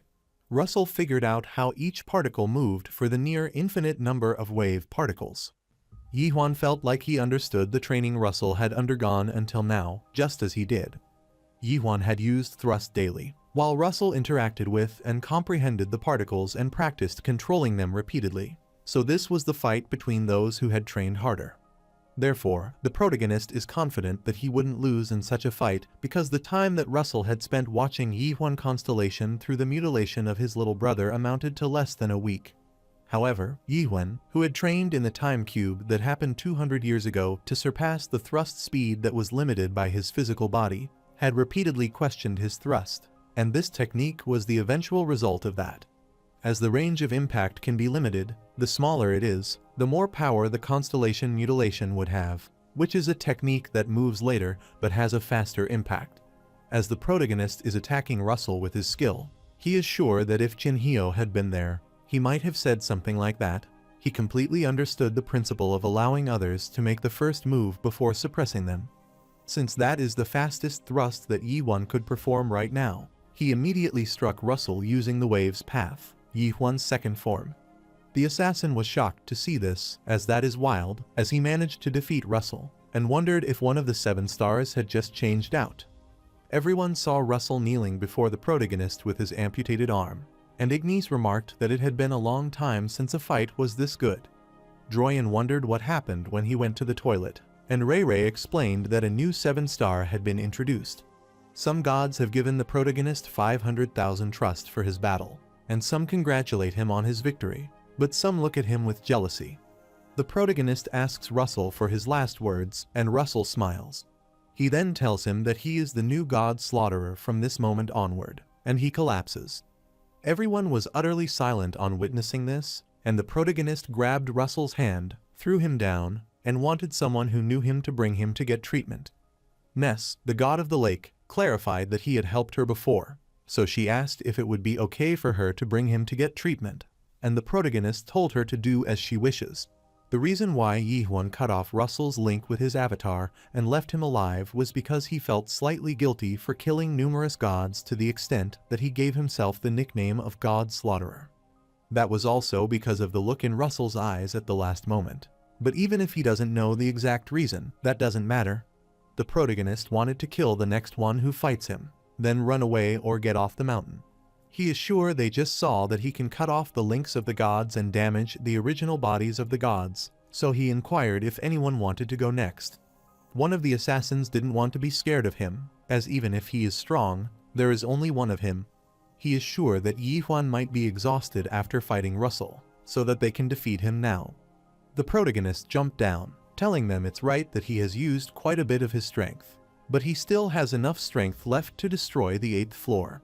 He is sure that Alliance people might be hidden among them, and the chief commander is also watching them. While the assassin is about to say something, the protagonist clarifies that he said he would fight the chief commander in a one-on-one fight in 3 days, but he never said he would climb the branch. Since they deceived him, he is changing his promise, so he wants them to choose it now that either the chief commander comes to meet and fight him, or watch the entire 8th floor get destroyed right now. All the assassins run away, thinking he is a crazy man, as he is going to use that skill, and they realize that the god slaughterer has declared his intent to slaughter. The protagonist doesn't have enough world power to use constellation mutilation, so he is glad his threat worked. Anderson arrived there as she saw everything through the stream and asked if he didn't have enough world power, then he should tell her, as she had stormed up. The protagonist is surprised to see that she is not making a fuss like she usually would. Anderson clarified that she is already used to him creating trouble, but she wanted him to be careful, as some strong ones are left. As the sound of a watch ticking approached, the protagonist already knew there were at least 3 of them, and they were pretty intense. The elite of the 5th site, One-Eyed Watchmaker, is approaching him, and Anderson recognized him from his eye patch with a number. The protagonist inquired if he was from Alliance, but Anderson clarified that they are not under Alliance, but they are the elites of the 5th site, which belongs to the chief commander, so they were sent there to help him. She elucidated that the number on their eye patch determines the strength of the One-Eyed Watchmaker, and since his number is 9, it means that he is quite strong and is the elite of the elite assassins. The protagonist asked the 9th One-Eyed Watchmaker if he was there to bring him to the chief commander. The 9th One-Eyed Watchmaker stared at the protagonist and shook the crowd with his single gaze. The protagonist figures that his threat wouldn't work against him and supposes he might have appeared to estimate how much world power he has left. He is certain that if he figured out that he doesn't have enough power to use constellation mutilation, then those hiding would attack him simultaneously. He supposed they might want to corner him and hunt him, so he told Anderson to hide somewhere, and she told her to be careful. Yi-Huan wondered whether he should attack first or wait to counterattack, but he knew that he was in a disadvantageous situation, no matter his choice. Since the situation was the worst, he wanted to charge through him as fast as he could. But before he could attack him, Seol had appeared and wanted him to stop immediately, as they had business with him first. She heard that Yi-Huan was with Yoon Sae and wanted to know where he was right then. The 9th One-Eyed Watchmaker is surprised to see the crack appear there. Seol Ha wanted the protagonist to hand Yoon Sae back to them, as he is someone she has hushed a lot. The protagonist clarified that it would be a problem, but assured her that he is safe, making her wonder if he is holding Yoon Sae hostage. The 9th One-Eyed Watchmaker asked Seol Ha if it was all right for him to interpret this, as she was trying to interfere in the matters of the 5th site. Since this is the case, that means that she is going against Kronos. Abruptly, a man appeared, who was found to be interesting as he was making a threat, which means Kronos was there himself, or he should at least have his right hand and be the chief commander there. Imai held the head of the 1st One-Eyed Watchmaker, and told him they were not much of a threat. The 9th One-Eyed Watchmaker asked him if he wanted to go at it, and he was willing to grant them their wish, so he summoned his man. Imai liked that, so he threw the head away and started attacking his opponents, and got rid of many of them. He remarked that the toys of Kronos are nothing much, but the 9th one, the watchmaker, didn't want him to speak of his name. Seol Ha watched for a while, then jumped, telling him she was talking, so she wanted everyone to shut up. However, Imai still rushed toward that attacker, and they kept fighting, which infuriated her, so she shouted to quiet them. Her overwhelming aura startled everyone, and Imai clarified that he was not doing this because he wanted to fight, but she told him to quieten down. The protagonist realizes this is the strength of one of the crack's captains, which means she intentionally hides her strength previously, and realizes that she is stronger than the 7-star guy he just defeated. She accosted the protagonist as she wanted to let him choose whether he should bring Yoon Sae there until she counts to 10, because if he doesn't bring him there, the crow is dead. Anderson gets worried on hearing herself getting targeted, so she wondered why she is targeting her. The protagonist clarified that he can't hand Yoon Sae over to her, which worried Anderson as she said she would kill him, and she wondered if he was trying to fight her. Seol Ha asked him if he thought he could defeat her, and she wondered what he was thinking. The protagonist is sure that Yoon Sae would suffer again if he joined them, which makes her wonder what he is talking about. Imai accosted Seol Ha as he needed to talk to her, and the protagonist clarified that he couldn't hand over the child to someone who does such experiments on children. Imai requested that she not listen to him as he would explain things. But Seol Ha gets infuriated, so he asks the protagonist what he is talking about and throws a thunderbolt at him. She assured him that if he didn't explain himself properly, he would die there. While the protagonist is lifting his sword, Anderson tells him to stop, as Seol Ha is the executive of Crack, so if he dies, then she will die as well. The protagonist already knows that, which makes her wonder why he is doing that if he knows. Abruptly, Yoon Sae rushed there to defend the protagonist and required the captain to stop. Later, they went to the black shop where Imai requested an innkeeper for a portion of dumplings along with the bowl of noodles. He always wanted to try doing that in the Murim world, and his action makes Runard wonder if he is really from Crack. Imai affirmed, so Runard wondered if people at Crack also eat dumplings. He clarified they don't eat often, which is why the dumplings taste even better. Runard inquired if this is also true, that he kills everyone who tries to talk to him, but Imai reminded him that he is also talking to him right now. Runard inquired who would win for the Crack sovereign force with one of the 7 great gods, which worried both Beek-O and Hyo-Pung. Imai calmly answered him that he didn't know, as it had never happened before, but he still wanted to vote for sovereignty. Beek-O can't believe that Runard asked that question to a captain of Crack as if they have a slaughterer there, but a captain is no joke. But he felt chills down his spine as Runard asked him if he fought one of the 7 great gods, then who would win?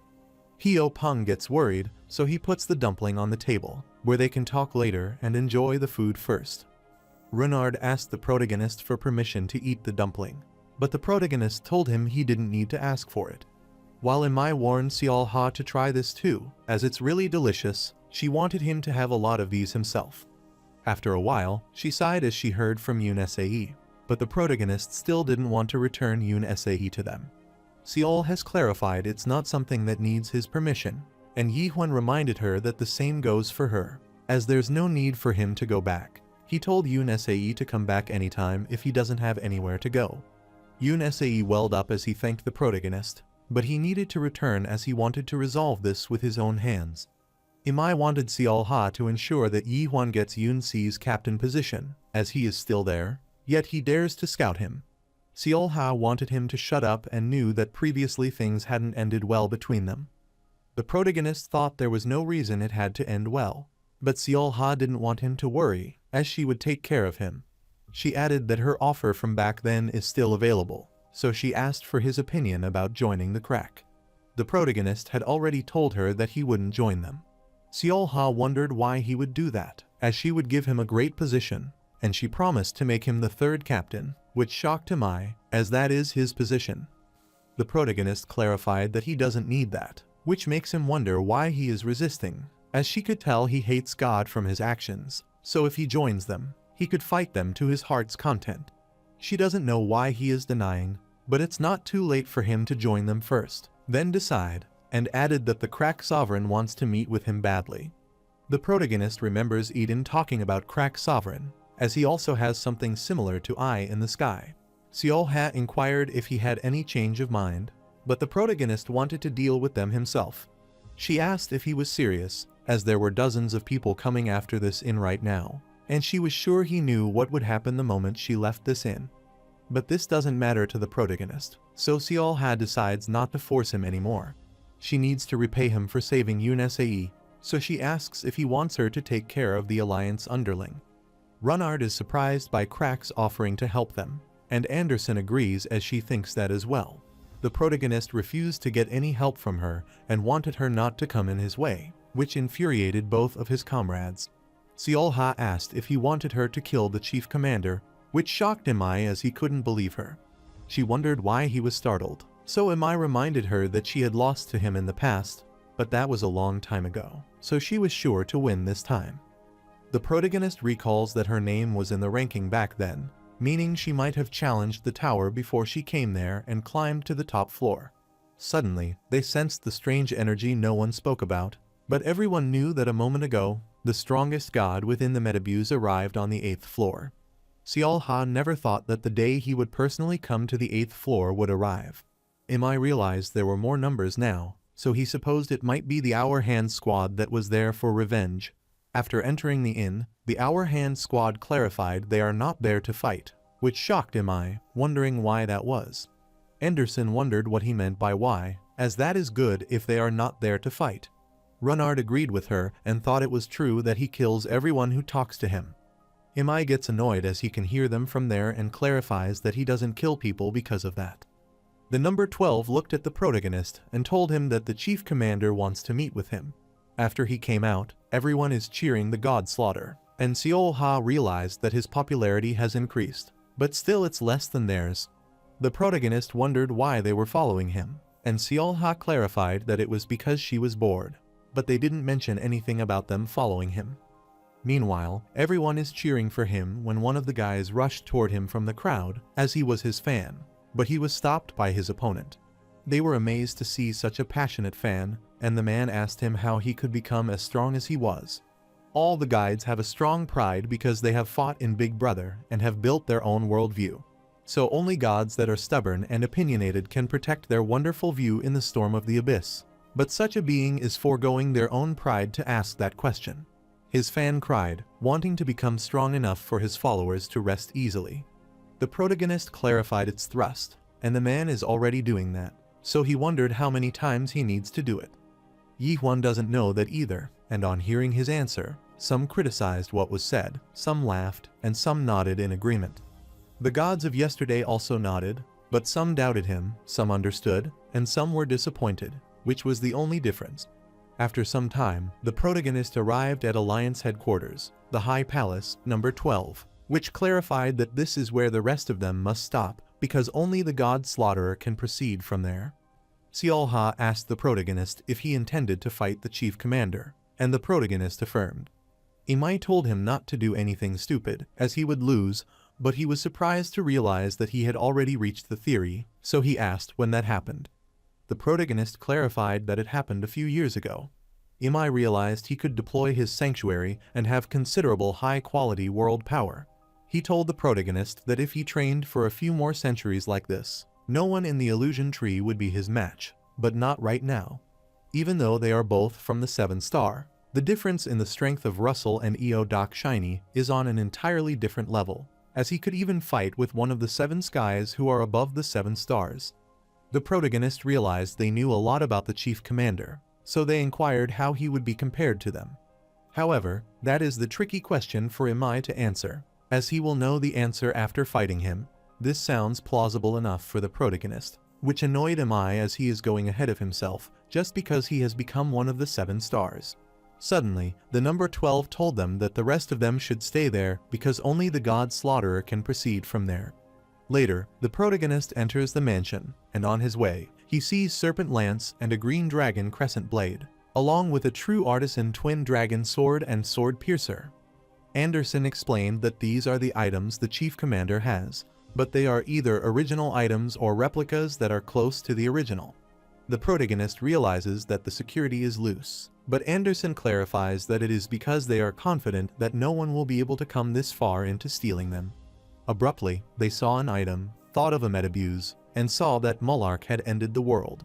The chief commander noticed that he was attracted to that book, so he inquired about what that book was, but he knew that normally people want weapons, so that is a unique situation. Chief Commander, God of Wealth, Doc Shiny, thanked him for readily accepting his invitation. The protagonist grabbed his sword and asked if he was the chief commander. The chief commander emanated a tremendous aura and clarified that he didn't call them there for a tussle. The protagonist is dumbfounded to see his opponent's immense world power, and he is one of the top 3 strongest enemies he has faced so far. The chief commander realized he was stronger than they thought and was sure that this level of world power meant he was going past the 4th awakening stage and entering the 5th stage. The protagonist is startled to learn that he knows about awakening, which makes Doc Shiny smile, so he goes to the tower model. The protagonist recognized the tower and asked the chief commander if he was the driver. But Doc Shiny clarified that he was doing his job on his behalf because the driver was someone who was very lazy. Therefore, he clarified that he could say this is what he gets for staying in this tower, and he used his power on the tower. The protagonist is surprised to see that the gods within the tower are moving and the tower is being restored. The protagonist realized that he had been watching everything so far, so he wondered why he didn't do anything when he destroyed it. Doc Shiny knew what he was thinking, but there is no need to be worried, so it's fair when it comes to matters regarding the tower, and the driver knows that as well, which is why he left its management to him. Meanwhile, some of the warriors were destroying the wall, hoping to climb up because the god Slaughterer also destroyed the tower to do it. Doc Shiny crushed that god with his finger while telling the protagonist that it had been a long time since something like that had happened, so it piqued his interest. Anderson accosted the chief commander, and he remembered that it had been 500 years since he last met her. Abruptly, he showed the protagonist a floor where the volcano had erupted, clarified that this floor can't be repaired, and uttered that it was fun back then, and Anderson agreed. The chief commander realized that she had changed, as she was more human than a god in the past. Anderson clarified that he is still the same, but she doesn't understand him a little better, and she thanked him for taking in Eden, Justice, and Artina. Doc Shiny wanted to let them live longer as they were good gods, and Anderson agreed as they had heard that. He asked if she was there to avenge his teammates, and Anderson clarified it's not them, but she is also there to avenge his followers. Doc Shiny heard that her avatar and followers had become puppets. Anderson knows that he was the one who instigated it, as he has never been interested in such matters, but he is in charge of Alliance and needs to take responsibility for it. The chief commander doesn't have an excuse to give, and Anderson wanted to be honest, as she didn't know he was still in this tower, and thought he would have already seen the last floor of this tower. Chief Commander affirmed as he had, and Anderson asked if this tower is still as fun as it used to be, as she thought she had gotten angry when she had met him again, but right now, he looked pitiful. So she wondered if this tower still has unanswered questions even after paying that price. The Chief Commander clarified that some questions can never be answered eternally, even though he knew that he kept asking questions. Anderson told him to think about his last question now, and the Chief Commander sighed as he had been waiting for such a day to come as he was waiting for someone who could keep asking these questions for him. The Chief Commander inquired why he climbed this tower, and if he wanted to get recognition that his worldview was correct. At that time, Yi-Huan felt a strange sense of kinship with the man in front of him. It was similar to when he had seen the Sa Myung-Garam, as there was a style that could be felt from those who agonized over their worldview. The man in front of him was someone who, like him, was curious about the end of the world, and also was someone who wanted the end of this world. The protagonist comes to find his friend and clarifies that, unfortunately, he is not in this tower, which is why he is going to meet the driver, and ask him about the first nightmare. Doc Shiny clarified that some questions have strong power just by being asked, and they can destroy the world by asking them. The protagonist supposed it might be the fate from the beginning if the world was to be destroyed to that extent. Doc Shiny agreed, but even the driver couldn't answer those questions, making the protagonist wonder what he meant. Chief Commander implies that questions that are too big cannot be answered alone, and they are so bulky that no god can answer them alone, so he needs to split the questions and keep asking the smaller ones. The protagonist supposed he meant that he needed to stab the small one first to stab the big one. Chief Commander can express it that way and utters that the smallest question he faces now is whether the god of ashes, Doc Shiny, is stronger or weaker than the god slayer, Yi-Huan. He can tell the protagonist the answer to this question, but he is sure he wouldn't try to get that answer right away. The protagonist wondered why, and the Chief Commander clarified that he couldn't get the right answer. Yi-Huan remembered that he went to the last floor, so he inquired that he asked the driver on the previous floor. The Chief Commander can't tell him that, so Yi-Huan realized he didn't get the correct answer either, so he is there to climb the last floor again. Doc Shiny clarified that continuing this conversation is pointless, as the reason he called him there is simple. He wants him to participate in the branch climbing that will be held in 3 days. The protagonist doesn't want to, so the Chief Commander clarified that he has no right to refuse, as threats wouldn't work either, so he told the protagonist to try it if he wants. The protagonist grabbed his sword but stopped as he saw the Chief Commander crushing the black shop in. Meanwhile, Beak-O noticed the crack on the roof, wondering what was happening, and soon it broke. The chief commander realized he was similar to Anderson from 500 years ago, infuriating the protagonist. He saw the skill he used to defeat Russell, which is excellent, but it's not enough, as in this abyss, at least 10 entities can kill him with a flick of their finger. The protagonist wondered what he meant, and Doc Shiny clarified that he can see the way he has grown, as he was the type who became strong by training one skill to the extreme, just like an entity who keeps asking the same question.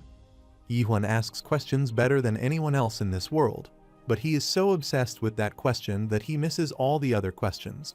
Since he was so focused on climbing this tower quickly, he missed all the scenery from the 2nd floor to the 5th floor. The protagonist clarified that he didn't come to sightsee, and the chief commander clarified why he should have climbed the tower properly. Since Tower of Nightmare is like a work of art, he will never discover it if he doesn't read it carefully. He gave the protagonist 4 days, hoping it might be enough time for him to prepare a few small questions. The protagonist wondered why he was giving him time to get stronger. The chief commander is sure that Anderson knew he couldn't face him now, but he still accepted his invitation because he trusted him and paid his respect to his trust. He told the protagonist that he was fortunate and wanted him to consider that the history he had lived was saved for him. He also wanted him to be grateful that he still had time to ask questions. Suddenly, the protagonist came out of the mansion with shock, and Seol Ha is surprised to see him there when he just went in. Anderson clarified this is the ability of the 3 divine artifacts that the chief has, which is why he has never been defeated by anyone except the 7 great divine seats, because he can rewind time. The protagonist wondered if that was a rewind or an illusion because the devil told him such abilities don't exist in this world. Anderson understood what he meant, but he can rewind time, so it's modest to use a grand phrase like regression, but it's true. The protagonist understood that her ability had limitations. He entered the inn, thus delighting Renard, and the protagonist thought he might have hidden himself elsewhere. Heo Peng tried to go to the safe house, but Alliance caught him, so he decided it would be safer to stay there. The protagonist realizes that Alliance has already figured out their plan, and he is sure they would be annihilated if they had collided with the Overlord directly. Abruptly, Renee asked him what the Overlord had said when he met him, and Pilgrim wondered if they were starting a war now, but Ray Ray wondered if he had met the Overlord. The protagonist clarified that the Alliance wouldn't act recklessly, as they decided to have a showdown in 3 days. Renee wondered if the Overlord would do that, but Yi-Huan was unsure, as he was a bit weird. However, he will stay secluded for 3 days, so he doesn't want them to bother him. Renard wondered what he should do as he had been practicing stabbing every day, and the protagonist asked if he did normal stabbing now. Renard still cannot do it properly, and the protagonist instructs him to keep training with the gods, but he does not want him to join the battle until he can use powerful stabbing. Renard affirmed obedience, and the protagonist hoped to see him in 3 days. The protagonist sat on the roof at night, and Anderson asked him what he would do for the next 3 days. The protagonist wanted to check the tower's lower floors, which makes Anderson wonder why, and if it is because of the chief commander's words. The protagonist remembers something that he forgot, as he heard that the nightmare that built this tower was also a master, so there might be secrets left behind by the nightmare in this tower. Siren once told him that every nightmare tower contains the nightmare internet, so the nightmare in this must leave traces behind. Abruptly, he is notified about the opening of the memorial package to re-experience the memories of the metaverse that he carelessly passed, and his grand adventure to find the secret of the metaverse. For only 30,000 trusts, he could travel all the tower for 3 days, and Anderson found this toxic as they are doing business in the middle of all this. The Alliance tyranny already distorted the package, making it difficult to find any trace of its former appearance, so he is sure that kind of package can't uncover the tower's secret. Anderson saw the crack there, so he informed the protagonist, and Seol Ha couldn't believe he asked her to guard him for 3 days. The protagonist was going to train for a while, so he needed a guard during that time. Seol Ha is surprised that he is paying off the debt of saving Yoon Sae with this request. The protagonist didn't want to say it twice, so Seol Ha told Imai to guard them. Imai gets annoyed as she is just passing the buck again, and Yoon Sae also wants to be a guard. The protagonist closed his eyes and went inside his sanctuary, where Anderson was watching all this, but found the crumbs on her hands gross, so she tried to wipe them. The protagonist approached her and asked what she was wiping in someone else's unique world. Anderson is surprised to see him there, wondering when he arrived and why he suddenly arrived when he was going to train. The protagonist clarified that it is because the tower is there, which confused Anderson. She wanted him to explain what he was talking about in a way she could understand. Yi-Hwan clarified that the current metaverse isn't in its original state, the way the nightmare created it, so the place he needs to look at is the old metaverse. Anderson is shocked as she finally understands what he might be scavenging. The protagonist is sure that she might be familiar with the metabuse of the past, as he puts his hand on her head, but Anderson requests him to wait. He looked at her memories and finally built the metabuse from 500 years ago. The reason why gods can't climb to the end of this world is that they are too heavy, and the tower acts as a staircase that is made for gods that are too heavy. The protagonist sees the words left behind by Neil Crash, who is the mayor who made this tower, and he asks her since she said she fought the chief commander. Anderson affirmed that it happened a long time ago, and she told him in advance that her class would be very tough. But that is what the protagonists wanted. Meanwhile, outside the sanctuary, the assassin heard some noise as he felt someone approaching. His comrade asked what sound, and the man uttered that it sounds like a clock needle, and he is shocked to see the crack there. Seol-ha killed him and admitted that his ears are sharp, and the other members of the Hourglass were worried to see the invaders. The number 5 wondered if they could kill the gatekeeper, and the number 4 wondered who was wondering if they didn't know about this place. Seol-ha is sure they might have given their time label based on their strength, but the strong one between 6 o'clock and 12 o'clock is still there, so she is sure they can't stop her, and she wanted to make it short because she wanted the chief commander to come out there.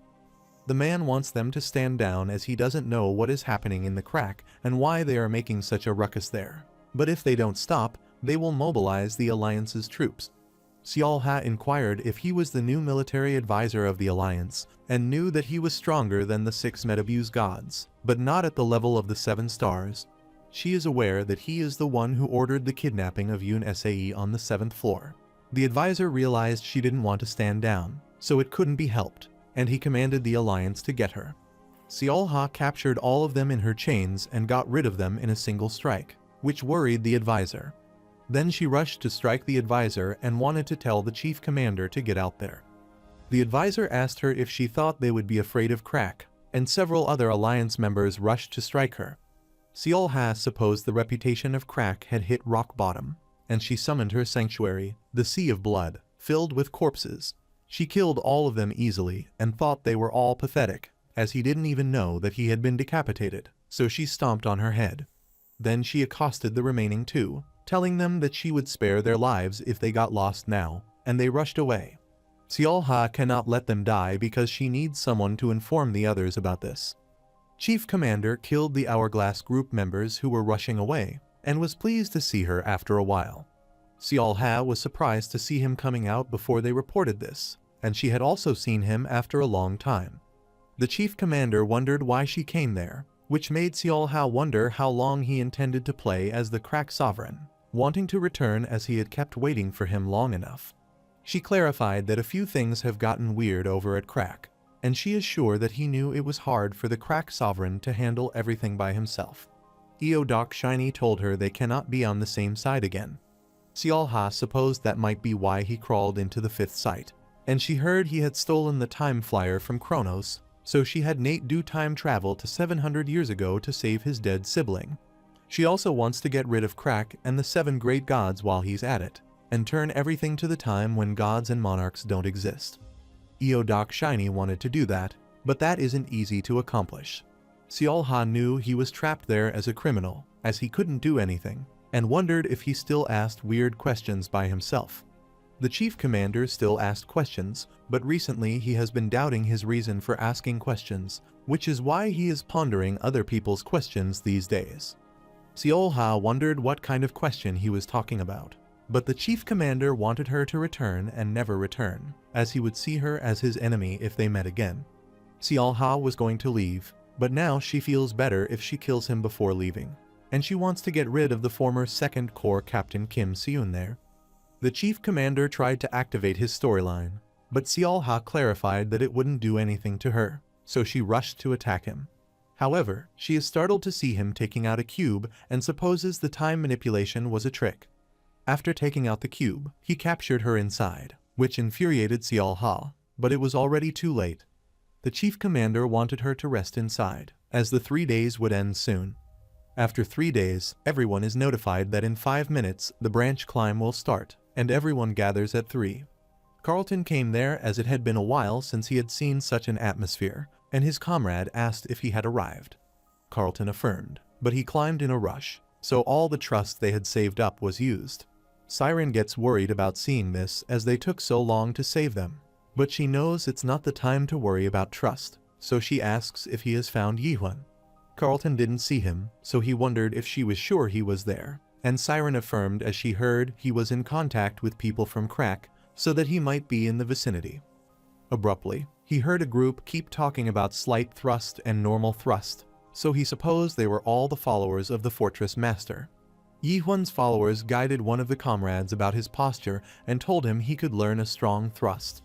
Carlton remembers they call themselves the Naked Thruster Crew, and he saw them on Little Brother, but that posture is not how they do it, and he told them about it.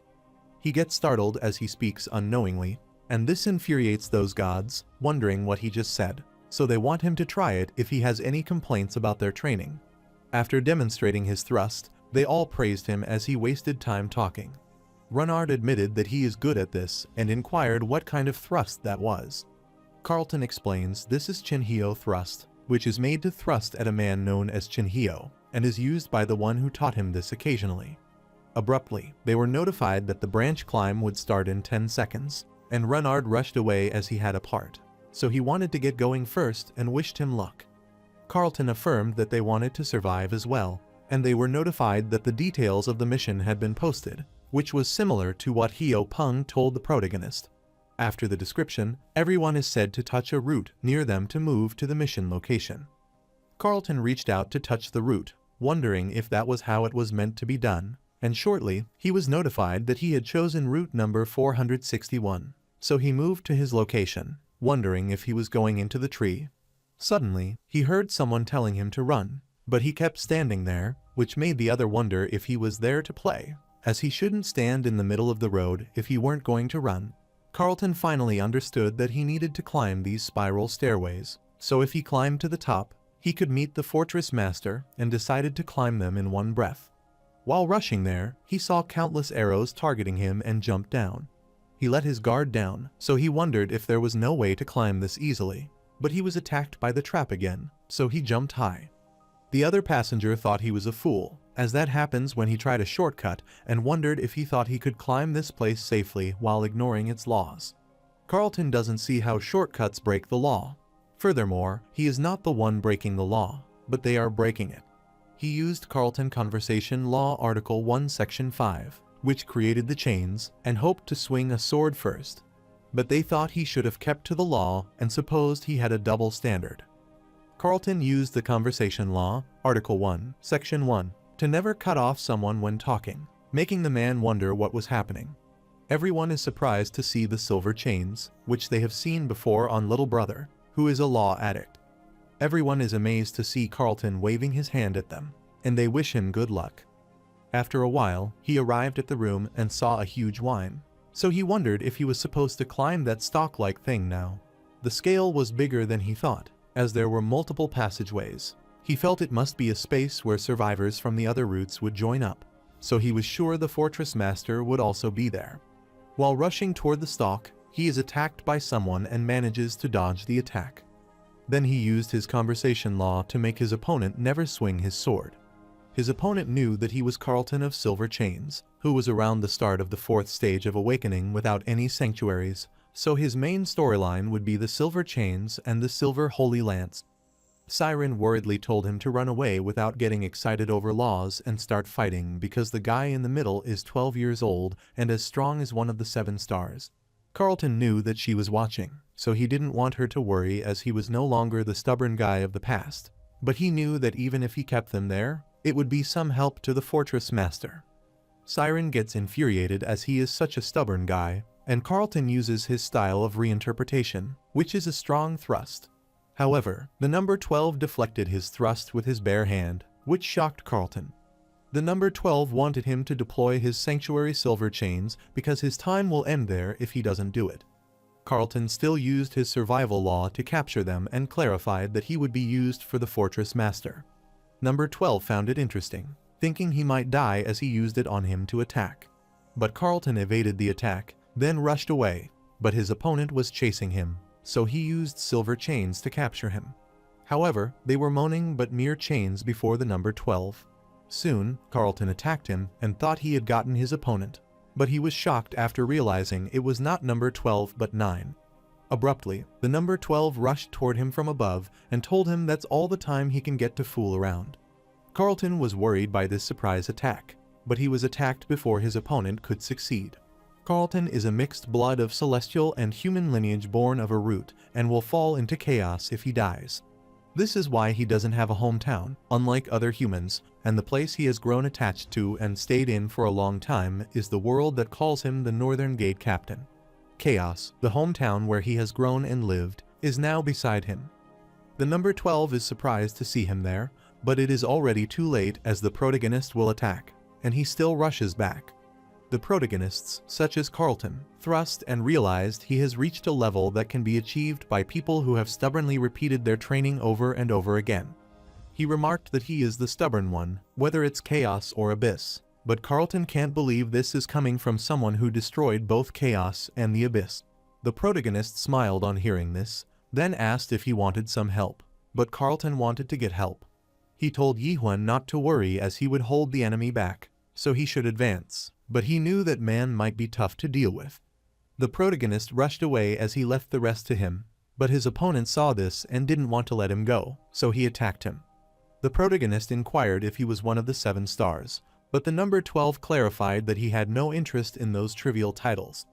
The protagonist realizes that he is weaker than Russell, but is a strong opponent at the level of the 7 stars.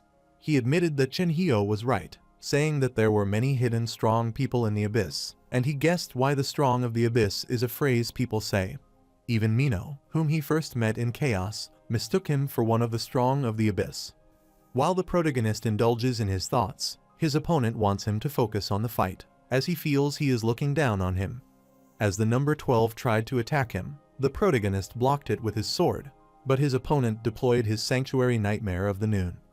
The protagonist is surprised, wondering if sanctuaries can be used this way, and remembers that Yoon Sae also turned him into a kid. The protagonist punched his opponent to push him away, and number 12 wanted to see how much longer he could act so relaxed. This sanctuary helped him dodge his opponent's attack for 10 minutes, so every time he takes damage, the remaining time will be reduced, but the time will increase if he deals damage. After the time is up, he will be dealt a fatal hit. Several weapons appeared on the clock to strike the protagonist, and he wanted him to try dodging them if he could. While the protagonist is trying to dodge the attacks, he gets struck by a few of them, which decreases the remaining time by 1 minute.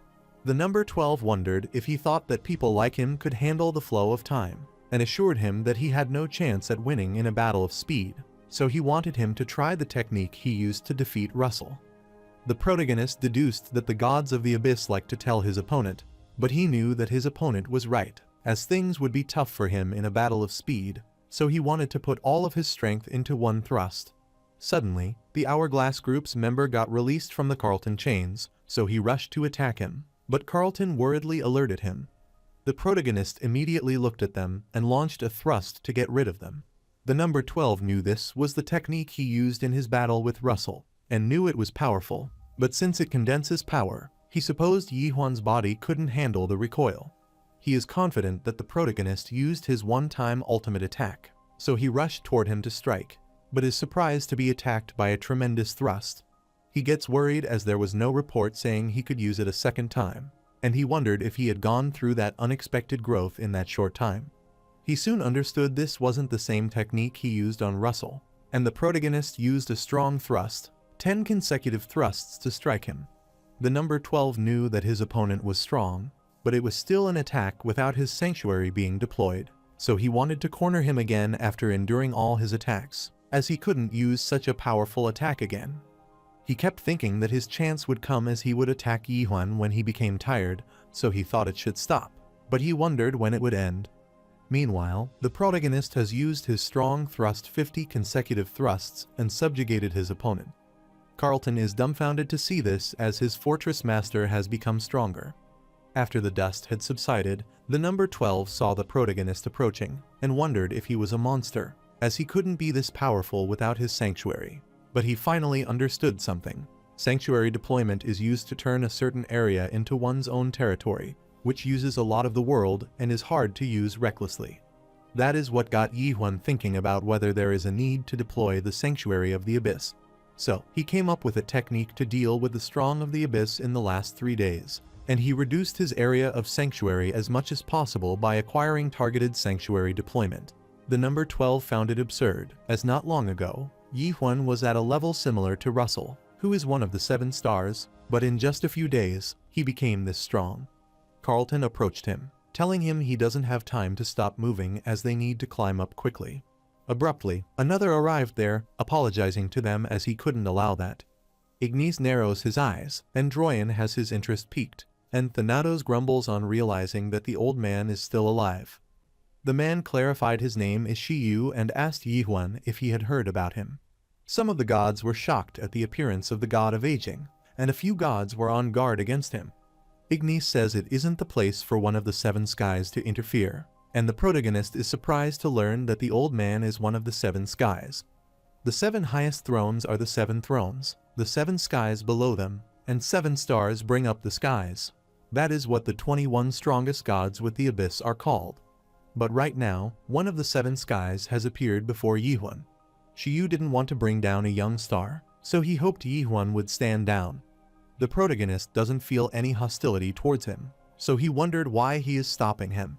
Shiyu clarified that he is pretty feisty, and this wouldn't end if he fights the chief commander and wins. So, he wondered if he intended to make the entire abyss his enemy, and asked Yi-Huan if he knew who owned the metabuse behind the scenes. The protagonist doesn't know about that and is not interested in that either. Shiyu wanted him to take some interest starting now because he will realize that climbing to the end of this tower is as foolish as any living being trying to fight against aging. The protagonist doesn't intend to keep chatting as he will cut him down if he wants to stop him. Shiyu is amazed to see that he can already see the potential of a 7th throne in that young god's eyes. Even though he came there due to Kronos' request, he feared having to destroy Yi-Huan even more after seeing his talent with his own eyes. He sighed as he requested the protagonist not to take his life so lightly, as he had enough talent to climb up to one of the 7 thrones. The majority of the gods were shocked to hear this, and some asked if it was true. Over the past 1,000 years, the 7 stars or skies have occasionally changed, and people outside the usual standards have appeared. Others rose to become super strong after discovering relics of an ancient god. However, that wasn't the case with the 7 thrones, as they are the 7 gods that sit at the highest place of the abyss. They are the beings who possess the strongest powers in the illusion tree, whom even the 12 monarchs would avoid running into, and are the rulers of the megasite. Most gods couldn't reach their shadow of the 7 skies before they were destroyed, even after training their entire lives. But right now, the 7 skies Shiyu, the god of aging, is saying that he could see the potential of a 7 thrones in Yi-Huan's eyes. Abruptly, some of the people arrive there and curse the protagonist, as he dared to come there and wanted to get lost, as this is not a place for him. The protagonist is startled to hear the monarch and realizes they are a lieutenant general or above, from the world pressure he can feel. The protagonist is confident that he can defeat them even after using a lot of world power in his fight with a watchmaker. But he knows it won't be easy since one of the 7 skies is there. Carlton volunteered to buy him some time by stopping them for a while. But before he could do that, Renard came there and used Chinhyo's thrust to strike those people.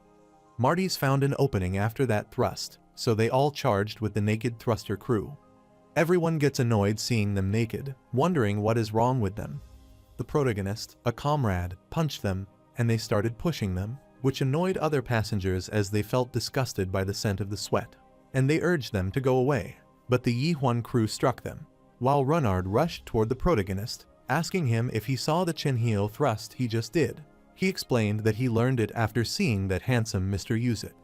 The protagonist saw the thrust, but it was meant for Chinhyo, so putting his name in the technique might mean he is an evil god. Carlton remembers the kid he met at the route and is surprised as he quickly grows into becoming so strong.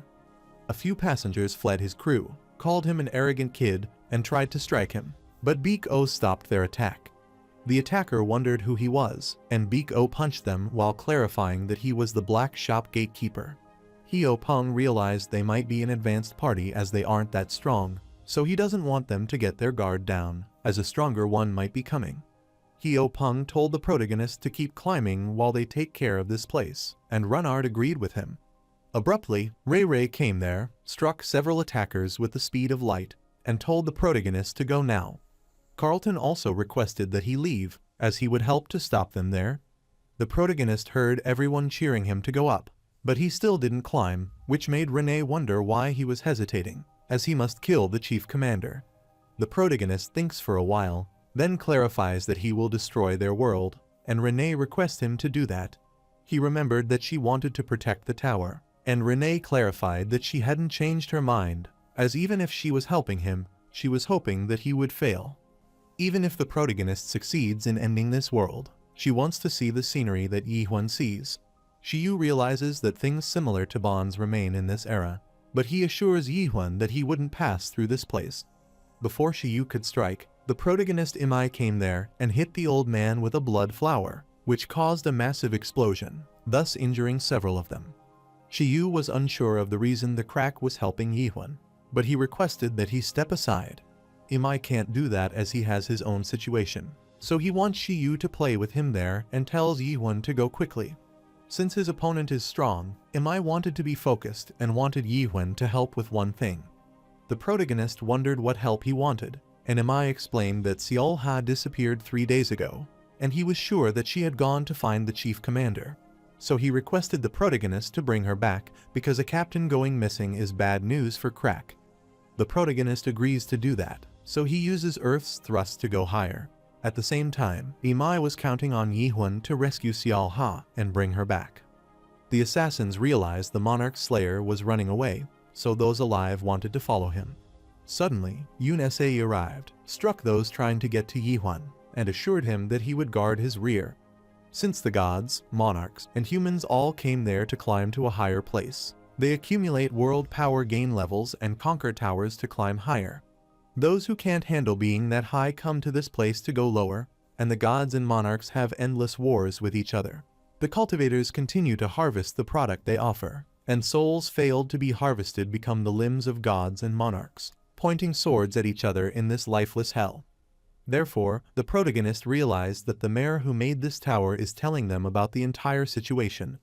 But he doesn't know why mayor shows this to Yihuan, and what the meaning is that it holds to express such feelings in this meaningless world.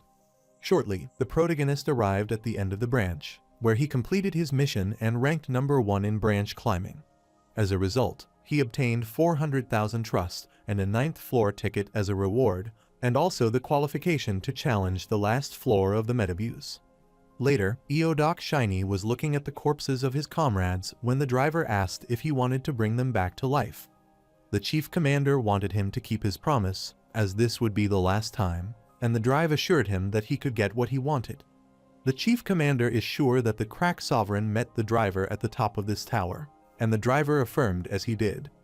The chief commander wanted to know what question he had asked, and the driver replied that he still had things he was curious about. The driver is sure that even if he knew what the Crack Sovereign asked him, it wouldn't change anything, as he gave up in the end. But the chief didn't want him to answer if he didn't want to, as he was just curious. The driver explained that he was a man who knew that he had led a miserable life, no matter what choice he made, and that is the end for those who climb up the tree. Abruptly, the protagonist arrived there, which startled the chief commander as he finally made it up there. Yihuan wanted to start it immediately, and the driver told him to bring it on, as this is his last fight in the Metabuse. After some time, Renard and Heo Peng arrived and were pleased as they finally made it there. Heo Peng found this incredible, wondering how he came there so quickly, and Renard explained that he could fly or quickly by thrusting at the earth. However, he wondered what the last section was, so he felt like he was going to suffocate to death just by walking through it. Heo Peng supposed that it was an area with a high density of space and time. Such places occasionally exist in the abyss. Shortly, Renee and Marty's also arrived on the floor, but Renee uttered, "He didn't come all the way there for nothing," and Marty's gave those monarchs a good beating. Runard is glad to see them both there, but wonders where Ray Ray is, and Renee explains that he is fighting a captain of crack at the gate, but the rest of their party will be able to last and make it there. Heo Peng inquired about Biko and the other door guards, so Marty's answered that they were together in the Naked Thruster crew and were getting ready for the main force to attack, and he didn't want him to worry, as they were strong gods, so Heo Peng agreed. Soon, Carlton and Yoon Sae also arrived there, and they wondered if they were the last ones, as they were notified that all 8 qualifiers of the branch climb had been selected. All the qualifiers of the branch climbing have bought the 9th floor entry ticket and successfully entered the 9th floor. The maximum number of people allowed to reach the 9th floor of the Metabuse has been reached. Marty's is delighted as he was stuck on the 6th floor his whole life, and he never thought the day he would see the 9th floor would come. Heo Peng also felt the same. He thought he would make dumplings on the 8th floor for the rest of his life. Carlton's case was similar to that of a gate inspector captain, who thought he had been a gate inspector forever and never expected to come to such a place. Heo Peng wondered who he was, and Carlton explained that he was the fortress master's companion. Suddenly, he heard the sound of an explosion, so he got worried and covered himself to protect himself from the dust. He rushed toward Yihun worriedly, but Heo Peng stopped him. Heo Peng explained that even if they were to get involved now, they had only been a burden to him because only the power of one of the 7 stars or even a stronger existence than that would be able to do anything in the battle between those 2 gods. On the other hand, the protagonist is attacked and blocked by Eodu Shiny, and he counterattacks. The chief commander's attack pushed back the protagonist, and he attacked him, thus inflicting an injury on his arm. The chief commander admitted that he has gotten stronger, which makes the protagonist wonder if this is the time for him to evaluate himself. He used his self-surrender skill to attack the protagonist, but he dodged the attack, rushed above his head, and charged at him to attack. The chief commander grabbed his hand and wanted him to stop being so rough, and he was sure that Yihun also knew how hard it was to find an enemy he could fight with all his strength. Eodu Shiny landed a substantial hit on the protagonist, pushing him far away and shattering the pillar. He remarked that fewer than 10 people within the abyss would be able to fight with him right now, and he summoned an Imugi to strike the protagonist. The protagonist clarified that it would soon become 9 because the chief commander would die. The protagonist's sword transformed, widely opening its mouth and transforming into the Sword of Destruction's 3rd form to attack the Black Imugi. The protagonist's Sword of Destruction bites the Black Imugi and gets rid of it completely. Suddenly, an explosion spread dust everywhere, and Eodu Shiny clarified that he never thought he would lose in a fight of pure world power, but he didn't know he would be this strong. He transformed into his new form, started approaching him, and made the protagonist wonder if that was one of the 3 divine relics that defeated Anderson. The protagonist realizes that he looks like those guys he saw in the factory, but he is sure it might be imitating Deus, the god that the factory guys were looking for. Eodu Shiny approached him as he realized that he had time to think and substantially attacked him, which threw him far away. Then he launched a powerful attack at him, destroying the vicinity and throwing him further away. Eodu Shiny is startled as he sees the protagonist appearing before him again in crow armor. Eodu Shiny found it impressive as he was trying to kill him with that attack, and the protagonist is sure that he wouldn't survive his next attack. The chief commander inquired what he was saying and wanted him to give up now, but Yihun refused. The chief commander knew that he had said that, and the protagonist sued Earth Thrust, then rushed toward his opponent. The chief commander told him to bring it on because no matter what he said, he couldn't leave a single scratch on this metallic ash. The protagonist rushed at him, grabbed his head, and then assaulted Anderson. She knew her task, so she started uttering that a very long time ago, a naked god roamed the world, and she kept singing her melody in Eodu Shiny's ear as she wanted to play again like they did 500 years ago. The chief commander was pushed back, and Anderson explained that he had an avatar, but she contained the true ancient god power that had been inherited. Therefore, it's the competition between the world's most potent skin and the world's most perfect naked body. Eodu Shiny stood to attack, but the protagonist counterattacked him again and threw him away. The protagonist lifted his sword to launch another powerful thrust at his opponent. Meanwhile, Renee released her drone to show everyone their fight. Regardless of who won, she wanted to be recorded as a part of the Abyss history. The majority of the gods are watching this fight, and Ignis is completely focused on the exciting fight. Droyan is observing the fight. Vakara, the god of gambling, is unsure about how to bet on as the winner, and Thanatos feels the existence of the two gods, but Ray Ray is cheering Yihuan on. Runard looked ahead, pleased as he thought Yihuan would win because Eo Doc Shiny's armor was breaking. Heo Peng thought this was optimistic, as there is a saying in the metaverse that no one can defeat the chief commander in a one-on-one fight. This makes Runard wonder if it means he is strong, and Heo Peng confirmed that he will soon see for himself. The chief commander is amazed, as it has been a long time since he got his skin destroyed and thought it would be right to say it got ripped off. Anderson warns the protagonist to be careful, as he will use the second divine relic. The chief commander summoned his sword, which shocked the protagonist, but he managed to block the attack. His opponent rushed back and then launched another slash, which made him wonder what happened as the commander's movements suddenly became abnormally fast. He heard the explosion sound, so he looked back and supposed the chief commander accelerated himself by detonating the ash beneath his feet. Anderson warned him he was behind him, but Eo Doc Shiny smiled. Then, he used the link disconnect and struck him. The protagonist rushed back, but he wasn't expecting him to use link disconnect in that situation. But since his body and link have already been disconnected, he doesn't fear the link disconnect. Suddenly, he felt a strange energy, and he couldn't believe it as Anderson was moving out of his body, and their link was severed. Eo Doc Shiny activated his rule-type storyline, Pentagon of Ash, and created a sanctuary around the protagonist, so the hourglass was placed there. They were notified that no one can escape the Pentagon until all the sand in the hourglass has fallen, and no external help can be provided. The user of the Pentagon of Ash has to kill their target within a time limit, and if they fail, the user will receive an impact that causes their death. Eo Doc Shiny clarified that this sword gave him the nickname of the God of Disasters. The protagonist recognized that even his items are made from imitations of ancient gods. Eo Doc Shiny told him that he could tell the Soul King of Chaos that this was the Sword of Disaster, which was an imitation of the Void Sword that Catastrophe had. Since the chief commander revealed the name of the sword and the effect of the item, the Sword of Disasters has been activated, so this sword's special ability has been activated during a one-on-one fight. Meanwhile, Anderson was trying to enter the sanctuary, but she couldn't go in as she expected. Therefore, she warned Yihuan not to let that sword cut him because he would become contaminated with the chief commander's world power and turn into ash. The protagonist supposed that Eo Doc Shiny sent Anderson out to fulfill his condition for using the sword. The chief commander affirmed, telling him that the Sword of Ash is limited and can only be used in one-on-one fights, which is why she needs this arena. The protagonist realizes that it is an item that was the power of creation and a storyline that makes it possible for him to fight one-on-one. But seeing how he is hiding his storyline, he must be confident that no one can win against him in this arena. Anderson told him to get out of the arena somehow to join others and fight him.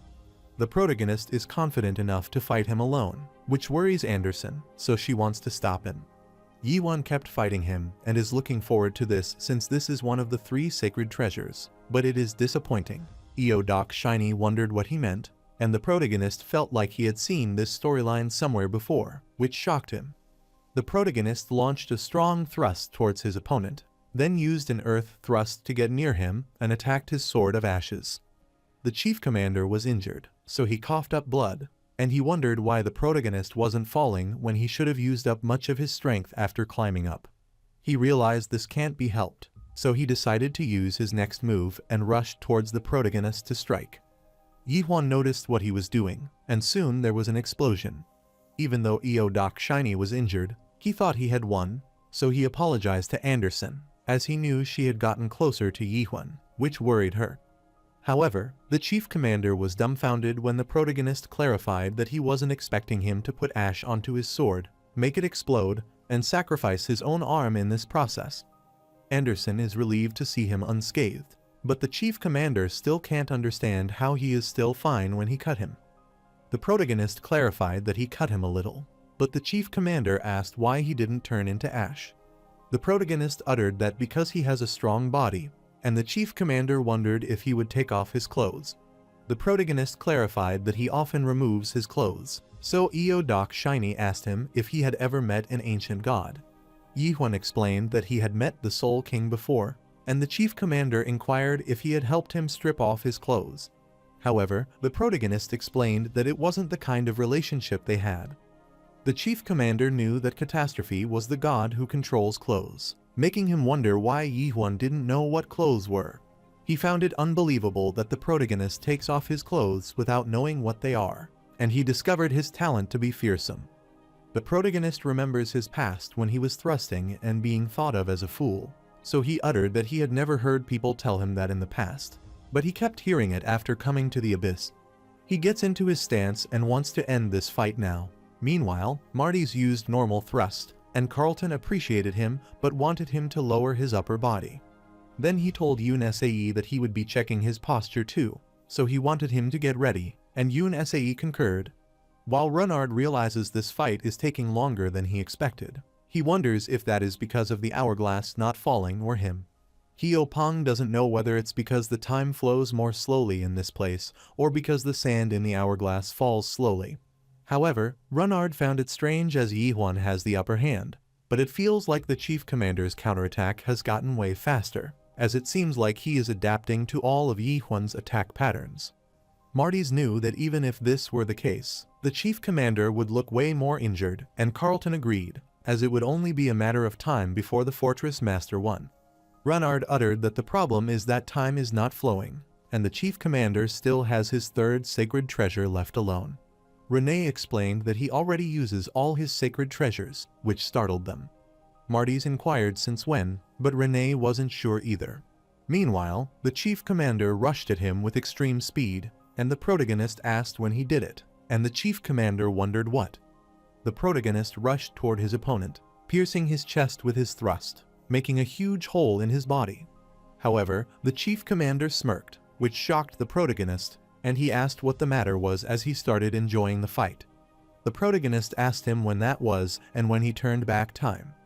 The chief commander healed his wound and explained that it didn't work on him when he found the Sword of Ash. Yi-Huan inquired how many times he had turned back time, and the chief commander explained that it had happened about 18 times.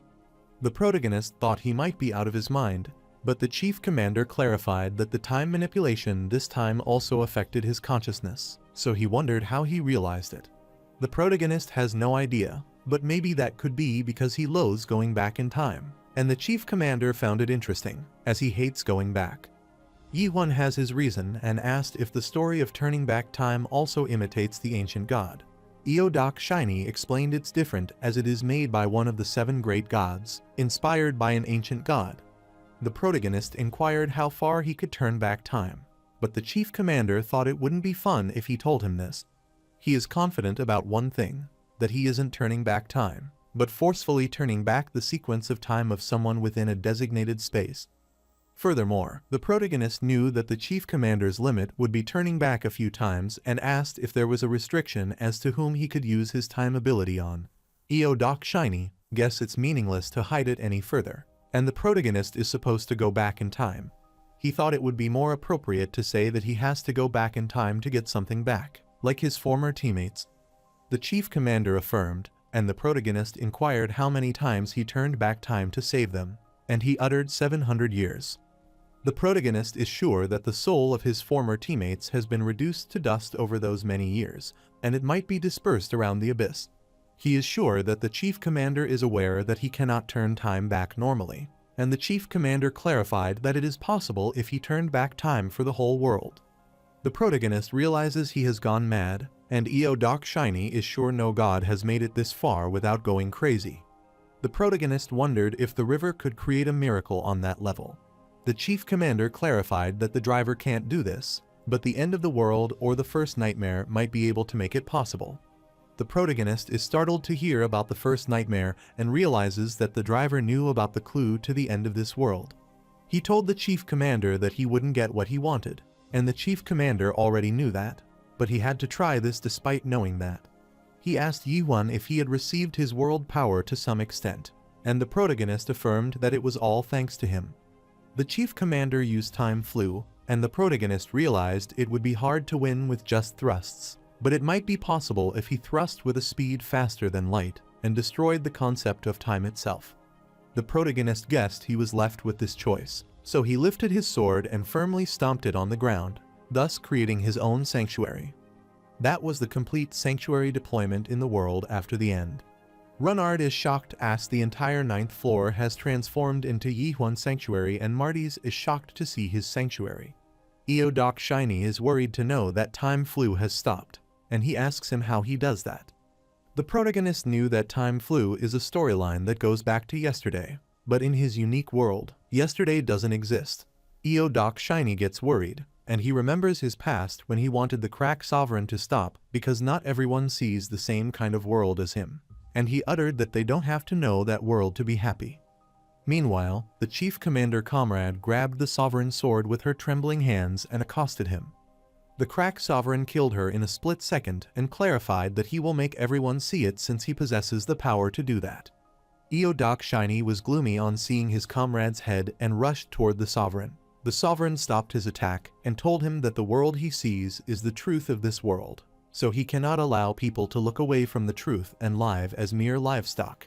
The same goes for Doc Shiny, so he wanted him to keep killing repeatedly, whether it be enemies or allies, because it doesn't matter even if he is the one who has to kill, so he wants him to see the same world as he does. The chief commander rushed toward the protagonist to attack him, but the protagonist blocked it, and he knew that the man was just as powerful as the crack sovereign. Doc Shiny furiously ground his teeth and kept attacking the protagonist with all his might, but all of his attacks were blocked, except one pushing the protagonist back. The protagonist finally understood that he didn't live to this point to revive his teammates.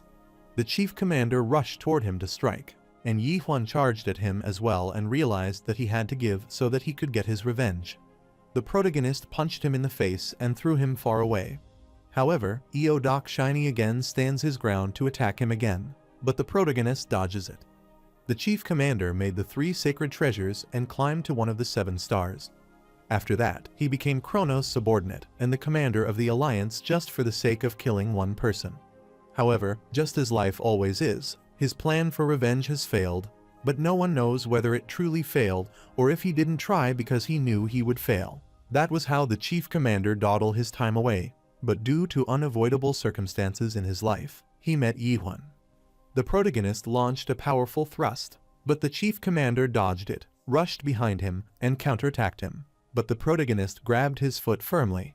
The chief commander kicked him in the face and threw him far away, and the protagonist used the Yihuan series' second form to strike.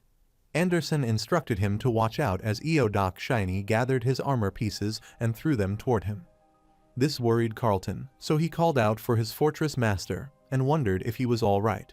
The chief commander is shocked to see him still alive, which makes him wonder why he does not fall. The protagonist used the wave's path while remembering his comrades' motivation to proceed as they would handle the matter, and wanted him not to hesitate while launching a powerful thrust. The chief commander also launched a thrust to counter his thrust, but soon his sword started shattering, and he was shocked to see the thrust coming at him.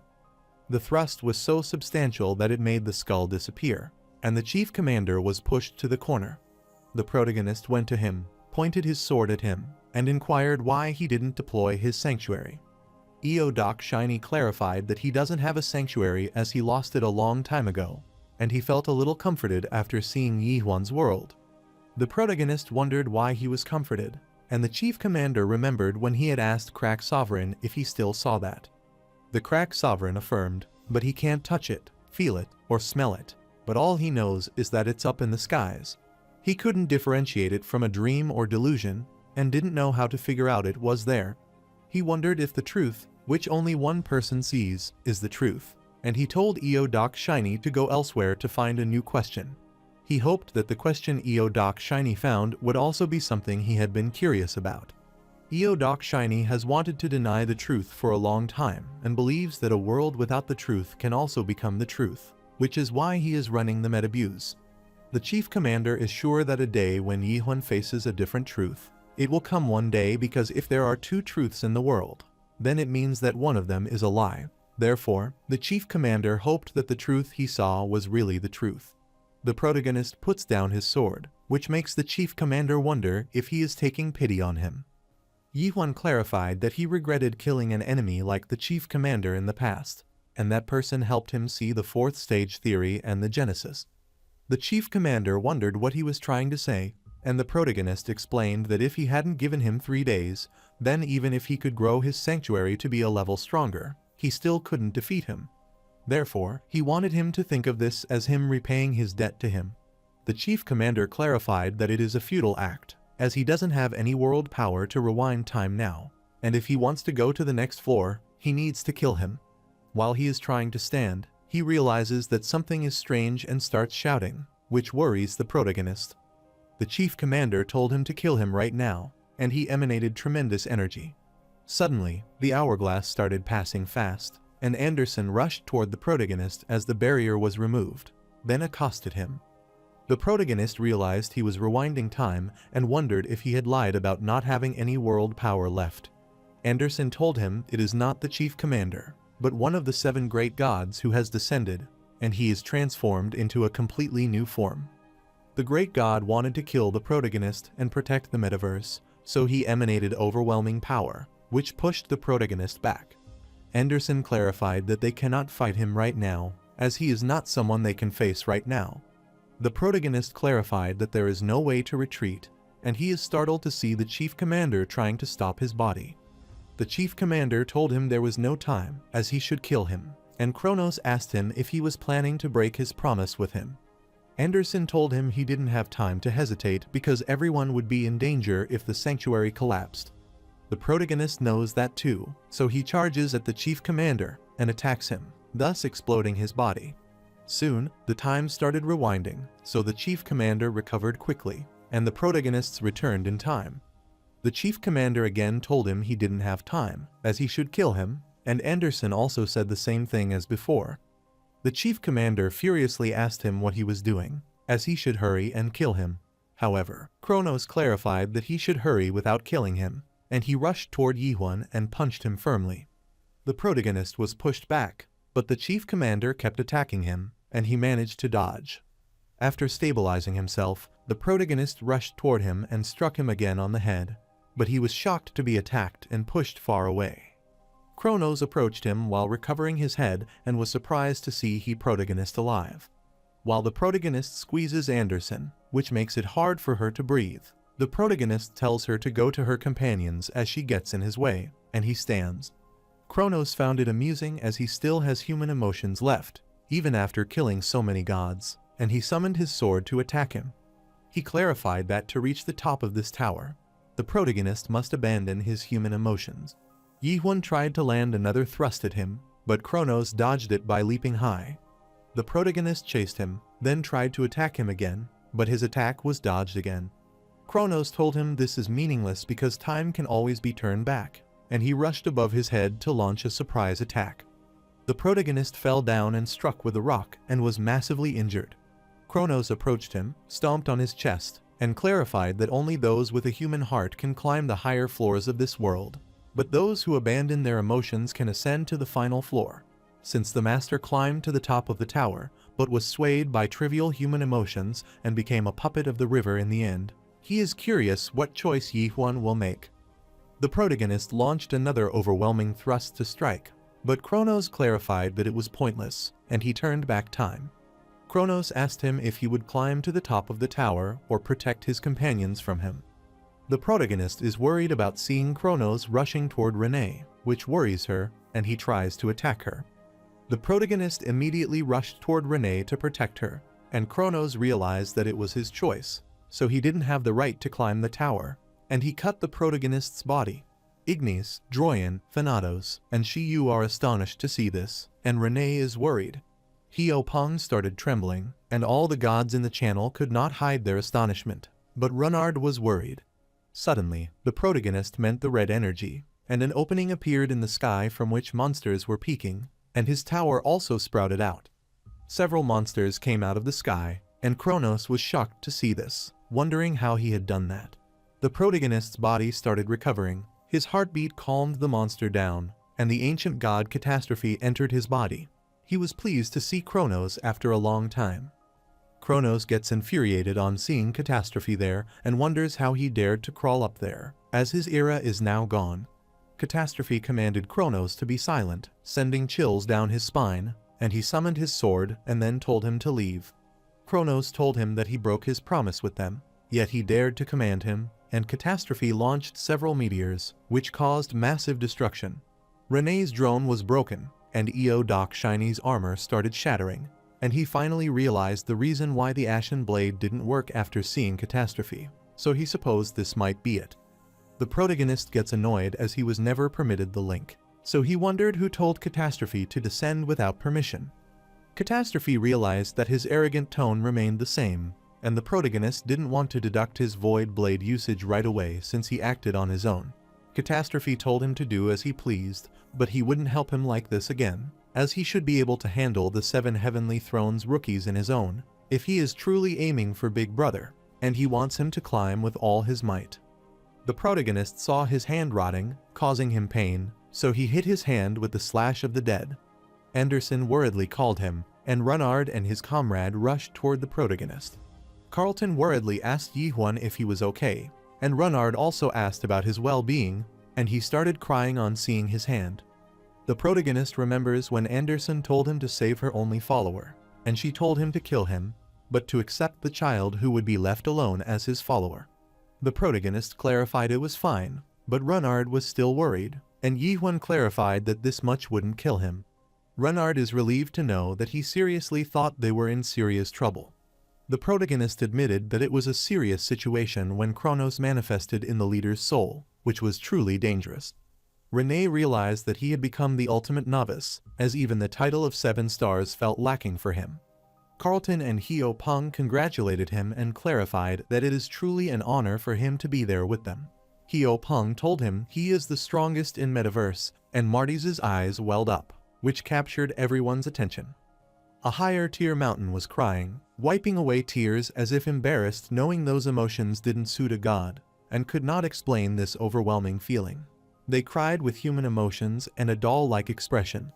Even so, Marty's was ashamed because it was a human who brought him there, and everyone who saw his expression could tell that he was truly there at this moment, and he was sharing Yihwan's victory more than anyone else.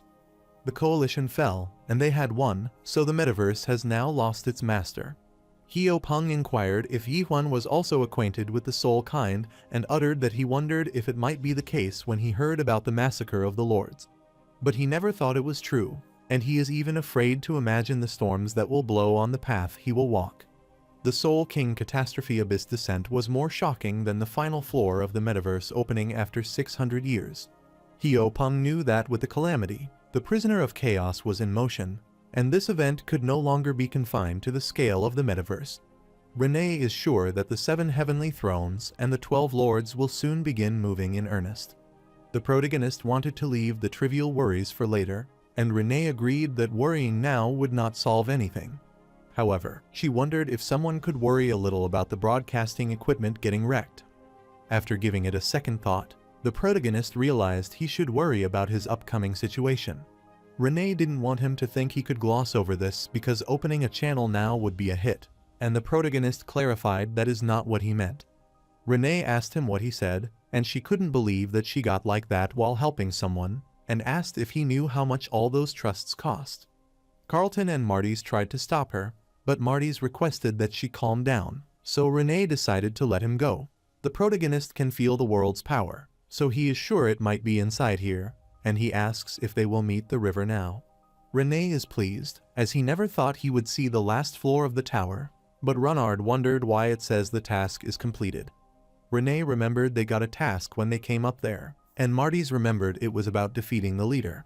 Abruptly, the task for the 9th floor was assured, and Runard was relieved to see it finally appearing, which was to enter the 10th floor, but only one passenger could ascend to the 10th floor. Renee is annoyed as only one person can go up after coming all the way there. Hyo Peng clarified that there is no need to debate who should go up, because if it weren't for Yihwan, they wouldn't have even seen the entrance to the 9th floor, and Anderson wouldn't have understood if they were talking about her. Carlton told Yihwan that if it weren't for him, he wouldn't have entered the metaverse, and Marty's is also pleased, as he got to see the 9th floor thanks to him. Anderson was mortified as she said that couldn't be true and wasn't expecting anything. Renard congratulated the protagonist, but suddenly Doc Shiny stood there and thought they were all foolish. All of them were prepared to fight back, and Doc Shiny supposed they believed that everyone could band together and defeat the enemy, and they thought that a fairy tale world where humans and gods cooperate truly exists. But Tower wasn't created for such a purpose. Marty's inquired what he meant by that, and Doc Shiny explained that such words were written at the entrance of the metaverse a long time ago. The reason that gods cannot ascend to the end of the world is that they are too heavy. Suddenly, all of them received a message, and Renee knelt in shock, wondering what this was. They were tasked to kill all the other passengers on the 9th floor and lighten the bus to ascend to the 10th floor. The last survivor will obtain the ticket to the 10th floor and receive a reward for a private meeting with the driver. Doc Shiny clarified that those who wish to see the end of the world must abandon everything they have gained.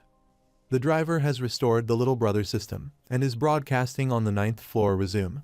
The driver is auctioning off the 9th floor's task to the gods, that the passenger must kill all others to go to the 10th floor. Inais wondered why such a task was necessary, and Thanatos clarified that this task is a good way to awaken existence. Many gods are intrigued by the upcoming massacre on the 9th floor, and they anticipate a new massacre by the God Slayer. Some gods were curious about the God Slayer's choice, and a few declared it's time to end the show.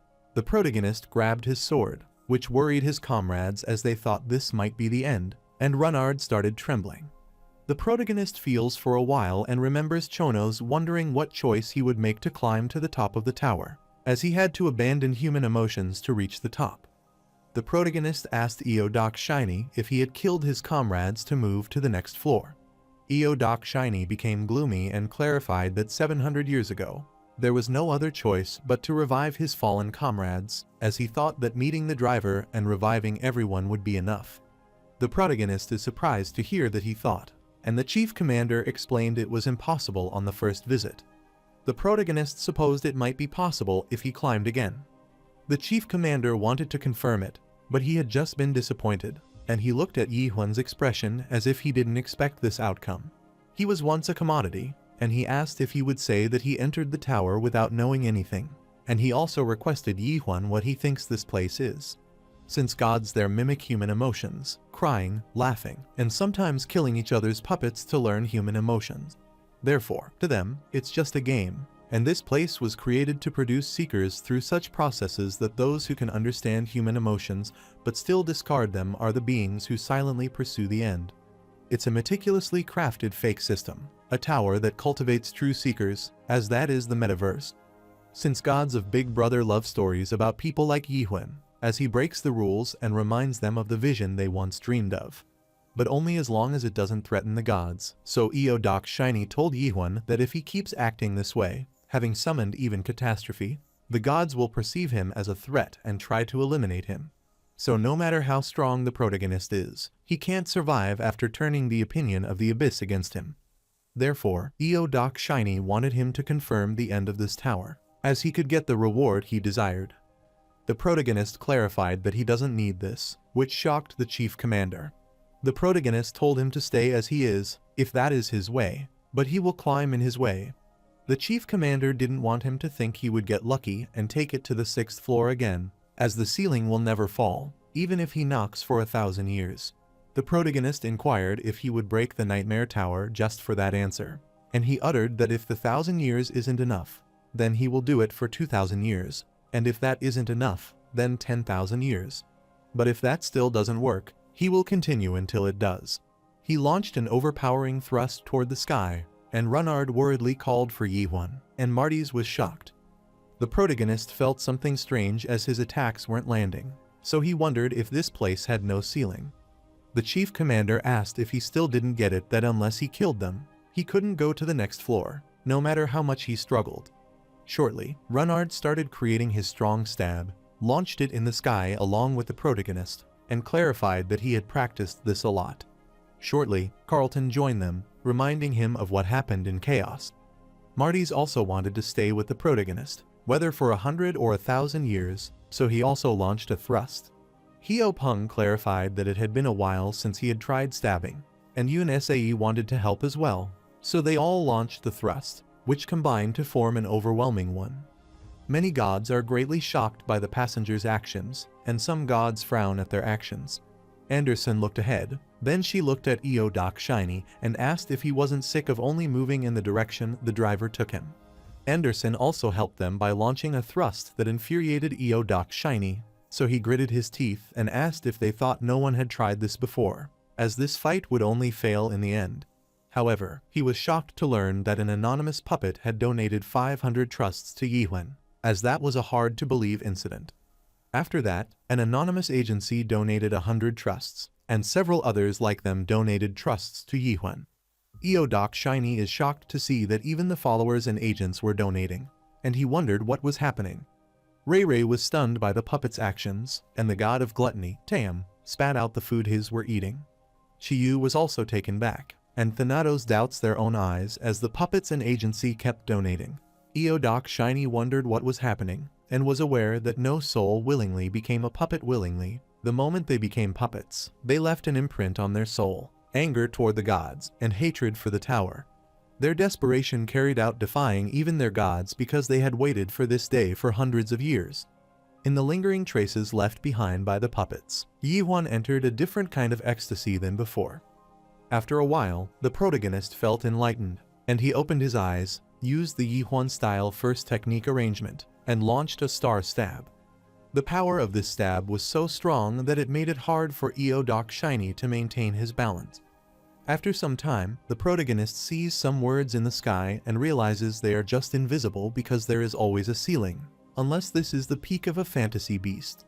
His thrust finally attacked that ceiling, which startled the chief commander, wondering why they didn't give up and how that was happening.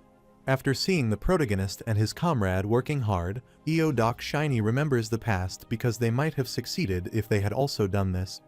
Abruptly, some bubbles appeared in the sky, so Renee touched some of them out of curiosity. While the protagonist looks up, Renard asks him if he remembers the story he told him last time about the music box reciting a prayer every time it turned. He uttered it, somehow felt similar, and finally figured out it might be a prayer left behind by the puppets. Doc Shiny is in awe after seeing the ceiling torn off by their combined attack. The bright light poured out of the torn sky, which dazzled Yihuan's eyes, and he was congratulated on reaching the final floor of the tower. The protagonist finds himself on the final floor, and the attendant comes out, as he doesn't expect him to break through the imaginary metal ceiling and do it in record time. The attendant thought it was impressive in many ways, but he believed he had asked him to refrain from further damaging the tower. The protagonist uttered that he made it up there and wondered if that wasn't enough. The attendant is fine with that, as he is not the one who decides the tower, and they will make judgment. He opened the door and told the protagonist that the operator is waiting for him. The protagonist enters the room where he sees the control room displaying the tower. The operator said breaking through time is impossible, but he asked Big Brother if it could be done. The protagonist gets close to the operator, asking him if he knows the Big Brother who sent chills down his spine, and he starts fading. Yihuen wondered if that was an illusion, and soon he found himself at another place where 3 people were standing near the tree. The protagonist asks who they are, and he sees the void sword in the hand of one of them, so he realizes that person might be a catastrophe. He wondered who Catastrophe was talking to, and soon he heard him saying Deus. The protagonist is startled to remember Deus, and when those creatures were sad to lose their god to Big Brother, which caused them to banish them from the abyss. The robot found it frustrating because of the giant machine Deus Ex Machina had been left to them, and they requested that he find that giant machine for them. After seeing the Catastrophe and Deus, the protagonist finally understands it now that they are the ancient trinity. Meanwhile, the third ancient god was singing the melody. Then he looked at Yihuen and frowned. This makes the protagonist wonder if he can see him and the ancient god called Deus, who lit his tattoo. Shortly, the ancient god approached him and uttered something about a catastrophe.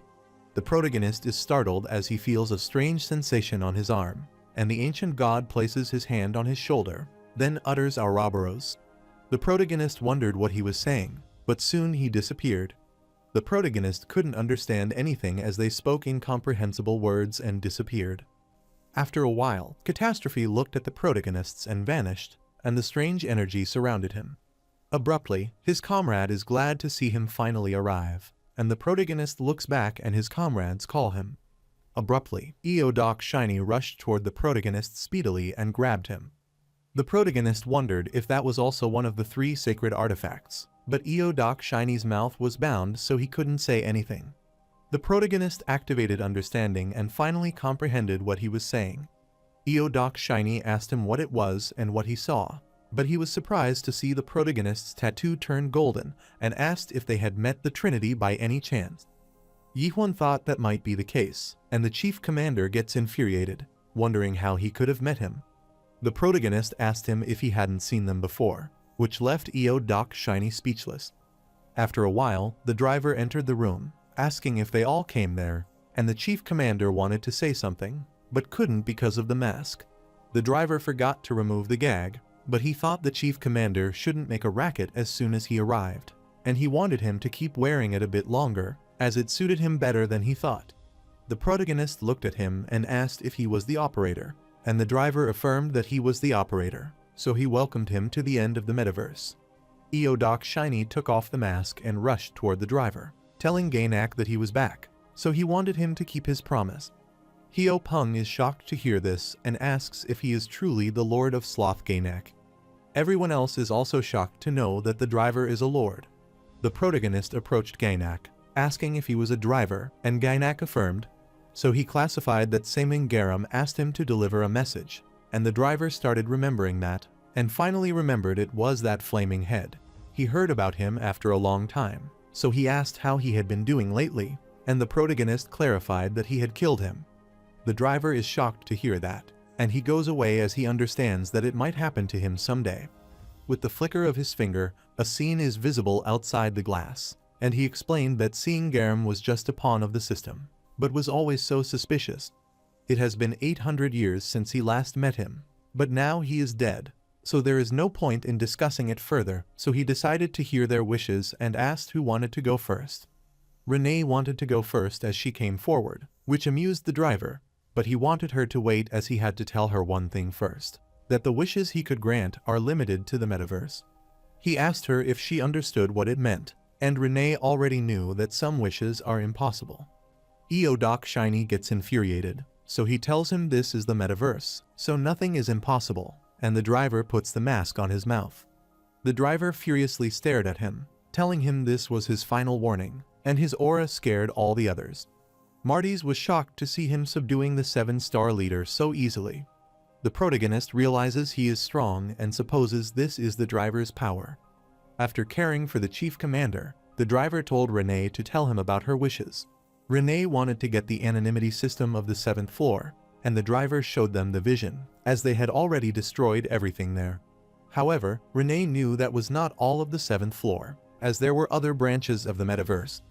Ruan had wondered if there is more of the metaverse than this place, and Heo Peng affirmed that it is not as big as this place, but they have been expanding to other sites recently. But the final floor exists only there, so they will all end up coming to this tower. The driver is amazed to see that he knew it well, and as he expected, the information from the black shop is reliable, which pleased Heo Peng.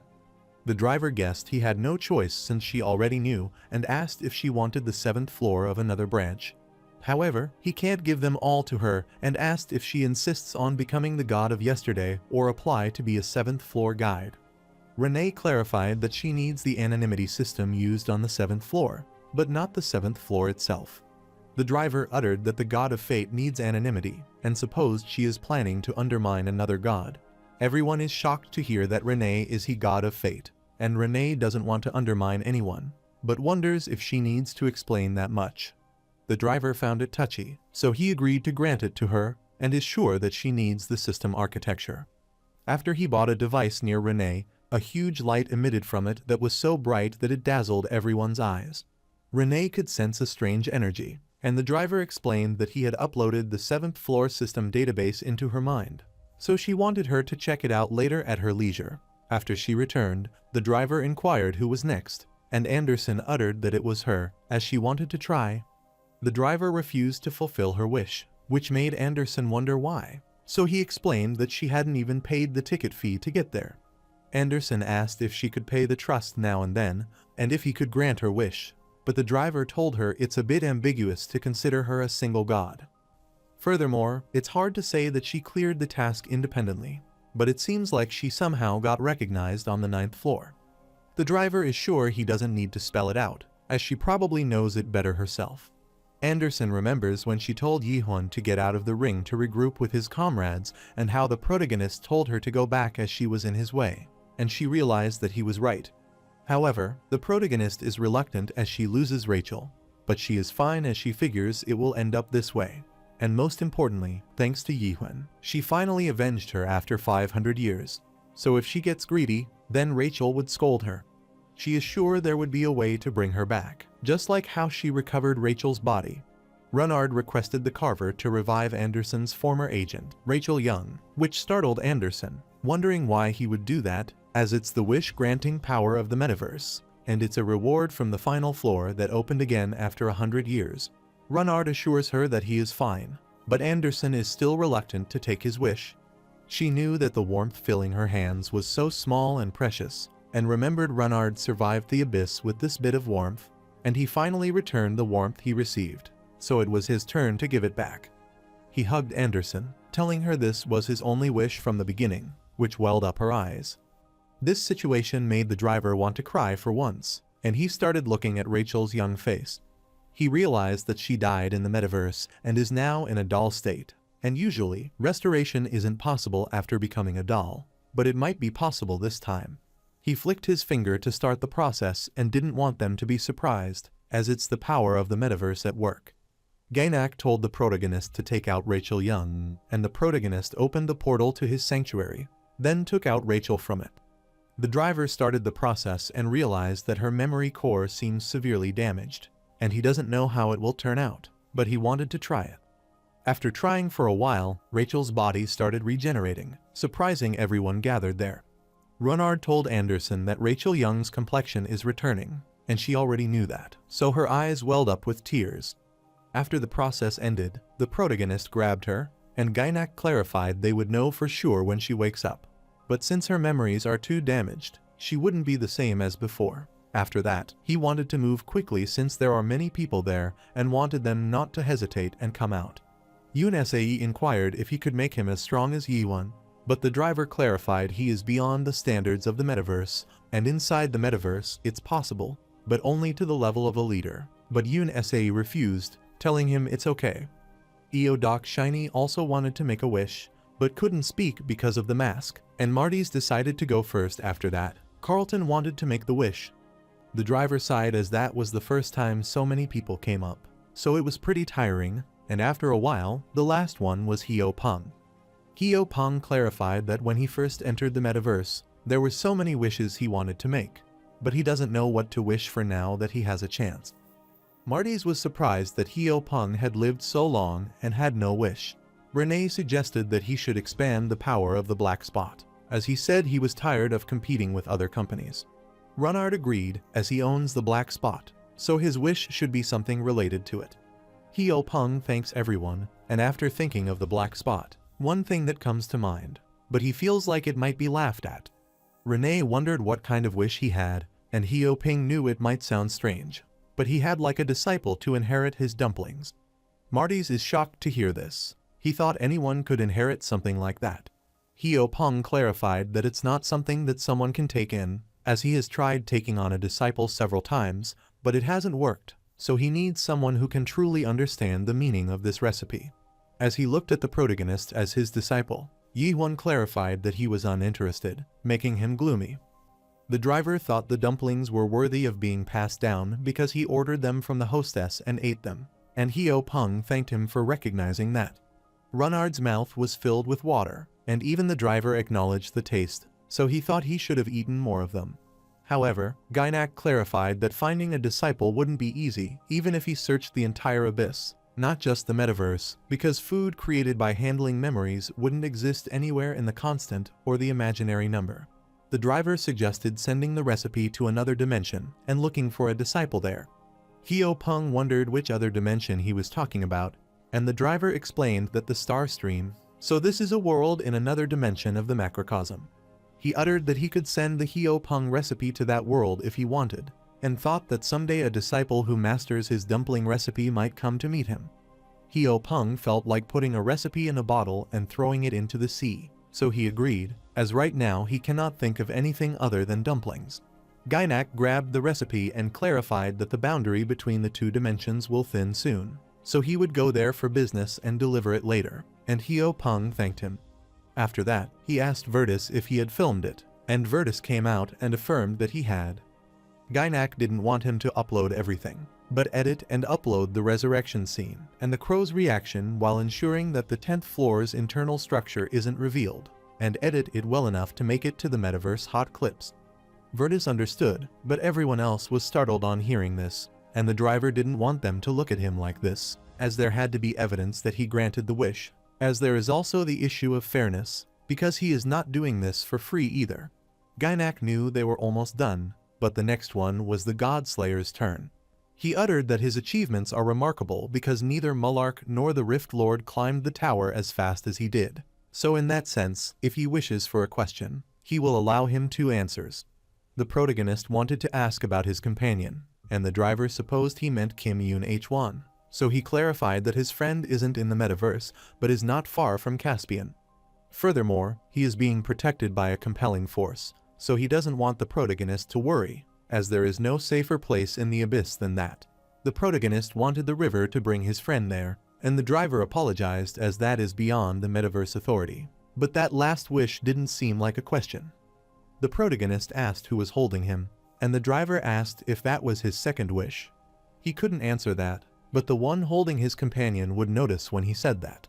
He cannot say whether that suits his friend, which makes the protagonist ponder for a while. The driver clarified that it was wise, so he asked for his second wish, and the protagonist asked about the end of imaginary numbers, as he wanted to know how to reach the first nightmare. As the driver expected, the protagonist was after the end of the imaginary numbers. Marty's remembers it is a story from 1,000 years ago, but there was a saying back then that those who wish to know the end of the world climb the metaverse. Runard was curious why he was interested in something like the end of the world, and Marty's thought it was because it was unknown. However, Runard disagrees as there are many other unknowns, like Yihuan's surname and what is in Yihuan's head. Carlton found it very intriguing that what is in Yihuan's head. Renee is always curious about his thoughts, and Heo-pung is also interested. Anderson said that he was thinking about destruction, and Marty's figured he might be thinking of stabbing. The protagonist is irritated to hear what they are curious about, and Yoon Sae thought they could ask Yihuan about what startled them. Runard realizes there are so many curiosities nearby, so he wonders why Yihuan is curious about the end of the world. Yoon Sae clarified that it's because it's a big question, and Runard wondered how that's a big question. Yoon Sae clarified that if he can find the answer to the big question, he can find the answers to all other questions. Runard is startled to hear that he can find the answer to all the questions, so he wonders if Yihuan's surname was written at the end of the world. The driver found it surprising because someone as strong as Yihuan doesn't ask something so directly, and people curious about the first nightmare have twisted minds. They think so much and get drunk on academic questions. Even when the drivers give them an answer, they often get angry, which makes the driver wonder if they really seek the truth, or maybe they just want to hear that their answer was correct. The protagonist wanted him to tell him the answer, as it's enough preamble. The driver agreed, but because the question is simple, the answer should be simple, as the way to reach the first nightmare is simple. To follow the methods of those who challenged the first nightmare, he needs to gather all 3 divine relics of the ancient gods, and then, at the peak of the imaginary number, he will naturally discover the way to the first nightmare. The chief commanders get infuriated on hearing this, and the driver supposed he might be thinking why this method was taught to him, and clarified that it is because even if he knew, he wouldn't go to collect the 3 relics. Since Doc Shiny already knew that, he asked Gynak about another trick, and the protagonist wondered what trick he was talking about. The driver supposed he didn't hear from the leader that there is another way to reach the first nightmare, but only a metaverse driver can use it. He told the protagonist he can use it if he wants, but he doubts Yihuan would choose this path with his personality. The protagonist asked what the method was, and the driver inquired. That is the 3rd question, and he stared at the driver. The driver decided to tell him and explained that it's a driver who gathers world power in the tower for 1,000 years and can ascend to the top of the illusion tree, which shocked everyone else. The driver asked him how about it, and if that method is simple, and the protagonist grabbed his sword as he got it. If he killed Gainak, he could become the driver, so he had to be someone who killed a driver. Gainak thought he just needed to pass it on to him, and wondered if he had heard correctly that becoming a driver wasn't enough because he had to gather world power for 1,000 years. The protagonist clarified he can endure the time, and the driver already knew what he was thinking. But that wouldn't be easy, especially for a god like him who has endured uncertain times. Until now, Yihuan might have survived by repeating simple actions, but he wanted him to abandon the thought that it would work forever, because if he kept doing that, one day, he would become a concept god. The protagonist wondered what the concept of God is, and Anderson explained that it is a god who loses all emotions and personality, leaving only the concept, who still has world power, but is as good as dead. The protagonist remembers Chinhyo saying that one must be awakened and beware of alienation, as seeing too much can cause blindness faster. The protagonist wondered if the recent numbness in his emotions was because of alienation. Gainak explained that enduring 1,000 years as a driver is different from the time he has endured alone, as he might endure time that flows, meticulously and precisely. But he also worked all day amidst countless stimuli. The protagonist wondered what kind of work, and Gainak explained it's the world power, as he has to gather trust. Renee is surprised to hear this, wondering if by gathering trust, he could mean it. The driver affirmed, telling her that it's right. It's selling skins, packages, buffs, and consumables too. He is selling those things in bulk to gullible gods to earn trust, which shocked Anderson, as she did the same in the past. Renee furiously asked him why he was doing something like that, and the driver clarified that he needed trust. Renee asked what he plans to use those trusts for, and the driver wondered if that was a question, but her wish is over. She wondered if it would be used as energy, which startled the driver, and Renee supposed she might be right. The protagonist clarified that the tower is a launch pad for the driver to leap to the top of the illusion tree in the abyss, and is a launch platform. All of them were shocked to learn it's a launch pad, and the driver clarified that he is right because they had to gather trust for at least 1,000 years to fire this scale of a place once. Renee asked him what he was and what these so-called drivers were. The driver wondered why and what the problem was, as they found a trick to reach the world's end without gathering all 3 divine relics. However, that is not what she is talking about right now, and she wondered if he doesn't know what happens to the dolls and the agent because of him. The driver thought it was the same in the abyss too, because the weak gods are oppressed, and unfortunate believers who followed the wrong gods are exploited. That is the tragedy that happened everywhere, and he knew that Renee also came there because she thought it was better than the abyss. However, the difference is in this tower, those tragedies are used as meaningful fuel, and she wondered what he meant. Gainak told her to look over there, and he showed them the videos of their fight, and everyone looked up to them. Since the tower gave the gods what they wanted, even the gods who failed in the competition of the abyss were given dreams. For the gods who dreamed of freedom and equality, the tower gave the illusion of communication, indulging those who sought peace. To those who longed for the end of the world, it showed the way, and he gave everything they wanted. So the driver thought it was not wrong to collect a little trust. Renee clarified that it was not real, as he had sold a lie and fakes to ensure his safety. The driver clarified that it is not fake, just like the tears that crows shed aren't fake. This tower sells experience, the stories of gods and believers, the story of one who retrieves their companions, the story of the one who dreams of the end of the world, and the stories of the adventurer climbing the tower. He asked Renee if she thought all of these were fake, and Renee looked at those videos and was left speechless. The driver reminded her that entering the tower was her choice, and the tower gave exactly the story they wanted.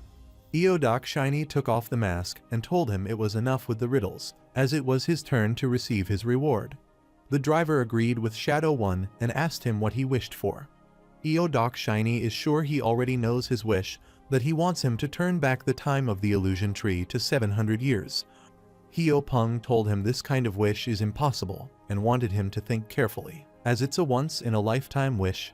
Eodoc Shiny is infuriated as he built the alliance to gather and offer trust, and even handled everything the driver was supposed to do. He threw an item toward the driver and clarified that he had lived for the whole 600 years for this day, so he deserves to get that time back. The driver remembers that he promised to grant the wish of turning back time, and he hasn't forgotten that. But he is sure that he knows that is impossible with just the driver's power. The driver told him he is lucky, as he has gathered the right amount of world power he needs. Since a driver's wish has a limit, but if he quits being a driver, that is a different story. He flicked his finger, which laid down some ladders, startling everyone. Abruptly, they saw an item above those ladders, which made Renee wonder what that was. Hyo Peng explained that it's an ark to reach the first nightmare, and Anderson clarified that it's called a spaceship in this era. But she explained that it's an incredible amount of world power. With that much, they can reach the first nightmare. Gainak started climbing the stairs, telling Eodoc Shiny that the moment he becomes the driver of this tower. Therefore, if he safely reaches the first nightmare, he will grant his wish. Until then, he wants the chief commander to take care of the metaverse. The protagonist asked the chef commander if he was planning to become the driver, and wondered if he still needed time to think when finding the answer in this world is simple. The protagonist told him that he should follow the excellent flow and become one of the many gods. If he is wrong, no one will say he is wrong, but he can be the one telling others they are wrong. However, Eodoc Shiny didn't do that. He thought alone and came up with the idea of turning back 700 years. The chief commander inquired, saying that he was wrong, and the protagonist clarified that he should know by now after thinking for so long. The chief commander already knew that the driver would never keep his promise, and his wish could never come true. He desperately tried to accept it and convince himself, but he didn't give up because of a tiny sliver of hope. It was a hope that was unrealistic, but still too precious to let go, and it is a stubborn obsession that lasted 600 years. The chief commander asked Yihuan what he would have done if it were him, and remembered how he wanted to climb up in his way, so he finally understood that it was his way, and at the end of this wandering, it was finally time to end the long requiem. After arriving near the spaceship Gainak, he thanked all of them as it was fun till the very end, but he was startled to see an explosion, which shocked everyone else. Gainak destroyed the time with his bare hand and asked the chief commander what it was. The chief commander told Yihuan to stop the driver. Otherwise, 1,000 years worth of world power will disappear. He explained that there is enough world power to bring back the executors of all the dolls that died in the tower. The protagonist already knows that, so he grabs his sword. Gainak gets infuriated when he realizes the God Slayer is trying to stop him. He remembered that Yihuan also hated to see the end of this world, so he killed so many and came all the way there for that goal. The protagonist agrees that he might have done this in the past, and Gainak realizes that he is just another broken god in the end, but he thinks he will understand him. The protagonist understands that, but he hears a voice asking him to save them, as they don't want to die, and some call on him to be saved. He clarified that even though he understood, he cannot make the same choice as him, and he activated his sanctuary, the world after the fall, on the entire floor. Gainak supposed that he chose to carry the life he had walked, and asked if he was willing to bear that burden. Now that he remembers it, Yihuan unusually climbed the tower and was the one who opened the 10th floor door without killing a comrade. Therefore, he has the right to stop him if he can handle 1,000 years world power. The protagonist tried to attack him, but he was stopped by the driver's bare hand, and he started falling, so he cursed his fortune. Gainak looked at him and hoped to meet him again someday. After falling down, the protagonist wondered if he had lost him. He looked above and then realized there was a link, so he realized it might supply him with the world's power. Since that is the case, he wanted to sever it. Virtus comes out, telling him this is foolish, and the protagonist wonders if he is trying to stop him. Virtus refused, but he is just informing him that it wouldn't work because even for him, stopping such an immense world power is even more impossible than breaking the 9th floor ceiling. The protagonist uttered that breaking it is a good idea because Gainak's spaceship is receiving world power from the metaverse. The protagonist clarified that, if the metaverse itself is the power source, he would destroy it. Virtus told him to stop trying to destroy the metaverse, as he had already told him to stop, and he tried to attack Yihuan, but he got worried on seeing his sword near his eyes. Eodoc Shiny told them both to stop because the end of the world will open soon, so there is no time for this. The chief commander told Virtus to inform all the gods on every floor that the metaverse would collapse. Virtus wondered who he was, But as soon as the chief commander showed his aura, Virtus got scared and obediently concurred to his command, as he was the new driver of the metaverse. Renee gets worried about hearing this, so she asks what about the gods living on the lower floors, and Doc Shiny clarifies it's also time for them to leave. Renee, remember that Virtus just called him the driver, which means he is the master of the metaverse now and doesn't care about it. Doc Shiny has no reason to be the driver and to stay there unless she can give him a reason to protect the metaverse. He wondered if Gynak would keep his promise if he endured another 1,000 years, and if he could get to see his comrades again, which left Renee speechless. Doc Shiny clarified that 600 was too long for him to wait. Peng guesses now isn't the time to worry about dumpling recipes, and Marty's wants to stay with Yihwan until the end. Doc Shiny clarified that the end of the world is beginning to open, so they have to stop Gynak before he reaches the end of the world, and asked how much world power is left. The protagonist had almost no world power, but Doc Shiny uttered that this is their only chance, so he placed his hand on his shoulder and started transferring his world power to him. The power was too intense, which made him cough up blood, and he thought it was an overwhelming amount of world power, which surprised him, as Doc Shiny still had this much power stored. He wanted Yihwan to endure, as this is his 600 years of world power, and he clarified that no one can be saved if he falls. The protagonist keeps gaining world power, and the entire floor is covered with his energy, and Runard gets worried about him. Doc Shiny told Yihwan to finish it in one strike and assured him that no one can withstand his world power on the lower floors. The protagonist substantially slammed his sword on the ground, thus breaking and releasing a thrust to all the floors. The god of gambling, Baccarat, shouts what is happening. Thanatos declares mortality, and Shiyu roars in great panic. Since many of the floors were destroyed by Yihwan, several gods desperately searched for the exit bell. However, soon they were told to stop, which startled Doc Shiny, so he worriedly looked around and at the protagonist, then figured out that the time had stopped. However, the world power that he felt wasn't from Chrono, so he supposed it might be Gynak, and after looking at Gynak, he became certain. Doc Shiny felt betrayed after learning that Gynak didn't give him all the authority he received from Chronos, but it's only a half-baked ability, and therefore, he has no reason to lose. He activated time acceleration, thus accelerating Yihwan's thrust, and the new challenge on the 7th, 5th, and 3rd floor was halted. Everyone is notified that all floor challenges have been suspended due to a temporary error, and a new challenge has been assigned to all passengers on every floor. Everyone on all floors is instructed to evacuate the metaverse to avoid the God Slayer's attack. The power was so overwhelming that it made all the Yihwan comrades fall. Marty's created the wines and wanted everyone to gather in one place, so he grabbed everyone with his new divine technique, Vine Wrap Survival. Runard is impressed on seeing this and tells Marty's that it is incredible, but Anderson clarified that the technique's name is awful. Peng sees him in a new light, which makes Marty's wonder what he thought of him before. Runard gets worried as they are still falling, so he asks if they can stop, but Marty's doesn't think that far ahead. Renee gets scared, wondering why he even made this, and Marty's clarified that it was to soften the impact. After destroying the tower, the protagonist sees the illusion, where Gynak asks the driver if he is not leaving, and the driver affirms. Gynak wondered why, as his lifespan is almost over, and the driver already knew that's why he is leaving the tower to him. The former driver told Gynak that he was the next driver, but he was reluctant to take this position, and he was told that it was enough for him because his end of the world was there. However, Gynak knew that someone who leaves this tower might reach the real end of the world. After seeing that illusion, Yihwan fainted and was notified that the metaverse is collapsing. All the passengers were commanded to evacuate the place immediately as the metaverse collapsed, and it started falling, and the cube that captured Seol-ha also broke, thus releasing her. Yihwan was saved by Seol-hat, who didn't want him to misunderstand that it was just paying back the debt to save Yun-sa. The collapse of the metaverse is the landmark of Caspian, which stood for thousands of years, has fallen.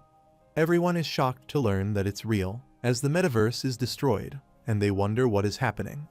The World Power Suppression Bureau people arrived there, telling everyone to come that way as it's dangerous and don't cross over. One of the gods thought this served them right, as that place exploited the lower-ranked gods. The female god uttered that calling it the metaverse didn't change anything. It was just a gambling den. Everyone wondered what had happened to the god inside, and if they were all dead. The man heard something over the rocks, and after a while, the protagonist's comrade came out, which pleased everyone, as there were survivors. Carlton was reading the article of the law that could punish Marty's, and Marty's felt sick. Renee is relieved that she is alive, and Runnard is dizzy but worried about Anderson and Yihwan, and the rescue team is rushing there. Anderson flew high, and after a while, she found Hans, who was also glad to see Lord Anderson there. Hans looked behind his comrades, wondering where they were and how they ended up there. Anderson teared up on seeing Marion and Christian fine as well. Meanwhile, Jihan looked at his arm while calling his Lord Eden, and Eden affirmed, telling him that he was right, so he supposed it was finally done. Another god told Director Richmond that it is true, as most of them are souls that died in the metaverse, and the souls are coming back to life. Later, the protagonist rests in the room, and after a while, he wakes up and sits. Hyo Peng entered the room and realized he was awake, so the protagonist asked if they were still inside the metaverse. Hyo Peng reminded him that he had utterly destroyed the metaverse, so they were at a safe house branch in Caspian. He wanted the protagonist to take a look outside and asked if it finally felt real. Hyo Peng isn't blaming him because everyone is grateful since the beings of the metaverse finally have a real chance to live. The people are already evaluating his accomplishment. Some are even trying to give him a new title, but first, he wanted Yihwan to eat. The protagonist has never seen this food before, so Hyo Peng explained that it's a new chicken broth he developed and clarified that they need to find a new way to live because they are outside the metaverse. The protagonist ate the broths filled with memories and realized he wouldn't die for a while. Meanwhile, Runnard was practicing with Carlton and asked if he was doing this right. But Carlton uttered that it was not right, as he should be doing it that way. Yihwan saw this, so he told them they were both wrong, and Runnard worriedly rushed toward him, then hugged him. Yihwan tried to pull him away and wanted him not to get too close, and after looking at Carlton, he realized that he had gotten stronger. Carlton told Yihwan that he had changed a little, but in a good way, which startled him. Suddenly, they heard people laughing, and Carlton clarified that it was the Northern Market Street in Gorgon. The protagonist affirmed, and Anderson sat on his shoulder, telling him he should have said something when he woke up. Yihwan realized she was in a good mood, and Anderson affirmed that she was because she had gained a few followers. He heard from the old man that some of those once dolls have returned to life, and Anderson affirmed. The protagonist asked about her executor, and Anderson explained that it's still inside his own unique world, but her memories haven't fully returned, and she seems to be recovering well. The protagonist doesn't see the other, so Runnard explained that Yoon Sae left immediately, saying he had to catch the runaway master. Before leaving, he left a message for Yihwan saying he owes him, so if he calls, he will come at least once, and Runnard is annoyed as he was the one protecting Yihwan. Then he explained that Seol Ha came too, and she said he shouldn't get the wrong idea. The protagonist wondered what was there to misunderstand, but Runnard wasn't sure, and she just said that. The protagonist is sure of what she meant, but he remembers Amai telling him to bring back Seol Ha, and he supposed he kept his promise with him. The protagonist inquired about Renee and Marty's whereabouts, which put him in thought. Later, the protagonist is having a drink with Renee, who knew from the start that he isn't a beginner, and he knew that. Renee uttered that he needed to use her, and Yihwan knew that. She explained that she was planning to become the driver, but he said they should live in the present, not in the past. However, there is no hope in the present in this abyss because the gods abused their privileges, deceiving the good one. The cultivators turned the gods against each other, selling them as mere products. The gods gave up, and in the end, they all fell into corruption. Therefore, now their worldview is nothing more than a projection of raw desires. It has been an eternity since Big Brother last interfered in the abyss, yet the world has become even harsher than when Big Brother ruled it. Therefore, no one believes in real salvation in this world anymore, and they like pretending to be drunk on a drink that doesn't intoxicate. She uttered that even salvation in this abyss is nothing other than a staged performance. She poured down the wine and told Yihwan this isn't the world that changes just because one person tries. The protagonist supposed that might be why she tried to take over the metaverse, and Renee affirmed, but now it is meaningless. Anderson gets annoyed, wondering why she is so pessimistic, Just because the metaverse collapses doesn't mean the whole world is over. Renee clarified that she had read the fate, so the abyss would soon be destroyed. Anderson wondered what she meant by this, as there is no reason for abyss to be destroyed suddenly. Renee clarified that the activation condition for the fate that she has seen is that if the metaverse falls, then abyss will be destroyed. Anderson inquired why she didn't say that when she already knew it. Renee was curious about what the destruction that the rookie wanted to see would look like, and clarified that everything might be destroyed, but this destruction might be better than they thought. The protagonist clarified that no destruction is good, but Renee uttered that whether it's good or not, the destruction will take place with him at the center of everything because he is the start of everything. The protagonist inquired what she wanted to say, and Renee explained that she cast the blessing of fate on him. The protagonist wondered what that was, and Renee uttered it's not a storyline that can easily be detected because she had already cast it on him on the first floor of the Metabuse. She elucidated that he survived despite taking on an attack that could have killed him and asked if he didn't find it strange. The protagonist wondered why she helped him, and Renee was curious, so this is just a gamble of fate that the goddess of fate has made. Yihuan thanked her, but Renee didn't want him to thank her and clarified that he's still against the destruction. She looked back, telling him that she had also made friends in the tower thanks to him, and that she intended to look after the other Metabuses along with them. Even if the ultimate fate is destruction, she still wanted to do her best to struggle against it, and she bid him farewell and then left. Anderson is annoyed to know that she is so heartless, as she left so quickly. Marty's told him that he had decided to travel around with Minerva for the time being, as he intended to meet some of his former teammates from the Abyss. Since he could live in the present thanks to Yihuan, no matter where in the Abyss he is, he will run over immediately upon his summons, and he left. Marty's, the god of today, whom they met on the 6th floor, makes Yihuan unable to comprehend why he follows him. When he was teaching Marty's, he taught him along with a bunch of other gods, so his memories of Marty's were akin to those of what he ate for lunch yesterday. But as Yihuan saw Marty's walk away, he thought the person who best understood the meaning of today wanted him. But Marty's did not. Compared to him, who lived only for today, Yihuan thought it might be a natural thing for Marty's, who lived in yesterday, to better understand today. While Runard is eating, Carlton stood as he wanted to go to meet with Chen Hio and Siren, as he is worried they might have caused trouble because they always do it when he leaves the two alone. So he asked if he would be coming as well. The protagonist refused as he had something he needed to do, and Carlton affirmed. He wanted to finish their unfinished conversations when everyone is back together, and Runard hoped to see him again. Anderson looked at his bag, which was about to burst, and realized he had taken a lot of stuff with him. Runard asked Yihuan if they weren't leaving this place like traveling to some other sites. Anderson clarified that he wouldn't go anywhere because all he does is thrust all day. The protagonist saw some people standing by the wall and asked who they were. Hio Peng clarified that they are people who lived their whole lives trapped within the tower. He clarified that they would do anything Yihuan asked of them, as they stayed in the Metabuse for too long and had forgotten how to live a life where no mission is assigned.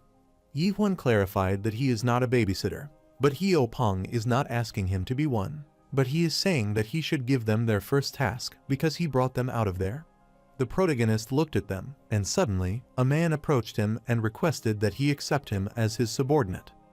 However, the protagonist didn't want to accept him, so the man wanted to suggest something else in that case, but he refused again. Anderson realized that he is so cold as he seems to be either an avatar of a concept god or a follower of a low-ranking god, so he wouldn't have any place to go if he don't take him in. The protagonist side them told him to sweep the front yard, which startled the man, and he happily affirmed. Anderson looked at him, smiling, and supposed he would do something for him from the beginning. Shortly afterward, others rushed toward him, telling him they were confident in doing anything and urging him to tell them what they needed to do, as they would do their best. The protagonist told them to go to a corner and practice thrusting, and they all obediently concurred on his command. Later, everyone was practicing thrust on the Runard command, who was telling them the right way to do it, and they asked him how they should do it then. Runard excitedly told them to raise their arms higher and bend their body more, and he saw one wanted to stop, so he instructed him to go and strike the bell, but the man wanted to do this. Hio Peng realized they would become a decent army, but Yihuan is better off alone. Heo Peng uttered that it might be easier to do things alone, but it will be hard to be happy when he is alone. He might have lived his life practicing thrust alone, but now he has teammates who trust and follow him, making the protagonist ponder for a while. Heo Peng sighed, then told him this is a separate topic, but his sword sheath seems to be worn out. He doesn't know much about swords since he only deals with kitchen knives, but since he destroyed the Metabuse, it must have taken quite a lot of damage. He suggested that Yi Huan should meet a blacksmith before leaving, as he seems to be going on another journey. The protagonist inquired if a blacksmith was there, and Heo Peng affirmed that a famous mayor was now visiting Caspian. While he isn't an artisan, if they only consider his skills, he is on par with artisans and should be around this vicinity. Heo Peng heard that he opened a temporary store for this event. The protagonist is surprised to learn there is a festival to commemorate the tower's fall. Heo Peng supposed he might not know about it, but this is usually the season of the Caspian festival. He asked Yi Huan if he had heard about Caspian's great auction before, and told him to go to the blacksmith and the great auction hall if he had time. He is sure something might pique his interest at the auction, too. The protagonist inquired if Yun Huan is at the auction, and Heo Peng realized that he is always talking about his friend, so clarified he is not there, but there is an item that he will be interested in. He explained that at this great auction, there are rumors that the 3 sacred treasures of the ancient gods will appear. After some time, they were in the city, which pleased Renard, as after a while, the 3 of them were traveling like this. Anderson didn't want him to say ominous things, which makes Yi Huan wonder how that is ominous, but she told him to forget about it. Renard inquired if the items made by nightmares are that good. Anderson told him honestly that they are good, even though they are expensive, but it is called a luxury good for some reason.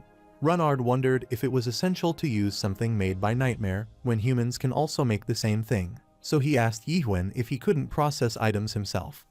Anderson explained that nightmares are species inherently specialized in imagination, and anyone can craft an item, but one made by nightmares has extraordinary details. Renard wondered what kind of details, so Anderson explained that nightmares get obsessed with the strangest things, from concepts like freedom or eternity to emotions and desires. Sometimes they even fixate on the races like humans and ORCs, so the details of their creation change depending on what the nightmares are obsessed with, because there are things in the world that can only be created by madness. While arriving at the entrance, they were stopped by a man who wanted to do a security check since they were heading to the auction, and asked if they had a public trust certificate. Anderson is annoyed as she didn't know they would need a public trust certificate there and thought she should have gathered some more followers and made one for herself. The protagonist clarified that he had one, so he took it out and shocked Anderson, making her wonder when he got it. Yi Huan clarified that Wanli Shin Tong made it for him, and Anderson is pleased, but she expected this much from him. After the security in charge checked his certificate, he clarified it wouldn't do, which infuriated Yi Huan, wondering why. The man was injured because he was bringing it, as this is a fake public trust certificate, but Yi Huan refused, as it is not. Anderson gets worried, wondering what he brought, and after that, the guard showed it to her. She uttered that she could make a better one for herself. The guard furiously told him that anyone can tell it's fake and wanted him to prove it right if he argued about it. The protagonist grabbed his sword as he didn't think he needed to, which worried the security in charge. Before he could even launch a thrust, the director requested him to wait momentarily and ask if he was the God Slayer Yi Huan. The security in charge gets worried on learning that he is the God Slayer, and everyone starts gossiping on learning that he is the God Slayer and Metaverse Destroyer, as he is the one who supposedly became a new sky. The director started sweating with worry and apologized to him for not recognizing him, but told him that rules are rules, even if he is a Heaven Slayer. This was Yi Huan's first time hearing the title of Heaven Slayer, which makes the director wonder if he doesn't like the title. The public realized that the rumors about his nasty temper were true, and they heard that Yi Huan destroyed the ceiling because he didn't like the task. This makes another man wonder if that is possible, as it's insane, and they also hear the rumors that he fights with his shirt off. They thought he was a lunatic, as no one took his shirt off while fighting, which infuriated Anderson. However, the public kept gossiping that Yi Huan enjoyed getting stripped, but was wearing clothes that day, which was precisely the problem. The other man asked why that was a problem, and he clarified that meant he was even crazier than usual. The protagonist gets infuriated after hearing the gossip, so he takes out his sword, which worries the director and the guard. However, someone stopped him, so he furiously stared back, and the man told the director that they were with him, so he should let them pass. The director is startled to see the emblem on his dress and asks if he is the one who chases stars, and the man smiles. The protagonist finds it strange because until the man grabs his hand, he can't sense anything from him. Then he looked behind, wondering if those behind him were also his companions. He can sense various energies from them, but he wondered why he couldn't sense anything from that man, which is almost as if they don't exist in this place. The director checked the system, which made the man wonder if his name was not on the guest list. The director clarified that it can't be the case because the one who chases the star has already had their identity checked. He apologized for making him wait and told him his companions could enter. After entering, they saw the notice to check the newest product from Master Craftsman Berzel at this auction. In the street at the Caspian Festival, the protagonist asks Anderson if she knows anything about that guy, and she wonders who he is talking about. After looking at that man, Anderson wondered who he was and couldn't remember when he had been there. The protagonist wondered if he was the one asleep, and he remembered they called him the one who chases the star. Anderson has heard of one who chases the star, as he is the leader of the Third World Federation, which is quite famous across the abyss, but she wondered if that is supposed to be him. The protagonist approached him as he remembered that he hadn't thanked him. The man asked if he was talking about the entrance and clarified that it was an honor for him to help. The protagonist wondered if he knew him, and the man asked if anyone knew him in the abyss. The protagonist inquired about the meaning of the Heaven Slayer. The man is amazed to hear this, wondering if he doesn't know his new title, and explained that Abyss has 21 of the strongest gods. At the top sit the 7 thrones, the Chil Jwa, and below them are the 7 heavens, the Chilchen, and below them are the 7 stars, the Chilseong, who illuminate the heavens. And the Heaven Slayer is the title given to Yihuen as he has become the 8th heaven of the Abyss, and just a few days ago, he became one of the 8 heaven Palchen of the Abyss. The protagonist remembers that Hyo Peng told him that people are eager to give him the title, and his achievements have been judged everywhere. He supposed that might be what that old man is talking about, but that is a pointless thing to do. He asked the man for his name, and the man clarified that his name is Declan. Declan forgot to ask him where he is going, as he could guide him wherever he is going, as he is a good guy, and asked if he is looking for a particular place. The protagonist clarified that he plans to request something from the Dream Demon. Declan finally understood what he was looking for, but there was only one Dream Demon accepting direct requests at this festival, and he had also entrusted something to him, so he wanted to go together. On the contrary, a man broke an old man's item and reminded him not to run an illegal business in front of his shop. The old man is worried because that kid has destroyed the precious item, and the man gets infuriated, thinking that he hasn't learned the lesson since he dared to call him a kid. He realized that the old man was annoying to talk to, and he also had these worthless antiques. Declan stopped him, which made the man wonder who he was, but Declan told him to move a bit, as he was about to buy the necklace he was stepping on. The man moved his foot back, telling him it was his bad as he should have stepped more firmly. The protagonist put his hand on his shoulder, telling him it is enough, making the man wonder who that is. Yihuen tore his shirt away, which shocked the man and warned him to step back unless he wanted to be stripped. While the man is running away, calling them crazy people, Declan went to the old man and asked if he was all right. The old man thought he looked familiar, but didn't know he was Declan. But Declan clarified it wasn't him, but Yihuen who helped him, so the old man took his thanks back and clarified he doesn't need to take it back. The old man thanked Yihuen and Declan, who didn't want to buy a necklace because he took it back. The old man thanked him again, which pleased Declan, and he told him that he was kidding, as he would buy everything. Shortly, Renard arrived, telling him he was looking for him, thinking he was lost, but the protagonist clarified that he had gone to the restroom. Meanwhile, Declan's comrade asked him where he bought all this stuff again and reminded him of their budget before he spent as if he wasted money again. Declan clarified that it's pretty, but his man explained that these kinds of stuff don't suit him.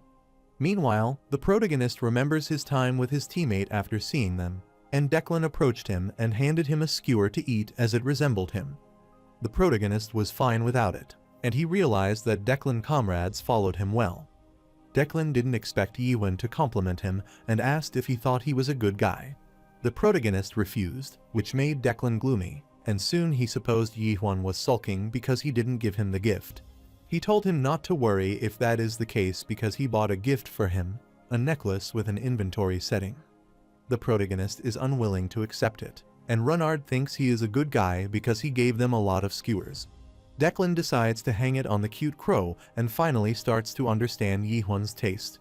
Anderson blushes upon receiving the necklace, and Declan thinks they should move again. On their way, he asked Yiwen if he belonged to any faction, and he was sure he might be getting a lot of offers with his level of fame. The protagonist prefers to be alone, and Declan likes the same. He realized they had much in common as he traveled alone for 900 years and believed he could be fine alone. He was close to one dream demon then, and he told him that no matter how great his imagination is, one cannot fill the world alone. At that time, Declan laughed it off, but he remembered those words, and the protagonist inquired if the dream demon they were meeting was the same. Declan refused because that friend left the world long ago, so the protagonist apologized after hearing that. Declan told him it was fine because he might have been laughing at him from somewhere far beyond the sky by now. Shortly after arriving at Ignal, Anderson is surprised and wonders if that is the forge run by Ignal. The protagonist asked if she remembered that dream demon, and Anderson tried to recall, but she couldn't. Declan told them that the entrance is that way, and Anderson is out of her mind as she kept wondering who she is and where she is. After encountering the Black Wheel, he is pleased to meet him, and the Black Wheel is delighted to see that he has arrived, but he was expecting him. Then he asked about the people with them. Declan clarified that they were with him, so the Black Wheel apologized because only one complaint besides Declan's could be entered. Declan requested him to allow the kid, and the Black Wheel asked who he referred to as the kid. Anderson is surprised to see Renard acting like a kid and wants him to have some shame. The Black Wheel agreed to do it for a kid and allow one more person to enter. While the protagonist is about to enter, the Black Wheel tells him that pets are prohibited inside. Anderson gets infuriated at being called a pet, and Yiwen clarified it's a warehouse. After entering the shop, the protagonist is surprised to see a weapon, as he thought dream demons only built towers. Declan affirmed that it is right, but towers don't necessarily have to be buildings. The protagonist finally understood that everything there is a tower, and Declan expected this from him as he caught on quickly. Since the towers were built for cultivation, Yiwen wondered what these towers were cultivating. On their way, Anderson told him to look at an item, which is the God Collection number 03, Coexistence. Declan is amazed as this is the first time he has seen the Divine Relic Collection, and he explained that this is Ignal's signature line. It's a challenge to the legacy of the ancient God Relic, which is Ignal's personal masterpiece, and he asked Yiwen if he knew anything about the 3 ancient relics. The protagonist knew they were an incredible weapon, and Declan wanted to explain about those weapons if he didn't mind. The protagonist refuses, but Declan urged him to understand that starting with the 3 gods would be better, which infuriated Yiwen. He wants to take out his sword, but Renard stops him. Declan explained that before the appearance of Big Brother, there were 3 strongest deities in the Abyss, which include the God Slayer Catastrophe, the Casualty Destroyer Deus, and the Illusion Annihilator Gestalt. These legendary gods reach the pinnacle of the Abyss on their own and are called the Ancient 3 Gods. The 3 divine relics are the remnants left behind before they were banished, and they are their primary weapons. These include the Catastrophe Void Sword, Gestalt's Eye of Gestalt, and Deus's Deus Ex Machina. He is sure Yiwen has heard of these before, but Yiwen clarified that they don't seem to be on the level of the 3 divine relics. Declan affirmed that they are not because 3 divine relics were crafted by the great artisan of that time. It was a remarkable era and a time when all the dream demons struggled to create one ultimate tower, so no relic had surpassed them till now. Renard asked if those who wielded those weapons became the ancient god, making them known as the divine relics. Declan affirmed that it is right because the wielder determines the weapon's purpose. Abruptly, the dream demon arrived, telling Declan that his foolish laughter didn't change, and he asked Yiwen who made that sword sheath for him. The protagonist remembers the blacksmith and clarifies it's from the Twilight Dusk Forge, Makel Garnad. The dream demon understood that and asked if his apprentice was doing well. who was the greatest master of the craftsmen of the era, Ignal of the Deep Dusk. Later, they were waiting, and Declan found it odd for a master to fix the scabbing made by his student. After a while, Ignal came out, telling Yihuan that its durability was gone, but it was not so bad that it was unusable. Since Yihuan told him about his student, he wanted to make a scabbard for him, but the protagonist wished for him to reinforce this scabbard instead. Ignal is annoyed to learn that he tried to touch this half-baked piece, but it was meaningful to Yihuan.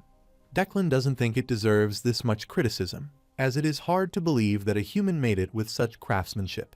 Ignal is annoyed as the kid, like him, doesn't know much, and Declan knew that he was unaware of much, but this scabbard holds traces of it. He could tell that the artisan who made this must have trained in reining for a very long time, and they pushed forward knowing they might fail, but his will to face fear is wholly contained within this scabbard. Declan is sure that might be why Yihuan cherishes this scabbard, but Ignal still thinks this is something made by a human. Declan thought that gave it more value, and he is sure someone like Ignal could bring out its hidden worth. Ignal clarified that even the base material is just basic stuff, and it's just a scabbard, made from the horn of a carving beast, so it wouldn't improve much even after making an effort. Declan supposed it might be hard for Ignal, but the Dream Demon clarified it's not about difficulty, but fixing it is meaningless. Since it's rough and crude, it has its order, logic, and no rating, but something is built into it. More than that, the creator designed it to hide the sword's true nature and supposed it might be a request from the client. Declan couldn't believe that even Ignal wouldn't touch such a clear design, but Ignal furiously told him that it's not that he can't, but he wouldn't do it. Ignal told Yihuan to show him the sword, and after looking at it, he realized it's a spirit-class weapon, and Declan asked if it is naturally formed. Ignal clarified that it is unnatural, so Declan supposed that someone might have made it, but it doesn't seem like that. Declan wondered if it might be neither natural nor crafted by someone.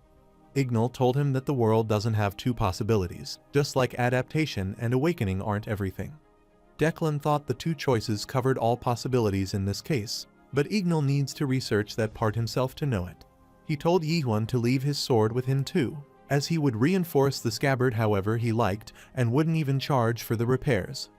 The protagonist is surprised to learn that he would charge him, and the Dream Demon is sure he can't pay anything and asks him if he knows the worth of his commission fee. He knew people like Yihuan who would undoubtedly try to offer something ridiculous instead of money, like bringing him the scale of the white dragon Alcaraz or stealing the claw of the ice dragon Belcasus. Declan is mortified as he is bringing up those old stories again, and Ignal is sure he would proudly blabber nonsense with that generic voice made for mass-produced tower climbers. Runnard is relieved to learn that, as he debated whether to offer Anderson as a payment. The protagonist asked how long it would take, and Ignal said it would take a month, but that was too long for him. Ignal clarified that a month is the minimum, so if he doesn't like it, he should go somewhere else, but he doubts a craftsman nearby can handle it. The protagonist handed the Dream Demon his scabbard, telling him he would be back in a month, and Ignal thought he should have said that from the start. The protagonist looked at his sword and said he needed to use a sword in the meantime. Ignal told him to pick anything from one outside, as he would put this one away. The protagonist also tells Runnard to pick one, which pleased him, but Anderson can't trust him to pay when he gets no credit. The protagonist looked at her, telling her that he had a way, and she wondered what way. Soon, Anderson was also given weapons by Ignal, and she kept calling Yihuan, but he ignored her. Delna is pleased to see the sword he will use, and Ignal realizes that he is sharp, but Declan asked for something at the divine artifact level. Ignal remembers that he said the weapon level is decided by its wielder, and explained this is the third model in his signature collection, so depending on how he uses it, it might become a worthless weapon or a divine artifact. The protagonist inquired if there were more in the same series as that sword, and Ignis uttered that there was only one, which was called its predecessor. However, Ignis took the first model, and Kronos stole the second one. The protagonist inquired if there were no remaining models from that series. Ignal clarified that he wouldn't make one even with a custom request, so he asked if he thought any would be left. Suddenly, they heard a noise that startled Yihuan as this beast-like howl was Dokbol, making him wonder about the other. Ignal clarified that it is the cry of a sword he made, but it is not for sale, and he can't sell it as it's unfinished, and there is no sign of it ever being completed. as it's a ridiculously picky thing. Even if it is finished, it is so unruly that he doubts anyone could wield it. The protagonist understood but wanted to take it, but Ignal furiously reminded him that it is not for sale. He told Yi-Huan to look closely as the blade is a mess and is willing to give the sword to him if he can grip it, but wanted to charge him for fixing his weapon if he fails. This sounds like a fair deal to Yi-Huan, so he grabbed the sword firmly and sensed the dark energy entering his body.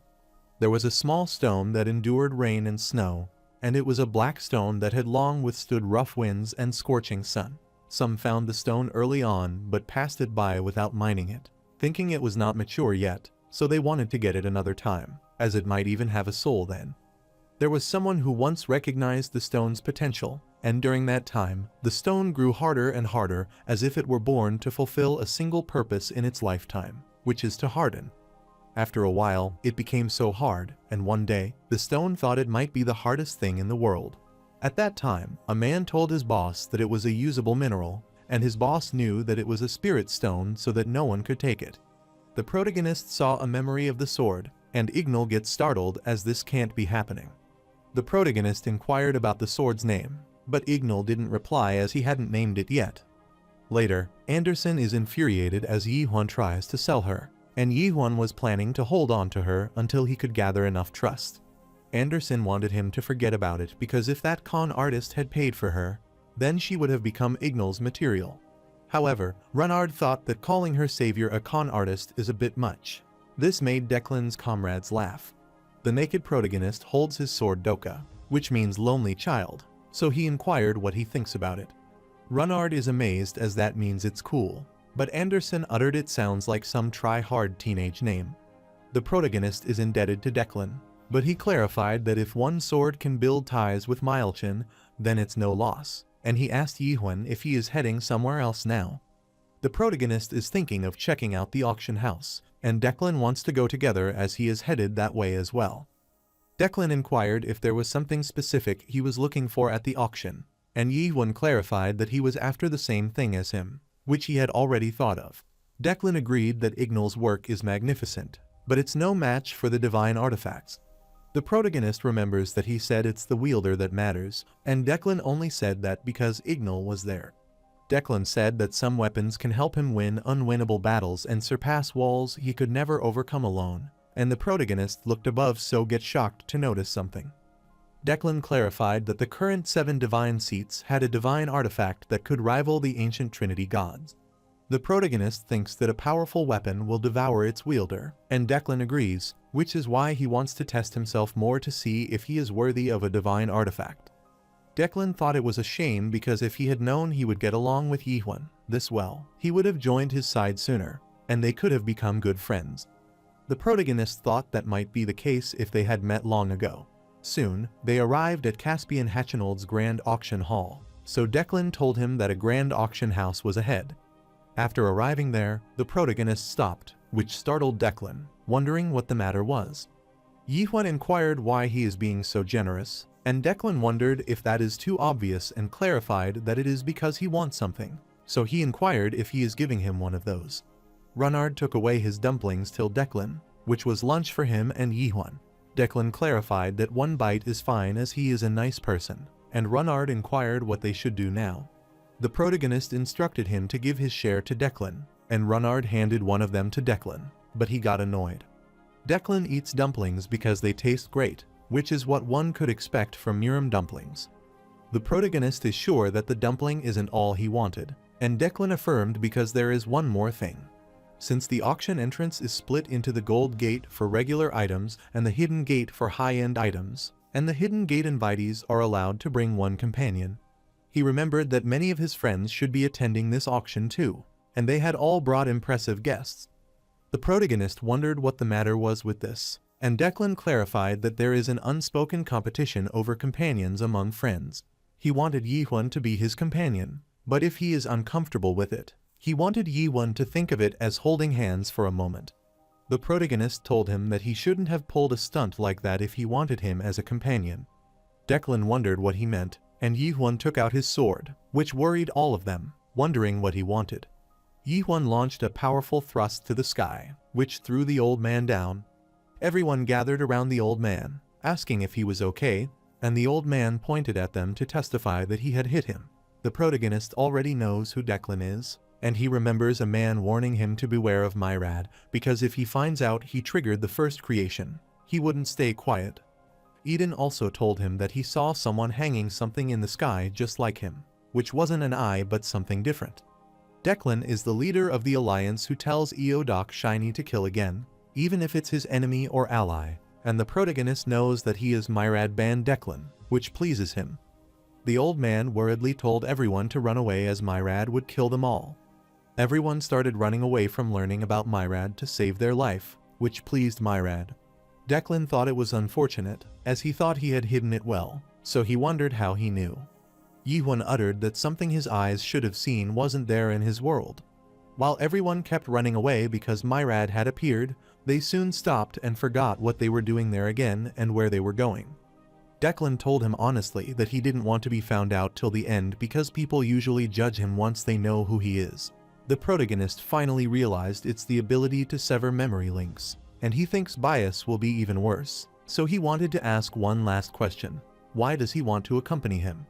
Declan clarified that it is because he is someone who sees the same world as him, and he showed his world to him and decided to formally introduce himself as Myrad Ban Declan, and his friends of the Abyss call him the Master of Crack. Later, he went inside the action hall with Declan, so Anderson asked him if he was out of his mind as he acted as if he knew who the Master of Crack was, and wondered if getting to the 8,000 level would make him arrogant. The protagonist already knew, but Anderson didn't want him to see because he wouldn't be walking around with the Master of Cracks after learning it. She knew that he was so way, so she wondered why he came along, and Yihun wanted to see the divine artifact for himself. Anderson gave up because if he had listened to reason, he would have returned to the inn with Runnard. Declan smiled after hearing this and asked Yihun if he liked the outfit he picked to match this gathering's dress code. Yihun clarified that it is not bad, so Declan asked if he had forgotten his earlier proposal. The protagonist wondered if he was talking about entering the auction on his behalf, and Declan affirmed, as he couldn't participate in this hidden auction. Yihun wondered if there was a reason, and Declan wanted him to consider it a treaty, which startled him. After a while, they arrived at the entrance of the hidden auction, and Yihun told him he didn't have much trust. Declan doesn't want him to worry as he is covering the trust, which makes the protagonist wonder about the terms. Declan is willing to lend him the divine artifact if he wins the bid, and he opened the door. Anderson told him that beyond that door are the strongest gods of the Abyss, and the world pressure is so high that she might fall asleep. This sounds nice and quiet to Yihun, and Anderson wanted him to shut up as she would be in his private world, so she told him when he needed her. After entering the hall, the protagonist looks at the two participants, and Declan clarifies that they are 7-star level figures. He realized they are conscious of Yihun because he became an 8,000 in less than a year since coming to the Abyss, so they are jealous. Declan clarified that he had to endure both admiration and criticism from now on, and he is on Yihun's admiring side. After he arrived at the seat with his name, Declan never knew he would have such a front row seat. The protagonists looked to the side, and Declan was amazed to see that he recognized his rival instantly, so he told him that his name is Anshin, and he is Derek Milt, the god of solitude. The protagonist supposed he might also be 8,000, and Declan affirmed, telling him that if the chief commander of Kronos' right hand, this one is considered his left hand. He uttered that Kronos is left-handed, so he told Yihun that Derek Milt is one of his main rivals. Abruptly, Shiyu approached him as he met Declan after a while, and Declan was amazed to learn that even the open sky had come. Shiyu is pleased to see Yihun again, but didn't expect to run into him there. But Yihun isn't sure if they are on friendly terms, so Shiyu told him to let the metaverse incident stay there, as he holds no hostility toward him. Thanks to him, he even feels a bit of goodwill as Abyss quiets down. The protagonist wondered what he meant by quieting down, and Shiyu explained that 8% of the little brother's messages were spam from anonymous gods. However, he destroys the metaverse that governs anonymity because the young soul of the Abyss returns to work, and they ought to work and train, which is only right. Abruptly, a man approached him, telling Shiyu that everyone had died, whether they had lived diligently or not. The man is meeting Yihun for the first time in person. He went to the inn to travel there with him, but he guessed they had missed each other, and he didn't expect him to be walking around with such a pale-looking guy. The protagonist wondered if he knew him, and the man uttered that no one in the abyss doesn't know him. Then he told him that he is Thanatos, the god of mortality, usually called the Death Sky. After hearing Thanatos' name, Yihwan remembers that he heard it before. Thanatos uttered that the ancient god Gestalt once said something like that the strongest is the one who stays bare to the end. This is also true of mortality, so he turned to leave and looked forward to what was next. And Shiyu also went back with the hope of meeting him again. Declan is amazed as Shiyu and Thanatos show him goodwill, which means Yihwan is popular, and he is sure that he might be unable to come with him if he had been a little later. The protagonist wanted to ask him one thing, about the treaty he mentioned. Declan explained it's an agreement among the 7 divine seats, which is also known as the 7 seats of pact, according to which none of the 7 seats might seek a divine artifact. The protagonist wondered why not, and Declan explained that if one of the 7 were to obtain a divine artifact from that day in the abyss, it would no longer belong to the 7 but to a single god. The protagonist supposed he might be one of them if that pact binds him. Declan refused, as unfortunately, he is not one of the 7, so Yihwan wondered why he is part of the pact. Declan thought this was a good question as he wondered why, and he wanted Yihwan to ask them himself because they were there now. The protagonist saw someone behind him, so he was startled to see the 4th seat of 7 divine seats, the Lord of the 4th sight, the god of plague and pestilence, Pest, pleased to meet Yihwan. The protagonist was startled to find himself in the sanctuary of Pest, which is covered with filthy insects roaming around the corpses. Abruptly, Declan called him, but he didn't respond, so he grabbed him and asked if he was okay. The protagonist returns to his senses and is shocked, but Pest clarifies that Ignis has said a lot about him and knows that he has cut down Chronos' avatar. The protagonist looked at him annoyingly, asked that being is unpleasant, and Pest asked if that avatar possessed the Void Sword. The protagonist refused, but Pest heard that he used the Void Sword once. Everyone is surprised to hear that Maelchin used an ancient god weapon, and they thought they saw it on Little Brother. They found it hard to believe because Catastrophe might still be imprisoned in chaos, so they wondered if he had come to the abyss. Since the protagonist didn't answer, Pest supposed it might be true, and he leaped forward by extending his neck to ask him how. The protagonist is irritated as he doesn't want to fight this being and thinks he has no obligation to answer him. Pest found it interesting, and he told the heir of Catastrophe that the most terrifying plague was one he could not detect the infection of.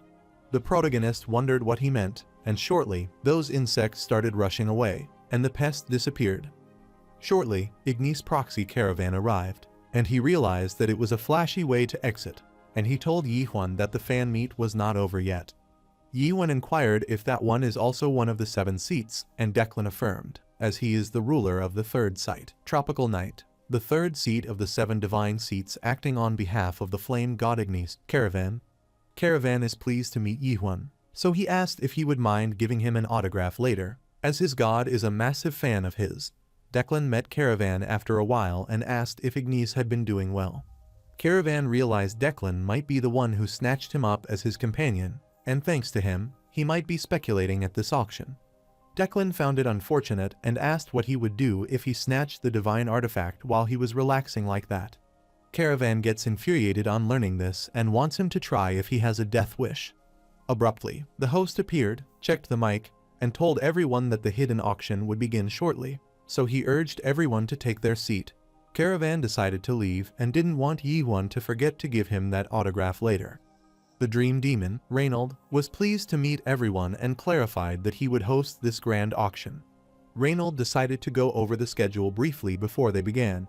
He wanted them to bid when the items they wanted appeared, and if the top bid didn't change for over a minute, it was sold, so he decided to start the auction and displayed the first item. The first item was the Blade Lord's secret sword, and the bidder remembers a guy like that 500 years ago, a pretty famous sworder. The bid for the item started with 1 million, which reached 1.3 million, and Declan told him to join the bidding as they can go up to 5 billion, but he isn't sure beyond that, and Yihwan understood. The following item was the Chariot of the Thunder Temple, followed by the Bracelet of the Ice Dragon, and the Lineholtz prototype bunker. The host explained that the next item is the Infinite Dimensional Pocket Space Coat, so asked if they have any bids. Declan realized that it's pretty decent, so he wanted Yihwan to pay a bid on it for him, and after acquiring it, he asked the protagonist if it looked good on him. The protagonist inquired if that was also something the Dream Demon had made, but Declan refused, as that was one of the items from the outer universe. The protagonist remembers that Gynak also mentioned sending Heo Peng's recipe to the outer universe, and supposed he might be talking about the other dimension the driver mentioned. Declan found it fascinating to think the world might exist beyond the influence of the Tree of Illusion, and he wanted to gift Yihwan at least one item, so the protagonist thanked him. Abruptly, Reinald told everyone to look at the following item, and then asked if they knew what it was, as this is a Dream Demon tome collected 900 years ago, Thoughts of a Master. Everyone wondered why he was making such a big deal out of it, and if it had anything excellent written. Reinald refused to tell them that, unfortunately, the contents of the tome are indecipherable because it's written in the unique language Dream Demons used at the time. Furthermore, language structure is arranged in a particular format, meaning they wouldn't understand the meaning even if they decipher it. The bidder gets annoyed to learn it's unreadable, so he wants to get it off and show them the following item. Reinald wanted them to wait because the structure matches the style favored by certain masters of the past, and he is sure it might reveal a tremendous secret if one succeeds in decoding it, and he wholeheartedly recommends this book as a Dream Demon. The protagonist is surprised as that handwriting is of Molark and is sure that tome might contain part of the records of the Abyss. The protagonist wanted to buy it, which surprised Declan as he didn't know he had a taste for books. Reinald urged him to call out his bid if he was interested and wanted to begin. The bidder knew a Dream Demon confirms it, so that it might be authentic, but still, it cannot be decoded, which is why it is up for auction. And if it could be cracked, the Dream Demon would have done it first. The bidder thought that no one reads books when there is a little brother, and reading books in this era is a niche hobby. The protagonist realized that others are not interested, so he didn't want to draw attention by bidding too high immediately, and bid 500,000 trusts. But before he could bid, Derek Milt offered 1 million, which annoyed Yihwan and piqued the interest of other bidders, so they started bidding. Yihwan bid 1.2 million, which kept increasing until it reached 2.5 million, which amazed Reinald, as that is a fierce bidding war. The bidder realized it was getting intense, so he wondered if there was something special about this tome. Derek Milt asked Yihwan if he liked books too, but he had never given up a book before, so he wanted Yihwan to give up. However, the protagonist told him this will be his first time, so he should back down because this is important to him. Yihwan immediately raised the bid to 6.9 million trusts, which infuriated Derek Milt, so he furiously slammed the glass on the table. Reinald asked if there were any higher bids, but he didn't respond, so he congratulated Yihwan as the thought of a master goes to him. After that, he thanked everyone for waiting because it's finally time for that day's main auction item, which boosts by as little as 1.2 or up to 5, depending on output. That is an unbelievable component that amplifies the writer's world force and the most powerful giants in the Abyss, Deus Ex Machina. The protagonist saw that it had intricately engraved patterns and a refined finish, so anyone could see it was the work of a true master. Still, he wondered why Catastrophe's void sword seemed like a weapon that didn't know the meaning of control. Yet that weapon didn't give off nearly the same force. Reinald told everyone to start bidding, and Yihwan was surprised to sense a strange energy, but he recognized it. Pest realized he was late, and Caravan told Ignis he was there. Ignis was annoyed as he made the flashy entrance. The fifth seat of the 7 divine seats, master of the fifth sight, Ragnarok, and the god of time, Kronos, arrived. Reinald apologized to everyone, wondering what was wrong with the mic, as it seemed there was an issue with the sound. He decided to reuse it as this is the final item of the auction, a component of none other than the ancient god dues, and was set for its starting bid. Derek Milt bid 2 billion trusts for it, which startled everyone, as that price is too much. Still, they were talking about Amshin and remembered that he was Kronos' left hand, which meant the item was authentic. Reinald asked if there were any other bids, and he started the countdown and kept counting, but no one bid. Caravan told the fifth seat that he is not allowed to participate in this auction and asked if he had forgotten about the 7-seat pact. Kronos grins, telling him it wasn't him, but Anshin placed the bid. Caravan reminds him that it doesn't make a difference, as he says his left hand did it. Kronos explained that Amshin is no longer his left hand, and he became independent some time ago. Caravan is annoyed as he means that a severed arm is no longer his arm, and Ignis cursed him. Declan supposed it might have put Ignis in a tough spot, because it is hard to sit and watch from the 7 stadiums whether Kronos is telling the truth or not. Shortly, there were seconds left, but there were no more bids, and he started the countdown, which worried all of them but pleased Kronos. Derek Milt poured a wine into his glass as he thought it was over. However, someone raised the bid to 4 billion, which startled Dirk Milt, and Reynold is dumbfounded to learn it's 4 billion. All the bidders were shocked, wondering who was the one to bid 4 billion, and they supposed it might be Milchin, but it was hard to believe that he had that much trust. They don't think this, as even for the very divine sets, that amount is a strain. The bidders wondered who that person is. Abruptly, everyone is notified that X bid 4 billion, and they wonder who that was, as they had never heard the name before, and he casually bids 4 billion, so they are curious about his identity. Everyone realized that the person sitting next to Plague is a companion of the Plague god. The protagonist looks behind and understands suspicion and hears everyone saying that X is at a different table, but they sense there is something about the atmosphere of that guy, so he wonders when he gets there. Yihwan realized that man doesn't give off the pressure of one of the 7, but he barely feels alive. He looked at Declan, who was smiling, and Reynold excitedly clarified that 4 billion had been bid and asked if there was any other bid. The protagonist realized that the guy was Declan's real target, and Declan wondered what he was talking about. He couldn't believe that he was pretending until the end, but Declan found it a bit unfair. Yihwan clarified that he would see them soon, though, and he bid 200 billion trust, which shocked Declan and Reynold. The bidders were shocked, wondering if Yihwan was serious about bidding 200 billion trust in that item, and if that was even real. Reynold inquired if there were any further bids, and he assumed there would be no more challengers due to the overwhelming amount. So Deus Ex Machina is sold to Yihwan. Kronos thought this was a stupid auction, as they really thought someone like Yihwan could pay 200 billion trusts, so he opened the portal, and the watchmaker came out. Caravan is surprised to see them there, and Ignis wants to stop them, but Kronos clarifies that the auction ends there. All the bidders clarified that Kronos was right, as they could not accept this kind of auction because shouting a number didn't make Yihwan win, so they wanted the auctioneer to stop it. Reynold told everyone to calm down, as Yihwan bid 200 billion trusts. All the bidders rushed toward Yihwan to kill him as they couldn't let someone like him take a divine artifact. The protagonist stood, then he unsheathed his sword, and supposed it would end like this. However, this incident would later be recorded as one of the 5 major incidents tied to Yihwan, as the Hechnold Great Tragedy had just started. Meanwhile, at an illegal site concentration zone of Capian in the Shadow, Chinhyo found it hard to search there and wondered if all the cracks and branches were like this. Xiaoha wanted to clarify that she is not officially cooperating with him. Chinhyo is annoyed to see who is talking, and clarifies he also doesn't want to collaborate with someone like her. Xiaoha is only helping him because she needs that world force detector made by the dream device. So, after finding the person she is looking for, their deal is over, but Chinhyo wants her not to forget, as getting him and Siren into Caspian comes first, but he inquires who she is chasing. She is looking for the commander as she sees him fleeing near the border, and then he vanishes without a trace. Chinhyo supposed she might be talking about Siwoon and thought it was true that he lost to Yihwan, which might have happened due to his negligence in his training for too long. Xiaoha clarified that the commander was still strong, so if anything, the reason is that Yihwan has gotten too strong. Chinhyo is amazed to know that a man has her recognition, but Xiaoha doesn't want him to exaggerate, as he has gotten pretty strong himself.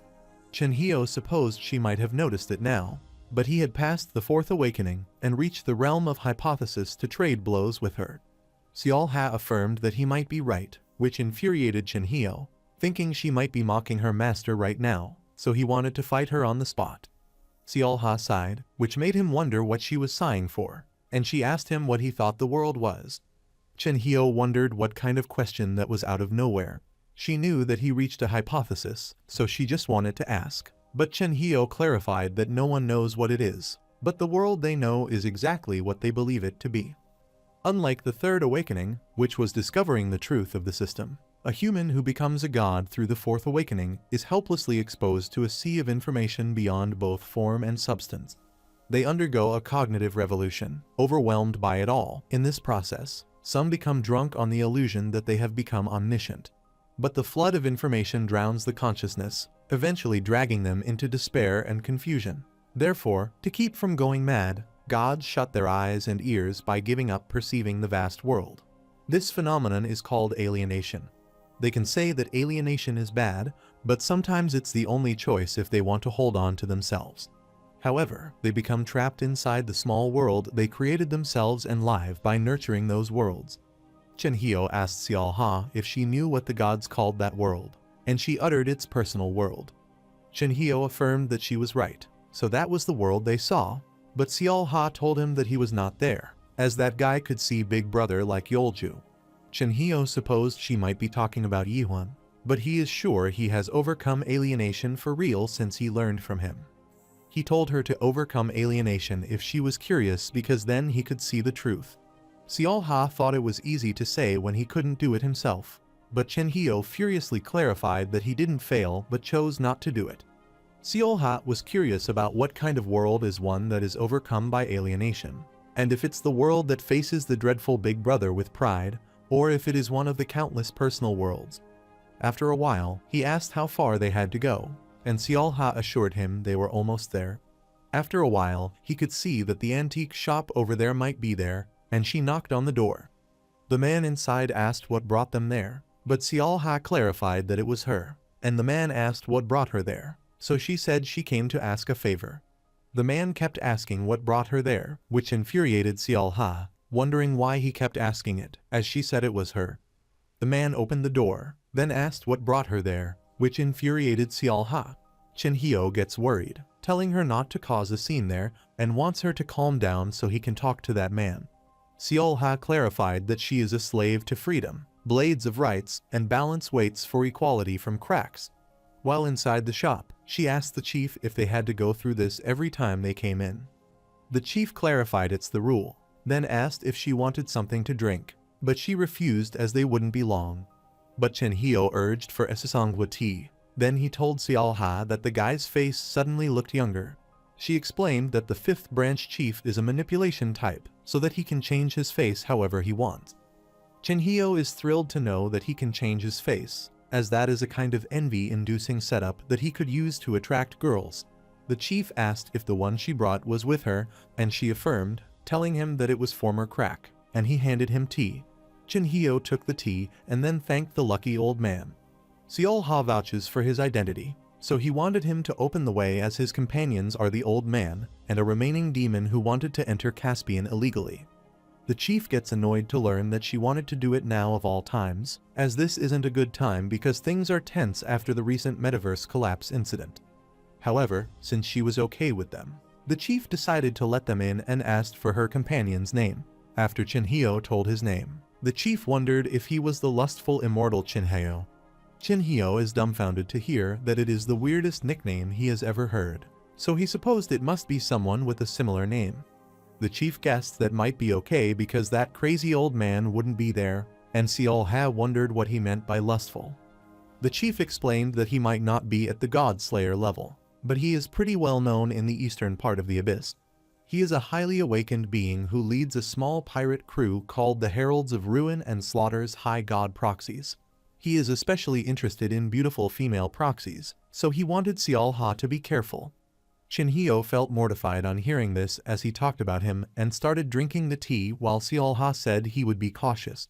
The chief remembered something since Xiao Ha was heading to Caspian and told her that he had contacted a guide who would get her soon, and he wanted her to stay away from the Hachinold Grand Auction Hall. She wondered why, so the chief explained that a fight broke out at the auction, so 12 high god proxies were killed. Xiao Ha is sure that the 7 divine seats might be here too, since it was the grand auction, and if there is a fight, it is basically a war, and remember that Yolju went there too. The chief affirmed, but Kasim went with them, so they don't need to worry. She doesn't want to worry if they will brawl among themselves. The chief uttered that one person wiped them all out, which made Xiao Ha wonder who that person could be. Chen Hio started trembling as he realized they might be talking about that guy. The chief affirmed that it was right, tried to remember that guy's name, and realized they said it was the god slayer Yihuan, which shocked Xiao Ha. While the watchmakers were attacking the gods, Reinald wondered why that was happening, because if it continued, even the barrier wouldn't hold out much longer.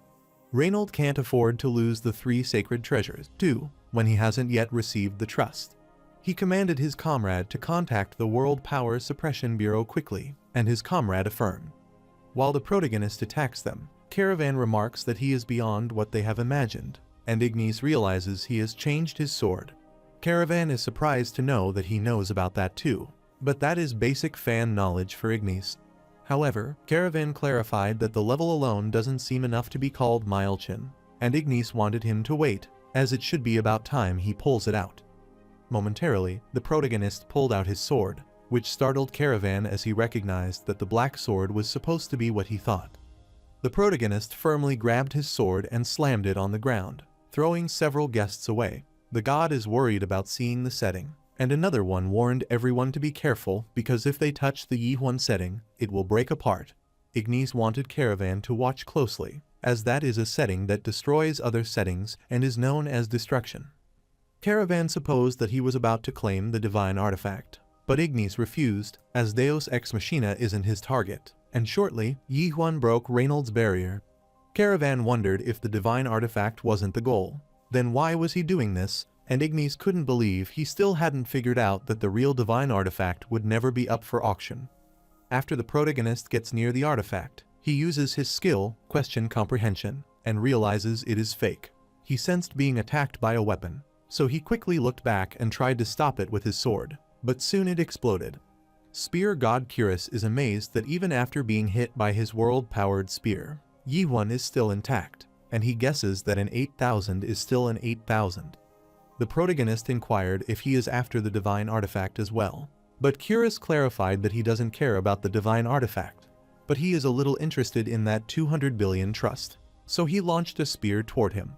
Yi1 evaded the spears and rushed toward Curious to strike, which pleased Curious as he finally got him and commanded Pao to attack. The protagonist was startled by the sudden attack from behind, so he looked back worriedly, but Russell helped him. That attack pushed back Pao and Curious, so he wondered why Russell was assisting the Godslayer, and if he had formed a bond with fellow Godslayers. Russell kept attacking them, which made Yi1 wonder why he was helping him, and Russell clarified that he was repaying his debt. Abruptly, Curious and Pao both surrounded them, then tried to attack him, and Russell wanted him to consider his repayment to save his proxy. Meanwhile, Derek Milt saw this and knew it was about time to go catch the book thief. While Curious is annoyed to face the two of them together, he wants Pao to get ready, and Pao wants him to make sure he hits. Therefore, they used Spear God Curious and Sleek God Pao Sanctuary, binding them and thus trying to attack him. Russell worriedly asked him what he was doing, as he should get out of there quickly because Derek Milt is approaching, so they wouldn't hold out if he joins too. The protagonist wanted to team up this once, which makes Russell wonder why, and Yi1 claimed that if they leave it, his proxy will die. Russell agreed to do that, so he summoned Mind Sea and Milchin Yi1's sanctuary, revealing the world after the fall, the sanctuary binding. They were unsure if this method would succeed because the sanctuary binding technique doesn't succeed easily.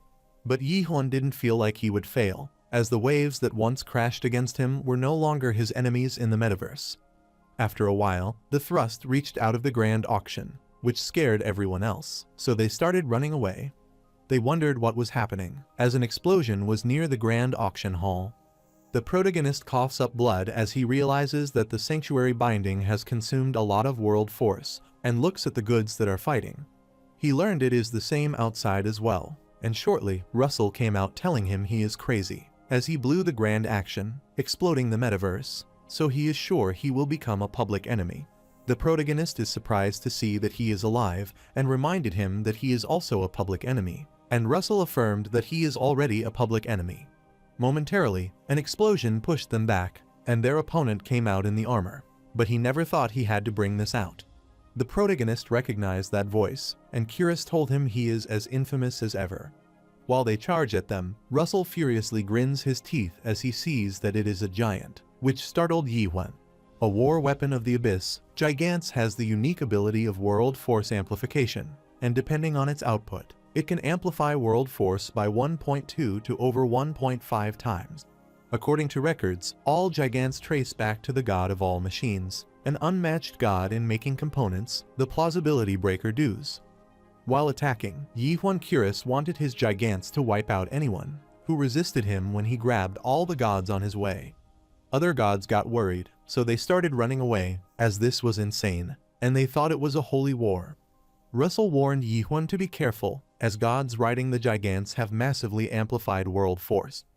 The protagonist already knows that, so he hoped to see him alive if he survives and is ready to attack.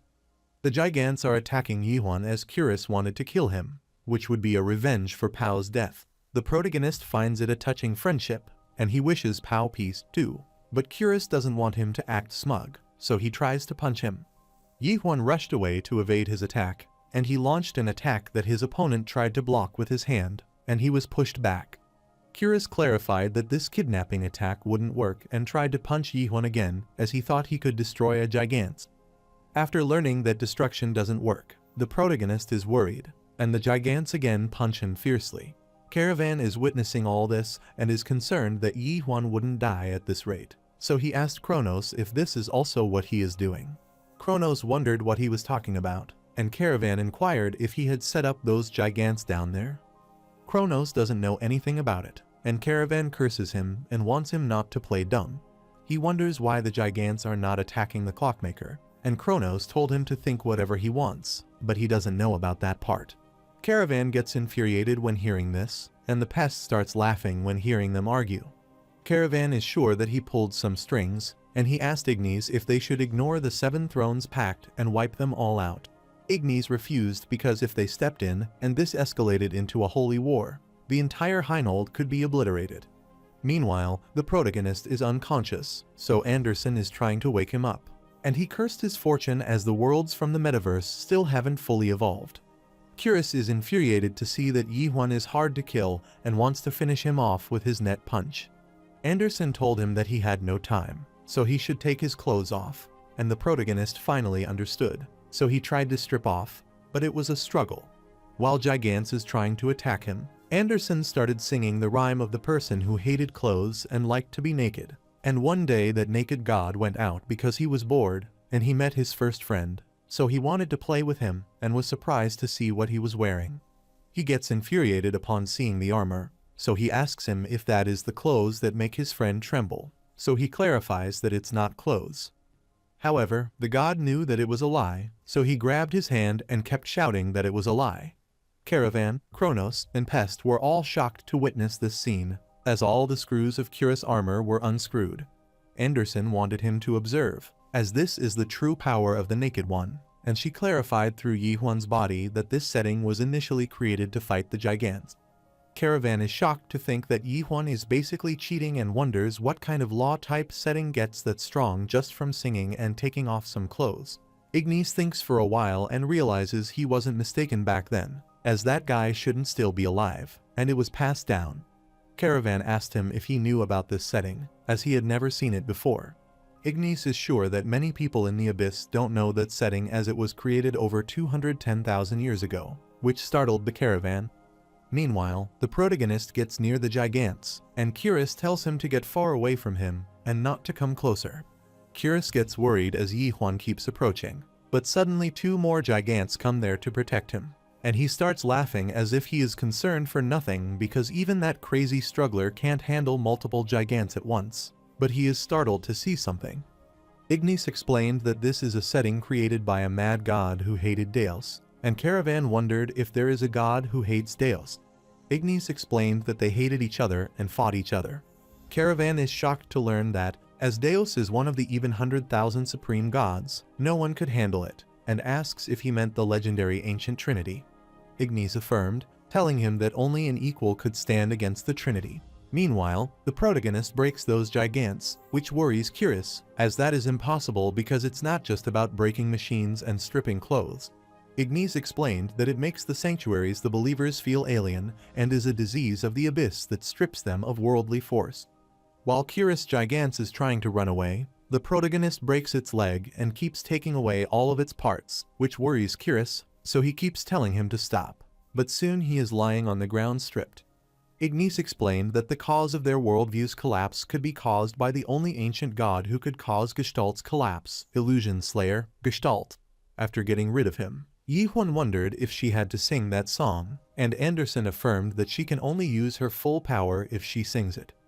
The protagonist wondered what kind of nonsense this was and asked if she was sparring those guys on purpose.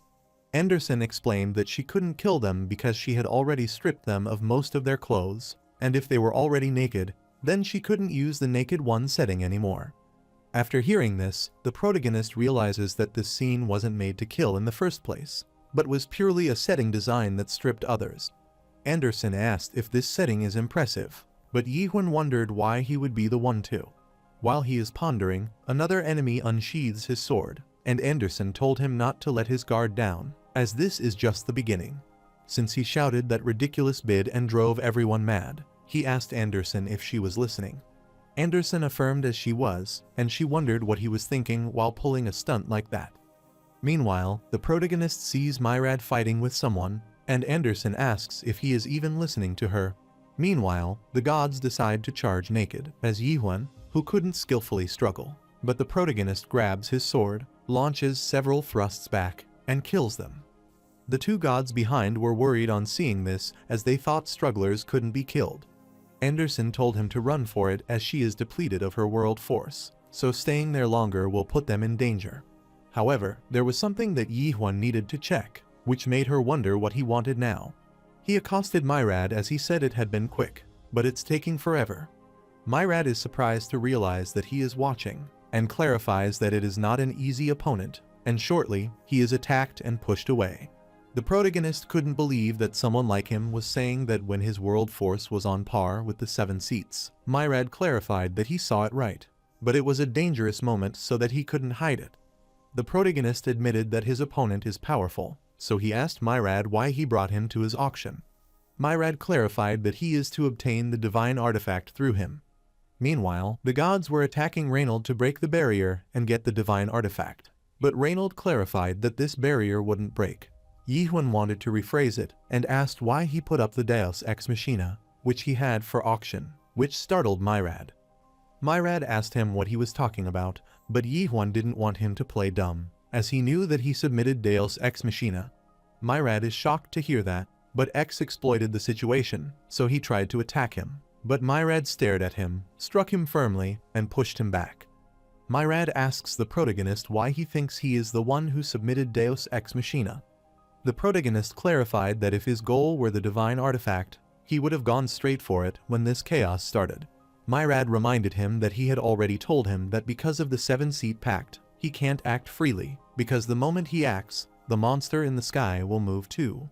The protagonist clarified that the fact that something like a divine artifact appeared in an auction was already strange, and he asked him if he thought they could buy a divine artifact with trust, which left Myrad speechless. Yihun knew that the divine artifact was never meant to be auctioned off in the first place, because there could be only one conclusion if something like that was submitted, that the seller was never to be trusted in the first place. Myrad clarified that even if his theory is right, it still doesn't prove that he is the one who submitted it. The protagonist knew that bringing him there was already suspicious because if he genuinely wanted the divine artifact, he would have brought someone he trusted, but he invited someone he had just met to accompany him and handed him a blank check, which is unreasonable. Myrad clarified that he is rich, which is why he did that, but Yihun refused, as he was confident that he could recover that amount from the start, so he submitted the item and repurchased it with his own money. Myrad clarified that if he were the one who submitted it, even with the auction fees, the trust would eventually come back to him, which is an interesting theory. But he can't understand the reason for going through the trouble of submitting the divine artifact to repurchase it. And even if that is true, then even a single mistake can make someone take it away. The protagonist asks him if he thinks he doesn't know Deus Ex Machina is fake, which sends chills down Myrad's spine. He asked why he went through all this and wondered what Myrad was after with this fake auction, but Myrad didn't respond. Anderson realized that he doesn't seem to be planning to answer, but it doesn't matter to Yihun, as his goal was to get time to gather the world's power. Anderson uttered that it was not bad, and the protagonist looked around as enemies on all sides were around 20 left, so he could pierce through the ground and escape just fine. While rushing away, Myrad uttered Yoon H1's name and clarified that he knew where he was, which shocked Yiwon, and he recalled all of his memories with his friend and wondered if Myrad was the one from back then. Myrad clarified that this time, it is not a favor but a deal, and that if Yiwon helped him, he would help him find his friend. The protagonist furiously asked him if he had Yoon H1, but Anderson told him not to listen to him, as he couldn't trust that guy. Myrad looked at the protagonist, then rushed away to dodge X's attack, and it struck Yiwon. The other gods thought this was their chance to kill Yiwon, and knew that his setting doesn't work from a distance, so they decided to gather the world forces and launch a long-range barrage. The protagonist looked behind and saw himself attacked by the fire, and he rushed away to evade the attack, but found it annoying. After a while, he launched a powerful thrust in the sky, which shocked the man as their sanctuary was destroyed, and they realized he was a complete monster. Anderson told him that he will keep fighting even if she tries to stop him, that with his current world force, he can barely use the Naked one more time. The protagonist already knew that, so Anderson told him to conserve it. While heading away, Yiwon's foot struck something, so he saw a book on the ground, and abruptly Derek Milt rushed toward him, calling him a book thief and clarifying that it was his book. The protagonist remembers that the guy was with Kronos and is annoyed as they pop out from all sides. Derek Milt launched an attack to get his book back, and the protagonist hardly evades it, but remembers that he is Kronos' left-hand man. He is startled to see Derek Milt striking ferociously to get his book back, which worries Anderson. The protagonist moved his book forward to block his attack and asked if he meant this one. Derek Milt gets infuriated as he dared to use a book as a shield and clarified that he has no right to read a book. Then he pierced through his skin with his slashes. The protagonist didn't know he needed a qualification to read a book, and Anderson told him to stop provoking him as his eyes had gone wild. Derek Milt told Yiwon to die, but Myrad meddled in the fight as he wanted to give him a fast and sharp strike. Derek Milt is dumbfounded to see Crack Lord there, and the protagonist wonders why he is there. Myrad volunteered to care for Derek Milt, and the protagonist understood, so he looked back toward X, put his book in his world, and decided to handle that one. Myrad is pleased to learn that he sinks well, and told him that he will help him find his friend if he succeeds. The protagonist knows that Myrad has trouble dealing with that opponent as well, and Myrad is sure that Yiwon can bring him down, even if it is impossible for him, because only he can do it. The protagonist wondered what he meant by this, but Myrad had already left, and X was attacking him. Even though X launched an attack, he was surprised to see Yiwon disappear from his sight. The protagonist reached behind him, finally noticing something about that guy. X noticed his presence, so he looked behind, and Yiwon launched a thrust, but X evaded his strike. Anderson noticed something, and Yiwon now understood that it was a gigant. The protagonist started singing the rhyme about the naked god who hates clothes, and Anderson is surprised to see him singing just fine on his own now. The protagonist realizes that the guy is just now different from the other giants, and Anderson agrees, as he seems like a gigant with self-awareness. The protagonist supposed that instead of wearing clothes, his entire body was the gigant's itself. Anderson gets worried about hearing this, as he doesn't want him to say weird things because he is breaking the setting, as that is just living clothing.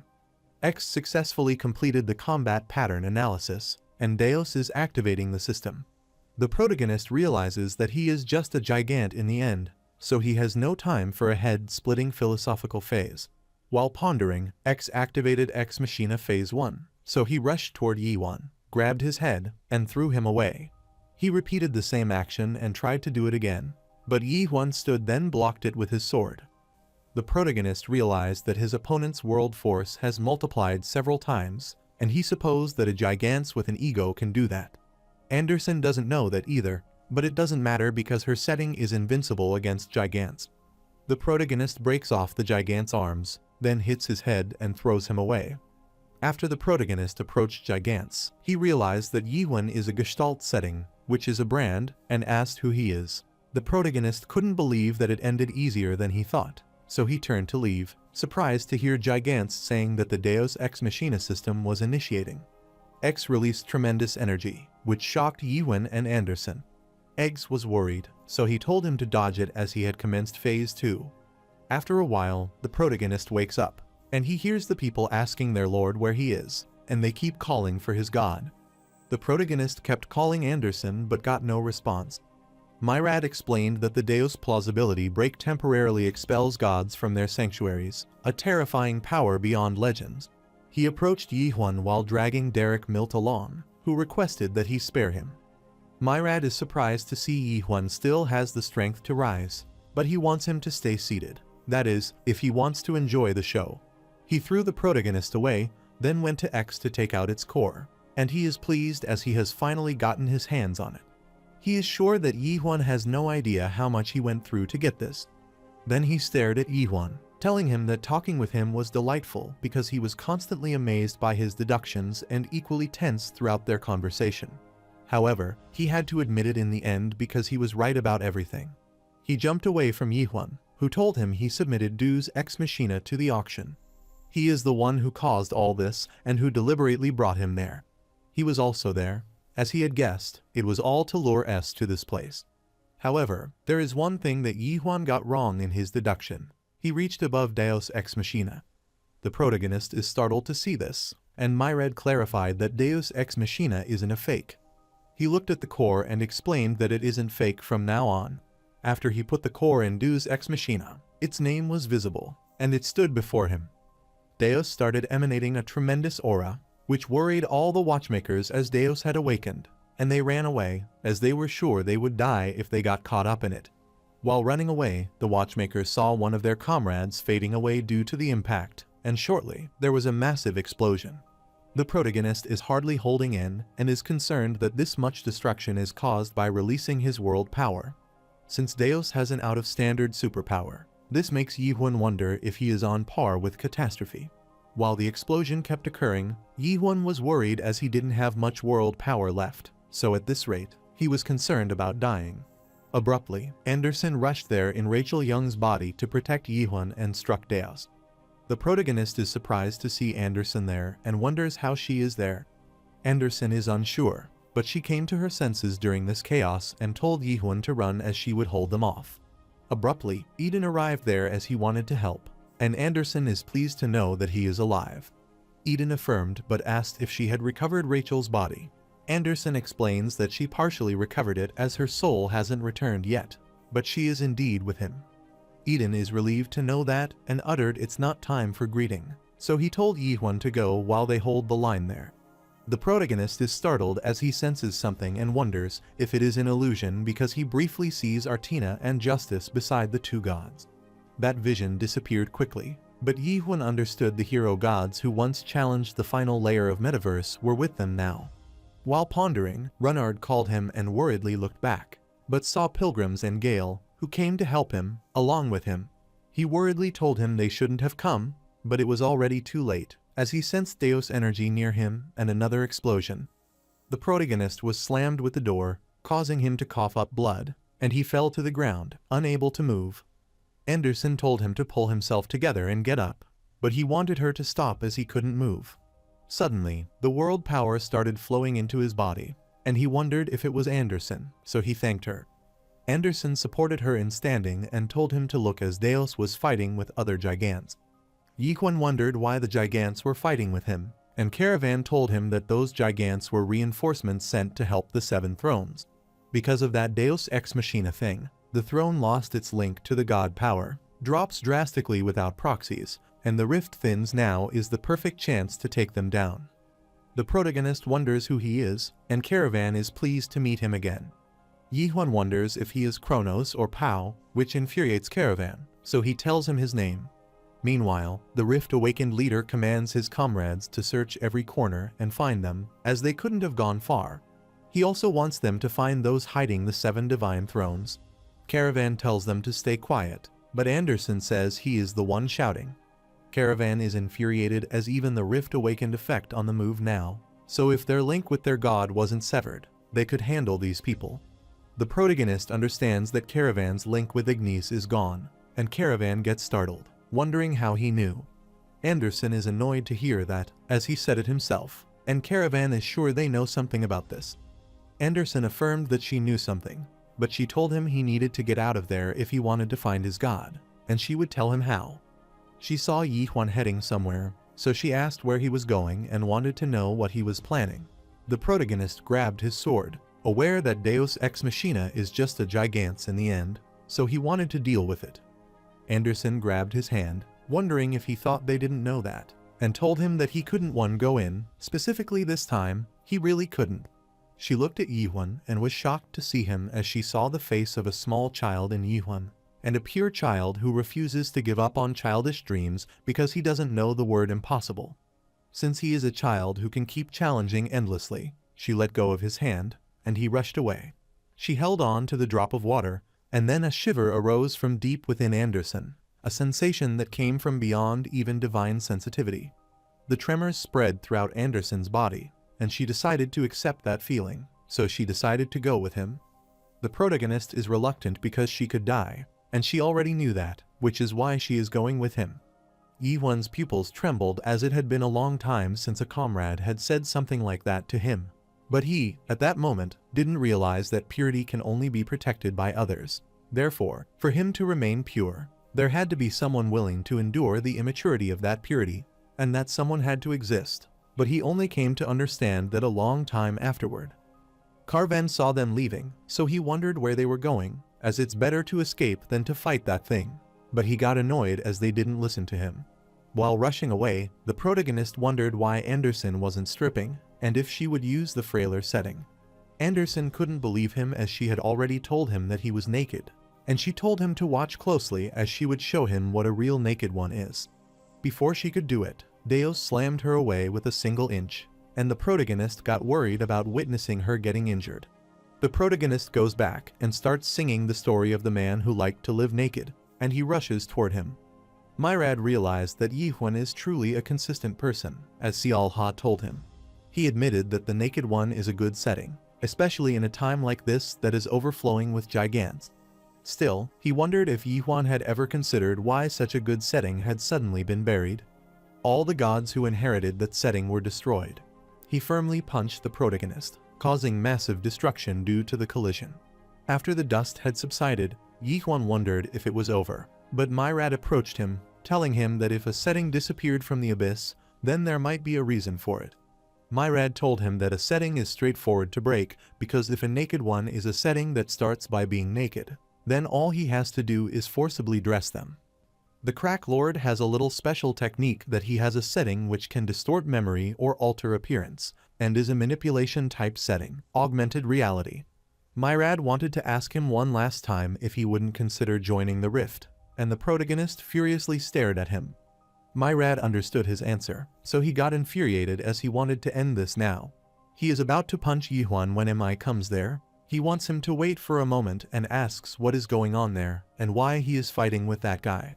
Myrad told Mi that he was late, as it had just turned out that way, and Mi asked him if he was planning to kill Yihun right now, as that was not part of the plan. Mi uttered that if he killed Yihun, then Sialha would go ballistic, and he told Kasim to stop just watching and say something. Kasim knew that getting scolded by Sialha is scary, but that is the Crack Lord's decision to make. Myrad told Mi and Kasim to step aside as his decision was firm, which concerned Mi, so he requested the leader to stop. But it was too late. Myrad released tremendous energy, and the pressure is unbearable for Yihun and is different from before. He realized this isn't Deus Ex Machina's power, but the Crack Lord's true power. Myrad was enjoying this, but he changed his mind as he felt it had been a shame to end things now, and because of Yihun, he obtained the heart of Deus Ex Machina, so he wanted to return the favor, and he decided to concede one move to him. The protagonist thinks for a while, then looks at the unconscious Anderson and knows it is not time to hesitate, so he tells the catastrophe to lend him the void sword. However, the protagonist didn't get any response, so he is shocked to learn that he was linked to the catastrophe too. While Runard was telling Yihun to run, he was stopped by Pilgrim and Gale, as he might die if he went this time. The protagonist looked at Runard and knew that if he fell behind, everyone there would die, including his comrades. Suddenly, his inner self asked him since when does he care about things like that, as they were never people he cared about, but now it started to matter to him. Since Myrad is an enemy beyond his ability, if he fought there, he would die, and it didn't matter to him who died, so he didn't want to bother picking up trash while walking to end the world. He is aware that he can't win with this mindset, but he still has to do it, and he knew that constellation rending and way of the wave wouldn't work. So the only thing he can use is rapid fire world piercing. However, betting everything on that technique is ridiculous, so he thought that if he could perform domain manifestation. His reflections asked him if this would be enough, but Yihuan doesn't know yet. He will try. Yihuan, in his child, laughed on hearing this and agreed to lend him their power, so he started emanating a strong aura, and it is told that it is not much yet, but might be helpful. The protagonists started emanating a tremendous aura that worried Cassima and Amai, so they rushed away. Myrad's eyes spread wide in shock as he realized that might be what he was thinking. He came out of Deus as it's not polite to watch such a scene from hiding, and told him to come as he wouldn't use the 3 divine relics. The protagonist furiously gritted his teeth as he called out Myrad's name and used full domain manifestation. Myrad was surprised to see the full domain manifestation, which was as he had expected, and asked Yihuan if he was watching the end of this world too. Myrad is surprised to see the tower in Yihuan's sanctuary as well, and supposes it might be the nightmare he graduated from, so he is glad to learn more about Yihuan. Since Yihuan had shown him something spectacular, he wanted to show him something too, and he summoned a tower in Yihuan's world filled with blood. The protagonist realized that it is older than the Citadel of Regret and is supposed to be a first-generation tower, or even older. Myrad explained that a tower is a structure for seekers heading toward the end of this world, so it's a shame it's not the same tower as Yihuan, but they resemble each other in having the same goal, so he asked him what he thinks. The protagonist clarified that there is one thing he knows for sure, that the world he wishes to see and the one he seeks are clearly not the same. After explaining it, the protagonist rushed toward him to strike, but Myrad blocked it quickly. Myrad remarked that he is a difficult man, as he is seemingly ruthless and cold yet full of compassion, and is cruel enough to be called a god-slayer yet endlessly pure. He elucidated that the reason he wanted Yihuan to be on his side was less about his strength and more about that charm. The protagonist immediately rushed back as Myrad tried to attack him, and his hands were trembling with exhaustion. Myrad told him that he had become even more intrigued by him and wanted him to show him properly, as he might use every skill he had. He wanted the protagonist to tear him to pieces and ill him if he liked, and wanted him to show him everything he possessed. Caravan hides behind the tree to avoid the slashes and is worried as he feels his head is falling apart. Runard tried to wake up Anderson, and Caravan wondered why they would jump in and end up like that when he told him to leave. Runard kept calling for Anderson, but she didn't respond, so he started crying. Caravan told him not to worry, as it's not a fatal internal injury, as he had already done the emergency treatment, so that she will be up soon. Runard was pleased to hear this, so he thanked him for saving them and inquired who he was. Caravan wondered if he would get taken down too, because if this keeps up, they will miss their chance to recover their gods. But he didn't want to give up and knew they needed to focus on breaking through his situation. Caravan asked Runard about his friend who was with him earlier and where they went. Runard explained that Pilgrim went to ask Lady Renee for help, and Gale went to the gods of tomorrow. Caravan wondered how he was supposed to know what that meant, and he supposed he might be saying that they went to get reinforcement. He thought that was good, so he wanted to handle those giants until they returned. Runard is worried for his safety, but Caravan told him not to worry, as even if his god is absent right now, he is still the strongest. Since Anderson promised him to find his god, he requested Runard to ensure he is safe. Runard clarified that that was not what he meant, and he wanted to know who he was, but he didn't get any reply. Meanwhile, Myrad rushes to attack him, and the protagonist is already blocking his slashes, but soon, he gets injured. He ran behind Yihuan and launched another thrust that slammed the protagonist into the rock. The protagonist hardly dodged his attack, rushed behind Myrad, and then charged at him.